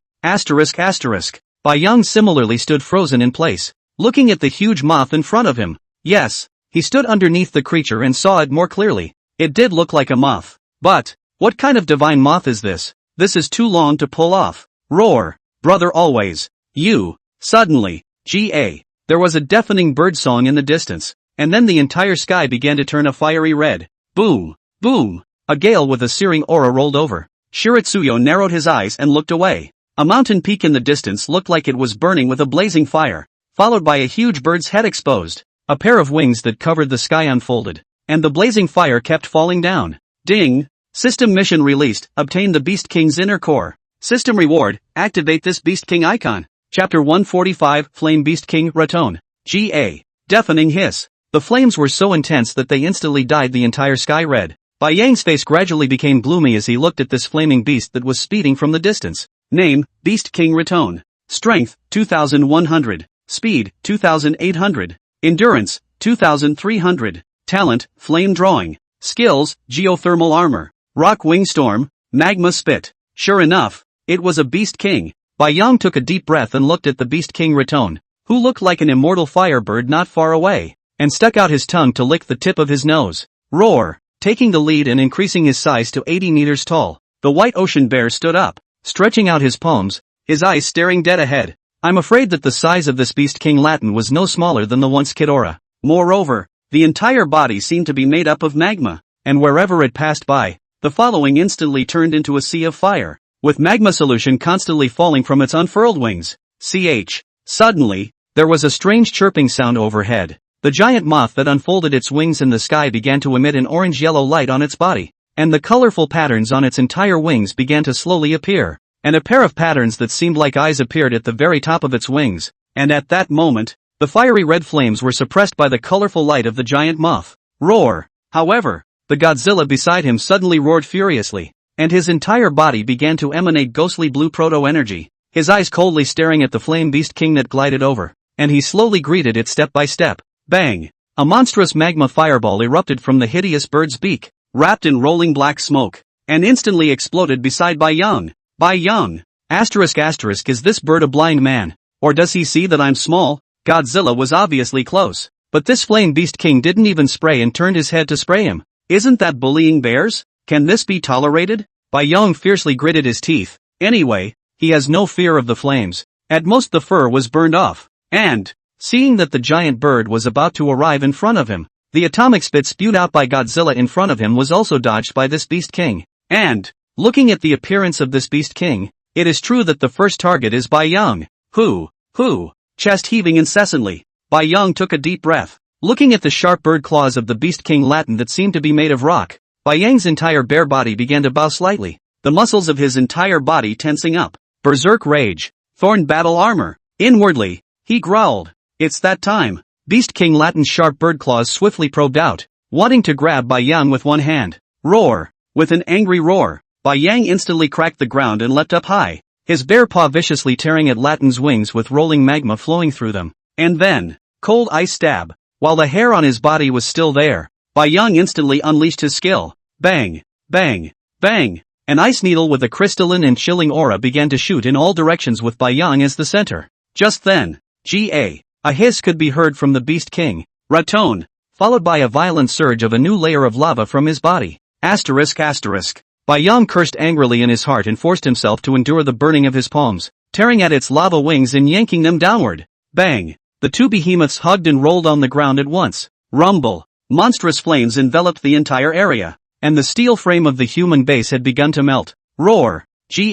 Bai Yang pressed down on the body of the Beast King Latin, opened his huge mouth and bit down on its neck full of volcanic rock armor. His teeth pierced deeply into it. Feeling a sharp pain, he hastily let go of his mouth and roared in pain. I didn't expect that this broken bird's skin was full of rolling magma, although Bai Yang is not afraid of flames. But, just one bite and my mouth was full of bubbles. Click! Suddenly, the Beast King underneath him, Ratone, violently opened his hideous beak full of jagged teeth and stabbed a mouthful into the position of Bai Yang's shoulder. Zip! Zip! Zip! A smell of burnt and roasted meat came out from within the shoulder wound, and Bai Yang showed his teeth and glared at it angrily. Then he stretched out his bare paw and gripped Ratone's beak tightly, using all his strength to slowly pull it out of his body. Boom! Suddenly, Ratone's wings flapped, directly wrapping Bai Yang in a roll on the ground, only to see its pair of wings high up, tightly affixed together. The entire body began to non-stop flashing rolling red light. Looking at a strong magma began to converge at its neck. This is trying to roast me. It's over, isn't it? Mr. Brother, if you don't come, the brothers will be cooked. Bai Yang twisted his head and hissed. Boom. Before the words left his mouth, he only saw a pillar of blue proto-energy light instantly jetting out from the distance. With a mournful hissing sound, the Flame Beast King Latin was instantly blown away, and after smashing heavily on the ground, he shook his bird's head as he was about to climb up. Suddenly, a dark shadow pounced in front of him. Click. Feeling a pain in his neck, it turned out to be the white bear that it had just pressed to the ground, but all the fur had been burnt, revealing the dark bear skin. But this white bear was like crazy, no longer caring about the lava solution on his body at all, and with one bite, he tore off a piece of the lava armor on his neck. Crunch, crunch. Bai Yang pressed both of his palms on Latin's wings, and at this moment, as if he was disguised as a wrestler in an octagonal cage, his two rear palms were slightly forward, dead center against its torso, with his head pressed tightly against the neck, chewed the rock in his mouth in one gulp and swallowed it. Ding! Congratulations to the host for successfully feeding on the Flame Beast King Raton. Plus 200 evolution points. Ding! Congratulations to the host for successfully feeding on the Beast King's creature. Raton. Return points plus 100. Current return points 678 out of 100. Ding! Congratulations to the host for successfully unlocking the Beast King's icon and acquiring the Flame Beast King Raton talent. Flame Draw. Can absorb any flame energy in nature. Natural skill, Magma Spit, can spew out a solution of magma that scorches everything. Phew! It finally worked! Bai Yang was instantly relieved in his heart, then raised his tan bear face and grinned at Raton, revealing 2 rows of white bear teeth. Roar! ***, you're a big man. I can breathe fire too. Roared. Bai Yang opened his huge mouth and instantly activated his newly acquired spitting breath skill, feeling a fiery flame begin to rapidly rise from within his body. It rushed straight out from his abdomen. Put. A mouthful of spray. Erase. Looking at the cloud of black smoke that came out of his mouth, Bai Yang was directly confused. Where's my magma spit? Where's the lava? What's the deal with just lighting cigarettes? That gap is too big. Chapter 146, Group beating is fun for a while, but group beating all the time is fun for a straight time. Larten, who was pinned down, couldn't help but hiss in triumph at the sight of the dumbfounded white bear in front of him. You want to breathe fire like that? Spray smoke on you. There was a hiss, and then the wings began to push. Boom! Instantly, Bai Yang was lifted off the ground. Hoo! Magma rolled inside his body, and his mouth kept spewing out a flame. A ball of fire began to explode around his body. Monstrous lava began to spew, instantly enveloping all of Bai Yang. Zip! Magma fell on the body, issued a burst of Zila sound. Bai Yang can feel the body as if already want to burn in general. However, although the body is hot, but Bai Yang did not feel any discomfort on the body. On the contrary, sprayed out of the magma through the skin a little bit was absorbed by their own. Bai Yang snorted heavily, looking at Raton, who spread his wings and stood on the ground in front of him, as if he were a fountain, constantly spraying a magma solution. He couldn't help but grin. What a nice guy. That's good people. Spray more, Bai Yang growled. Suddenly, the divine moth in the upper air hissed, and a mass of white silk threads instantly shot down from above, directly wrapping the Flame Beast King in front of him. And this kind of silk thread is surprisingly fearless of lava. Buzz. A strange voice rang out, and Bai Yang suddenly felt his body begin to light up with a surfeit of white light. The hideous wounds on his body were slowly healing at a speed visible to the naked eye, and his white fur began to grow rapidly. This is healing power? Bai Yang looked up in disbelief at the dazzling moth in the air. What attributes? How can it be a supportive Beast King? Name, Beast King Mothra. Strength, 200. Speed, 3,400. Endurance, 1,700. Talent, Holy Energy Draw. Skills, Divine Restoration. Cocoon Entanglement. Sonic Impact. Hiss. Bai Yang couldn't help but suck in a breath of cool air. This Beast King was still really supportive. Looking at other people's skills. Divine Recovery. Bai Yang took a look at his own recovery rejuvenation and couldn't help but skim his lips. The difference is also too great. Can control. Can milk. And output. A roar cut Bai Yang off. Turning his head to look at the already entangled Raton, Bai Yang gritted his teeth, barely stood up and rubbed his palms together. There's Beast King meat to eat again, and although this guy is covered in lava dust, it's at least a lot of evolution points. Roar! Bai Yang roared angrily and instantly pounced. But, before he could get close to Latin, a black shadow suddenly leaped out behind him, and then the hideous fangs were exposed, and a bite was taken on Latin's wing. Tear away. Godzilla tugged at its wing with both hands, and his beak fought so hard that a rolling magma liquid flowed out, surprisingly ripping half of the wing off. Shiritsuyo pounced unwillingly. Gah! Gah! Gah! The screams resounded throughout the valley of the base. Even the brother and sister-in-law Mothra in the sky put away her wings and landed, her sharp moth proboscis piercing deep into Raton, bringing up a trail of hot lava with each hook. Far above the valley. Getting out from under the car. Prof. Chow spewed the dust out of his mouth and with difficulty put his hand on the charred car. Hiss! A stream of white smoke rose from his hand, and he couldn't help but let out a cry of pain. How are you guys doing? Reaching down, he pulled the female assistant out from under the car and turned his head to yell at the vehicle next to him. Soon, one by one, the grizzled base researchers burrowed out, and the soldiers on guard next to them shook their heads and slowly climbed up. It was just appalling. It didn't give them a chance to react at all. The sky-blanketing flaming beast in the sky arrived in an instant, and all of them could not even think in time, and hurriedly all drilled into the bottom of the car. It's a good thing the lava spilled just a little bit from the behemoth. Otherwise, after taking a deep breath, Professor Joe turned his head to look in the direction of the base. Couldn't help but suck in a breath of cold air, his eyes rolling. In front of them has turned into a magma world. The base has long since disappeared. From some of the wreckage can be seen, the entire base has long been melted by the magma. But everyone stared at the four huge beasts that were fighting into a ball and felt a sense of trembling rising from the depths of their souls. The hissing was constant. However, to be precise, it should be 3 behemoths that were surrounding that flame behemoth. And the means are very cruel. At this moment, the flame beast's wings had all been torn off, and a huge wound split open in front of its chest cavity, with magma gushing from within. But the weird thing is that every time there is lava sprayed onto the white bear several behemoths, the dazzling butterfly behemoth's whole body will begin to emit a surfeit of white light. In the blink of an eye, the wounds on several of the giant beasts were restored as before. Hiss! Seeing this, Professor Joe couldn't help but hold his glasses with his hand and widened his eyes in an effort to see more clearly. I didn't realize that this giant beast they found in the South Valley had the ability to repair, and to help others repair their wounds. This if it were. Hastily, he shook his head to dismiss this horrible thought from his mind. Unless the behemoth one voluntarily makes this ability public, the purpose of the supreme leader cannot be violated, and the policy of peace towards the behemoth clan, led by the polar bear, is completely peaceful and will not be allowed to be undermined by anyone. But such abilities are really counterintuitive, including the polar bear's gift of getting bigger and smaller. I'm afraid the whole world is really going to enter the age of behemoths. Roar! Click! Bai Yang bit down on Latin's neck, and his body kept lighting up with the light of divine restoration, not having to worry about the heat of the lava at all. It's so cool. Fighting without having to worry about injuries at all was definitely something Bai Yang had experienced for the first time. Mr. Brother is really something. Where did you find your daughter-in-law? Bang! Ripping the magma armor off of Raton's neck once more in one gulp, the white ocean bear stood up and pounced heavily once more. At this point, this flame beast king Raton is obviously dying. But Bai Yang was also puzzled as to how this beast king had suddenly appeared. I hadn't heard Professor Joe speak of any traces of this giant beast within China. Could it be from somewhere else?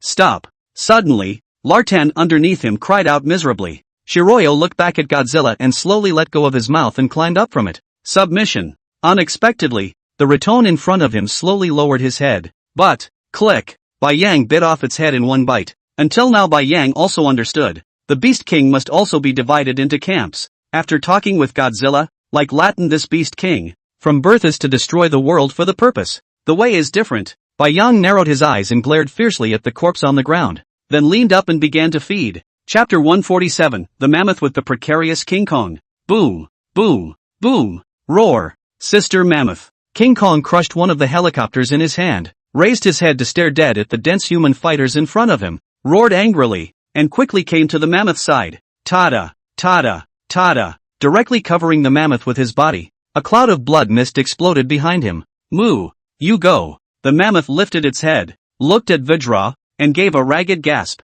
It was more seriously injured, a hideous and horrible scar extending from its abdomen to its tail, with blood gushing out constantly. Jean Gang's eyes gradually turned blood red, he kept snorting heavily, and his entire body began to slowly tremble. They had mistakenly run into the territory of this furry bear country since they had separated from Boss Bear. But, without even messing with these humans, they were attacked violently. The two behemoths under the fury, rushing across the city, destroyed several cities, but, likewise they were also very seriously injured, especially the mammoth. A thick ivory tusk had been broken off, and his body was covered with hideous wounds. Thinking of this, Vajra couldn't help but be furious. The group of humans in front of him is too much, and the ones that deal with them are no longer the original kind of ordinary weapons, and King Kong can feel that the bullets that were once there can't even penetrate his fur. But, from the last attack, this group of humans do not know what kind of weapon. The bullets in contact with their own fur began to directly blast away, although also unable to stab into the body. But the number is too much. As the obscuring bullets came in, Vajra could only hold his head to protect the mammoth, using his back to fend them off. Even so, the back was already filled with dense pits of blood and flesh. Roar! A roar went up to the sky. Click, click, click. The mammoth couldn't help but open his eyes and look when he heard a sound of breaking bones. I only saw that the King Kong in front of me kept starting to make a loud noise, and then, the body began to slowly increase in size at a rate visible to the naked eye. However, it could be seen through King Kong's bloodthirsty eyes. Moo! Don't! The mammoth fought its way to its feet and hissed. This Vajra had actually used Berserk again. This was a completely life-threatening fight. Incoming, everyone retreat. Looking at the gorilla's non-stop surging body in front of him, a middle-aged man with blonde hair and blue eyes standing at the back calmly picked up the microphone in his hand and began to direct all the people to retreat in an orderly manner. He'd been dealing with these two behemoths for a long time. This gorilla, as long as it falls into a state of rage, it will definitely increase in size. And both strength and speed are doubled. But doesn't last long. After a couple of costly attempts, the gorilla's abilities were finally mapped out. And today, he, Prouse, will be the first in the world to tackle the behemoth. Phew! Holding down the excitement in his heart, Prussia began to command all the combat units to slowly retreat. As long as half an hour's time was avoided, this Vajra was bound to become incredibly weak, and with that mammoth having lost its threat, the two behemoths were bound to become lambs to the slaughter. Thinking of this, the corners of Prussia's mouth hooked up slightly in a cruel smile. Dare to be wild in woolly bear country. A small murmur escaped his lips. It's a deadly mission from above. These two behemoths must be captured alive, or else. They are a great fighting nation. How could they lose to a beast? Roar! Vajra's bowed body slowly stood up. His hands squeezed together in death. A pair of bloodthirsty eyes swept over all the humans in front of him, and a low hissing roar kept coming out of his mouth. Moo! However, a figure behind him suddenly crashed into himself. Go! King Kong looked at the mammoth who was struggling to stand up and took a deep breath, looking back at the damn humans once more. If only Boss Bear were here. They roar! With a berserk roar, reaching down and grabbing the remains of the tank on the ground, Vajra leapt high into the air. The tank instantly hurled by him. Boom! Boom! Boom! A tank, the wreckage of an airplane, was thrown out by King Kong, crashing loudly into the crowd that kept retreating. Looking at the monstrous fire, King Kong slowly came to the side of the mammoth. At this time the body of the enlarged body is several times the height of the mammoth. King Kong squatted, his hands directly lifted up the mammoth's body, looked back, and hurriedly rushed to a jungle in the distance. Time is running out. He had less than 20 minutes left in his berserk, and had to get away from this group of humans as soon as possible and find a place to hide in the jungle. Otherwise, I'm afraid they'll never see Bear again. After a long time, looking at the messy battlefield in front of him, where there was still the gorilla and the mammoth, Proust couldn't help but heavily slam the seat in front of him. Chase! Picking up the commander, he roared angrily. Today, no matter what, we must catch the two behemoths. There is simply no place nearby where we can hide. It's the jungle in front of us. Helicopters filled with ammunition. Even if the jungle is flattened, we must find the two behemoths. Departure. At once, a heavy armored helicopter roared through the sky into the endless jungle in the distance. Boom! Boom! Boom! A cannonball kept firing out without any need for aiming. The entire jungle roared and began to burn with the barrage of artillery fire. Shiritsuyo scanned the humans in the eye circle, grinned a bearish grin and nodded slowly, then turned his head and grimaced as he caught up with Godzilla, who had already set off. Through Wasia's message, Bai Yang already knew. The ones that have been wreaking havoc in woolly bear country have turned out to be King Kong and Mammoth. But, according to Chinese sources, all of the two behemoths have been seriously injured and are now in a precarious position. Bai Yang looked up at the cities within the Manhwaed kingdom, and a glint flashed in his eyes. It was still imperative that we needed to find Vajra them as soon as possible. It was a good thing that the Chinese side had given them direction, and Bai Yang stuck out his tongue and licked the tip of his nose. If anything happens to King Kong and the others, the entire woolly bear country must be razed to the ground, leaving no one behind. Donkey Kong, you guys hang in there. Bear will be here soon. In his heart, he kept praying that he hoped that King Kong and the others would hold on, and that Bai Yang and the others, even if they hurriedly chased after them, would at the very least not be able to reach the location provided by Huaxia until nightfall. And maybe King Kong they've moved on to something else. Thinking of this, Bai Yang couldn't help but become more eager. Roaring at Godzilla. Like a bolt of lightning, he rushed forward. Chapter 148 Death. Ha! King Kong lay disheveled on the ground, his chest rising and falling, a mouthful of blood spurting out of his mouth as he glanced sideways at the mammoth lying not far away. Hissing, he struggled to get up. Boom! But once again, a shell exploded in front of his face, followed by Vajra falling to the ground with a loud thud. Can't hold on, brother bear. With a hateful glare, a group of humans coming from the distance. Vajra slumped to the ground and opened his huge mouth, wanting to tear them all to pieces. Bang! A silvery white object instantly lodged itself. Then it felt its eyelids getting heavier and heavier. Boom! Anesthetize that mammoth over there. 2. Bruce stepped out of the armored car with a flourish, pointing at the mammoth and drinking. Taking a step in front of the black gorilla's head, Bruce stared for a long time and couldn't help but grin. After paying the price of dozens of helicopters and tanks, the two behemoths were finally captured. But I'm afraid the mammoth next to it is going to have a hard time holding out until it's shipped back. Fortunately, the gorilla was very tenacious, although the injuries on his body were very serious. However, it was enough to deliver the goods. Thinking about myself this time. Ha. Prussia couldn't help but lean back and laugh. Order the large transport planes to come over and prepare to begin transportation. Turning his head and barking orders at the soldier next to him, Bruce proceeded to circle the Vajra in front of him. With a height of over 20 meters and a thick body, this is a war weapon. Although he also watched the video released by Huaxia. But the woolly bear country from top to bottom all scoffed. How is it possible to work with these? If those two behemoths dared to set foot in the territory of the woolly bear country, they would surely end up the same way. Of this Prussia was convinced. In their eyes, there is simply no beast that cannot be conquered. Just tame them hard and in time. Report, large transport planes will be arriving soon. Behind him came the voice of the guards, and Bruce proceeded to the mammoth's side, which by now had a gaping wound in its abdomen, and vaguely already had its thick intestines showing. Bruce stood in front of the mammoth staring at the one remaining tusk for a long time, a greedy look on his face. Men, get tools and saw this ivory off, growled back. Then a group of soldiers came forward carrying tools. Buzz. Soon a bloodied, stout ivory tusk was cut, and Prussia gently stroked it over as if she were looking at a treasure. This stuff can be really worth it. Giant mammoth tusks are definitely worth their weight in gold. Put it away. The roar of large airplanes came from the sky, and Bruce frowned, hastily ordering his soldiers to put the ivory away. Kala.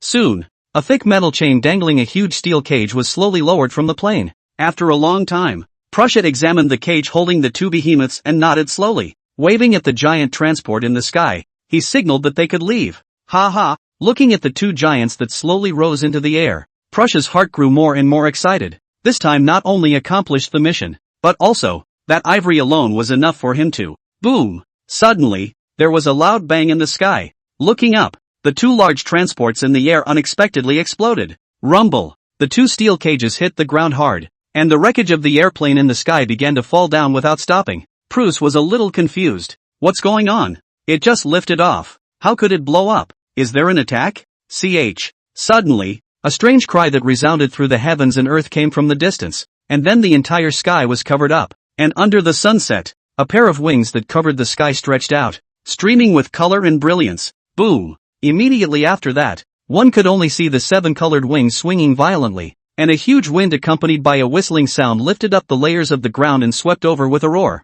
Retreat! Cover! Reacting! Bruce hissed and rushed to the armored car in a hurry. Surprisingly, another giant beast has appeared. And, look at the size of the foot is more than 5 times larger than the gorilla these two. But, looking at the monstrous gray smoke in the distance, Prussia took a deep breath and hurriedly instructed the pilot to start fleeing. This place can't stay. This behemoth in the air was simply out of their reach with their current armament. But, damn behemoths. One day you must all be enslaved. Bruce thought with hatred. Boom! Suddenly, a violent tremor was felt underneath him, and then, through the window, he saw that the armored car he was riding in was slowly lifting off. Hiss! Upon seeing a hideous head appear in front of him, Prussia couldn't help her whole body trembling as she sucked in a breath of cold air. Surprisingly, it was the white polar bear in China. How is it possible to get to the territory of the woolly bear country so quickly? And, looking at the situation, it is obvious that it is coming towards them. Is that chimpanzee and mammoth with them? At the thought, Bruce couldn't help the knot in his throat shrugging and his face turning ashen. Roar! Bai Yang stared at the people inside the armored car with a pair of glaring, gloomy eyes, forcing down the urge to swallow them in one gulp. You could tell through the costume that the blonde man in front of you was the leader. But, how dare you put King Kong them? Bai Yang felt that his body was starting to tremble slightly, and a wave of anger kept rushing up to his head. Damn! Roar! Then turning his head and spraying out a magma solution that instantly shattered the few helicopters in front of him. Bai Yang turned his head and scanned the area, nodding at Godzilla, who was slowly approaching from the distance. This group of humans must all die. But, the chieftain in front of him must let the manhwaresumen kingdom see for themselves the consequences of angering him. Bai Yang! Zira! Sharp bear claws instantly shredded the armored car in front of him, and Bai Yang pinched this middle-aged man and lifted him out. Boom! The armored car landed on the ground and lifted its paws and stomped on it, flattening it. Shiroyo then dropped the man in front of the cage in front of him, looking at the already unconscious Vajra with Mammoth inside the cage. Bai Yang took a deep breath and calmed his furious mood. But, after seeing that two of the mammoth's tusks had been cut off, roar, roar, roar, the hair on Bai Yang's entire body began to explode as the bear stood up and roared at the helicopters that kept fleeing in the sky. Don't spare a single one. All will die. All will die. Boom! Swooping out and directly slapping a helicopter in the air and blowing it up. Bai Yang stared with a pair of eyes that were already bloodshot as he slowly made his way over to the tanks that were running away on the ground. Chapter 149, Public Execution. Bai Yang quietly crouched on the ground, stretching out his bare paw to rip open the metal cage in front of him, revealing King Kong. Looking at the already unconscious King Kong, Bai Yang felt his heart dripping blood. Humans in woolly bear country. Turning his head, he glared hard at the human next to him. Roar! Then he growled at Mothra, who was standing next to Brother Chief. A strange cry. A white glowing light instantly enveloped Vajra, and the wound began to heal at a speed visible to the naked eye. Roar! Suddenly, the Vajra in front of him jumped violently, opening his huge mouth and baring his teeth in a howl. However, after taking in the white figure in front of him, ouch! Jean Gang hurriedly pounced up and directly hugged Bai Yang's thighs and began to cry and wail nonstop. Oh bear, where have you been? Mammoth sister and I are being chased to death by this group. Sister Mammoth is going to fail. Bai Yang stretched out his bare paw and gently patted its head. After all, it is still a small child. But, roar, come on, stop crying. Reaching out to push Vajra out of the way, Bai Yang turned his head to the mammoth. Demon Zilla threw the healing spell on her in time, and soon, the ancient Emperor Mammoth also turned to wake up in a ghostly manner, seeing the white ocean in front of her eyes naturally rejoicing. After Bai Yang had introduced them one after another, he turned to the group of humans next to him. This was captured alive by Bai Yang, including the leader. It's time to teach the woolly bear nation a hard lesson. Roar! Roaring at the behemoth behind him, Bai Yang threw all the humans all into the mammoth's cage, and then took a step towards the outside of the jungle with his mouth. Woolly Bear Country, the largest port city near the North Pole. At this time, it was just after dawn, and the streets were filled with drunks in twos and threes helping each other push their way out of the bars. A howling cold wind blew through. A few of the men were instantly sobered up. Sly, you need to go sailing at night? Sly opened his hazel eyes and wrapped his arms around his bearded teammate next to him and grinned. Of course, we need to go scouting towards the North Pole tonight, but it's sleepy to go there. What can there be to detect? Hey, did you guys hear the news? Rumor has it that Pruss has captured those two behemoths. I'm so envious. If only these two behemoths were captured by our fleet, then everyone will have all the hot dancers and enough vodka. Listening to a few of his teammates blowing rambling bull, Sly looked up and snorted, squinting into the distance. Suddenly, Sly was directly stunned in place. Sly, what's wrong? Thinking about that dancer last night. Ha ha, but the body sure is hot. The crowd laughed out loud at the sight of Sly's wide-eyed, dumbfounded expression on his face. As long as there's money, the dancers can have some fun too. And when I get back from this patrol, I'm going to try, Sly, to get along. Ha ha, you two together. Be quiet. Suddenly, Sly yelled, and the crowd reacted by looking at him in disbelief. Here it comes. Here it comes. Only his mouth kept murmuring, and his eyes were staring deathly into the distance. The crowd followed Sly's gaze. Bang! Their feet stumbled and they fell to the ground. Everyone instantly woke up and stared in horror at the several hideous behemoths that were stepping over in the distance. At the head of the group was a huge white bear that was almost 100 meters tall, followed by an even taller dinosaur beast, a 20-meter tall chimpanzee, a huge mammoth, and so much so that there was also an insect in the air with its wings spread out for hundreds of meters. A full 5 behemoths. At this point, it is slowly stepping into the city. Boom! Boom! the ground underneath them began to emit a rumbling sound, and dense cracks slowly appeared in the concrete. Roar! Suddenly, the white polar bear not far away roared, and then it only felt a white figure flash by, and this polar bear unexpectedly leapt up high. Rumble! The sound of collapsing rang out, and a building in the distance was actually directly knocked off by it and collapsed with a loud bang. Monstrous clouds of smoke began to rise. Several of the behemoths began to roar, and in the blink of an eye rushed towards the buildings within the city. Ah! Help! Help me! Please! The sky heavily smashed down a few corpses. Right in front of Sly several people. Looking at the front of the painful wailing several people, Sly stretched out the trembling hands want to get up from the ground. But, the two legs as if they are not their own general,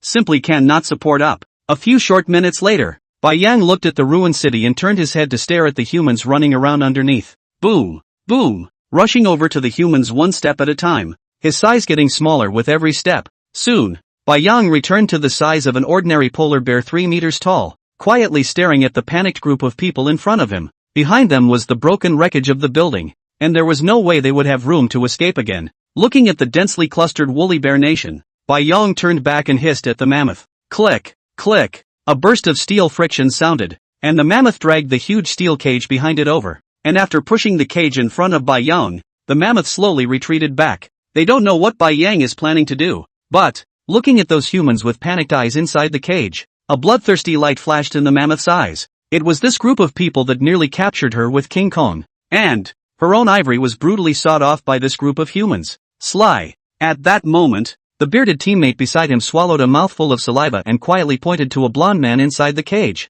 If it isn't Prussia. How come? Hush. Sly even gave him a gentle tug, because the white bear in front of him moved. It was seen stretching out its bare paws to open the cage, hooking a camouflage-clad soldier and dragging him out. Bang! After throwing them on the ground, Bai Yang proceeded to hook all the soldiers one by one all together. Sticking out his tongue and licking the fangs in his mouth, Bai Yang xiongli stood up.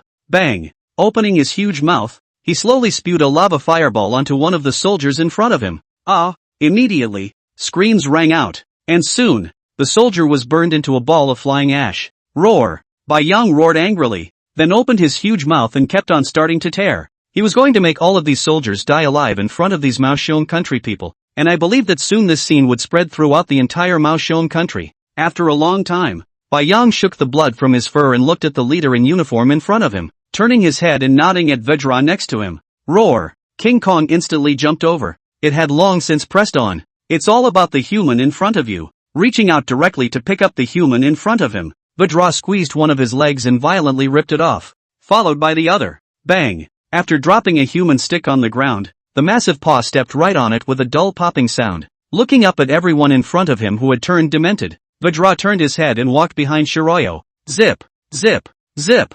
Bai Yang scratched the ground with his bear's paw, writing out a few Chinese characters, looked up sinisterly, then turned his head toward the outside of the ruined city. Chapter 150 The Female Polar Bear Who Gave Her Life. Well, Bai Yang was lying on the ice when he felt a sudden itch on his nose and couldn't help but frown and open his eyes. Bang! A slap sent the dusha bag in front of him flying out. Scared me to death. Are you trying to inherit my father's estate? Today was already the 5th day of arriving at the North Pole, and after the killings in that town, the woolly bear country had not responded in any way. Of course this was only Bai Yang's guess. What exactly the humans had deployed, he didn't know either. But, all the way to the North Pole, I thought I would need to look for a long time to find Mama Bear and the girls, but I didn't expect that Mama Bear and the girls would be in the earliest cave in Bai Yang. The entire Arctic climate seems to be the same as the Antarctic, and the temperature has dropped considerably. Bai Yang had thought that their biggest problem in coming to the North Pole should be food. However, after a few days of bonding, everyone had each found their own way of hunting,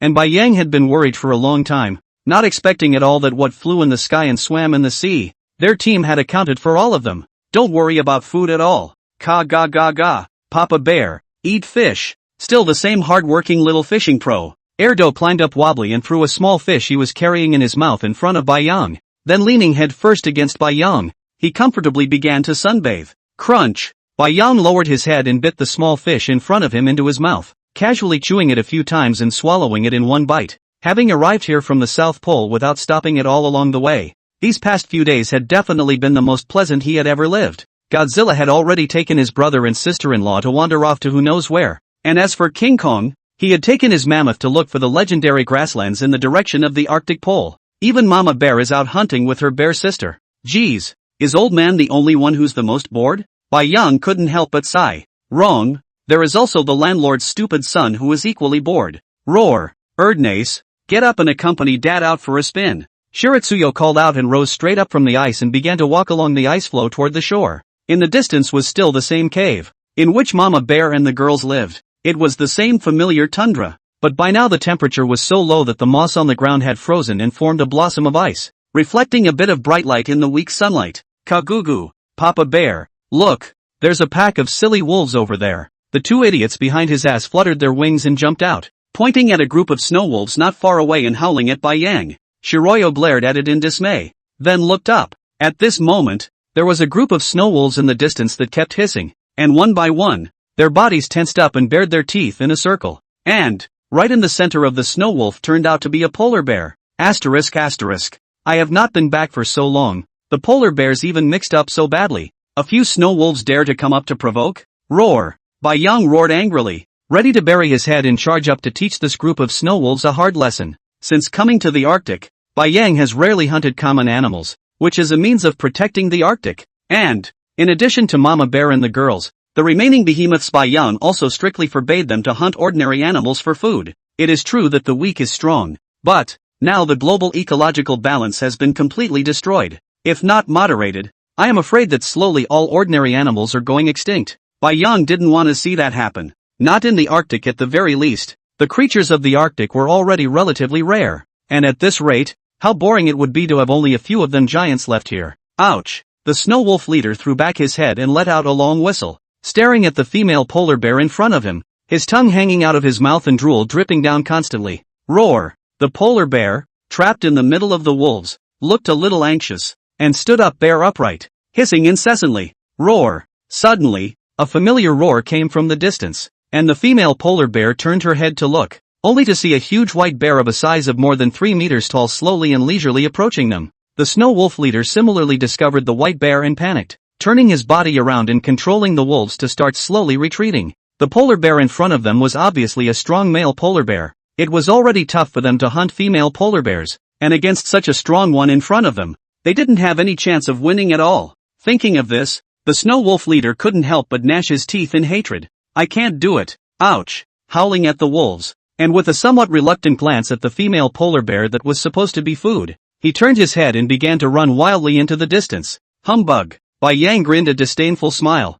I didn't expect this snow wolf to be quite sensible. If it ran slower, Bai Yang wouldn't mind holding it down and rubbing it on the ground. It's just a Siberian snow wolf, isn't it? It's a bit of a float. However, it would be nice to control a pack of snow wolves in this grassland. It's good for getting out and scouting, but also as a means of getting around. That snow wolf alpha from earlier was pretty smart. Bai Yang felt that the next time he had the chance, he should find this snow wolf and have a good heart-to-heart talk. Roar! Suddenly, a white figure flashed in front of him, and then Bai Yang felt a body slam directly into him. Then, the slippery tongue frantically began to lick at his face. Put! Hastily, he took 2 steps back, looking at the glowing red eyes of this female polar bear in front of him. Bai Yang instantly felt his hair stand on end. What season is this lately? Is it time for everything to come back to life and the animals too? Season again? Roar! The male and female polar bears stared wide-eyed, staring from time to time with scrutinizing eyes at the burly polar bear in front of them. It was definitely by far the most satisfying mate she had ever seen. If you can. Asterisk asterisk. Bai Yang couldn't help but shiver all over his body as he looked at the hideous smile that curled up at the corner of the female polar bear's mouth in front of him. By now it was certain that the female polar bear wanted to him. This is horrible, isn't it? Lousy at least saved your life. Do not have to repay like this, in return for the body. I can't afford it. Roar! Bai Yang roared angrily, drank to stop the Bai X polar bear that came step by step, and hurriedly picked up the 2 fools next to him, turned his head and began to flee in a mess. Roar! The female polar bear froze in place as she looked at Bai Yang, who twisted her butt and ran straight away. She didn't understand how this polar bear could still run away after she had taken such an initiative. Wasn't it obvious enough that himself implied it? Staring at Bai Yang's fading figure, the female polar bear gritted her teeth, then buried her head and chased after her. She was determined to get this male polar bear. Chapter 151 Incoming Fleet. Ka ga ga ga. Papa Bear, why are you running? It's so small. You beat it up. Erfan was carried in by Yang's mouth and kept waving his little wings. Bang! Bai Yang looked back and the female polar bear behind him was nowhere to be seen, before he threw the two idiots flying out of the room. Panting as the bear sat down on the ground, reaching out with his bare paw, he patted his chest. It's really a little scary. Scary bear. No matter how much Bai Yang thought, he never imagined that one day he would come across a female polar bear courting him. Who? After exhaling a mouthful of cloudy air, Bai Yang climbed up and began to look around. I was so focused on burying my head in the sand just now that I didn't even notice where this was running. The entire land mass of the Arctic has also grown many times larger, and the tundra where the White Ocean once stood has changed its shape. The cliffs in the distance were higher, and even the ice floes on the surface of the sea stretched out an unknown number of times. Buzz. Suddenly, Bai Yang Shangli stood up as he heard a sound that sounded like a siren. If I heard correctly, it would be the sound of the siren. Could it be that a human ship is coming? Thinking of this, Bai Yang hurriedly greeted Erdo and started running wildly towards the ice floes on the seashore. Bang! Shrinking his body to a smaller size, Bai Yang swooped down onto the ice. Puff! Several of the seals took a panicked look and wriggled and jumped into a hole in the ice not far away. Ka ga ga ga! Papa Bear! See! Two fools yelled as he kept bouncing on the ice, pointing to a dark spot in the distance. Bai Yang Shangli stood up, narrowing his eyes and staring at the dark spot in the distance. It was indeed a human ship, but, after all, it was too far away to know if it was coming at them. Could it be Woolly Bear Country? Bai Yang couldn't help but think. This area they stayed in was the closest to the manhwareska country, and if a ship came by, it could only be a manhwareska ship, but it just wasn't clear whether it was a passing fishing boat or a. Had to wait to get a little closer to see it. But, a few minutes later, looking at a full dozen warships in the distance, Bai Yang's face gradually became gloomy. With so many large warships out at once, this is definitely coming for trouble. When he came out of Huaxia, Bai Yang issued a statement through the official Huaxia that if any country carried offensive weapons into the North Pole, it would be a provocation to their behemoth clan. As for the consequences, Kangaroo Nation is the example. However, what Bai Yang didn't expect was that the Woolly Bear Nation would be so rigid. Last time, King Kong's revenge on them hadn't been completely avenged, and this group of humans even dared to directly find their way to the North Pole. Puff. With a cold snort, Bai Yang instantly jumped into the seawater. The ice at the North Pole was so thick that it completely wrapped up the entire shore, and the group of warships couldn't even dock. And if they couldn't, I'm afraid that the warships would have attacked directly from a distance. Today, Bai Yang is the only one at home, and the rest of Godzilla and King Kong have all gone out. Then we'll finish you all off in the deep end. Thinking of this, Bai Yang was like a swimming fish, potentially underwater, and began to swim over to the group of warships without stopping. Captain, ammunition is fully loaded and heavy missiles are ready. Stand by to fire. The middle-aged man wearing a blue military uniform slowly took the binoculars down in his hand and narrowed his eyes with a cold expression. Behemoth. How dare you brutalize a group of Prussians in front of the entire Woolly Bear Nation? It was a provocation. A provocation to their fighting people. There is simply no forgiveness, and the shame can only be washed away with blood. The glacier in front of us, the tundra will be in ruins before long, and all creatures will die,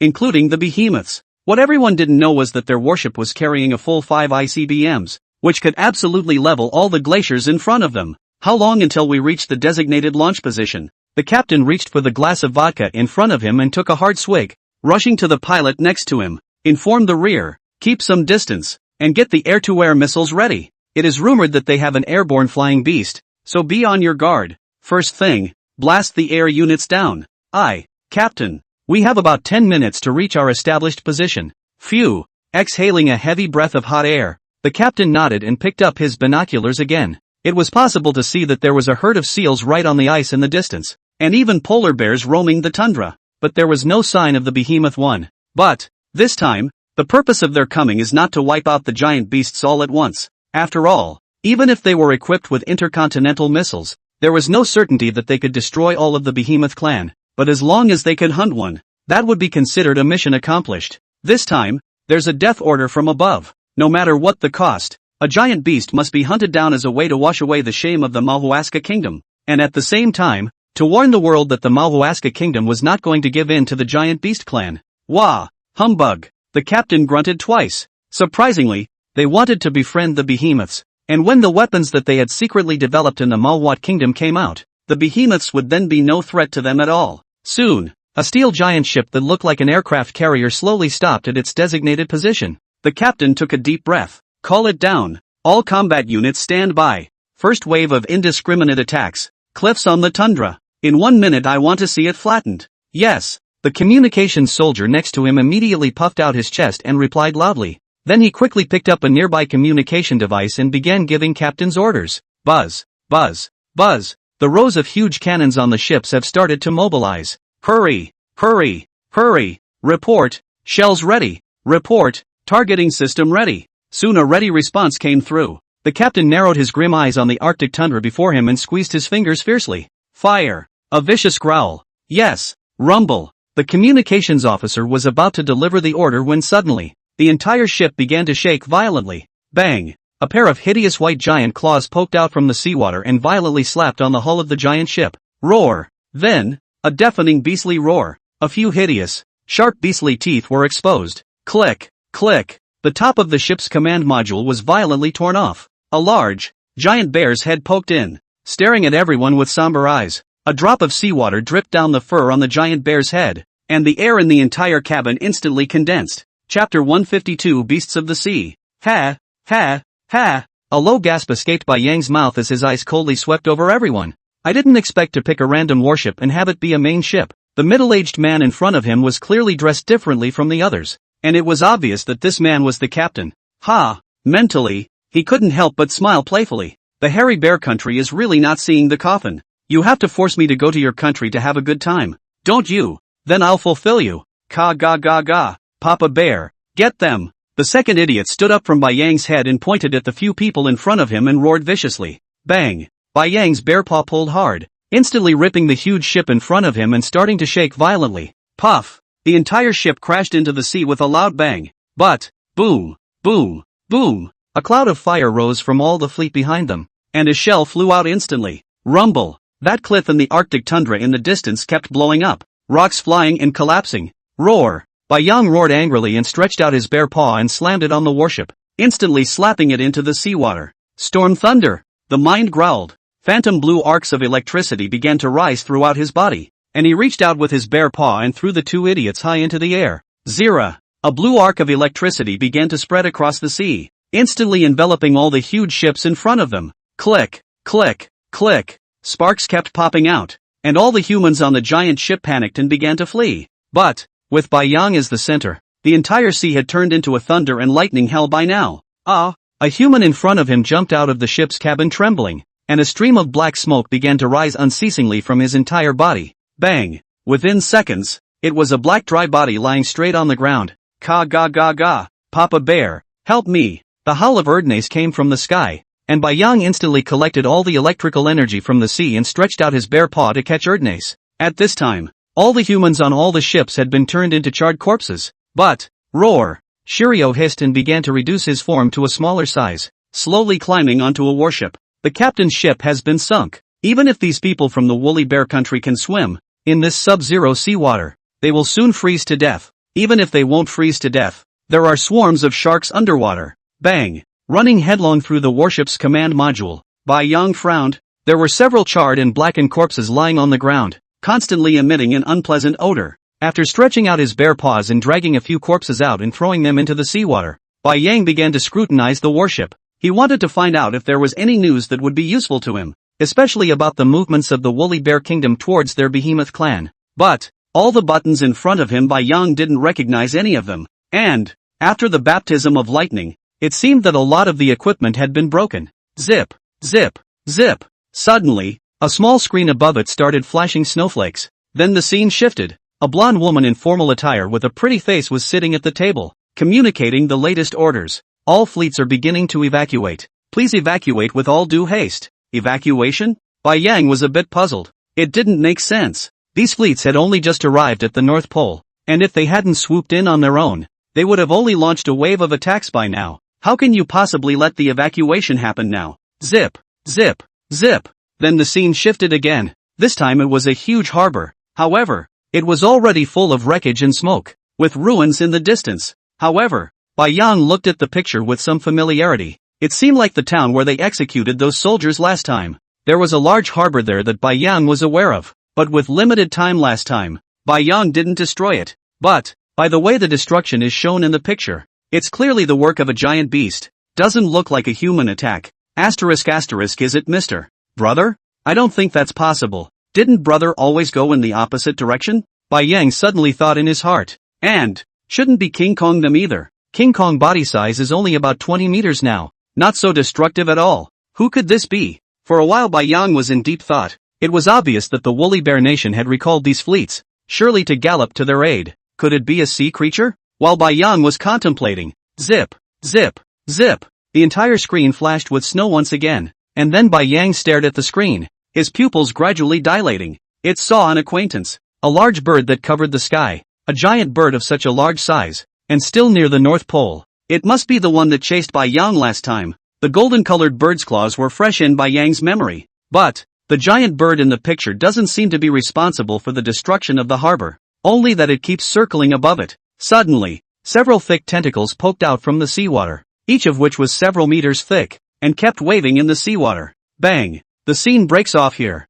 Hiss! Shiratsuyo stretched out his bare paw and rubbed his face, trying his hardest to calm himself down. The two behemoths in the scene were clearly fighting, and the harbor was nothing more than something they had casually destroyed. But, want to check it out? After coming to the North Pole, Bai Yang's return point has not increased significantly for a long time, and there is no longer any trace of the Beast King. However, looking at the length of those tentacles in the seawater just now, it could be deduced that the underwater beast was feared to be a taiku creature at the very least, and might even be a Beast King. As for the giant bird in the sky, Bai Yang had sworn that he had to roast it and eat it. He hadn't forgotten how miserably he had been chased by this giant bird at that time. Asterisk asterisk, but it's a bit of a journey. Just then, ka ga ga ga, Papa Bear, someone's coming up. Erdnase fluttered his wings and tugged on Bai Yang to keep pointing out over the sea. Bai Yang turned his head to see that it was the captain from earlier.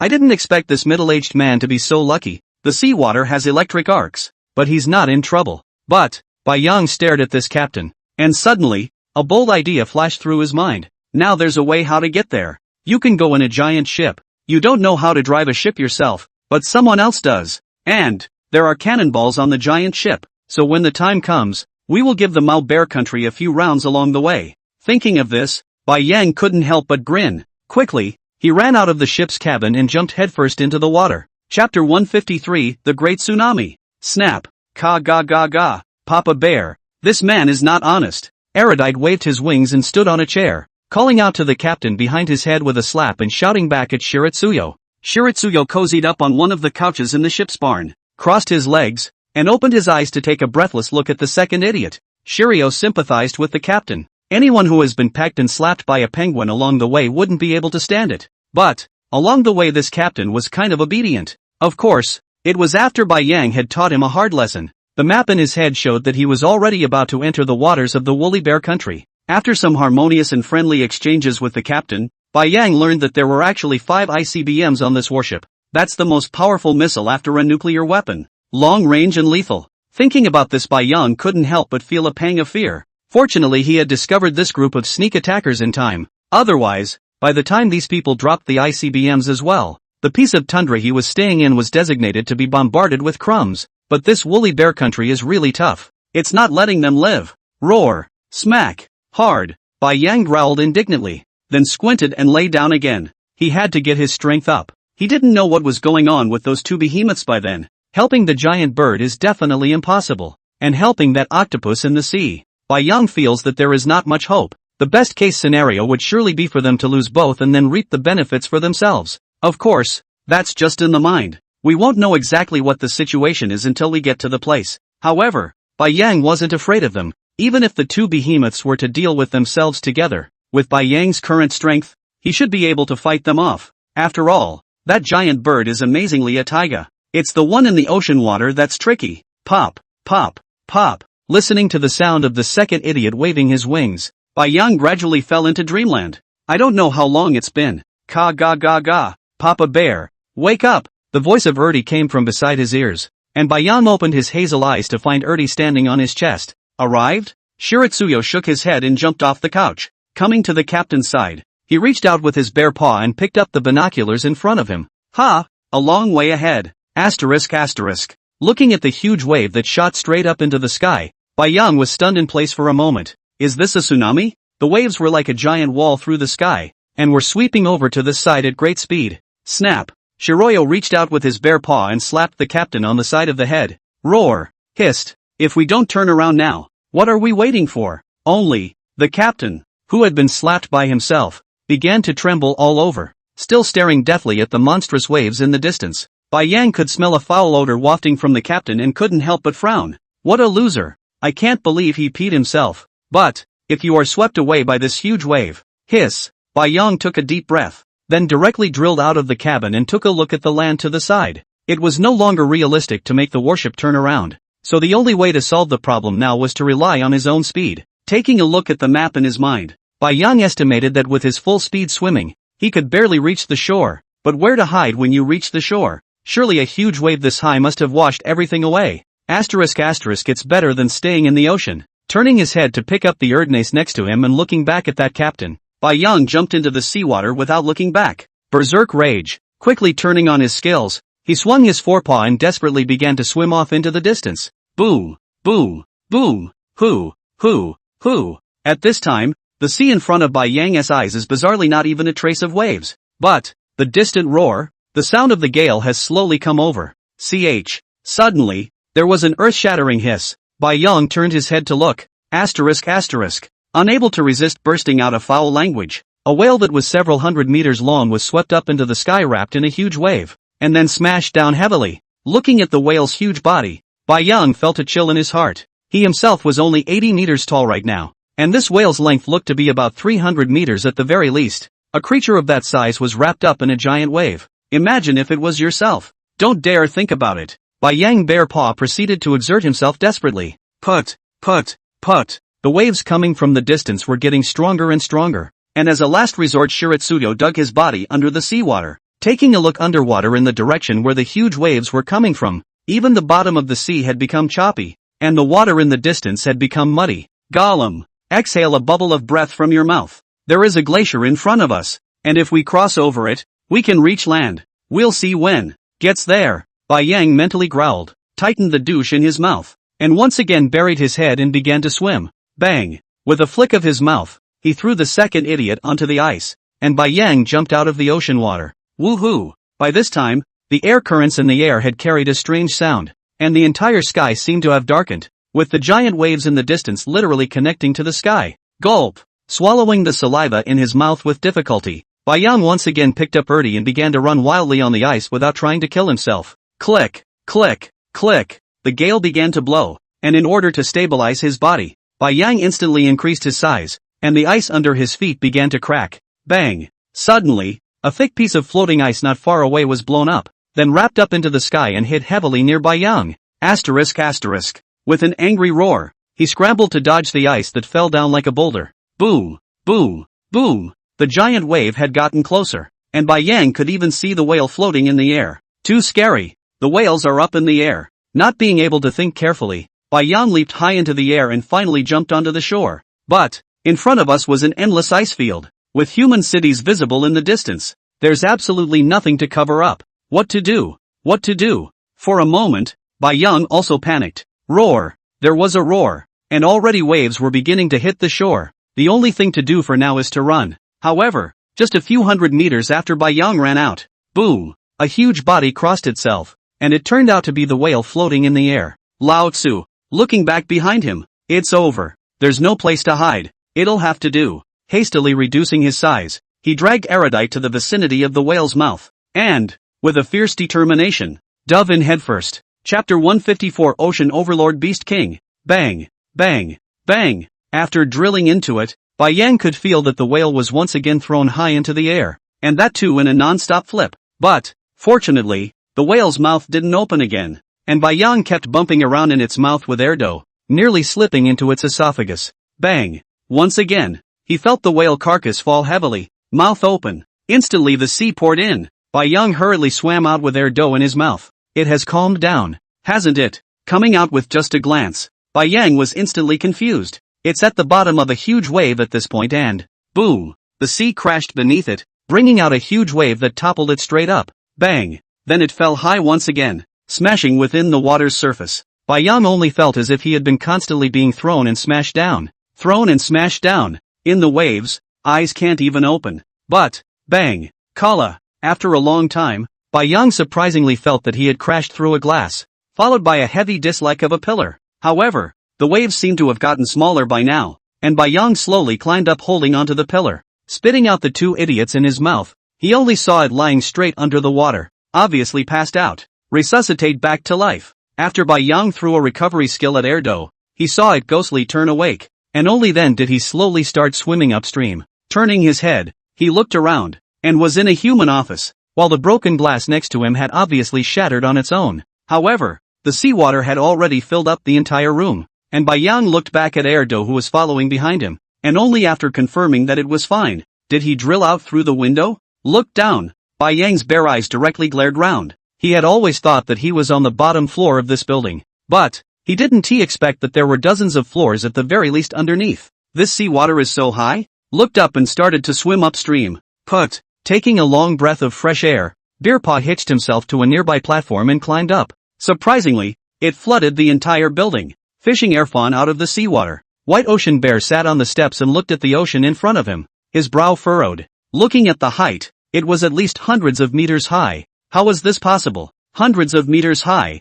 It's completely flooding the entirety of this landmass. Kagugu, Papa Bear, I can't, I'm going to throw up. The second idiot was holding Bai Yang's body, and seawater kept pouring out of his mouth. It's tragic, Bai Yang sighed in his heart. Originally spiritedly came to find those two behemoths in trouble, but as a result, now the behemoths not only failed to find them, but also trapped themselves here. And looking at the markings on the map in his mind, he was now clearly in the territory of the woolly bear country, and it's not that far from that harbor town. What a wasted trip. Shoo! Suddenly, the sea rippled again in the distance, and a golden beak poked out and hissed. Boom! Waving its wings, the giant white bird struggled to get airborne from the sea. But, who? From underwater came a piercing cry. Then Bai Yang could see that the seawater in front of him instantly turned a dark color, and surprisingly, it was a behemoth that swam over from afar. Put. The seawater in front of him suddenly began to shake violently, and then a huge whirlpool gradually formed with the giant bird as the center. Asterisk. Bai Yang cursed angrily in his heart and hurriedly held onto the steps of the building, jerking backward. The swirling currents in front of us grew more and more turbulent. Bang! Then, the white giant bird violently took off into the air, and a column of water unexpectedly rose up from the vortex, blasting it into the sky. Put. Several thick tentacles stabbed out of the seawater like lightning, entangling the giant bird's body in the blink of an eye. Woohoo! Then dozens of hideous tentacles poked out of the vortex once again, and a pair of sharp palms with webbing glowing with a chilly, cold light reached out, instantly tearing the giant bird's body from the air. Click! A hideous huge mouth that seemed to look like a crocodile suddenly emerged from the sea. Blood kept waving like rain, and the white giant bird didn't even utter a scream before the monster-like deep-sea beast ripped its head off in one bite. Bai Yang could hear a chomping sound coming from underwater. Gulp! Couldn't help but swallow the saliva in his mouth. What exactly is this giant beast in front of me? Through the sea can only see its huge body. The whole body seems to be like a whale. A tentacle is like an octopus. But, the partial mouth is a crocodile mouth. This is a monster. The mind couldn't help but slander. Put. The water column in front of his eyes suddenly retracted, and the white giant bird's body lost its pillar and began to fall straight down. Click! An even bigger wave lifted up, and Bai Yang hastily stabilized his body before he barely managed not to be lifted out. Boom! Only to see this creature in the seawater tilting its head back and opening its huge mouth to leap up high, and with one bite, it bit the giant bird that had fallen down to death, and once again disappeared into the seawater. Taking advantage of the lull, Bai Yang took a heartfelt look at the deep-sea beast with his system. Name, Ocean Beast King Leviathan. Strength, 2,900. Speed, 1,900. Endurance, 3,100. Talent, Water Extraction. Skills, Whirlpool Tsunami. Tentacle Strangulation. Explosive Water-Sucking Dragon. Sure enough, it was a Beast King, and a Marine Beast King at that. Ding! System mission, obtain the Ocean Beast King's inner core. Ding! System reward, activate this Beast King icon. Bai Yang stared at the system, only to realize that at some point, the system mission had already been released. So far, Bai Yang had managed to activate 3 Beast King icons, and if, in addition to this one-third of all icons were activated. But, taking a deep breath, Bai Yang stared at the several hideous tentacles that were still waving incessantly in the air not far away, and couldn't help but feel the hairs on his entire body explode. The behemoth in front of him was much higher than it in both strength and endurance, except for its speed, which was just a little bit worse than his. Moreover, Bai Yang didn't have an advantage if he was in a physical fight underwater. Should we just give up? Even shaking his head vigorously, he dismissed the thought from his mind. How is that possible? Beast kings were already hard to come across, so it was hard to come across an evil beast king that the system could issue quests for. If you let yourself go again like this, wouldn't you be that silly Siberian snow wolf next door? Spell it out. Bai Yang gritted his teeth fiercely, stretched out his bare paw and patted the head of the two idiots next to him, then slowly drilled into the water. Chapter 155, The Second Fool's Gift. Gulp. Bai Yang, in his cub state, dived to the bottom of the sea, hid behind a car, and carefully and slowly moved step by step toward the behemoth not far away. It wasn't until he was underwater that he saw that the Beast King really did have a whale-like body, with a body length of 300 meters. How long is this going to take? Bai Yang couldn't help but think in his heart. But, at this moment, this giant beast was struggling to tear the giant bird's body, and the two hands with poofs kept stuffing the giant bird's flesh and blood into its mouth. The tentacles on the tail kept fluttering with the current. A dark green hard skin covered with hideous sharp bone spikes. Looking at it gives you a creepy feeling. Gollum. Bai Yang once again exhaled a breath of bubbles and quietly lay down under the water, slowly moving over step by step. He'd given it serious thought, too. Fighting head-on, and underwater at that. It was estimated that one would have a hard time sparring with this ocean overlord called Leviathan. But, Bai Yang also had the advantage of being small in size, so it was perfectly possible to sneak past it quietly, and then with its skills in full swing, try to see if you could hit it hard with a single blow. Put. The bear's paw stepped on the road of the flooded town, and as he got closer, Bai Yang's muscles tightened. And, at this moment, the Beast King Leviathan didn't realize that there was a white creature on the bottom of the sea that was slowly feeling its way towards him. Almost. Shiroyo looked up at the rows of hideous scales lining Leviathan's abdomen and tightened his fangs. Berserk Rage. Thorn Battle Armor. Quickly turning on his skills, Bai Yang controlled his body to rapidly grow larger. Seeing his chance, like a seasoned hunter, he stretched out his bare paws and charged violently from the bottom of the sea. Crunch. Crunch. Crunch. Leviathan ripped the giant bird's wings off and filled his mouth directly with them, chewing them over and over. A stray bird from nowhere that dared to provoke it was simply looking for death. You think you're so great because you can fly? After unleashing the tsunami, it was still ripped out of the air as usual. But, this bird meat feels really good. I've been eating fish at the bottom of the ocean all day. Humph. Suddenly, Leviathan grunted twice. If it wasn't for that damn siren, it wouldn't have run here from the deep sea. But, after he evolves again, he must swallow that siren alive. No, must ruthlessly bite off every one of her tentacles, and then, pull out its head ruthlessly, so as to relieve the hatred of the heart. Crunch. Viciously swallowing the blood and flesh with the bones in his mouth, Leviathan's hands once again ripped off the other wing of the giant bird. Tear away. Suddenly, a sharp pain came from his abdomen, and then he felt a pair of white giant claws slapping directly on his head. Woo! Looking at a tentacle that had entangled itself, his mouth was dead set on the Leviathan's abdomen, and no matter how it tore, Bai Yang just wouldn't let go. The sharp nails of the bear's paw kept raking through the hard skin of its abdomen, bringing up a column of blood. I didn't expect the defense of this beast king in front of me to be so weak. No wonder the system didn't show that it had a defense attribute. A hideous layer of skin on the outside is a total bluff. But, the tentacles behind the tail of this beast king were indeed very difficult to deal with, and one by one, they entangled and wrapped up the entirety of Bai Yang's body. Moreover, the tentacles carried a barbed strip of sharp bone spikes. Asterisk. Feeling the countless bone spikes piercing through his skin and instantly dug into his flesh, Bai Yang growled in his heart. Pain. Sharp pain. System repair. He hurriedly commanded the system to repair his body. But even so, the tentacles were tightening non-stop, and, after stabbing into Bai Yang's body, they were trying to pull him out of his abdomen in a deadly attempt. But, Bai Yang could only fight Leviathan at this point. This position was right on its abdomen, and the two sharp palms in front of the Leviathan couldn't reach Bai Yang at all. The tentacles on the tail alone can launch an attack. Endure. The fangs in Bai Yang's mouth bit together fiercely as he exerted his entire body's strength.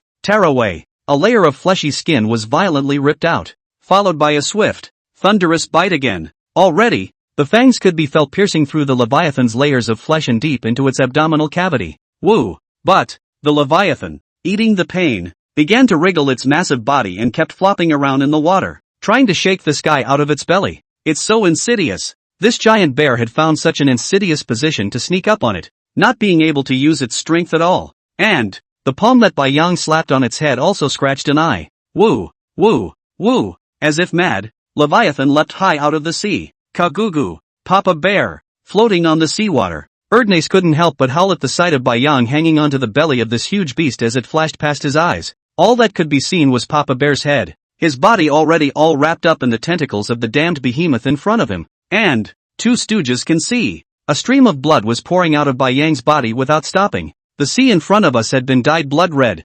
Kagugu. An angry frown. Two fools fluttered his wings and quickly dove headfirst into the water. It's going to give Papa Bear a hand. It's a long shot to help. But, how do you know if you don't try? Woo. At this moment, in the hundreds of meters of sea, the waves were heaving, the dark green hideous tentacles were constantly twitching and tumbling, and a water-sucking tornado began to rise. Bai Yang endured the sharp pain that penetrated his bones, not realizing that the force of the tentacle strangulation of the Leviathan's tail was so great. A bone spur had already pierced all of Bai Yang's fur. And, evolution points are being consumed too quickly. Bai Yang glanced at the panel in his head. How long had passed and he had already consumed almost 100,000 evolution points for repair. I'm afraid this won't work. Now Bai Yang only had 2 forepaws and his head exposed. His whole body had been tightly wrapped around, and he couldn't use the strength of his waist at all. But, he had already pierced Leviathan's abdomen. As long as he could tear open this wound, when Leviathan's entire abdominal cavity was exposed,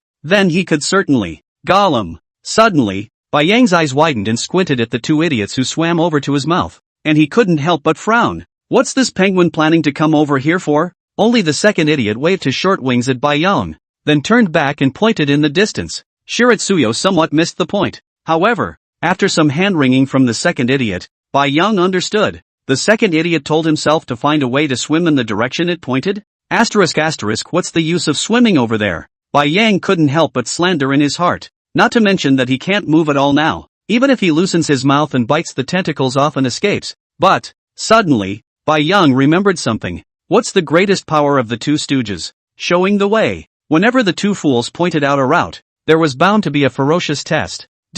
Bai Yang suddenly brightened up. Chapter 156 Sirens. After much deliberation, Bai Yang decided to take a gamble. Ever since it had been with Erudite, Erudite's talent for pointing out directions had never let it down. This guy is wicked awesome. Wherever it is most treacherous, it must be able to sense it. In that case, then this direction the two fools is pointing to right now must be a place of great evil. Bai Yang was ruthless and gave Erdo a you go first look. Gollum. Instantly releasing his mouth, he stretched out his bare paw and grabbed a tentacle in front of him and bit down hard. Bang. Under the swiftness of the thunder and lightning, without giving the Leviathan a chance to react at all, Bai Yang quickly bit off 2 tentacles, and then broke free with extreme speed. Woo! A huge wave came crashing down. Leviathan's crocodile maw bit down hard. This giant white bear finally came out of its own belly position. Leviathan swung its tail. Dozens of tentacles spread out like an octopus, and blasted out a stream of water, rushing after the white figure not far away. I didn't realize that I had let a bear bite me,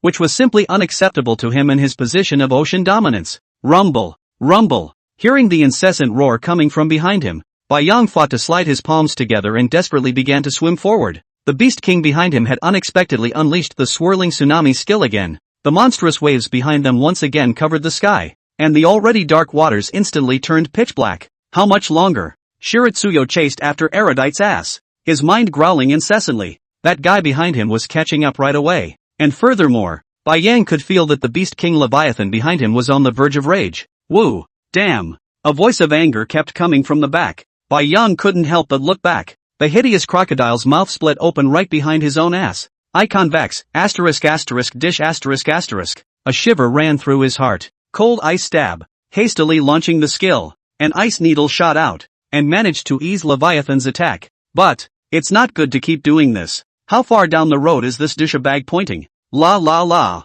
Suddenly, just as Bai Yang couldn't resist the urge to turn back and wrestle, a sound as if singing came from the front. Miso. Several dark enough to be a few turns thicker than the Leviathan tentacles behind them violently stabbed from the front. Mom yay. Bai Yang panicked and controlled his body to violently turn around and swam past the edge of a tentacle. Taking a mouthful of ergo in his mouth, Bai Yang quickly began to move away from this place. Not bad for a douchebag. Finger-pointing talent is top-notch. Hell knows what kind of monster has appeared up ahead. The tentacles alone are fierce. Woo! Scylla! Damn it! How dare you come and provoke? La! Oh, Leviathan, you deserve to die today. The roar of the two giant beasts came from behind him. Bai Yang immediately made his body smaller and stopped. Looking at the situation, these two beast kings should be deadly rivals. But, That last voice in his ear was a female voice, and, well, rather flirtatious. Looking back, the Leviathan behind it had also stopped and wasn't chasing it anymore. It was obvious that in this Beast King's consciousness, that female-voiced monster was its biggest enemy. Touching fish again? Bai Yang viciously bit his teeth, touching the fish on touching the fish. What if I don't fish in troubled waters? It's hard to up underwater head-on. Boom. At this time, the monstrous waves rose again in the distance, and the two huge waves crashed together, and an air current instantly swept across the entire seabed. When the turbid seawater gradually calmed down, before Bai Yang opened his eyes, he took a look at this huge beast that kept crawling over from the distant seabed. Asterisk. So mean. Couldn't help but exclaim. Majestic and unusual. But, the octopus tentacles under the body look really a bit creepy. And, the creature actually has a human-like upper body, covered with ghostly green scales, and a face that is relatively pretty, although you can tell the face is. It's also a little too creepy. It's totally like an octopus monster. Name, Siren Beast King Sira. Strength, 2700. Speed, 200. Endurance, 2600. Talent, Spirit Drawing. Skills, Siren Roar. Lethal Strangulation. Lethal Ecstasy. Ding. System Mission, obtain the Siren Beast King Sira's inner core. Ding. System Quest Reward, activate this Beast King icon. Acquire UNN Leg A. Also acquire. Bai Yang viciously cursed the system twice in his heart. How do you get this? Enough to Beast King. And, looking at Scylla's skills and talents, it is obvious that it is able to a skill that can control people's minds. How does this work? La. Suddenly, Scylla's strange hissing sound came from the distance, and then Bai Yang realized that the seawater in front of him still appeared to be swaying slightly, and an invisible wave of sound began to spread unceasingly from the distance. Buzz, buzz, buzz. Instantly, Bai Yang felt as if his head was going to explode. System repair. Gritting his teeth, he hurriedly used the system to repair it. A cold sensation came from his brain. Bai Yang frowned and couldn't help but pat his chest with palpitations. For a moment then, it was almost like dying. Hated himself for slapping his head. It really hurts too much. Woo. Rumble. However, the waters in front of them were once again stirred up, and Leviathan's massive body began to roll violently, letting out a mournful scream. Looks like this Leviathan is no match for the siren. Bai Yang stared at the crocodile face with a hideous expression in the distance and couldn't help but mutter in his heart. But, just as the siren moved step by step to the Leviathan, it unexpectedly turned around violently and opened its huge mouth to bite the siren's abdomen. Asterisk. It's true that none of the Beast Kings are good to be messed with. Bai Yang couldn't help but sigh in his heart. Too sinister. I thought that Leviathan was definitely not working, but I didn't realize that this guy was waiting for the siren to get close. However, the octopus monster was equally unwilling to show any weakness, and the octopus tentacles under its feet instantly wrapped the Leviathan that had bitten on itself in a deadly coil. Then the hairs on Bai Yang's body stood straight up. This siren's originally pretty face unexpectedly gradually began to become distorted, slowly cracking open from the top position of its head, revealing rows and rows of hideous jagged teeth. Its mouth is surprisingly positioned at the top of the head and the entire mouth was surprisingly still expanding, almost like a giant cannibal flower. Bang! The giant mouth slammed down low, biting into the Leviathan's abdomen and proceeding to wrap it up viciously. Blood began to gush. Woo! In pain, the Leviathan opened its mouth violently, the tentacles behind its tail stabbing just as quickly, wrapping the siren's torso around it, and with a grim expression on its face, the crocodile bit down hard on its waist. Once again, Chapter 157, A Little Fish Finder. Put. Bai Yang poked his budding little head out of the sea and struggled to breathe in the fresh air. A massive vortex had appeared not far away. All the seawater in the vicinity began to frantically rush to the place where the two giant beasts were fighting. Boom, boom, boom. Even the flooded building in the distance began to slowly collapse. Bai Yang struggles to control the position. The vortex was almost like an infinite abyss, as if it wanted to sweep everything all the way in. However, this Leviathan Beast King was really too much of a thing, biting off the majesty of another siren. No wonder people come all this way to get you killed. At least it's a girl. Okay, how can you attack there? Wouldn't the lower third be better? Phew. Deeply exhaling a mouthful of turbid air from his chest, Bai Yang's face gradually became grave, his eyes narrowing slightly as he turned his head to stare at the maelstrom for a long time. Put. Then he plunged headlong into the sea. Lurking at the bottom of the sea had already observed for a long time. Both behemoths were seriously injured. The body of the siren had been torn apart by the Leviathan. Similarly, the tentacles behind the Leviathan had all been swallowed by the siren, and the abdomen, which already had a wound, had been ripped open directly into a hideous fissure. Before Bai Yang came up, He could even see the intestines flying out of its abdomen. The little groper is on the line. Finally, he bit his teeth hard. That's 2 beast kings at once, leaving aside the talent skills for activating the illustrated skills. With the addition of the rewilding skill points from these 2 beast kings, Bai Yang had a full 800 plus rewilding points, which wasn't too far off from the 100 mark. Thinking about this, Bai Yang's body began to tremble. The first time I returned to the ancient world gave myself access to this rare talent that can be used in a big or small way. I wonder what will happen the second time. However, it was certain that the second return to Ancient Awakenings talent was definitely rarer than the first one.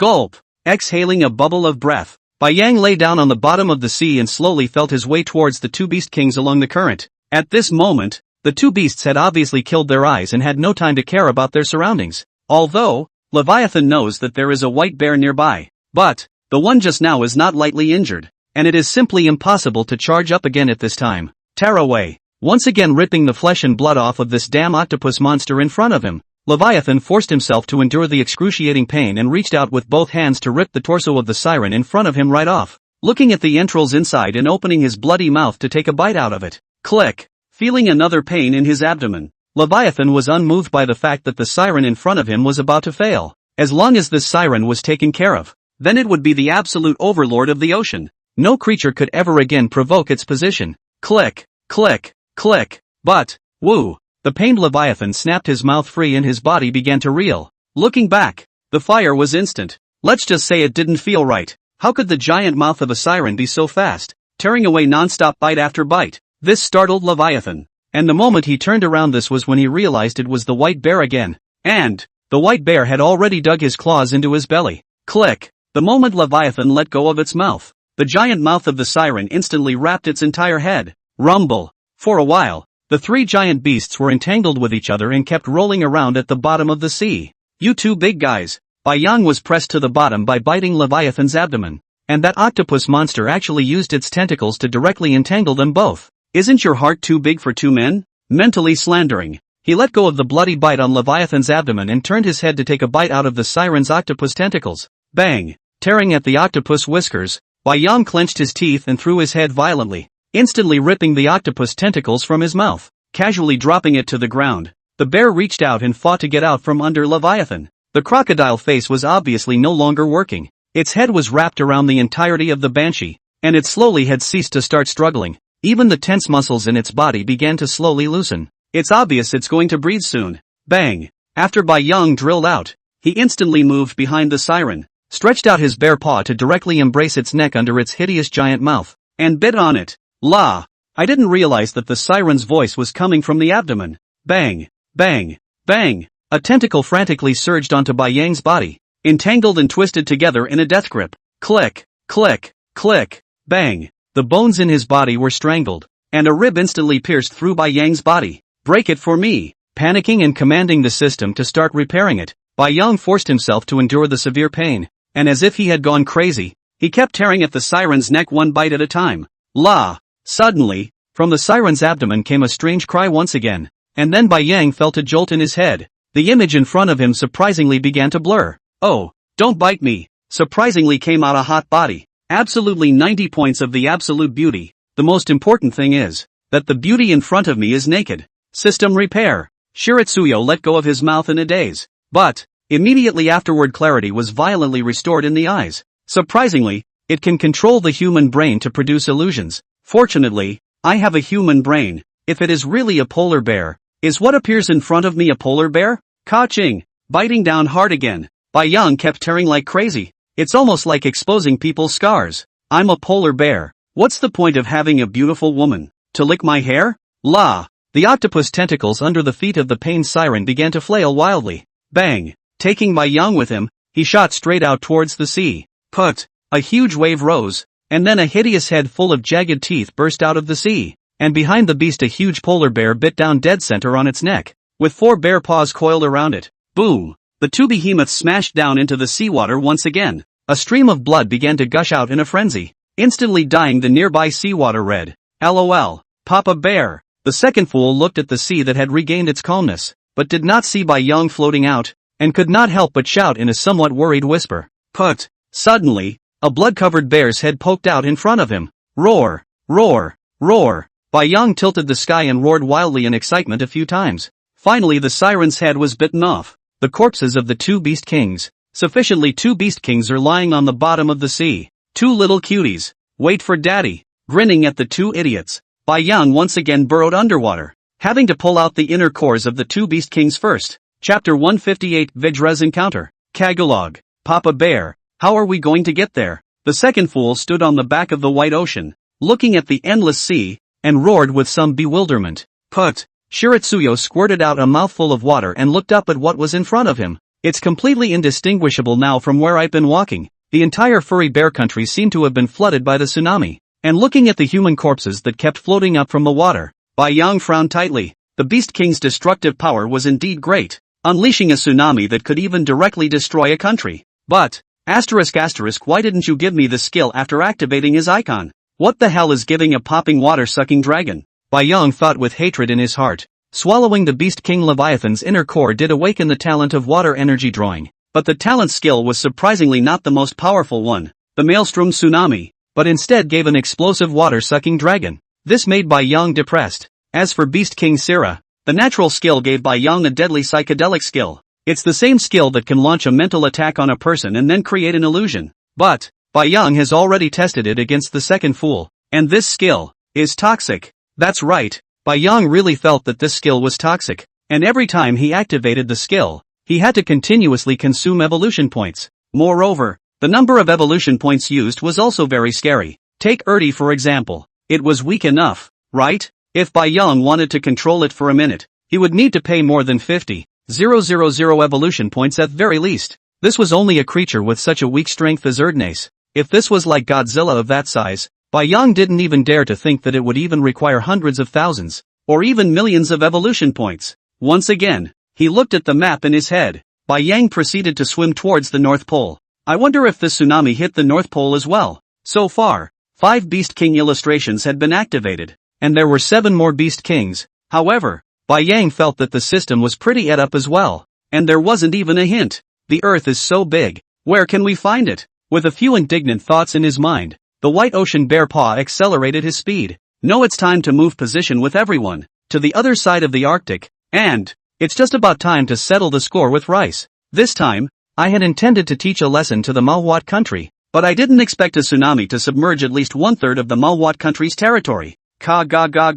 Papa Bear, come this way. The two idiots on his back suddenly jumped up and pointed at a peak in the distance and shouted. Shiratsuyo stopped immediately. Sideways, he looked at the two idiots on his back. Then silently, he turned around and moved away from this peak. Ernie's talent for pointing the way is so unbeatable. It really is as menacing as it gets. Looking at the map in his head, Bai Yang quickly slid his palms together. It's been a day's advance in the seawater, and I'm afraid I'll be able to set foot on the Arctic continent tomorrow, and I don't know if King Kong, Godzilla, and the others have returned yet. Roar! Sister Mammoth. King Kong kept hissing as he watched the back of the mammoth in the distance. Moo! Go back to. The mammoth roared back at Vajra and looked at it somewhat lingeringly, then took a deep breath and turned his head to follow the mammoth beast king at the front. When they arrived at the Arctic Pole, they didn't realize that there really was a frozen steppe jungle. But, just as the two were carefully preparing to step in, the entire grassland began to shake. Immediately afterward, a mammoth beast king that looked like a huge mountain came over from the distance.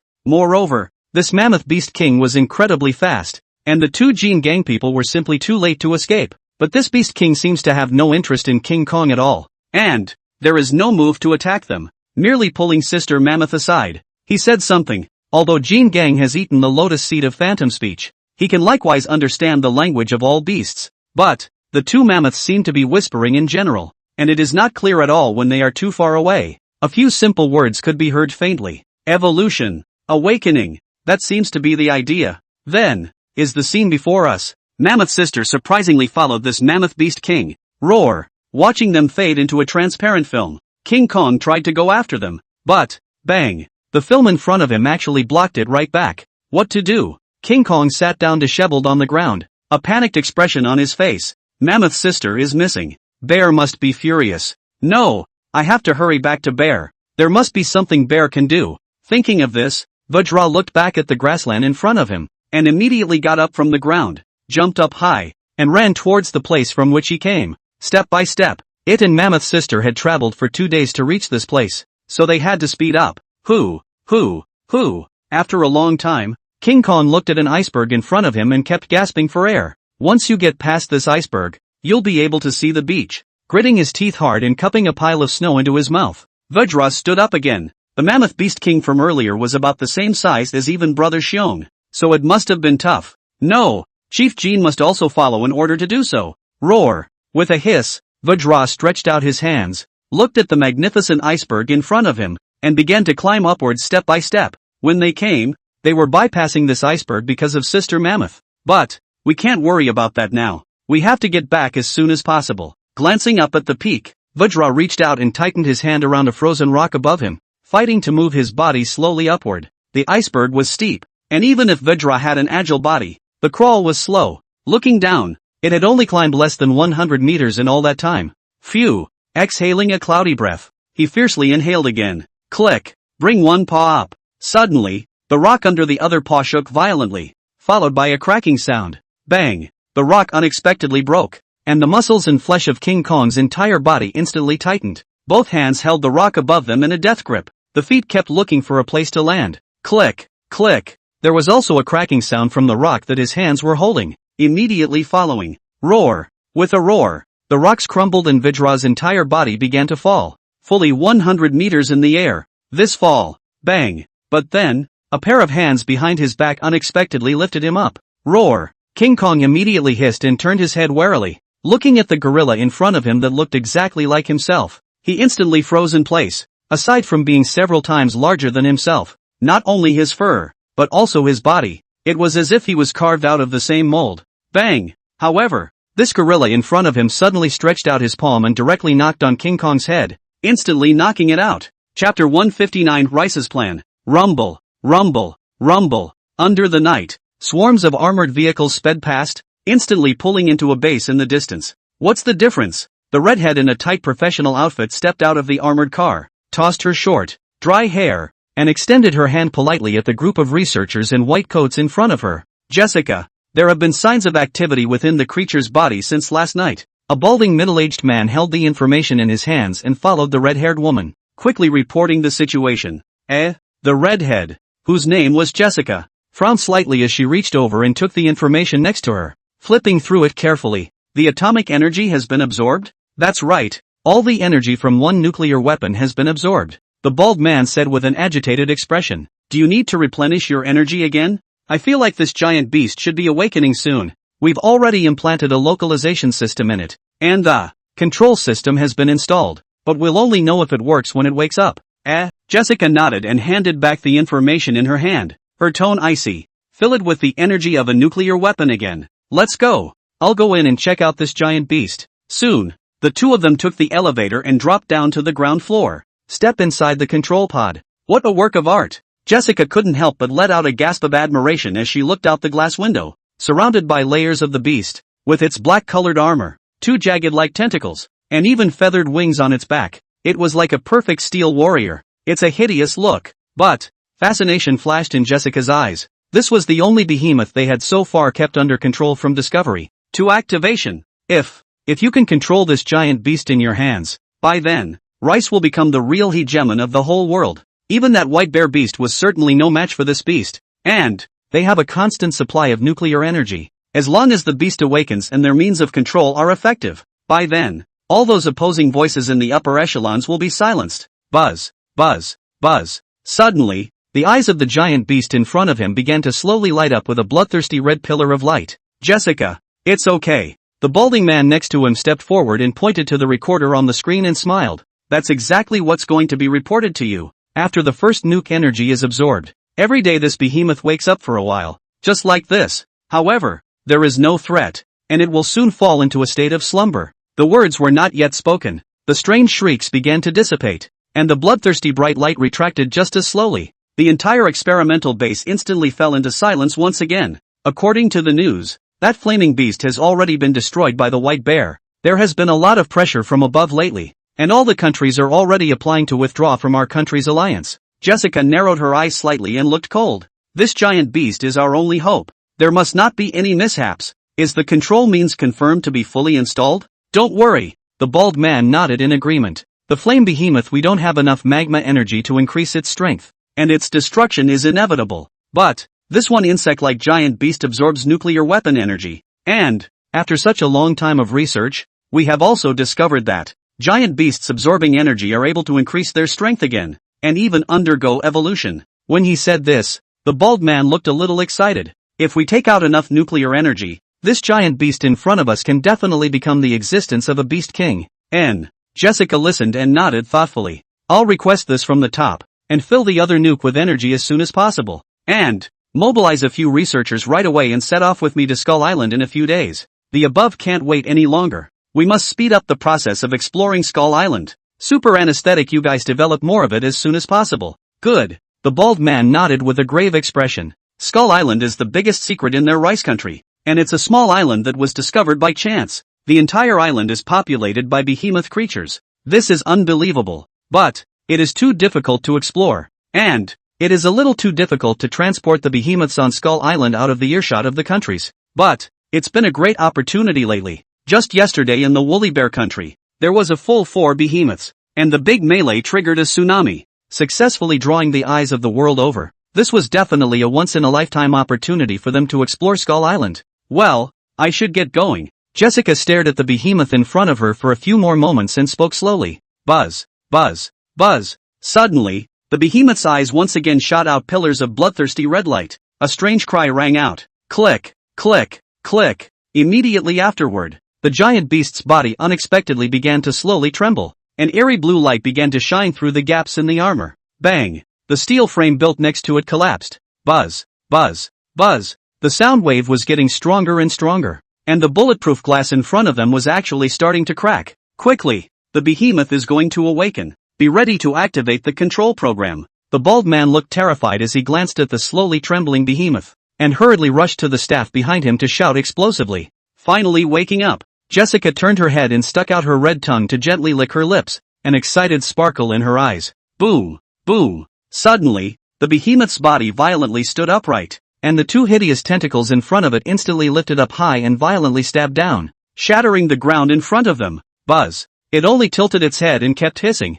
Bloodthirsty, icy eyes swept over the glass in front of him, then the black wings behind him slowly unfolded. Quick! Quick! Has the program started yet? The bald man was like a madman, yelling, it's going to fly away. Hurry up and start the program. Okay, okay. Program started successfully. Phew. Looking at the giant beast in front of them that slowly put its wings away and stood quietly in place, everyone let out a long sigh of relief. Nice. From start to finish, Jessica stood quietly in front of the glass without a hint of panic, opening her mouth to compliment the crowd. Jessica tossed her short hair, turned and walked away from the house. In a few days this behemoth participates in the exploration of Skull Island. Fill the second nuke with energy as soon as possible. Chapter 160, Strange Insect Beast King. Roar! Mama Bear, where are they? Yang asked with a confused look on his face as he stood in front of Mama Bear. It was hard to swim back, but I didn't realize that the vicinity of the North Pole was untouched by the tsunami, and that there were no major changes at all,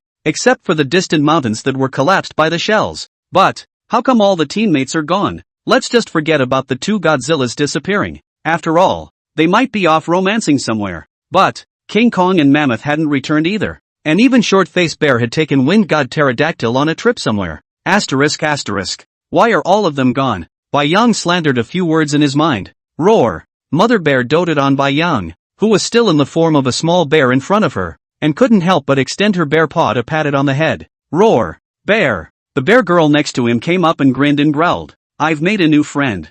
I'll show you later. Yang looked at her, not realizing that the bear sister had grown so big, almost as tall as Mama Bear. Looks like you've been eating well lately. But Yang did not speak, although it can understand the voice of the mother bear and their voices. But they are still beasts after all. Intelligence. The heart gritted its teeth in hatred. Yang, you've been drifting a bit lately. You must hurry up and find plants that can open up spiritual wisdom, and let Mama Bear and the others awaken their spiritual wisdom as soon as possible. Phew. Exhale a cloudy breath. Shiritsuyo lifted his head and grinned at the Mama Bear in front of him, stretching out his paw and pointing to the ice in the distance. Soon the family came out onto the ice. Puff! Yang drank in Mother Bear and the others and turned his head to jump into the sea. It had been a long time since he had hunted for Mama Bear and the girls. He planned to stay here with Mama Bear and the girls for 2 days, and then he would rush to rice as soon as possible. not only for the sake of revenge, but also for the sake of searching for spiritual plants. The entire Arctic has added continents,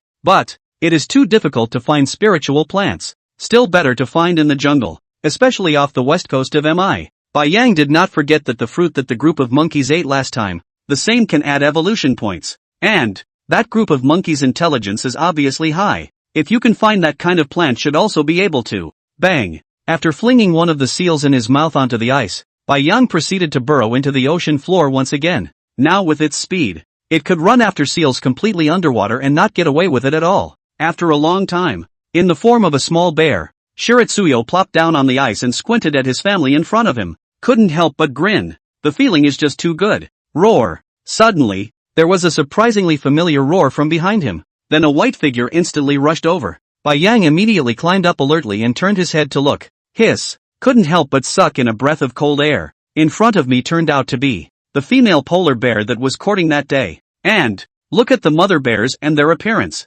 Completely a look of rightful expression. Did not get up to protect the food at all. Roar! Brother bear, this is my friend. Bai Yang was about to go up and drive the female polar bear away when the roar of the bear sister came from his ears, and Bai Yang instantly froze in place. This female polar bear is actually a friend of sister bear? This. Roar. Ah. Is this your son? Bai Yang. Luckily, he was now in the state of a cub. Otherwise he was really afraid that this female bear would pounce on him again. It's too scary. Roar. Once this female polar bear was lying on the ice, Bai Yang roared in a hurry and slapped the second idiot into the water. Turning his head, he growled at Mama Bear, signaling that he was going to go find Too Stupid. Then he jumped into the seawater in a hurry. Ka ga ga ga, Papa Bear, what are you doing? Ertie came out of the water with a dumbfounded look on his face, baring his teeth as he looked at Bai Yang. Why does it always get hurt? Bai Yang looked at it speechlessly. What are you looking at? Don't you see the mother bear coming behind you? Looking back, he hastily picked up Ergo and began to swim off into the distance. 2 days later. Roar! Mama Bear, I'm off! White Ocean Bear stood up and waved, then nodded to Short-Face Bear and Wind God Pterodactyl. After these two guys came back yesterday, Bai Yang taught them both a hard lesson, instructing them not to run around during the time he was away so that he could leave in peace. This time to go to the rice country to look for spiritual plants. Bai Yang did not intend to bring the short-faced bears together with them. The goal is too big. It can turn into a bear cub state and take Ergo with it, which is much more convenient. Roar! Mama Bear looked at Bai Yang with some reluctance and hissed. Bai Yang nodded at it, then walked forward without looking back. Mama Bear, we'll find the plant that awakens its spirit this time. Wait for me. Ka ga ga ga, Papa Bear, we should be there soon. Ertie was lying on Bai Yang's back, waving his little wings in boredom. Bai Yang looked at the map in his head. As long as he crossed this strait, he would be able to enter the territory of rice. But there were surprisingly several large carriers parked a long way away. Yes, it is indeed an aircraft carrier.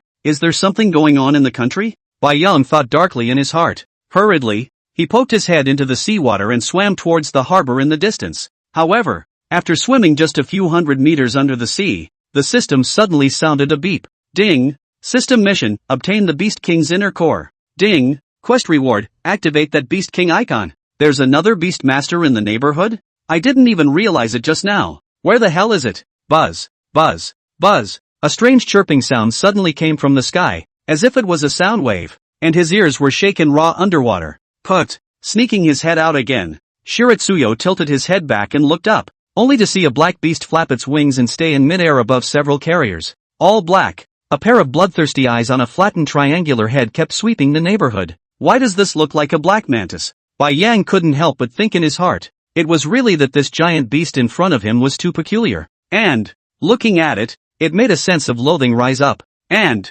it turned out to be a flying behemoth. It's a little hard. Bai Yang stared at this huge beast in the air for a long time, frowned, and dove headfirst into the seawater. It's just too weird. It was as if the beast was protecting the carrier underneath, surprisingly not launching an attack. This was the first time Bai Yang had ever seen a giant beast cooperate with a human, and it was also cooperating with a meter. Put, carefully peeking its head out of the ocean water, Bai Yang floated silently under the carrier. It wanted to see just what the humans were up to. The fact that Rice could actually cooperate with the Beast King caused a bad feeling to rise in Bai Yang's heart. It always felt like this group of people must have some kind of ulterior motive. Chapter 161, Lurking to Follow. Be careful. It's all super anesthetic. Bai Yang quietly lurked underwater on the side of the cruise ship, ears perked up. quietly listening to the voice of a bald man not far above. Super anesthetic? Could it be going after some creature? Bai Yang couldn't help but think in his heart. If it was an ordinary animal, it would not have been possible for it to be so exuberant,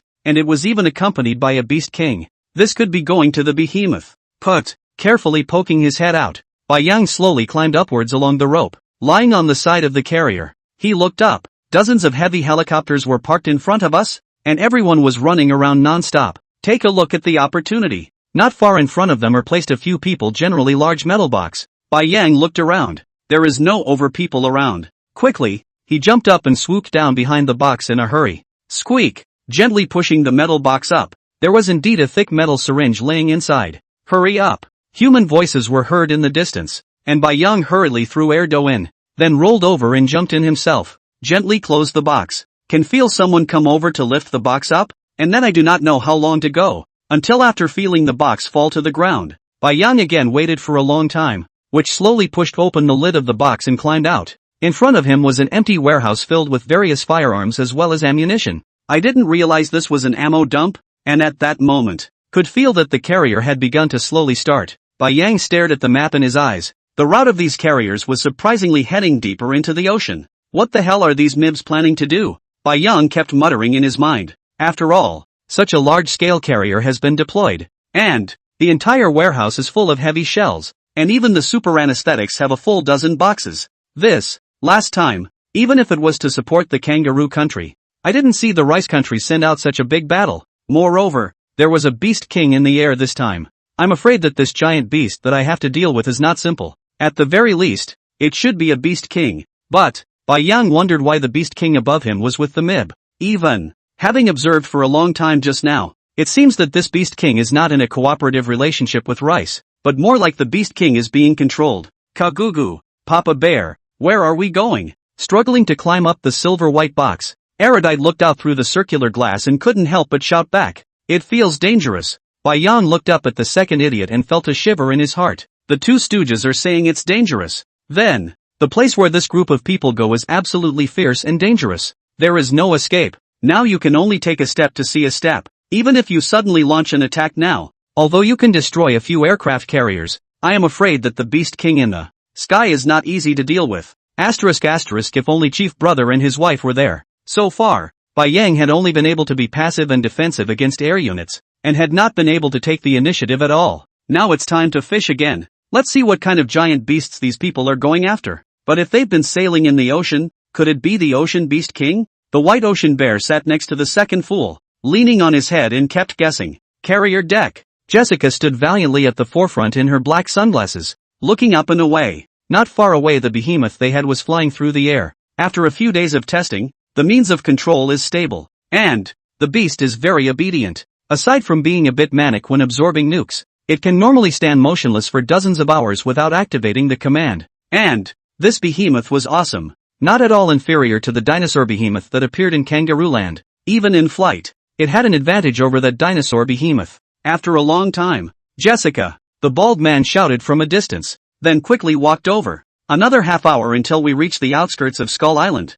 The carrier can't go any further. Should we arrange for everyone to get on the helicopters now in preparation? Jessica gently removed her sunglasses and squinted at the island in the distance, nodding slowly. Order it down and immediately get everyone on board now. Go to. The bald man turned his head to a young soldier next to him and barked a command. Wait for the soldier to quickly run away. However, the control system must be loaded on an armored vehicle when. Yes. Jessica looked back at him and nodded with a grimace. The control system instruments are too bulky and aren't able to get too far away from the behemoth. Don't worry, it's already been arranged. Escorted by 10 heavy helicopters, and since the behemoths won't be too far away, I'm sure we'll be rewarded this time. The bald man looked up at Skull Island and grinned. Quickly, super anesthetic at the ready, plenty of ammo. Behind them all the soldiers had quickly started to assemble. After filling the various weapons and ammunition, a helicopter propeller began to turn slowly. Departure. At once all the helicopters began to take off in an orderly fashion.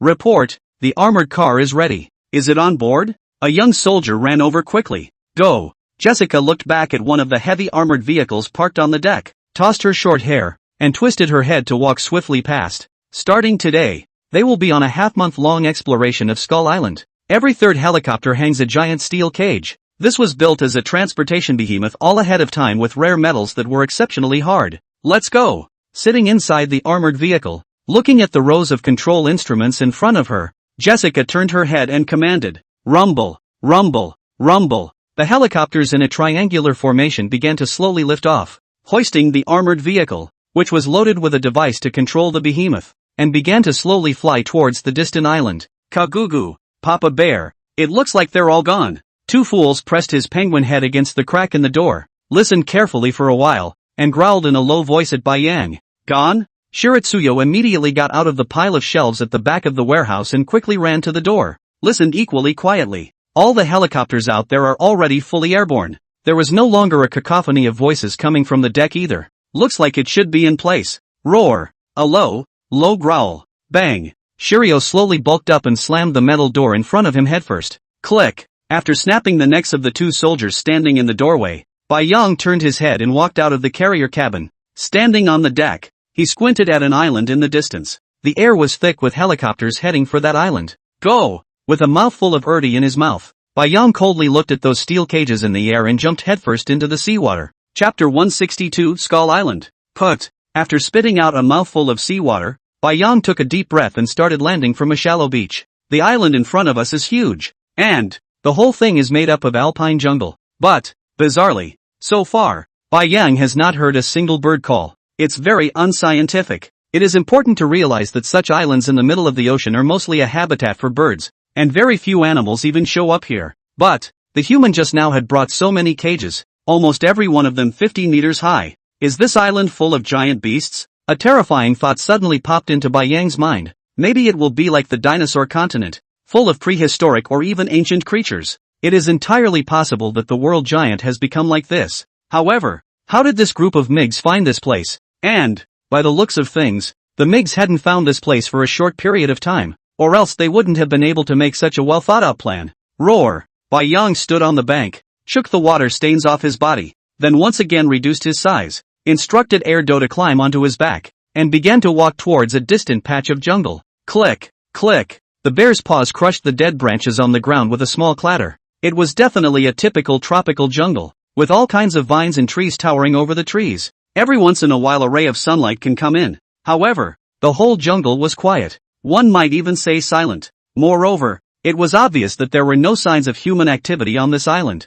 and I was afraid that those people were also boarding the island for the first time. Bai Yang guessed in his heart. Ka-ga-ga-ga, Papa Bear. Suddenly, the two fools on his back eagerly flapped their wings and jumped off of Bai Yang, pointing at a footprint on the ground next to him and hissing at Bai Yang. Bai Yang walked over quickly. Surprisingly, there was a footprint about 10 meters long in front of me. Moreover, looking at the freshness of the soil next to the footprints, it was obvious that the footprints were not more than 3 days old. But, hiss, Bai Yang sucked in a cool breath. The footprints are so familiar. They're almost exactly like King Kong's. Palm of the foot, 5 fingers. However, it was much larger than King Kong's footprints, a full 10 meters in length, and I'm afraid that the creature's size was over 100 meters at the very least. 100-meter tall ape-like giants. Could this be a relative of King Kong? How can? Smiling to himself, Bai Yang stuck out his tongue and licked his lips, looking up into the depths of the jungle. The footprints stretched all the way over. Bai Yang greeted Erdo and without looking back,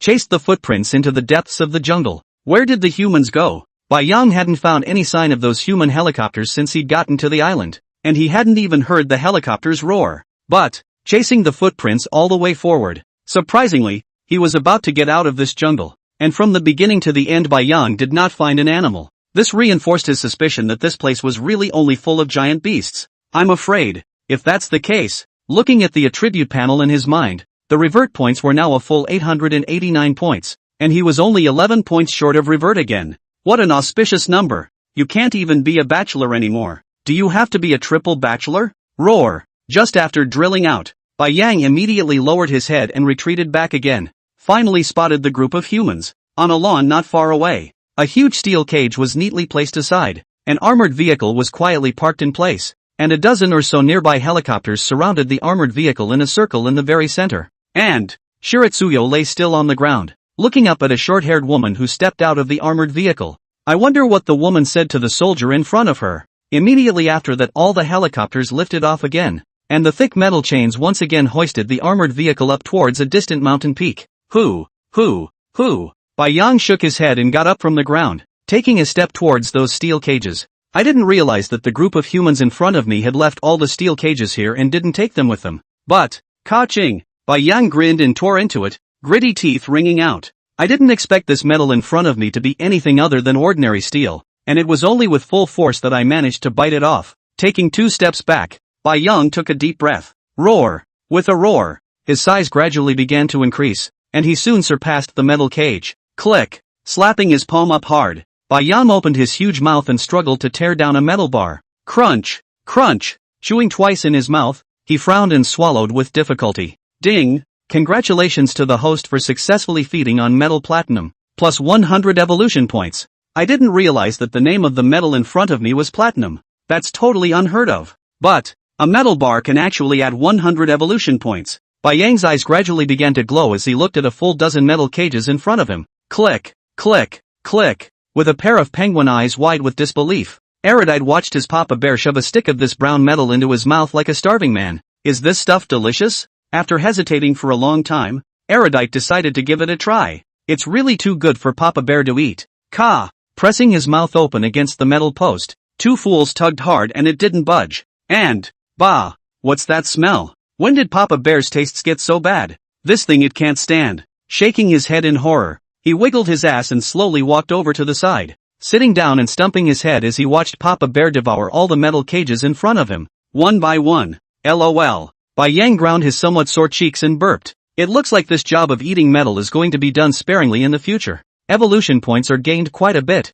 but, is so toothless ah. Bai Yang felt like his bare teeth had been hardened and worn down a notch. However, the rewards are also huge. Looking down, he lifted the white fur from one arm, an arm whose tan skin had surprisingly begun to glow a little silver. Bam! The sharp nails of the bear's paw reached out and tapped, surprisingly making a metallic sound. I didn't realize it was true, although only one arm has changed. What can already be sure of is that this gold-eating talent can indeed transform the state of one's fur into metallic skin. Thinking about what that lizard once looked like, Bai Yang couldn't help but stick out his tongue and lick his nose. If that's the case, what's a little teeth grinding? A metallic fur ah! Boom! Suddenly, a cloud of black mist exploded from a distant mountain peak. Roar! A beastly roar resounded throughout the island. Chapter 163, Mountain Beast. Bai Yang squinted at the peak of the mountain. What kind of mountain is that asterisk? It's a giant beast. The whole beast and the white ocean size is almost generally large, enough to have 80 meters high,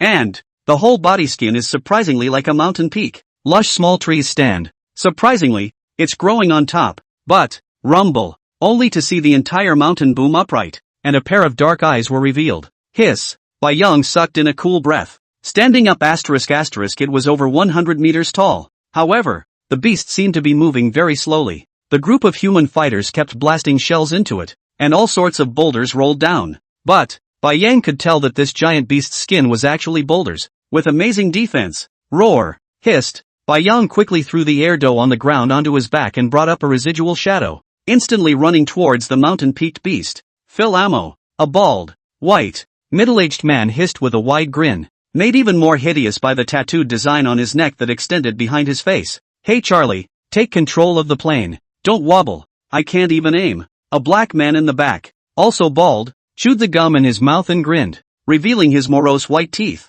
Clunk. Bah. Stuffing his shell into the launcher, the black man spat the gum out of his mouth and turned his head to stare at the mountain-like beast beneath him. They had been attacking around this giant beast for more than 10 minutes, but had not achieved any effect. Although this mountain-like beast didn't T-launch an attack at all, the defense is just too amazing. The shells blasted up and did not have the slightest effect at all, except to knock down a few rocks. George, the white man at the controls of the plane turned his head and snarled viciously. $1 million. Give me a fight. A full $1 million. Blast its head. If boom isn't allowed, I'll show you what length means tonight. Hey, George grinned at him, then his expression grew serious and he turned his head to look at the behemoth again. Charlie, dare to play an exciting game. Lower the altitude. As long as I can reach the behemoth's mouth position, I absolutely one-shot into the soul. Yes, Charlie, who was piloting the helicopter, reached out a hand and rubbed his cheek vigorously, then nodded fiercely. Begin to concentrate on controlling the helicopter as it slowly lowers its altitude. Boom, boom. Disdainfully, He looked at his teammates next to him as they all blasted their shells into the back of the behemoth. What good can it do? A bonus had just been released from above for whichever helicopter could seriously damage the beast in front of them. A whole 1,000,000 meters of gold is rewarded. Phew. Exhaling deeply, Charlie took control of the helicopter and carefully dodged the various flying rocks. Right away. George, how about this height? The hands gripping the steering wheel were shaking slightly as Charlie turned back and hissed. 5 more meters. 5 more meters would be good. 5 meters. The old man would absolutely shoot a cannon into its mouth. George narrowed his eyes, staring dead center at the red dot in the transmitter, and growled with the agitation of a god. Damn it, put up a fight. Charlie cursed fiercely and lowered his altitude again. Okay, control it, I'm going to shoot. There was a frantic hiss from behind George. Boom! The whole helicopter shuddered. Then a shell shot out sharply wrapped in thick black smoke. Medium, medium, medium. George turned his head, his eyes dead set on the head of the behemoth not far below. Rumble, only to see the behemoth's mouth explode, and chunks of rock flew out with blood. Yes, Charlie yelled excitedly, then turned his head once more and yelled at his teammates behind him. One more shot and we're $1 million away. Come on. Soon George filled another shell and took a deep breath. God forbid. Bingo. Closing his eyes, he drew a cross on his chest, his eyes narrowing once more as he stared dead center at the red sights that kept fluttering. At this time, after this mountainous beast underneath was blown up in its mouth, it seemed to turn a little crazy and began to stand up, trying to tear the helicopter out of the air. But, baby, you're too slow. Boom. George murmured, then pressed the transmitter hard. There was a roar. Moo. Immediately afterward, the beast beneath him hissed for the first time, and the rock on its head had all but been blown apart, revealing the hideous red epidermis inside. Retreat. At that moment, the voice of the commanding officer in the back rang out from inside the helicopter. Charlie took a heartfelt look at the snarling behemoth and hastily raised the helicopter and quickly flew off into the distance. They've done their job. It's time to come down to buzz, buzz, buzz. The sky began to blow furiously as a black beetle with a huge body let out a strange cry, resembling a black lightning bolt, and quickly rushed up to the mountainous beast. Moo, moo. Charlie could hear the mountainous beast behind him begin to let out a mournful hiss. It's really, he almost had to pee his pants when he first saw the beetle-like black beast, totally like a killing machine without an ounce of emotion. I'm afraid it won't take long for that mountain behemoth to be ripped to shreds, Charlie thought to himself. Fearfully, he swallowed the saliva in his mouth. Charlie, look, the mountain behemoth can't work. We have 1 million meters of gold in our hands. The sound of George's revelry came from behind him, and Charlie couldn't help but glance back. Surprisingly fast. Sure enough, the back of that mountainous beast was stabbed in by 2 hideous tentacles, and a column of blood touched like a fountain. Boom! Suddenly, the entire helicopter began to shake violently. Charlie looked at a huge black finger in front of him and instantly froze in place. Then, roar! A large chimpanzee face came up, rows of horribly creepy teeth exposed. Click! The steel on the helicopter began to make a distorting sound. Boom! A ball of fire rose up, instantly drowning the 2 of them. Bang! A black gorilla that was more than 100 meters away spewed out 2 white air swords from its nose. His hands were tightly squeezed together, and his face was grim as he looked at the monster lying on top of the mountainous beast. It could feel the destructive power that filled the behemoth's body. Roar! The chimpanzee hissed as he kept hammering his chest with both fists, revealing a hideous expression. Charged the black monster in the distance. Chapter 164, King Kong. Rumble. Bai Yang could feel the incessant shaking under his feet and looked up at the 2 huge beasts that were tearing each other apart. For a moment, I felt a little confused in my head. Surprisingly, it really was a chimpanzee beast exactly like King Kong. And, the body was hundreds of meters tall. At this moment, a hard rock was being grasped in his hand, as if it was a slab, and he frantically slapped it on the human's triangular head of that beast king. But, that doesn't seem to be working very well. Watching that beast king's pair of sharp tentacles frantically waving non-stop, cutting a wound on this chimpanzee's body. Roar! Bai Yang looked up at the helicopter that kept hovering in the air and couldn't help but roar. Whether the chimp was in on it or not, humans were definitely not in on it with themselves anyway. Instantly increasing his size, Bai Yang stood up as a bear. Boom! Slap a helicopter in the air and blow it up. Then he turned his gaze to the insect beast king. Name, Beast King Mudo. Strength, 2,300. Speed, 3,100. Endurance, 1,900. Defense, 1,800. Talent, primordial energy extraction. Skills, electromagnetic pulse. Nuclear energy shock, XAO wave. Bai Yang stuck out his tongue and hooked the fangs in his mouth, an excited expression on his face. I didn't realize that the insect-like Beast King in front of me had the same ability as Godzilla to absorb the power of all radiation to enhance itself. Bai Yang had seen Brother General's spitting ability. It was simply too much stronger than his own fire-breathing skills. But, once again, he looked at the black gorilla that was at the bottom of the barrel. Name, King Kong. Strength, 2,400. Speed, 1,900. Endurance, 3,500. Defense, 2,400. Talent, Handyman. Skills, can learn to use all weapons. No specific skills. ***. Taking a look at the attributes of this chimpanzee, Bai Yang couldn't help but explode in his heart. The gift is actually dexterity? Skills are more powerful and you can learn to use all weapons? What is this? If you teach this King Kong the martial arts of China, this dam must not be invincible. But, at this point, this Vajra was really at a disadvantage against Beast King Muto. Moreover, the disadvantage is also obvious, because the Beast King Muto can fly. Every time after ripping out a wound, Muto cunningly ascended into the air. It could be seen that King Kong was already on the verge of rage. Roar! Bai Yang hissed and felt that it was time for him to make his debut. Although Muto can fly, but he can spit out magma fireballs. And, again, a shot of mind control, followed by lightning. Thinking about this script, Bai Yang's body began to tremble. It's just not perfect. Roar! King Kong threw the boulder in his hand heavily, but it was dodged once again by the damn bug in front of him. It angered him. The body was already full of hideous wounds. But, the mountain behemoth is already badly injured. And if it doesn't come out, I'm afraid that today. Thinking of this, King Kong's eyes narrowed in death. His body was in an arch shape as he stared deathly at the black bugs that were preparing to attack again. Hands squeezed tightly together. All it took was one chance to rip the bug out of the air. And even if it spelled out a serious injury, it could certainly be taken care of. Buzz. Buzz. Buzz. A bloodthirsty red light flashed in Beast King Muto's eyes as he flapped his wings behind him. Somewhat disdainfully, he looked at the chimpanzee beneath him. Was about to go up again in a physical fight. A command suddenly flashed through his mind. Nuclear energy attack. Only to see a look in Muto's eyes that seemed to be uncontrollable. His body began to glow with a ghostly blue light. Buzz. A ray of blue radiant nuclear energy instantly shot out of his mouth. Rumble. Roar. King Kong didn't expect the giant black insect in front of him to launch such an attack, and was instantly blown away, exploding a large deep crater in front of his chest. Bang. Tough to get up off the ground.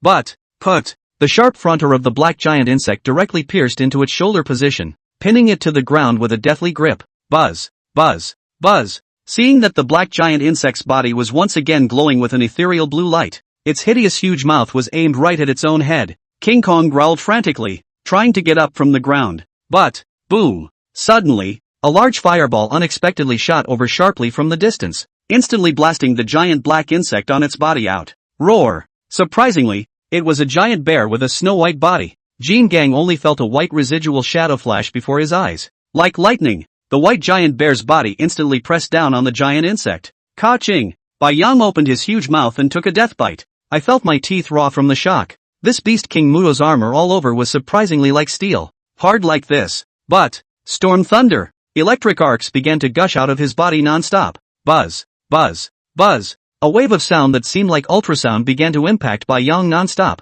and the arcs of electricity within his body actually slowly retreated. Rub it in. What the hell kind of skill is this that can even interfere with itself? Shiroyo moved in a daze. Immediately after feeling a sharp pain coming from his torso, the Beast King Muto in front of him actually saw an opportunity and directly pierced his arm. System repair. Panic commanded the system to start repairing it. Roar. Hissing in pain, Bai Yang violently jerked one of his arms out, bringing out a column of blood. The chest kept rising and falling. But, Muto was dead, weighted to the ground by his huge body, and was unable to take off and fly again. Seeing the opportunity, Bai Yang looked back at King Kong who was lying on the ground. Muto's shell is too hard and, once he lets this guy fly, then he can be moved. Gritted his teeth. Recovery back to life. Throw King Kong a recovery skill. If the two of them were together, Beast King Muto could only wait for death. Roar. Sure enough, a short 10 seconds later, the hissing sound of the Vajra Beast King came from behind him. Bang. A boulder came down heavily. Bai Yang was a bit confused for a moment as he looked at the King Kong in front of him. That's too aggressive. Each of the two palms held a huge sharp rock that was smashing into Muto's triangular head over and over again. Roar. Not to be outdone, Bai Yang violently opened his mouth and took a bite on the wing behind it. As long as the wings can be ripped off, then there's no need to control its body at all. Buzz. Buzz. Buzz. Suddenly, an eerie blue light of raw energy flashed across Muto's torso once more. Moreover, the light was becoming more and more blinding, and even nuclear energy began to spill out from the cracks in his armor. Click! After Bai Yang ripped off half of his wings, he hastily got up and pounced King Kong to the ground. Boom! A huge wave came from behind them, directly lifting the two giant beasts out. Chapter 165, King Kong appears. Roar! After hitting a rock heavily, Bai Yang hurriedly climbed up and rolled in a smooth motion. Bang! Muto's sharp front oar brushed against his pelt in a flash. But the King Kong underneath him was instantly pierced in the chest. Bai Yang gasped for breath. Once again threw out the recovery skill. The bear stood up and stretched out his paws to wrap his arms around Muto's neck. Click! With a sharp twist, the slit erupted with ghostly blue nuclear energy. I didn't realize that the Beast King Muto's body wasn't flesh and blood at all, but was made up of nuclear energy. And the blood was all that kind of liquid that glowed with a ghostly blue color. Drops fell on the white ocean fur, emitting a gurgling ZZ erosion sound. Hiss! Bai Yang bared his teeth and sucked in a cool breath. This Beast King Muto was a bit difficult to deal with, and the King Kong underneath him seemed to have fainted. Thinking of this, Bai Yang was once again ruthless. The bear's paw moved up from its neck and hooked dead center over Muto's mouth. Dead! Bursting out with a roar. Buzz! Buzz! Buzz! The entire body of Muto in front of him unexpectedly burst with radiant nuclear energy once again. But, click! Click! Click! Could feel the cracks starting to appear in Muto's jaw. Cold ice stab. With a thought, Bai Yang unleashed the skill in a flash of lightning. A sharp ice needle shot out. The bear's paw pushed again. Ka-ching! Roar! Viciously dropping Beast King Muto's jaws to the ground. Bai Yang's bare teeth clenched together as his entire body moved down. From holding Muto's body, he slowly pulled it out of King Kong. Then it slammed heavily into the ground, and the entire ground let out a dull rumble. The bear's paw held its two front ocelots in a death grip, and Bai Yang fought to pounce. How's the control system coming along? On the platform of a mountain peak in the distance, Jessica droned with a grave face. How come it doesn't work anymore? Wasn't that okay just now? The bald man in front of him was sweating profusely and kept tapping the screen in front of him. But it should be that one of the signaling lines inside the body has been interrupted. We have to evacuate, or else surely won't be a match for that white giant bear. And when the time comes, the bald man had not finished his sentence. However, Jessica understands that once the giant bear solves their giant beast, it should be difficult for them to go out alive from Skull Island. But after preparing a plan for so long, Jessica was upset if it failed just like that. Order helicopters to drop super anesthetic. Fire support. Jessica looked down with an ever-changing expression on her face, then rubbed her temples hard. You could tell she was struggling internally. In that case, we're probably... The bald man's face changed drastically when he heard this. I didn't expect the Jessica in front of me to be able to go crazy to such an extent. Once they failed, then all of them would be accounted for here. There was no possibility of surviving at all. Do what I tell you. Jessica took a deep breath and looked cold. The top is already under a lot of pressure, and if we fail this time, then there is no more possibility for our ruling party to turn around. Raise the prize money to 5 million Mikan if anyone can successfully anesthetize the giant bear. Go! Gulp! The bald man pursed his lips and shakily picked up the intercom in front of him. All units begin fire support and prepare to drop super narcotics. Bonus raised to 5 million Mikan. When he finished speaking, the bald man sat down in his chair as if he were relieved. Sweating like a pig for a while, Jessica stepped down from the armored vehicle with binoculars and squinted at the battle between the two behemoths in the distance. The white bear's hiss resounded throughout the valley. Their professional team had once estimated the strength of the white bear, but they did not expect that this white bear was even more powerful than in the kangaroo country, and also became more brutal. It's a total injury for injury.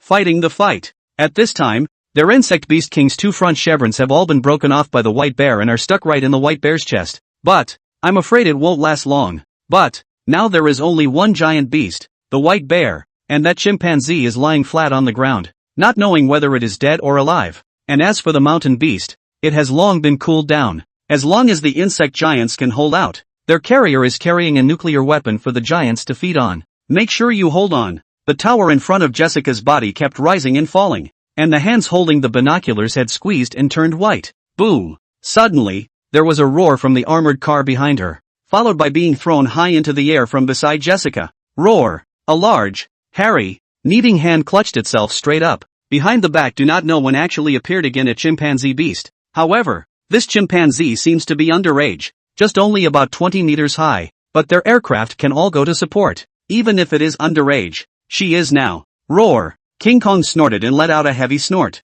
tightening this human in his hand. He looked up into the distance. The corner of his mouth couldn't help but curl up into a smile, but after seeing King Kong lying straight on the ground, Kong's eyes narrowed slightly and shot out anger. Here comes bear. But King Kong was actually injured, and the mountain peaks were also. Roar. Thinking of this, Vajra couldn't help but roar up to the sky, then leapt high from the mountain peak and rushed towards the battlefield. Boom, boom, boom. Gunfire roared beside them, blowing up a deep crater and sending all kinds of debris crashing. Bai Yang glanced sideways at those heavy combat helicopters in the air, and then at the super anesthetics lodged in his body, and the corners of his mouth hooked slightly. Back in the carrier's warehouse, Bai Yang had destroyed all the anesthetics, and the liquid inside had long since been poured into the sea. Roar. Once again, he bit down on the triangular head of the Beast King Mudo, tearing off a piece of the thick armor. At this point, Bai Yang's bare face has been eroded, but the Beast King Mudo in front of him was also on the verge of death,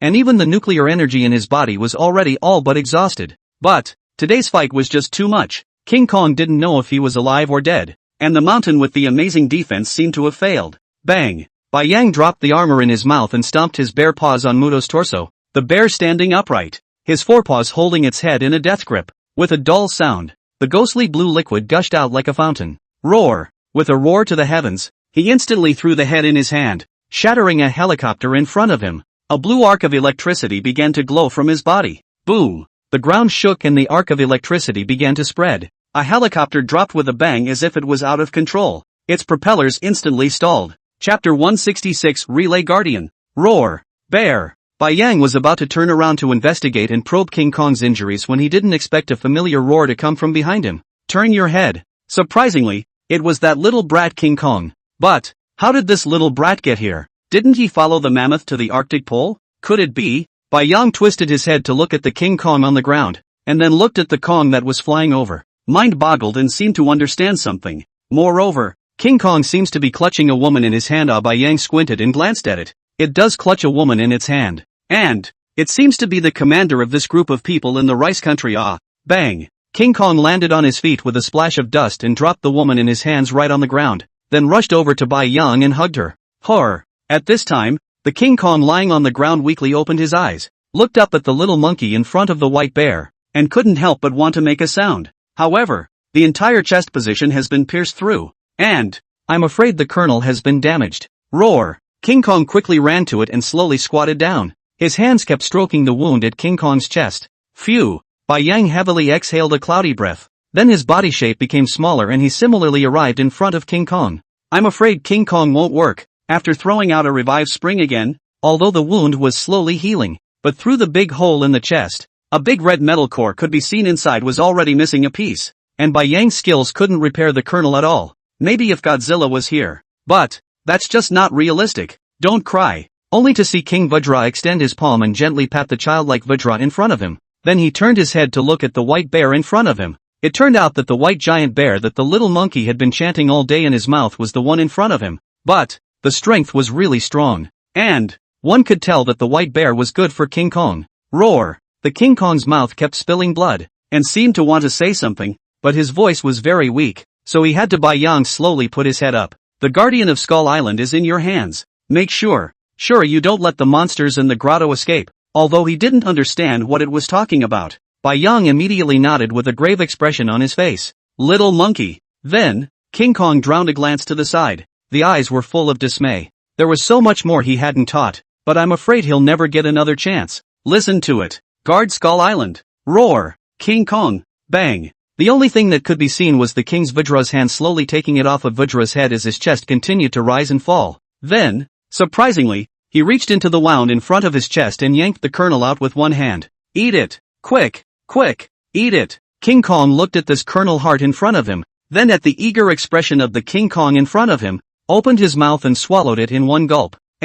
Watching the little monkey in front of him successfully swallow the kernel, a trace of a pleased smile appeared on King Kong's face as he squinted his eyes into the sky. A picture kept starting to flash. It also received this heart kernel from an older guardian. But after guarding Skull Island for so long, it is considered to have lived up to the wishes of the older guardians, and it is hoped that the next generation of King Kong will be able to guard Skull Island better. Roar! Roar! Roar! Listening to Vajra's heartbreaking howls behind him, Bai Yang couldn't help but let out a long sigh of relief. And at this point, Jessica, who was sitting on the floor shivering, had long ago looked dumbfounded. No matter how she thought about it, she couldn't figure out how these giant beasts in front of her had richer feelings than humans. But, Jessica smiled to herself. Her plan had completely failed. Next to her was the insect giant she had painstakingly watched grow step by step. However, at this point, it had already turned into a pile of severed limbs and debris. And I'm afraid, Rice's current ruling party is going to fail. There will never again be a nation on the entire planet that can be a match for the behemoth.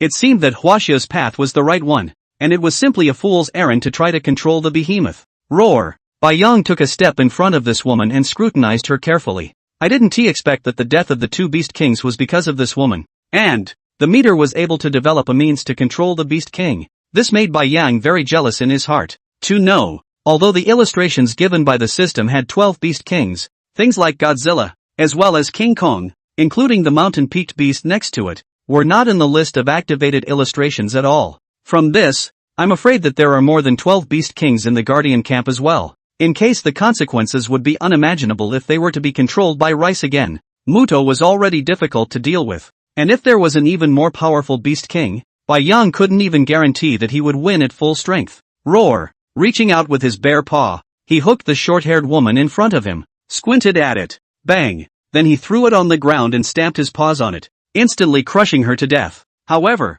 Bai Yang also quite admired this woman. From the beginning to the end did not let out a wail. This, if placed in the ancient times, is definitely a heroine. Taking a look back at the woman's corpse, which had already been flattened by his own stomping, Bai Yang breathlessly skimmed his lips. I thought the two peaks would explode, but surprisingly they didn't. Poorly reviewed. Boom! Suddenly, an energy began to rage wildly within Vajra behind him. Bai Yang frowned and rushed over, only to see that King Kong's fur unexpectedly began to slowly change color, gradually turning from black to dark gold. And the body is likewise beginning to grow slowly. After a long time, Bai Yang looked dazedly at the 50 meters or so of King Kong and was stunned in place for a while. That's growing up too fast. The Beast King's kernel has such a great effect when eaten? Suddenly, Bai Yang turned his head to look at Muto's corpse, almost forgot about Muto's kernel. Hastily, he rushed forward and began to rip the armor off of Muto's chest. Inside was a kernel with a ghostly blue glow. Extending his bare paw to hold the kernel up, Bai Yang willed his body to grow in size and opened his huge mouth. Gobble! It was as if he had swallowed a hot ball of fire and could feel his entire abdominal cavity on fire. Ding! Congratulations to the host for successfully activating the Beast King Muto icon. Ding! Rewarding Beast King Muto's talent, Raw Energy Extraction. Primordial Energy Draw, absorbs all forces containing radiation. Natural Skill, Atomic Spit. Chapter 167, Exploring the Cave of Earth. Kagugu, Papa Bear, this is it. Two fools stood in front of a deep cavern, spreading his wings and waving them incessantly at the white ocean in the distance. Bai Yang looked at it and reached out to pat the shoulder of the nearby Vajra. I didn't realize that King Kong could change his body into bigger and smaller bodies as well. However, because of the crippled inner core, the maximum extent of the Vajra body was about 50 meters, and if it wanted to grow again, I'm afraid that it would need to find a way to be able to repair the inner core. Bai Yang had been on Skull Island for 5 days. After King Kong's body lost its inner core, it quickly became rotten, and after burying all the bones, every day was a day of comforting the boy Kong. After a few days of exploration, this island surprisingly also had the presence of spiritual plants. Only, the area where the spirit plant was located was more dangerous. Surprisingly, it was within a cave. Moreover, listening to King Kong's description, it seemed that the cave in front of him could lead all the way to the ground. The entire skeleton island had a special kind of creature, but of course Bai Yang hadn't seen it so far. It is said to be a giant beast that crawls out from within this cave that only knows how to kill. The character is very brutal. Roar! Growled at the second idiot to stop making a fuss. Bai Yang looked up at the dark cave. The whole cave is situated at the bottom of a mountain peak, but you can tell that the cave goes all the way down. Bai Yang took a deep breath, nodded to Vajra, and took the lead inside the cave. A spiritual plant with a group of evil behemoths guarding it would definitely not be something simple. As long as they could obtain this spiritual plant, Mama Bear and the others would definitely be able to awaken their spiritual wisdom. Kagugu, Papa Bear, this way. The cave was dark and very humid, and the rock walls were filled with a viscous liquid. It's crisscrossed inside, full of diverging intersections. However, with the presence of spirit penguins, there was no need to worry about going the wrong way at all. As long as the two stooges are pointing the way, you can't go wrong. It took a long time to walk along this passage again that two fools had pointed out. A glimmer of light is finally starting to emanate from the eyes. But, surprisingly, it was a bright maroon color. After walking out, Bai Yang frowned and kept starting to look around. I didn't expect to come out of the cave, but the underground was like a huge cavern. The top rocks were completely invisible. The ground was a maroon soil that hadn't been seen before, and even the nearby boulders were a bizarre maroon color. Roar! Which way? Shiritsuyo shook the second idiot off his head and growled down. The dilettante in front of him put his wings on his head and made a thoughtful face. After a long time. This way? Shiritsuyo asked it uncertainly. The wings of the two fools even pointed in the direction of the left side of the cave. But, just now Bai Yang has already observed it. There is no road at all on the left side. The ground is full of rocks that look like bone spurs, and it is impossible to pass through unless the body is made bigger. Ka ga ga ga, Papa Bear. Yes, it's this way. I can feel it, two fools said with great certainty. Okay. Bai Yang nodded breathlessly and began to slowly increase the size of his body, until a height of about 30 meters. After Erdi climbed onto his back, Bai Yang slowly stood up. Stretching out his bare paw he carefully stepped on a sharp rock. Hiss! The rock underfoot was surprisingly hot, and the bear's paw could feel strands of mildly burning pain as he stepped on it.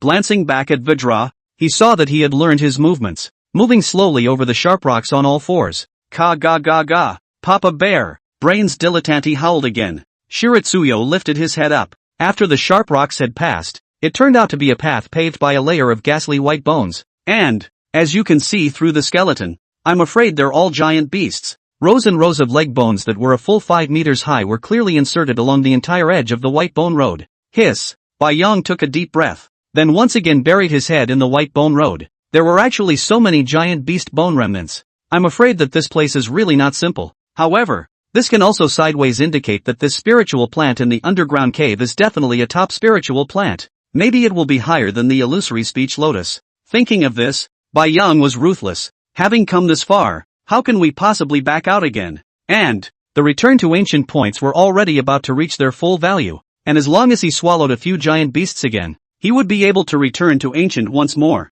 Look out! Growled at Vajra, who was close behind. The white ocean bear paw stepped on the white bone path. It was very chunky, and all the white bone crumbs were obviously chewed up and spit out by some kind of beast, not the naturally weathered kind at all. There was even a hint of flesh and blood hanging from a couple of skeletons in the next position. It shouldn't be far. A murmur went up. Bai Yang once again made his body smaller. Each step was calm and steady, carefully feeling his way forward. After walking less than 50 meters, Bai Yang suddenly stopped. It smelled a strong odor of blood, and it seemed to be not far away. The two idiots on his brain seemed to smell it as well, and his entire body retreated onto Bai Yang's back and hid. It shouldn't be far off. I wonder what kind of giant beast it is. Bai Yang was already muttering in his heart, because this bloody flavor is too big. And how this cave looks weird. King Kong had never seen this creature either, and had been told about it entirely by the now dead King Kong. Therefore, Bai Yang couldn't help but grin as he pictured in his mind what this creature looked like as described to him by Vajra. It's really hard to imagine. Only 2 forelimbs, and still reptilian, with a mouth like a crocodile's, but with teeth sharper and sharper than a crocodile's. This is a monster, isn't it? There are such creatures in the world? Bai Yang turned around and took a breathless look at King Kong behind his ass and couldn't help but sigh deeply. After all, it's still a child. You can't ask for too much. Phew. Exhaling a breath, Bai Yang carefully drilled through a gap in the skeleton of a nearby rack of behemoths, clinging to the hot rock wall. This is exactly where a corner is, and turning it should be where that kind of monster is, because Bai Yang had heard the sound of chewing, and still, very dense chewing sounds. Asterisk asterisk, I'm afraid there's more than one. The thought crossed his mind. Toughing his heart out, Bai Yang pushed the Vajra behind his butt aside, signaling it to stay away for now. Then Shiritsuyo got down on the ground and slowly crawled forward a few steps, exposed the bear's head. Squinting, he looked ahead. The expression on his face was stunned. Then he quickly retreated. Gobble. Swallowing hard, Bai Yang took a deep breath. Eyes, which is a few behemoths, enough more than 20, and each body type has a height of about 50 meters. The whole body was covered with hideous dark green skin, looking like a large lizard. However, the length was many times more terrifying than a lizard, and the bloody mouth could literally grin behind the ears, dragging a long tail behind it. What to do? Should we go up? Chapter 168, The Second Fool Depends on You. Name, Grotto Creatures. Strength, 1800. Speed, 1500. Endurance, 1700. Defense, 100. Shiratsuyo looked at the properties of this creature read out in his mind and once again pouted as he slowly backed away. The attributes are not very strong. Each one can be taken care of in a few rounds if taken on singly, and even Vajra can take care of one on his own. But the biggest dilemma today is that there are too many of these gutter creatures. Just now Bai Yang counted 21 of them. They only have 3 beasts.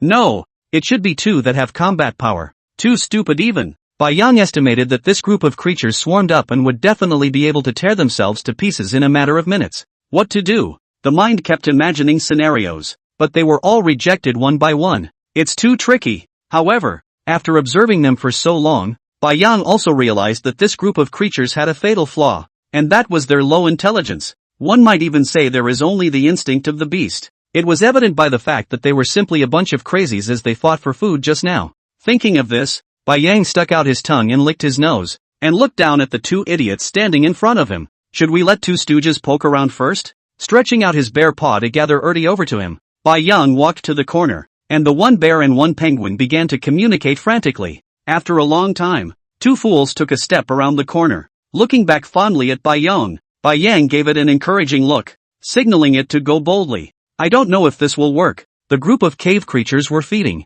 and each was scrambling madly. The Erdnase was small enough that the creatures shouldn't be able to look at it, but of course that was just Bai Yang's guess. The main purpose was still to make sure that Erudite could bypass the group of creatures and see if there was actually a spirit plant in the back. If there really is, Bai Yang decided to take a chance. In case it didn't, it must have twisted its head and left. Are you kidding me? Wouldn't it be nice to go out and find a few ancient creatures? He didn't have to mess with this kind of creature, and the name on the system panel was just cave creature, so he didn't even know if it would add antiquity points. After waiting for a long time, he still hadn't seen 2 fools come back. Somewhat worried, Bai Yang once again got down on the ground and slowly crawled out. In the distance, he could see 2 fools clinging to the rock, 1 step at a time, as he was moving back, and the group of cave creatures next to them were still scrambling for food, not realizing that a tiny penguin was behind them. Click! Seeing his chance, he took the 2nd idiot back in 1 bite, and Bai Yang stared down at it. Just see it waving with its hands.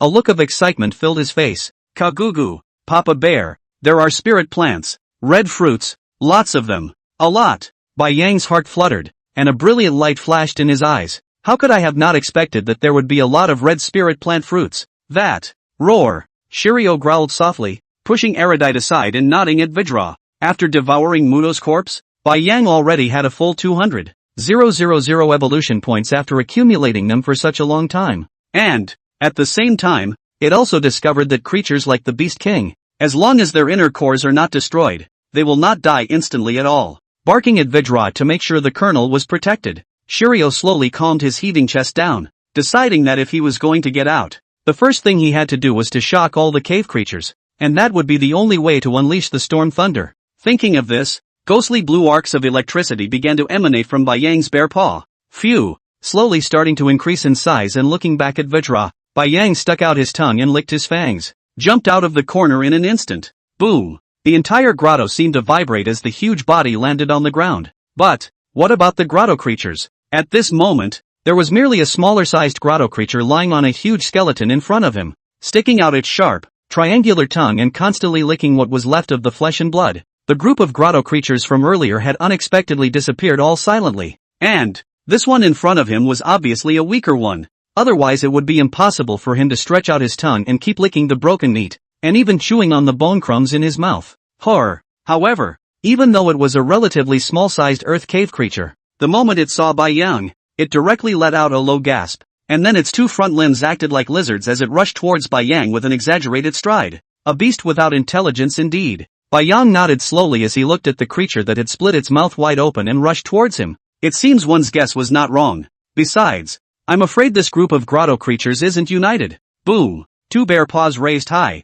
pinning the lunging creature of the grotto to the ground. Ka-ching! Opening its bloody mouth, it snapped its neck in 1 bite. Gulp! After swallowing the blood and meat in his mouth, Bai Yang hastily glanced at the system panel in his head. Ding! Congratulations to the host for successfully feeding on the cave creature. Plus 1,200 evolution points. No? After waiting for a long time without seeing any hints to increase the return points, Bai Yang kicked this corpse in front of him aside with a look of disgust. Surprisingly, they really don't add revert points. Alas, it's a loss. There's still 20 cave creatures and not a single revert point. It's too much of a loss. You big man, growing such a big body is simply a waste. Unable to resist viciously kicking the corpse in front of him once again, Bai Yang proceeded to walk forward. The direction two fools had just pointed was not far away. Bai Yang could already see a large red light that illuminated that part of the cave. But I can't bring much myself. There's nothing at all. Ha! Looking back at the corpse on the ground, Bai Yang suddenly had a flash of light.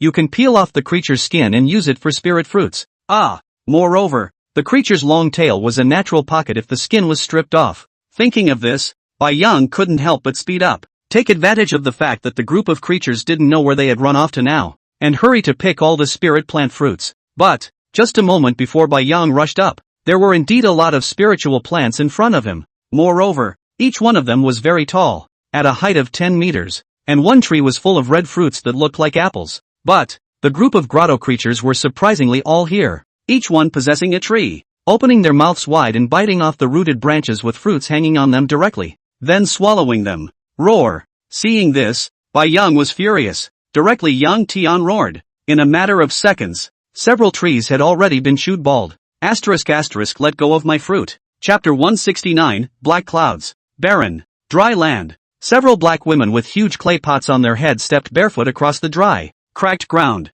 Maggie, a black woman at the forefront of the walk, slowed her pace and turned her head to punch her own neighbor beside her. Are you going to fill it all up today? Will it be too heavy? The woman dressed in all white turned her head and smiled, revealing her white teeth. Alva, it's okay, I have to wash the baby tonight so I use more. Don't worry, I can do it. That's good. But, this water source probably won't last long. The woman, named Alva, said with a somewhat saddened look as she righted the clay pot on her head. We'll just have to migrate then. Maggie wore an equally sad face. The climate where they live is so backward that not only is there a shortage of food and clothing, but even drinking water is a problem. But, it can't be helped. What part of the entire African continent isn't like this? It's nice to be able to raise a child in peace, not get sick, and then live in peace. Soon, several people came to a pond behind a hill. It can be seen that this pond is obviously made of rainwater convergence, and the water is full of all kinds of mosquitoes. However, several of the women seem to have taken it in stride, skillfully bringing down the earthenware jars on their heads and beginning to carefully pour water into them. Buzz, buzz, buzz. Suddenly, there was a peculiar sound in the distance. Maggie, did you hear anything? Alva turned her head to look into the distance. The blazing sun in the air was so blinding that squinting her eyes she didn't notice anything out of the ordinary. Ah! Maggie reached down and stood the clay pot in front of her, afraid of spilling the water inside, before looking up at Alva. However, his eyes flicked over to a distant spot and he couldn't help but frown tightly. Surprisingly, a black cloud drifted in the sky in the distance. Is it going to rain? Maggie couldn't help but think in her mind. But, buzz, buzz, buzz, the peculiar sound resounded again, and grew more and more piercing, as if it were the sound of an insect flapping its wings. Immediately after that, this black dark cloud even floated directly above their heads. And, run! Alva looked up and immediately changed her expression, cried out in panic, turned her head and began to run off into the distance, not even bothering to take the clay pot behind her. Buzz! The dark clouds in the air quickly began to move down, bringing up a gust of wind, followed by a black shadow that instantly enveloped the running few. Bang! A few short seconds later, this black cloud rose into the air once again and flew off sharply into the distance. The piles of white bones scattered on the ground glowed with a chilling light under the sunlight. Click! Roar! The white ocean bear stood upright, flung his arms around and ripped off a cave creature that was dead on his shoulder. Then the bear pawed hard, Zira, ripping the creature's mouth right off. He casually tossed it aside before charging at the few cave creatures beside Vajra to dart forward again. The chest kept rising and falling. The white fur had been dyed the color of blood, and a body lay strewn across the ground. Bang! Pouncing a cave creature to the ground. Bai Yang tugged at its jaws and extended his bare paw to directly break the mouth of the creature in front of him alive. Roar! King Kong similarly pushed one of the cave creatures in front of him to the ground, stuck out his tongue and hissed, then took a step towards the two creatures in front of him. After an hour-long tussle, Bai Yang had paid a full 100,000 evolution points and was finally going to get all the cave creatures killed. But, the spiritual plants in this place had also been pretty much destroyed, with only a few left leaning against the edge. Thinking of this, Bai Yang couldn't help but be furious. It had the whole forest to itself, and now there are just less than 5 trees left. How can this be tolerated? Blame it on these monsters. With a vicious slander in his heart, Bai Yang once again jumped up and pounced. A few minutes later, It Bear sat on the ground, looking at the mess in front of him, and kept gasping for air. There will be no more of these cave creatures on all of Skull Island. It looks like Vajra won't have to guard this place anymore. But, King Kong, this kid seems to become more brave. And, since eating the core, Bai Yang found that King Kong in the fight, even will already use some simple moves. Although many times there is no use. But, time long? If so, this kid must be great. The gift of dexterity is too powerful. Skillful use of weapons. However, Bai Yang was only envious and jealous in his heart. Even if he was given this talent, there was no way for it to be as flexible as King Kong. After all, chimpanzees, as primates, are the closest thing to humans. If you let Bai Yang all day, so upright walking is certainly not realistic. At the very least, the round belly is the biggest obstacle. Roar, hissed, then rose from the ground and began tearing at the bodies of every cave creature on the floor. Although there were no rejuvenation points, the first bite of each cave creature could add more than 10,000 evolution points. And with a full 20 corpses, it was 200,000 evolution points. So how could it be wasted? Kagugu. Two Fools waved his wings and kept looking down to stuff the trampled fruit on the ground into his mouth. It can't reach the trees, but it can eat the ground. Moreover, this fruit is really comfortable to eat. The whole body is warm and fluffy. After a long time, Bai Yang tore a bite out of all the cave creatures, tugged on his homemade meat skin pouch, and began to walk towards a few spirit plants at the very edge.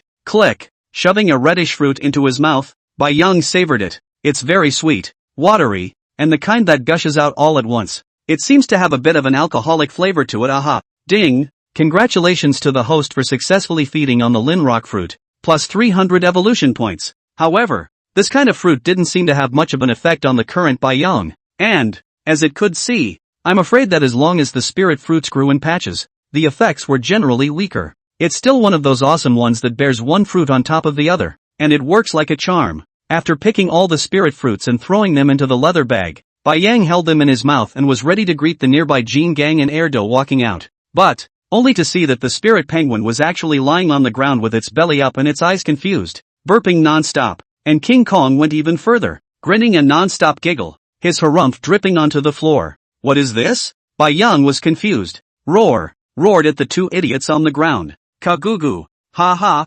ah, dizzy, hey, female penguin, what's the matter? Are you drunk? This fruit is only a little bit alcoholic, and you can get drunk like this? Chapter 170, Wormhole. Ha, ha, ha. Bai Yang kept rolling and shifting in place, raising his head to carefully survey this black hole in front of him. Just as they were about to withdraw from the cave world, Two Fools snapped to the black hole that was more than a man high. The surface glowed with a strange light blue color. Kagugu. Father Bear, dare you go in? The second fool craned his neck and stood in front of Bai Yang, growling in a small voice. Behind him, Vajra was carrying a leather bag of fruit, crouching peacefully on the ground, squinting at this dark hole next to him. Roar! Old King Kong never said there was this black hole in there? Bai Yang turned his head and asked it again. King Kong shook his head in bewilderment. Never even heard King Kong talk about this cave having this kind of black hole inside. And, this black hole is so small. Who can drill into it? Should we try to go in and see? Shiritsuyo kept walking around in front of Erudite. This black hole is estimated to have something extraordinary inside. Otherwise it is not possible to appear inside the underground cave. Is it a more advanced spiritual plant inside? Since turning into a polar bear, Bai Yang realized that in addition to having a human brain, he had simply inherited the polar bear's curious habits perfectly, and wanted to explore anything new, including things. But curiosity killed the cat. Asterisk. I'm a bear. I'm much more powerful than a cat, okay? Mentally, he cursed angrily. Roar! Turning his head, he yelled at his brothers on either side of him. It's a brother, come with me. A knife 99. Cough. Go in and take a look. Soon, Bai Yang took a deep breath, calmed down, and extended a claw to slowly probe into the light blue film. Asterisk. I didn't expect a suction force to come from inside, and my body was sucked in uncontrollably. Ka. Roar! Two Fools and Vajra looked at each other and exclaimed in surprise, hurriedly following and drilling in. Bai Yang felt surrounded by darkness, the kind that can't reach out and can't see anything. Open your eyes and can't see anything, but you can feel that your body has been floating in the air, and it keeps tumbling. What the is this place? Mentally, he drank a curse. Suddenly, a glow appeared in the distance. Boom! Bai Yang's body flew uncontrollably. Then, feeling a light in front of me, bang! It hit the ground hard. Roar! With a growl, he slapped his ass and rose from the ground. Looking around, Bai Yang instantly froze in place. In front of me was a huge steel instrument, And it was working non-stop, the steel column bringing out a thick black liquid with each crash. What is this place? First of all, where there can be large instruments, it must be human territory. This black liquid. Bai Yang climbed near the instrument and took a few looks at it. Hiss. Surprisingly, it's oil? Hastily looking at the map in his mind, he saw that it showed none other than the town of Sodoma, Arizona. That black hole on Skull Island can actually lead directly to here in Rice? Bai Yang was a bit confused for a moment, knowing that when they came on the carrier, they also sailed for 2 days before arriving. How much time has passed? Not even 3 minutes. It seems like there's still a lot of things on Earth that I don't know about. Bai Yang secretly thought in his heart. This black hole is exactly like the legendary space wormhole. I just don't know how many of these wormholes there are on Earth. If the North Pole could have a word, too, and it would be simply too easy for them to travel. Bang! Boom! Behind them, a large and a small creature slammed into the ground just as hard. None other than two fools and King Kong. Roar! Be careful and keep quiet. Bai Yang growled lowly at the two guys. Turning his head, he looked into this passageway next to him. A narrow metal passageway 2 men wide, with a simple daylight mounted at intervals overhead. It seems like this place should normally be accessible for people to come down. Still, it was imperative to get out and see what this place was all about. In Bai Yang's impression, places with oil are all uninhabited areas,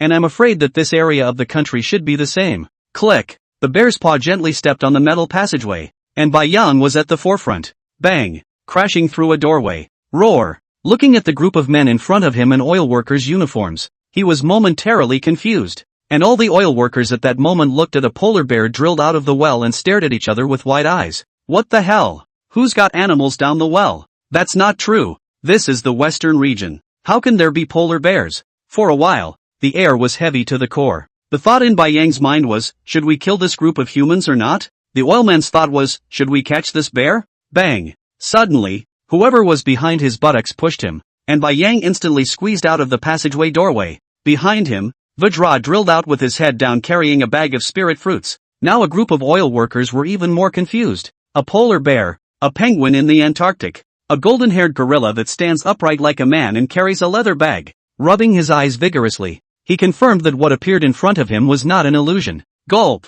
The knot in the throat of the oil captain standing at the front of the room shrugged, then took a deep breath. Get them! Shouting, he took the lead and lunged at Bai Yang. ***. Bai Yang wiggled his ass and ducked out of the way instantly, giving Vajra behind him a look that took Ertie out first. Roar! With a roar, his body violently increased in size to 5 meters. Bang! The bear's paw wheeled up and slapped a man directly in front of him out of the air, hissing at everyone in front of him. Sure enough, everyone froze in place as they looked at the Paigu lying on the ground, obviously broken. What happened today is just too unbelievable. Not only did an animal come out of the well, but the animal actually got bigger. It simply turned everyone's perceptions upside down. Bai Yang squinted his eyes and looked at the group of people in front of him. This was a group of bitter oil workers. Killing or not killing had no effect on it. But, after all, it's in Rice, so it's still not something to be taken lightly. The bear stood up and took a step closer to the human. Everyone had backed away with a big blush,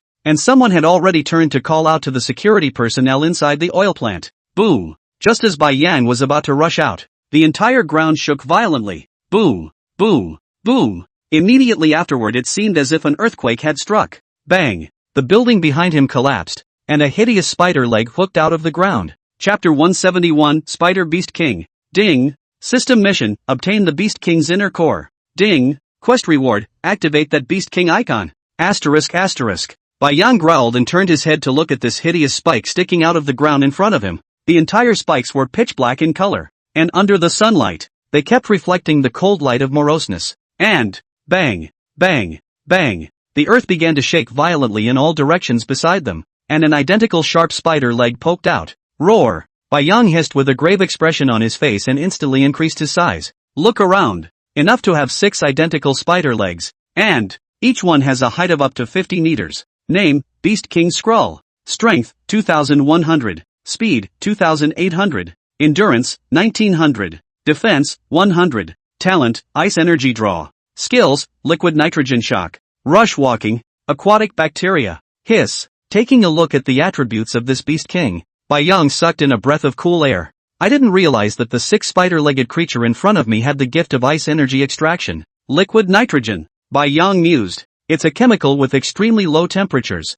down to minus 209 degrees Fahrenheit, which can freeze absolutely any object into ice instantly. Even Bai Yang wasn't sure if he could carry the impact of this skill. It's only about minus 70 degrees at the North Pole at the lowest. That's tripled in one fell swoop. Who can stand it? Boom! Suddenly, the ground not far in front of him exploded. Several tentacles retracted violently. Looking at the ground that was getting bigger and bigger, Bai Yang couldn't help but start backing up. Beastmaster Skrull is coming out. What kind of creature could it really be? Bang! An armor that was pitch black in color with countless tentacles drilled out. Immediately after that, the 6 spider legs supported themselves on the ground and slowly stood up until they exceeded Bai Yang's height of 80 meters. Roar! Bai Yang growled under his breath. Although this beast king in front of me looks exactly like a spider, but there is also a big difference. Just only 6 spider legs. And the most center of the body is very small, about the same size as Bai Yang's head. However, the entire body is composed of a huge nautilus, with a long octopus-like tentacle growing from the mouth.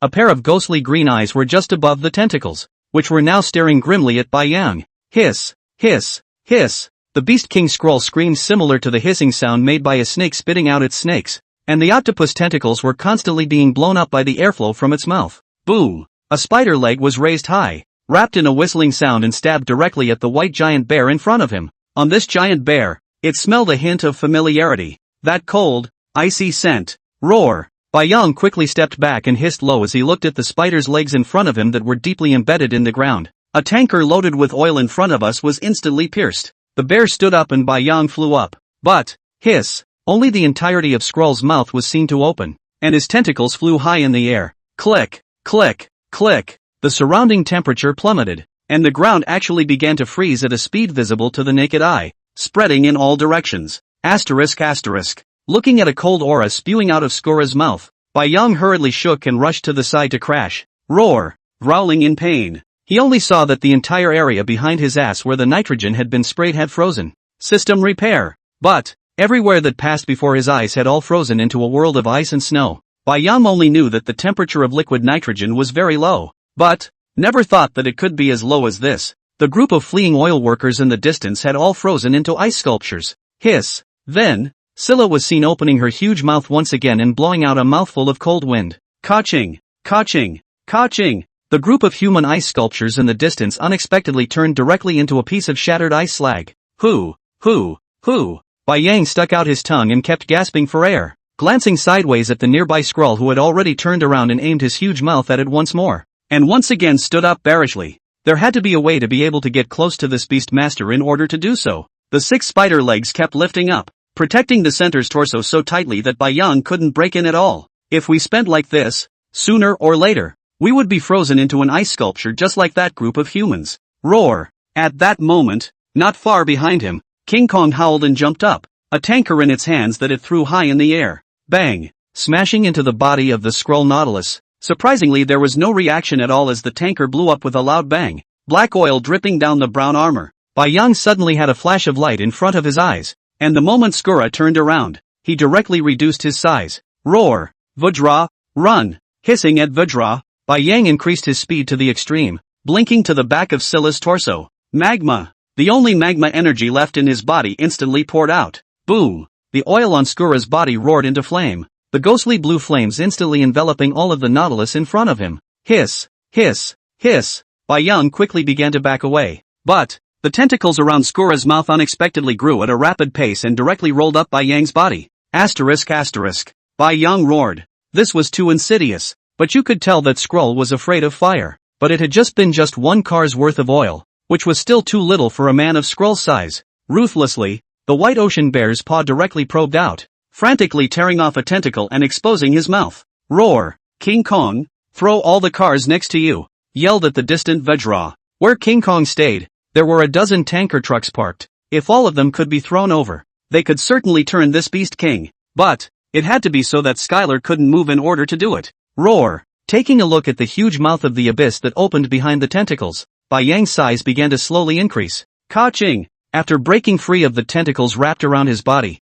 Shiratsugo stood up with his bare paws wrapped in a death grip around Skura's Nautilus. Opening his own bloody mouth, he took a bite out of the tentacle at the side of Scylla's mouth. Bah! Ripped off a few tentacles and spat them hard on the ground. Boom! Boom! Boom! The tanker was thrown by King Kong one after another, and the fire intensified. The monstrous fire directly surrounded the two behemoths. Ka ga ga ga, Papa Bear. Two fools standing on the ground constantly want to jump up to see the situation inside clearly, but the fire is too big. In addition to being able to see the outline of the two giant beasts, it is impossible to see what the situation inside is now. Chapter 172, Returning to the Ancient World Again. Boom! The fire suddenly surged, then quickly began to subside. Roar! A giant bear with a white body stood upright and roared up to the sky. A stream of flames madly surged into this white bear. The white fur began to fade to a fiery red. Phew! Bai Yang felt like he was going to explode right now. The temperature inside his body was too high.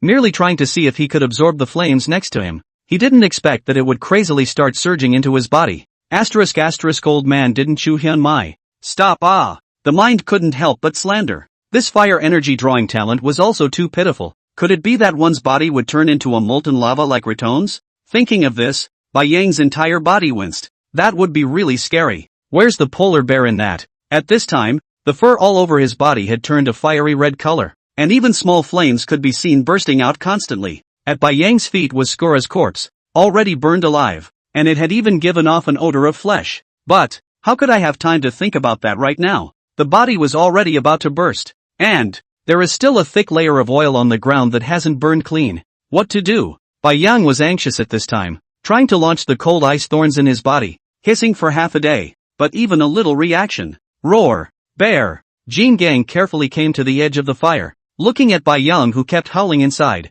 He couldn't help but shout out. You can tell that Bear should be in a lot of pain at this point. The expression on his face had turned hideous. And this reddish fur is too strange. It's almost more racy than your own golden hair. Ha!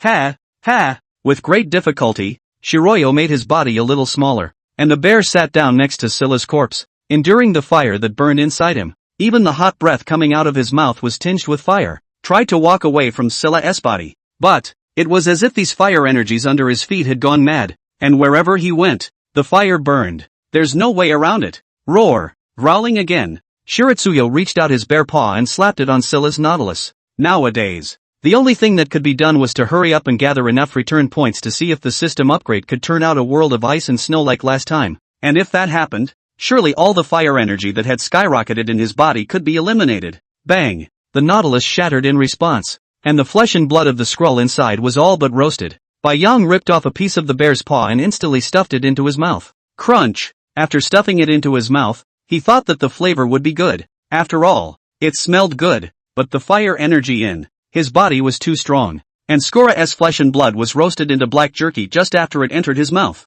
Gulp! After casually chewing a few times, he tilted his neck and swallowed it straight down in one gulp. Ding! Congratulations to the host for successfully feeding on the Beast King scroll, damaged. Evolution points plus 1900. Ding! Congratulations to the host for successfully feeding on the Beast King creature Skora, plus 100 reward points. Current reward points 100 out of 100. The exceeding portion will not be retained. Ding! Congratulations to the host for reaching a full amount of return points. Start the return program. Return to the past program in progress. Activation successful. Boom! Exactly like last time. Bai Yang's body shook as an inexplicable wave of energy began to crazily wreak havoc in his body. Roar! Couldn't help but hiss loudly. It was just too painful. More so than the last regression. Bai Yang jumped straight up from the ground, howling madly. Boom! Feeling a huge surge of energy go straight to his head, Bai Yang's brain shook as his body began to grow smaller and he lay straight on the ground. Roar! The Vajra outside tried to rush in, but a storm of energy began to sweep in all directions with Bai Yang at the center. King Kong's 50-meter-tall body was instantly blown away. Suddenly, the torrent of energy disappeared. A hurricane of pure white energy actually appeared in front of him that went straight to the sky, and Bai Yang's body was quietly lying on the ground, twitching from time to time due to the severe pain. If anyone had been over the entire town, they would have noticed that heavy clouds slowly began to converge in the sky, and a lightning bolt began to condense. Jin Gang hid in a faraway place with two fools, quietly staring at the hurricane in the distance that was constantly bombarded by lightning. As if under control, the thunder and lightning were constantly picked up and brought down by the hurricane. However, King Kong and the others couldn't even walk past it, and once they got close to the white hurricane, the lightning in the air began to bombard them crazily. One can only stand still and wait. Don't let anything happen to Bear. Rice. Congressional Conference Room. What? The top leader of today's ruling party stood up from his chair with a shocked expression and looked in disbelief at the images coming back from the satellite in front of him. That white bear is surprisingly here again. And there was also a huge battle with a spider-like beast within their country that not only destroyed all the oil wells but the whole area burned this monstrous fire. This isn't going to set all the oil on fire. If this is the case, then his political career will basically end here, and he will not be able to explain to the consortium behind him at all. I'm afraid it's all going to end badly. Thinking of this, the bean-sized sweat on this blonde middle-aged man's forehead began to ooze out nonstop. Damn! How did this giant bear get here? Mentally, he drank a curse. He slowly raised his head. His eyes were already full of blood because of congestion, although his face looked calm. But the constantly twitching face muscles could be seen. It was obvious that he had already reached the edge of madness. Ka-ching! Ka-ching! Ka-ching! Glanced at the lightning that kept flashing on the screen. The blonde man took a deep breath.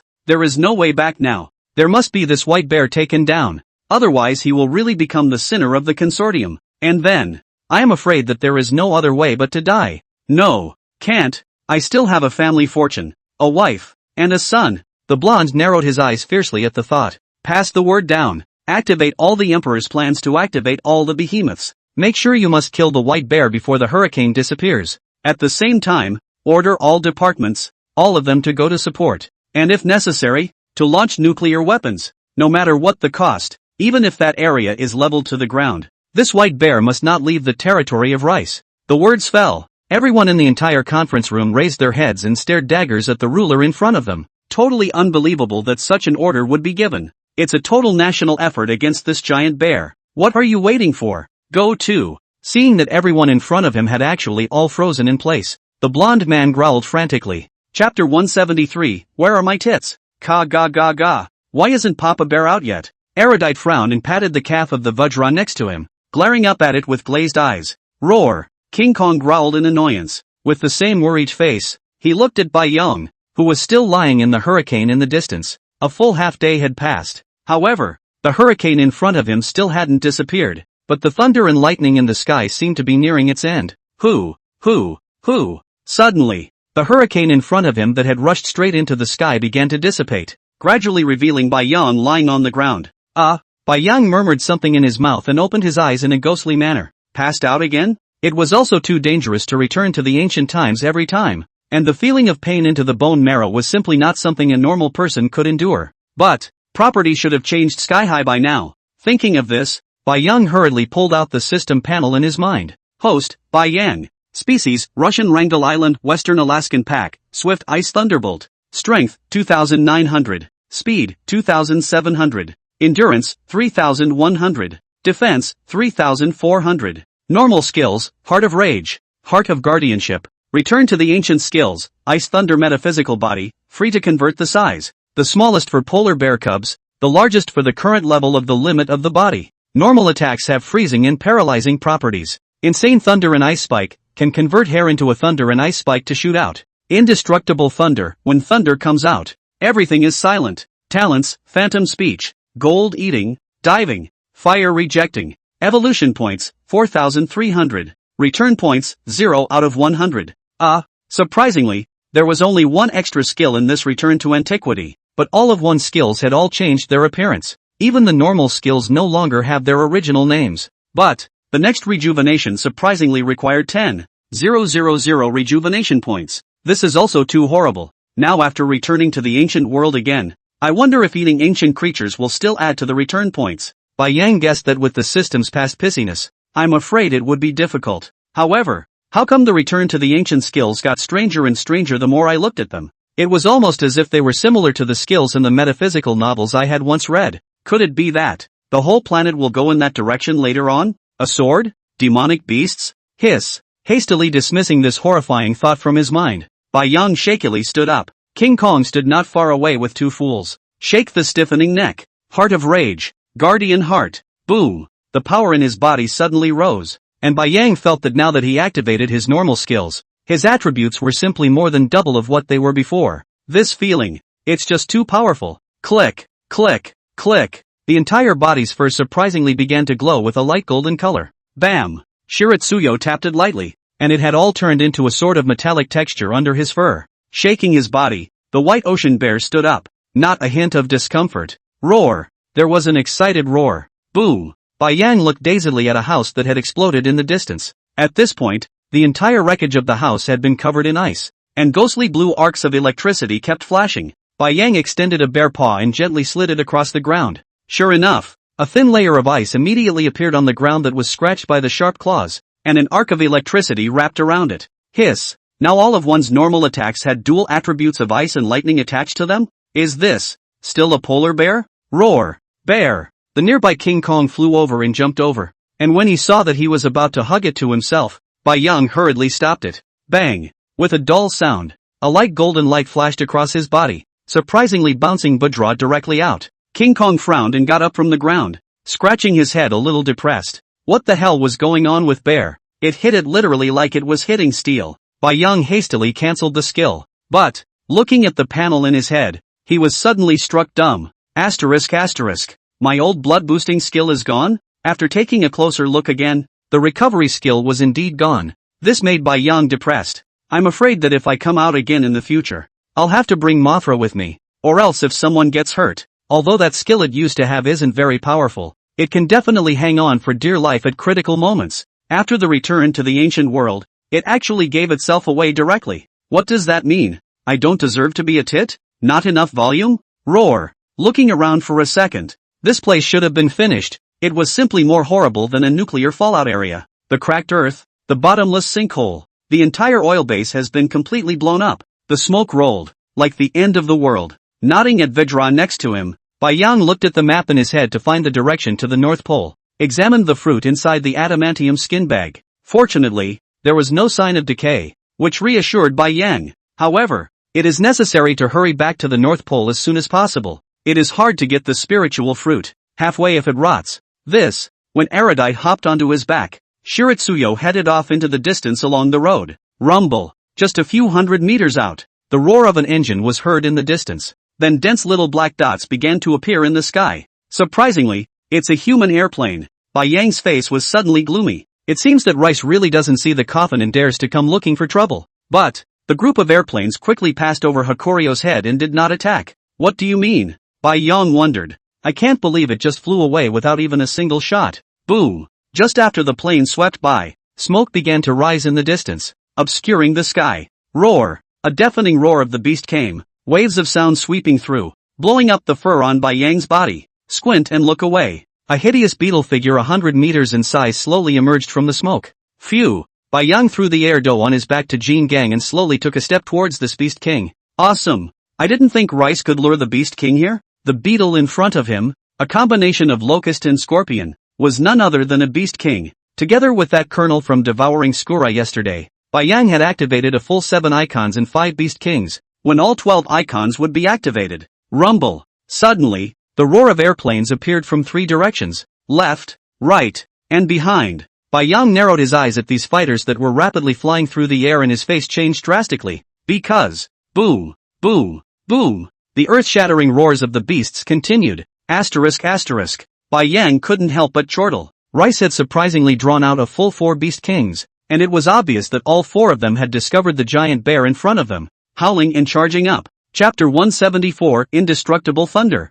Roar! Bai Yang hissed up to the sky, and his several-meter-tall body rapidly increased in size, glowing with an ethereal blue light until it was over 150 meters tall. After returning to the ancient world, its body grew again, surprisingly surpassing the largest Godzilla directly. His eyes coldly swept over the scorpion-like Beast King in front of him. Name, Beast King Abaddon. Strength, 2100. Speed, 2400. Endurance, 2800. Defense, 2300. Talent, Earth Energy Extraction. Skills, Locust Demon Army. Deadly Venom, Underground Penetration. Phew! Bai Yang took a ragged breath and stopped Vajra, who was trying to rush up next to him. There were enough 4 Beast Kings to surround him, and his own recovery skill was now gone. Once Vajra was injured, I was afraid that I would have to be distracted. But, after the return of the Ancient, the huge size of the Beast King at this time in front of Bai Yang, but also just to his chest position, and even the bear stood up, if it can only reach the waist, took a condescending look down. Behind it was a creature with wings like a dinosaur, its entire body's hard skin brown in color, and it was nourishing the fangs in its mouth as it flew over rapidly. On the left side was surprisingly a Beast King that looked like a Stegosaurus. However, The dorsal fins erected on its back emitted a blood-red glow, and it was made entirely of metal. Hiss, hiss, hiss. There was a sound of a snake's letter from his right side, and Bai Yang twisted his head to look at it coldly. This creature wasn't much to look at in comics growing up. Bai Yang didn't think that there was even this creature in the Beast King. The legendary Yagyu Orochi of the island? The entire 8 snake heads kept fluttering in midair, each frantically spewing black snake letters from their mouths. Roar! Taking a deep breath, Bai Yang stood up with a bear. The huge body instantly blotted out the blazing sun in the air. The entire sky suddenly darkened. At this time, the 4 beast kings had surrounded it dead center. But, in the face of such a huge beast in size, the 4 beast kings kept hissing and did not take the lead in attacking. Dropping. Bai Yang squinted his eyes at the map that kept flashing red in his head. It's amazing that Rice has launched nukes again. And is crazy enough to have dropped 2 nukes in the same place. Watching the time dwindle 1 second at a time, Bai Yang opened his mouth to reveal his fangs. There were enough 4 beast kings to try out the skills he had just acquired. Heart of Fury. Guardian Heart. A light golden light flashed by, and a bloodthirsty red light erupted from Bai Yang's eyes. Roar! Roar! Roar! Several beast kings roared uneasily and started charging up. Indestructible thunder. Boom! With Bai Yang at the center, the entire ground collapsed in a huge deep pit. Zip! A dark blue arc of electricity began to sweep in all directions. Click! Click! Click! The entire sky suddenly became dark, and a thick, dark cloud appeared out of nowhere, with constant lightning in the cloud. Suddenly, the lightning began to blast wildly. The entire area instantly turned into a thunder and lightning hell. And in the sky, on the ground, a thunder and lightning filled the vicinity of the White Ocean.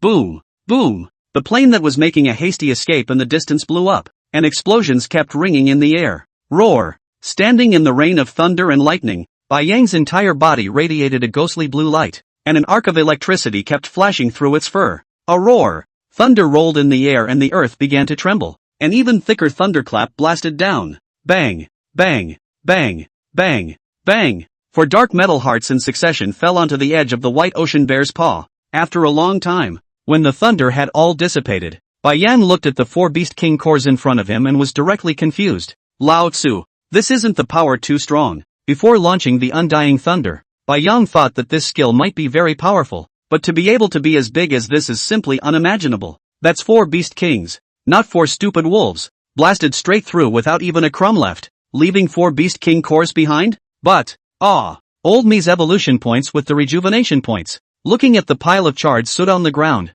Bai Yang kept growling. It's a big loss. Not to mention flesh and blood, even the bone crumbs were blown away. The body becomes smaller and the mouth picks up a kernel on the ground, ready to swallow it in one gulp. But, took a look at the system panel. Bang! The kernel in his mouth fell straight to the ground. Roar! System, come out of there. All the evolution points, of a full 400,000 have all been consumed cleanly. How long have I been saving up? I can't afford to use it at all except to recover from some injuries. And it's gone straight away?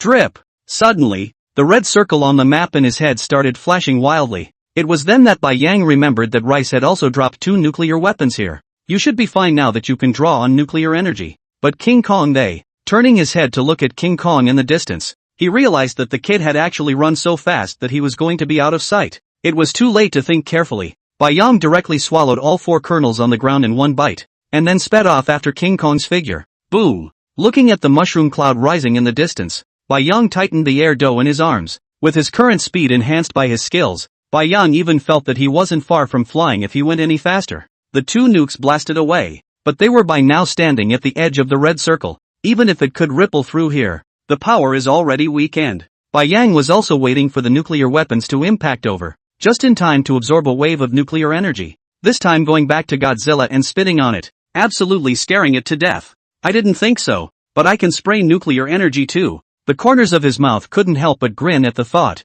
Boom! As the shockwave flashed by, Bai Yang narrowed his eyes and began to rapidly absorb the nuclear energy in the air. After a long time, looking at the already thin nuclear radiation in the air in front of him, Bai Yang turned his head and began to walk into the distance. Going in this direction, they can reach the Arctic continent by crossing a few cities. And Rice! It's just about time to settle the score with Rice. It's a dead heat. It's too much fate to run into anywhere. Ka ga ga ga. Papa Bear, electricity is coming out of you. It's electrocuting me. Overhead, the 2 idiots began to frantically flap a pair of tiny wings and kept hopping around. Bai Yang calmed down a little. After returning to the ancient times, he also discovered that the thunder power in his body was very unstable. As long as it was a little bit emotional, these thunderbolts started to come out of his body non-stop. Meditation. The mind kept murmuring. Shiritsuyo shook his head and dumped erudite onto Vajra. Speechless looked at it. There is electricity still, do not jump down yourself. Father head sitting very comfortable, is not it? Chapter 175, Terrifying Creatures. Boom. After snapping the last building with a slap, Bai Yang slowly took a few steps back. Looking at the city that had been reduced to ruins in front of him, he nodded in satisfaction. I thought that Rice would still attack, but I didn't expect that. After coming all the way over here and destroying more than 5 cities already, Rice didn't even come with a single plane. Looks like that day hit them hard. Bai Yang couldn't help but think smugly in his heart.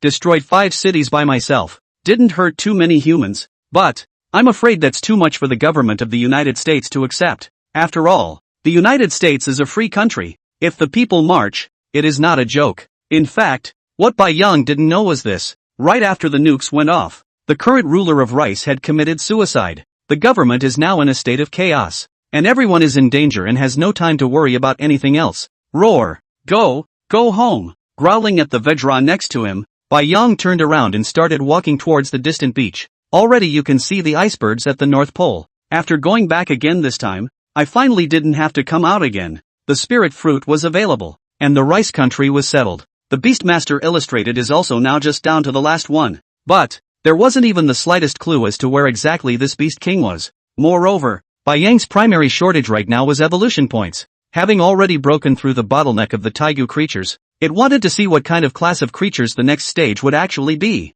After all, no creature above the swift has been seen until now. Huaxia, Kyoto Institute of Biological Evolution. Professor Zhou. A woman in military uniform stood straight and saluted at the middle-aged man in front of her. Xiao Ran, there's no need to be so formal. Just call Uncle Zhou. Your father and I are old friends. Professor Zhou held the glasses on the bridge of his nose and smiled as he poured a glass of water for the little girl in front of him. What's the point of coming over here today? Yes. Xiao Ran hurriedly took out a few photos from her bag and respectfully handed them over. This is a photo that my friend faxed back from Africa. And my friend wanted to ask me to ask you if I could find out what kind of creatures these are. Professor Zhou took the photo and squinted to take a closer look. The whole picture is densely filled with a kind of black bugs, each of which is the size of a fist, and has sharp claws and sharp teeth piercing out of its mouth. After turning over this one photo, Professor Zhou's face changed drastically, spread the 2 photos out on the table and compared them. Ren, where in Africa was this thing filmed?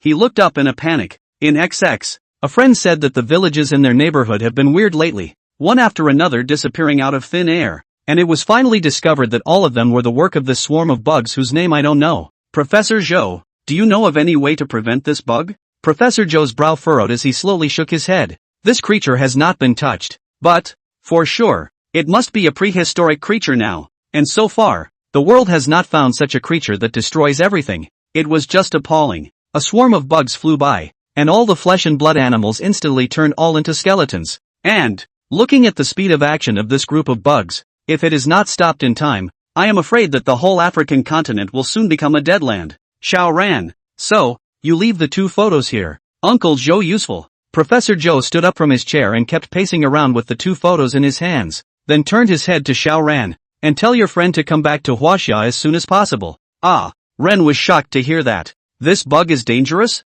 Very dangerous. Devastatingly dangerous. Professor Zhou walked to the door and spoke in a grave tone before turning around and quickly exiting the office. Professor Zhou, just in time for you. Just as he walked through the door of the highest conference hall in China, someone hastily pulled him back. Hurry up and get up there. Something big is happening in Africa. Professor Zhou was stunned when he heard this. A bad feeling suddenly rose in his heart. Soon, after walking into the conference hall, at this time, the inside has been densely packed with people. And, in the side position sat a few black men in suits. Professor Zhou, come sit. The old man in the Chinese mountain suit waved at Professor Zhou and smiled at the several blacks next to him. This is the most authoritative expert in our Chinese study of biological evolution. These 2 only arrived in China today, respectively, the tribal chiefs from the African side. Hello. Professor Zhou smiled and nodded, hastily shaking hands with a few people. Soon, after sitting down, he found several Africans before him with very hard faces and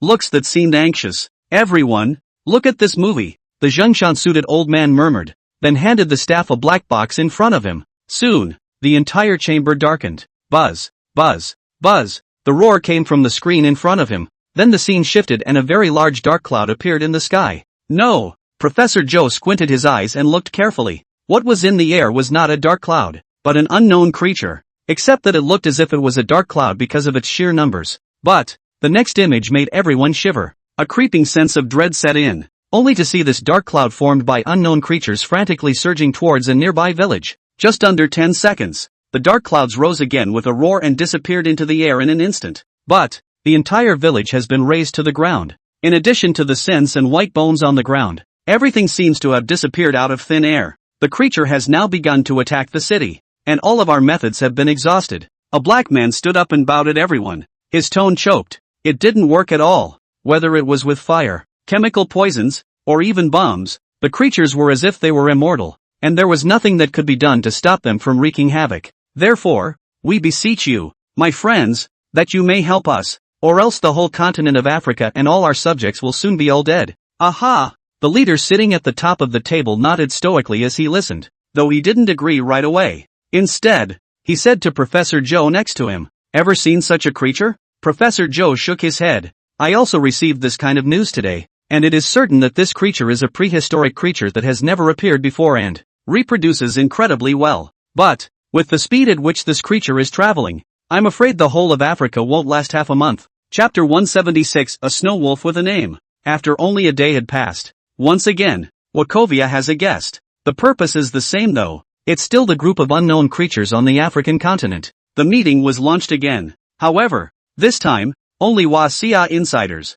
Let's all say what we think. Do we need to support Africa? The old man in the middle mountain outfit frowned and spoke slowly at everyone. I don't think so. It's better to be cautious. Yes, after all, it's quite far away from us, and I agree that we don't need support for now. Most people were not in favor of going to Africa for support. After all, the world had changed drastically, and all sorts of ferocious beasts had begun to appear in the country, and the deaths and injuries had already been heavy. If, at this point, we support foreign countries again, I'm afraid. Professor Joe, what do you think? Seeing the leaders above him looking at him, Professor Joe took a deep breath and stood up, scanned everyone. I agree with the backup. There are 3 reasons. The first, this group of creatures I held a seminar overnight. This is a never seen before but very destructive creature. It is growing at a rate of 100 meters per day. If it is not restrained, sooner or later it will destroy the entire planet. The second point is that there should still be hope of destroying the creature now while it hasn't grown up yet. So you can imagine what if the group of creatures crosses the sea and comes to Huaxia in half a month? The third point, the battle place is also in Africa. We can completely activate the heavy weapons. It's already like this. I believe the African side will also agree. The words fell. Silence fell throughout the room. Everyone pondered over the 3 reasons Professor Joe said. Bam, bam, bam. The old man sat in his chair and squinted his eyes, his fingers tapping on the tabletop ceaselessly. I have to say that Prof. Chow has a point. But, if assistance is provided, exactly how many people should be sent and what kind of maximum weapons should be utilized? Nuclear weapons? Just as everyone was contemplating, the door of the conference room was lifted open a crack, and a female assistant walked in quickly with a hurried look, whispering with his ear beside an old man next to him, only to see this white-haired old man's complexion change drastically, holding onto the reclining chair and standing up, quickly walking to the foremost leader position. After a long time, command down. Start mobilizing combat supplies and prepare to head to Africa for support. Maximum force. At this point,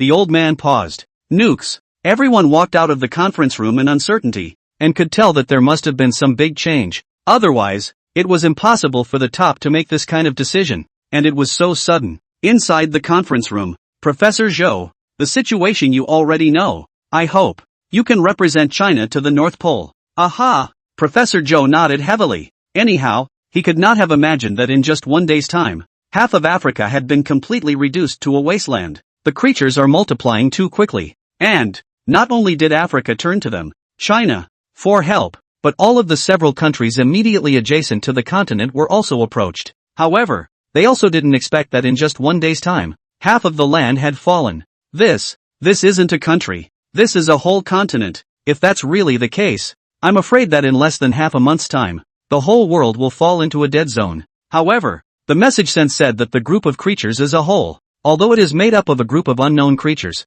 but always come together as one creature. That evening, Professor Joe left early for the North Pole. Because Africa has already sent the news. All the people who went to support them all failed. Even the nuclear weapon cannot take that group of creatures. Moreover, this group of creatures seems to be able to reproduce indefinitely. The small patch of flying insects that remained in the very center of the nuclear weapons area once again multiplied wildly. And in just a few hours, it was back to a dark cloud several thousand meters in size, and it became even more frenzied. And in half a day the entire continent of Africa had fallen. And, by the time Professor Joe departed, the group of creatures had already begun to cross the sea, and the direction of the crossing was precisely this side of China. Nuclear weapons couldn't even wipe out the creatures completely, so now we have to turn to the behemoths. But it seems that the white bear has fought with rice again and is said to have destroyed dozens of cities in rice. Phew! Taking a deep breath, Professor Joe looked back and quickly went out the door. The Arctic continent, on a rock outside the cave, Bai Yang, who was in the state of a cub, resembled a white cat, leaning lazily against it, squinting his eyes and basking in the sun. Today is the third day back. After giving all the fruits to Mama Bear and Sister Bear, it was found that the effect wasn't as powerful as expected. However, Mama Bear's size had also skyrocketed by a hair, and was already about 5 meters.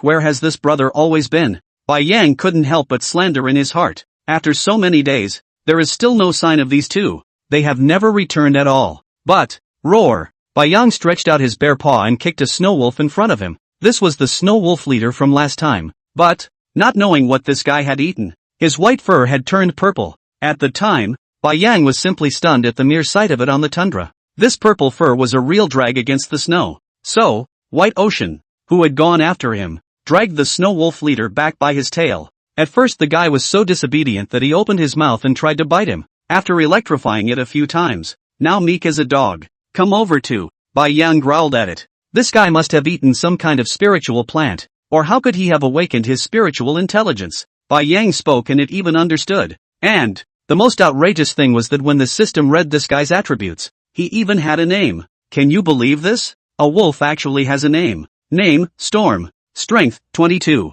Speed, 22. Endurance, 22. Talent, spiritual intelligence. The attributes are all 2. What's the name of the storm? Just call it Era. It's just as well that you have a 2 stupid around you now. And then a 2 hectares. Perfect. Ouch. Oh, surprisingly condescending? Shiritsuyo sat up and extended his bare paw and huffed it out of the room. It's 3 days without a fight. It's only been half a day. You don't know your own name anymore? Ka ga ga ga. Papa Bear. Someone's coming. I was about to get up and teach this Era a hard lesson, when suddenly, a distant spirit penguin ran over with wings flapping and jumping. And, it was being followed by several humans. Bai Yang narrowed his eyes and looked at the few people behind him. It was that Professor Joe from Huaxia. But, how did this group of people come here? I am afraid. There should be nothing good. Chapter 177, Bai Yang's Conditions. That's the way it is now.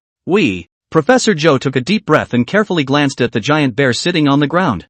I didn't realize that there were 2 giant beasts on the island that I hadn't seen before. A brown bear-like one and a wind god pterodactyl. And, I'm afraid that the white bear in front of them most likely won't grant their request. What's this for? Bai Yang stretched out his palm and patted the storm snow wolf that was nestled behind him as a cushion, signaling to change to a comfortable position. Shaking the bear's head around, the white ocean bear sat up. First of all, this Professor Joe in front of me is here to ask for help. But, it is surprisingly a kind of thing that has not even been heard of. Insects that reproduce indefinitely, each one the size of a fist? Bai Yang thought carefully. Isn't this the same kind of black bugs from the dinosaur continent? Each one is an ancient creature. But, I'm afraid it's not necessarily an ancient creature that could devour the entire continent of Africa so quickly. Bai Yang thought for a moment and began to respond on the ground. How long is it until Wachovia? It should be half a day before we reach Huaxia if we cross the sea. Professor Joe answered honestly. The pressure on the heart to face a couple of behemoths was just too much. And, there was a gorilla right next to him tugging at his shirt with interest. Roar. King Kong, be honest. Bai Yang growled at King Kong. Pulling further gives people the chance to strip off their clothes. And, isn't it a cutie? Can't you see there are 2 female assistants behind you? What's the point of tearing off a man's clothes if you don't take action on such a good target? Without a good-natured glare at Vedra, Bai Yang once again stretched out his bare paw and wrote on the ground. Helping you is fine. But, I need conditions. Bai Yang feels that if Huaxia is in distress, he will definitely step in. And, listening to this Professor Zhou, this group of creatures, if they keep reproducing like this, it is not guaranteed that the North Pole will also be affected. Yes, What conditions are needed? Just tell me. Professor Joe saw that the giant bear seemed to have the intention of agreeing to help and said in a hurry. Before he came, the top had already given him the highest authority, so as long as it wasn't too much, he could completely make his own decisions. Moreover, there was a satellite phone right in the bag, so if the conditions of the Behemoth clan were very harsh, he could contact the country in a straight line. I'm afraid people at home are waiting for news now. After all, the creatures had begun to sweep in from the ocean.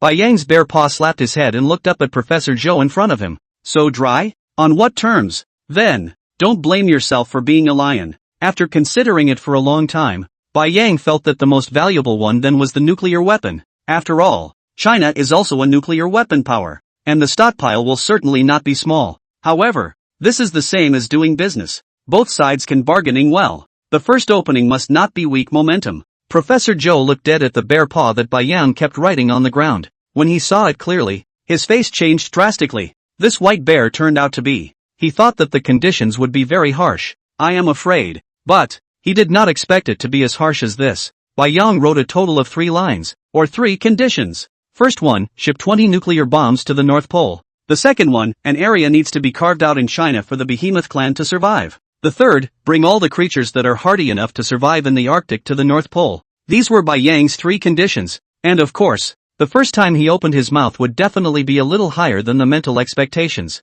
5 nuclear bombs would be fine. And as for the second condition, he was just thinking that maybe he could take Mama Bear and the girls on a vacation later on when he had nothing else to do. Third, just ship a few of each creature all over that can reproduce. Originally, Bai Yang also has the 4th condition. See if you can let the Chinese experts over. In the North Pole more plants, not with greenhouse technology can also be but think about it, when so many people live here for a long time, certainly not. This, I need to apply with the top. After some contemplation, Professor Joe nodded at Bai Yang, smiled apologetically, and took out his satellite cell phone from his bag and dialed out. Bai Yang stared at him with the old gods, not caring in the slightest. After a long time, Professor Joe walked over with an ugly face. What do you mean? Disagree? Bai Yang couldn't help but stutter in his heart when he saw his appearance. Is the opening too big? It has been agreed from above that once the creatures have been dealt with, the transportation of all the creatures, including the nukes, to the North Pole will begin.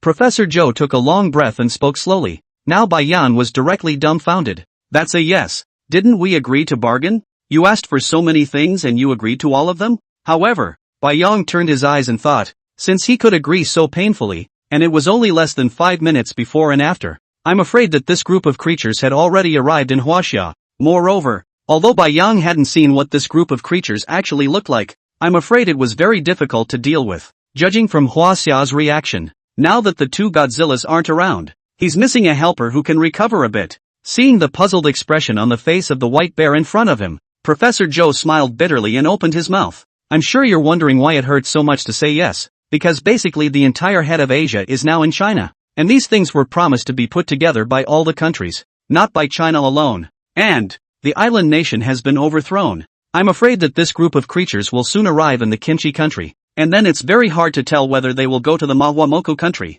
or to Huaxia. But, to be sure, we can't afford any more delays, and hope that you can get going as soon as possible. Bai Yang's expression was stunned. I didn't realize it was all the countries that put it together. So in that case, it's a loss for the old man. It's the same as being able to ask all the countries on the entire planet to open their mouths. What did he ask for? For so little? This. Phew. Chest kept rising and falling. Bai Yang tried hard to calm himself down. It was like having a lottery ticket with $5 million planted in your pocket. And you actually wiped your ass with it. Nope. Wiped my ass and went to redeem it. How do I reverse myself on this one? Roar. With an indignant growl, he directly slapped the arrow wolf behind him aside. Surely this guy's stupidity just now was affecting him. Leaving as soon as tomorrow morning, Bai Yang proceeded to write on the ground and looked up at the seashore, only to see that Mama Bear and the others had already come up from the seawater. Glancing at Professor Zhou and the others, taking a step towards the seashore. I have to explain this to Mama Bear.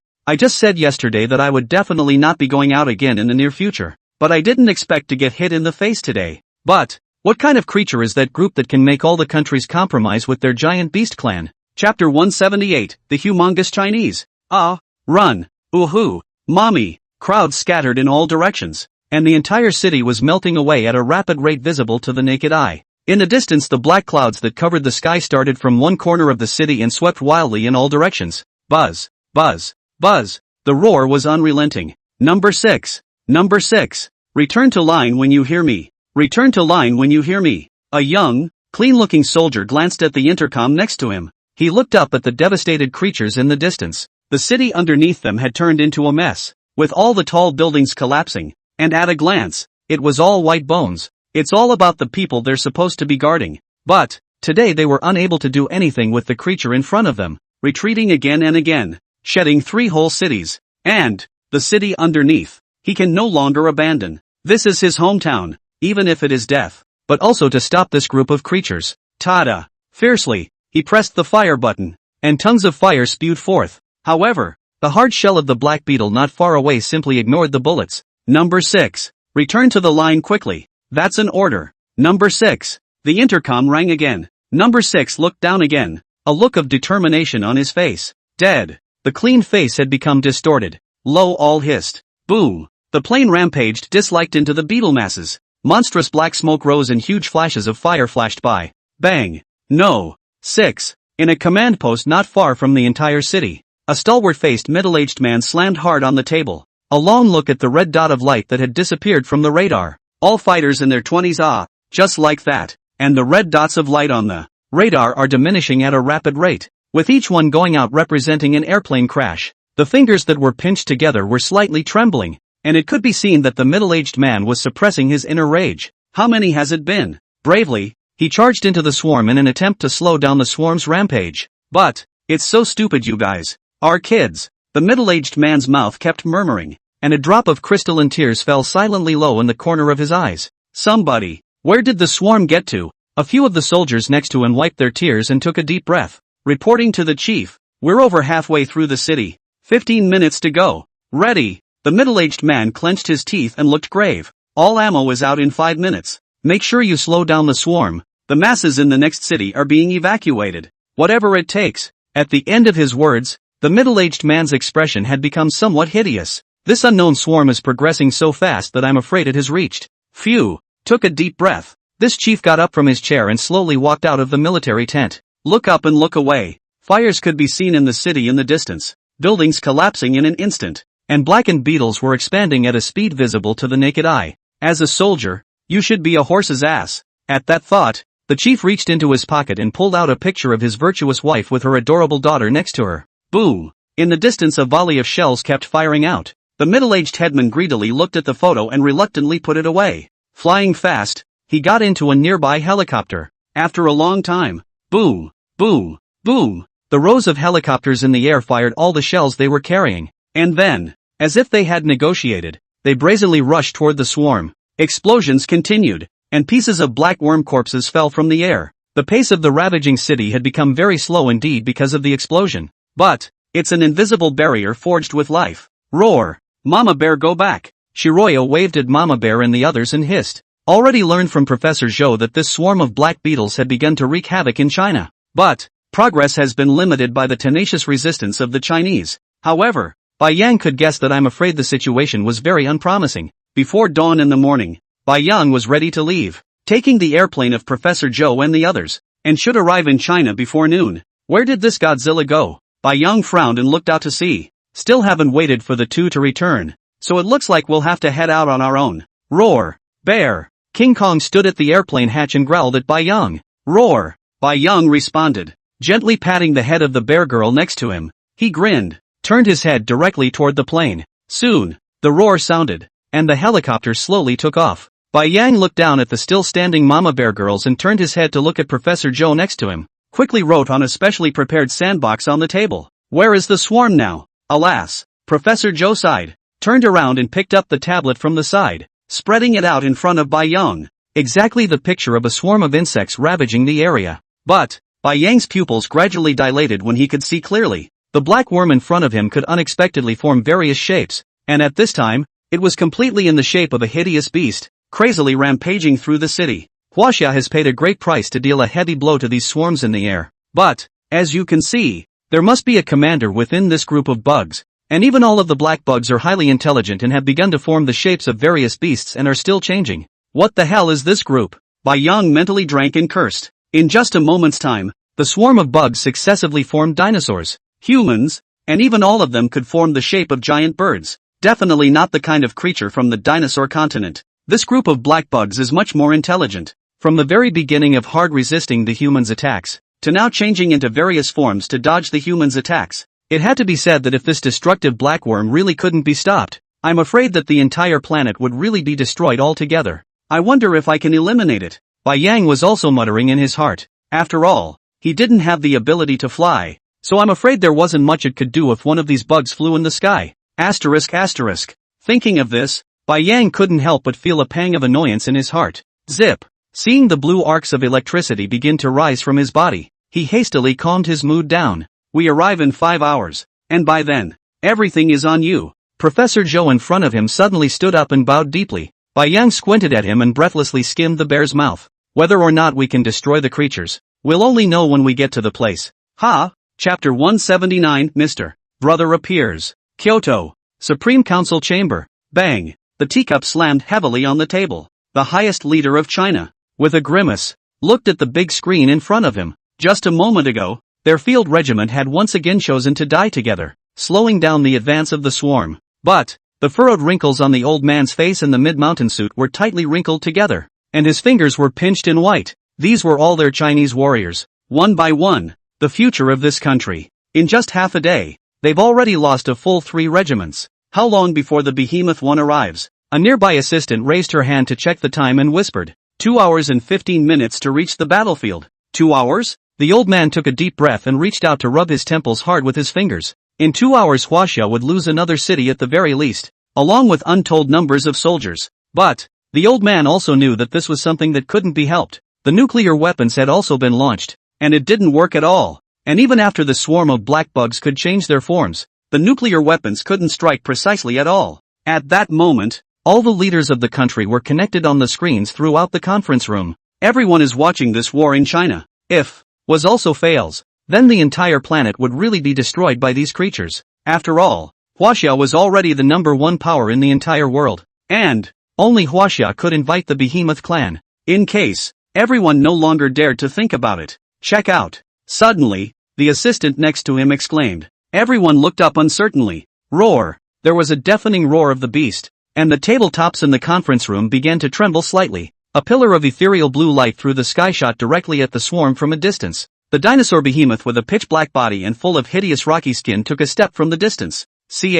A pair of wings in the sky instantly blocked out the sunlight. A butterfly-like beast flew right above the head of the dinosaur beast, and as if the two beasts had a tacit understanding, they took one step towards the swarm of insects. Good. All of them couldn't help but wipe the sweat from their foreheads as they roared out. At the critical moment, the behemoth actually stepped in. Isn't it still 2 hours away? How come it's so fast? The old man in the middle mountain suit stared dead at the screen and found no trace of the giant bear. I've already inquired. Professor Zhou is on his way with the 2 behemoths. The assistant next to him leaned down and whispered. These 2 may have been originally near China. That's why. The old man nodded slowly. At this time, the black worm in the picture had stopped expanding at a rapid rate, switching forms rapidly, and soon, a hideous dinosaur beast appeared. Looking at the swarm of black insects that had stopped raging, the old man couldn't help but let out a long sigh of relief. Then immediately remembering something, he turned his head and quickly ordered, this behemoth seems to be absorbing nuclear energy. Immediately order the transportation of 5 nuclear weapons to the vicinity of the battlefield for the behemoth to absorb. Also, all air forces are activated to support the behemoth clan. The black swarm must be completely annihilated here. Bang! Godzilla, with cold eyes, took a look at the dorsal fin that had broken off and fallen to the ground, gasping for air over and over. A surplus of white light flashed by. Looking up, he took a look at Mothra, who kept firing her skills in the air. Roar! Godzilla roared and swung his tail hard, smashing into the swarm. Click! The hideous giant tail instantly blasted apart the swarm of insects that had changed into the appearance of dinosaurs in front of him, and a thick layer of densely packed black insects lay on the ground. But, I'm afraid this isn't going to work. The more bugs we kill, the more we get. And, once enveloped by the entire swarm, it was as if the hardest skin on the body couldn't do anything at all, and it would be torn apart in an instant. If it wasn't for Mothra's presence, he himself would have been seriously injured by now. Roar! The ghostly blue nuclear energy in his body converged again, and Godzilla's entire body began to tremble slightly. Buzz! Buzz! buzz. However, the swarm in front of him instantly turned into a black hurricane. Like a black hurricane, wrapping Godzilla's entire body in the blink of an eye. Roar! With a mournful hiss, Godzilla's entire body fell to the ground with a loud thud. The ghostly blue blood kept oozing out of the skin. The airborne Mothra screamed as a pair of wings began to flail wildly. All of a sudden the air began to blow wildly, and a black beetle was lifted out of Godzilla. But, by now the entire black flesh skin on Godzilla's body was riddled with holes. Mothra looked at it heartily and hastily threw a recovery skill over. Buzz, buzz, buzz. The swarm of black bugs that hadn't yet landed, once again took to the air. It only transformed into a hideous black eagle, and with a whistling sound, it rushed towards Mothra. With a hiss, Devilzilla instantly turned around and began to frantically increase his speed, dashing wildly into the distance. Mustn't get hurt, Godzilla hasn't recovered yet, and I'm afraid if he gets hurt himself. However, the swarm behind them was fast, and even the black eagle-like swarm could even flap their wings to increase their speed. Roar! Suddenly, a pillar of ghostly blue light behind him once again blasted the black eagle to pieces. Mothra flapped her wings, the tentacles on her head quivering. Godzilla surprisingly stood up again, though, no, only to see a big black sword straight into Godzilla's chest. Rumble! Godzilla narrowed his eyes, looked at Mothra in the air, kept waving his forepaw, and his whole body fell to the ground with a bang. Changes. A miserable chirping sound resounded throughout the sky. Devilzilla's golden wings began to slowly turn into a ghostly blue color, and tiny blue powder began to float up in the sky nonstop. The entire body began to gradually become transparent. A look of determination flashed in Mothra's eyes. Boom! A gust of wind swept through the area, and the swarms couldn't control themselves as they were blown apart. A transparent colored figure swept through the swarm like lightning. Buzz, buzz, buzz. A cloud of green smoke began to explode in the sky, and a dark beetle began to fall straight to the ground. The kilometer-long body lost several hundred meters directly in the blink of an eye. Thousands and thousands of beetles were unexpectedly all blown to smithereens under a single strike from Devilzilla. But, buzz, buzz, buzz. The swarm converged again and began to expand at a rate visible to the naked eye. In the blink of an eye, it transformed into a hideous human face, staring at the insect that had landed beside Godzilla, and the corner of his mouth actually curled into a smile. Boom! The form shifted again, and the sharp long blade reappeared, clouding the daylight. It chopped down heavily. Chapter 180, The Swarm of Death. Roar! Bai Yang's eyes were bloodshot as he stared down at Godzilla below the airplane, lying on the ground, only to see a hideously large hole in its chest, and the ghostly blue nuclear energy blood had already covered the ground beneath it. And one of Mothra's wings had also been broken, and was lying quietly beside Godzilla. How could Bai Yang not expect that? It was amazing to see these two again in such a state. I didn't realize that this swarm of destroying insects was the last Beast King. Name, Beastmaster Death Swarm. Strength, 3,500. Speed, 2,800. Endurance, 3,200. Talent, shape-shifting. Skills, swarm tearing, unlimited reproduction. Don't. You now. Professor Joe hurriedly tried to reach out and pull the white bear behind him, but it was already too late. Bai Yang tore open the door of the airplane and jumped down instantly. Heart of Rage. Guardian Heart. With a hiss, he increased his size to the maximum. Buzz, buzz, buzz. The long blade illuminated by the death swarm was about to slash down with a loud bang when suddenly, a loud vibrating sound came from not far behind. Smoke rolled in and air currents blew the swarm away. Ha, ha, ha. A low gasp came from the smoke and a bloodthirsty red column of light shot out.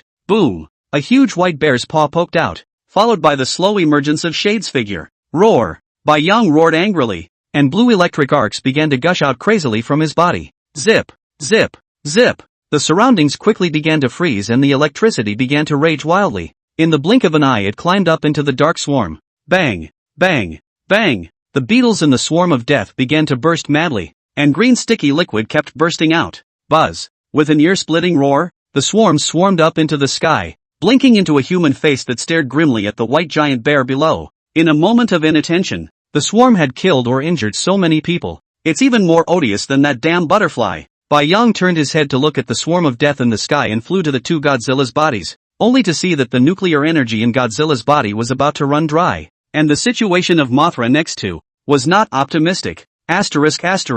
Mentally, he drank a harsh curse. The only thing we can do now is to destroy the Beast King in the air as soon as possible. Otherwise it will be too late to save Godzilla and the others. Thinking of this, Bai Yang turned around violently. steadily staring at the swarms of death that were still frantically multiplying in the air. This thing is really tough unless it's destroyed all at once. Just give it a short gap and it will immediately reproduce so many black beetles again. Roar! Bai Yang's speed increased to the extreme, bringing up a whistling sound as he charged straight up. Tilting his head back, he spat out a mouthful of nuclear energy, blasting it heavily into the expanding swarm. Buzz, buzz, buzz. However, the entire swarm of death in front of them all began to spread out, covering the sky and rushing towards Bai Yang to surround him. Bang! With a slap on his body that directly shattered a piece of black beetle, Bai Yang stuck out his tongue and gasped for air. I didn't realize that the swarms of death were all spread out. Bai Yang's entire white fur was already covered in black beetles, and, in the state of the guardian heart, the swarm of bugs could actually sink their fangs into him.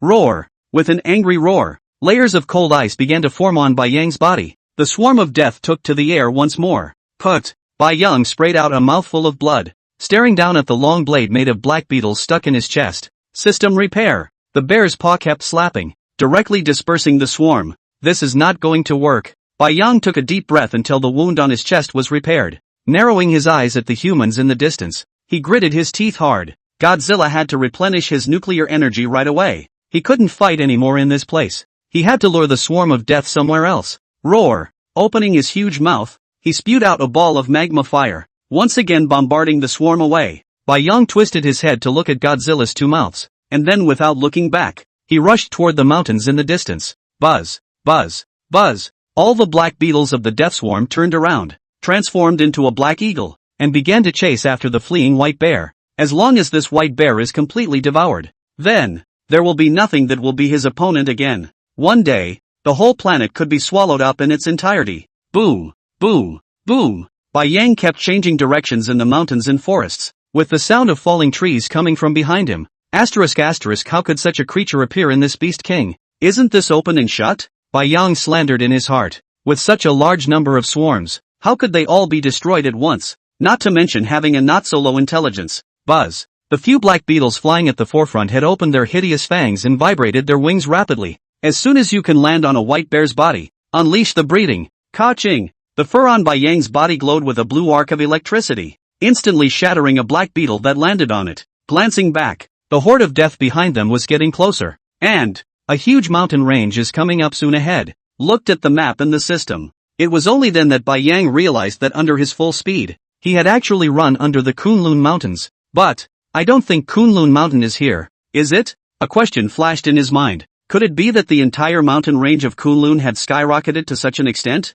Zip! The arc of electricity behind his ass once again shattered the black beetle, and Bai Yang charged into the mountain range without looking back. Bang! Surprisingly, there was a layer of transparent film like a dinosaur continent, and Bai Yang drilled into it, striking a ripple like ripples. Buzz! Buzz! Buzz! The swarm of death stopped instantly in front of the transparent film, and the insects scattered in all directions. A few seconds later, the swarm converged once again, and the entire film unexpectedly wrapped the entirety of the land in front of them. Boom! After some contemplation, the death swarm controlled all the swarms to swarm into the membrane. However, right after Bai Yang went into the film with the death swarm, the entire transparent boundary-like film began to flicker madly and disappeared in the blink of an eye. Quick! Transport the nukes! Several soldiers hoisted a huge cannonball and slowly placed it beside the dinosaur beast in front of them. Click! The outer metal cover of the nuclear weapon surprisingly began to slowly crack. A faintly invisible ghostly blue energy began to slowly penetrate Godzilla's body.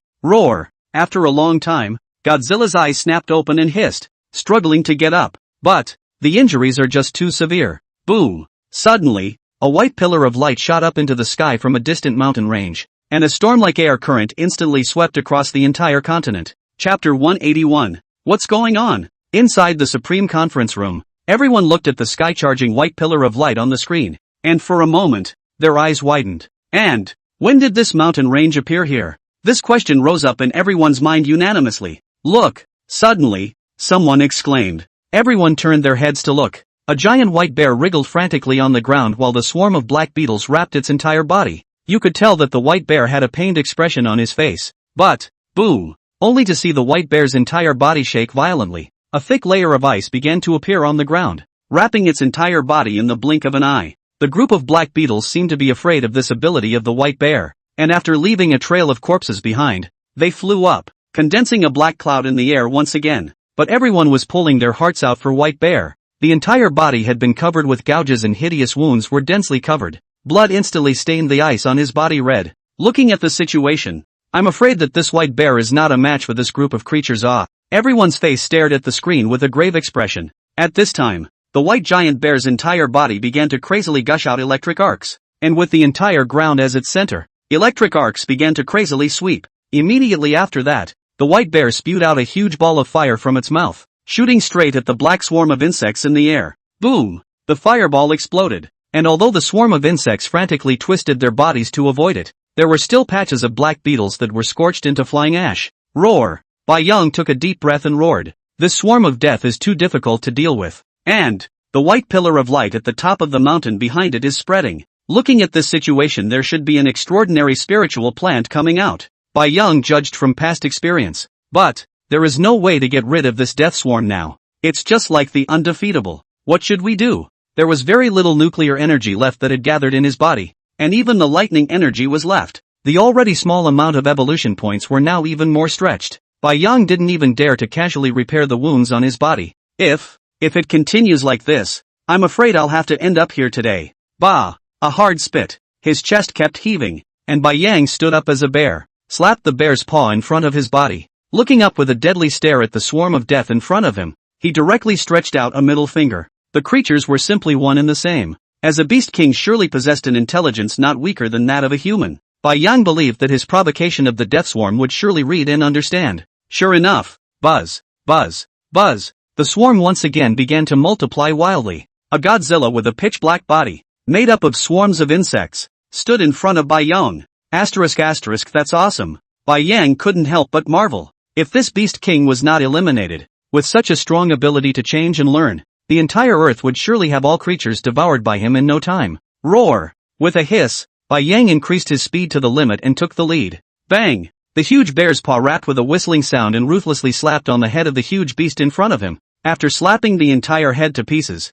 a thick layer of black beetle corpses once again fell on the ground. But Bai Yang knew that this was only a drop in the bucket. The hideous head coalesced again. Click! With lightning speed, a bite was placed on Bai Yang's shoulder position. Growling in pain, Bai Yang looked at the large swath of flesh and blood that had been torn away and gritted his teeth viciously. One more chance to unleash all the energy in your body. If, again, it doesn't work. Roar! Howling and jumping up, the white ocean bear paw kept waving. Like madness. Soon, the death worms transforming in front of them were all blasted apart by Bai Yang. Again, he was already crawling with black beetles. Not enough. Bai Yang looked at the beetles still hovering in the air, endured the pain of gnawing on his flesh and blood, and leapt up again. Bang! The mouth began to frantically spew magma solution, pouring out all the fire energy in his body in an instant. Bang! Bang! Bang! Bursting sounds continued in front of his eyes, and swarms of black beetles directly turned into flying ash and fell to the ground under the spray of the magma solution.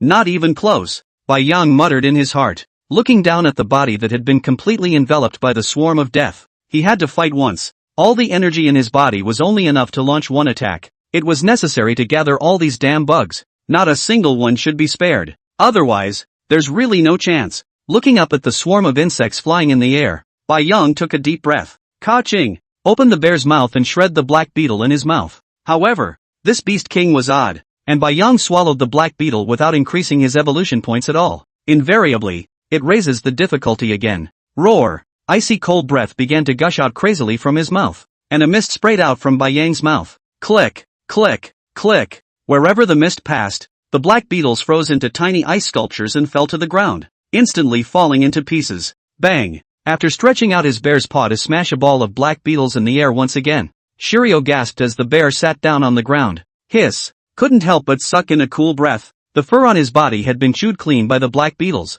but the beetles bred by the death swarm now stayed on him and did not fly again. Mama bear! Sister bear! An image flashed through Bai Yang's mind. Then the bear's mouth grinned. System repair! His eyes flashed with a glint. Bai Yang directly let the system start repairing the fur. Mad demon ice thunder stab. Indestructible thunder. Atomic spit. Deadly ecstasy. Bai Yang hissed out the entire string of skills in his mind. Boom! A strand of energy began to converge crazily. Roar! Shiritsuyo let out a heartbreaking roar. The entire area exploded as thunder rolled and an ice spike turned the neighborhood into an earthly inferno. Opening its huge mouth, the ghostly blue nuclear energy began to spew out. strongly enduring the severe pain. Bai Yang poured all the nuclear energy into himself. As he watched, a black beetle began to dissolve. Boom! After a long time, the bear sitting Bai Yang collapsed to the ground with a loud thud. All the black beetles have been completely eliminated. But the energy in his body has also been exhausted. A deep, bone-deep wound opened up in the chest cavity, and a kernel glowing with icy cold light was exposed. Who? Lying on the ground, Bai Yang kept gasping for air. Click, click, click. Suddenly, a black beetle next to his face unexpectedly burrowed out from within the ice. Struggling to open his mouth, he swallowed the bug, which was the size of a bear's paw, in one gulp. Ding! Congratulations to the host for successfully feeding on the Beast King's death swarm. The icon activation is successful. Ding! All Beast King iconography activated. Fusion program initiated. Boom! The white light on top of the mountain instantly enveloped Bai Yang, and then immediately began to recede at a rapid pace until it was lost in the huge mountain range. And the ground full of gullies is now empty. The white bear is gone, including all the bug corpses likewise all disappeared. In addition to the devastated earth, a lonely expression of the earth-shattering battle just now. Chapter 182, System Upgrade in Progress. Send someone in to see what's going on. The Zhongshan-suited old man looked at the video screen in front of him and said with a grave face at the assistant next to him, "What's going on?" The screen just flashed black. Immediately after it lit up again, the giant beasts on the ground were surprisingly all gone. And even the white pillars of light on the distant peaks had strangely disappeared. It was essential to know for certain if the swarm of black beetles had indeed been wiped out. How can it be gone? The old man frowned and murmured. But, looking at the video, now that Huaxia had been sort of saved, it was clear that the swarm of black beetles had all been destroyed by White Bear in the final stages. However, now it is imperative to find the White Bear. Otherwise, there are still a few behemoths. Once there is no White Bear in the middle of the circle, thinking of this, the old man couldn't help but quickly stand up. Activate the fighters and rush to the battlefield now. I'll go to myself. At that moment, everyone in the conference room got up and rushed outside to quickly walk away. It's a big deal that the supreme leader is going to be near the battlefield himself. Moreover, everyone understands that once the White Bear dies with the Black Beetle, then they are afraid that they will not be able to withstand the anger of the giant beast clan. You know, there are still 2 behemoths even in China alone. I'm afraid they don't need the ones from the North Pole to come over. These 2 alone will have them on their hands and knees. Roar! Bai Yang felt as if his entire body had been dismantled, sending bursts of tingling pain through his body. There was a breathless hiss. Bai Yang slowly opened his eyelids. Overhead was a large tree that towered above the ground, and underneath was a thick layer of grass. Twitter! The trees were constantly chirping with several brightly colored, but never seen before, varieties of birds. Phew! Taking a deep breath, the white ocean bear sat up, had to run through it. He himself was fighting the swarm of death, and then, exploding his whole body, intended to destroy the swarm of death in one fell swoop. But the last bug resurrection was right in front of him. Immediately following, the old man seems to have given it a swallow. Then again, all Bai Yang knew was that a white pillar of light enveloped him, and then all memories come to a screeching halt here. Roar! However, it was surprising that all of the fur had grown back. By the way,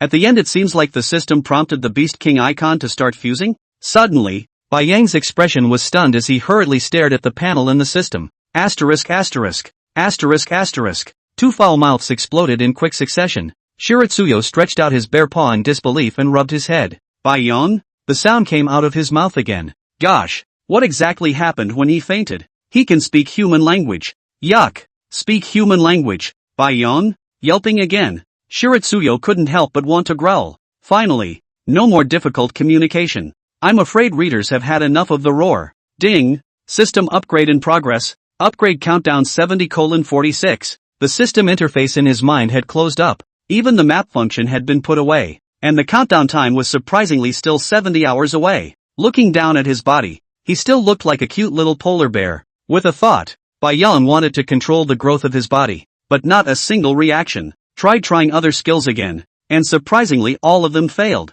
Could it be that, before the system was restored, all of his skills were blocked? What the hell kind of system is this? How is this going to survive in a strange place with such a small body? Bai Yang couldn't help but slander. Roar! Suddenly, an earth-shattering beast roar came from the distance. The earth beneath his body began to shake. Puff! Puff! Puff! The few birds in the tree, panicked, flapped their wings and flew away. Bai Yang hurriedly hid behind a tree, remembering that he had crashed into the membrane within the Kunlun Mountains at that time.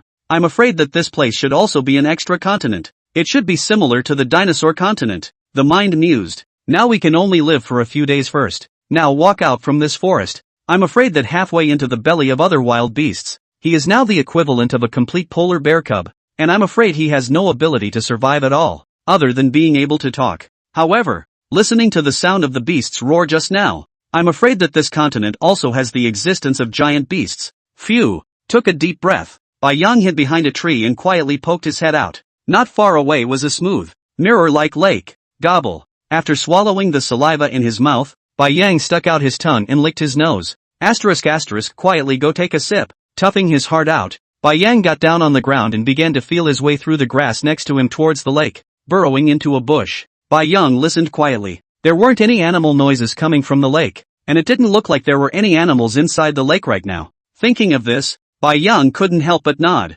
Ever since his ability had become strong, Bai Yang had rarely acted with such caution. It was a little too much to take in for a while, but, after quickly adjusting his mind, Bai Yang gently poked his little white brain out. A pair of bear eyes kept glancing around. There really wasn't a single creature within the lake in front of them. Roar. ***. Call it a ing habit. Unable to resist the urge to growl, he immediately stretched out his bare paw to cover his mouth. The habits are so horrible. It's amazing that you can't help but all want to roar when it's only been less than 2 short years since you turned into a polar bear. Put.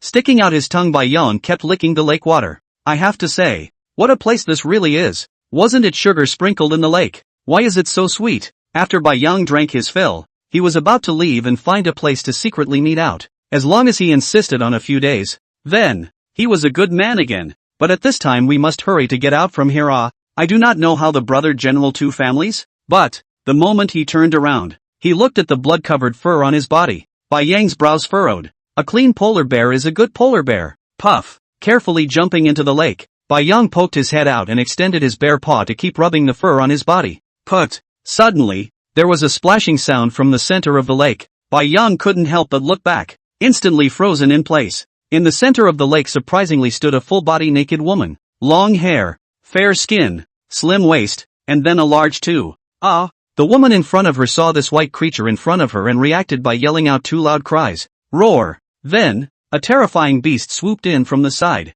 Who? Surprisingly, he was spitting. Chapter 183, Purple Boar. Roar. Bai Yang slowly turned his head, only to see a surprisingly large white tiger head in front of him, enough to be more than twice the size of his own body. A shiny white pelt and grim eyes locked on his own. Hiss. Bai Yang couldn't help but suck in a cold breath. What the hell is this? The white tiger in front of him was actually spitting out human words. Put. Bai Yang hastily slid his palms and began to swim to the side in the lake water. His own current system was in the process of upgrading, and he had no abilities at all, so there was no way he could be a match for this white tiger. Moreover, looking at the appearance of this white tiger, it was obvious that it was not something to be messed with. Even Bai Yang could feel a gust of pressure from it. Okay, spirit tiger. Suddenly, a sound as clear as a bell came from behind him. Then the woman in a long white dress stepped on the water and slowly came ashore, only to see the white tiger in front of him reveal a hint of respect and slowly prostrate its body on the ground. White, delicate little feet slowly stepped on the tiger's body and sat up. Go to, only to see the woman in front of her reach out her hand at Bai Yang. Roar. With a tiger's roar that resounded through the mountains and forests, this white-furred spirit tiger turned its head to look at Bai Yang, and with a grin at the corner of its mouth, it even directly rose up in the air and disappeared in the blink of an eye in Bai Yang's line of sight. ***. Couldn't help but burst out. A flying tiger? A talking tiger? What the hell is this place? Bai Yang only felt that his brain was now like a piece of paste, and he could not make the slightest headway at all. However, it is obvious that this continent is different from the former dinosaur continent. I'm afraid that this continent is full of spirit beasts like the tiger just now. Could it really be a revival of the aura? Moreover, the woman just now shouldn't be very old. However, from the mannerisms one could tell that the woman's status wasn't low. Bai Yang hurriedly climbed up from the lake, shook off the water stains on his body, and rushed back again in the direction he had just come from. There had to be a safe place to spend the most dangerous time of the last few days. I'm afraid this place is really different. Bai Yang even guessed in his heart that even after upgrading his own system, he was afraid that it would be very difficult in this mountain forest. So is it impossible to walk away from this place? Couldn't help but chortle. Following the path from which he had come, he once again walked to the patch of grass, and then leaned back against a tree. with Shiratsuyo holding out his bare paw and leaning on his head. First of all, there are still 3 full days for the system to recover, so you must not run around for these 3 days, and you shouldn't be able to stay at this lake either. Secondly, when strength was restored, a way out had to be found as soon as possible. Godzilla's 2 mouths didn't know exactly what was going on right now. In the end, you can only go hungry these 3 days. Goo. It was good not to think about it, but just now the thought of being hungry began to send a chorus of protests from my belly. Phew. Exhaling a mouthful of cloudy air, Shiratsuyo started walking along the lawn towards the rocks underneath the side. Must find a cave to do so. Fortunately he is now in the state of cubs. Otherwise if he is 150 meters tall, he would not be able to walk in this mountain forest at all. After circling around for a long time, Bai Yang finally found a small cave. Above the cave was a raised rock that was impossible to spot unless you looked closely. This is a nice place, Shiratsuyo murmured, then shook his head and began to drill into it. The head is just enough to show if the body is all tucked in. It's just not perfect. Goo. However, the stomach had been rumbling non-stop. Shirio frowned and rested his head on his bare paw with a sad look. It's only been half a day and I'm starving like this. So if it's been 3 days, by then, even if the system upgrade was successful, how could he still have the strength to hunt? Spell it out. Thinking of this, Bai Yang clenched his teeth fiercely. He himself has the intelligence of a human being. Can't he capture a small animal, even if it's a bird in a tree? Roar. With a low growl, Bai Yang stuck his head out of the hole. Asterisk asterisk. He looked up at it, then hastened to bore in again. Boom. Boom. A wild boar with a purple glow all over its body unexpectedly ran wildly over in the distance. That's right. Bai Yang sneaked a couple of glances. It's really a wild boar. And it's all purple hard skin, and the 2 sharp tusks in its mouth are constantly glowing with a cold light. Hoof. Hoof. Hoof. The wild boar in front of him suddenly stopped as it ran through the grass where Bai Yang had just been, grunting and sniffing around on the ground non-stop. It's over. Shiratsuyo hastily curled his body up and shrank back toward the cave once again. Obviously this boar had caught his scent. Although the boar in front of him was only about 3 meters in size, for the once white ocean, he could be hooped to death with a slap. But, now on cub body just less than a meter. It's just that you can't possibly the boar in front of you even if you put your life on the line. What to do? For a while, Bai Yang was anxious. Hoof. Hoof. Hoof. The boar lowers its head and sniffs the ground, squinting as it slowly makes its way over to the side of the cave. There's nothing to do but try. Roar. Bai Yang opened his mouth wide and hissed with all his strength. Sure enough, the boar not far away raised its head warily and looked around. Please, pig, just go. However, just a few seconds later, the boar's purplish red eyes looked straight to Bai Yang's side. The cave has been discovered. Asterisk asterisk that's ing lame. Bai Yang drank a curse, then shrunk his body to the innermost part. With the size of this boar it shouldn't be able to burrow in. Maybe so. Boom. The boar in front of him poked its mouth tusks into the hole, and Bai Yang could even see the dark hairs on the pig's snout. Humbug. It only grunted twice, then slowly began to back away. Boom. With a loud thud, the boar became so reckless that it crashed straight into the rocks above the cave. And, what shocked Bai Yang even more was that the boar directly smashed the rock. Put. Looking at the pair of pig's hooves that were trying to plow the hole open in front of him, Bai Yang simply wanted to cry. This is too sad. He himself is at least an Arctic overlord, and is now considered a number 1 on Earth. Is he going to be gnawed on by a pig today? Roll. Thinking of this, Bai Yang couldn't help but curse angrily. However, the wild boar outside didn't seem to be bothered at all, and its movements became even more frantic instead. Bai Yang took a deep breath. Can only spell ah, spell not spell over. Also have to spell ah. Thinking of this, Bai Yang's curled up body began to slowly stretch out. If he could blind the boar in an instant, he might have a chance to escape. Hiss. Suddenly, a pain was felt in his buttocks, as if he had been bitten by something. Bai Yang turned around and saw a small snake with a dark green color all over its body was biting tightly on his buttocks, with a pair of small eyes staring at him grimly. Chapter 184 Viper? Roar. Bai Yang roared miserably, instantly startling the boar outside the cave entrance. What's the situation? The hole hasn't even been dug in yet. How come this little thing inside started screaming first? The boar felt a bit incredulous. But, bang! Looking at this white bear that rolled and crawled out and kept jumping around on the grass, a greedy look flashed in the boar's eyes. Bears and stuff have the best meat. And, one look at this particular colored bear. It must be a rare breed. A cold grunt. Boom, boom, boom. The boar was like a Mercedes-Benz train, the turf flying under its feet as it charged directly at Bai Yang. Holy, where did you get that? Get loose. Shiratsuyo kept twisting his butt. trying to shake this little snake off behind him. However, this little green snake didn't know how the teeth bit, and no matter how Bai Yang twisted his body, he couldn't get rid of it. And a tingling sensation was already starting to come from the back of his ass. This snake is poisonous. Bai Yang's heart thumped. If it was poisonous, then it would really be over. At this time, the roar came. Looking at the fierce expression, burying his head and charging straight at the wild boar that crashed into himself, Bai Yang hastily made a bear pounce and dodged over. It's really a roof over your head. It's bad luck. There's a pig in front and a snake in the back. The boar, who had failed to land a single blow, once again dropped its form, grunted twice, and buried its head to charge again. Convex, dish. Shiritsuyo wiggled his butt and started running wildly toward the lake. The only way to get rid of this boar is to go into the water, and the boars in this place shouldn't be able to swim, right? Roar. In front, a petite, white-furred polar bear rolled and crawled as it fled frantically, a small green snake flying straight up behind its buttocks. Humbug. The boar was in hot pursuit, and a layer of crystalline sweat began to seep from its purple-black fur. Bang! Bai Yang leaped high into the air and jumped over a rock in front of him before rolling and crawling forward again.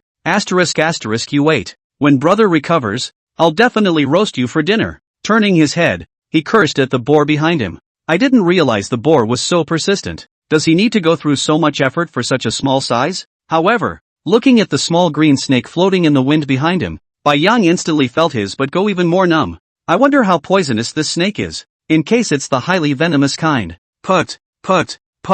Burrowing through the bushes in front of him, Shiritsuyo proceeded to leap high into the air. Puff. Jump into the lake and make a splash. Put. Hastily surfacing, he turned his head to look at the boar charging up from the distance. Sure enough, Bai Yang couldn't help but grin. This boar couldn't swim, and at this time, it was standing at the edge of the lake, snorting non-stop. There's no way around it. Extending his bare paw, he made a gesture of contempt at the boar. Suddenly, the boar in front of him began to bulge high in the belly as far as the eye could see. Put. Lao Tzu. Bai Yang watched as a purple fireball erupted from the boar's mouth and hurriedly dove headfirst into the water. Boom! A roar sounded, and the lake exploded into a rushing wave. Phew! Bai Yang surfaced and looked at the boar in the distance with a look of horror. What the hell is this? This boar can even spit purple fireballs. Hiss! Hiss! Hiss! At that moment, a small dark green snake kept twisting its body on the water in front of him. Small eyes stared at Bai Yang, spitting black snake letters. Still want to bite me?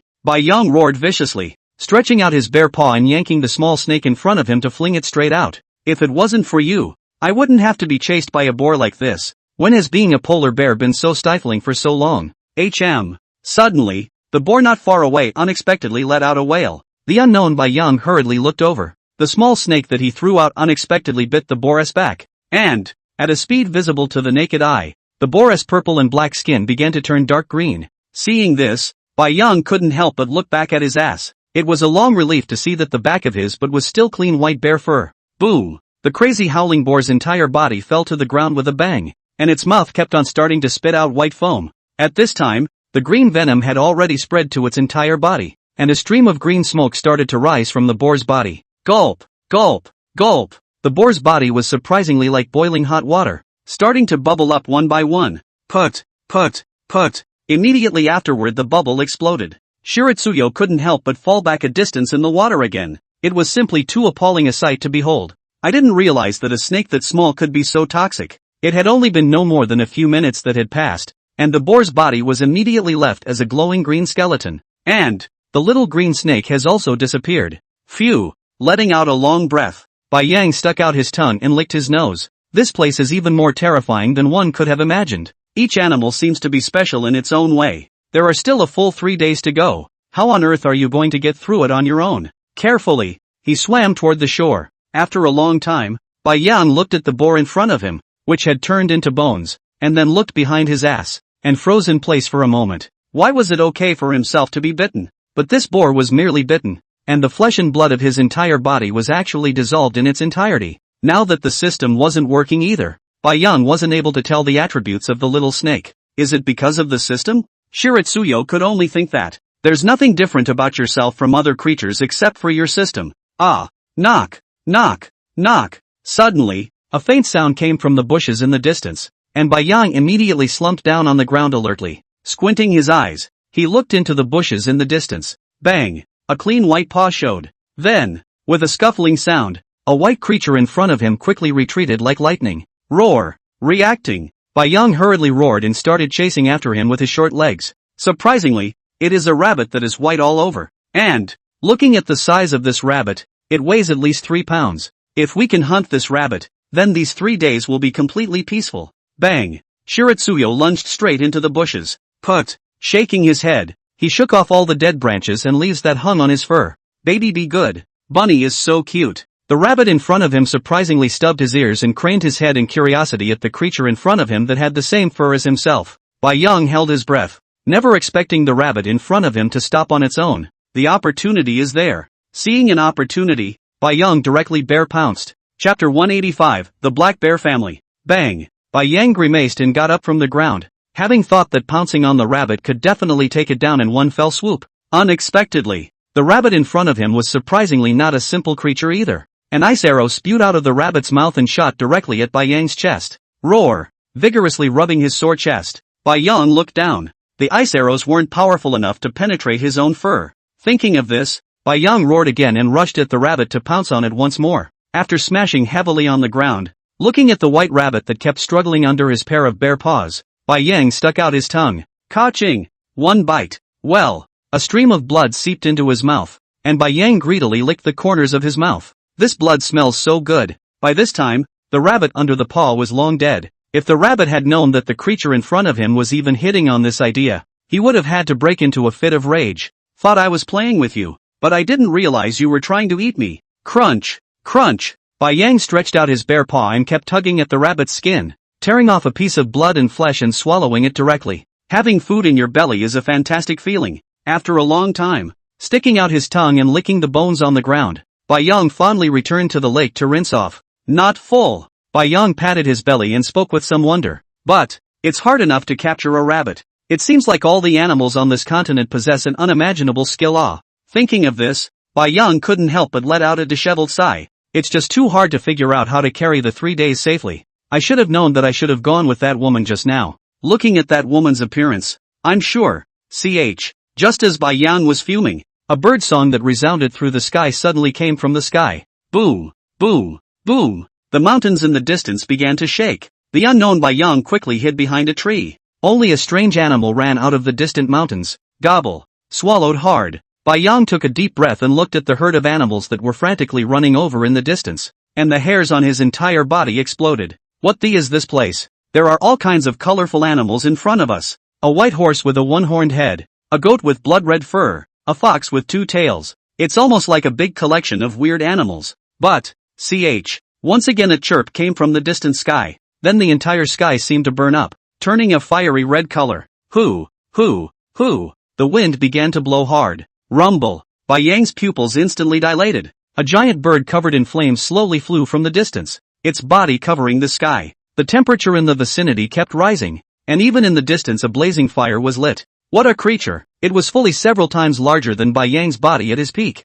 However, this wasn't what shocked Bai Yang the most. The most shocking thing was that this giant flame bird was pulling a luxurious carriage behind it. Yes, it's really a caravan. The entire carriage was similarly huge, streaming with light and exceptionally eye-catching, and it was as if the sun had lost its color in the sky. With a roar, the carriage sped past. The jungle was quiet again. Bai Yang rubbed his chest and slowly sat down. The scene in the past just now was just too much of a shock for him. It seemed that this continent was feared to be even more dangerous than he had guessed. However, it is certain that the carriage must have been pulling human beings without a doubt. To have a giant bird of this strength as a mount. Hiss! How powerful must the humans in there be? If, indeed, this place is in the Kunlun Mountains, then, what will become of the earth? Where will they, the behemoths, go? It will also be reduced to a human mount later on. Roar! With a hiss, Bai Yang's eyes gradually flashed out a refined light, and the expression on the bear's face began to turn grave. How is that possible? With the existence of the system himself, he would not let the behemoth clan become the mounts of humans no matter what, no matter how powerful the group of humans were. Still, it was imperative to get through the hardest 3 days ahead of us in peace. As soon as the system is upgraded, by the time the creatures here were surprisingly so strange, so I'm afraid that if I were to eat, I should have quite a few evolution points. Thinking of this, Bai Yang hurriedly climbed up from the ground, rushing over to where a blazing fire was burning in the distance. The most dangerous place is the safest place. the direction the giant bird came from just now. All the beasts in the mountain forest should have already fled. That place just happened to be the safest option to spend 3 days on your own. Roar. However, just as Bai Yang was about to walk into the mountain forest, a beastly roar came from within. Looking at the 3 black bears that suddenly appeared in front of him, Bai Yang was directly confused. It's so hard to get here. It's amazing. This place is toxic. It's all about me. The mind couldn't help but growl madly. It's only 3 days. Is it that hard to find a place? Roar. The 3 bears in front of you are supposed to be a mother with 2 cubs. But, bang. The 2 bears seemed to be very interested in the white-furred fellow in front of them, and directly rushed over, knocking Bai Yang over head first. Then the 2 bears pounced on Bai Yang and pressed him to the ground. Roar. The mother bear slowly walked over and stared at the white bear on the ground with interest, unable to resist a growl. Bai Yang couldn't understand what it was yelling, but the 2 assholes on top of him honestly climbed down and lay down next to the mother bear in a good manner. At least it's one of a kind, so it shouldn't eat old me, right? Bai Yang at this time inner panic abatch, eyes open round, dead staring at the mother bear in front of him. The muscles of his entire body tensed together. As soon as he realized that the mother bear was showing signs of launching an attack, Bai Yang had to turn his head and run. Already think about it and run towards where there are more animals. But, roar, the she-bear in front of her merely stared Bai Yang up and down, and there was no flash of bloodlust in her eyes. All that was seen was a low growl, followed by a twist of the head and a walk off into the distance. Roar, roar. The 2 bastard cubs turned their heads, showed their teeth at Bai Yang and growled, wiggling their asses to follow the mother bear. Surprisingly, you really didn't attack me? Bai Yang murmured in a small voice, looking back at the jungle in the distance. Ruthless. Bai Yang, you must be crazy. Hissed. Bai Yang hurriedly rushed after the mother bear's back. Since this she-bear had no desire to attack herself, she was perfectly capable of following her and pulling through these 3 days. Chapter 186, A Terrible Danger is Coming. Roar. Hearing the roar coming from the front, Bai Yang immediately slumped to the ground and raised his head to look around. A look like he was just passing through. Sure enough, the 2 bear cubs growled twice in warning and once again followed the mother bear. Bai Yang hurriedly got up from the ground and jumped to follow. It had been several hours since he had followed them, and no more animals had come up to attack him on the way, and he had avoided the mother bear when he saw her from a distance. This put Bai Yang at ease. It seems like the right choice. However, it's those 2 bear cubs that are so annoying. Lousy *** is not robbing you of your milk to drink. Why are you so petty? The mother bear had actually spotted the white cub behind her, but thought it might be a lost bear cub, so didn't pay any attention to it and let it follow. This continent is hunted by humans from time to time. It's normal for young animals to lose both parents, including the father of her children, who was likewise killed by humans. But, weak in strength, they had no right to resist. As for the strong ones, they were either hunted down by humans or enslaved by humans to become mounts. Roar. The mother bear gave a low growl. Turning his head, he glanced once more at the white bear following him, narrowed his eyes, and twisted his head to walk forward once more. Follow it since you want to. Life is not easy for all creatures. Where the hell is this family going? Bai Yang followed all the way while he couldn't help but think in his heart. Already walked a long distance. The mother bear family in front of them did not mean to stop at all. And, look at the sky is also already soon to be dark. None of them are hungry, although no animals attack themselves again along the way. But, walking like this is really too consuming. And Bai Yang's stomach has long issued a protest. The 2 bear cubs in front of them are much more blessed. The mother bear on the road has already stopped to feed once. And, the creatures on this continent seem to have particularly good stamina. Take the 2 bears in front of them as an example. If they were on Earth, it would be impossible for them to walk such a long distance at a time. Not to mention, these 2 guys were still fighting along the way, exerting even more energy. Alas, Bai Yang sighed, lifted his tired bear paw, and followed once again. Doesn't this female bear even eat? It was getting dark. Finally, the mother bear's family found a tree to stop under. Taking a long breath, the white ocean bear sat down under a tree not far away and plopped right down on the ground. It was just too exhausting to move a bit. Holler, holler. It had only been a short time before the sound of a mother bear snoring surprisingly came from the distance. And I wonder how Mama Bear and the girls are doing? Said they'd be back soon. Under the bright moonlight, Bai Yang quietly lay on the ground, frowning, his mouth whispering to himself. However, the system was upgraded successfully after this evening passed and there were still 2 days to go. When the time comes, regardless of how this place is, it must be a matter of raising the strength up as soon as possible. Looking up at the moon in the sky, Bai Yang gradually closed his eyes. Silence. On a huge terrace, an old man said in a solemn tone. The voice was not loud, but it was like thunder rolling, resounding in everyone's ears. The gleaming eyes swept over everyone underneath. The old man nodded slowly. Today is a big day for their family, because the messengers from the upper world began to descend today. This continent had been sealed for countless years as a whole, and it was finally time to unseal it. The seals are getting weaker and weaker, and that's how you can make contact with the outside world. And, to their surprise, the people they had once migrated away from had not forgotten them. The moment the seal is lifted, Sessions, their family will surely recreate the splendor of 10,000 years ago. Phew, the old man exhaled deeply. Once again, he spoke slowly.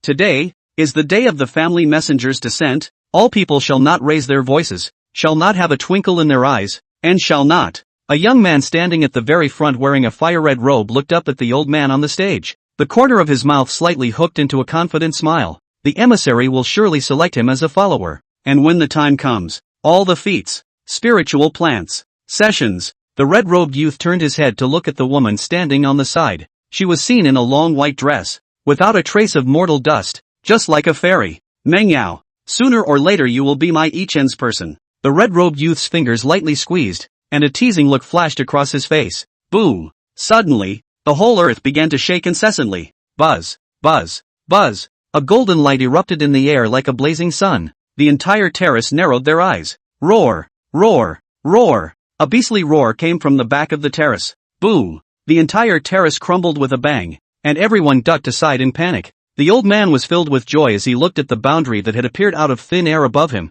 and he couldn't help but begin to tremble slightly throughout his body. The family messenger will be out soon. A pair of red pillars of light shone violently out of the boundary, followed by the snake's head, glowing with cold light and dark scales, slowly poked out. Hiss! Hideous snake letters spewed out. A wave of pressure madly surged out from the boundary. Flop, flop, flop. One by one, the family disciples standing below fell to their knees. Greetings, family messenger. The giant snake slowly crawled out, surprisingly pulling a magnificent carriage behind it. The old man hurriedly led all of them, bowing respectfully and shouting loudly. The one in the carriage should be the family's emissary in the outside world. However, the entire carriage is very tightly covered. Although you can see the figure sitting inside, you can't see the face clearly, not even men and women. Well, a neutral voice rang out. Then the doors and windows of the carriage slowly opened by themselves. Purple and gold boots were the first to be revealed, followed by a flutter of red robes embroidered with gold trim. No need to be polite. Wearing a golden dragon crown on his head, a man with a stalwart look slowly stepped down from the carriage and scanned over everyone with a smile on his face. The eyes rested on the old man in front of him. But the Supreme Elder? Messenger? The old man welcomes the messenger's arrival. The Supreme Elder looked respectful and bowed deeply. The young messenger nodded stoically and then spoke. This king is the ninth son of the Ice Emperor. Just address the ninth king. Welcome to the Nine Kings' descent. Everyone at the bottom shouted with a look of reverence. Ichen's eyes were on fire as he looked at the nine kings in front of him. This was a powerful person who stood tall. Sooner or later, he himself would become such a powerful person one day. Taishan Elder, I wonder how ready you are. The seal will soon be lifted. At that time, all the sects in the outside world will have emissaries descending, and the demon race's emissaries will likewise descend. So this king hopes that you can take the lead in breaking through the seal. Yes, the Supreme Elder hurriedly said yes. Within 3 days, all spirit beasts will surely be enslaved successfully. The nine kings have no problem. Fong Xin. Chapter 187 Poisonous Snake. Goo, goo, goo. Shiritsuyo rubbed his stomach and rolled over, then sat up in annoyance. I can't sleep at all with my stomach protesting one way or another. Originally, Bai Yang had been having trouble sleeping, and, well, it had been a long time since she had been hungry. Okay, it's too much. Getting up from the floor, he turned his head to look at the three mothers of the family. So envious, sleeping like a baby, looking up at the moon in the sky. This would be the latter part of the night. Staring at the countdown clock in his head, Bai Yang just leaned his back against the big tree, dumbfounded. It always feels like there's an uneasiness in the heart, and it's still a particularly bad one. The figures of Mama Bear, Sister Bear and her pals kept flashing through her mind. Even the shadow of the storm was in Bai Yang's mind. Bless my brother for getting out of this place peacefully. Ah, I will definitely not bully you from now on. A small murmur escaped his lips. Hiss, hiss, hiss. Suddenly, Bai Yang seemed to hear the sound of a snake's letter,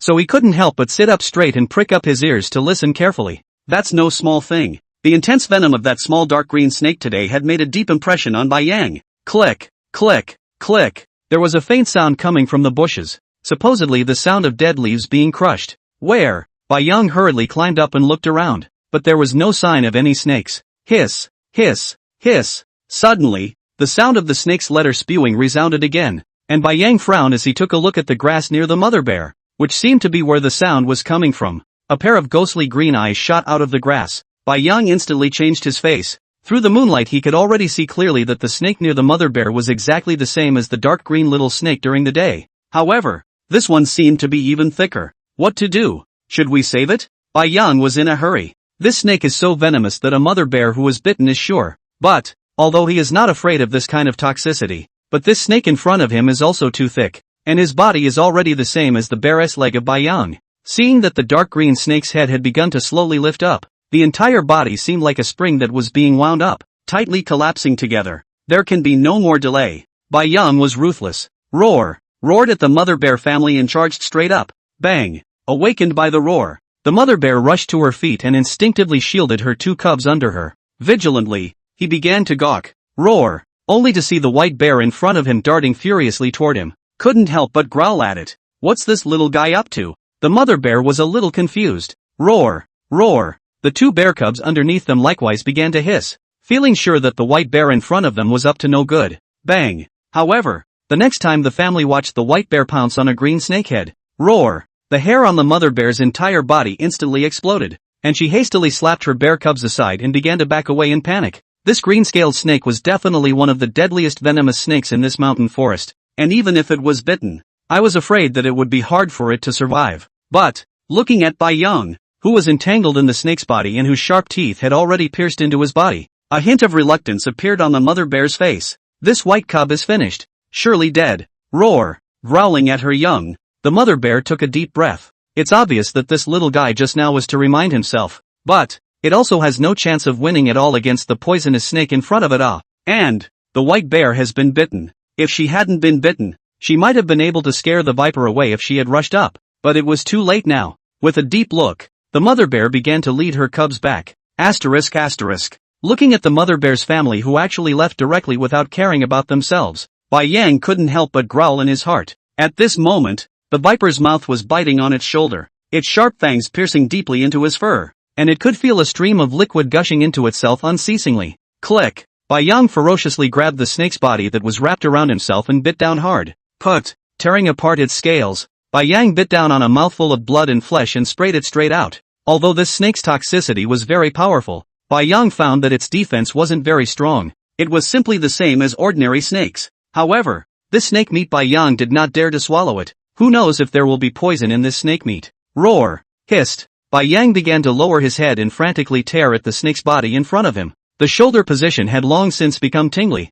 and there was no feeling at all anymore. Even Bai Yang had even lost the sense of pain now. Click! Finally the snake's body was snapped off in one bite. Hiss! Hiss! Hiss! Unable to endure the severe pain, the viper let go of its mouth and dragged half of its body to try to escape. However, how could Bai Yang give it that chance? Trying to run, stretching out his other bare paw to hold it directly to the ground, Bai Yang dragged his already unconscious half of his body to crawl over. Click! Opening his bloody mouth, he took a bite at its 7-inch position. A creature like a snake, no matter how ferocious it is, 7 inches will always be its lifeblood. Sure enough, after Bai Yang took a bite, the only half of the snake's body left began to roll around frantically. After a long time, phew, Bai Yang's body was wrapped around the snake's body, lying flat on the grass, constantly gasping for air, and at this time, all of his body had been dyed red with blood. Finally, the viper is dead. However, the price paid was steep. A deep, bone-deep gash on his shoulder, and half of his body as if he'd had a stroke.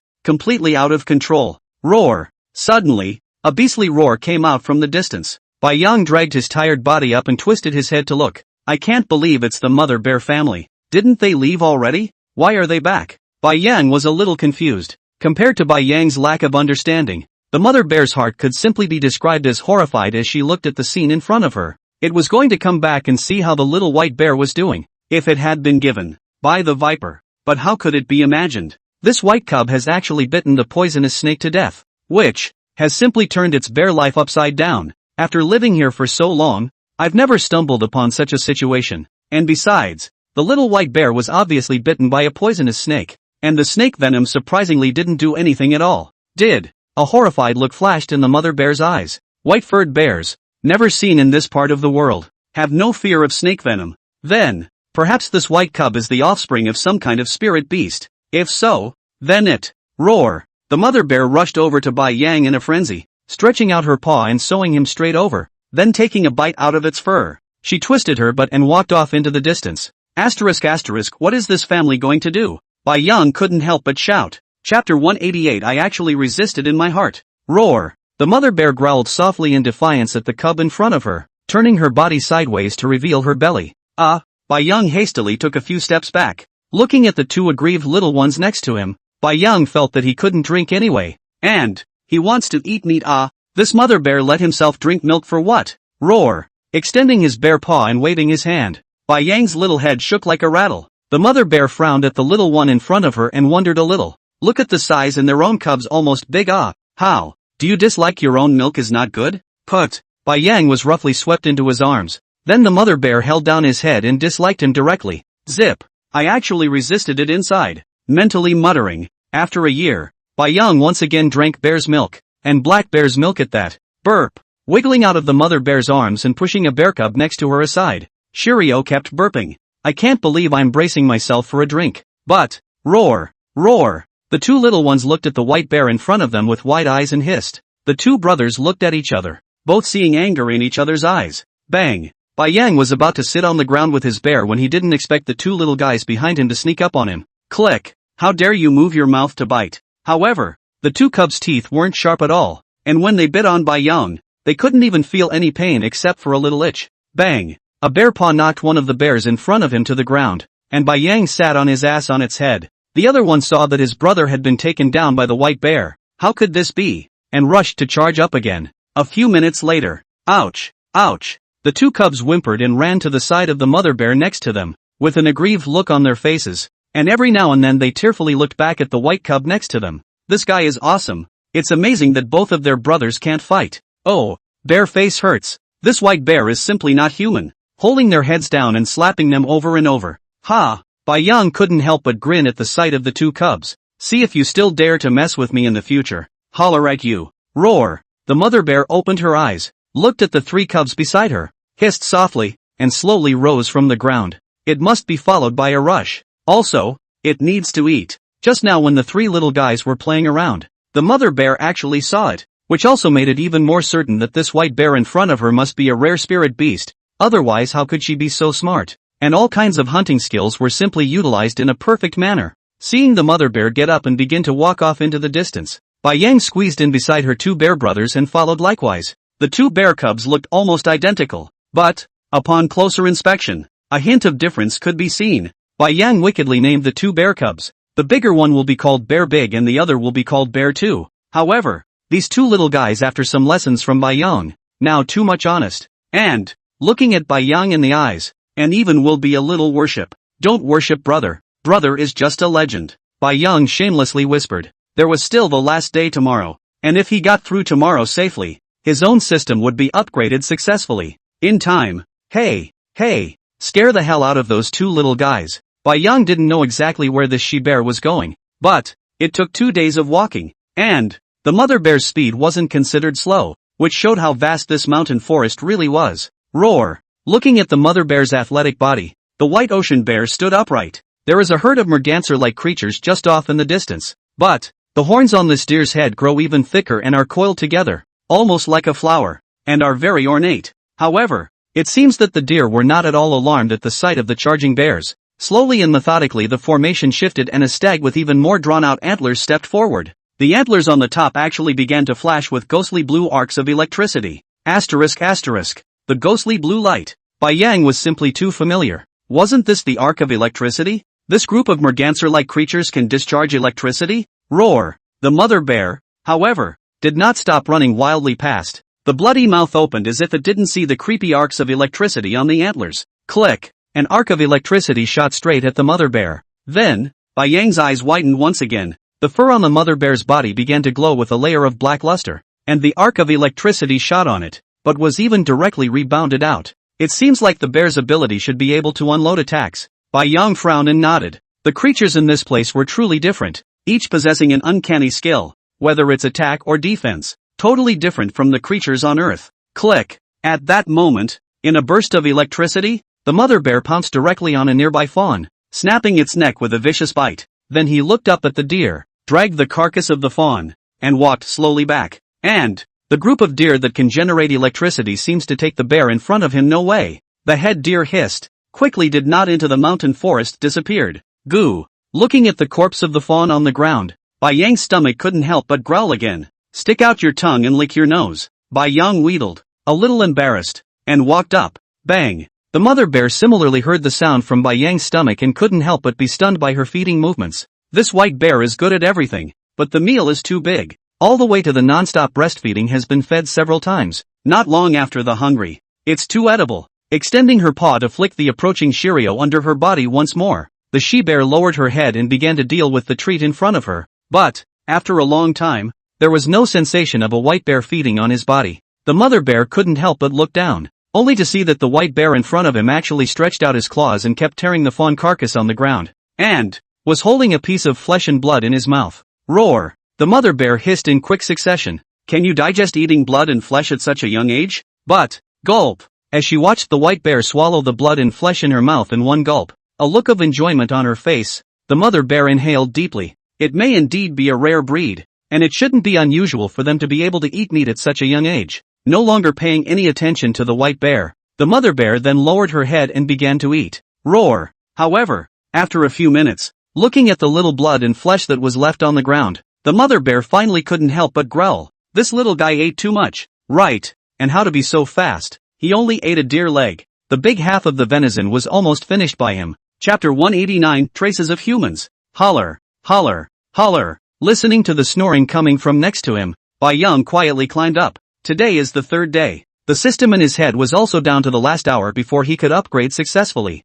And, after 3 days of walking, the mother bear is finally reaching another habitat. Bai Yang took a look at the twin bear brothers sleeping sweetly beside him, carefully walked around the mother bear, and slowly walked out of the cave. The bright moonlight waved on the earth, and the sound of gurgling water came from a stream not far away. The system is about to be upgraded successfully. Shiratsuyo couldn't sleep anyway. Finding a rock near the mouth of the cave, he slowly leaned down. With only an hour left, it was better to wait outside. In case the system upgrade succeeded in making more noise, it also avoided scaring the mother bear's family. But, the mother bear was treating him quite well, and ever since that incident with the poisonous snake, Bai Yang could feel that she was raising him completely as a child. This was a bit hard for Bai Yang to believe. It's hard enough to realize that raising 2 cubs is hard enough, and with 3, the average mother bear simply can't afford it. And, after 2 days together, Bai Yang had also discovered that it wasn't that easy for the mother bear family to hunt in this mountain forest, as could be found out from the fact that the mother bear had been hunting herbivores. Just like the last time they ran into a gray wolf, Bai Yang thought that with the mother bear's size and still having skills, there would be no problem at all in dealing with a gray wolf. But the moment the mother bear ran into the gray wolf, the first thing she thought of was not even attacking but hissed and directly fled with them. Moreover, Bai Yang could tell through the gray wolf's eyes that it was looking at the mother bear with a gaze full of mockery and disdain. It was unbelievable to Bai Yang. How dare a wolf despise a bear? That's something that simply doesn't happen out there. Boom! Just as Bai Yang was thinking, the ground unexpectedly trembled slightly. A creature is coming? Bai Yang immediately climbed up alertly and turned his head to stare dead on in the direction of the creek. Moo! From the mountains on the other side of the creek, a sound similar to a cow's mooing surprisingly came from the forest. Guess there's hunting. Bai Yang's taut nerves gradually soothed. The predator, that would be fine. With the scent of a mother bear in the area, normal animals don't come here. But, tied up tight. Suddenly, Bai Yang's entire expression was stunned. A human voice vaguely came from the distant mountains and forests. Frowning, Bai Yang climbed up and slowly crawled over in the direction of the creek. This time, I'll be able to exchange quite a few cultivation resources in the family again. Bai Yang quietly lay down behind the grass next to the creek and pricked up his ears to listen carefully to the sounds coming from the distance. The trees were too lush, and Bai Yang squinted his eyes and couldn't see the situation in the mountain forest. But he was able to determine through the sound that there was indeed a human presence in the mountain forest not far away. Moreover, what this group of humans were saying was so cloudy that Bai Yang had some trouble understanding it. Cultivation resources? All spirit beasts are captured and cannot lag behind other teams? What's this about? Suddenly, Bai Yang thought of the fairy-like woman he saw by the lake, plus the tiger that spat human words. Bai Yang's heart suddenly tightened, vaguely had a bad feeling about it. I'm afraid that the group of humans in front of me should be the humans that can cultivate on this continent, that captured all the spirit beasts. No. We have to get the she-bears and the girls up quickly. This place can't stay any longer. Shiratsuyo pouted and carefully began to back away. Bang! Suddenly, a black bull with dark fur and unusually handsome appearance was dragged out from the mountain forest. Moo! This black bull had its hooves tightly bound together and was hissing and struggling on the ground. Then several people dressed in the same attire came out of the mountains laughing. Bang! Only a flash of fiery red light was seen in one man's fist as he slammed his fist into the bull's head position. The black bull hissed abruptly and lay straight on the ground. The time given by the Supreme Elder is also too tight. How could all the spirit beasts be captured back in 3 days? A tall man with long hair came to the stream, reached out, cupped the water and took a sharp gulp, saying, "However, we're just catching some of these spirit beasts. The strong ones are probably all taken by them. I heard that Mengyao and the others have already left for Peacock Mountain." Ugh! A woman next to her sighed and walked over to the stream, looking up at the mountains in front of her. Who is he? But the family focuses on cultivating talents. It's not bad for a shrimp like us to follow to be able to mix some soup. Hey, Xinya's sister, don't be like this. I think it's quite good for you to be like this. Look at what's so good about that Mengyao. She has a cold and icy look. It's still our Xingyu sister who knows how to love people. Bah! The woman named Star Moon angrily poo-pooed it. However, looking at the demeanor there was no irritation. It was obvious that the rainbow fart the man had just taken was very flattering to her. This black demon bull will be left here for now, leaving one person to guard it. We will explore and explore forward again, and try to capture 10 of them tonight. When we do, we will invite everyone to have a good time at the Moonglow house. The strong man crouching on the ground slowly stood up, greeted the crowd, and followed the direction of the creek, directly missing into the mountain forest. Phew! Bai Yang was dead on the ground, not daring to breathe, until the group of people left, and only then slowly began to retreat backwards. He heard everything everyone said. It seemed that this continent was indeed dominated by humans. And, looking at the flickering red light of the strong man's punch just now, Bai Yang was even more convinced that everyone in this place was afraid to be a cultivator. And, all animals are supposed to be opposites to humans, objects of enslavement and hunting. Thinking of this, Bai Yang couldn't help but bite his teeth hard. I didn't realize that this place was even harsher than the environment on Earth. Bai Yang has the wisdom of a human being, and can completely think that if human strength is not comparable to animals, then, the spirit beasts in the entire mountain forest simply can't be the opponent of human beings. The mother bear family must be rushed to wake up and get out of here. The body slowly began to back away. Looking up at the human sitting next to the black demonic bull, Bai Yang buried his head dead in the grass. Click! Suddenly, Bai Yang moved in a daze. Surprisingly, a withered branch was crushed, and the sound was not big, but, in the immediate silence, it was unusually sideways. Who? Sure enough, the man not far away yelled and stood up from the ground. Dabbing, drawing his long knife, he squinted and cautiously rushed in the direction from which the voice had come. Chapter 190, Spellbound. Zhou Qing took a deep breath and tightened the long sword in his hand. Put! There was a slight sound of water as his feet stepped into the stream. Looking back at the black magic bull behind him, turning his head, he stared dead at the grass in front of him. Come out too. A cold drink. But no response came. However, Zhou Qing didn't dare to let his guard down. Although his strength wasn't weak, there were some poisonous creatures present in the mountains and forests. The grass in front of him wasn't very tall, and after first ruling out large spirit beasts, there were only small ones. If it's not a venomous snake type, then Phew! The long blade cut through the grass in front of him with a whistling sound. Still no sign of any creature. Is it already gone? After Zhou Qing narrowed his eyes and scanned the circle again, he was sure that the animal should have already gone. Slowly, he put the long sword away, then returned to the black demon bull. Phew! Bai Yang quietly lay down behind a rock, carefully poked his head out, took a look at the humans who had already retreated back, and hastily began to back away. A windy rush inside the mother bear's den. Roar! Opened his mouth and hissed, waking up all the mother bear family in front of him. Bai Yang bit the mother bear's fur and kept pointing to the outside of the cave. Roar! The unknown mother bear couldn't help but growl softly at the panicked look of the white bear in front of her. What's up with this little guy staying up most of the night? Hungry again? Stretching out his bare paw, he directly took Bai Yang into his arms again, disliking the familiar position. Bai Yang, who's in the mood for milk when you're on fire? Hurry up and run. Click. Roar. The helpless Bai Yang directly opened his mouth and bit down hard. Sure enough, the mother bear roared in pain, and the bear sat up, staring wide-eyed at the white ocean in front of her. Roar! Roar! The two unknown cubs also climbed up and looked at the angry mother bear, not daring to breathe. Brother White Bear is just awesome.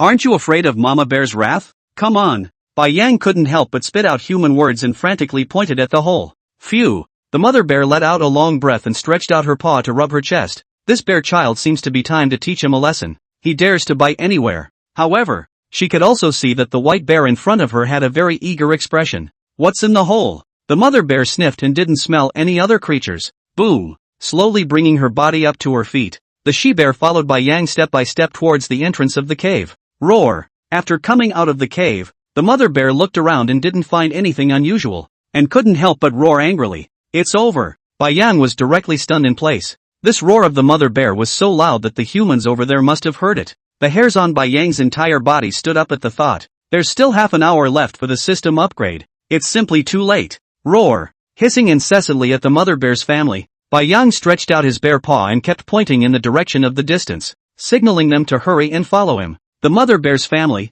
who had only been together for less than 3 days, simply couldn't understand what the little white bear in front of them was trying to express. What's over there? The mother bear looked up at the dark jungle and reached out her paw to try to gather Bai Yang back. Bang! Bai Yang panicked and took 2 steps back, looking at the mother bear family, practically in tears. What about this inability to communicate? Suddenly, Shiritsuyo caught sight of Komaru, who was lying beside the mother bear. It'll have to do. Darting over, Bai Yang took a bite out of the fur on the back of the bear's head and made to start dragging it off into the distance. Don't believe it anymore. He dragged bear all the way. And the mother bear didn't catch up? Ouch! Ouch! Xiongde was dragged along the ground, wailing incessantly. What is brother white bear planning to do? He didn't mess with him himself tonight. Boom! Suddenly, a deep crater exploded on the ground, and a red blade shadow wrapped in the sound of breaking winds attacked. Roar! The mother bear hissed and directly pushed the other cub aside, her eyes glaring fiercely at the figure that came from the distance. By now she finally understood why the white bear had to be like that just now. It must have found the humans' trail and then shouted at them to hurry up and leave. But it's too late now. I'm afraid. Looking down at the hideous wounds on her body, the she-bear's frame tightened. Bang! Bang! Bai Yang stretched out his bare paw and directly pushed the 2 bear cubs aside, quickly running over to the mother bear and looking down at the wounds on her body. One could only see a deep and visible wound with blood gushing out non-stop, which was precisely injured by the blade aura just now. Oh, I told you it didn't feel right, but it's a royal bear. Zhou Qing sneered and looked at the 3 cubs next to him, greed flashing in his eyes. A full 3 spirit beast cubs, although the strength of the imperial bears is average. But, the family contribution can be doubled if they are cubs. However, there was no need to keep the she-bear in front of him. It was not worth a few contribution degrees, not to mention that it was too big and a waste of space. Roar! The mother bear hissed, endured the pain that was drilling through her body, and the skin of her entire body began to emit a black glow as she pounced directly at the human in front of her. The cubs must be given a chance to escape. With her strength bumping into a human, she definitely can't escape. But, she has to drag this human even if she dies. Bang! Rumble! Ha! Ha! Ha! Bai Yang looked at the mother bear that was heavily smashed on the ground, and a dull hiss kept coming out of his mouth. I didn't expect the humans on this continent to be so strong. The mother bear's such a huge body pounced on her. The human in front of her didn't even dodge, and directly blasted out with a fist, and the fire-red fist mark directly blew the mother bear away. Put! Bai Yang rushed to the mother bear's side, only to see that her chest had collapsed, and blood kept spewing out of her mouth, so it was obvious that she had been seriously injured. What to do? Roar! The mother bear gritted her teeth and climbed up from the ground again, stretching out her paws and kept flicking Bai Yang aside, signaling to lead the 2 cubs to hurry up. Full of fondness, he looked at the 3 cubs in front of him. The mother bear took a deep breath, ignoring the blood that spewed from her mouth, and charged at the human in front of her again. Oh, out of your depth. Zhou Qing let out a cold smile, gripped the long knife in his hand, and directly erected it. Boom! A shadow of a blade flashed. Bang! However, what he didn't expect was that the white cub dared to charge up and directly crashed into him, and the shadow of the blade instantly skewed and didn't cut on the mother bear. Click! Bai Yang opened his bare mouth and took a bite out of his arm. Ah!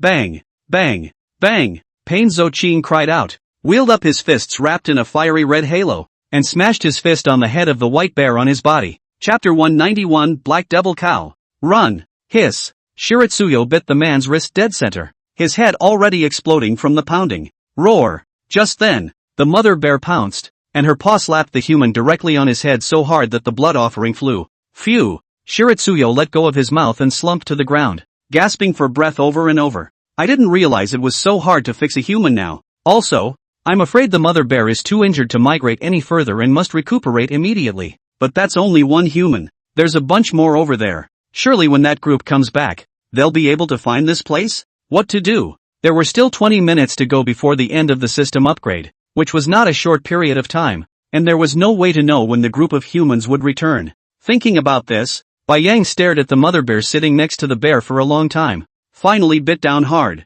Roar! Hissing at her, Shiryu began to pull and drag the human corpse on the ground. Drag this human corpse to the black magic bowl and try to see if you can wake it up so. It shouldn't have occurred to that group of humans that they had killed this man. However, this is also very risky. Once that group of humans happens to come back, fight. Just hold on past 20 minutes and none of these humans will survive. Bai Yang thought with hatred in his heart. The mother bear looked at the white bear who was dragging the corpse with difficulty, and forced herself to endure the severe pain to climb up. But, the wound on her chest was too big, and I am afraid that some of the sternum inside was broken. All the bear could do was sit on the ground and keep breathing heavily. It's a good thing that life was finally saved. Ouch! Ouch! The two bear cubs darted over and kept sticking out their tongues and licking the mother bear, both staring wide-eyed at the white bear dragging the carcass, completely confused as to what brother white bear was trying to do. After dragging the corpse aside, Bai Yang directly rushed to the mother bear's side, and the bear's paw kept digging up the dirt on the ground to cover up the traces of blood. Roar! Growling at the mother bear, he extended his paw and pointed in the opposite direction. Get out of here! Watching the mother bear struggle to get up from the ground, and then twist her butt and start to slowly move forward, Bai Yang finally breathed a long sigh of relief. Just be able to move around. He was afraid that the mother bear would be too badly injured, and if she couldn't move, it would be really troublesome. However, the mother bear looked back at herself with a complicated gaze, some dismay and some gratitude. Shiritsuya waved at them and once again looked down and tugged at the human in front of him and started dragging. The body is still too small to drag along slowly. After a long time, bang! Throwing this human corpse next to the black demon bull's body, Bai Yang's chest kept heaving. Moo! I didn't realize that this black bull in front of me had already woken up, and at this moment was rushing at Bai Yang and wailing non-stop. Bang! Bai Yang slapped it hard. Stop yelling! Angrily, he bellowed. You're so loud. You're afraid people won't hear you? For cow hooves were being tied together with an unseen rope. Bai Yang looked up at the jungle below the creek and saw no sign of the group of humans, so he hurriedly lay down near the hooves of the black demon bull and began to tear up the rope. Crunch! Crunch! Bite the rope around hard in your mouth. But, what kind of rope is this? It's so strong. No matter how much he tore at it, he just couldn't stop biting. What about this? Shiritsuyo looked up at the teary-eyed black bull and was ruthless. Roar! Growling at it, he then quickly ran towards the place where the big battle had just taken place. The human one is still there. You can only cut it with a knife. Ah! Moo! Moo! The black devil cow looked at the white bear that ran away in a puff of smoke and couldn't help but keep hissing. I thought this little guy would save himself, but I didn't expect him to run off halfway. But, just as the black demon bull was about to resign itself to its fate, a white figure hurried over in the distance, and, in its mouth, was carrying a long knife. Bam! Bai Yang dropped the long knife on the ground and stretched out his mouth to bite the back of the knife, aiming at the rope, and kept swaying his body back and forth. Tear away. Seeing that the rope tying the back hooves was cut open, Bai Yang didn't dare to stay and hurriedly bit the long knife to the front hoof position of the black demon bull. But, old man really wants to stab you to death. The black demon bull in front of him didn't know whether it was scared silly or not, but it actually shrunk its front hooves back. Boom! Only its hind hooves were seen propped up, its entire body prostrate on the ground, and its front hooves stretched out. Bai Yang cut it off twice and turned around, coming to the bull's head position. Looking at the large two nostrils on his head, Bai Yang frowned in disgust and hastily began to cut up the rope in front of him.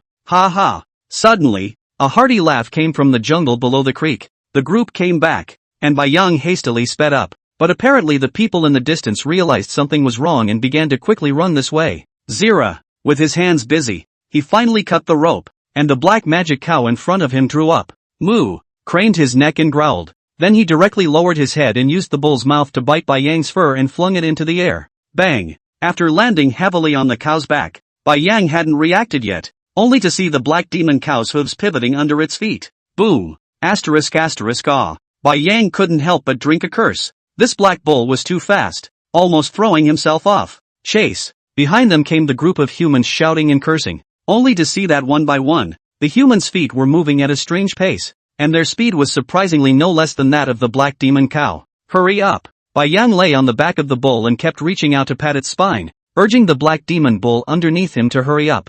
Buzz! Suddenly, sensing a cracking sound coming from behind him. Bai Yang couldn't help but look back. His pupils instantly dilated as a sharp arrow with a fiery red glow shot straight at him. Put! A flash of light where it grazed his shoulder. Phew! Gasping for air, Bai Yang once again bent his body down, lying dead center on the black demon bull. Sideways, he looked at the chasing crowd behind him, only to see the long-haired woman moving at high speed. The long bow in her hand was once again drawn, and a fiery red light flashed across the arrow. Miso! The sound of breaking air came. Bang bang! Bai Yang hurriedly slapped the black demon bull underneath him, trying to get it to turn around and dodge over. But, it seems to be too late. Moo! With a mournful scream, the black demon bull's speed suddenly increased, quickly leaping into the nearby mountain forest. Bai Yang looked back at the long arrow stuck in its ass and couldn't help but wave a bare paw at the woman in the distance. Thank you so much. It's like a blessing in disguise. Unexpectedly the woman's arrow. The black demon bull's speed was at the very least 1/3 faster than just now.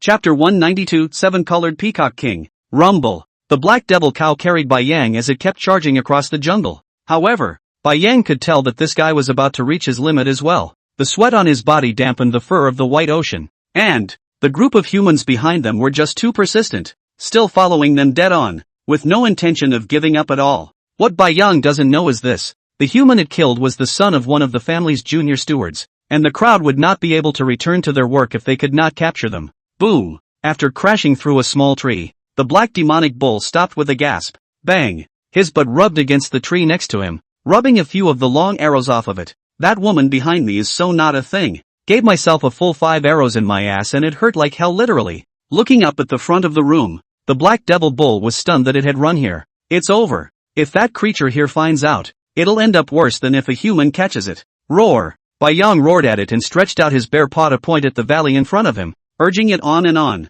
What's this guy stopping for? The valley was ahead. If we didn't run quickly, the group behind us would soon catch up. His own system was already counting down to the last 5 minutes before the upgrade was successful. Dude, you have to hold on. 5 minutes to hold on through. Brother Bear will take you flying. Moo! The black demon bull looked back and both of its front hooves hastily knelt on the ground. Miso! A long arrow grazed the fur on the white bear's back and shot into a nearby tree. Da! Looking at the arrow tail that kept quivering, Bai Yang extended his bare paw to touch the fur behind him. Convex, dishes ***. No wonder the fire hurt and a layer of skin was brought away. Boom! The black demon bull leaped up once again and rushed towards the distant valley. Boom! A fierce tiger with a white body crashed into the ground heavily after breaking a sky-high tree. Put! A mouthful of blood spurted out. Taking 2 deep breaths, looking at the peacock with 7 colored feathers all over its body not far in front of him, he let out a low roar and exerted force under his feet once again, directly flying up.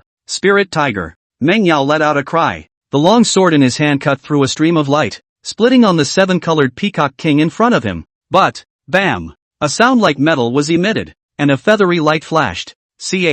With a heaven-shattering hiss, the entire sky was streaming with color, flashing with surfeit of light, just like a heavenly realm on earth. However, the group of people standing on the ground, at this time, were so gloomy that they had no time to enjoy this fascinating sight. Who? The old man wearing a black robe squinted his eyes, looked at the 7-colored peacock king in the distance, and took a deep breath. This is on the verge of dying. Everyone step up. Rumble. All of them sacrificed long swords in their hands, and a dazzling colorful sword aura shot out.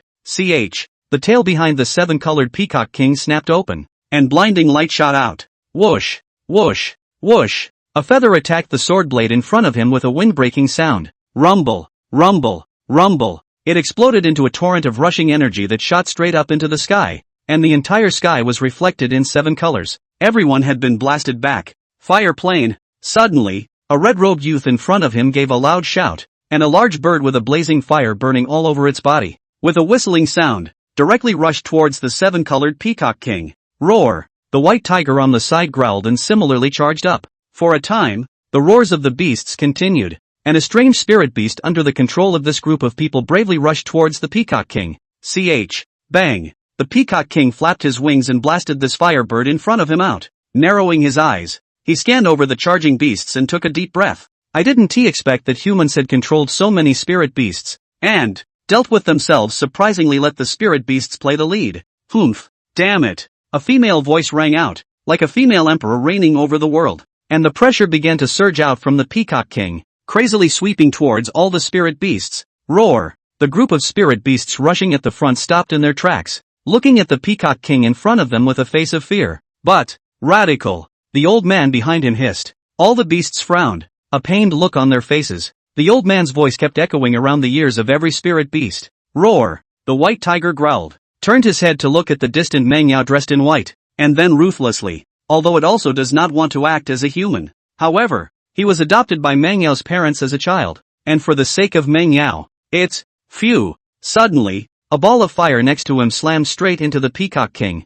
and Fire Underworld struggled to get up from the ground. His eyes filled with a look of resentment. Bringing up the rushing flames, he rushed up again, only to see him hissing at the beasts beside him, seemingly a little annoyed at why these losers didn't hurry up and rush up. Boom! A group of spirit beasts craned their heads to each other and glanced at each other, and they rushed forward with hardened heads. The seven-colored Peacock King once again slapped the fire plutonium out, pecking the head of a spirit beast in front of him with a single bite, and his wings began to flap. The tail behind his back once again unfolded in a semicircle, and a plume of feathers glowing with seven-colored light began to tremble unceasingly. Buzz, buzz, buzz. For a moment, it was as if the entire region began to tremble. Suddenly, the seven-colored light flourished. All the peacock plumes shot out from the Peacock King in a frantic manner as if they were 10,000 arrows. Put, put, put. A spirit beast fell to the ground in response. The entire ground seemed to be transformed into a blood pool hell. Except for the white tiger and the fire underworld that retreated back in a sorry state,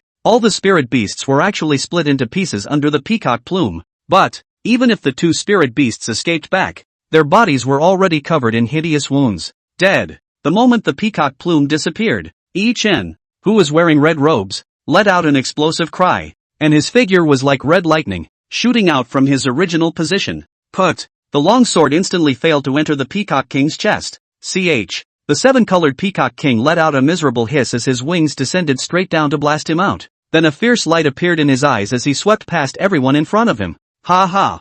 The old man laughed hideously and slowly drew out the long knife in his hand. Peacock King, let's see what tricks you still have today. Moo! In the nick of time, there was a distant sound of a cow mooing behind him. Then a black demonic bull quickly charged in. ***. Slow down. Bai Yang drank a curse in his heart, felt the black magic cow stop, climbed up from its back and turned his head to see. Chapter 193, 1,000 pounds. ***.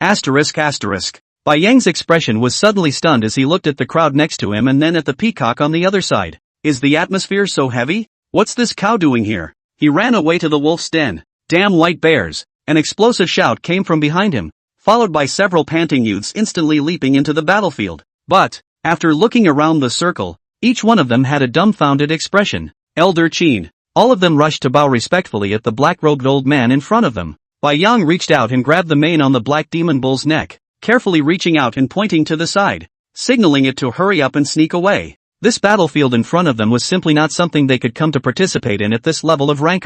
Not to mention anything else, the thick layer of dead animals on the ground alone made people rise with a creepy feeling. Elder Qin. These two spirit beasts killed Steward Lu's son. Xingya's beautiful eyes swept a glance at the white-robed fairy standing next to her, and she lowered her head beside Elder Qin. We chased all the way here, but I didn't expect these two to run up here. Please Elder Qin. The black-robed old man's expression was cold as he swept over the two animals not far away. The black demon bull, a white bear. There was no threat at all. A weak and insignificant existence. Do it! With an explosive shout, the old man took the lead and rushed out from the queue, his long sword glowing with a cold light as a blood-red blade shadow descended from the sky. Moo! Bai Yang didn't expect the black demon bull underneath him to kneel down directly on its legs and be thrown off in the cold. Scrambling up from the ground, he took a look at the old man who had rushed up, and the shadow of the sword that hung high in the sky. A roll on the ground. Boom! The ground shook and a gully appeared in front of him. Phew!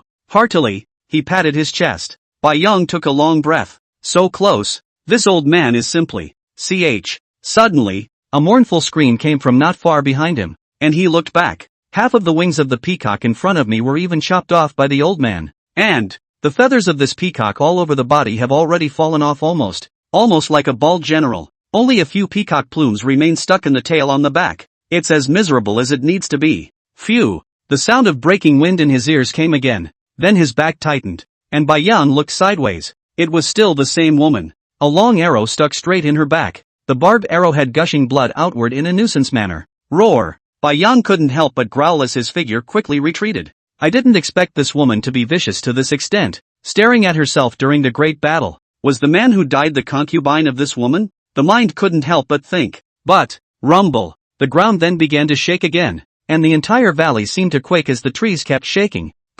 Bai Yang sprayed out a mouthful of blood, forced to endure the severe pain, madly rushed toward that peacock position. All the human beings have closed in, and, next to it there are two hideous beasts constantly launching attacks. Taking a look at the giant bird whose entire body was on fire, Bai Yang couldn't help but frown. He recognized all of these two giant beasts, the white tiger in the lake and the fire bird in the air. However, never thought that meeting again would be this kind of situation. And, next to that fairy in white clothes, the long sword in her hand kept emitting a surplus of light, and a sword on was shot at the peacock. I'm afraid this peacock can't carry it anymore. Sweeping a glance at the peacock, Bai Yang couldn't help but think, I'm afraid it won't last much longer. Roar! Bai Yang hurriedly ran behind the stone beside the peacock and turned his head to look at the already shaky peacock. Only a mouthful of blood kept spraying out of its mouth, and every time its broken wings flapped, it brought up a stream of air, blasting the sword manes in front of it to pieces. However, even so, there were still countless sword awnings stabbing at her body.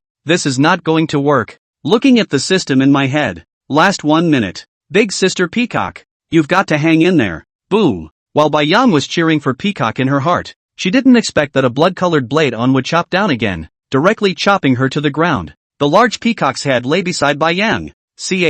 A wail kept coming out of his mouth, and Bai Yang could hear that this peacock's eyes were filled with resentment. But, roar! Bai Yang roared angrily and hurriedly ran out from behind the rock, turning his head to stare dead at the humans that surrounded him. There are still the last few dozen seconds. Moo! Not far away, the black demon bull once again let the human tackle it, tied up its hooves, and was struggling on the ground. Elder Qin, I'll take this cub. The burly man who had chased Bai Yang all the way, rushed to the old man next to him and bowed respectfully, drawing the rope from his arms. His face grimaced as he took a step toward Bai Yang. Roar! Bai Yang roared, and the bear stood up, seeing that this person was immediately in front of him, while the human in the distance seemed to be watching the show, looking at Bai Yang with a playful face. Wait! Suddenly, a cool voice came from the crowd. Meng Yao walked up calmly with her long sword in her hand. I'll take this cub. The tone of voice was cold and permeated with a sense of unquestioning. Elder, this bear cub is the murderer who killed Steward Lu's son.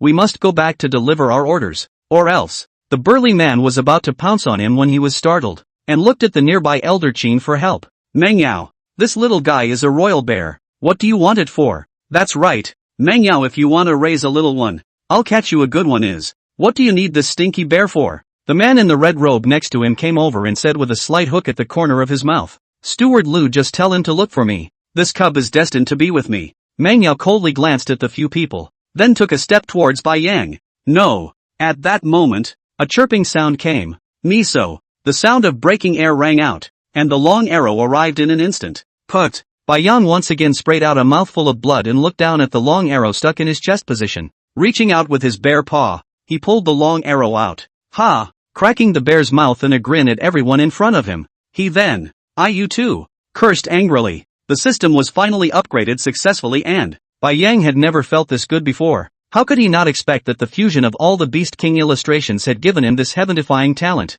What is this if not the lead? Roar! A roar shook the valley and everyone covered their ears in pain. Boom! A bear's paw that covered the sky fell down with a roar, and a subtle crack appeared instantly, densely extending to everyone's feet. Chapter 194 Simplified System Version 2.0 Super Evolution System Version 2.0 Host, Bai Yang. Species, Earth 1, Swift Ice and Thunder Stinging Beasts. Strength, 3.0 Speed, 3.0 Endurance, 3.0 Defense, 3.4 Talent, Devour and Draw. Skills, Ice and Thunder Metaphysical Body. Insane Ice and Thunder Stab. Indestructible Thunder. Spiritual Energy Points, 100. Return points, 0 out of 100. I didn't expect that after the system was upgraded, the entire panel was streamlined a lot, and all the Beast King talents were all successfully fused, and surprisingly, they became devouring talents. And, normal talents including skills have also been removed altogether. Bai Yang guessed in his heart that it must be related to the appearance of this continent. After the revival of Aura, is that kind of common skill no longer needed? Roar! Roared! The body increased to a full 150 meters high. At the same time, a layer of light golden transparent armor began to slowly emerge on the body. Blood and chi rose throughout his body. Bai Yang didn't realize that the two normal skills hadn't disappeared at all, but had fused directly into his body, and there was no need to command the system to activate them like before. It felt like just perfect. Boom! The bear's paw came down with a roar, instantly crushing the burly man in front of him into mush, and Bai Yang narrowed his bear's eyes condescendingly as he looked at everyone on the ground, and at this moment, everyone including Elder Qin looked up in fear at the towering white bear in front of him, only to feel their minds go blank. What kind of spirit beast is this? It is surprising that it can be so powerful, and it can likewise spit out human words. There's never been a bear-like creature like this in the entire continent. The giant bird next to him, whose entire body was burning with fire, couldn't endure this kind of pressure from Bai Yang and hissed. His entire body flames skyrocketed, flapping its wings to take off into the air, and even directly rushed at Bai Yang and swooped over. Humph! Bai Yang snorted coldly and extended his huge bear paw, wrapped in rolling thunder. Bang! Directly tearing the firebird out of the air. Tear away. Stomping on one of its wings ripped it right off, blood pouring out. The bear's mouth hooked into a teasing smile, and stuffing the wings of the firebird into his mouth. Bai Yang just chewed the firebird in his mouth and swallowed it in one bite in front of everyone in a dignified manner. Well, it tastes good. Sticking out his tongue, he licked the blood from the corner of his mouth. TSK, TSK, TSK. Rushing at everyone in front of him, he kept taunting. Finally, he could raise his eyebrows. After being suppressed for 3 whole days, Bai Yang felt like he was about to go crazy. Also, these humans are really hateful. So close, including the mother bear's family, which almost came to life in front of them. Damn! With an angry cry, Bai Yang began to approach the human step by step. Roar! That sizable white tiger unexpectedly rose up in the air and blocked in front of that white-clothed woman, hissing at Bai Yang. Bai Yang looked down at the two and simply ignored them. Elder Qin, save me! Reaching out with his bare paw, he gently hooked the woman holding the bow and arrow. It is all because of this vicious woman. His body hurt all because of her. Bang! Unexpectedly, the woman's body was directly pinched and burst, and all sorts of red and white blood and flesh exploded, waving above everyone's heads. Die! Suddenly, Bai Yang saw that the black-robed old man in front of him raised his long sword high, and a wave of blood-colored blade awnings reappeared, blasting and chopping on the light golden armor outside Bai Yang's fur. Hiss! Elder Qin's face couldn't help but change drastically as he scrambled back and swept towards the exit location of the valley without looking back. It was too appalling. This spirit beast was not something they could deal with at all. Under their own full-force strike, they were unable to even pierce the fur. Go! Bai Yang sneered. Indestructible thunder. The forepaw slapped heavily on the ground, and the entire earth began to tremble as 2 ghostly blue arcs of electricity began to spread at great speed. The old man's voice came from the distance, only to see his entire body explode, unexpectedly turning directly into a pile of flying ash. Flop, flop, flop. Some of the younger juniors could not control their bodies and collapsed to the ground when they saw such a situation. Phew! Bai Yang changed his body to about 5 meters in size and took a step in front of the white tiger. Get out of the way. Looking at the crowd behind White Tiger, these people must die today. We will never set foot in the Imperial Beast Forest again. Trouble today. Bang! Bai Yang swung his bare paw and directly smashed the white tiger in front of him hard on the ground. Any more nonsense and don't blame me for eating you. Bypassing the white tiger lying on the ground, Bai Yang took a step and rushed into the crowd. Roar! With an angry roar, the bear's paw kept waving, and one human body kept flying out backwards. A few moments later, don't kill me. I am the son of the elder of the spirit clan. You can't kill me. If you kill me, our clan won't be able to do so. Put! Bai Yang's bare paw directly blew up the head of the man in red robes in front of him. This person he had an impression of was the owner of that fire bird. The bird is dead. Why are you still alive? After such a long time, Bai Yang had figured it out long ago. On this unknown continent, all animals and humans are simply mortal enemies, and it is impossible to coexist peacefully except to be enslaved and hunted. Unless it was like that white tiger or firebird, giving these people pets or even cannon fodder. After all humans are taken care of, the only thing left in the entire valley is the white-clothed woman and the white-furred tiger. But one person and one tiger have horrified expressions, their bodies involuntarily trembling slightly. Bai Yang couldn't help but smile in his heart as he looked at the terrified expression on the white-clothed woman's face. Looks like fairies can be scared too. Roar! Taking a look at the two, Bai Yang slowly came to the black demon bull's side. After slashing the rope with the bear's paw, he patted his torso, then his body got smaller again and jumped right up. You are welcome to come back to. After dropping a sentence, the black demon ox ran out of the valley carrying Bai Yang. After a long time. Mengyao, what about this? The spirit tiger stared at the disappearing back of the black demon bull and looked at the valley that had turned into a purgatory, and couldn't help but ask with a trembling voice, "Yat Chen is dead. I'm afraid we go back." "Go!" Meng Yao took a deep breath, a flash of worry in her eyes. "I'm afraid to go back to the family as a whole to be outraged, especially that 9 kings. Yichen has become his entourage, surely will not stop." But only she and Ling Hu survived. Go back to? How on earth are they supposed to explain it? Meng Yao also didn't expect that this white bear would instantly become so strong. And when he was in the lake, this little guy was clearly an ordinary spirit beast. How could? For a while, Meng Yao's heart was in turmoil. Sitting his body on the white tiger's back, he looked deeply at all the corpses on the ground. Roar! The spirit tiger hissed and his body took off into the air, flying towards the upper part of the valley. Chapter 195, It's harder to upgrade. Bang! Bai Yang stretched out his bare paw and slapped it on a rock in front of him, exploding debris as the rock turned in pieces. This is the second day already. After the black demon bull carried him out of the valley, Bai Yang let him go. Staring at the system panel in his mind, Bai Yang fell into deep thought. First of all the attributes had been simplified to single digits, but the strength hadn't weakened, and Bai Yang guessed that this should be a change made by the system after evaluating the power system again. However, looking at the 1109 psychic energy value on the panel, Bai Yang's brows tightly furrowed. He did not eat himself. If memory serves me correctly, the system finished upgrading with a mere 1000 psychic energy. What's with the extra 109 points? Suddenly, an image flashed through Bai Yang's mind. At that time, when he was in the valley, for every human he killed, it seemed as if a faint energy seeped into his body through his fur. If the guess is correct, then the psychic energy should be provided by humans. You get psychic points for killing people? Bai Yang took a deep breath. If this is the case, then his own life is really not related to human beings. Tried to add the attributes. There was a sudden searing heat coming from his body, and then his power became 3-1. But psychic energy points are actually 100 points less directly. That's a ridiculously low percentage. It was only a 10-to-1 ratio at the time of the evolution points, but after the upgrade it went straight to 100-to-1. Who's going to be able to handle this? And he was killing dozens of people before adding 109 psychic energy points. According to this calculation, then how many people do you have to kill to add a little attribute? No, I'm afraid it shouldn't have been so much. I swallowed one of the firebird's wings at that time. So that. Bai Yang felt a soreness in his back teeth sockets. I should have known that I should have just filled up all of my attributes at that time, and now I'm still stuck in the swift stage. It's literally many times harder to upgrade now than it used to be. However, what exactly was the use of this devouring talent? Bai Yang still hadn't figured out. At that time, there was no time to pay attention to the system's prompts, and Bai Yang simply didn't know exactly how many spiritual energy points could be added to that firebird wing. Alas, the thought of it brought an involuntary sigh. Then looked at the map on the system. At this time, the whole map is all black. Can only distinguish the 4 directions of east, west, south, north and south. But simply do not know exactly where they are now.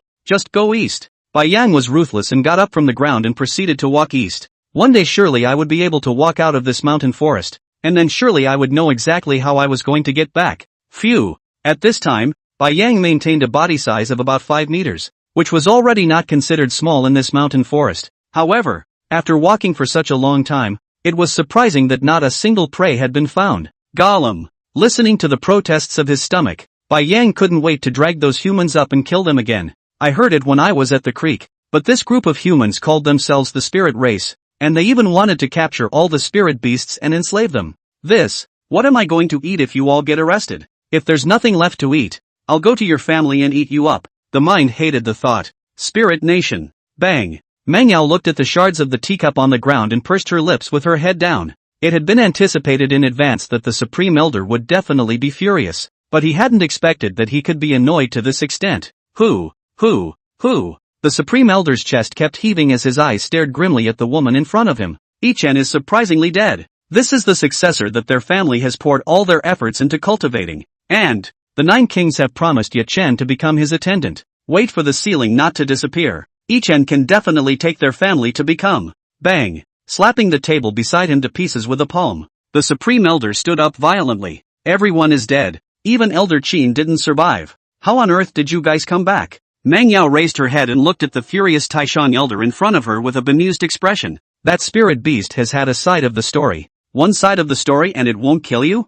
I don't know. It's over if you don't know? The Supreme Elder stretched out his finger and tremblingly pointed at the dream Yao in front of him. Somebody! Bursting out. At once, several attendants walked in with their heads bowed in fear. Lock her up. Until the seal is over. Ha! At this moment, a bright laugh came from outside the room, and then the ninth king walked in with a spring-like smile. The demeanor fell into a nearby eunuch's chair. Narrowing his eyes, he looked at the woman in front of him who looked like an iceberg. I noticed this woman on the first day, even in the upper realm. Women with this kind of temperament were rare. The Supreme Elder doesn't have to be like this. This king observes that what Mangyao said is not a forgery, so why don't we? This king pleads for her, and locking her up will not be necessary. The ninth king turned the wrench in his hand and said with a smile, Ninth king, this time the matter. Did not expect such a tricky spirit beast to appear. The Supreme Elder took a deep breath, came over to the ninth king, and forced a smile. No harm done. The ninth king casually waved his hand, his face gradually gloomy. The day when the seal will be lifted is not far off, and by then I fear that the entire continent will be completely incorporated into the earth. When? It was necessary to have this place all under control so that we could fight for more places when the time came. To this day, he didn't know exactly why the upper world had sent him down. He was only given the deadly order that he must occupy the Kunlun mountain range after the seal was lifted, no matter what the cost. Tomorrow, the king himself will lead the team. After some contemplation, the ninth king slowly spoke. This king would like to see what kind of spirit beast could be so powerful as this. And since Yi Chen is no longer here, I don't want any more attendants. How about Mangyao being the king's maid? Mangyao's expression gave a lurch as she looked at the 9 kings beside her in disbelief. No, couldn't help but chortle. Ha! The ninth king teasingly smiled, ignoring her at all as he slowly stood up and rushed to the Supreme Elder to command. Tomorrow on time. And Mangyao will also follow along tomorrow. After saying that, he walked straight out of the house. Taishan Elder. Me. Mangyao. The Supreme Elder took a deep breath as he stroked his beard. It's really a village in the dark. I didn't realize that the ninth king had taken a liking to Mangyao. This can be, not know how many times better than the identity of a follower. If, again, the 9 kings can be with Mangyao, then this branch of their spirit race could definitely be among the upper echelon of the entire spirit race by then. However, Mangyao, this niece, grew up with a stubborn personality and could not be hardened. Thinking of this, a warm smile appeared on the Supreme Elder's face as he reached out and patted Mangyao on the shoulder. Since you are not willing, the Supreme Elder will plead for mercy, but also cannot brush off the face of the 9 kings. You temporarily follow tomorrow. Rest assured, everything has the Supreme Elder in. Chapter 196, Robbery? Roar. Bai Yang carefully crept into the grass, his eyes dead set on a purple-haired boar not far away. After a successful system upgrade, the attributes of these animals could finally be seen. Namepig with purple sideburns. Strength, 0. 7. Speed, 0. 2. Endurance, 0. 5. Spiritual power, 15. Skill, purple light sphere. Moreover, the attributes of these animals had surprisingly changed and hinted at the spiritual power points that could be gained. Bai Yang felt that he was now hunting solely for the sake of eating, as the spiritual energy gained from the devouring talent didn't need to be eaten at all, and as long as he killed this spiritual beast with his own hands, he could gain spiritual energy points. But there's also a downside to the system after it evolves. When Bai Yang hunts, he doesn't dare to activate his skills at all, whether it's thunder or ice spike. He directly blasts the prey to the point that there is not even crumbs left, not to mention eating it, or licking it. Click. Carefully, he climbed forward again for some distance. That should be about right. He looked up at the distance between himself and the boar. Roar! There was a low hiss. A white residue flashed through the air. Ow! The boar came with a miserable scream. Before seeing what exactly was attacking him,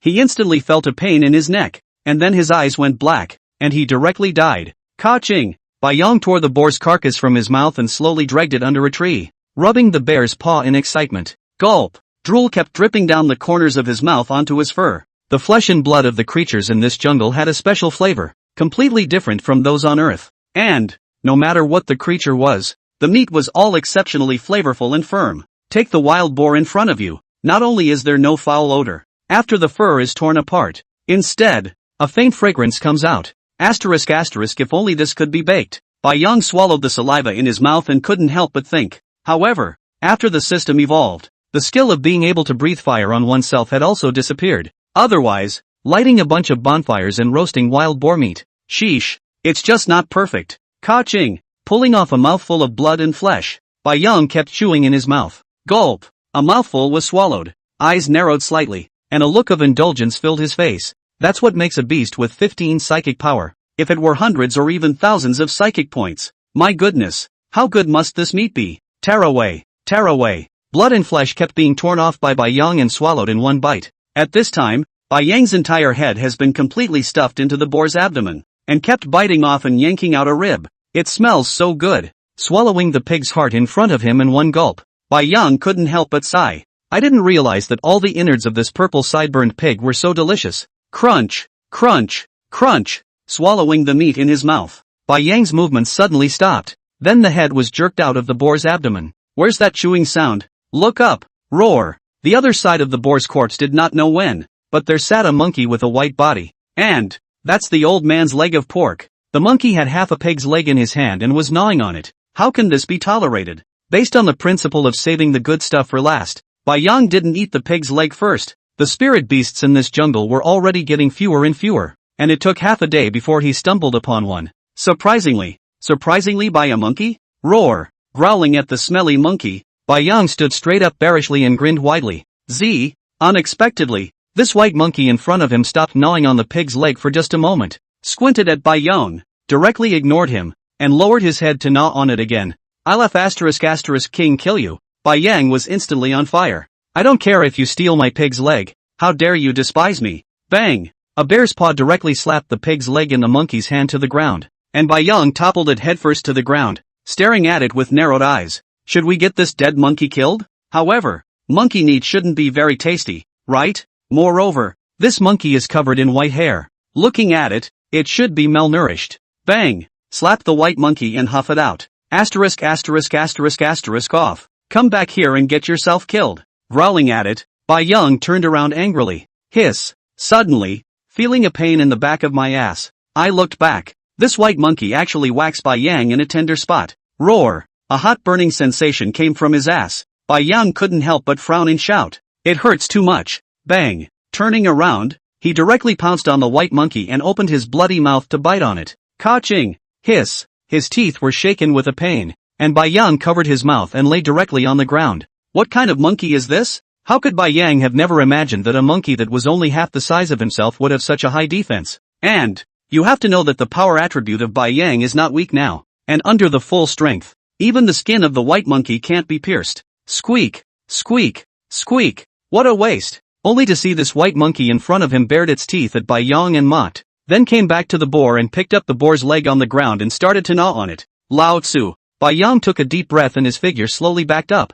It was already certain that this monkey was definitely not a simple character. I'm afraid it was even stronger than myself. After retreating to 10 meters away, squinting his eyes, he looked at the white monkey's attributes. Name, Grand Monkey. Strength, 2. 9. Speed, 3. 1. Endurance, 1. 8. Spiritual power, 300. Skills, Defense of the Rock. Ear to the ground. Gulp. Swallowing a mouthful of saliva with difficulty, Yang let out a long sigh. A rock monkey? What kind of name is that? And this attribute is surprisingly all about the same as himself, except for the endurance difference is a bit big. The strength and speed are completely comparable. However, with the use of skills, it should be possible to get this pan monkey killed. Ruthlessness flashed in Yang's eyes as electric arcs began to slowly flash in his bear's palm. Zira! The bear's paw slapped the ground, and a ghostly blue arc of electricity snaked towards the granite ape. Squeak! Squeak! Squeak! Sure enough, the granite ape violently stood upright,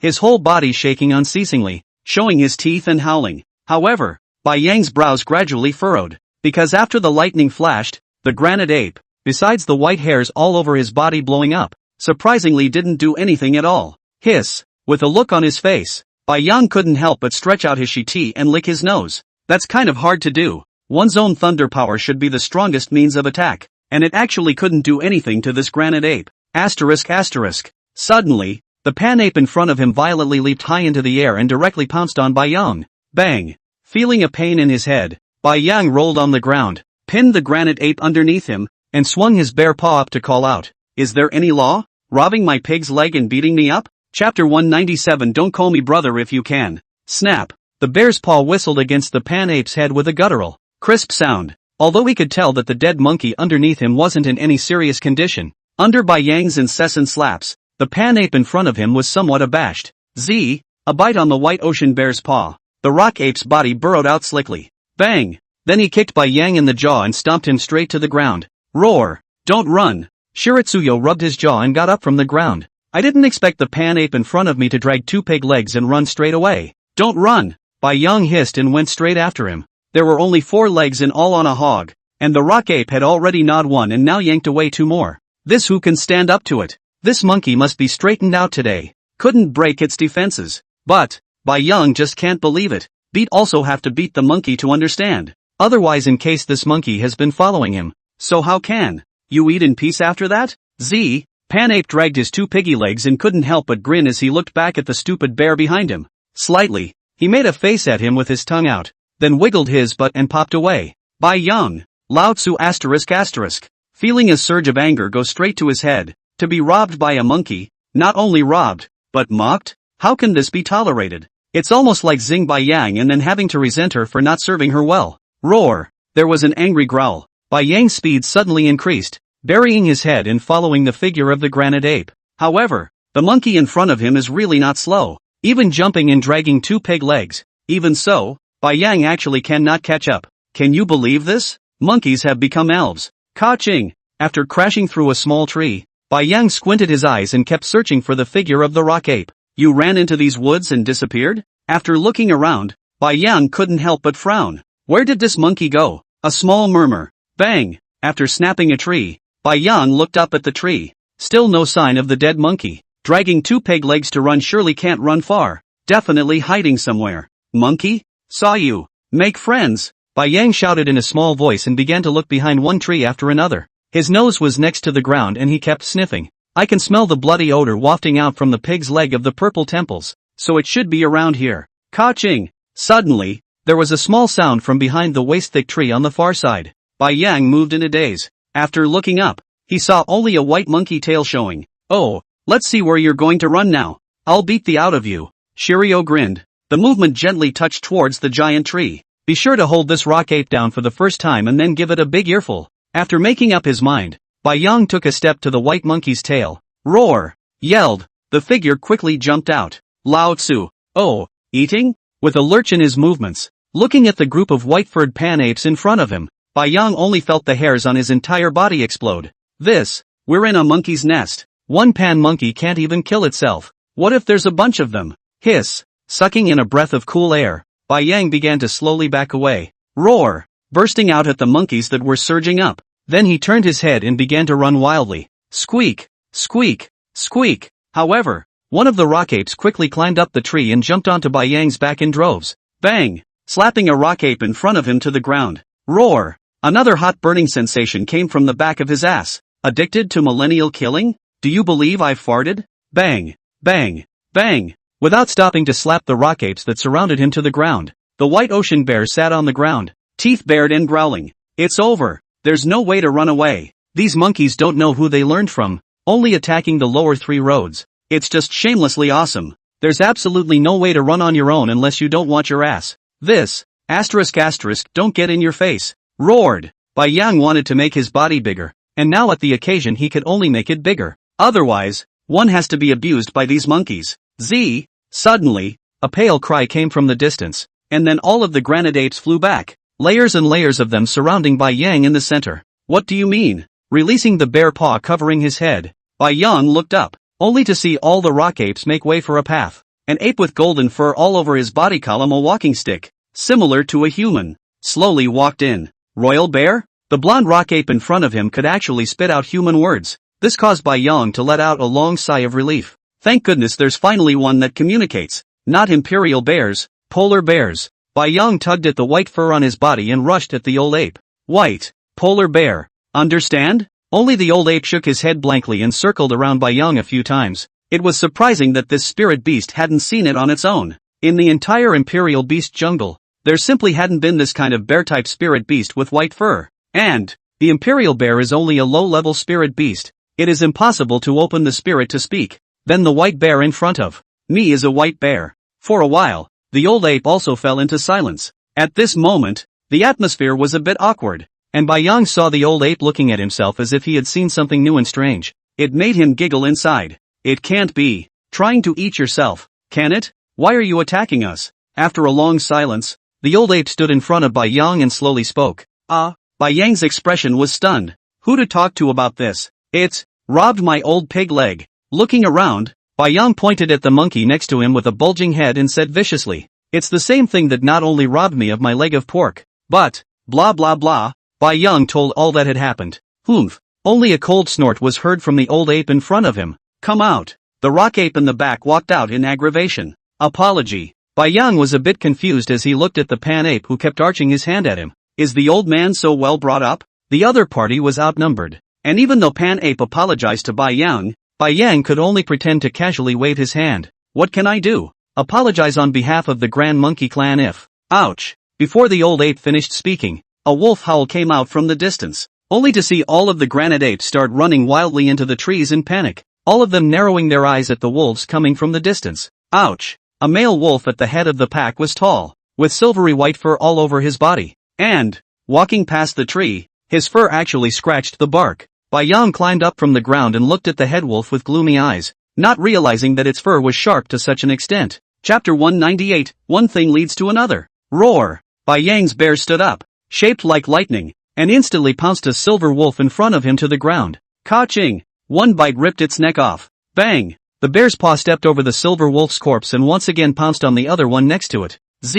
This silver wolf pressed a rock ape underneath it, and the fur on its body kept reflecting silver light. Surprisingly, the granite ape's skin was directly cut through, and a drop of blood seeped out. Bai Yang also didn't expect this group of silver wolves to even hesitate. The head wolf hissed and directly attacked. And the amazing defense of the granite ape could not resist under the sharp claws of the silver wolf. This made Bai Yang sigh in disbelief. Looks like it's just like nature on Earth here. One thing leads to another. Although the granite ape's defense was amazing, its attack wasn't strong, and at the very least, it would take several granite apes together to kill a silver wolf. On the contrary, the silver wolf's fur was as sharp as a knife. However, the defense was again not strong, and even Bai Yang could break its neck with a bite. However, the pelts of this group of silver wolves were indeed sharp, and every time they slashed through Bai Yang's body, they managed to bring out a mist of blood. If it wasn't for the system repair function, Bai Yang felt that he would have bled to death several times already. The fighting was exceptionally fierce.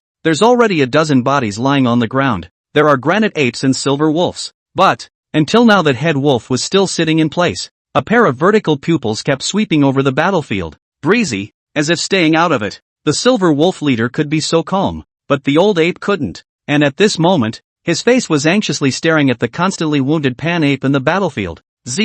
A miserable cry came from the side, and Bai Yang turned around. A silver wolf lay on top of the granite ape's torso and kept pushing the fur on its head against the granite ape's neck. The white fur of the granite ape had been dyed red with blood. "I can't believe it's this guy." Bai Yang fixed his eyes to see. Was pressed down under the body of the rock ape head bulging two big bags. "It is robbed by young pig leg of that one." However, at this moment, this guy's appearance was a bit miserable. His chest was cut out with a deep wound, and the red flesh and blood were turned out. Bang! Bai Yang gritted his teeth and directly knocked the silver wolf headfirst to the ground, his bare paw pressing down on its head. Boom! With a sound, the silver wolf's entire head directly exploded, unexpectedly being stomped on by Bai Yang. Looking at the cuts on his body, he used the system to repair them again. Since hunting that group of humans down, Bai Yang decided to easily not use the ability of body enlargement, which is too conspicuous, and who knows if spirit beasts or humans stronger than themselves will appear. It's better to keep your development on the down low. Moreover, Bai Yang's most important purpose was still to find a way out of this continent. Dragging the rock ape on the ground up, Bai Yang once again turned his head to look at the battlefield. These two kinds of spirit beasts seem to be mortal enemies. It is reasonable to say that the wolves will not come to hunt the monkeys at all. There is not much meat at all. And the monkeys, as long as they go up the tree, the silver wolves have no way at all. But, until now, this group of granite apes did not show any signs of escaping at all, as if they were in a situation where they would not rest until they were dead. Ouch! Suddenly, the head wolf in the distance finally made a move, only to see it roar up to the sky. Whoosh! Whoosh! Whoosh! The silver white hairs on his body were like a fine needle, instantly shooting into the battlefield. Ouch! All the silver wolves, as if they had negotiated, all howled and rushed out the moment the head wolf roared. Squeak! Squeak! Squeak! One granite ape fell to the ground and kept wailing. Asterisk asterisk. Bai Yang couldn't help but burst out. This skill of the silver wolf leader is simply exactly the same as his own thunder ice spike. However, I'm afraid that this power is not as powerful as his own. Ow! Growled again. The silver wolf leader was like a silver lightning bolt, instantly rushing into the battlefield. Stop! Only to hear the old ape let out an explosive cry. Dragging his old body, he rushed up towards the silver wolf leader. Bang! However, it was tackled to the ground in just one round. Roar! The bloody mouth opened, wanting to bite the old ape underneath him to death. Bang! However, a white body directly bear-hugged it, then heaved it underneath. Ka-ching! Bai Yang stretched out his back palm, stomped the old ape aside, and opened his mouth to take a bite on the silver wolf's back. Asterisk asterisk. Hastily, he let go of his mouth and kept spitting out blood. This silver wolf leader had sharper fur all over his body, and the bite into his mouth actually scratched the inside of his mouth. Whoosh! Whoosh! Whoosh! A silver needle was deeply inserted into Bai Yang's body. Roar! Couldn't help but hiss. Cold ice stab. A blast, isn't it? I'll zap you to death. Bang! Bang! Bang! The fur on Bai Yang's body could be much thicker than that on the silver wolf, and, with a thunderbolt wrapped within each ice spike, it bombarded the silver wolf's body, and the entire body began to shake non-stop as an arc of electricity flashed. Pop! Bai Yang forced himself to endure the wound on the bear's paw and directly held it down on the ground. The bear's paw kept swinging up and slapping the silver wolf on the head. Bang! Bang! Bang! There was a dull thud. All the silver wolves next to them looked at the dying alpha with horrified faces and started to back away. The old ape rose from the ground and looked at the scene in front of him with equally wide eyes. How could such a fierce white bear be chased by one of their monkey cubs? Simply a bit. Boom! Bai Yang raised both palms at the same time and slammed them down. Thanks to the fact that this silver wolf was the leader, its defense was a bit stronger, or else the thunder ice spike would have definitely shot it to the dregs. Looking at the silver wolf whose head had exploded, Bai Yang Xiong sat on the ground and kept gasping for air as he began to repair the wounds on his body. Seeing that the aura value was decreasing little by little, Bai Yang felt as if he was cutting his own flesh. However, this silver wolf chief was quite generous,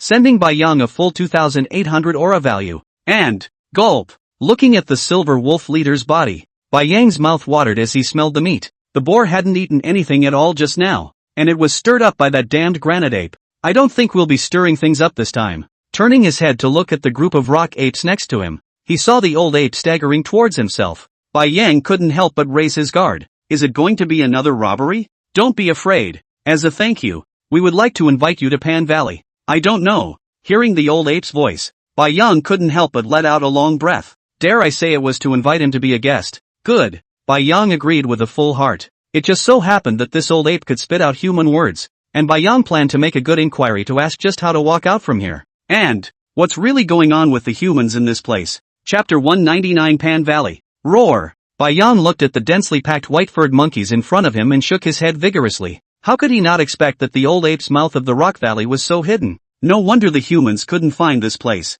It's almost like a peach blossom. It was necessary to pass through a cave to reach this place, and the location of the entrance to the cave had been covered with layers of grass and trees by the rock apes. It would have been impossible to find this place without careful inspection. This place isn't safe anymore. But, the old ape stood next to him, his tone filled with gratitude. We also have to thank you for helping us kill the silver wolf leader. Otherwise, once they sneak in, Bai Yang casually waved his bare paw. The old ape in front of me had lived a long time, and according to its own words, it could not remember how long it had lived. However, how could it go out from here? The old ape itself didn't know. It only knew that it had been in this mountain forest since it was born, and it had never even stepped out of it. As for the group of humans, the old ape was well aware of them. With a special means of controlling beasts, as long as the spirit beasts under their control either committed suicide and died, or were enslaved all the time. So, mentioning humans made the old ape's face look a little unnatural. Humph! Bai Yang snorted coldly. I didn't realize that the humans in this place were as vicious as this. Simply. Moreover, I'm afraid that the entire spirit race has some unknown secret. Otherwise how could they start capturing spirit beasts in the entire jungle in a big way? Bai Yang couldn't figure out exactly why for a moment. I'm afraid we'll just have to grab a human and torture him. Ugh, couldn't help but let out a long sigh. Where the hell is this place? When will we get out there? It's been more than a week since I got here, and I don't have a clue. And I don't know what it's really like on Earth now. Here, try some of our ponju. The old ape beside him leaned on his cane and pointed at Bai Yang to the stone platform in front of him. Only a row of vessels made of stone was seen on it. Wine. Bai Yang had once read in a book that some primates with particularly high intelligence would indeed store some fruits to brew into wine. But that is metafiction. Has the world gone so crazy now? Will it be spicy? Bai Yang looked at the turbid yellow liquid in the vessel in front of him and said with a somewhat hesitant face, "The degrees can't be very high." As a result, the old ape next to him didn't understand what he was saying at all, and just kept pushing the vessel in front of Bai Yang's eyes. "Spell it out." Looking at the monkeys that were looking at him with bated breath, Bai Yang fiercely gritted his teeth. "What's worse than piss? Piss asterisk asterisk." Old man didn't drink it either. Frowning, he stuck his neck out and gently licked the liquid from a stone basin-like vessel. "Ha!" Bai Yang's tightly furrowed brows stretched, not expecting this pan wine to taste quite good. It wasn't like wine at all, more like a fruit juice with a sweet and sour flavor. Most importantly, it's amazing that pan wine can add Reiki value, or a value +5. A message flashed across the system panel in his head. "Hello?" Bai Yang directly poked the bear's mouth into the stone basin and took a sharp gulp. "Ah!" A long sigh of relief, grinning at the old ape next to him. "This is a real treasure. You know how hard it is to get psychic energy value in this mountain forest, a full 100-to-1 ratio. Right now, there were 10 pots of rock wine in front of his eyes. If he drank all of them, at the very least, he would be able to increase his psychic energy value by a few thousand points, almost catching up with the silver wolf leader that he had killed." Thinking of this, Bai Yang hurriedly lowered his head and started drinking furiously. It's a good thing this stuff isn't a high degree, or else, the mind is thinking. Suddenly, the old ape next to him laughed. "Hee, awesome. We usually drink a cup and fall down. You can drink so much. Really gifted." As soon as the old ape's words fell, Bai Yang felt that the stone basin in front of him began to appear heavy shadows, followed by a heavenly rotation. Boom! Heavy headlong fall to the ground. As if they were used to it, a group of rock apes came up and dragged Bai Yang in the direction of the nearby cave. China, outside the Kunlun Mountains. No news yet? Professor Zhou frowned as he stared at the images coming back from the drone in front of him and couldn't help but whisper to himself. A week had passed. They had searched all the places they could, and there was no trace of the white bear at all. Even the places around the Kunlun Mountains had been searched. It was as if this white bear had disappeared into thin air. Professor Zhou, could it be in that mountain peak? The female assistant next to him couldn't help but whisper when she saw his worried look. Ugh, a long sigh. I'm afraid it'll have to be in that peak. But, Professor Zhou rubbed his temples vigorously with 2 fingers. That mountain peak cannot go in at all. The transparent film cannot be passed through so far. And, the thick fog inside, we even use the military high technology means, cannot detect what exactly is behind the fog. Ever since the great battle fell, the entirety of the tallest peak in the Kunlun mountain range had been surrounded, a bizarre boundary shrouding it. Even when they used their airplanes to fly high into the air, the boundary seemed to be connected all the way into the universe, and there was no chance of getting through. I'm afraid there's going to be a big mess in the Arctic if we don't find any more white bear tracks, Professor Zhou said worriedly. The 2 behemoths in China had returned to the North Pole, and Professor Zhou had visited again, but the plane had been driven directly by a wind god pterodactyl. Looking at that situation, if they dared to fly forward again, that wind god pterodactyl would definitely tear them apart directly. Moreover, other than that white bear, the other behemoths simply didn't have the ability to communicate with humans. This added to Professor Zhou's headache. Now the first order of business must be to find the leader of the behemoth clan, that white bear. First, if it drags on any longer, I'm afraid that when the behemoths come out of the North Pole, the entire world won't be able to withstand their wrath. After all, it was impossible for humans to be their opponents now, and it was feared that just that dinosaur-like beast could level the entirety of China to the ground. Professor Zhou had a bad feeling, because not only were the peaks in the Kunlun Mountains closed off, but the well-known mountains, lakes, and even some famous monuments in China were wrapped in this kind of boundary. Moreover, even some of the scenic areas in the west were likewise shrouded by a strange power, and outsiders were simply unable to enter. The most horrifying is Greece, where the entire country is covered by a golden film, and no one knows whether a country's people are alive or dead to this day. What an eventful day, Professor Zhou sighed. It feels like when all the boundaries are released, the whole world will once again see a huge change. Chapter 200, Humans. Follow in the back. The Supreme Elder sat on a black panther, his eyes sharply sweeping over all the people in the rear, and shouted in a majestic tone. Seeing everyone follow slowly in an orderly fashion, he nodded in satisfaction. His eyes skimmed over the carriage pulled by the Tongtian python and looked at the clear figure, the corners of his mouth slightly hooked. Meng Yao ah, everything is for the family. A murmur escaped his lips. Go! Reaching out, he patted the black panther under his seat and quickly rushed towards the front of the group. In the carriage's bed couch embroidered with gold lace, the ninth king leaned back against the backrest, squinting at the clear-cut woman who was now in front of him. Meng Yao called out softly. This king is a little tired and sleepy in these legs. Oh, Meng Yao's eyebrows were slightly frowned as she glanced at the ninth king and answered with an icy tone. The king's legs are a little tired. Being a maid of honor. The ninth king deflated, his tone gradually clearing down. This girl's nature is too cool. Humph. This king will tune you out sooner or later. Who? Meng Yao's chest kept rising and falling as she took 2 deep breaths and slowly came to the bed. Bang. Looking over at the ninth king who dusted his legs on the side of the bed, Meng Yao pursed her lips and took a deep breath. Slowly, he slipped his hand out of his sleeve. What are you doing? The ninth king asks you to behave yourself. Instantly standing up, he pulled his hand out of the ninth king's hand and drank with a cold expression. Unexpectedly, this ninth king sat up directly and held her white palm. It made Meng Yao unable to accept it at all. The ninth king let out a cold snort and stood up from the bed. Do you know what this king's status is? Do you know that in the upper realms, there are many heavenly pride saintesses who want to climb into this king's bed, but don't make the king. Boom! A wave of majesty spread out. Bang! Meng Yao's body directly hit the window frame of the car carriage. Biting her lips tightly, her delicate body trembled unceasingly. Humph! This king does not believe that today. The ninth king violently stood up from the bed, his eyes fiery as he looked up and down at the woman in front of him. Stick out your tongue and lick your lips. Boom! With a wave of his hand, all the golden curtains of the entire carriage fell down at once. Come over to, waving at Meng Yao. His tone was full of imperturbability. It was just that the woman in front of her had a surprisingly contemptuous look in her beautiful eyes. This was completely unacceptable to the 9 kings, who had always been high and mighty. A lowly woman from the lower realms of the district. How dare she do this? The king today. Reaching out, he grabbed her straight down. But, Your Highness the ninth king. Surprisingly, the voice of the Supreme Elder reporting came from outside the carriage. Taking a deep breath, the ninth king waved his big hand, and the entire inside of the carriage lit up once again. Get out! He shouted angrily at the Meng Yao in front of him. The ninth king lifted a corner of the carriage curtains and stared sharply at the Supreme Elder outside. What is it? Your Highness. The old man found a field of spirit beast corpses up ahead. I'm afraid there is a spirit beast gathering place nearby. The Supreme Elder's afterglow swept Meng Yao, who had jumped down from the carriage, and hurriedly whispered. The ninth king murmured, then frowned and asked, what kind of spirit animal? There are 2 types of spirit beasts on the ground, the granite ape and the silver wolf. Carefully check the neighborhood for caves. The granite ape habitat is unusually hidden. I'm afraid it should be nearby. Granite wine is a precious wine that cannot be found. Make sure you find it. Yes. The Supreme Elder nodded with a grave expression on his face and quickly backed away from the carriage. Everyone spread out and double-checked the neighborhood for caves. Bursting out at everyone, he slowly came to a group of spirit beast corpses by himself.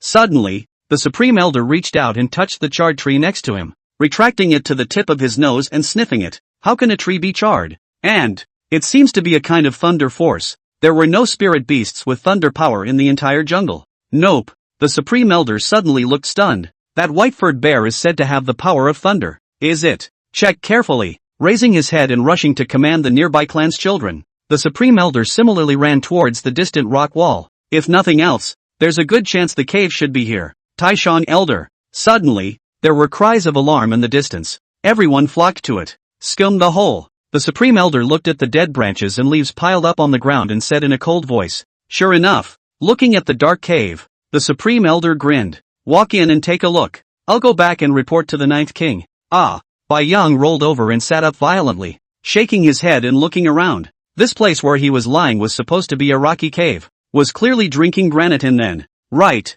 Come to think of it, this alcohol is also too strong. A pot is not even finished actually unconscious. Roar. With a habitual grunt and rising from the ground, Bai Yang slowly walked out of the cave.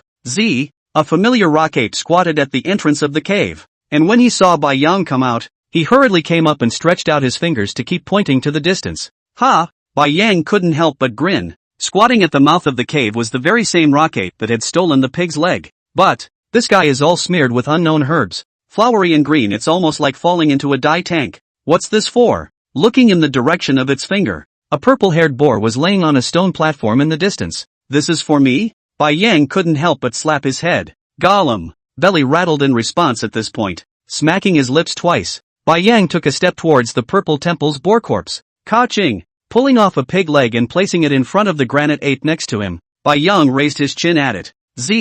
I didn't realize that the rock ape in front of me kept shaking his head, and his body stumbled backward one after another. After the battle with the silver wolf, the strength of the white bear in front of him was definitely not something it could provoke. But what a temper the white bear has! Panzaro couldn't help but let out a long, heartfelt sigh of relief. He provoked him like that, and he even saved himself. Eat up! Yang once again threw the pig's leg in front of it, no longer bothering with him, and directly opened his bloody mouth and began to tear up the boar carcass in front of him. Gulp! After tearing a few bites of flesh and blood and swallowing it, the two pan apes in front of him actually carried a tub of pan wine over to them. Don't dare drink it! Yang hurriedly pushed the stone basin aside. Are you kidding? How dare you drink it? It's so strong. Boom! Suddenly, a vibrating sound came from the entire valley. Yang frowned and looked over, only to see a group of granite apes running in panic. Hiss! Hiss! Hiss! A giant snake that was hundreds of meters long spewed out its snake letters and snaked its way into the Pan Valley. Chapter 201 The Bloody Battle of Pan Valley. Seeing a rock ape directly swallowed by this giant python in one bite. Roar! Yang hissed, dropping the pig's leg in his mouth to the ground and running towards the python. Name Tongtian Python. Strength, 4, 5. Speed, 2, 3. Endurance, 3, 5. Skills, Deadly Strangulation. Abyssal Devouring. Psychic Energy Value, 4,500. Yang squinted his eyes and stared dead on at the rampaging Tongtian Python in the distance, and couldn't help but clench his teeth fiercely. In a short moment, there were actually a dozen or so granite apes that had entered the belly of the Tongtian Python. Despite the amazing defense of the granite ape, the Tongtian Python's body was simply too big, and it didn't even need to be chewed, so it swallowed it in one bite. Take him alive! Suddenly, from behind the Tongtian Python came the sound of explosive shouts, and a group of people came out in a ferocious fishbowl. Humph! Yang snorted coldly. The clothing of this group of people Yang recognized. It was the group of humans in the Peacock King's Valley. I didn't think it would all find its way here. And a man wearing a golden-colored robe was surrounded by the crowd and walked in with great vigor, his hands and feet full of disdain.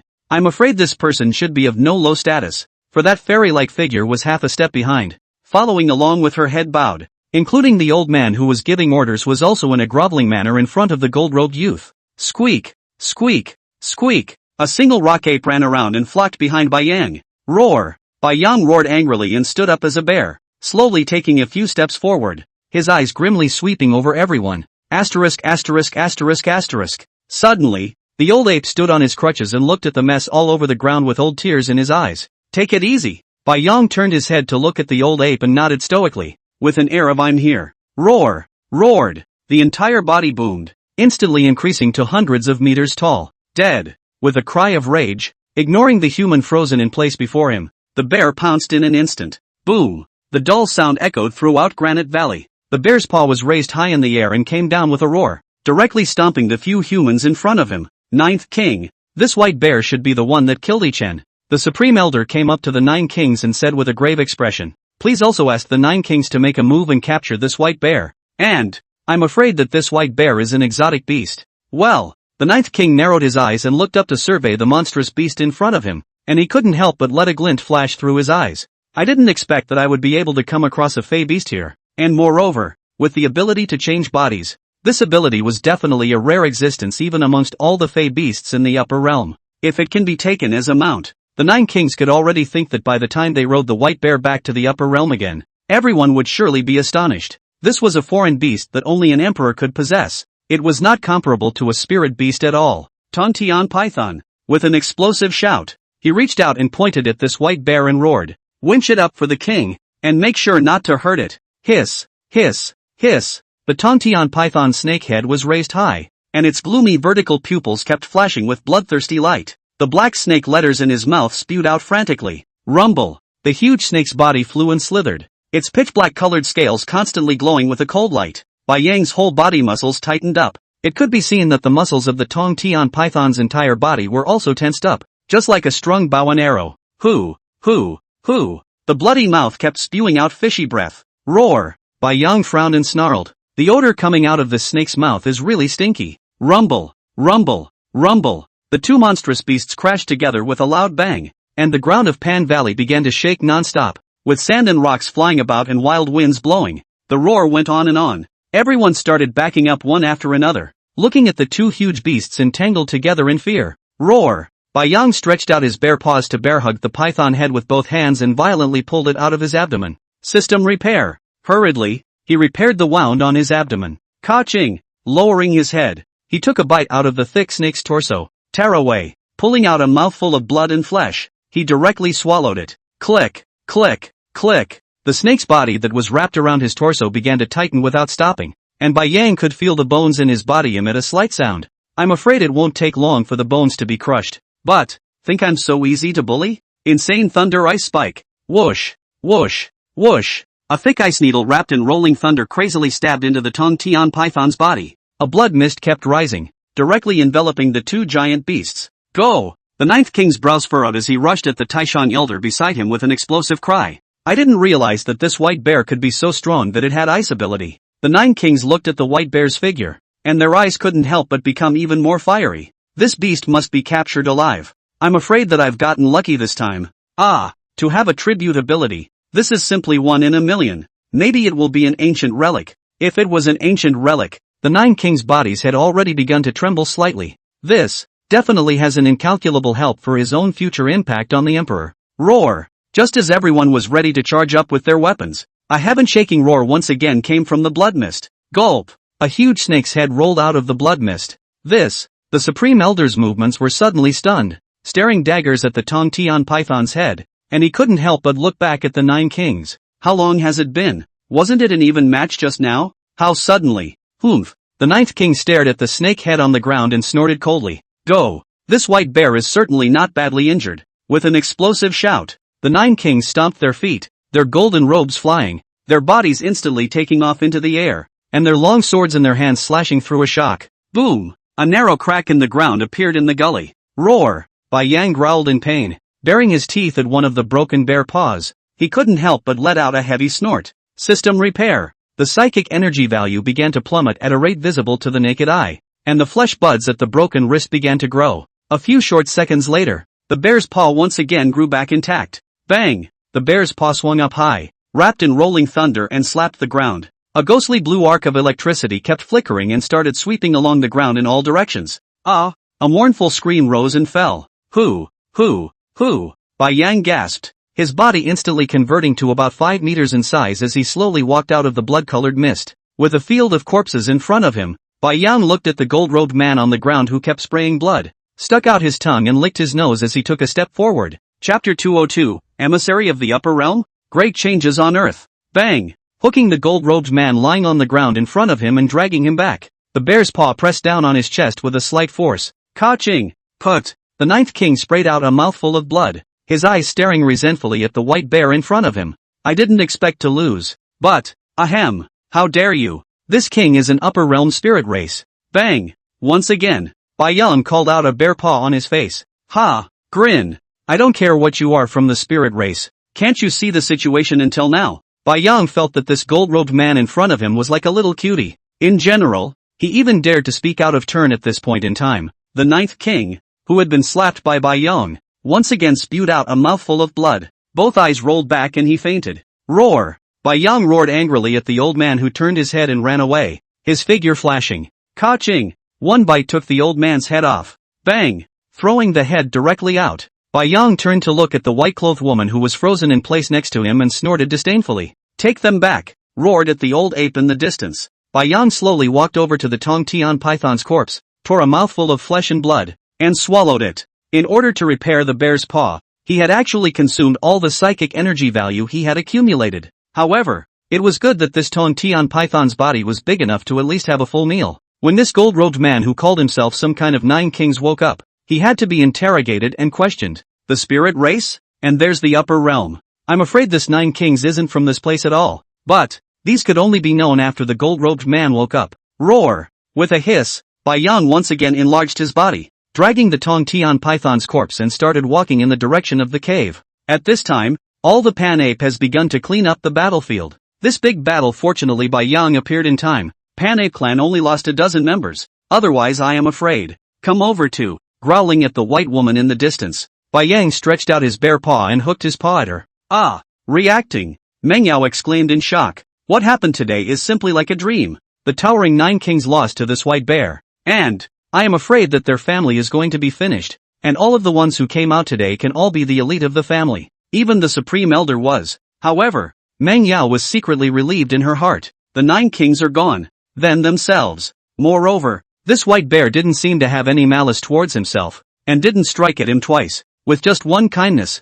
I didn't realize that I had indirectly saved myself twice. But what was this white bear calling himself over for? Meng Yao pursed her lips and walked towards the white bear with the same steps. Crunch! Bai Yang kept chewing the blood and flesh in his mouth, feeling that the Great War now has absolutely no effect on himself. After such a long time of killing, has long been accustomed to this bloody scene, simply do not feel at all. Heaven forbid, it's the belly that counts. You, looking at the somewhat restrained white woman in front of him, Bai Yang swallowed the snake meat in his mouth. Phew, took a breath. What is that gold-robed man? Bai Yang asked indifferently. A messenger from the spirit race down from the upper world. Where's the old man? The family's supreme elder. A bear and a man kept asking and answering one question after another, and all the rock apes kept reaching out and scratching their heads as they watched the bizarre scene in front of them. This white bear is also too fierce. It can change its body to be so big, and all the human beings are also all killed. This is their life in the future. Aha! Bai Yang slowly nodded his head and waved his hand at this woman in front of him called Meng Yao,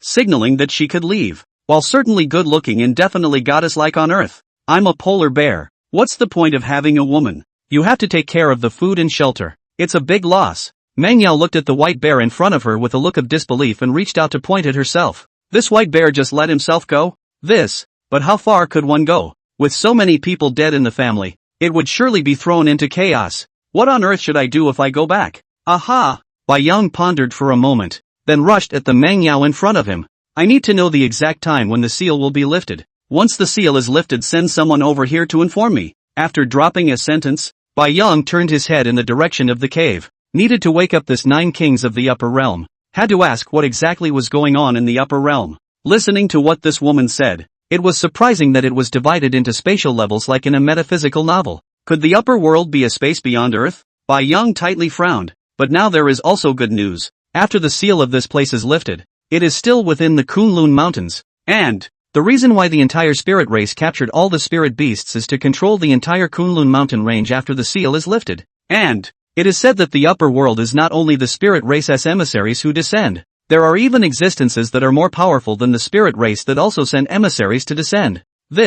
What will the earth be like in the future? Roar! Hissing at the entrance of the cave, Bai Yang's massive body slowly walked in. Grease! Buzz! Buzz! Buzz! A layer of golden diaphragm in the sky kept emitting a surfeit of light. Boom! A golden light shot straight up into the sky. Hoo! Hoo! Hoo! The entire golden boundary began to slowly dissipate. Roar! Shocking beast roars came from the sky, and a golden-colored male lion slowly walked out of the mountain forest. Mighty fur fluttered in the wind. A golden light shot out from his eyes after his massive paws stepped off a tree. The boundaries have finally disappeared, and I, Otoli, will be the first god to descend, and the entire earth will all belong to me. Lowering his head and murmuring, the golden lion king figure began to slowly become blurred, and within a short time, a blonde-haired youth appeared in place. Better make contact with the humans first. I'm afraid those guys are out too. Eyes narrowing slightly, the young blonde took a step outside on bare feet. Boom! Leaping straight down from the towering peaks, the earth cracked as he stepped heavily on it.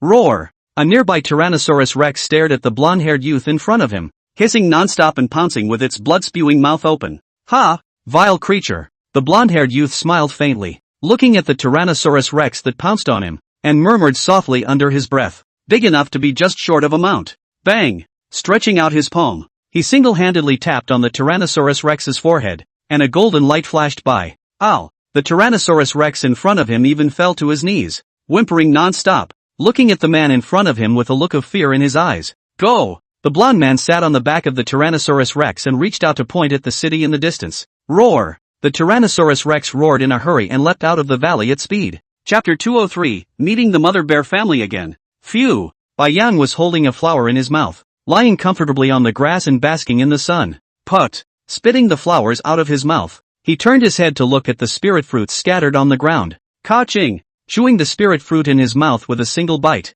the sweet juice filled the entire mouth, and Bai Yang swallowed the spirit fruit in one gulp. It's so cozy, couldn't help but sigh. Roar! He looked at the rock apes bouncing next to him and growled at them. Squeak! Squeak! Squeak! Several rock apes quickly surged forward, throwing the fruit picked in his hands beside Bai Yang once again. He then turned his head and jumped onto the nearby tree once again. Crunch! Crunch! Crunch! The white ocean bear sat up and threw all of one spirit fruit into his mouth. Why hasn't this silly girl come over yet? Several days had already passed, and surprisingly, the seal showed no signs of being lifted. It's just too slow. Gulp. Swallowing the fruit in his mouth, Bai Yang laid down once again and slowly squinted his eyes. Roar. Suddenly, a beastly roar came from the distance. Squeak. Squeak. Squeak. One by one, the rock apes jumped down from the trees and rushed in the direction the sound came from. It must have met its prey, or else the alert granite ape couldn't have sent out a warning signal at all. Roar. Roar. Roar.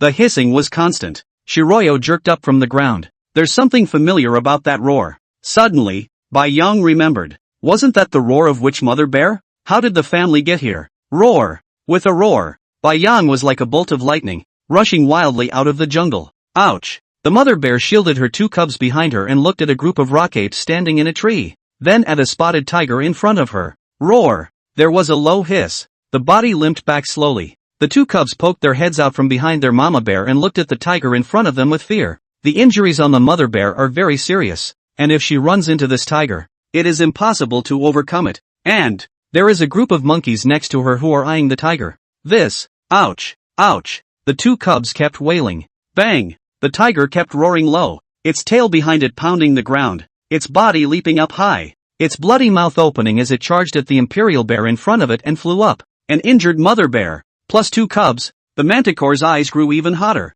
It's definitely filling. Roar. The mother bear growled, forcing the excruciating pain from her body, pushing the two cubs behind her aside and standing up in a fierce bear stand. Today I'm afraid. What about your own two cubs? It's only so young, and I'm afraid that if I die here today, the cubs won't live long either. Roar. With a mournful hiss, the wound on the she-bear's torso instantly disintegrated. Must fight hard or their family will all die today. Bang. The tiger pounced the mother bear directly to the ground. The tiger's body was dead on the mother bear's body. The tiger's palm scratched. Once again, the mother bear's chest wound was cut open, and a trace of bloodthirsty light flashed in his eyes. Sticking out his tongue, the tiger's mouth opened wide, his sharp fangs exposed. Roar. The mother bear was pressed under her body and kept writhing, but she who hadn't eaten for a few days simply couldn't lift the fierce tiger on her body off. I'm afraid. Taking a deep breath, the mother bear looked lingeringly at the two cubs next to her, opened her mouth, and growled at them to run. With any luck, maybe two cubs can. However, although I know it's a long shot. Ka-ching! The bear's paw was extended to block the tiger's mouth, and his fangs pierced deep into the fur. Roar! Bang! The tiger growled, ripped off a piece of bloody flesh from the bear's paw, and once again opened its bloody mouth violently. How dare you resist? Seeing the tiger's mouth biting straight into her neck, the mother bear looked up again at her cubs, who had already run away, and couldn't help but close her eyes in despair. My bear cubs! Bear cubs! Roar! Suddenly, a white figure leapt out violently from the side and instantly pounced the tiger off the mother bear's body. Not feeling the sharp pain, the mother bear opened her eyes just in time to see a familiar figure take a bite out of the tiger's neck. Ka-ching! The sound of bones breaking rang out. The tiger was surprisingly directly bitten off by the white bear in front of him. Roar! Bai Yang roared angrily and stretched out his bare paw and heavily slapped it on the tiger's head, directly blowing its head off. Flesh and blood were flying and brains were flowing. Getting down from the tiger's body,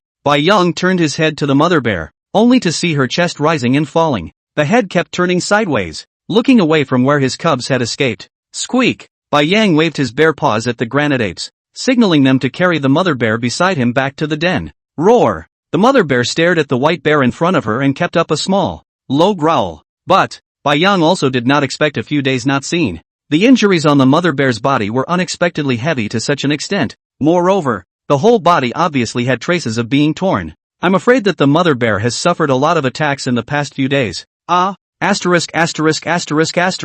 The mind roared. Bai Yang turned his head to look at the body of the tiger on the ground and viciously gritted his teeth, leaving behind a white figure. He rushed straight out. The two cubs shouldn't be able to run too far. But Bai Yang ran furiously all the way, not realizing that the two cubs had already run such a long distance. Ow! In the distance came the sound of two little ones howling. Bai Yang moved with a start and listened carefully with his side ear. Rushing in the direction the voice came from, Bai Yang rushed up. Bang! Grabbing the one in front of him, he turned his head and took a grim look at the group of dog-like creatures next to him. Ow! The other cub rolled and crawled behind Bai Yang, poking his head out to look at the owl dog in front of him, his entire body clinging to Bai Yang's fur. Roar! Bai Yang showed his teeth and growled at the group of owl dogs in front of him. With two cubs in tow, it's better not to have a fight if you can. And There were dozens of Owdogs in front of them. It was a bit tough to protect the two cubs unless you used a skill, but if you used a skill, once it spread to the two little ones. What a drink of cold water! Bai Yang's brows furrowed.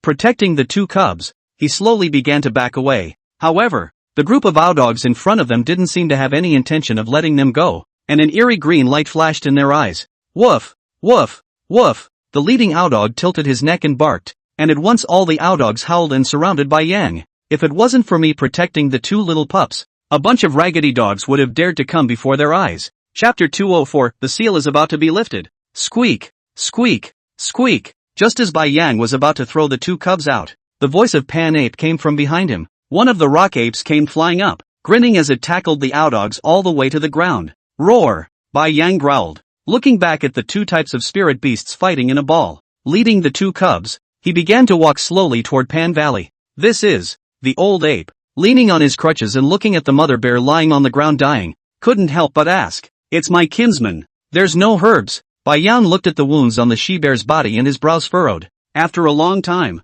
looking at the mother bear who had fallen asleep with herbs wrapped around her body, Bai Yang let out a long sigh of relief. Finally, the mother bear's life was saved. The granite ape clan's herbs have a miraculous effect on treating wounds, and those injured granite ape's wounds have long since scabbed over and healed in just a few days' time. But the mother bear itself is not strong, and it can be said that she has a saving grace for Bai Yang. Bai Yang planned to take the mother bear's family out when the seal was lifted and place them with the mother bears. When exactly will the seal be lifted? Bai Yang mused, wondering if he needed to visit Meng Yao's family, and, so far, not knowing where the edge of this continent was. Squeak! Squeak! Squeak! At that moment, several granite apes leaped in from outside at great speed. Reaching out, he pointed in the direction of the cave entrance outside. Shiritsuyo looked up and squinted. Finally, it was none other than the girl named Meng Yao from the spirit race. Bai Yang resisted his excitement and hurriedly greeted him. If this girl came, it means that the seal is about to be lifted. Then, he can go back to Earth. It's also a comfortable place to stay. But, after all, not being able to see Mama Bear and the girls, Bai Yang was worried about their well-being all the time. The seal is going to be lifted? Bai Yang Xiong sat in front of Meng Yao and asked with a concerned expression. Aha! Meng Yao pursed her lips and nodded vigorously, stealing a glance at the strange white bear in front of her. She really couldn't figure out why this white bear was so nervous about the seal being lifted. She could tell that the carapace was trembling slightly. Moreover, when she heard that the seal was lifted, Meng Yao could clearly see that the white bear was relieved. How do I get out of here? After pondering for a while, Bai Yang opened his mouth and asked, going to the south. You can see a layer of transparent colored sealing boundary. But, that place has a death mist. Even if the seal is lifted, it's very difficult for anyone to walk out. Meng Yao's eyebrows frowned tightly as she took a deep breath and slowly opened her mouth. Asterisk asterisk, that's huge. Ah, what did you say? I didn't expect the white bear in front of me to look distracted. What's big? Follow the white bear's eyes down. Boom! Meng Yao stood up with an ugly face, turned around and walked directly outside. I can't believe I was molested by a bear. This is an abomination. What's the point? It's too cheap to argue with a bear. I'll see. And Bai Yang said breathlessly, then turned around to find the old ape. The seal was about to be lifted, so Bai Yang had to move as soon as possible, trying to be the first to be able to break through the mist. Listening to this little girl, the mist seemed to be full of danger. Whatever the danger, we must get out. Bai Yang clenched his teeth fiercely. Roar! Under the night, Bai Yang leaned against the back of a tree and kept rubbing his belly. The carcass of the horned deer in front of him had already been gnawed clean. After some exchanges with the old ape, Bai Yang decided to leave on the same day. But the mother bear was too seriously injured and could only be left in the care of the rock ape. Take them away when you come in again later. But, after staring at the map in his head and confirming that he wasn't going in the wrong direction, Bai Yang proceeded to climb up from the ground. At full speed, we should be able to enter the misty region in time for tomorrow morning. Hoo! The wind was howling so furiously that a waist-thick tree seemed as if it was about to be uprooted. All kinds of dead branches and leaves kept flying. Shiroyo squinted and moved forward one step at a time. I didn't expect such a big hurricane to suddenly blow up as we approached the misty area. As a last resort, Bai Yang could only make his body bigger. I'm afraid that smaller spirit beasts would be directly lifted off by the hurricane. But, Bai Yang quietly stood in front of the mist, raising his head and looking far away. He could see a layer of boundary film emitting a surfeit of white light standing in the depths of the mist. Roar! With a low growl, Bai Yang resolutely walked into the mist. The visibility of the entire area was so low that even Bai Yang felt that his sense of smell had gone out of whack. And furthermore, The mist was heavy with moisture. The most bizarre thing is that the direction of the entire mist is constantly changing. No wonder Mang Yao said that ordinary people here simply cannot go out. If it wasn't for the presence of a map in Bai Yang's mind and the fact that it could point out directions, I'm afraid that Bai Yang would have gotten lost here very quickly as well. There was a terrible silence in the mists. The only sound was the cracking of the bear's paws on the fallen leaves. Phew! Bai Yang exhaled low and looked at the rows of corpses in front of him. There are human ones and likewise animal ones. Moreover, I'm afraid that an unusually fierce fight took place throughout the mists at that time.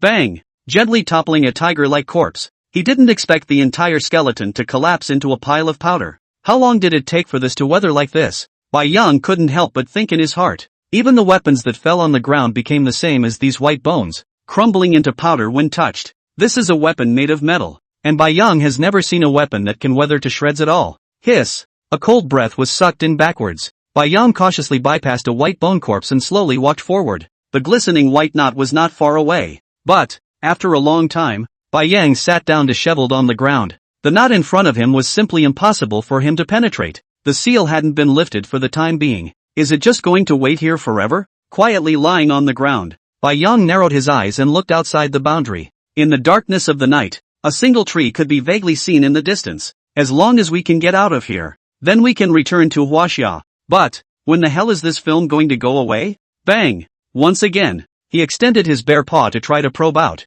but it still bounced back from the boundary. It was exactly the same as the dinosaur continent. However, the rebound force was even stronger, and Bai Yang could foresee that if he forced himself to attack, he was afraid that he would be directly blown to smithereens. Boom! Just when Bai Yang was worried, the ground began to vibrate violently, and the glittering white light of the boundary in front of him flourished. Roar! Bai Yang hastily took a few steps back, a look of excitement flashing across his face. The seal is going to be lifted. Chapter 205, Huaxia's decision. Rumble, rumble, rumble. A group of people looked at the images on the screen in front of them with grave expressions, and they could not help but wipe the cold sweat from their foreheads. I didn't expect the Kunlun Mountains to change so dramatically. The area expanded rapidly, and the distance of the earth kept being stretched. The whole of China is shaking with huge changes. Even everyone standing in the highest conference room in Kyoto at that moment could feel the tall buildings under their feet swaying. How's the scout plane doing? The old man in the middle mountain suit took a deep breath, glanced fearfully at the image on the screen,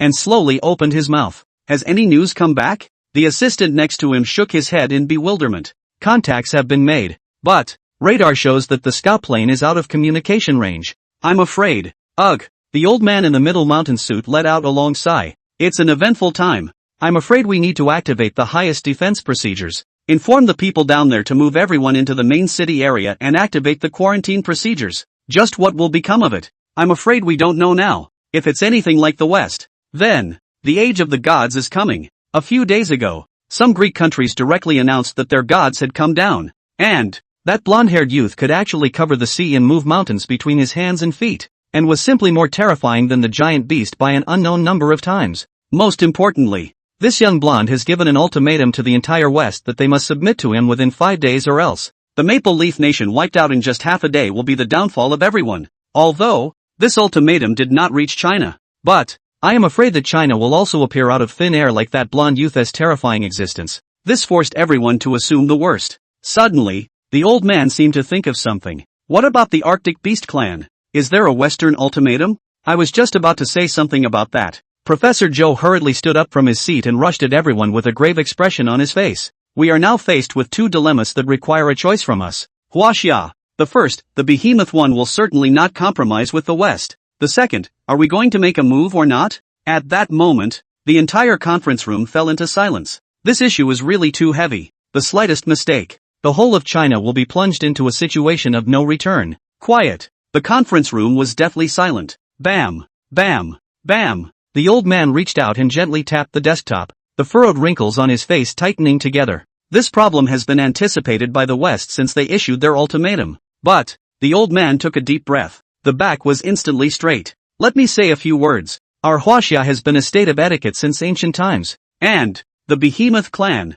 although the white bears are nowhere to be seen. We once said that we are friends of the Behemoth clan. The old man paused and scanned everyone. Again, he said stoically. Issue a notice that we are willing to set aside territory within China for the Behemoth clan to survive. And if necessary, China is willing to use all its power to stand behind the Behemoth all the time. At the same time, appealing to all countries, the death swarm crisis has only been over for a short time. If not for the white bear stepping forward, I am afraid the whole earth would have been long ago. The old man's voice like a flood bell echoed throughout the conference room. Everyone looked up at the highest leader of Huaxia with grave expressions. What the old man said was already obvious. They would swear to stand with the Behemoth clan to the death. Alright, meeting adjourned. Keep a close eye on the North Pole, and rescue all the behemoths as soon as the West is ready to strike at the North Pole. Roar! Bai Yang burrowed out of the seal, and the map in his head was finally able to show up. But, when did HWA get so big? The name on the map is the Kunlun mountain range is not wrong. But, it seems that during the time he was not there, what heavenly changes have happened again? The entire map is full of the Kunlun mountain range boundary. And, Bai Yang was a bit confused as he looked at the towering jungle in front of him. If memory serves, this jungle was the very same one that was right next to him when he was unconscious. But when did it get so big? I can't see my head at a glance. And, even the trees have become many times bigger. Better get out first. Bai Yang murmured and his speed increased abruptly. The journey was windy and non-stop through the jungle. Hoo. After speeding for a few hours, Bai Yang leaned against the back of a tree and kept breathing heavily. It was getting to be light. And, there seemed to be more animals in the jungle, even many varieties that Bai Yang has not seen. LOL. Right in front of him was a pheasant with colorful feathers, dragging its long tail and walking slowly past Bai Yang's eyes, was staring at this white creature behind the tree with a curious expression. Roar! Bai Yang lowered his head and growled at it, his bare paws stomping the ground. LOL. Don't chase me. The pheasant took one look at the situation and quickly started running to the side, dragging his tail. I didn't realize the bear was so aggressive. One word and you're going to pounce. Boom! Heavily knocked to the ground. The pheasant struggled to get up, but the white bear in front of him even directly ignored it and didn't even look at it, flashing a residual shadow across from it and disappearing into the jungle in the blink of an eye. What does that mean? You're looking down on my body? The pheasant stood up with some bewilderment, looked at Bai Yang who had disappeared, and couldn't help but freeze in place.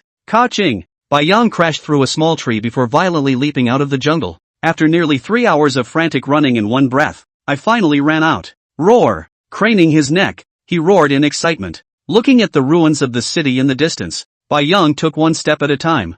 I wonder how Godzilla and the two of them are doing. The city in front of them is the same one where they fought the death swarm. However, at this point it was clear that all humans had migrated away. Even then the collapsed buildings still looked the same. Ka-ching! Tipping a scrapped car aside, Bai Yang began to survey the city that had been reduced to rubble. Rumble! Suddenly, the sound of an airplane roaring in the distance. Bai Yang hurriedly looked back. Only a fighter jet was seen in the distance, skimming in the direction of the side at great speed. Asterisk. Bai Yang couldn't help but burst out a foul mouth, seeing that the airplane was about to disappear from sight. Not caring about much, he went after it with full speed. Asterisk. You stop it. I didn't expect the airplane in midair to even react. You're forcing me to do it, aren't you? Roar! Bai Yang's body instantly grew larger and roared at the airplane. Chapter 206, The Furious Bai Yang. Roar! The pilot's concentration faltered as he heard the roar of the beast from behind him. Sideways, he looked back. Hiss! Couldn't help but suck in a breath of cold air.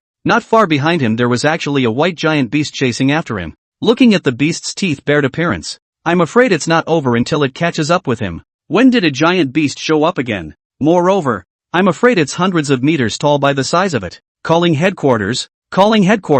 Hastily, he picked up the walkie-talkie beside him to call headquarters. Is there anyone? Can you hear me? This is the Falcon.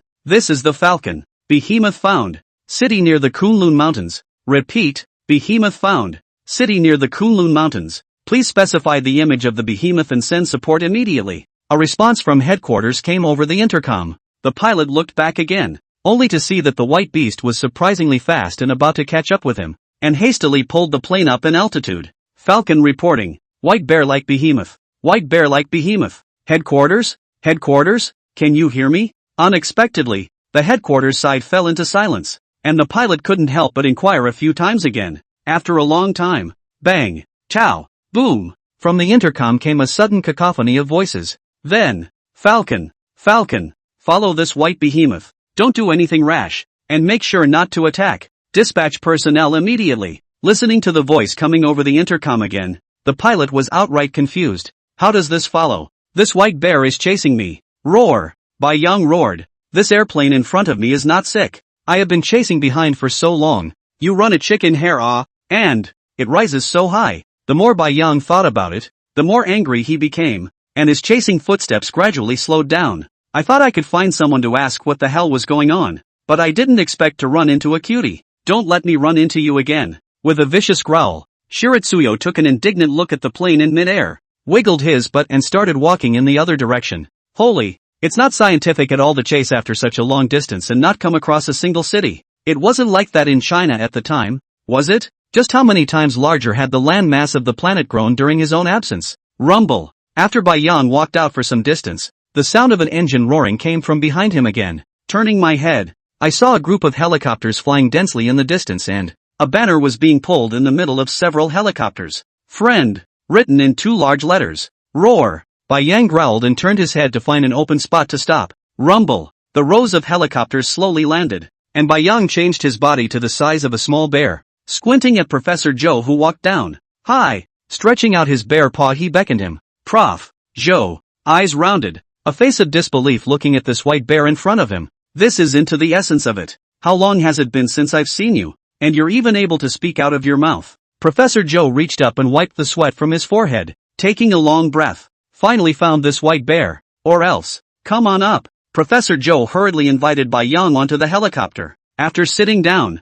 the helicopter began to start slowly. However, the atmosphere was a bit gloomy, and Bai Yang couldn't help but thump in his heart when he saw that the face of Professor Joe in front of him didn't look good. Is something wrong? I'll go first. Professor Joe took a deep breath and calmed down. First of all, during the time you were gone, the Earth has once again changed radically. Not only has the Kunlun mountain range been sealed off, but all the tourist resorts have been sealed off as well. And the most important thing of all, there's a very powerful man who has appeared in the West and bang! Bai Yang stretched out his claws and slapped hard on the seat next to him, and immediately the whole airplane kept starting to sway. I didn't expect that this kind of person would appear. I'm afraid that it should be the same as the spirit race, also descending down from the upper world. But, damn it, the entire West is estimated to have all leaned over by now, and actually wants to eradicate all the behemoths. Roar!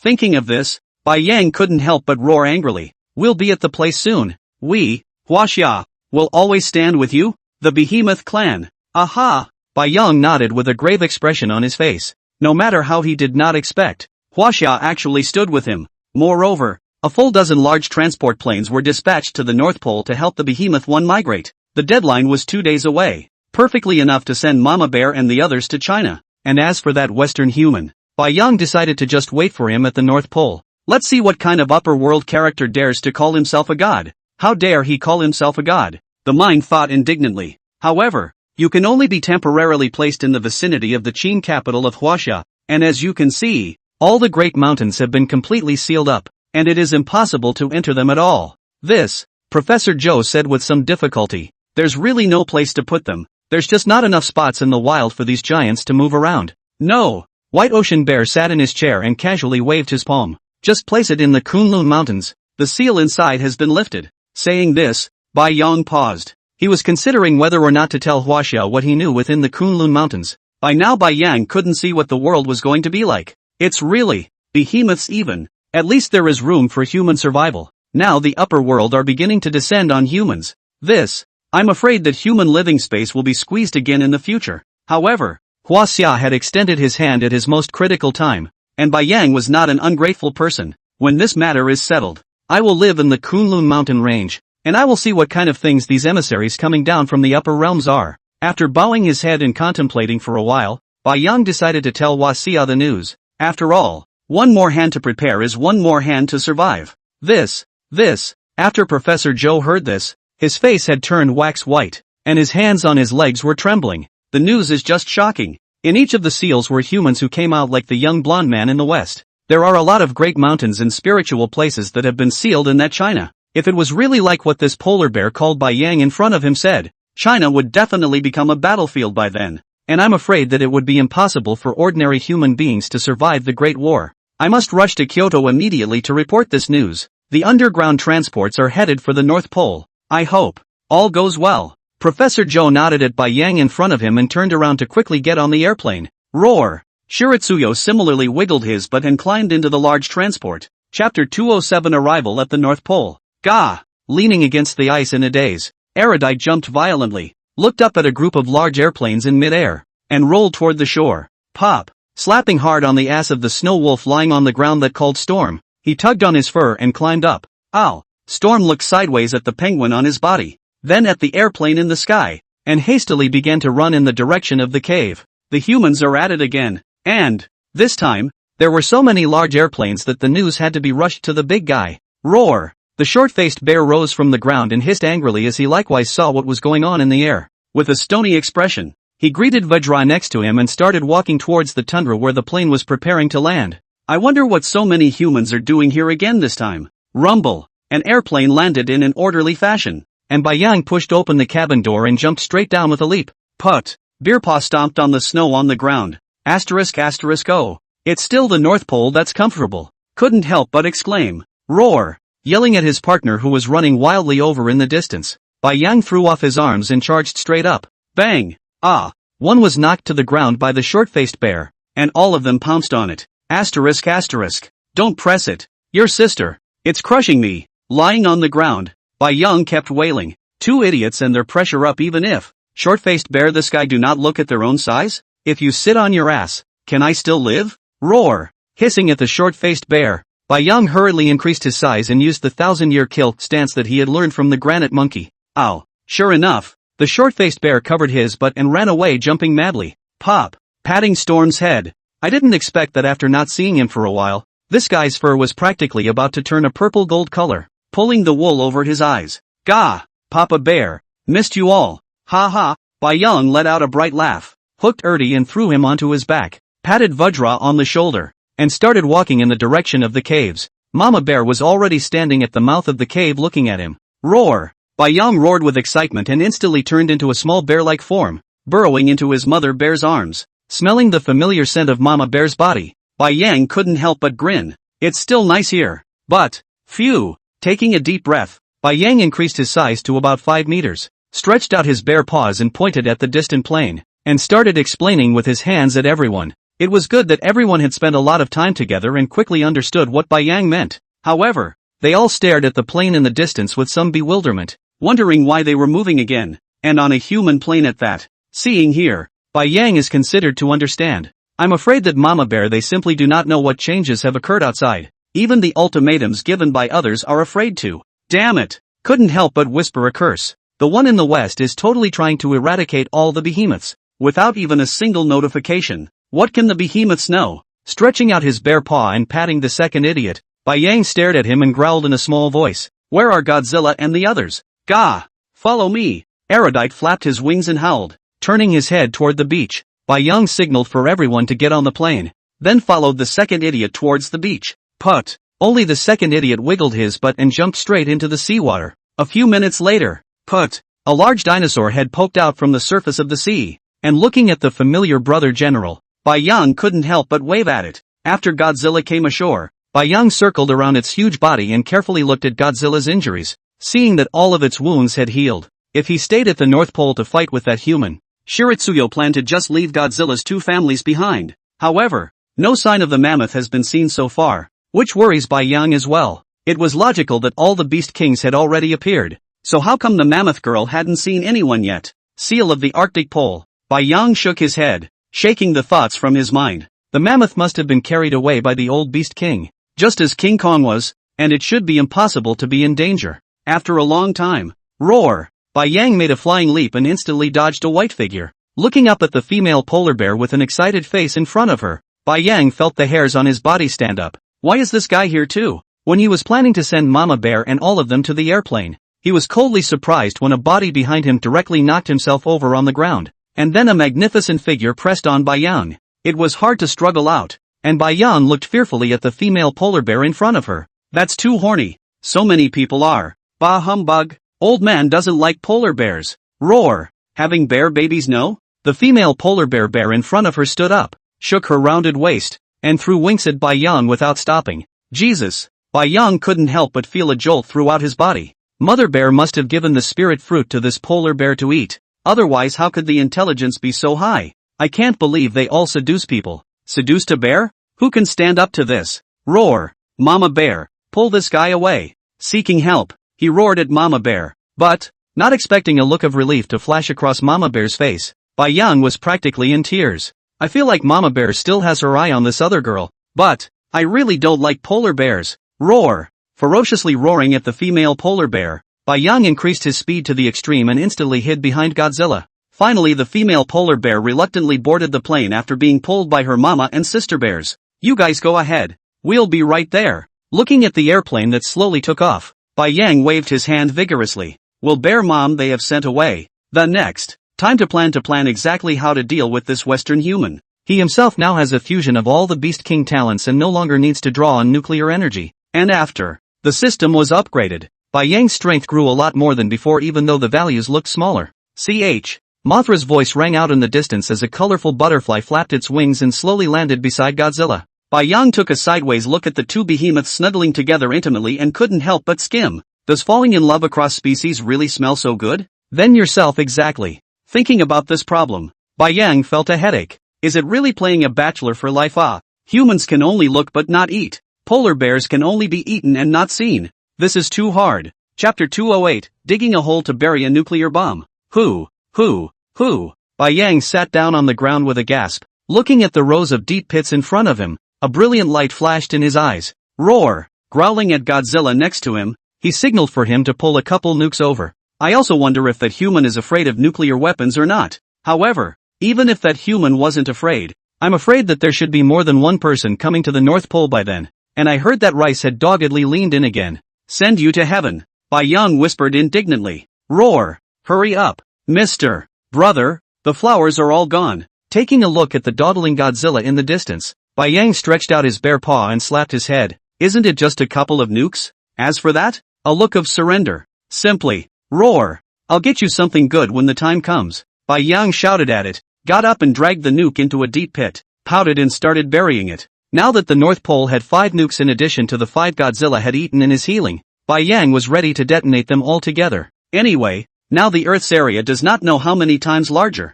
A few nuclear weapons explosion will not cause too much impact. Is the North Pole this place? I'm afraid. Phew!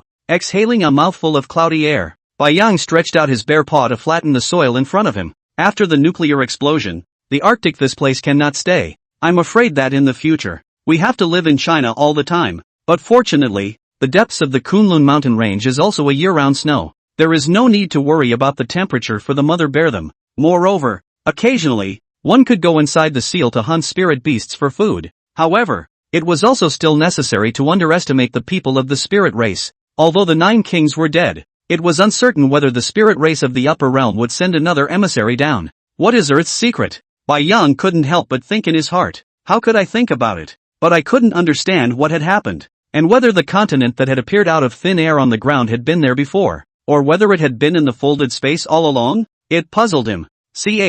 In mid-air, Mothra grabbed a nuke and slowly dropped it in another deep pit, and Bai Yang hurriedly darted over and started pushing the soil on both sides, now on the entire North Pole. Except for some common animals, all of Bai Yang's partners have all been traveling to China on large transport planes, and even Bai Yang ended up catching up with a lot of common Arctic creatures on the plains as well. When the Great War came together, it would be impossible for ordinary creatures to survive. However, listening to Professor Zhou, that human was so strong that he could even move mountains over the sea, which Bai Yang did not believe. Too much exaggeration. If you can overturn the sea and move mountains, why are you still looking for humans to occupy the territory? A person is invincible. Okay. However, the strength is very strong for sure. It is estimated that it is almost the same as the strength of the 9 kings. If the system has not been upgraded before, I am afraid that it is not the opponent of this person. As for now, well, it should be evenly matched. Having checked Godzilla's attributes with the system after returning, the same has been converted.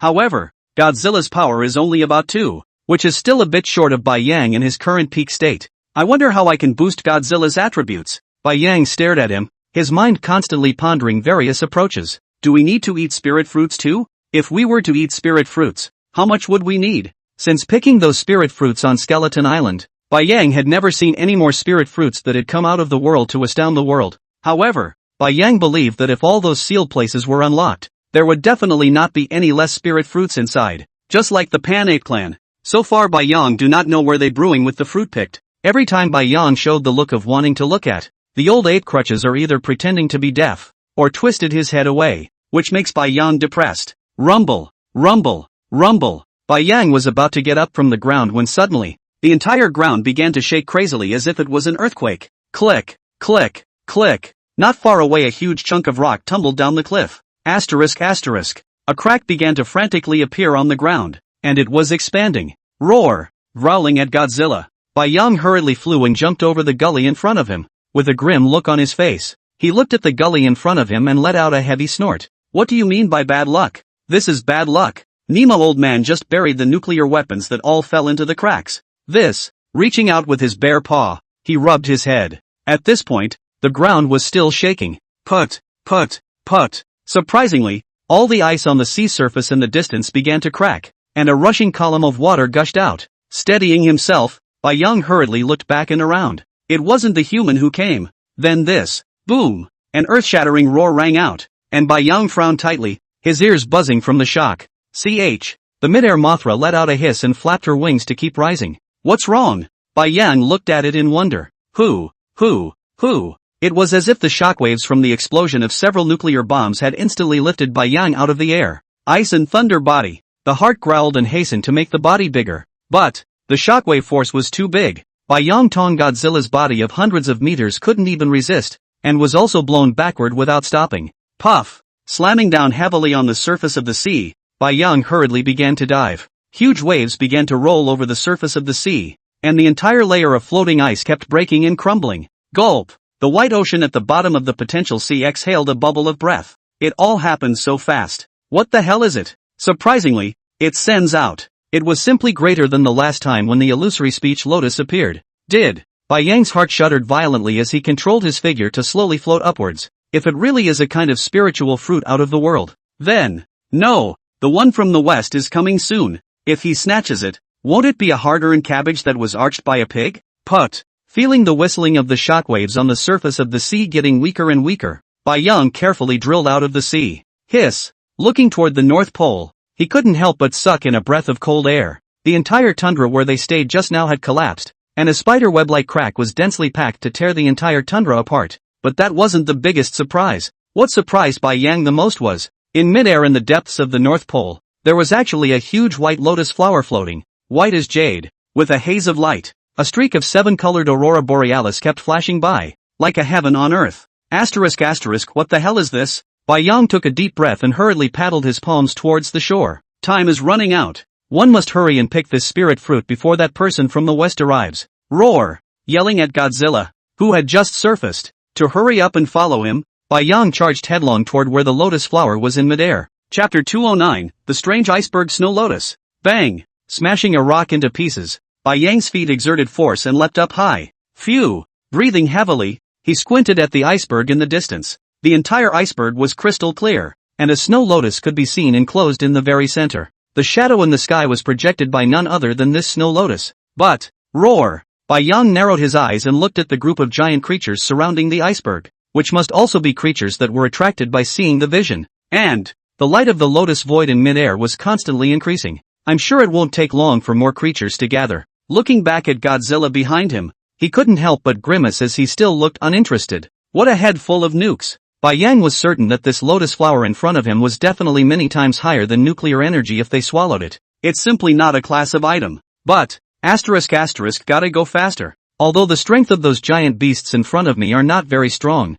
it is impossible to be Bai Yang's opponent. But, today is already the day when the ultimatum deadline expires. I am afraid that the human is already on the way to come. Phew! Exhaling a mouthful of turbid air, Bai Yang turned his body into the size of an ordinary polar bear and rushed towards the iceberg furiously. The group of behemoths had been surrounding the iceberg for a long time, but none of them had taken the lead in picking it. There must be some reason Bai Yang didn't know about. It was better to be cautious. A snow-white foxman stood up, his eyes dribbling non-stop, slowly backed up a few steps, greedily looking at the snow lotus flower within the iceberg. He could feel that if he could eat this snow lotus, then he would definitely undergo a heavenly change. But, this iceberg is weirdly awesome, so it's better to let these brainless idiots take the lead first. Roar! A roar came from the distance, and all the giant beasts looked sideways, only to see a common polar bear unexpectedly run wild. Hiss! Hiss! Hiss! A pitch-black python spat its snake letters and raised its head high, ready to swallow the polar bear in front of it in one gulp. How dare you come here without looking at your strength? It's ridiculous. But, rumble. In the next second, a hideous, terrifying beast slowly walked over from the distance, surprisingly directly picking up the white bear and placing it on the shoulder position. All the behemoths looked warily at the dinosaur-looking beast that approached them, and they all began to back away. Godzilla's height of hundreds of meters put a lot of pressure on all the giants. However, the group of behemoths didn't directly retreat. Instead, they stood in a group and looked coldly at the two creatures in front of them. At that moment, the white fox let out a low bark, swinging its fox tail and running right up to Godzilla, tilting its head and grinning non-stop. Ha! Bai Yang sneered. No wonder others said that foxes were smart. And true to its name, this fox didn't hesitate at all to stand directly on their side. However, Bai Yang didn't have time to bother with it right now. Turning his head, he squinted at the bones on the ground. Each of the animal bones was actually all dry corpse-like. The flesh and blood of the whole body was bizarrely sucked away, leaving only a layer of fur attached to the top of the bones. Looks like this snow lotus isn't so easy to pick off. Shiratsuyo looked up at Yukarin. There are only two ways to pick this snow lotus. Destroy the entire iceberg or you can dig a hole into it. However, compared to digging a hole to get in, I'm afraid that these behemoths would all choose to destroy the iceberg. The iceberg was not large in size, just less than 100 meters taller than Godzilla's body, so if Godzilla rammed into it with all his might, he could definitely collapse it. But, looking at the hesitant appearance of this group of giant beasts, I am afraid that it is not only so simple. Ow! Suddenly, a wolf howl came from the distance, only to see a huge black-bodied wolf leading a pack of wolves swarming and rushing in front of the iceberg. With grim eyes looking at all the giant beasts, the black wolf stood proudly, growling at the few wolves next to him. The black wolf's eyes flicked to the iceberg. At once, several wolves came out of the line and lunged at the iceberg. Oh, looks like this wolf is pretty smart. Shiratsuyo couldn't help but grin, trying out his men first to see if there was any danger. This wolf was much stronger than Storm. Guess if that stupid wolf might have just slid up. Where did all these skills come from? It's also too unreliable. Ow! Suddenly, a few wolves let out a mournful scream, and at a speed visible to the naked eye their entire bodies began to dry up, and in just a few seconds, like the corpses on the ground, they all turned into dried corpses without blood and flesh. And, hiss! Bai Yang glanced at the snow lotus within the iceberg, only to see strands of blood-red threads pouring into the snow lotus non-stop through the ice. A lotus petal at the bottom of the white jade-like snow lotus gradually turned blood-red. This snow lotus is a bloodsucker. By now Bai Yang had finally realized that the condition needed for the snow lotus to come out was, I'm afraid, blood and flesh. But, it takes too much too. The bottom has been enough to lie nearly 10 corpses, and, the blood and flesh of the giant beast was originally full. Even so, the snow lotus is only one lotus petal turned blood red, which at the very least there are dozens of lotus petals at this. Ow! The black giant wolf took a clear look at the situation in front of him, then looked at the giant beasts on both sides, and with a decisive wolf howl, he directly led the wolf pack and started to run off into the distance. It came in a hurry and left decisively. It's like 7 wolves. It's so mean. The decisive Bai Yang didn't even react. Look, people, this is the model of community warmth delivery. Come over and activate a lotus petal, leaving a few corpses, without taking away a cloud. Bai Yang praised the black wolf in his heart, then turned his head to look grimly at the group of giant beasts not far away. The situation is now clear. Everyone was waiting to see who would be magnanimous enough to give up their blood and flesh to activate the snow lotus. But, ugh, Bai Yang sighed. It was estimated that this snow lotus would be difficult to pick away, although there were quite a number of giant beasts in front of him. However, even if Bai Yang captured them all for the snow lotus to absorb, I'm afraid that the snow lotus activation would still be far from being activated. What about this? Besides, that human in the west will be here soon. Bai Yang's expression was stunned as he looked at the snow lotus within the iceberg and then at the animal carcasses on the ground. A sinister look flashed across the bear's face at once. There is a way to deal with that human. I'm afraid that the first time that human arrives at the North Pole can definitely discover that snow lotus shadow in mid-air. At that time, he only needed to erase the traces of the corpses on the ground and then drive all the giant beasts away.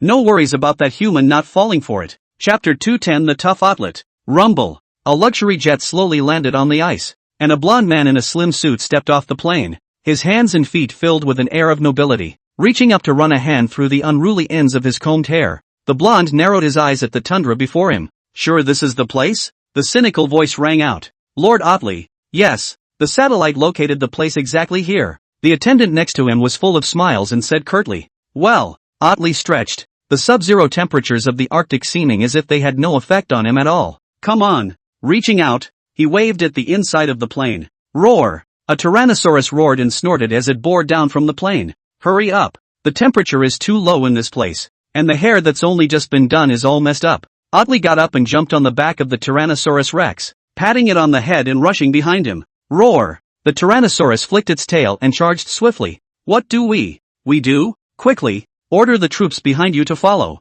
One of the attendants growled, wrapped in a thick coat, and rushed onto a snowmobile that had just been assembled next to him.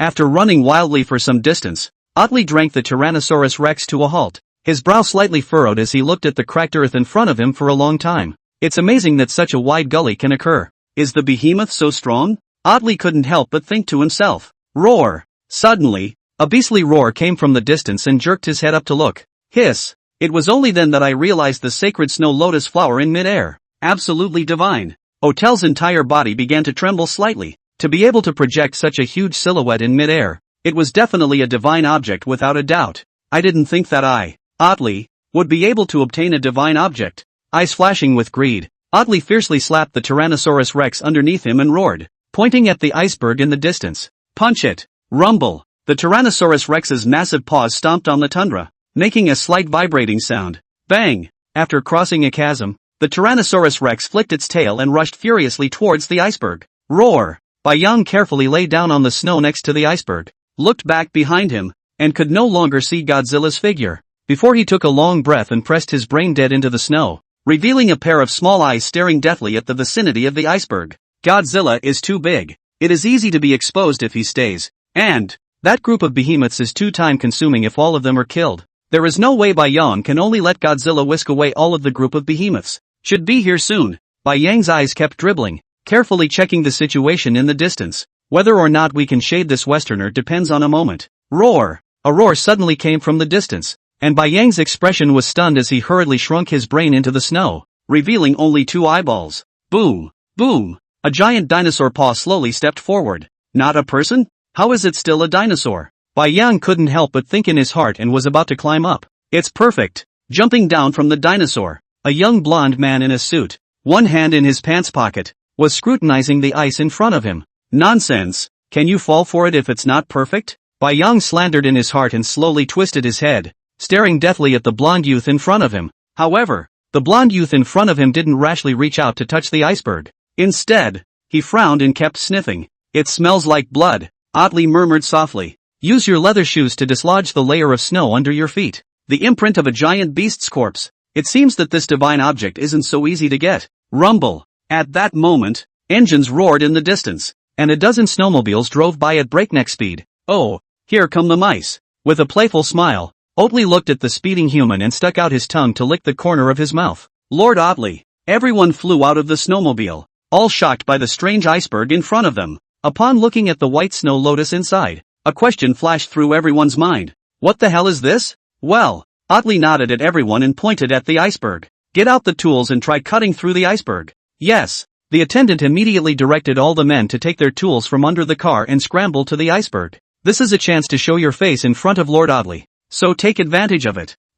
Help! Help me! No! No! Just as a couple of the men wheeled up their tools and smashed them against the iceberg, something bizarre happened. Buzz! Only a subtle blood-colored thread was seen drilling out of the snow lotus, instantly surging out of the iceberg and pulling each human tightly to the ice wall. There were screams and screams. A few short seconds later, the dried-out coat wrapped in human skin slowly slid off the ice. Hiss! Everyone's faces changed drastically as they sucked in cold air and began to back away. No backing up. Suddenly, there was a surprisingly cold voice from behind Lord Otley. That attendant, including everyone else, turned their heads and looked at the blonde-haired youth in front of them with disbelief. Lord Otley, this, bang! The attendant, his whole body trembling, came to Otley and whispered, only, before he could finish his sentence, he saw Otley rip him up with one hand and throw him straight onto the iceberg. Screams rang out as the follower began to dry up as far as the eye could see, a grim expression on his face. Bang! The heavy coat fell to the ground. No! Me! Everyone looked at each other and scattered in fear. But, come on! Otley murmured softly, one hand outstretched in a spaced-out fist. Everyone was surprisingly all standing still, and no matter how much they struggled, they were unable to take another step out. Oh! I can't believe I need a sacrifice. Oddly couldn't help but sigh as he looked at the red threads popping out of the snow lotus. It will be an honor for you to sacrifice for the gods. After saying that, a residual shadow swept across the snow, and one human kept crashing into the iceberg. Ah! Miserable screams continued. Gulp! Bai Yang carefully swallowed the saliva in his mouth. He also didn't expect that the blonde youth in front of him, called Otel, could be ruthless to such an extent. These are all his followers, and they are just. I wonder how those who defected in the West will feel when they see the scene in front of them. Roar! After all the humans had turned into dried out flesh and skin, the lotus flower within the snowy mountain still showed no signs of being activated. But the lotus petals had absorbed so many humans that a large part of them had already turned blood red. Bang! Oakley dropped the Tyrannosaurus Rex on the iceberg as well with one hand, narrowing his eyes at the snow lotus that kept drawing blood and flesh. Not enough. Not enough. Chapter 211. Being tough on yourself is the only way to be really tough. Crunch! Shiritsugo shifted slightly, poking the snow in front of him a bit so that his vision could be a bit wider, glancing sideways at the snow lotus in the iceberg. The surfeit of white light had turned into a bizarre blood-colored glow, and the entire iceberg was filled with densely packed red threads. Looking from afar, the entire iceberg within the silk threads as if in a non-stop writhing general, cannot help but let a person rise a kind of creepy feeling. However, it was vaguely visible that there were still a few lotus petals that hadn't transformed into the color of blood. Looks like it's still a little short of flesh and blood, Bai Yang murmured in a small voice. With a twinkle in his eye, he looked over at Oatley, who kept pacing in front of the iceberg. It was obvious that this person also knew that the snow lotus was still missing some flesh and blood. However, at this point, all of his attendants had already been sacrificed, and even the Tyrannosaurus Rex had already been used by him to activate the snow lotus. And there were no other creatures in the entire vicinity of the iceberg. Those behemoths had long ago been driven away by Godzilla to who knows where. Hiss! Shiritsugo couldn't help but grin a bearish grin and take a deep breath. How could I have not expected the man to be cautious to such an extent? Credit where credit is due ***. Moreover, now that the snow lotus is estimated to draw a little more blood and flesh at most, it will be able to come out of the world out or not. Bai Yang stared at the young human in front of him as various scenarios kept flashing through his mind. I don't know if I can exterminate this youth in an instant if I go out instantly. If not, I'm afraid. Roar! Just as Bai Yang hesitated, suddenly, a beastly roar unexpectedly came from the mouth of the blonde man in front of him, and immediately afterward, Bai Yang watched dumbfounded as the man in front of him slumped to the ground, his entire body's clothes crumbling to pieces. Immediately after that, a male lion with golden fur all over its body slowly stood up from the ground. Asterisk, this guy can turn into a human? Bai Yang almost exclaimed in shock. This is the first time I've seen a beast transform into a human. But how did it get? Then can I become a human being too? For a moment, Bai Yang's petite body flashed through his mind as Meng Yao even shook his head gently. What are you thinking? What a critical moment. And you still have time to desert? Roar! Only saw the golden lion in front of him quickly grew in size, instantly increasing to 100 meters in height, a golden hair flying with the cold wind. I have to say, this guy's look really pulls it off. But what is this guy doing getting so big? Bai Yang was a bit puzzled, but the next action of the Golden Lion King instantly made Bai Yang realize. Rip! Only to see it open its lion's mouth and bite down on one of its paws, tearing off a piece of bloody flesh. Bang! With a flutter of its mouth, Bai Yang could see the excitement in its eyes. The blood-colored threads on the iceberg crazily began to wriggle, directly absorbing all of this piece of flesh and blood in just a few seconds. As of now, only 3 petals of the snow lotus are still white. Awesome! Bai Yang couldn't help but sigh in his heart. This Golden Lion King is simply too ruthless. Bai Yang has always thought that this guy is just ruthless to others. Did not expect. What's a tough guy? This guy is simply a wolf exterminator. Ka-ching! Watching the golden lion rip a piece of flesh from his abdomen and bite it straight down, Bai Yang felt pain for him. Bang! Bang! Bang! Pieces of flesh and blood kept being thrown onto the iceberg, and it was as if the entire iceberg began to wriggle. Boom! The snow lotus silhouette in the sky shook violently, and a blood-red light began to appear, and wild winds swept madly in all directions. It's almost all good. Man, come on. One more piece. Bai Yang stuck out his tongue and licked his lips, took a look at the snow by the corners of his mouth that had already been melted by the saliva, and breathlessly skimmed his mouth, shutting it dead shut. I don't know that I've actually made myself hungry. Roar! Oddly took a deep breath and let out a low hiss. The divine objects in front of him had almost all been transformed, and only the proverbial kick was left. But, glancing at the hideous wounds on his body, a flash of determination flashed in Otley's eyes. As long as the divine object was devoured, it would be worth it even if it cost all of his flesh and blood. At the thought, Oddly tilted his neck and exhaled a breath of sword. Ka-ching! A sharp twist of the head took a bite out of the tail. Rip! Rip a large piece of flesh and blood off. Bang! Instantly flung at the iceberg. Hiss! Hiss! Hiss! All within the crystalline iceberg had turned a bloody color, and the moment the blood and flesh was attached to the iceberg, the snow lotus controlled the silk threads to wriggle crazily, surprisingly emitting a sound similar to that of a snake's letter. After the entire piece of flesh and blood is fully absorbed. Buzz! Buzz! Buzz! The iceberg began to vibrate non-stop. Ka-ching! Ka-ching! Ka-ching! Densely packed cracks that looked like spider webs appeared crazily. All the blood-colored threads began to pour into the snow lotus. Simply, Oddly controlled his body to keep retreating, his eyes staring deathly at the lotus flower of the divine object that was flowing with blood and light within the iceberg. Rumble! Suddenly, the entire iceberg collapsed, and a wave of air surged out, lifting up a huge snow mist. Boom! The snow lotus silhouette in the sky exploded and dissipated into stars, as if it had never appeared. Roar! Oddly threw his head back and let out a lion's roar, and his golden body brought out a residual shadow as he rushed straight into the ruins of the snowy mountain. Where are the sacred objects? Stretching out his lion's paw, he kept slapping the thick ice to pieces, eyes dead set on the iceberg ruins below. The sacred object should be underneath. Ha ha! Finally, after toppling the top of a piece of broken ice, revealing the blood-red lotus flower underneath, Oddly couldn't help but laugh up at the sky. The first divine object on the earth was even so simple to get by himself, that, when he swallowed it, his strength was bound to skyrocket. And then, the second divine object, the third divine object would still be far away. Thinking of this, Oddly couldn't help but look at the blood-colored lotus flower in front of him with increasingly fiery eyes. The entire snow lotus seemed to be alive. The crystal-clear blood beads within the lotus kept flowing, and at the very center, a small lotus shadow kept rising, worthy of a divine object. Oddly sighed and stuck out his tongue to lick the lion's beak. Slowly, he poked his head down. Such a divine object must be swallowed all in one gulp, and absolutely not a single cent must be wasted. At this moment, Otel moved carefully,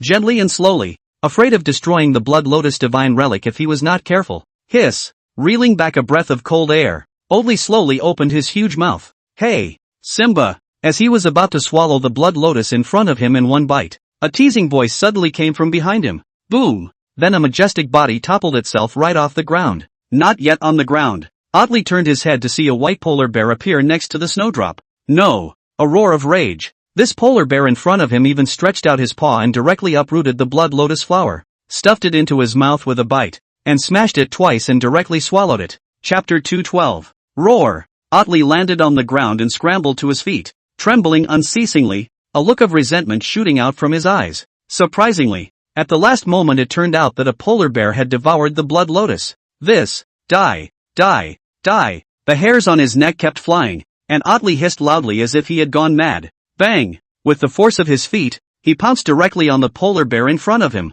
The blood lotus is no longer available. But, as long as this polar bear in front of me is swallowed in its entirety, it will certainly have some effect. Asterisk asterisk. After Bai Yong swallowed the blood lotus, he didn't have time to check the system prompts, and the golden lion king in front of him pounced on him, cursed, and stretched out his bare paw and slapped it directly across the room. Bang! Slapping Oddly out of the way once again, Bai Yang stood up bearishly and took a step towards him. I thought there was a lot of power, but this? Mentally, he couldn't help but scoff. Blasphemy! Damn it! Before he could get to the hotel, he only saw golden rays of light constantly erupting from its body, instantly lifting Bai Yang out of the air. Rumble! After smashing through a rock, Bai Yang shook his head and climbed up. Looking at the image of the golden lion king in front of him, Bai Yang couldn't help but look stunned. A golden glittering armor tightly wrapped his body, and the fangs in his mouth unexpectedly grew crazily, just like a saber-toothed tiger, exposed and glowing with a chilling light. Put! Only a pillar of golden light shot out from Otterland's eyes, and Bai Yang suddenly felt a pain in his chest. Couldn't help but spray out a mouthful of blood. Looking down, 2 bloody holes were actually shot directly into his chest. This, to know that Bai Yang's body is now a full 150 meters high and tens of meters thick. Just the eyes shot out a column of light surprisingly will be their own body shot through. Then if this is shot to the head. Hiss! Bai Yang couldn't help but suck in a breath of cool air. Looks like this guy in front of us is a bit tough to deal with. Roar! With a snarl, quickly repairing his wounds, Bai Yang lowered his head and took a step towards Oddly. Poof! You are the leader of the Behemoth clan. Otel coldly grunted. His figure kept turning, his tone cold and gloomy. What? You want to join? It just so happens that brother is short of a mount. How about it? Think about it? Bai Yang grinned and teased. It's just that the male lion is a bit of a pain in the ass, so I guess it's okay to cut up the behemoth clan to welcome you. Seek death. Sword energy erupted from both of Otley's noses, and the golden light in his eyes lit up once again. Boom! A layer of light golden light lit up outside Bai Yang's body, and the pressure began to sweep in all directions. Put! I didn't expect that the transparent armor on his body still couldn't block the golden column of light shot out by the Lion King. But, you're the only one who can come? Bai Yang bellowed, and the temperature around him plummeted once again as a trace of blue electric arcs kept flashing through his fur. Insane thunder ice spike. Bang! Bang! Bang! An ice needle wrapped in thunder shot directly at the Ottoman in front of him, hitting the golden armor with a burst of breaking sounds. Roar! Otley hissed in pain and looked down at his gold armor, which was riddled with holes, the corners of his mouth twitching with each arc of electricity that flashed across his torso. I didn't expect the polar bear in front of me to also have the power of a deity, and it was still two attribute powers of ice and thunder. Phew! A deep exhale of white breath. Otley's figure slowly backed up, his forepaw extended. Rumble! The entire ground began to tremble non-stop, and a crack appeared under Bai Yang's feet. Asterisk. Looking up, a large mountain next to him unexpectedly flew up in its entirety, and began to slam into itself as the Otterley lion's claws moved. He said he's moving mountains. But you're really moving mountains? Are you serious? Mentally slandering. Bai Yang stuck out his tongue and licked the corner of his mouth. Smash if you can. With a furious roar, bringing up a white residual shadow, Bai Yang directly disappeared in place. Bang! The big ear smacked directly on the door of Otley's head, and Bai Yang bear-pawed it to death, and his magnificent bear posture pressed directly on it. Brains deadpanned the lion's head against the ground, freeing both back paws to stomp on key areas of Otley's lower body. Come on! Smash it down if you can. Hissing into Otterl's ear, Shiryu opened his bloody mouth and tugged at the armor on its head. Ka-ching! The sharp teeth in his mouth were so hard that he bit the armor directly. Roar! Otley roared. His body kept rolling over, gritted his teeth fiercely, and his palm, which was pressed down by Bai Yang, swung with all its might. Asterisk. Bai Yang couldn't help but curse angrily as he felt the sound of breaking air coming from above his head. This guy is too hard on himself. Naya! If this mountain comes down, can we survive? Feeling that the mountain was about to come crashing down, Bai Yang held Otterley's head in his arms for dear life and rolled on the ground, instantly holding it on top of him. Otley! Roar! Roar! Roar! The body wriggled frantically, trying to break free from the polar bear's embrace. But, too late to feel the warmth of a polar bear's embrace. Rumble! The huge peak crashed down, the vibration triggering an avalanche in the distance, and rolling monstrous snow fog began to sweep this way. By the time the roar dissipated, the entire mountain peak had completely collapsed, burying the two giant beasts. Rumble! Rumble! The snow that looked like waves in the distance madly surged over, instantly covering the entire ground. After a long time, a white fox in the snow in the distance shook its head and rose from the ground with a frightened expression. As Godzilla chased after all the behemoths, he hastily found a snow pit and used his fur to hide it, before sneaking back around again. But, I didn't expect to see such an amazing battle. Icebergs collapsed and mountains crumbled. This is really the power that an animal can have. I thought that polar bear had already secured the victory, but I didn't expect that the lion could end up being ruthless like this. Straight to the same place. But, the fox gave a soft yelp of excitement and rushed over to the peak that had been buried up by the avalanche. It's a big job now. We have to hurry. We have to hurry before those idiots come back and dig out the body underneath. Even if we can get a little bit of meat, the two giant beasts are so powerful. Especially the polar bear that swallowed the snow lotus. The fox can envision that if he eats a mouthful of polar bear meat, then, surely he can evolve again.